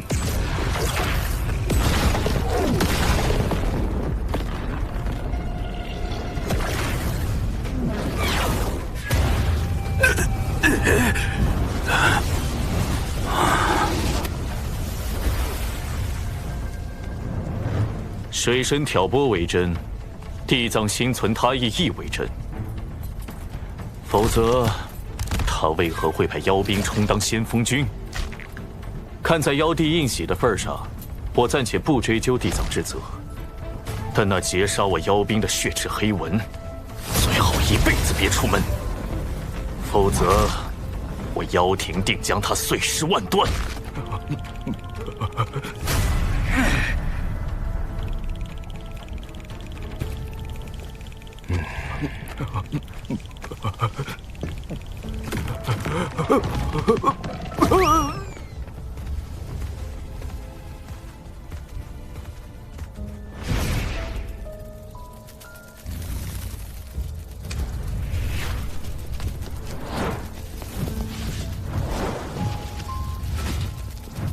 此役实在冒险，能侥幸取胜，全凭你在其中助力。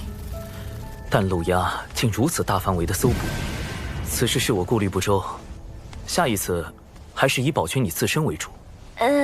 那个，既然奴家这一次表现那么好，水神大人什么时候？而今你身处险境，等到机会合适，我自会安排你与大法师相见。奴家明白。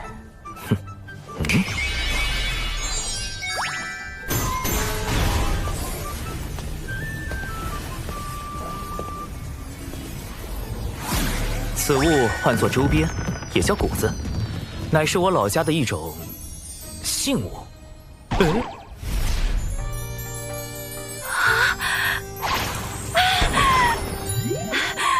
可爱，大法师的谷子。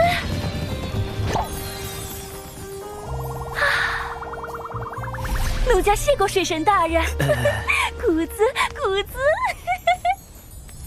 文静这边终于安置妥当了。渡仙门一役，小琼峰虽然没有受到波及，但仍需升级防护措施。又到了喜闻乐见的小琼峰基建环节。我宣布，小琼峰2期改造工程开工。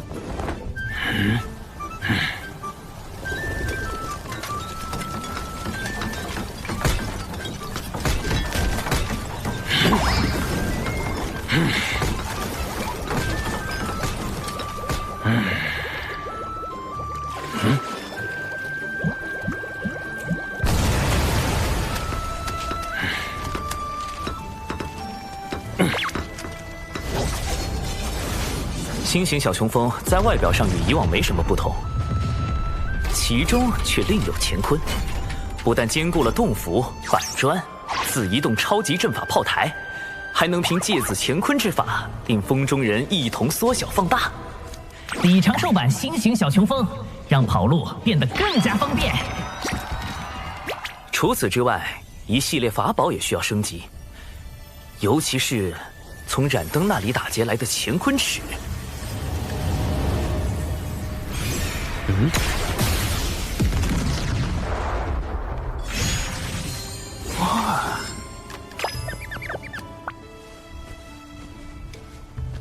大劫将至，大妹让我们在岛上安心修行。你俩玩够了，就赶紧回去吧。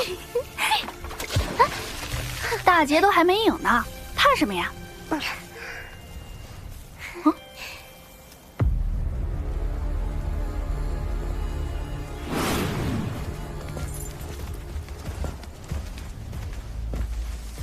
说什么灵山封山1000年，这地藏又在外面溜达了。二妹三妹，几声书否？否。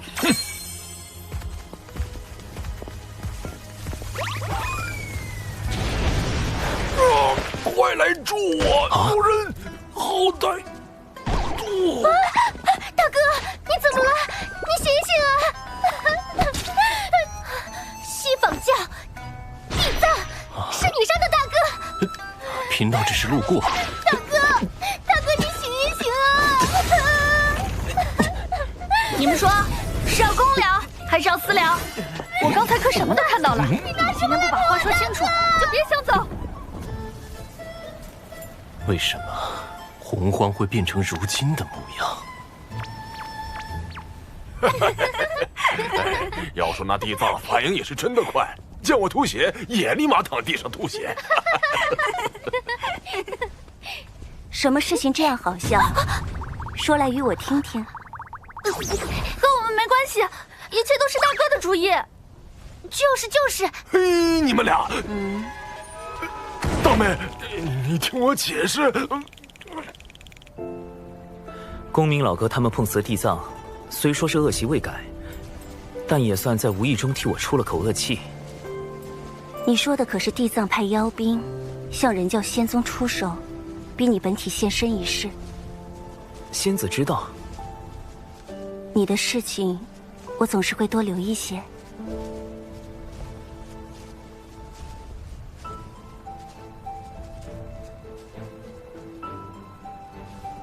人教仙宗遭遇妖兵袭击，天庭定不能坐视不理。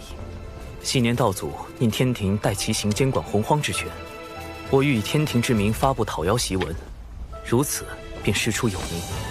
大劫将至，你虽在天庭行事，但也要小心。我近日总是心神不宁，怕是已有什么劫难应在我兄妹身上。2位妹妹，我能尽足3仙道，可大哥终究是我兄长。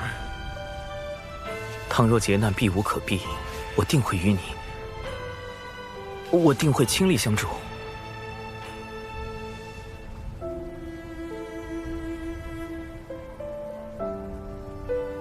残害巫族，兵伐道门，天庭承天道之意，维护天地安稳。今特发檄文，命天庭各部追捕陆压，将其捉拿归天。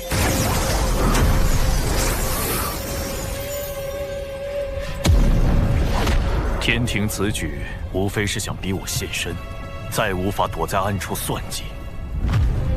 水神心思狡诈，借机广招天兵，短短数日，便有不少炼气士投奔。原本无人在意的天庭，如今已有大兴之势。老臣惭愧，不能为殿下排忧解难。此次妖族折损太多，若要东山再起，只怕得找那位前辈了。伐妖檄文一发，陆压定有所动，让我趁机搞一波。敖乙，稍后你安排。陆压不识天数，妄图复兴妖庭，一旦发现陆压踪迹，即刻逮捕回天。陆压前辈有危险，盼前辈平安度过艰险，大吉大利。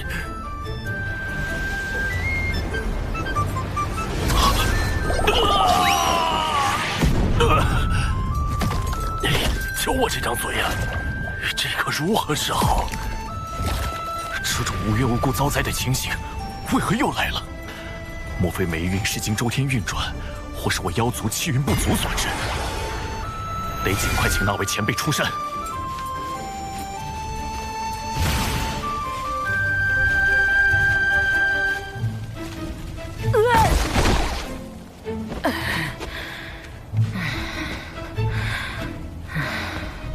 10卦9不准， 1天算10卦。今天10卦用完了，客人改日再来。前辈既留在此地等我，何以低头不见？小老儿见过您。夫人，您印堂发黑，似有血光之灾。正是有这般灾祸，才来寻前辈指点一二。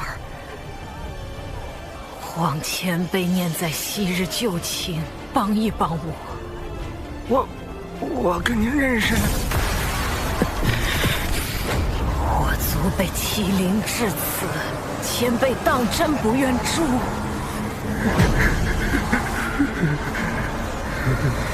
殿下，稍等哈，等我炒完这个菜，还有2桌客人在等。来。前辈为何在酒肆之中做个厨子，而非？殿下认为贫道为先帝效命时，便以能掐会算为生灵所知，而今隐居此间，理应做个与之相称的卦师。其实，贫道的兴趣远不止占卜观测。是晚辈先入为主了，前辈看来相见，可是愿出山相助晚辈一程。我还道殿下是问活命之法，不曾想竟存着这般念头，如此便请回吧。前辈言下之意，晚辈有生死之危。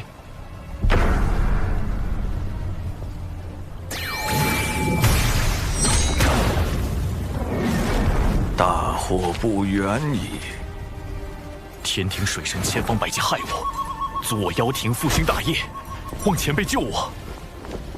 贫道曾见证百族不甘被巫族捕食，汇聚不周山顶，立妖庭与巫族争锋。但百族压过巫族后，却开始了无尽的征伐和奴役。妖庭败落是应得的因果。那些喊着复兴妖庭的家伙，不过是想借机行奴役之事。殿下莫要因此纠结前世。无数妖兵惨死在水神的谋算之中，如今天庭又广发讨妖檄文，妖族面临的是灭顶之灾，晚辈如何能放下？还望前辈帮一帮我，帮一帮妖族。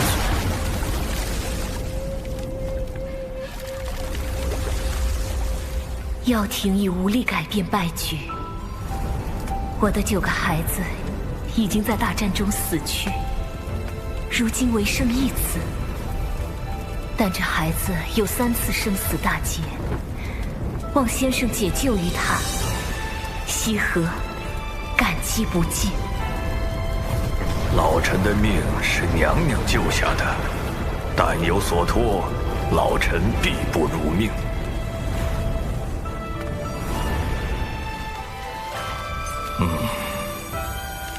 罢了，终归是欠先后几分情谊。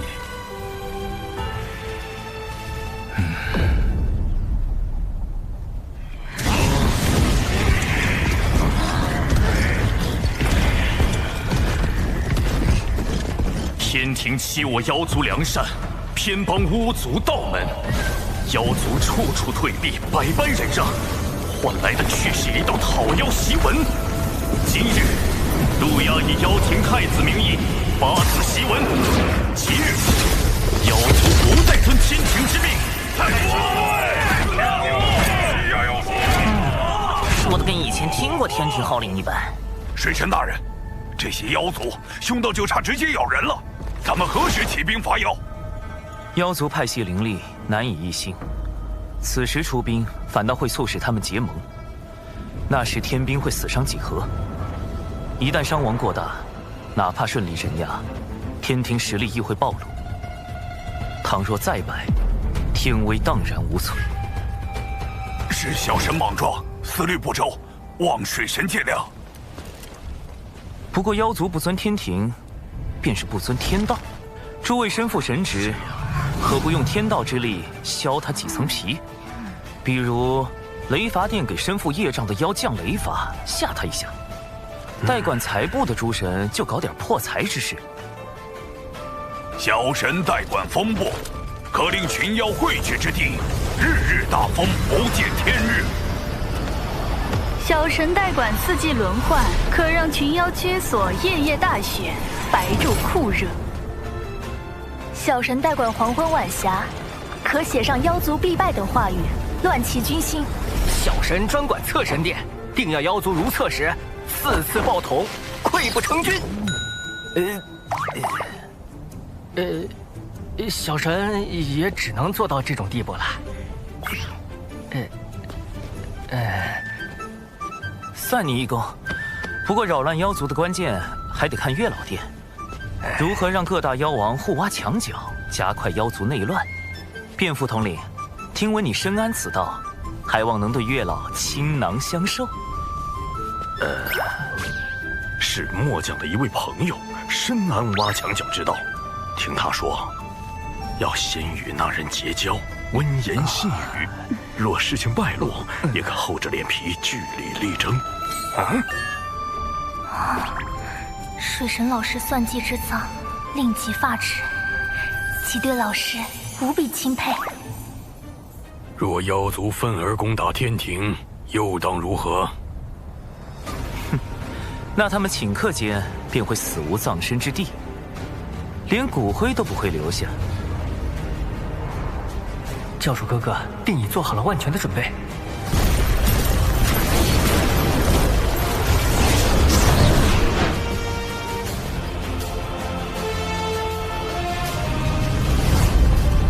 传令四海，整军待命，随时驰援天庭。是。都打起精神，我们是要给妖族送官，为水神大人助威。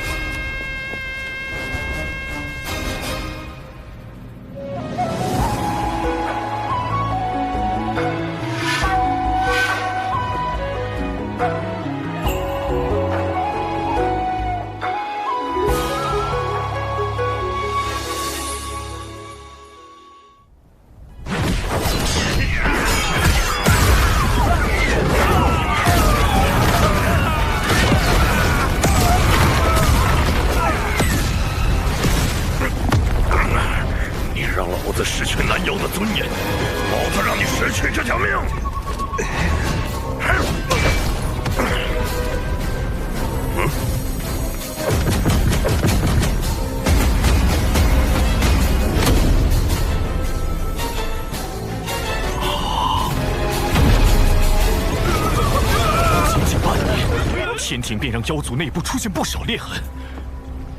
前辈，我们到底何时发兵？等到水神以为将妖族和殿下逼至绝境，才是出手的机会。你怀疑陆压的背后有高人指点？天庭大兴已成定局，迟早会清剿凶妖。陆压此时发讨天檄文，号召各路妖王抗命，不过是在提前激化双方矛盾。但他却又按兵不动，只抗命而非反天，就是给自己留了一条退路。但以陆压的行事作风，断不会想到这种以进为退的法子，所以妖族内部定然有一位能看到天地大势的高人，想保住陆压。大法师通晓洪荒大事，可知妖庭有什么大能尚存活于世？妖庭陨落后，妖族高手四散而逃，或藏匿北周深处，或去往洪荒之外，是生是死也未可知。若要说谁一定活着，我倒是想起一个，妖庭10大妖帅之一白泽。2大妖皇最为器重的那位谋臣。白泽本命神通是趋吉避凶，我与他也算交过2次手，每次刚动杀念，就被他逃了。这家伙是10大妖帅中唯一能避开因果，从巫妖大战全身而退的。这个白泽势必会给天庭带来不小的麻烦，可否请大法师出手将其除掉？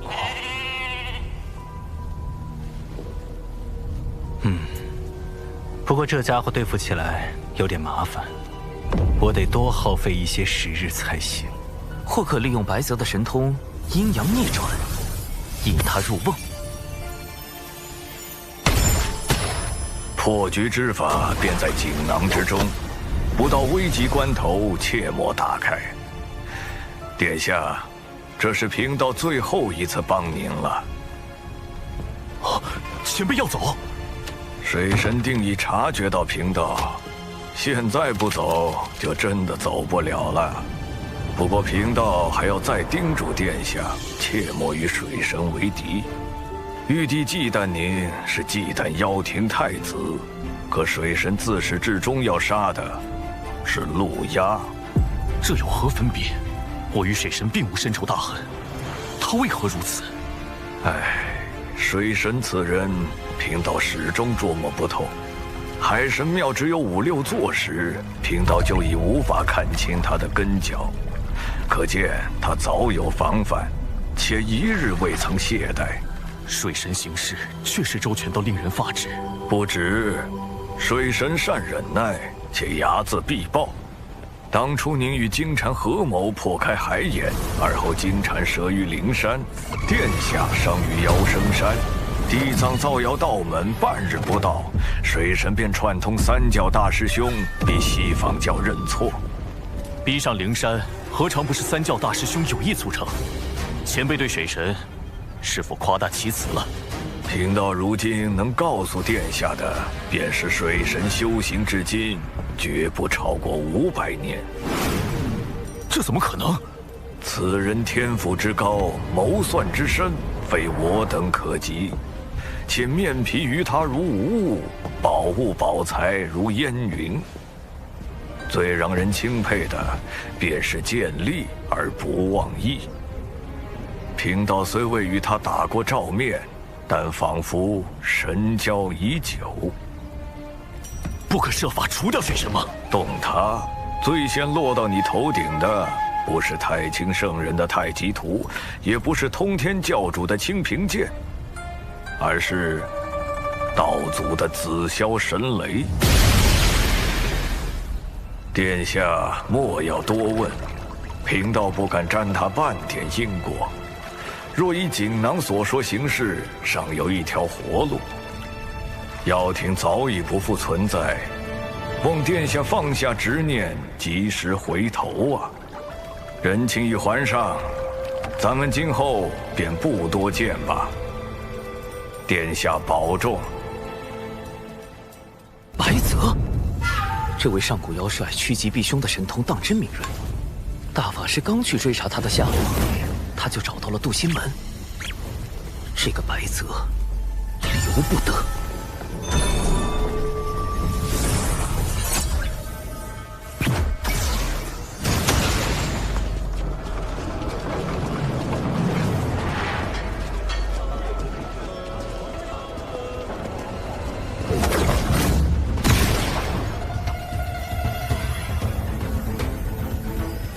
水神饶命！是白泽留下的纯阴，好狡猾。水神饶命！水神饶命！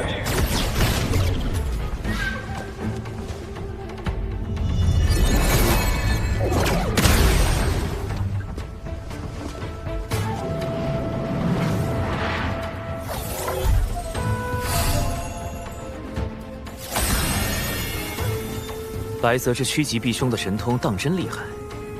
大法师刚去追查，求饶信就来了。师兄，这封信难道不是拿你的根脚来威胁吗？我倒觉得他真的是在求饶。他的威胁根本构不成。他点破我们根脚，我们就搬到兜率宫旁，与老君为邻。但我必会对他从忌惮转为恨。如此，反倒断了他的活路。既是求饶，为什么不直接来找你呢？他不敢。以如今局势，我必杀他。送信求饶只是表明他的态度，他必有后招。如我所料不错，大法师此行应当会带来第2枚玉符。长寿，真被你猜对了。不妨再猜猜，玉符上说了什么？他要看看我的本事，也要让我看看他的本事。应当是要与我立下赌约，胜就天平处置，败就放他一马。连打赌内容都被你料到了。不过，这赌局可与我们不利呀。白泽藏在洪荒最安全处，我们需在2刻钟内找到他，方为获胜。若按照拿到玉符的时间来算，还剩1刻钟。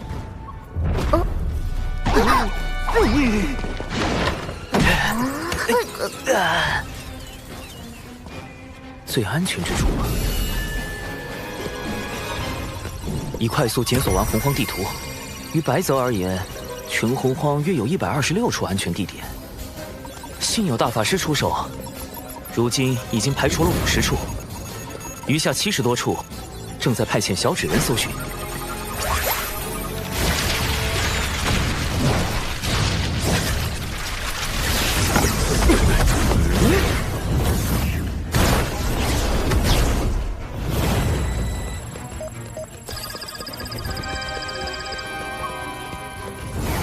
师兄，时间不多了，怎么关键时候卡住了？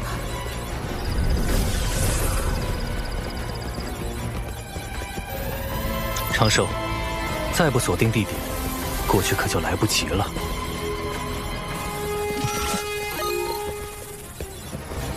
灵娥，大法师，你们来选。什么？我们？快选！大法师，听灵娥的，去这里。听我的。水神的思量在第10层，普通聪慧之人在第5层，而我本该与水神在高层角逐，但我主动退回第5层，以最不符合水神的思考方式，才能选定最安全之地。师兄，这个就是上古妖帅白泽吗？运气不错。你就是？还请大法师出手，扬了吧。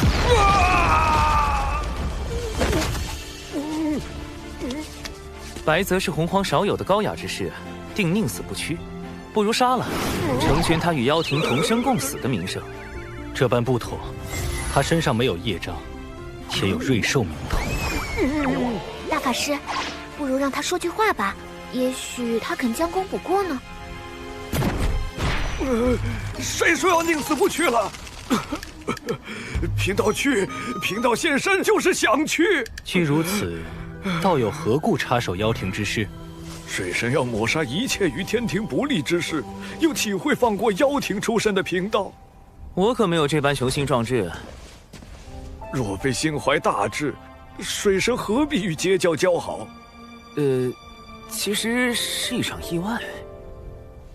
那你为何创立海神教，蓄意与东海2太子敖乙结交？也是意外。妖圣山呢？你灭了陆压10万妖兵，更是意外。我当时其实是为了救巫族。你，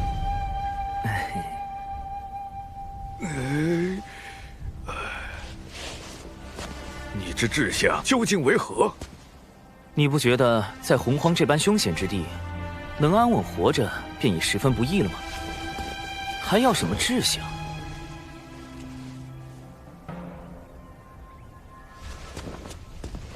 要想当年，妖皇帝俊与东皇太一共同执掌妖庭，难道你不想成就2天地之位？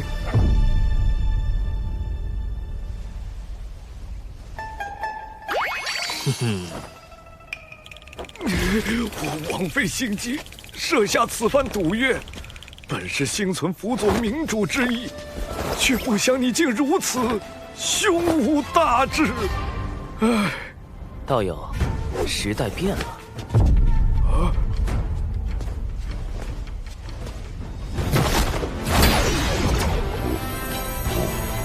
他的元神已被禁锢，本体交与你安置。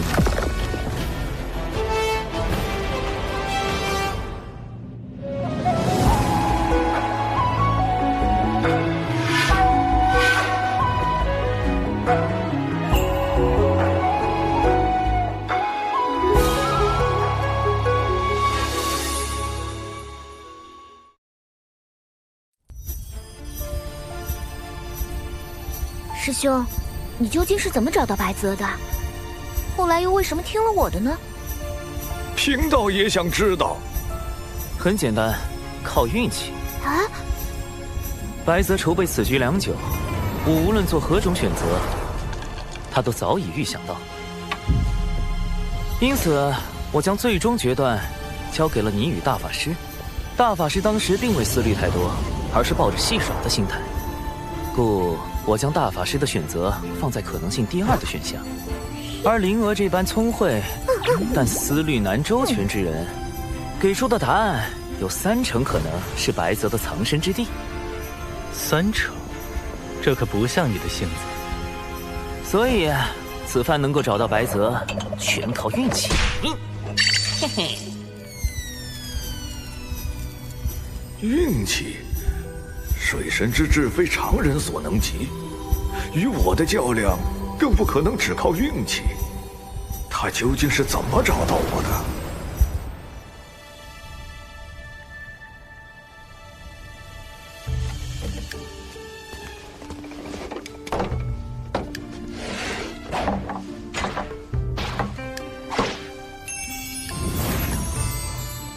师兄，白泽前辈，请慢用。师兄，咱们把白泽安置在门内黑池峰，是不是离小琼峰太近了？大法师有意留白泽一条性命，我自不能杀了白泽，但也不能放了他。面对这样的危险分子，最好是将他安排在身边不近不远之处，再借机收服。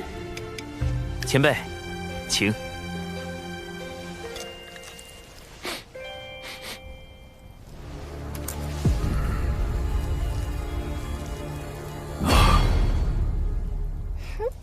虽味不美，色不全，香过浓，但全是师妹对师兄的拳之心。这白泽果然和传闻中一样，是个美食家。要我说，做什么妖帅，应该做个探店博主。我观前辈似以辅佐明主为乐。若是能2次辅佐明主，成就宏图伟业，再功成身退，在天地间留我白泽之名，当真。现在只能如此想想了。而今天庭出力，百废待兴。洪荒内虽有妖庭作乱，但尚在我天庭可控范围之内。前辈所谓的宏图伟业，不知又要徒增多少流血牺牲。唉，权欲之路本就如此。那并非我所愿。天庭政治清明，洪荒再无战事，才是我之宏图伟业。倘若前辈愿意相助于我，天地间同样能留前辈之名。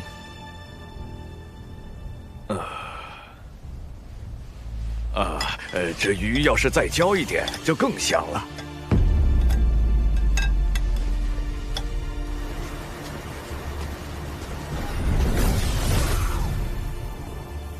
师兄，白泽真被你忽悠了，他都开始犹豫了。什么忽悠？那是收服白泽的第一步，画饼。谁说登顶2天地才是宏图伟业？希望天下太平，一样可以是宏图伟业。那第2步是什么呢？收服白泽第2步，名曰交心。他既然喜好美食，我们不如从美食入手。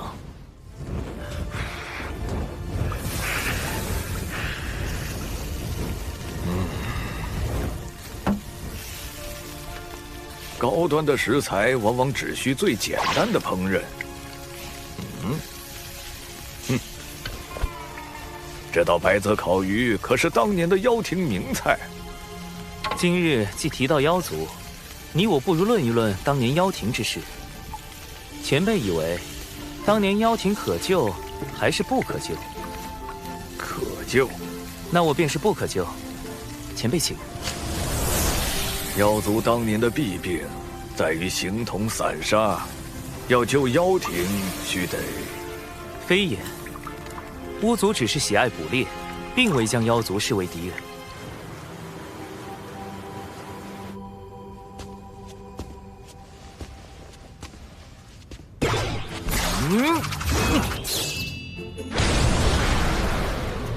百族联合，形成了今日的妖族。本无同族之共情，贫道何来对妖族背信弃义一说？嘿嘿。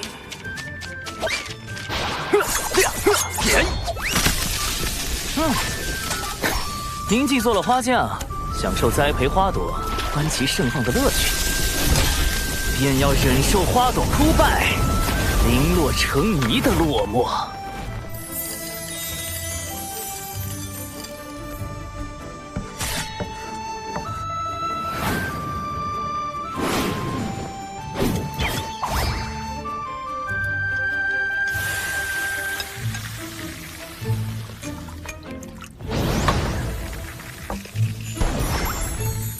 痛快，太痛快了！水神真乃知音也。贫道真是越来越好奇了。以水神之智，当日能够找到我，真的是凭运气吗？前辈以为我还有何种破解之法？师兄，收服白泽的第3步是什么？没有第3步，或者说，第3步是一道考题，一道需由白泽亲自来完成的考题。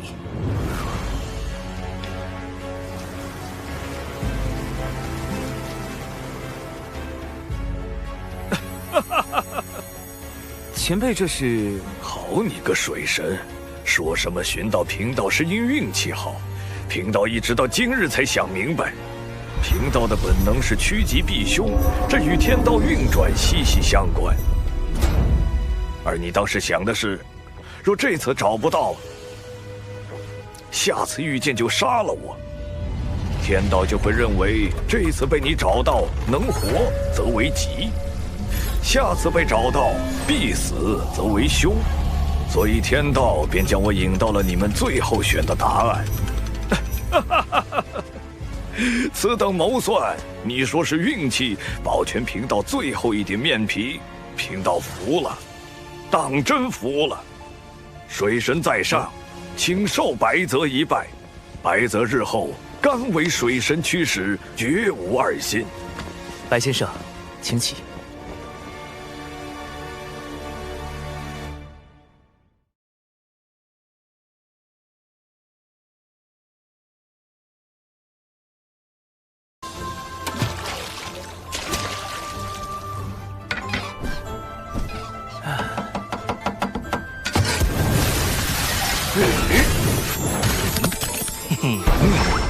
小琼风里长寿，有客来访。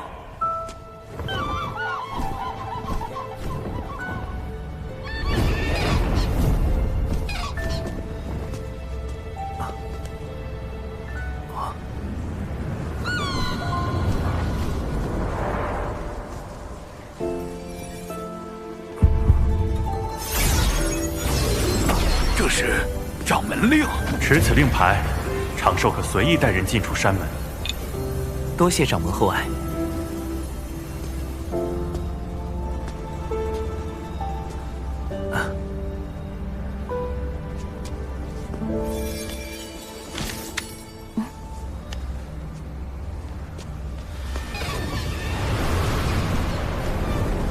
今日突然造访，是我唐突。何来唐突一说？大劫将至，诸般事宜皆牵一发而动全身，我放心不下，特来与你相见。仙子可是在担心白泽归降于我，实为妖庭之算计？白泽乃上古妖庭元帅，更是与妖师鲲鹏斗过的人物，预感灾祸的神通也颇为厉害，他定不会无缘无故前来投奔。仙子所思，正是大法师与我所想，故大法师已出手将他元神牵制，而白泽在与我的交谈中，亦已将我引为知己。有玄都师兄出手，你心中也有成算，我便不必忧虑。不曾想，仙子已对我这么在意。早该知你口中无甚正经，我且回了。是我错了，还请仙子留步，容我向仙子赔罪。我亦是玩笑一句，我既来此，总该见过尊师，才不算失礼。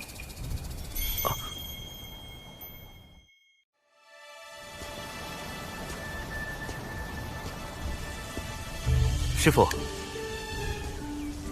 这位云仙子是弟子的至交，这次前来咱们门中拜访。哦，对，云仙子，长寿提起你很多次啊。请。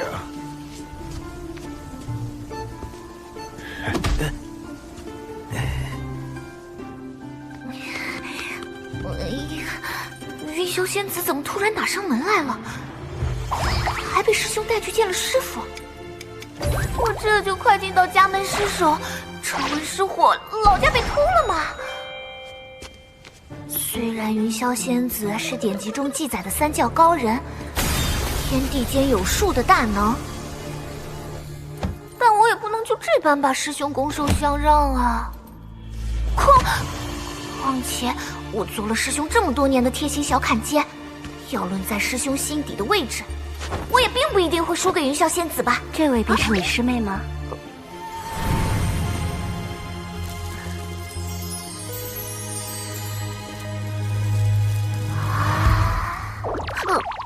灵儿，莫要失了礼数。弟子见过云霄前辈。你我相交，不必论道门辈分。我虚长你许多缘惠，你就如我三仙岛上琼霄、碧霄两位妹妹一般，称我一声姐姐便可。啊，还姐姐？这就要占我便宜了，动不动前来后到哎，大姐。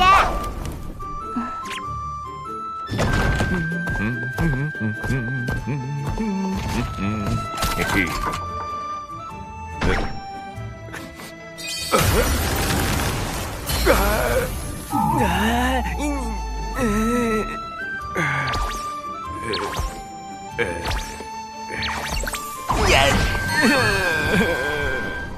虽然知道云霄仙子应就是字面意思，但总觉得这个话题不能继续下去。可否让我与灵娥单独聊聊？啊？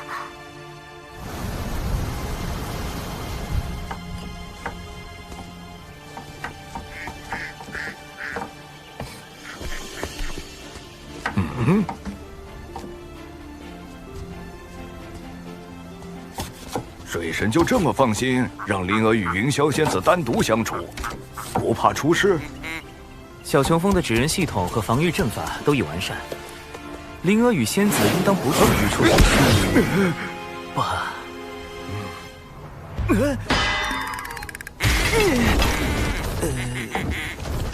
糟了，云霄仙子切断了我与小纸人的联络。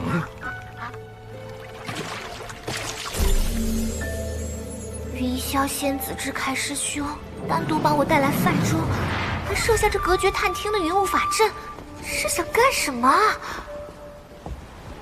以云霄仙子的实力，要是在这里了结了我，师兄也赶不及来救吧？他还断连了师兄的指人，我是不是真的要完了？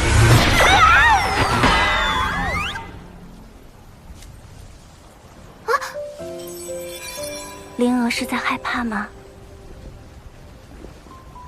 我没有恶意，只是今日专程前来，想见一见你。仙子想见我？三仙岛上，我那两位妹妹常说，人族男子最是多情，少有可信任者。于是我去到俗世当中，想寻到一份关于男女之情、生灵姻缘的答案。却最终发现，我似乎错了。话题走向怎么跟我想的不太一样？他不是应该先宣示主权，再让我知难而退吗？怎么突然开始反思认错了？仙子做错了什么？我师尊通天教主为我推算出，我今后会有一场大劫。我不忍将你师兄牵入其中。上次与你师兄相会后，我已知晓。两位元帅，战场便交给你们了。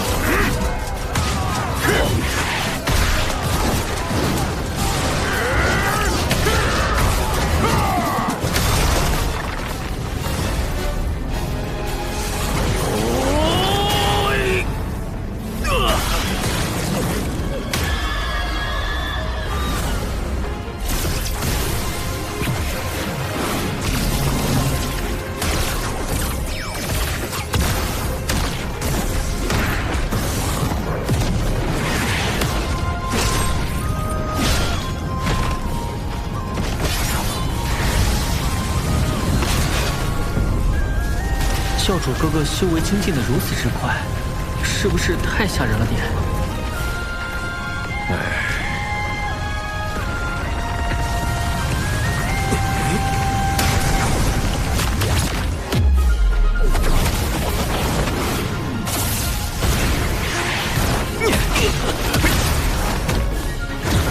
雷遁，乾坤池点杀。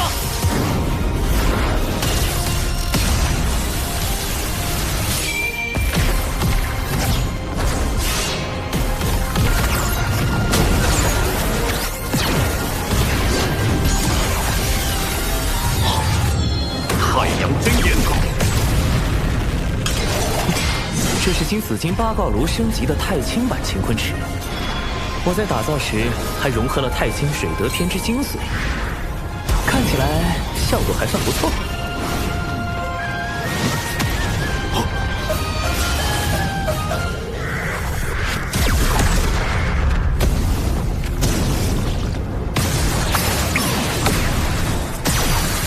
是修罗族先祖的阿鼻剑，水神小心！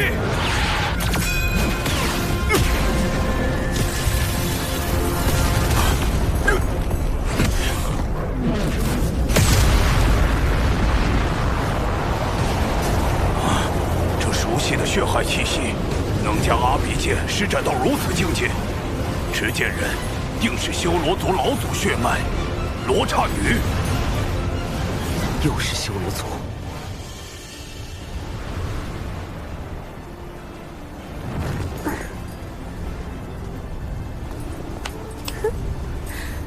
文姨救到陆压了。哼，说了多少遍，不要叫我文姨。叫我女王大人。好的，文姨。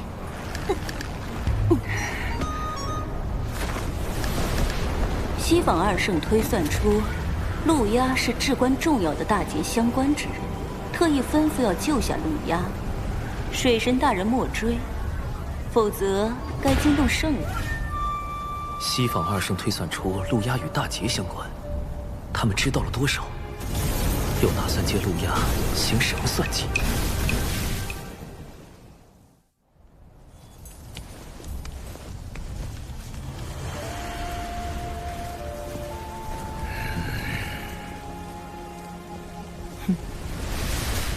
陆压太子，今日我命文静率罗刹女出手，将你从水神的乾坤尺下救出。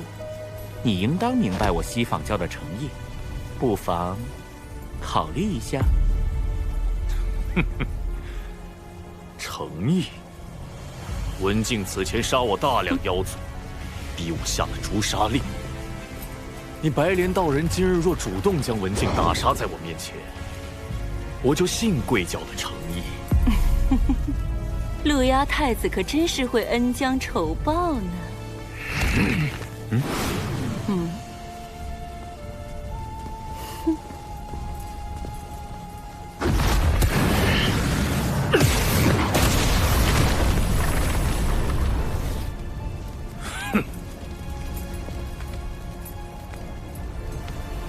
白莲长老，陆压对我教积怨甚深，我们要怎么办？曾经的妖族太子，亦如丧家之犬。水神有无受伤？陆压已战败逃跑，妖族若有不想死的，速束手就擒，否则休怪天庭无情。饶命啊！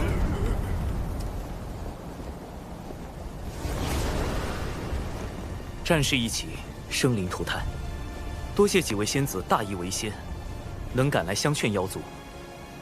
我们姐妹几个，其实都是上古妖族出身，今日前来，多少带着私心。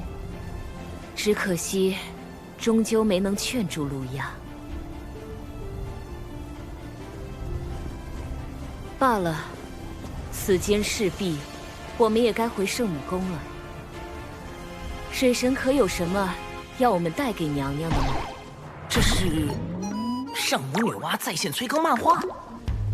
近来忙着应对北周之事，待公务处置妥当，小神定会去圣母宫中拜见。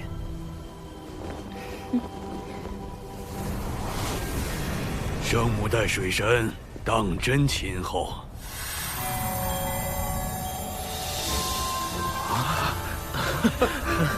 天道降下功德，再加上这一笔，我的功德金身就要凝成了。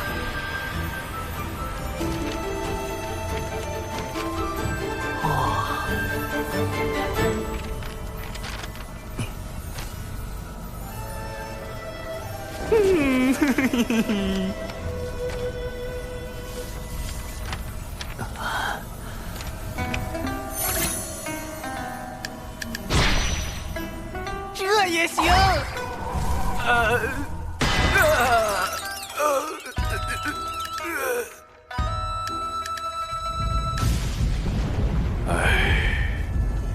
我近日感应凶吉，发现洪荒各处阴云笼罩，当真是大劫将近了。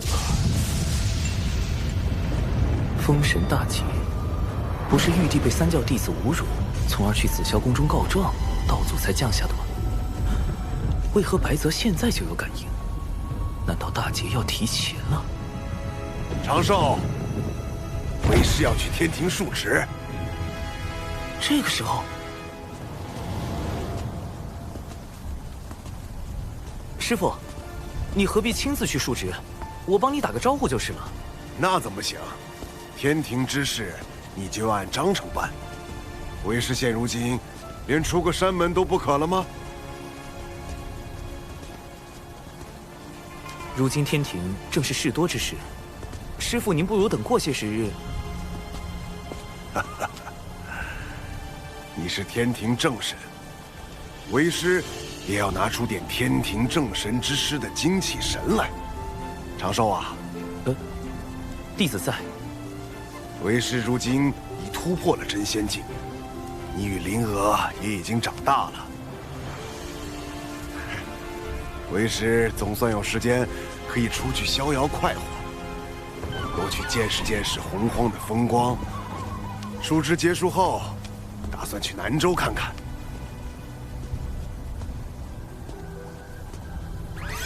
我带了你的3个指道人一同去，半日就可回返。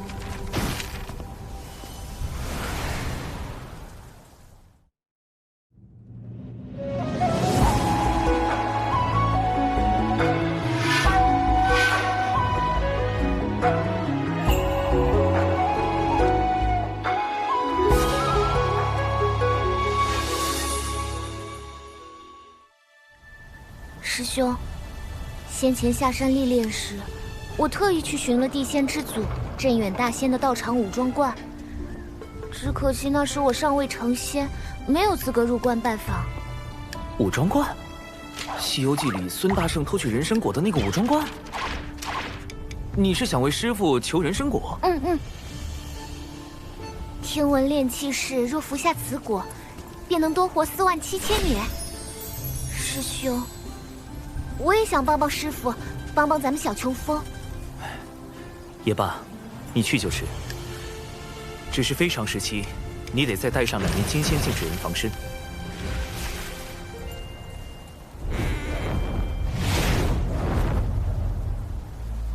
白先生，可否再推算一下，有无大劫征兆？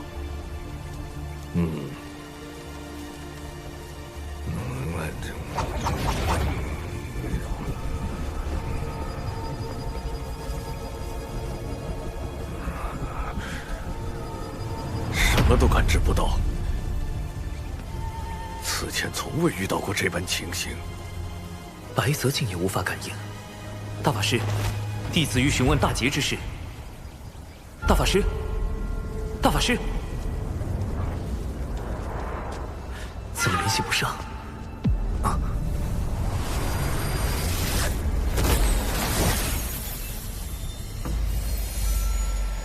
玄都城远在5步洲之外，洪荒若有变故，大法师恐来不及回援。唉，怎么大法师偏偏在这个时候去了玄都城？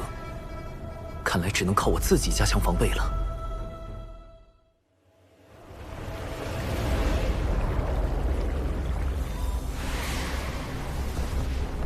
师父已入南天门，师妹也顺利进了武装观，一切无虞。再以纸人化身去看看洪荒各处。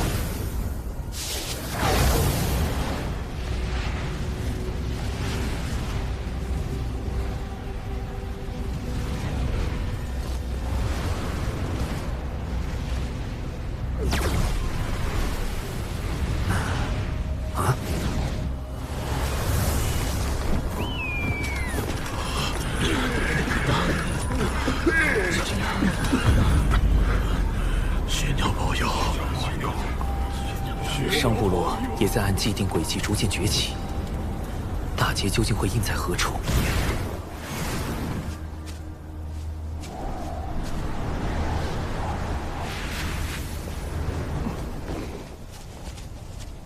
大劫将近，我已叮嘱大哥和2位妹妹，莫要轻易外出走动。劫运之下有诸多变数，仙子可凭这具纸人随时与我商议。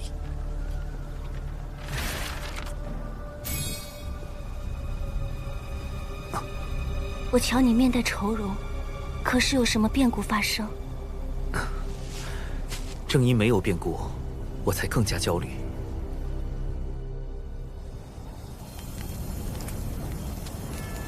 白莲长老，刚收到消息，玄都城生变，大法师已前去镇守。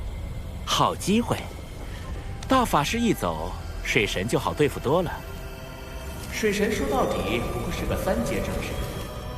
真正辅佐龙脊主持天庭事务的，是那位2阶正神。只要制住东木宫，便用以威胁天庭。我西坊教占尽优势，还怕他区区一个水神不成？不好了，白莲长老，方才陆压从山洞后方离开，不必追了。这一次，我要借陆压之手。挫一挫天庭的锐气。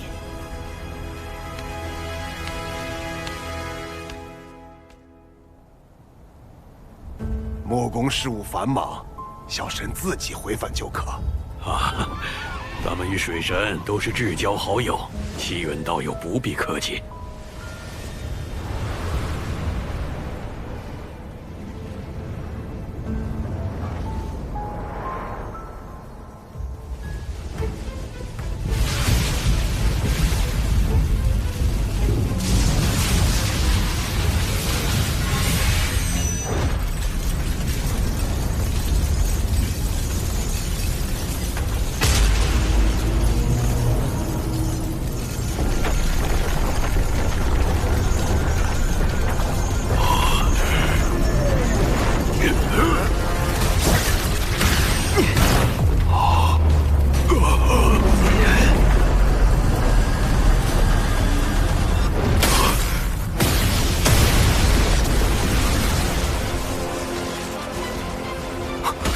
出事了！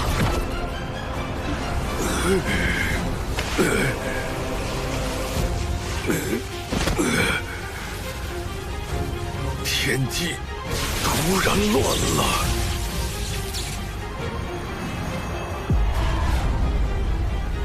天机一乱，大劫将至。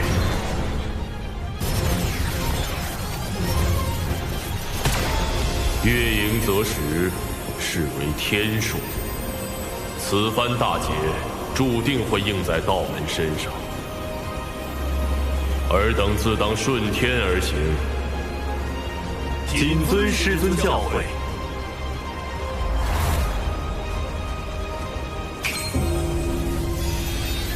道门盛极而衰的劫难，多数会落在我截教头上。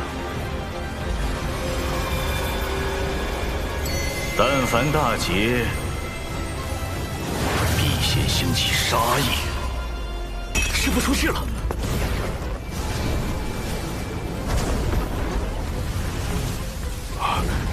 怎么会这样？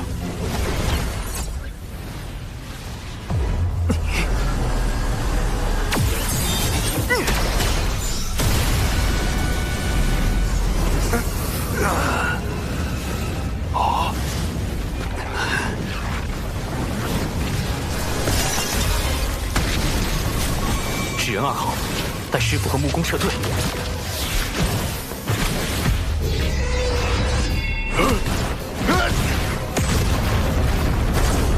水遁，用不了遁法，这红光竟能封锁乾坤。没想到水神竟还有化身在此处，当真是意外之喜。升级版神行千里符，出！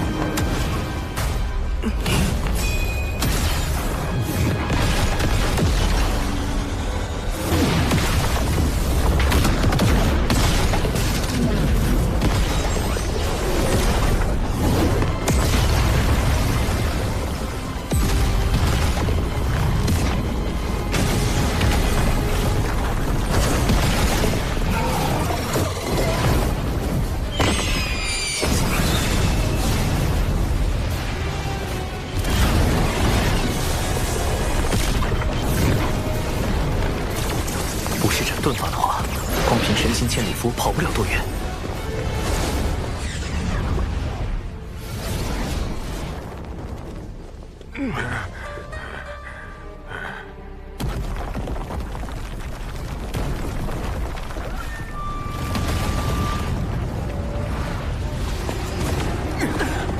有大妖！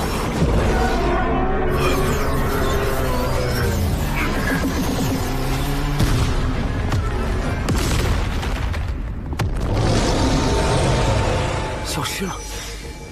水神今日有些急躁了，竟以本体前往北周。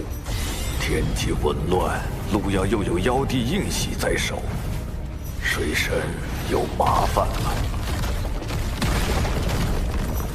如我所料不错，他的化身已在太清圣人画像前不停跪拜。只是水神虽得太清圣人看重，只差太清观一拜，便能成为圣人亲传。但水神还有个从小养他到大的师傅，若今日之难是奇缘命中注定，那太清圣人绝不会出手干预。路亚是冲着木工来的，很可能是想挟持木工，逼天庭低头。可师傅只是个浊血，怎么办？从龙宫调兵肯定来不及。大法师，太清圣人也没有回应。仙子，劫运就在头顶，我当真要让仙子提前沾染大劫因果吗？冷静，冷静。路亚要用木工做筹码，定不会直接打杀木工。纸人2号虽无法调动，但还有气息在，只要循着气息，一定能找到师傅。五阳，今日多亏有你相助。殿下过奖。不过我们既已生擒了东木公，为何不回我妖庭据点？若此时返回，恐将暴露。不如潜入北周。妖帝印玺。北周大妖虽与我妖庭离散多年，但有此物在，必将听命。在北周，诸法如幻，乾坤开道。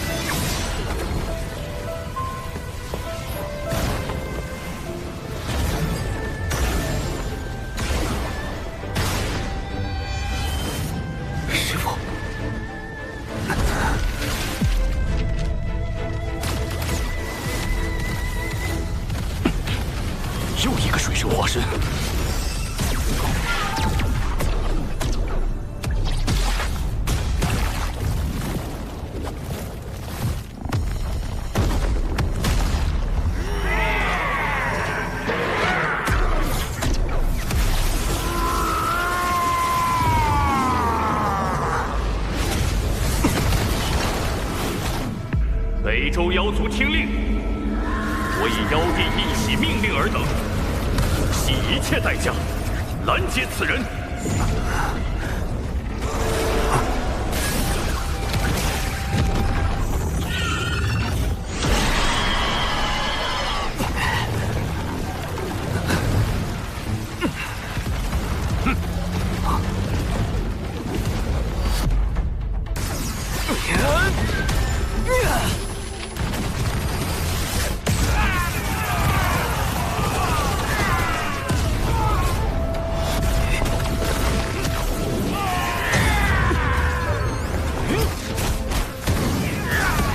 妖帝印玺一开，这群大妖就跟不要命似的往前冲。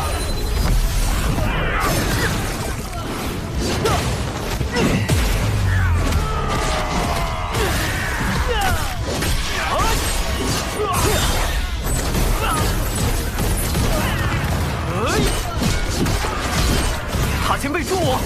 来了！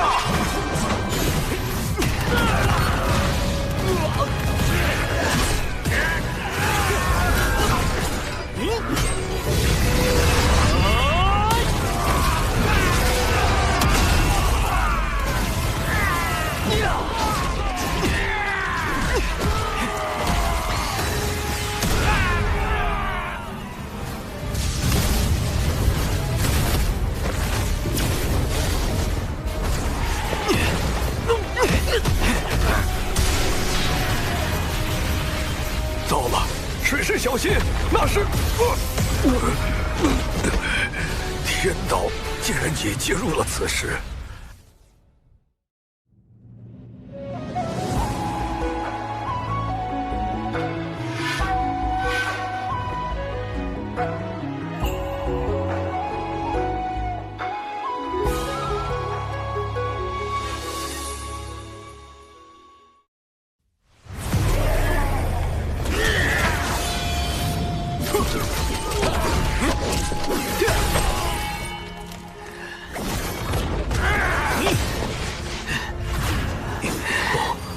不对劲！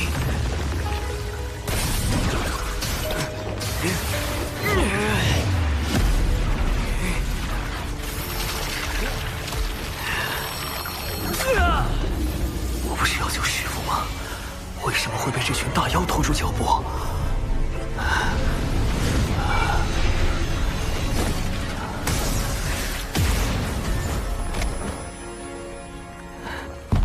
这是什么时候的记忆？为什么我从没见过？大道5时，天眼4九，遁去其意。他已彻底死了，天道已修正了他的存在。今日成道于此，祈请苍天落下惊仙之劫。因果循环，自有其道。风。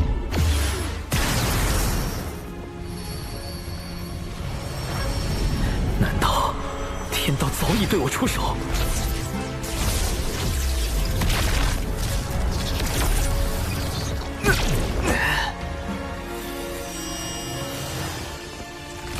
天道，是天道对我下手了。我的思维和情绪受到了天道影响。果然，既如此。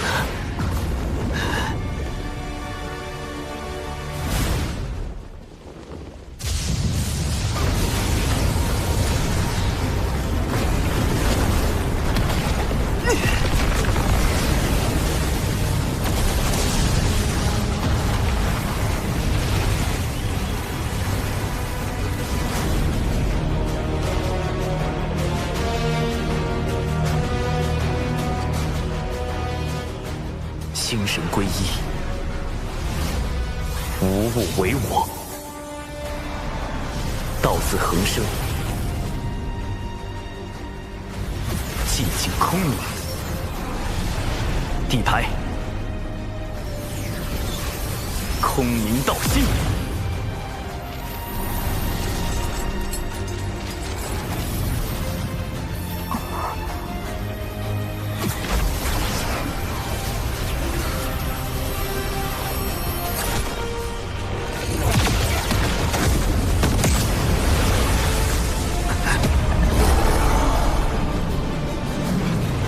乾坤坤小挪移。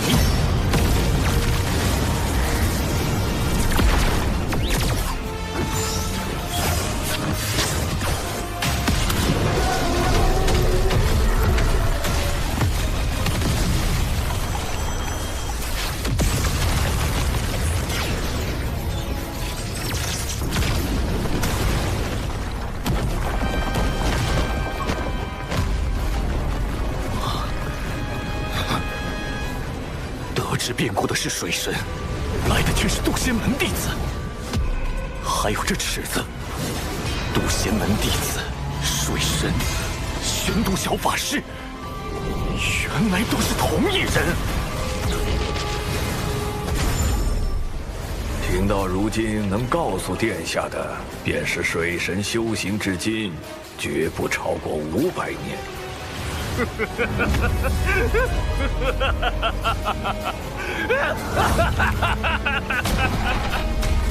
我堂堂妖庭太子，竟被你一个人族小弟子逼到如此境地！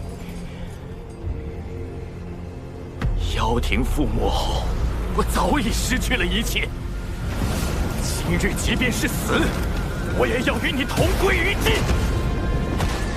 妖帝因系听令，吾以金吾本源为引，命儿日耀9天。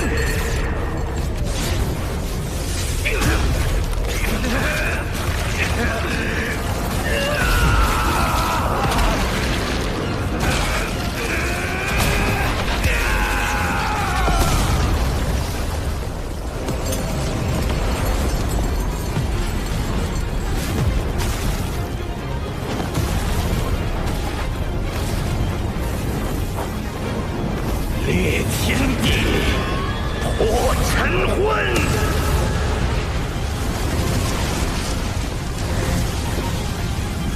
路亚，住手！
传说浩瀚银河有颗星是他，走出视线后仍然选择留下，细皱中温柔的不像话，经受着他的遗憾啊。秋的摇曳直着牙也停不下，风卷走了满园的落叶落花，冰雪加上海潮。有了人参果，师父就能多活上数万年。等到与婉师伯转世身再次重逢的那一天，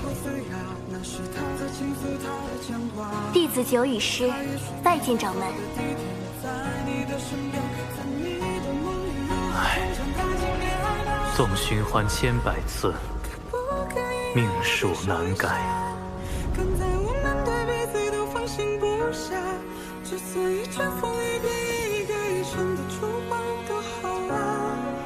而他可不可以借你给我回答，只有被遗忘才算走到终点吗？就算有遗憾也只能永远的留在不安。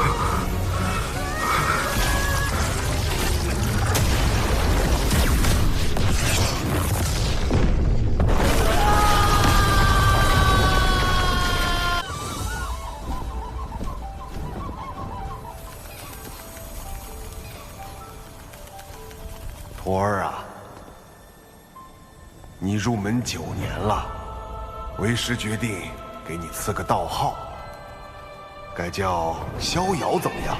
或者云中鹤，云中之白鹤。你不是想驾鹤而飞吗？长寿啊，今日师傅带你入渡仙门，望你好好修行，争取早日踏仙途求长生。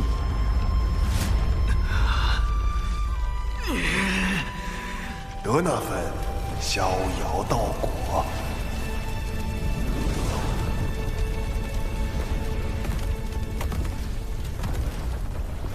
你杀了他！杀了又如何？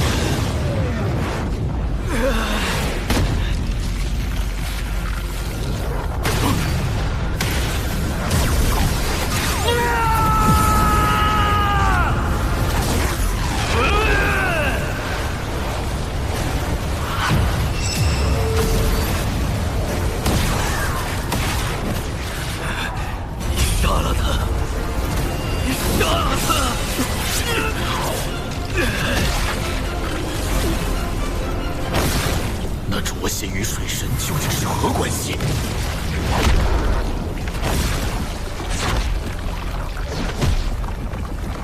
乌鸦，对你，或许以前不死不休，是因立场，是因利益，是因防患于未然。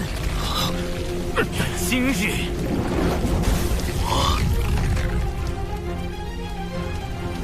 就是你的劫！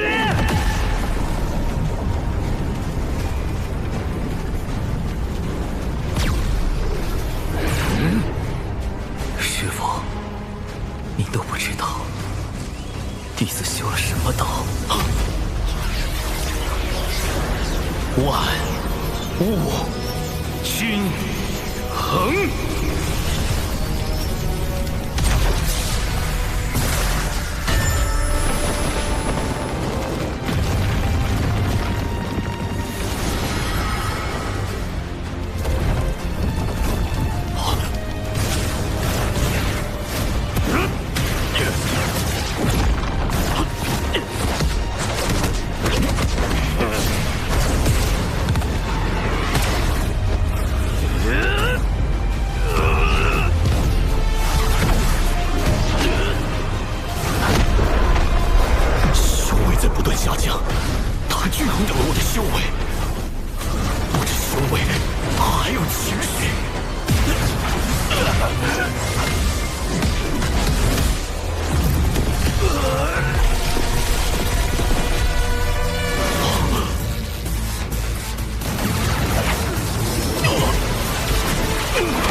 为样。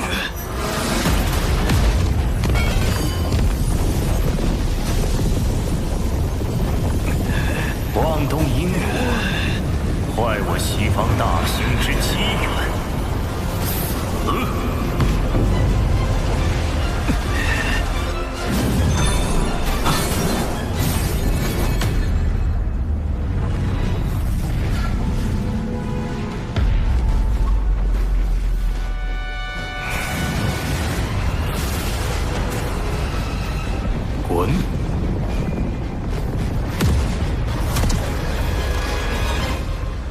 太清师兄，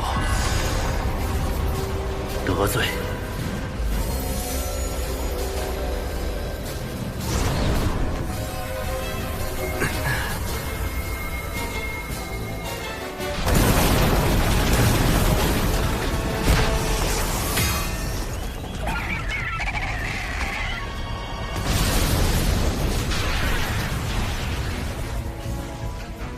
太清师兄，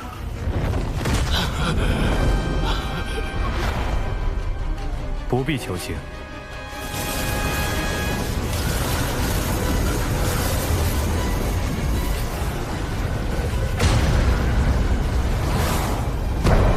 路鸦之命数，关乎天地大劫，不可妄动。老师，你不是一心求稳吗？便该明白，强逆天命只会把你和所有相关之人都卷入未来的阴果中。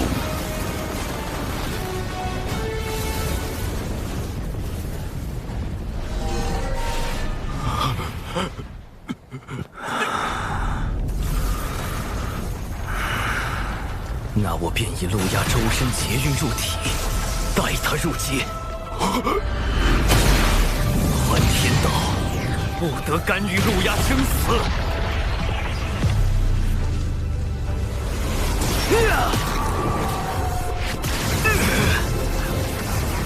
空明道心，碎！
不能就这么放弃，师父肯定还要救，办法，要找办法。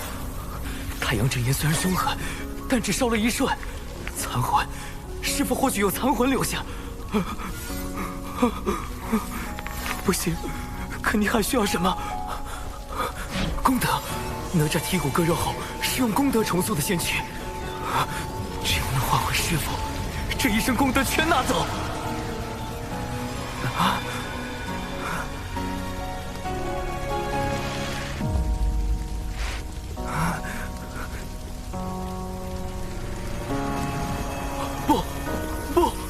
不要！师父！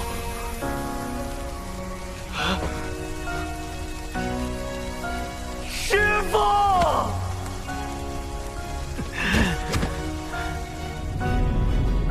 要帮忙吗？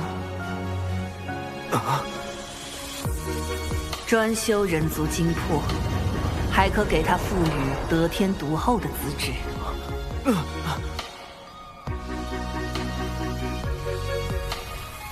500。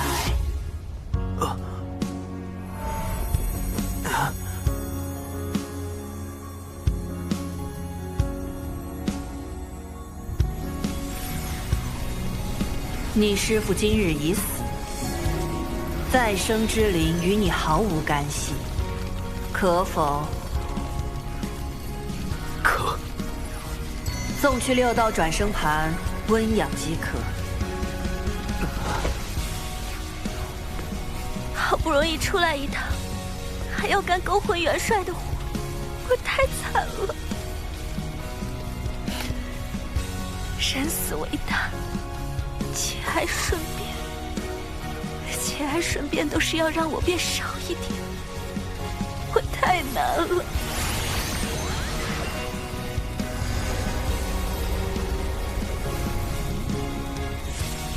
多谢前辈。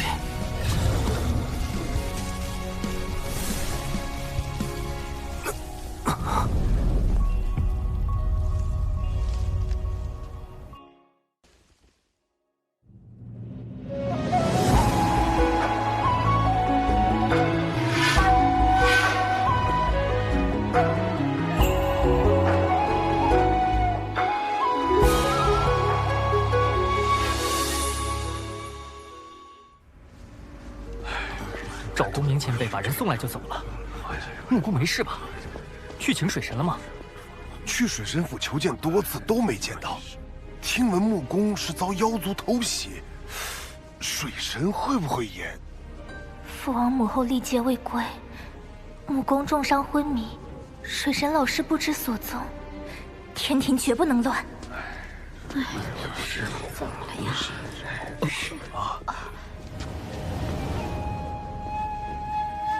传令下去，重兵把守五方天门，若有妖邪来犯，一律斩杀。是。这终究不是长久之计，也不知敖乙将军能否找到水神老师。神像没有回应，教主哥哥定是遇到了麻烦。或许灵娥道友知道些什么。师兄不在山中，白先生接我回山时，只说师兄托他送来此物，护持小琼峰安危。太清道运，这是有颠倒五行之能的先天五方旗之一——离地焰光旗。有太清圣人的至宝为证，我想师兄应当是安全的。如此就好。只是教主哥哥不在，天庭流言四起，恐将有异动。殿下，妖族袭杀天庭重臣，若不发兵伐妖，何以正天威啊？木公重伤之事还未查清，贸然出兵，怕是会适得其反。北周一战，妖族损失惨重，水神失踪或与此有关。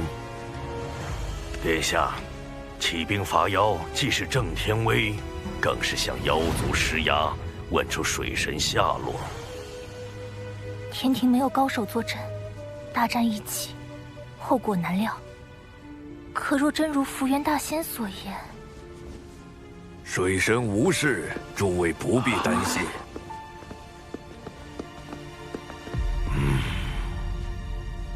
便庄，白泽乃妖庭余党，你怎能放他进来？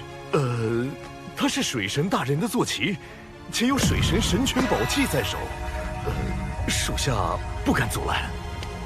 水神老师如今在何处？水神偶入远古遗迹，被困在其中，参悟神通。不托我送来6转金丹，助木公疗伤。另有一言相赠，望殿下勿要轻易对妖族用兵，天庭固守即可。龙姬明白。泄露木公行踪者尚未查出，得先稳住天庭，完成太清圣人交代的任务。哪有什么神通？这不过是怕天庭糟乱的说辞。我昏迷前，分明看到水神为救我，跟数十头大妖厮杀，最后从天穹坠落。殿下，水神定是重伤垂死，躲起来疗伤了。老师他，妖族竟敢如此欺我天庭，我……殿下，水神希望天庭安稳，我们不能辜负他的嘱托。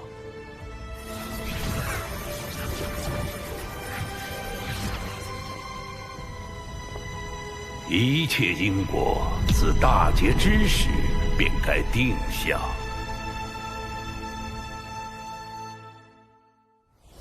师父，还能转生吗？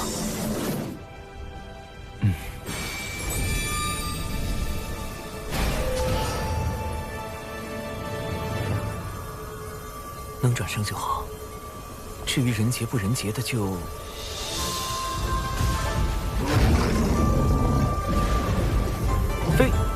飞熊之子，那不是姜子牙吗？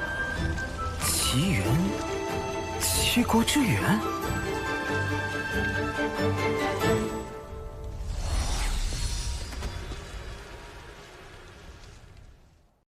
血气归一，终得圆满。如今也是时候返回天庭了。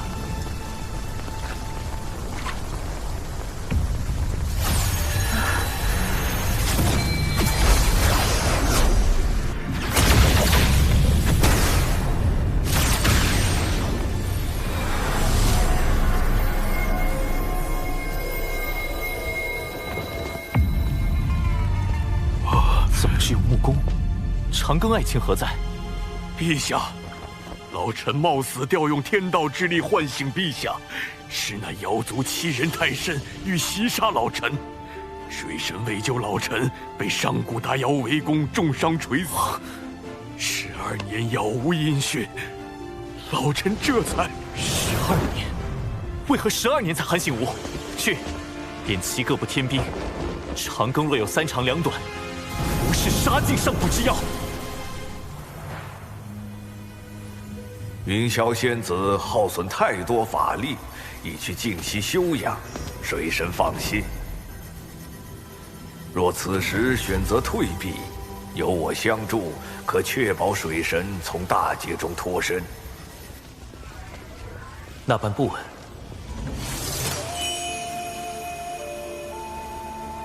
一切按计划进行。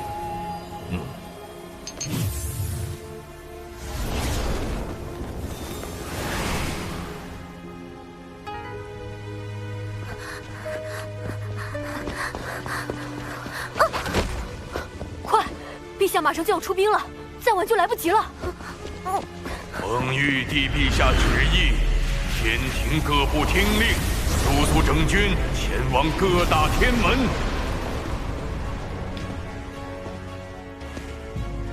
太上老君云游前有留言。老君说水神当年受伤颇重，道行几近溃散，如今正在3仙岛养伤，有云霄仙子及众宝护持，此时已无性命之危。望陛下放心。长庚安好，老君可还有其他话？若陛下执意要对妖族用兵，还请顾念天庭如今局面来之不易。天庭重臣遭此欺凌，我岂能视而不见？望陛下三思。罢了，吾会遵老君之言，这就召集众神。先商议，再出兵。咱这算不算搞事啊？放心，老君走前说了，以后水神的话就是他的，咱们只管听令就是。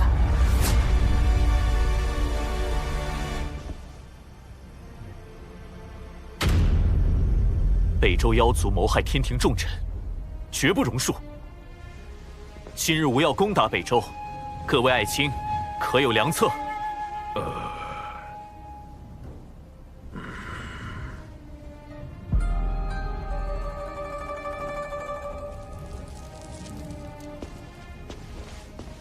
陛下，如今天庭刚刚起步，虽不缺兵将，但却无太多高手，而北周有不少上古大妖。此番征讨，天庭若无高手驰援，恐难大胜。福原爱卿的计策，就是把众所周知之事再说一遍。陛下，臣之策是以天庭之名义，召请道门众高手助阵。臣愿亲去阐教求援。水神托我将此传信玉符转交木工，玉符中所提之事，今日便会发生，而且势必会影响整个洪荒。望木工谨慎行事。果真如水神心中推测那般，连献策之人是谁，所说内容都一般无二。但当务之急是，老臣也愿待陛下外请截教高人相助天庭。好，传吾旨意，大军即刻开拔，围住北周边境。待2位爱卿请来道门高手援护，一战歼灭北周妖族，以正天威。遵陛下旨意。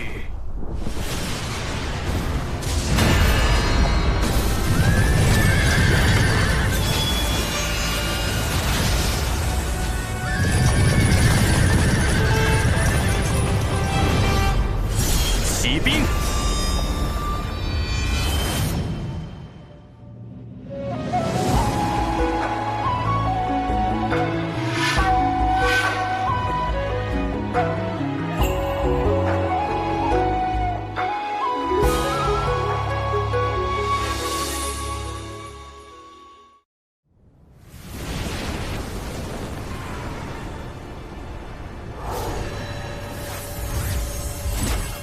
道友留步，我二人乃截教弟子，听闻天庭派人来金鳌岛求援，特来相见。道友可是来支援天庭？此前劫运突降，师尊推算出天地间将有一场大劫，如今截教上下皆遵大师兄多宝之令，不得外出。天庭一事，恕我截教无能为力，道友请回吧。一切如水神所料。入金鳌岛前，木公定会被自称截教仙者拦下，而赶去玉虚宫求援之仙神，定会神态倨傲，故意对圣人弟子下令。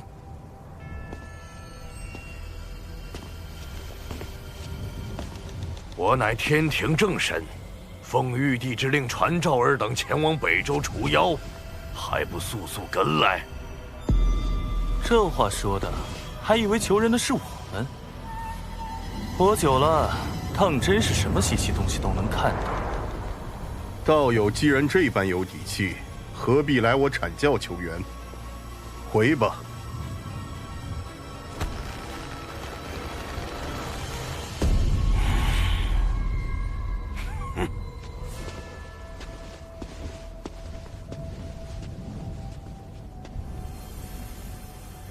水神既然早就料到天庭此番求援必会受阻，为何不？大劫早已注定，任谁也阻碍不了。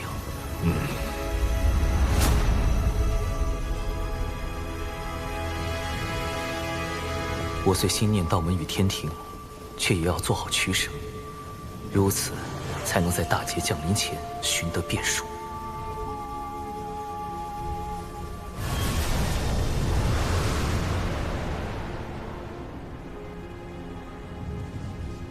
长老，东木公已到灵山脚下，听闻阐劫两教都未派人相助天庭，您看？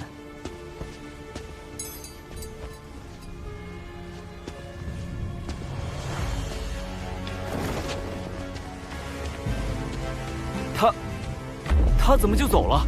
长老，咱们要去追吗？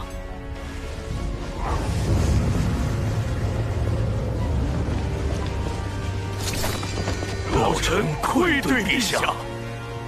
阐教、截教、西方教，全都当真！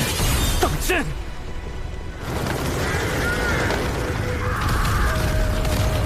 难道真要让我用天庭将士们的命填给那些上古大妖吗？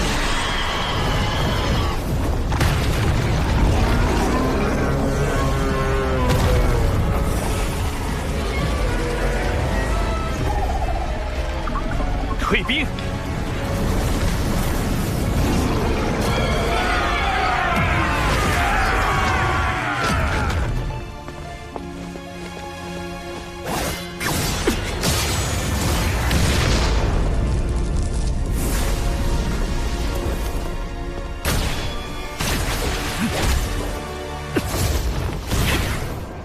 玉帝去九重天了，紫霄宫就在九重天。玉帝这是去找道祖了，难道这也是水神有意促成？天道虽借我的手定下封神之人姜子牙，但陆压的死也印证了天道剧本并非不可改。自木公在凌霄宝殿前那一拜开始，一切便在天道的掌控下。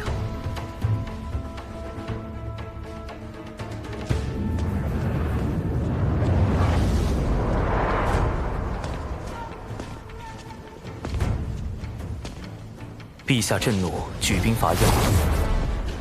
而提议去道门求援的福元仙翁，经白泽探查，正是泄露木工行踪之人。他去阐教，定会从中作梗。至于截教，无论谁去都会遇阻。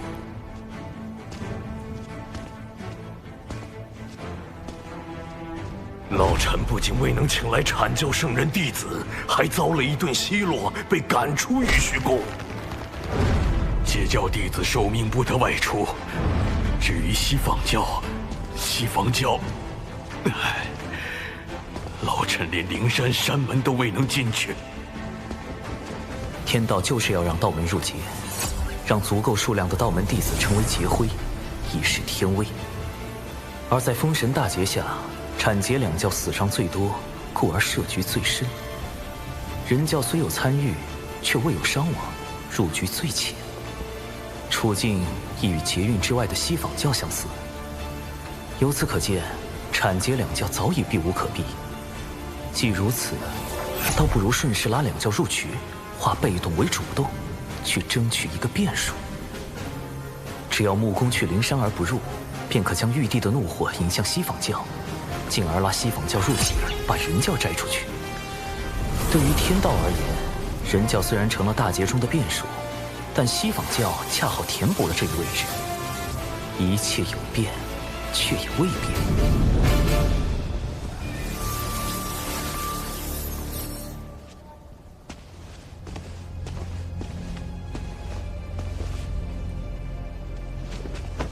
道祖当初立天庭，是为天地安稳，为护持众生。可弟子连圣人弟子都调动不了，又谈何护持众生？昊天今日特来请辞玉帝之位，望道祖准予。大劫是为壮大天庭，填补神位，劫运之下死伤几何早有定数，我自不会强加干涉。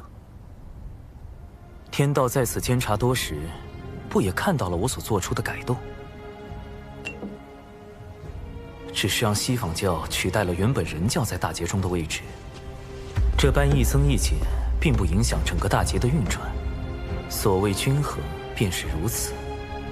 天道既然允许天地之间存在均衡之道，自然也代表天道认同我所修之道。天道，如此一来，你可还算满意？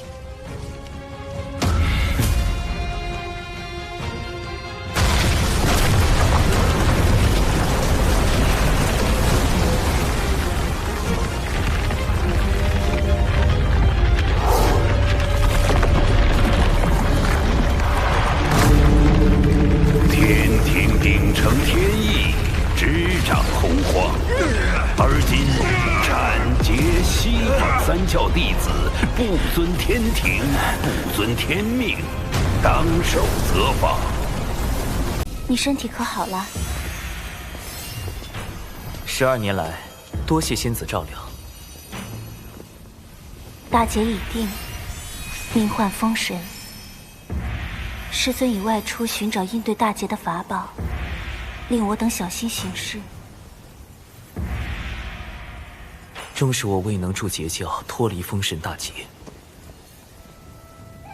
我教上下皆知，截教此劫难逃，恐非你一人可救。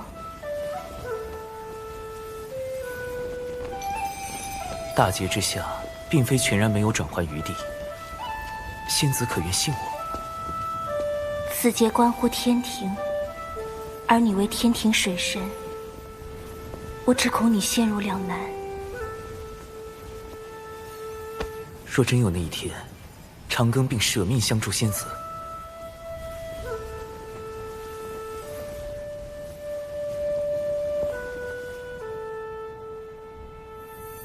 你此行欲往何处？师父之事，师妹尚不知情。况12年过去，我也该回去看看了。我与奇缘道友亦有一面之缘，以此聊表缅怀之意。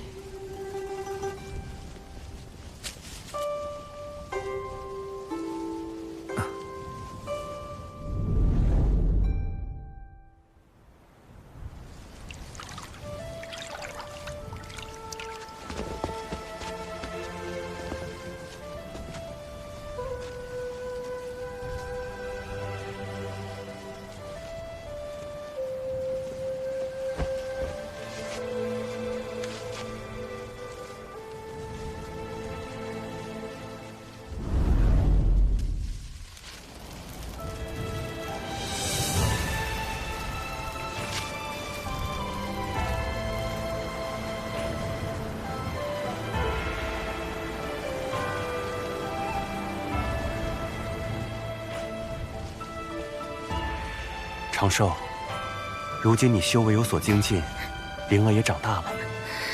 你晚时伯转生成为九羽师后，拜入了渡仙门。他资质不错，已被我收做了弟子。齐渊师侄若知道这些，一定会很欣慰的。你也莫太伤心了。往后，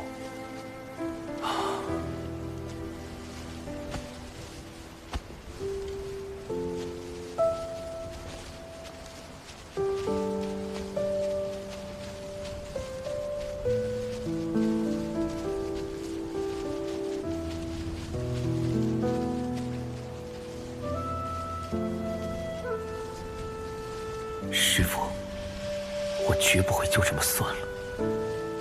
这一次，我要和天道斗到底。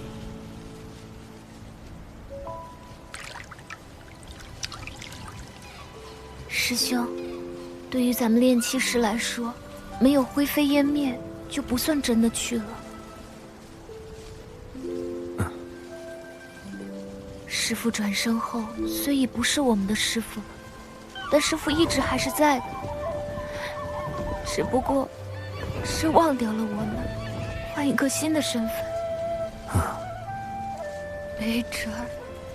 没准转生之后，师父不会再入捉仙道了，往后修行一定会更加顺畅。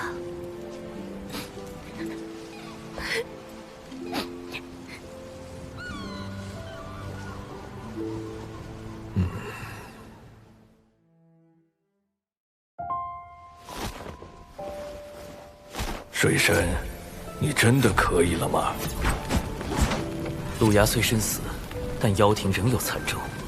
西方教的阴谋还在继续，封神大劫越来越近，我不能再让小琼峰继续凋零下去了。白先生，多谢。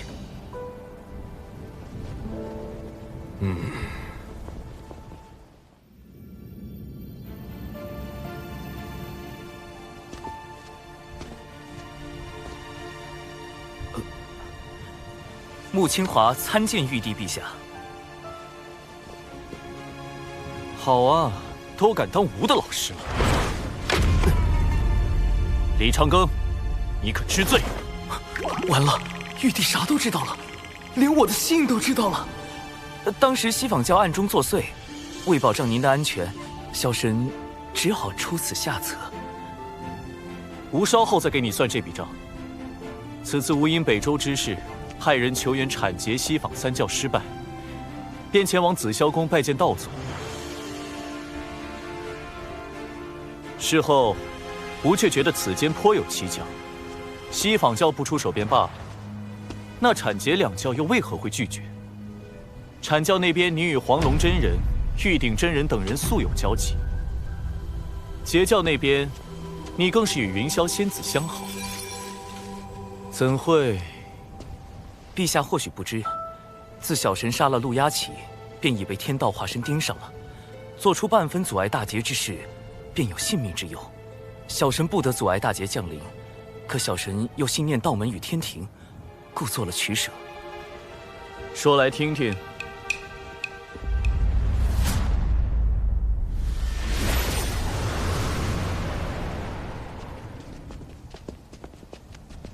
水神，出来！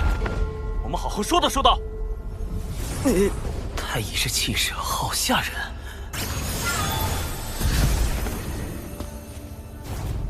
那日来阐教玉虚宫的福元仙翁，简直就是故意挑事。玉帝听了他的话，一怒就去了紫霄宫，平白给我们阐教惹了这么大的事。天庭招新神还真是不挑食。天庭刚起步，难免混入了居心叵测之徒。太乙师弟，师尊刚指示过，应对大劫当顺天而行。你咋还帮天庭说话？贫道倒是觉得阐劫两教入劫是注定的。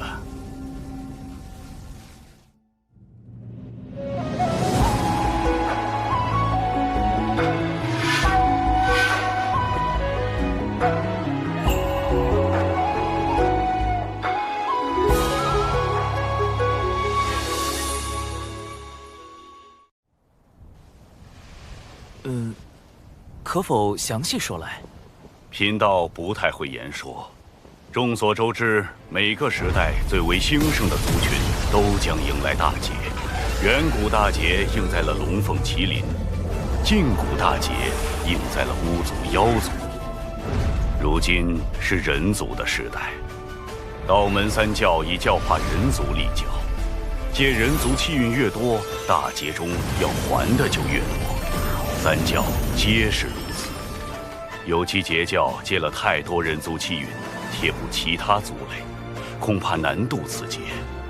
此事截教他们自也知晓。阐截两教入劫必为定数，没有福元仙翁，也不过是形式不同罢了。只是人教虽说借的气运不多，为何会全身而退？西坊教并未借半分人族气运，又为何入了劫中？真是奇哉怪哉！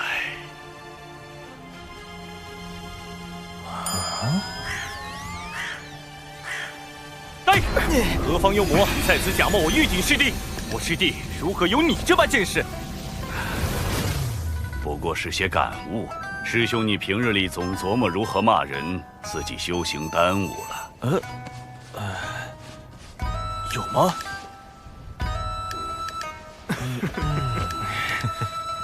没想到看似憨厚的玉鼎才是明白人，我以西坊教换人教之计，竟险些被他看穿。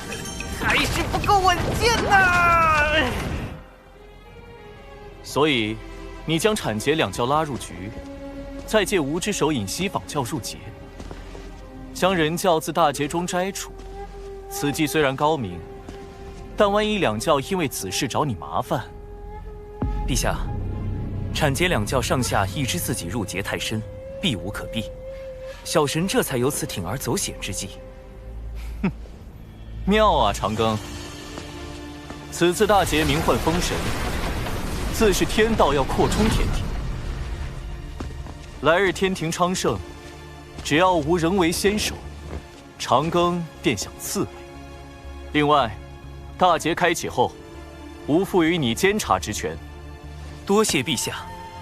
100年后紫霄宫议事，长庚可愿随吾一同去拜见道祖老爷？小神自当跟随。本该入劫的，如今没有入劫；本不在劫内的，却又入了劫。二教主，天庭派人来灵山之事，是我应对不周，还请您。须菩提，进来。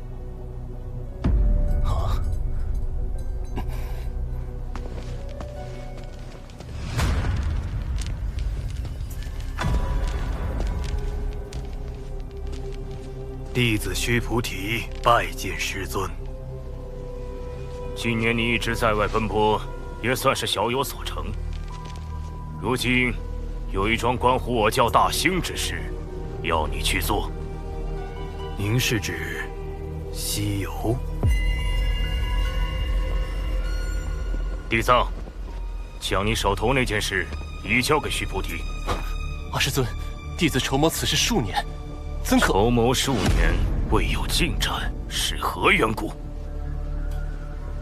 地藏师弟，你素来心慈手软，你做不了的事，不妨交给为兄来做。3000世界那些生灵死便死了，又何须在意？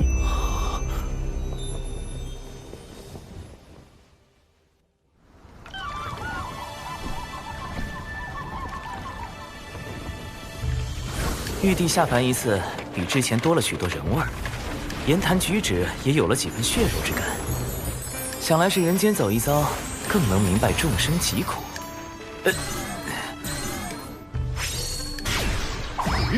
恭喜水神大人！喜从何来？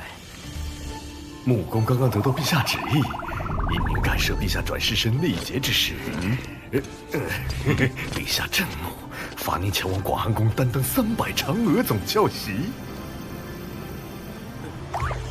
300嫦娥总教习，教广寒宫内的嫦娥们跳舞，那可都是女仙。这名声传出去，云霄仙子怎么想我？好一个玉帝！先许诺了我大劫监察之权，又让我担当300长阁总教习，摆明了怕我在大劫里偏行截教，故意使得挑拨之计。什么方便我在大劫中救人？分明是先给颗糖，再给个棒槌！水神，水神！水神去管韩宫夫人，可否带上我呀？我可是你最忠诚的下属啊！恭喜你个鬼呀，老色！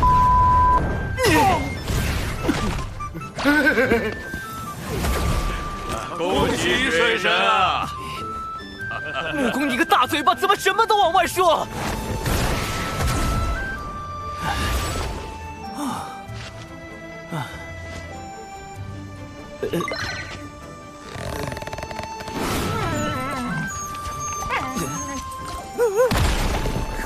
好，天庭的狗都知道我要去广寒宫了。别说团结、产结两教，光是云霄仙子那边我都没办法解释。跪下！陛下，求你收收神通吧。起兵伐妖。陛下，天庭丢掉的威势必须亲手拿回来。小臣准备了3套伐妖方案，势必以碾压之姿镇压妖庭余孽。顺便，别再让我去广寒宫了。好，传吾旨意，水神虽列3阶正神之位，但自今日起享2阶正神之功德，主天庭杀伐之事。伐妖一战，由长庚爱卿主阵。此乃天道神权剑，望爱卿执此利刃，斩杀妖邪，护持天地众生。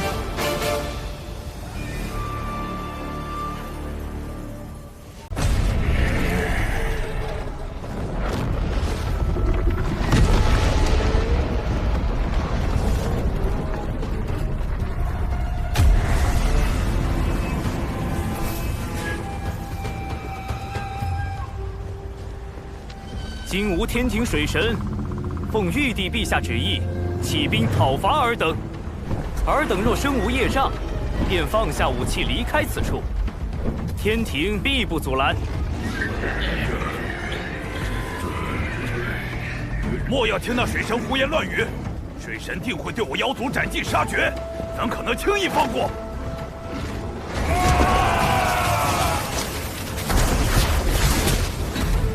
哦，是吗？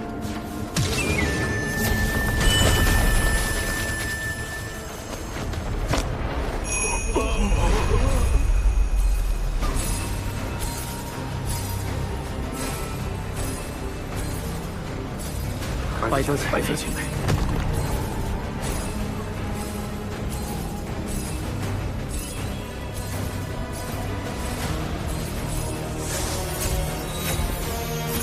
属下白泽拜见水神大人。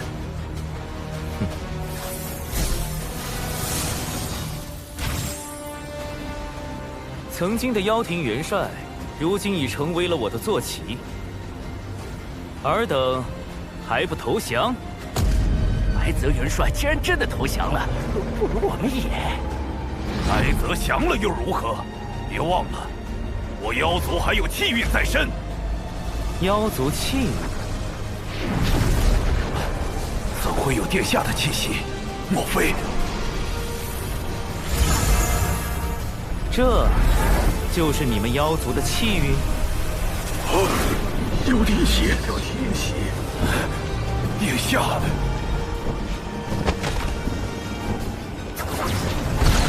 水神你敢！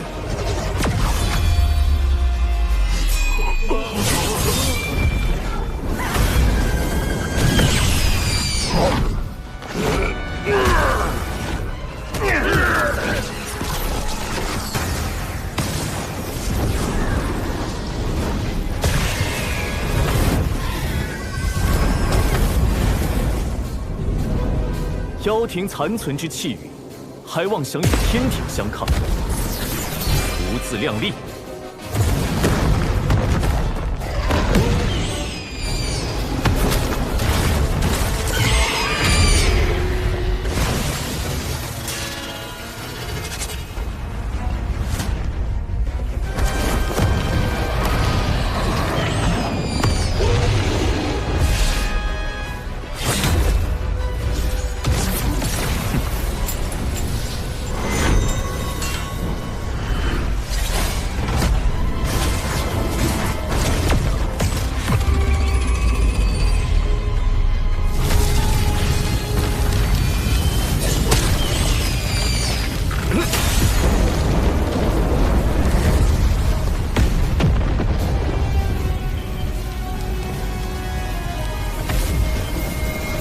此，那便以此天道之力，为我天庭大军加持。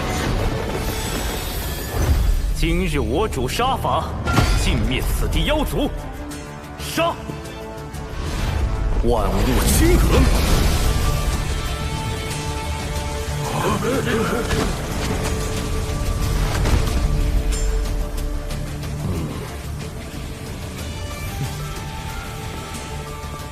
长庚爱卿简直绝了，骂人一绝，算计一绝，斗法一绝，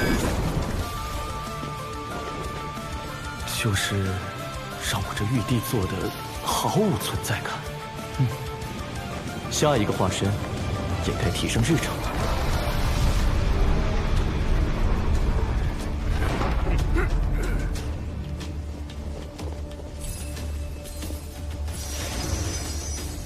白先生，今日多谢了。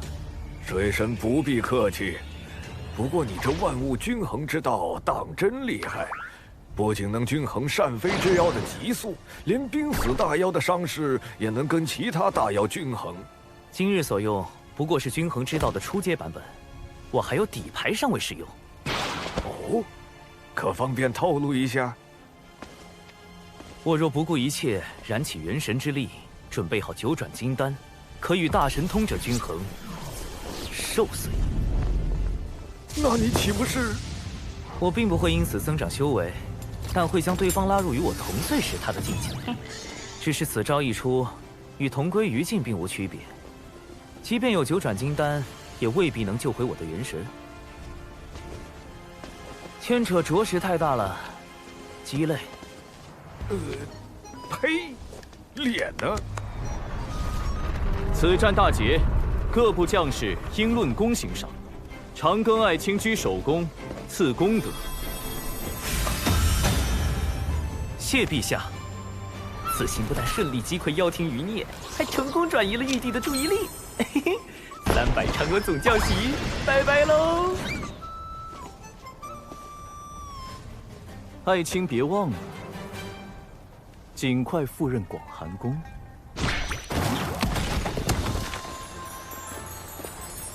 陛下，小神此战受了些许轻伤，可否延缓半年前往？既是轻伤，1月内即可前往。3个月内行不行？2个月，不能再多。哎呦，这小神的胳膊好疼啊！小神的腿也走不动道了。再啰嗦，明天就给吴去上任。回天。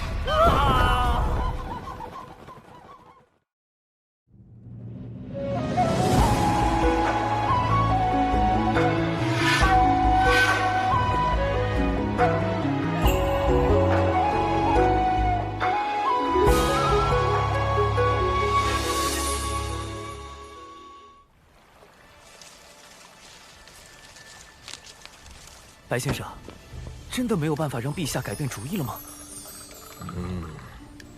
玉帝是铁了心要离间你与云霄仙子，水神，我劝你还是死了这条心吧。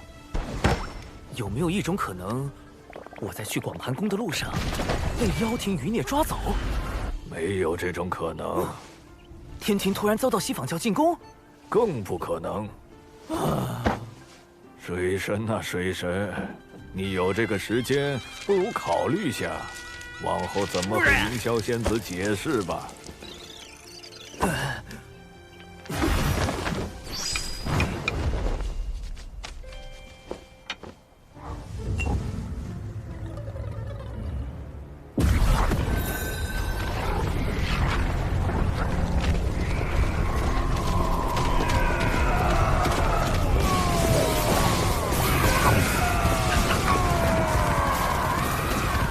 是圣人道运。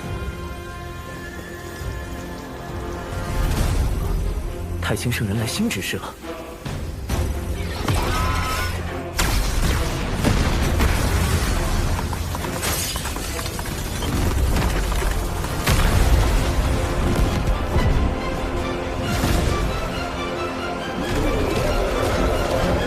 大法师，难道这里是玄都城？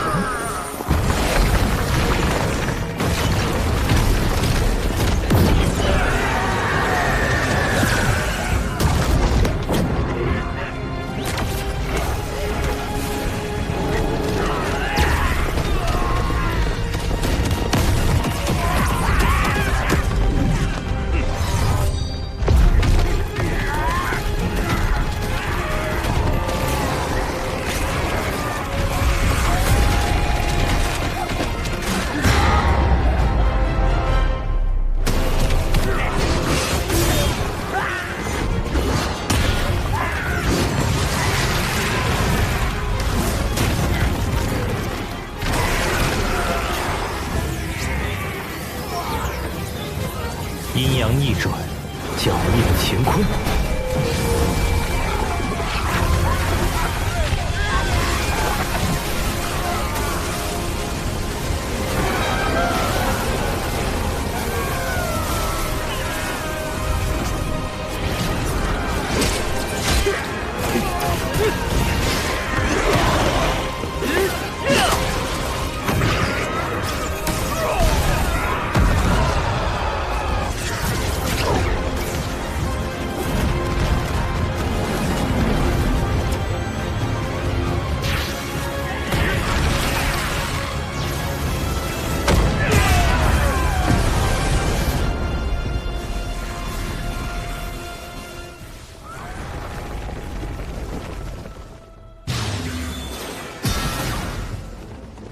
弟子遵命。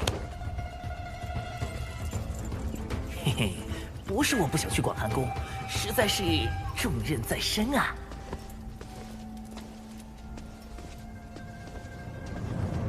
陛下，玄都城有变，太清圣人命小神前往支援。只是如此一来，小神恐怕无法在1个月内赴任广寒宫。玄都城乃洪荒天地与混沌海的唯一出入口，此地若有变故，恐将危及洪荒天地。爱卿尽快前往，广寒宫之事容后再议。是。啊。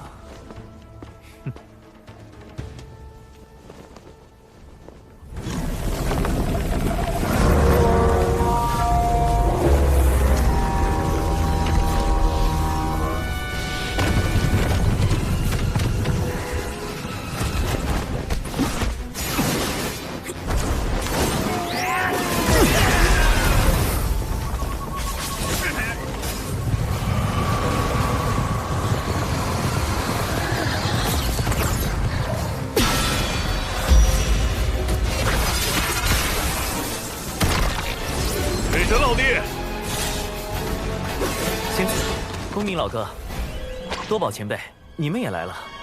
事关洪荒安危，我截教自不可能放任不管。这玉外天魔会附身，你小心些。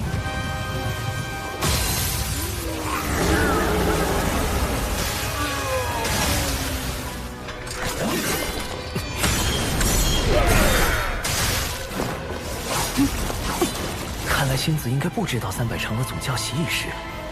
幸好，幸好。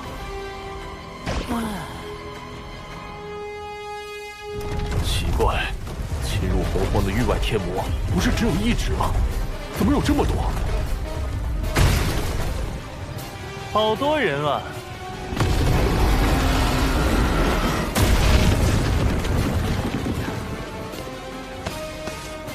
哟，阐教的人也来了。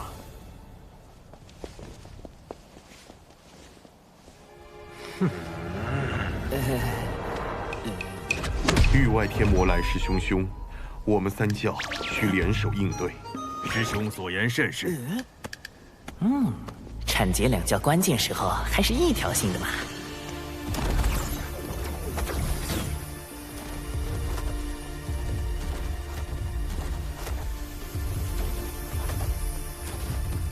孔勋前辈，玄都城有变，本座特来相助。有秦国一役，孔勋虽被天道修正了记忆，但现在看来与以往差别不大。修正的部分应该只涉及有秦国之事。快点过去！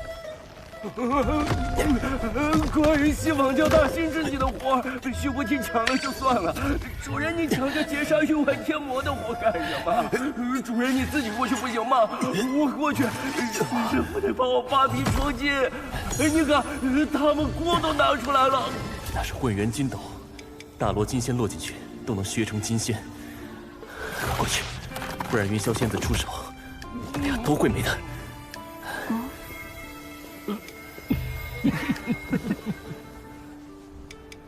此次域外天魔之难，我道门3教足以应对。没想到西方教的师叔们竟也如此有心，派了2位前来。贫道地藏，见过各位师兄师姐。喊道友就行了。我们可不敢与你们西坊教称兄道姐，指不定啥时候就说我们与你西坊教有缘了。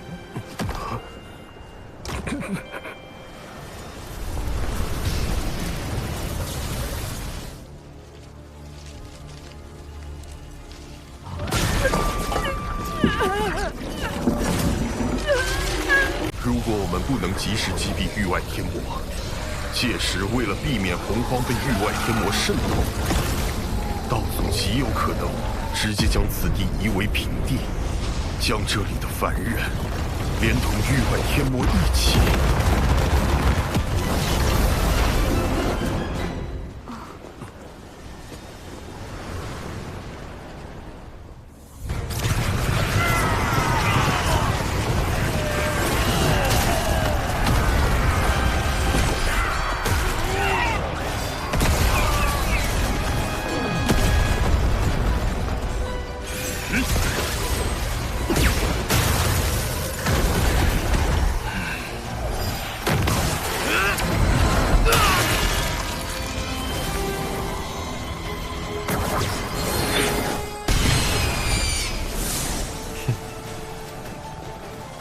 是你？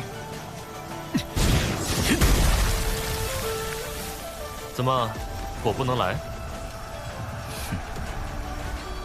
玄都城有难，洪荒中人谁能坐视不管？可会修补法阵？你教我，我就会了。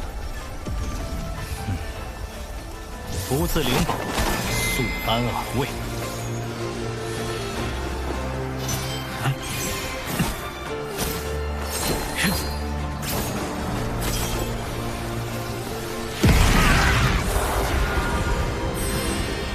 永镇四方，卫都城。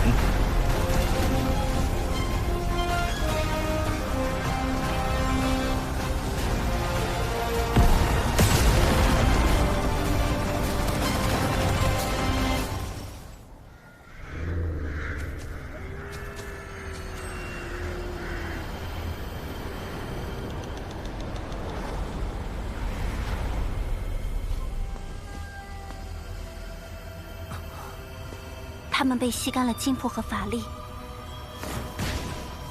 此地毗邻玄都城，城中多为凡人和修为不高的炼器士，根本无法抵挡域外天魔。到处都是尸体，却不见域外天魔的踪影。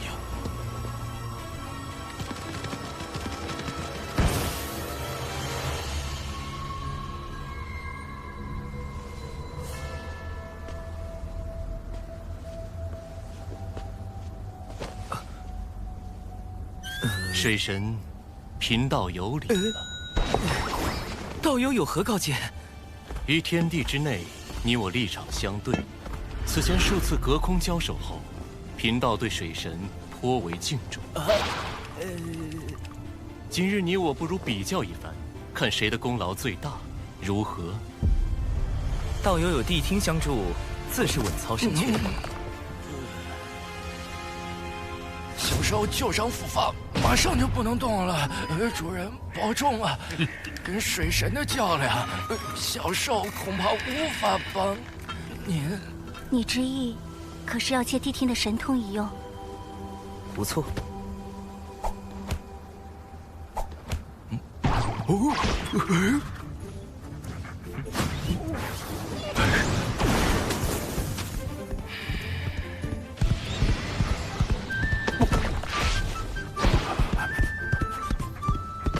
水神，您尽管安排，咱最擅长探查万物心声。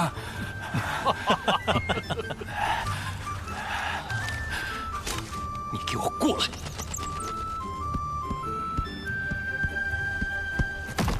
出现了，5里外正北方树林内。不对，南方也有，东南西北都有。这么多，看来这只域外天魔能分裂成许多只。不如分头行动。那贫道去南，咱们去北边吧。我们一起。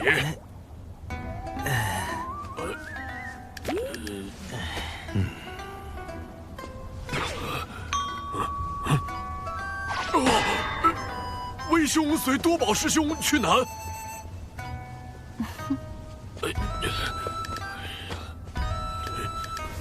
看看人家水神，这情形与咱们全然不同。丁丁，咱们去东侧吧。各自驾云。丁丁，你好冷漠。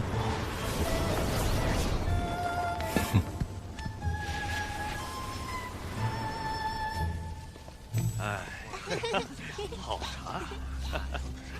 哎。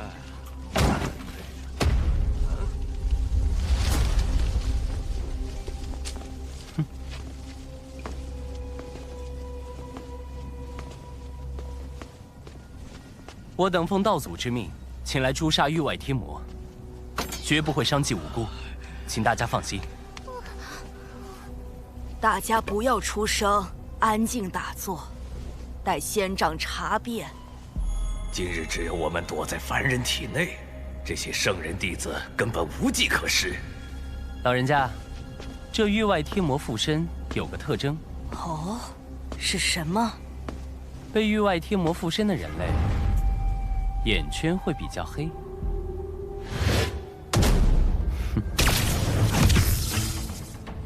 这是我瞎编的。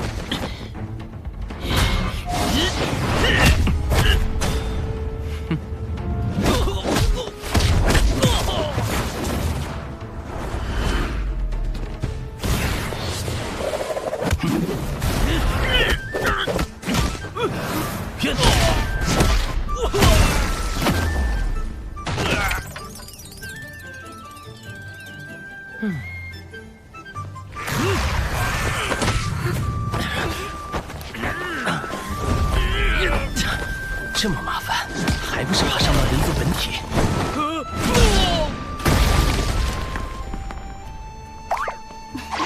今日让我出手救世。远古时，这些域外天魔常来洪荒边缘生事，我曾与之交手10数次，对他们也算有些了解。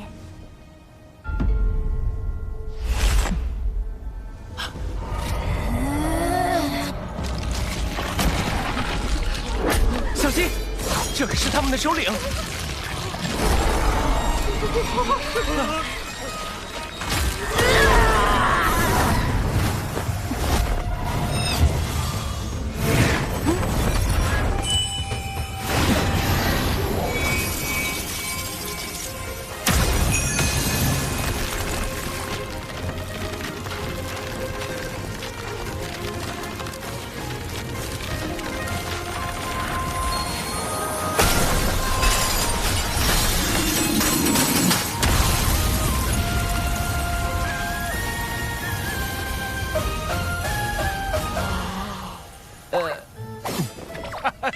小家伙，你行不行啊？以后你跟云霄吵架，我可不帮你挡金斗老妹儿啊！我这是在哪儿？你们体内域外天魔已被驱除，此药可助你修补元气。多谢仙长。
不好，我们追击域外天魔，把他们逼到无路可走。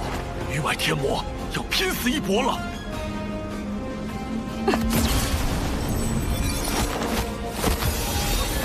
他们吞噬了大量人族筋骨和法力，实力比此前更强了。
天魔想以人族作为养料，壮大自身。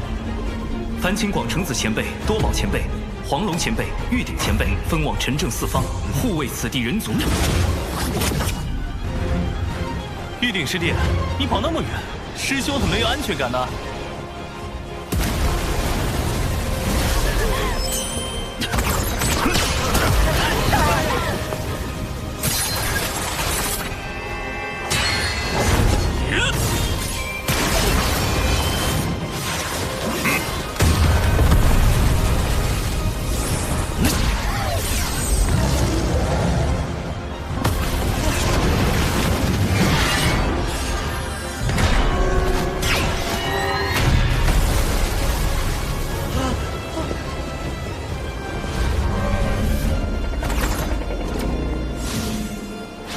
焚元，九龙化形。这就是在封神大劫中焚杀时间能量、大破化血阵的九龙神火罩。太乙真人不光嘴巴厉害，法宝也相当了得。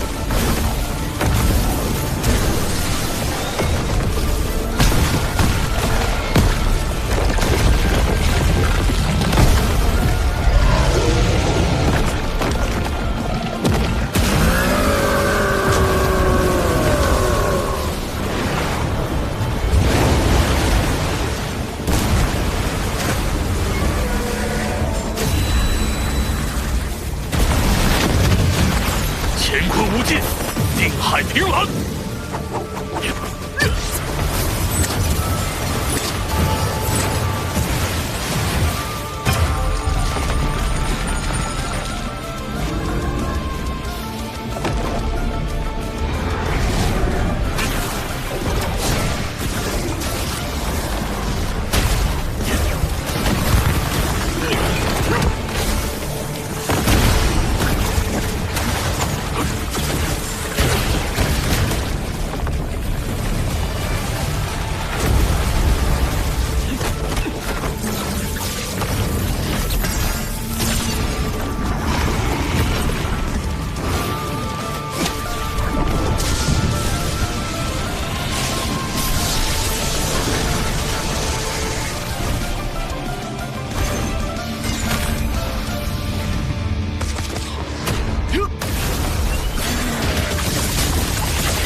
发生的一切，滚出去！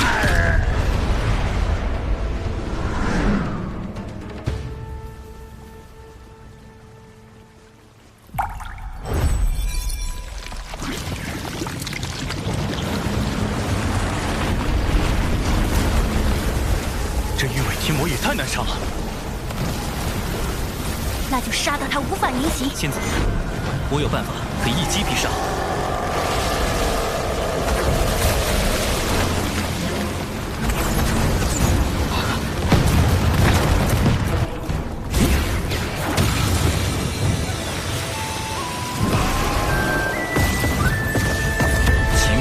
身，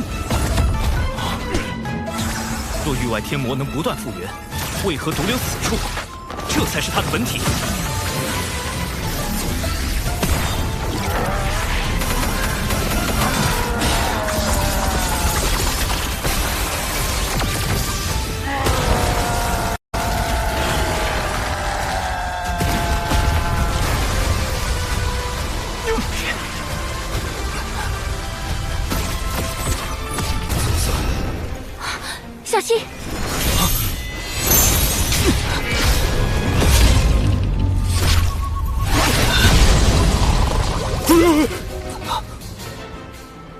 说，小家伙，你没收服小破葫芦？哎呦妈！这回在金东老妹面前丢大了。这破法宝这么不听话，老哥替你教训一顿。公明老哥莫急，此宝尚有他用，眼下先处理域外天魔吧。快，他的本体在。主人，域外天魔已被水神搞定。你又慢了一步。原来这小玩意儿才是域外天魔的本体，真是狡诈。还好，这有个更狡诈的。啊？哦，是稳剑。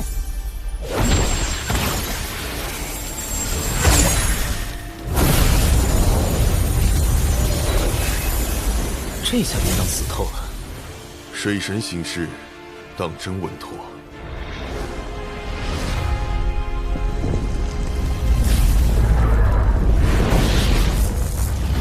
道祖终于撤走了这灭世之雷，这次还是吃了情报缺乏的亏。自罚稳字经1000遍。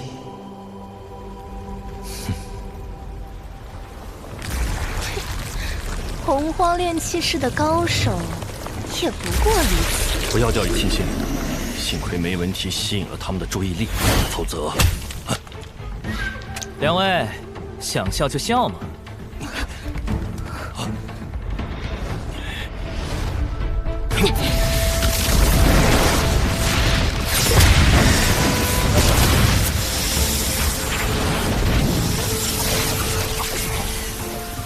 水神老弟料事如神，当真厉害。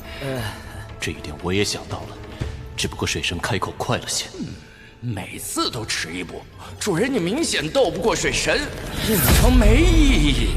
主人有话好说，您这是在质疑我对您的赤诚之心。咱可是洪荒精怪中最忠心的象征。忠心就给我站住！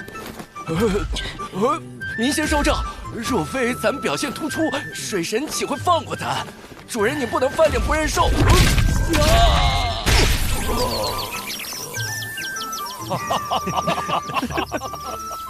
这些域外天魔一直想入侵洪荒，他们的老巢到底在哪里？今日我们不如拷问拷问他们。域外天魔还能拷问？这倒真是闻所未闻。你想如何拷？域外天魔不能拷问的吗？完了，又吃了情报缺乏的亏。不一定是考，也可能是考。别说，还真别说，有点意思。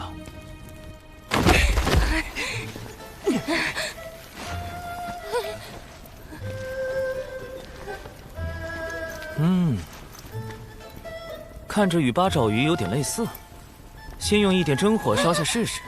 是。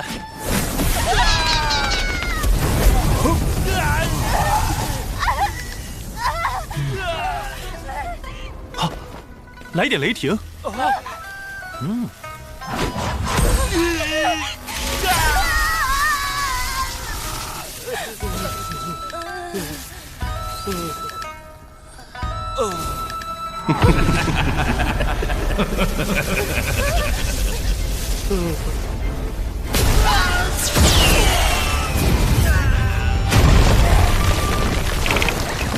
这真是太难了！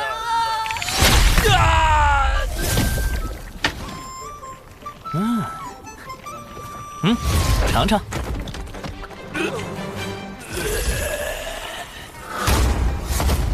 诸位师弟师妹，可还好？老玄都师兄记挂，我等无事。至于域外天魔，应该没了吧？这说不准，世事无绝对。你还想将此地重练一遍不成？都已树馆旗下，还能有什么错漏？稳道，当无止境矣。大法师，玄都城战局是否平稳？还是要多谢孔宣道友。只是，日后还是不要擅自闯入玄都城为好。岂敢再登贵宝地？我并非此意。域外天魔惑人心智，诡谲莫测。你贸然前来，恐为其所趁。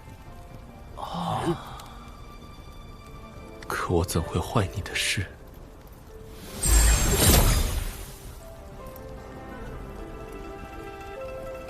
孔宣道友以前也是这般别扭的性子吗？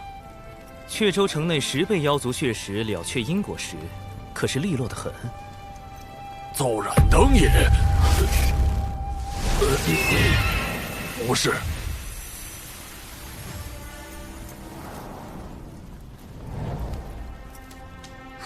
不能走，不能走，你不能走！父亲，看，这是从他身上掉下来的。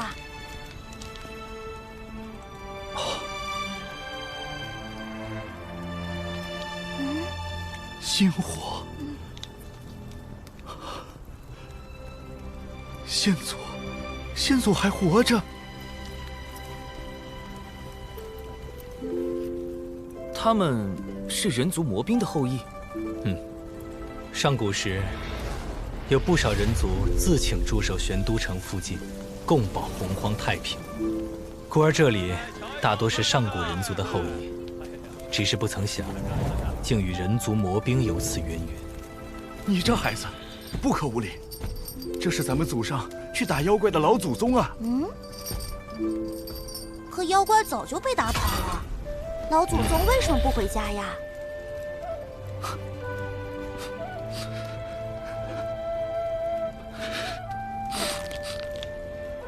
人族魔兵为守护人族而战，而今人族崛起，他们却永远困在了过去。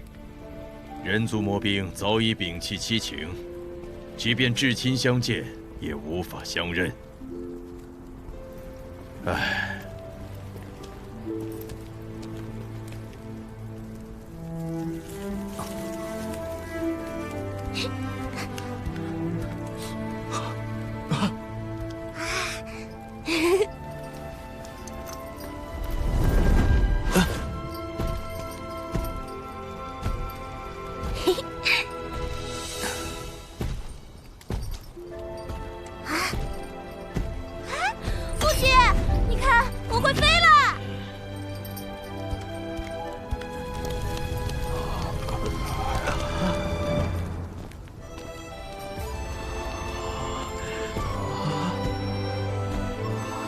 先祖，不知我尊先祖可还在？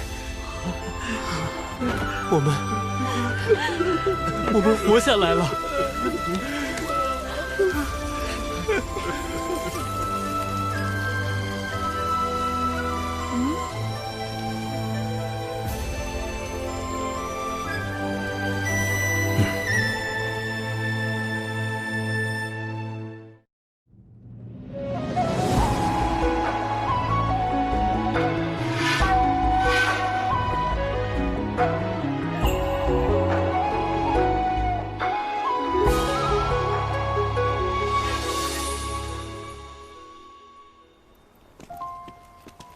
大法师，我想帮人族魔兵恢复感知。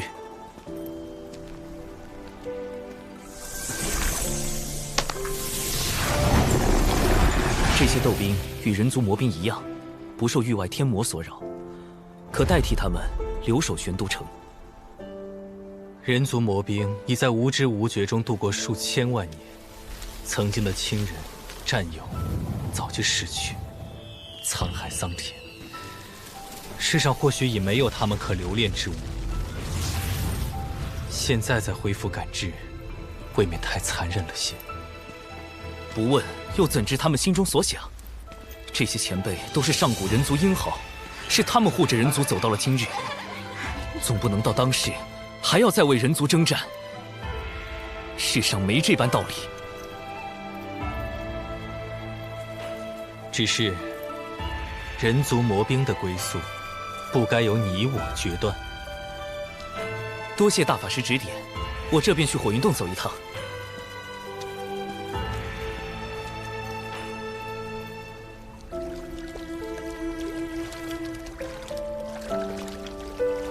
有秦国一战，你也看到了人族所面对的对手。长歌，你可想好了，降住人族魔兵会担起怎样的因果？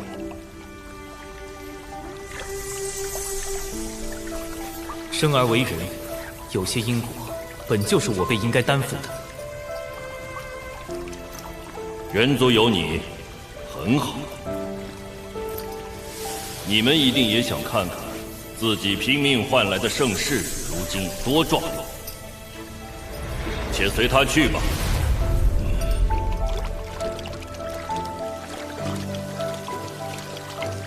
前辈，晚辈要不要去拜见一下穗人前辈？不必，穗人兄入魔太深，不宜见客。你带他们离开前，对着大泽行个礼就是。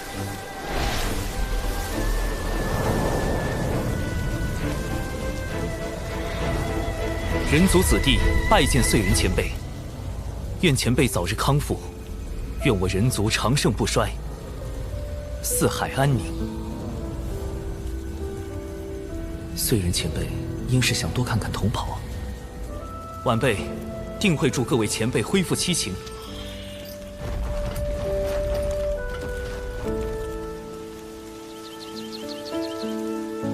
白先生可知路压着葫芦的根脚？哦。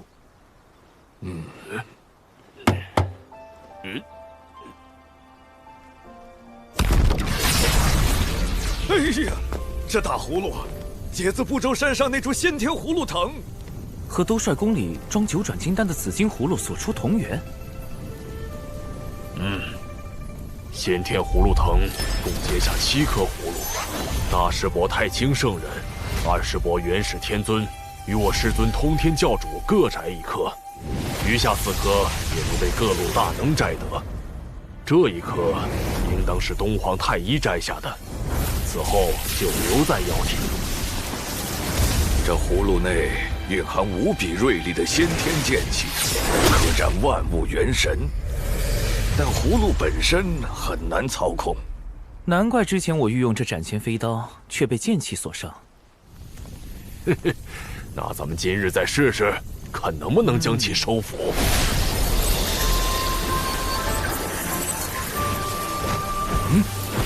请宝贝转身。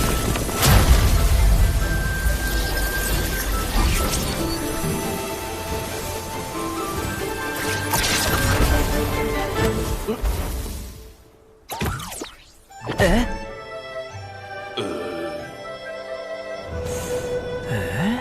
莫非是喊的没气势？请宝贝转身。宝贝，请转一下身。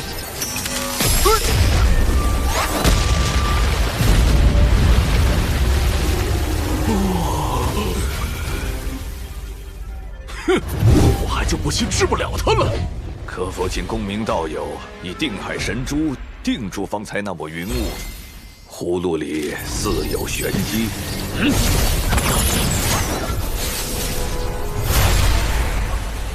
葫芦口内侧似有一些细痕。哎呀，斩仙飞刀明明是后天炼制的，这咋拿得快疼呢？哎呀，他被重新炼制过。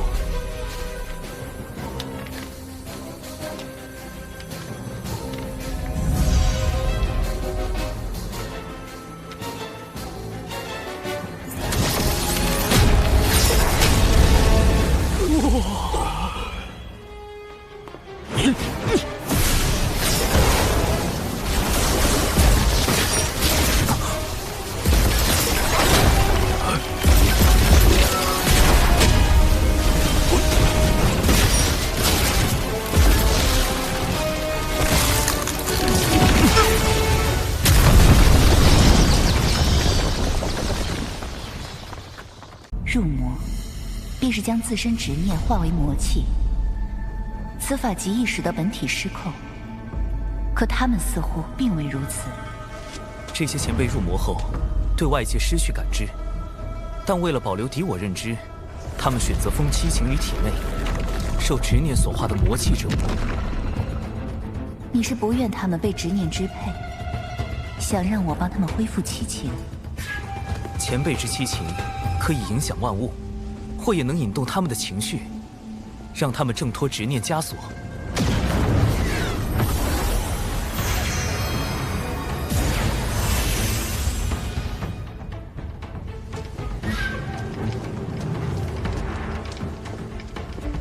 我要如何做？巫妖大战时期，妖族占领了天空，巫族占领了大地。人族为了生存，只能忍着饥寒交迫躲入地底，却依然要成为巫妖相争的牺牲品。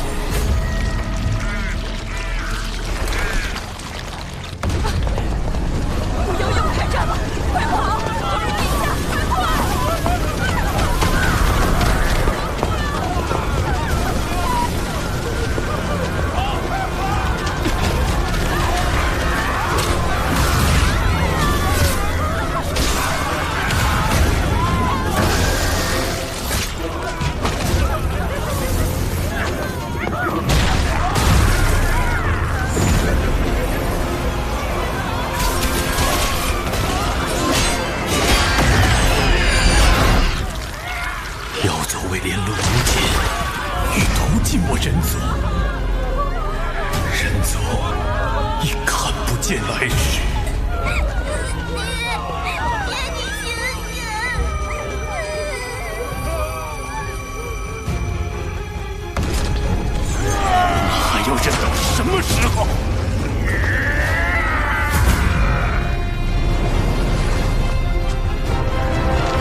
人族堂堂正正站在大地上，神族不倒，心火不息，杀！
那只是烟花，多好看呐！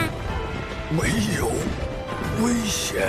阿娘说，如今南州是人族安居乐业的地方，不会再像上古那样随时会有妖族进犯了，多好呀！唉，你这孩子真让人担心。还好有这祖传的兽牙项链，能保佑子孙后代事事平安呢。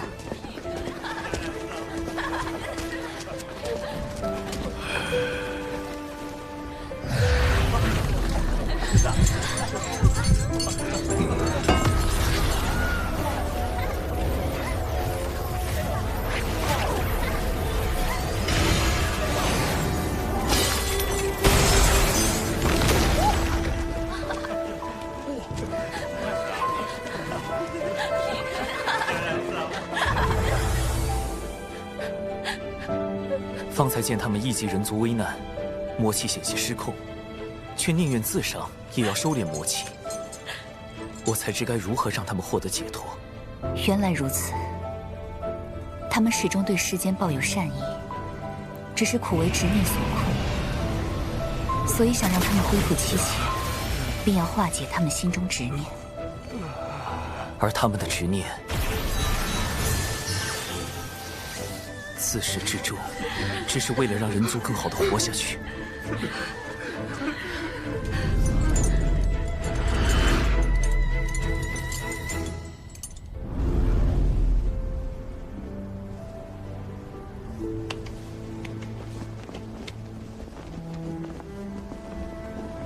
如今妖汉已去，人族与万灵共生。各位前辈不必再以命相搏，可自行选择今后的路途。若想转生，后土前辈也可帮忙安排。但晚辈私心，希望你们能留下来，看看这世间。得知后代无恙，人族无恙，夙愿已了，再无遗憾。就到这里吧。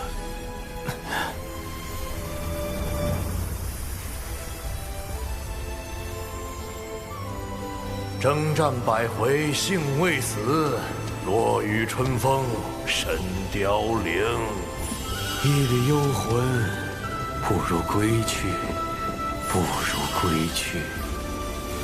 请长庚大人善待留下的人。我们先回了。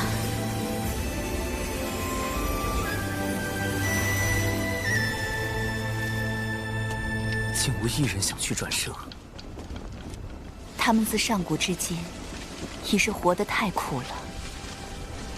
晚辈明白，只是不忍英雄就此消散于世。诸位前辈，也不愿再留于世间了吗？袍泽已去，吾等本应相随，但孑然于世，吾等却总觉心有牵念，又茫茫然不知所以。大人，可还需要我们效命？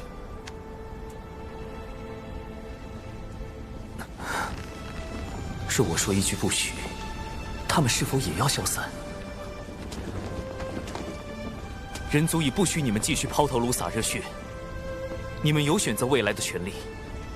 但如果你们缺一份留于世间的理由，我也可说：留下来吧，为我而战。愿公大人驱策。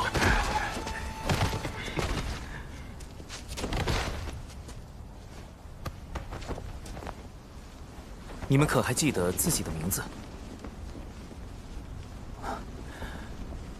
那我给各位的第一个任务，就是每个人给自己，或是互相之间，想个名字吧。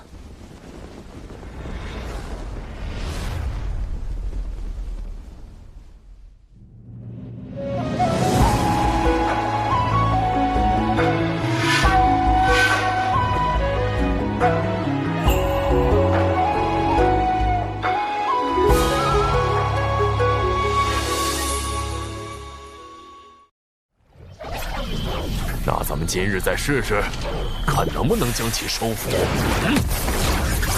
不对，里面好像有什么东西。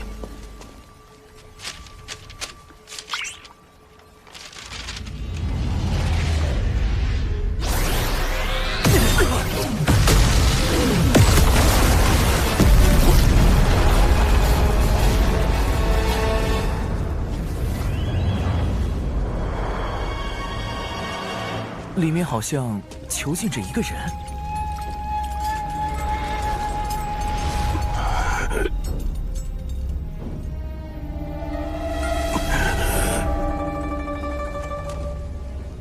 上古大巫大义，他不是早就死在巫妖大战中了吗？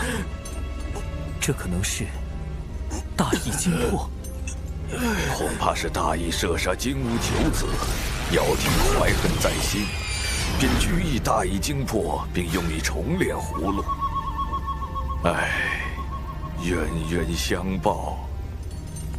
不过大义精魄似乎遭到重创，只怕是受过无尽的折磨。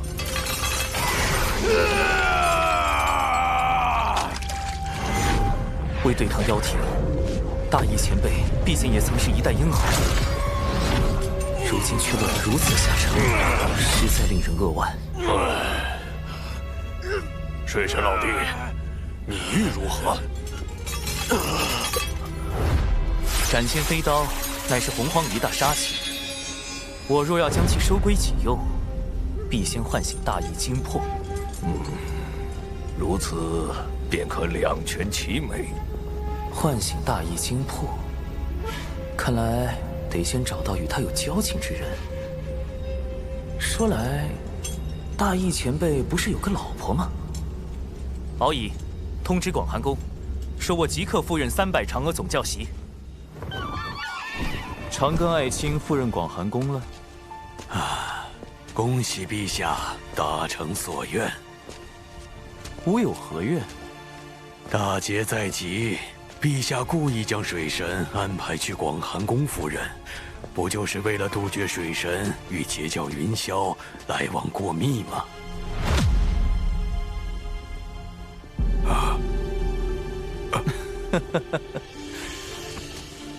瞒不过爱卿。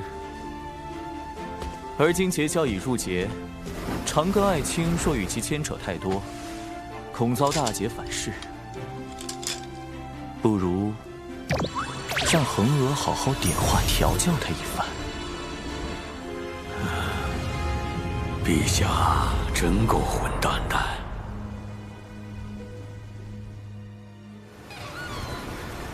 根据洪荒典籍记载，恒娥，上古人皇帝喾之女，后与巫族大义相恋结为夫妇。巫妖大战时，妖后羲和为报大义射杀其子之仇，以不死药蛊惑恒娥，令其飞入太阴星上的广寒宫，并将其囚禁。此后，恒娥与不善飞行的大义天人两隔。天庭建立以后，恒娥就一直留在广寒宫内，被封为太阴星君。职级嘛，刚好在我之下。余下的人族魔兵不愿转生，我便将他们安置在海神庙附近的城镇，让他们感受如今的俗世生活，再慢慢考虑往后的打算。他们为护人族，以身堕魔，皆是英雄。望他们能寻到各自今后的归处。只是见人族先辈饱经风霜，心中感慨万千，一时未能疏解。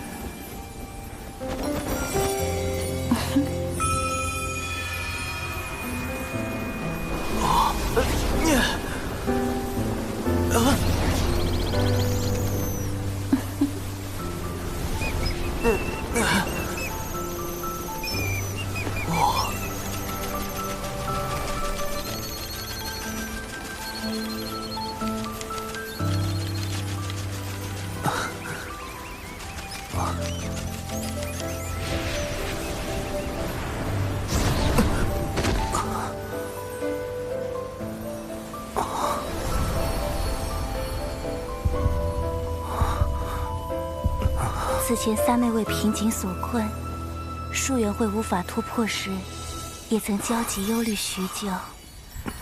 我便这般安抚她，放松心神。你可要试试？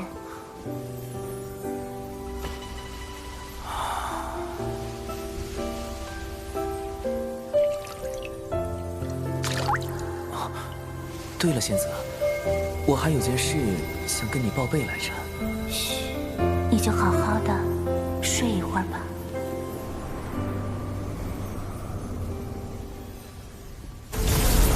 好你个水神，当官都当到广寒宫去了，谁不知道那里女仙云集？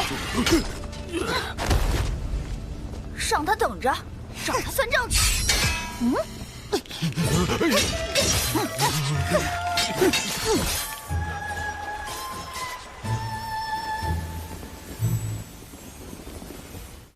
倒也不是没有。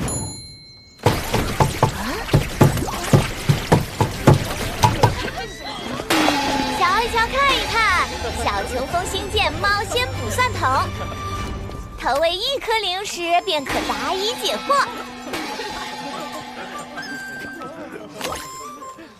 猫仙卜算。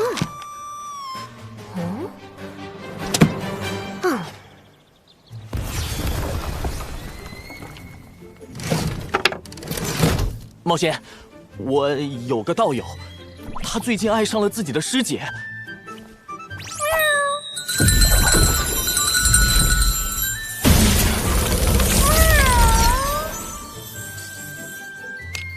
借以踏仙路，何愁道不明？啊，好有道理。猫仙，我有个道友，他修炼遇到了瓶颈。怎么都是道友的？谁不知道是你自己啊？小长寿搞的这个东西还不错，没白费他那颗奸诈的小脑袋瓜儿。师伯，我听得到。本师伯还有事，这次就是来带百盘殿过来看看。花仙好灵验呀！花仙在这里，多谢你。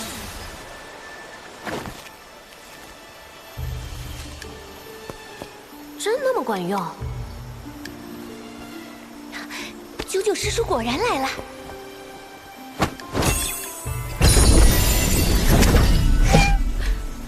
冒险，我有一个道友，修为一直无法突破，你可有办法帮帮我？不是，帮帮他。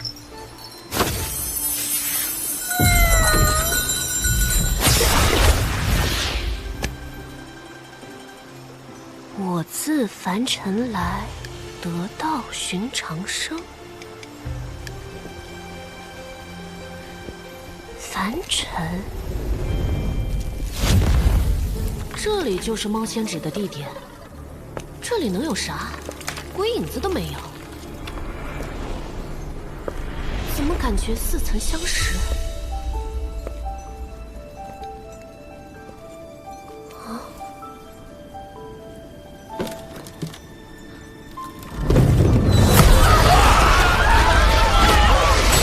妖族袭击！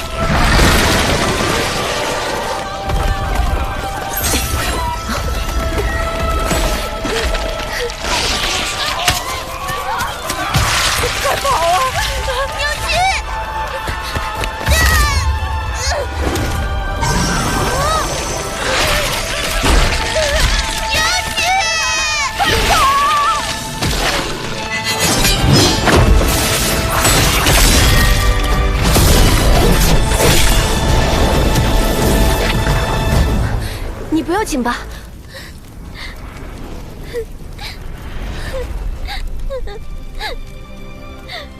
这是……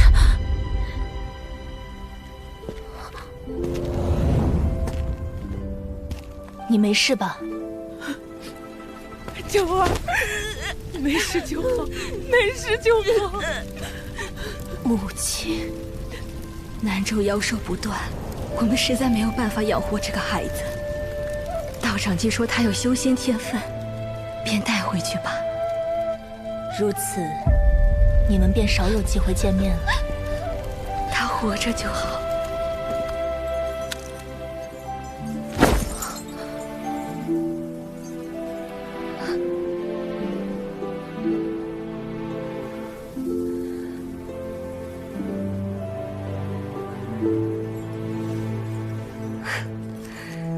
真是，在渡仙门待得太久，都快忘记了，我本就是个凡人。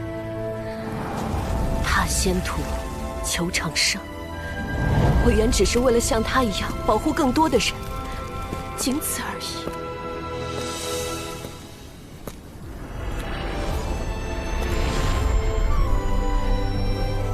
我自凡尘来，得道寻长生。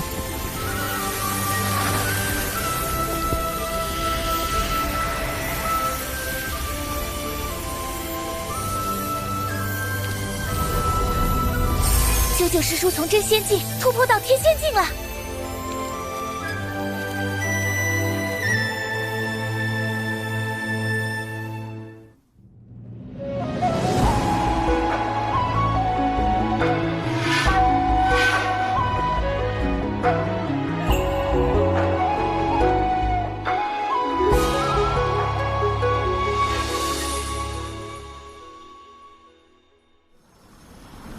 广寒宫位于太阴星上，道者口中的太阴，便是凡人望见的月，诗人笔下的勾盘，有情人眼里的婵娟。这便是先天10大灵根之一的月桂树，有自愈之能。没想到竟还能托起太阴星。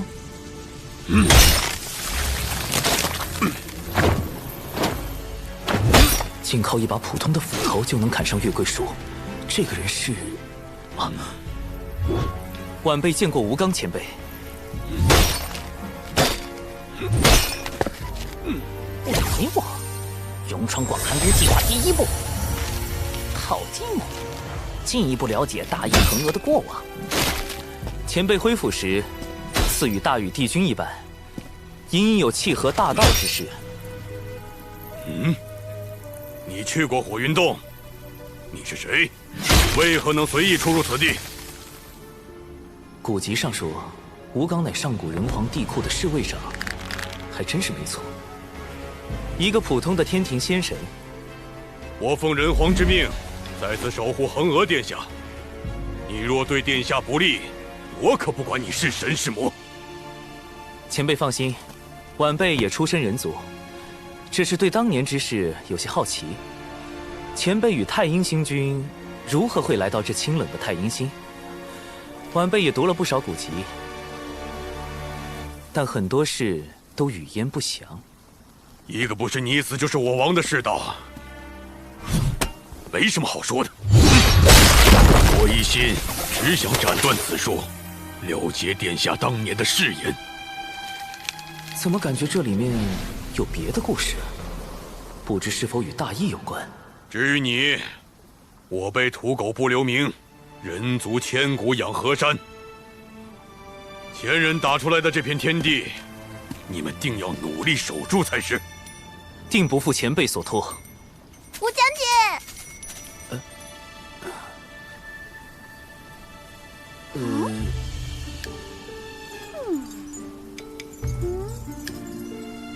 玉兔，这里有客人啊！吴将军，你有没有看到水神过来啊？姐姐们叫我出来接一下。水神？姐姐们说他是个天庭全神，人教圣人看重的弟子，还是截教云霄的夫婿。应该是与云霄仙子交好，并非什么夫婿。我可不管，男仙的想法都脏得很。水神肯定是个老色鬼。不然陛下哪会封他做嫦娥总教习？这个好像也非他所愿。都差不多了。哎，吴将军，既然人还没到，我就先走了。教主哥哥，广寒宫内的月桂殿中，水神的欢迎仪式已安排妥当。就你呀？应当是我了。哦，不多打扰前辈。晚辈告辞。玉兔啊，你可长点心吧。水神大人到。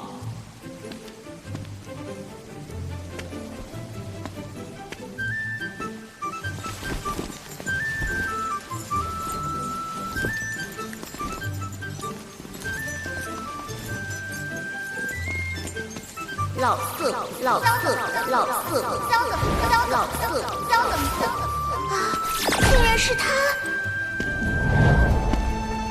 永昌广寒宫计划第2步，下马威，拿出咱天庭全神的气势来。拜见水神大人。不必多礼，我对歌舞之道只是个门外汉，各位照常训练就可。是。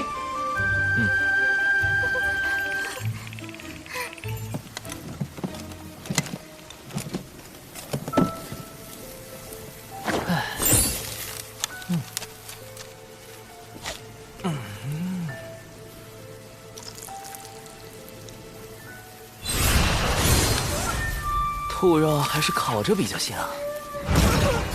兔肉，完了！永昌广寒宫计划第3步，结梁子。恒娥为何不来？本神连这点薄面都没有。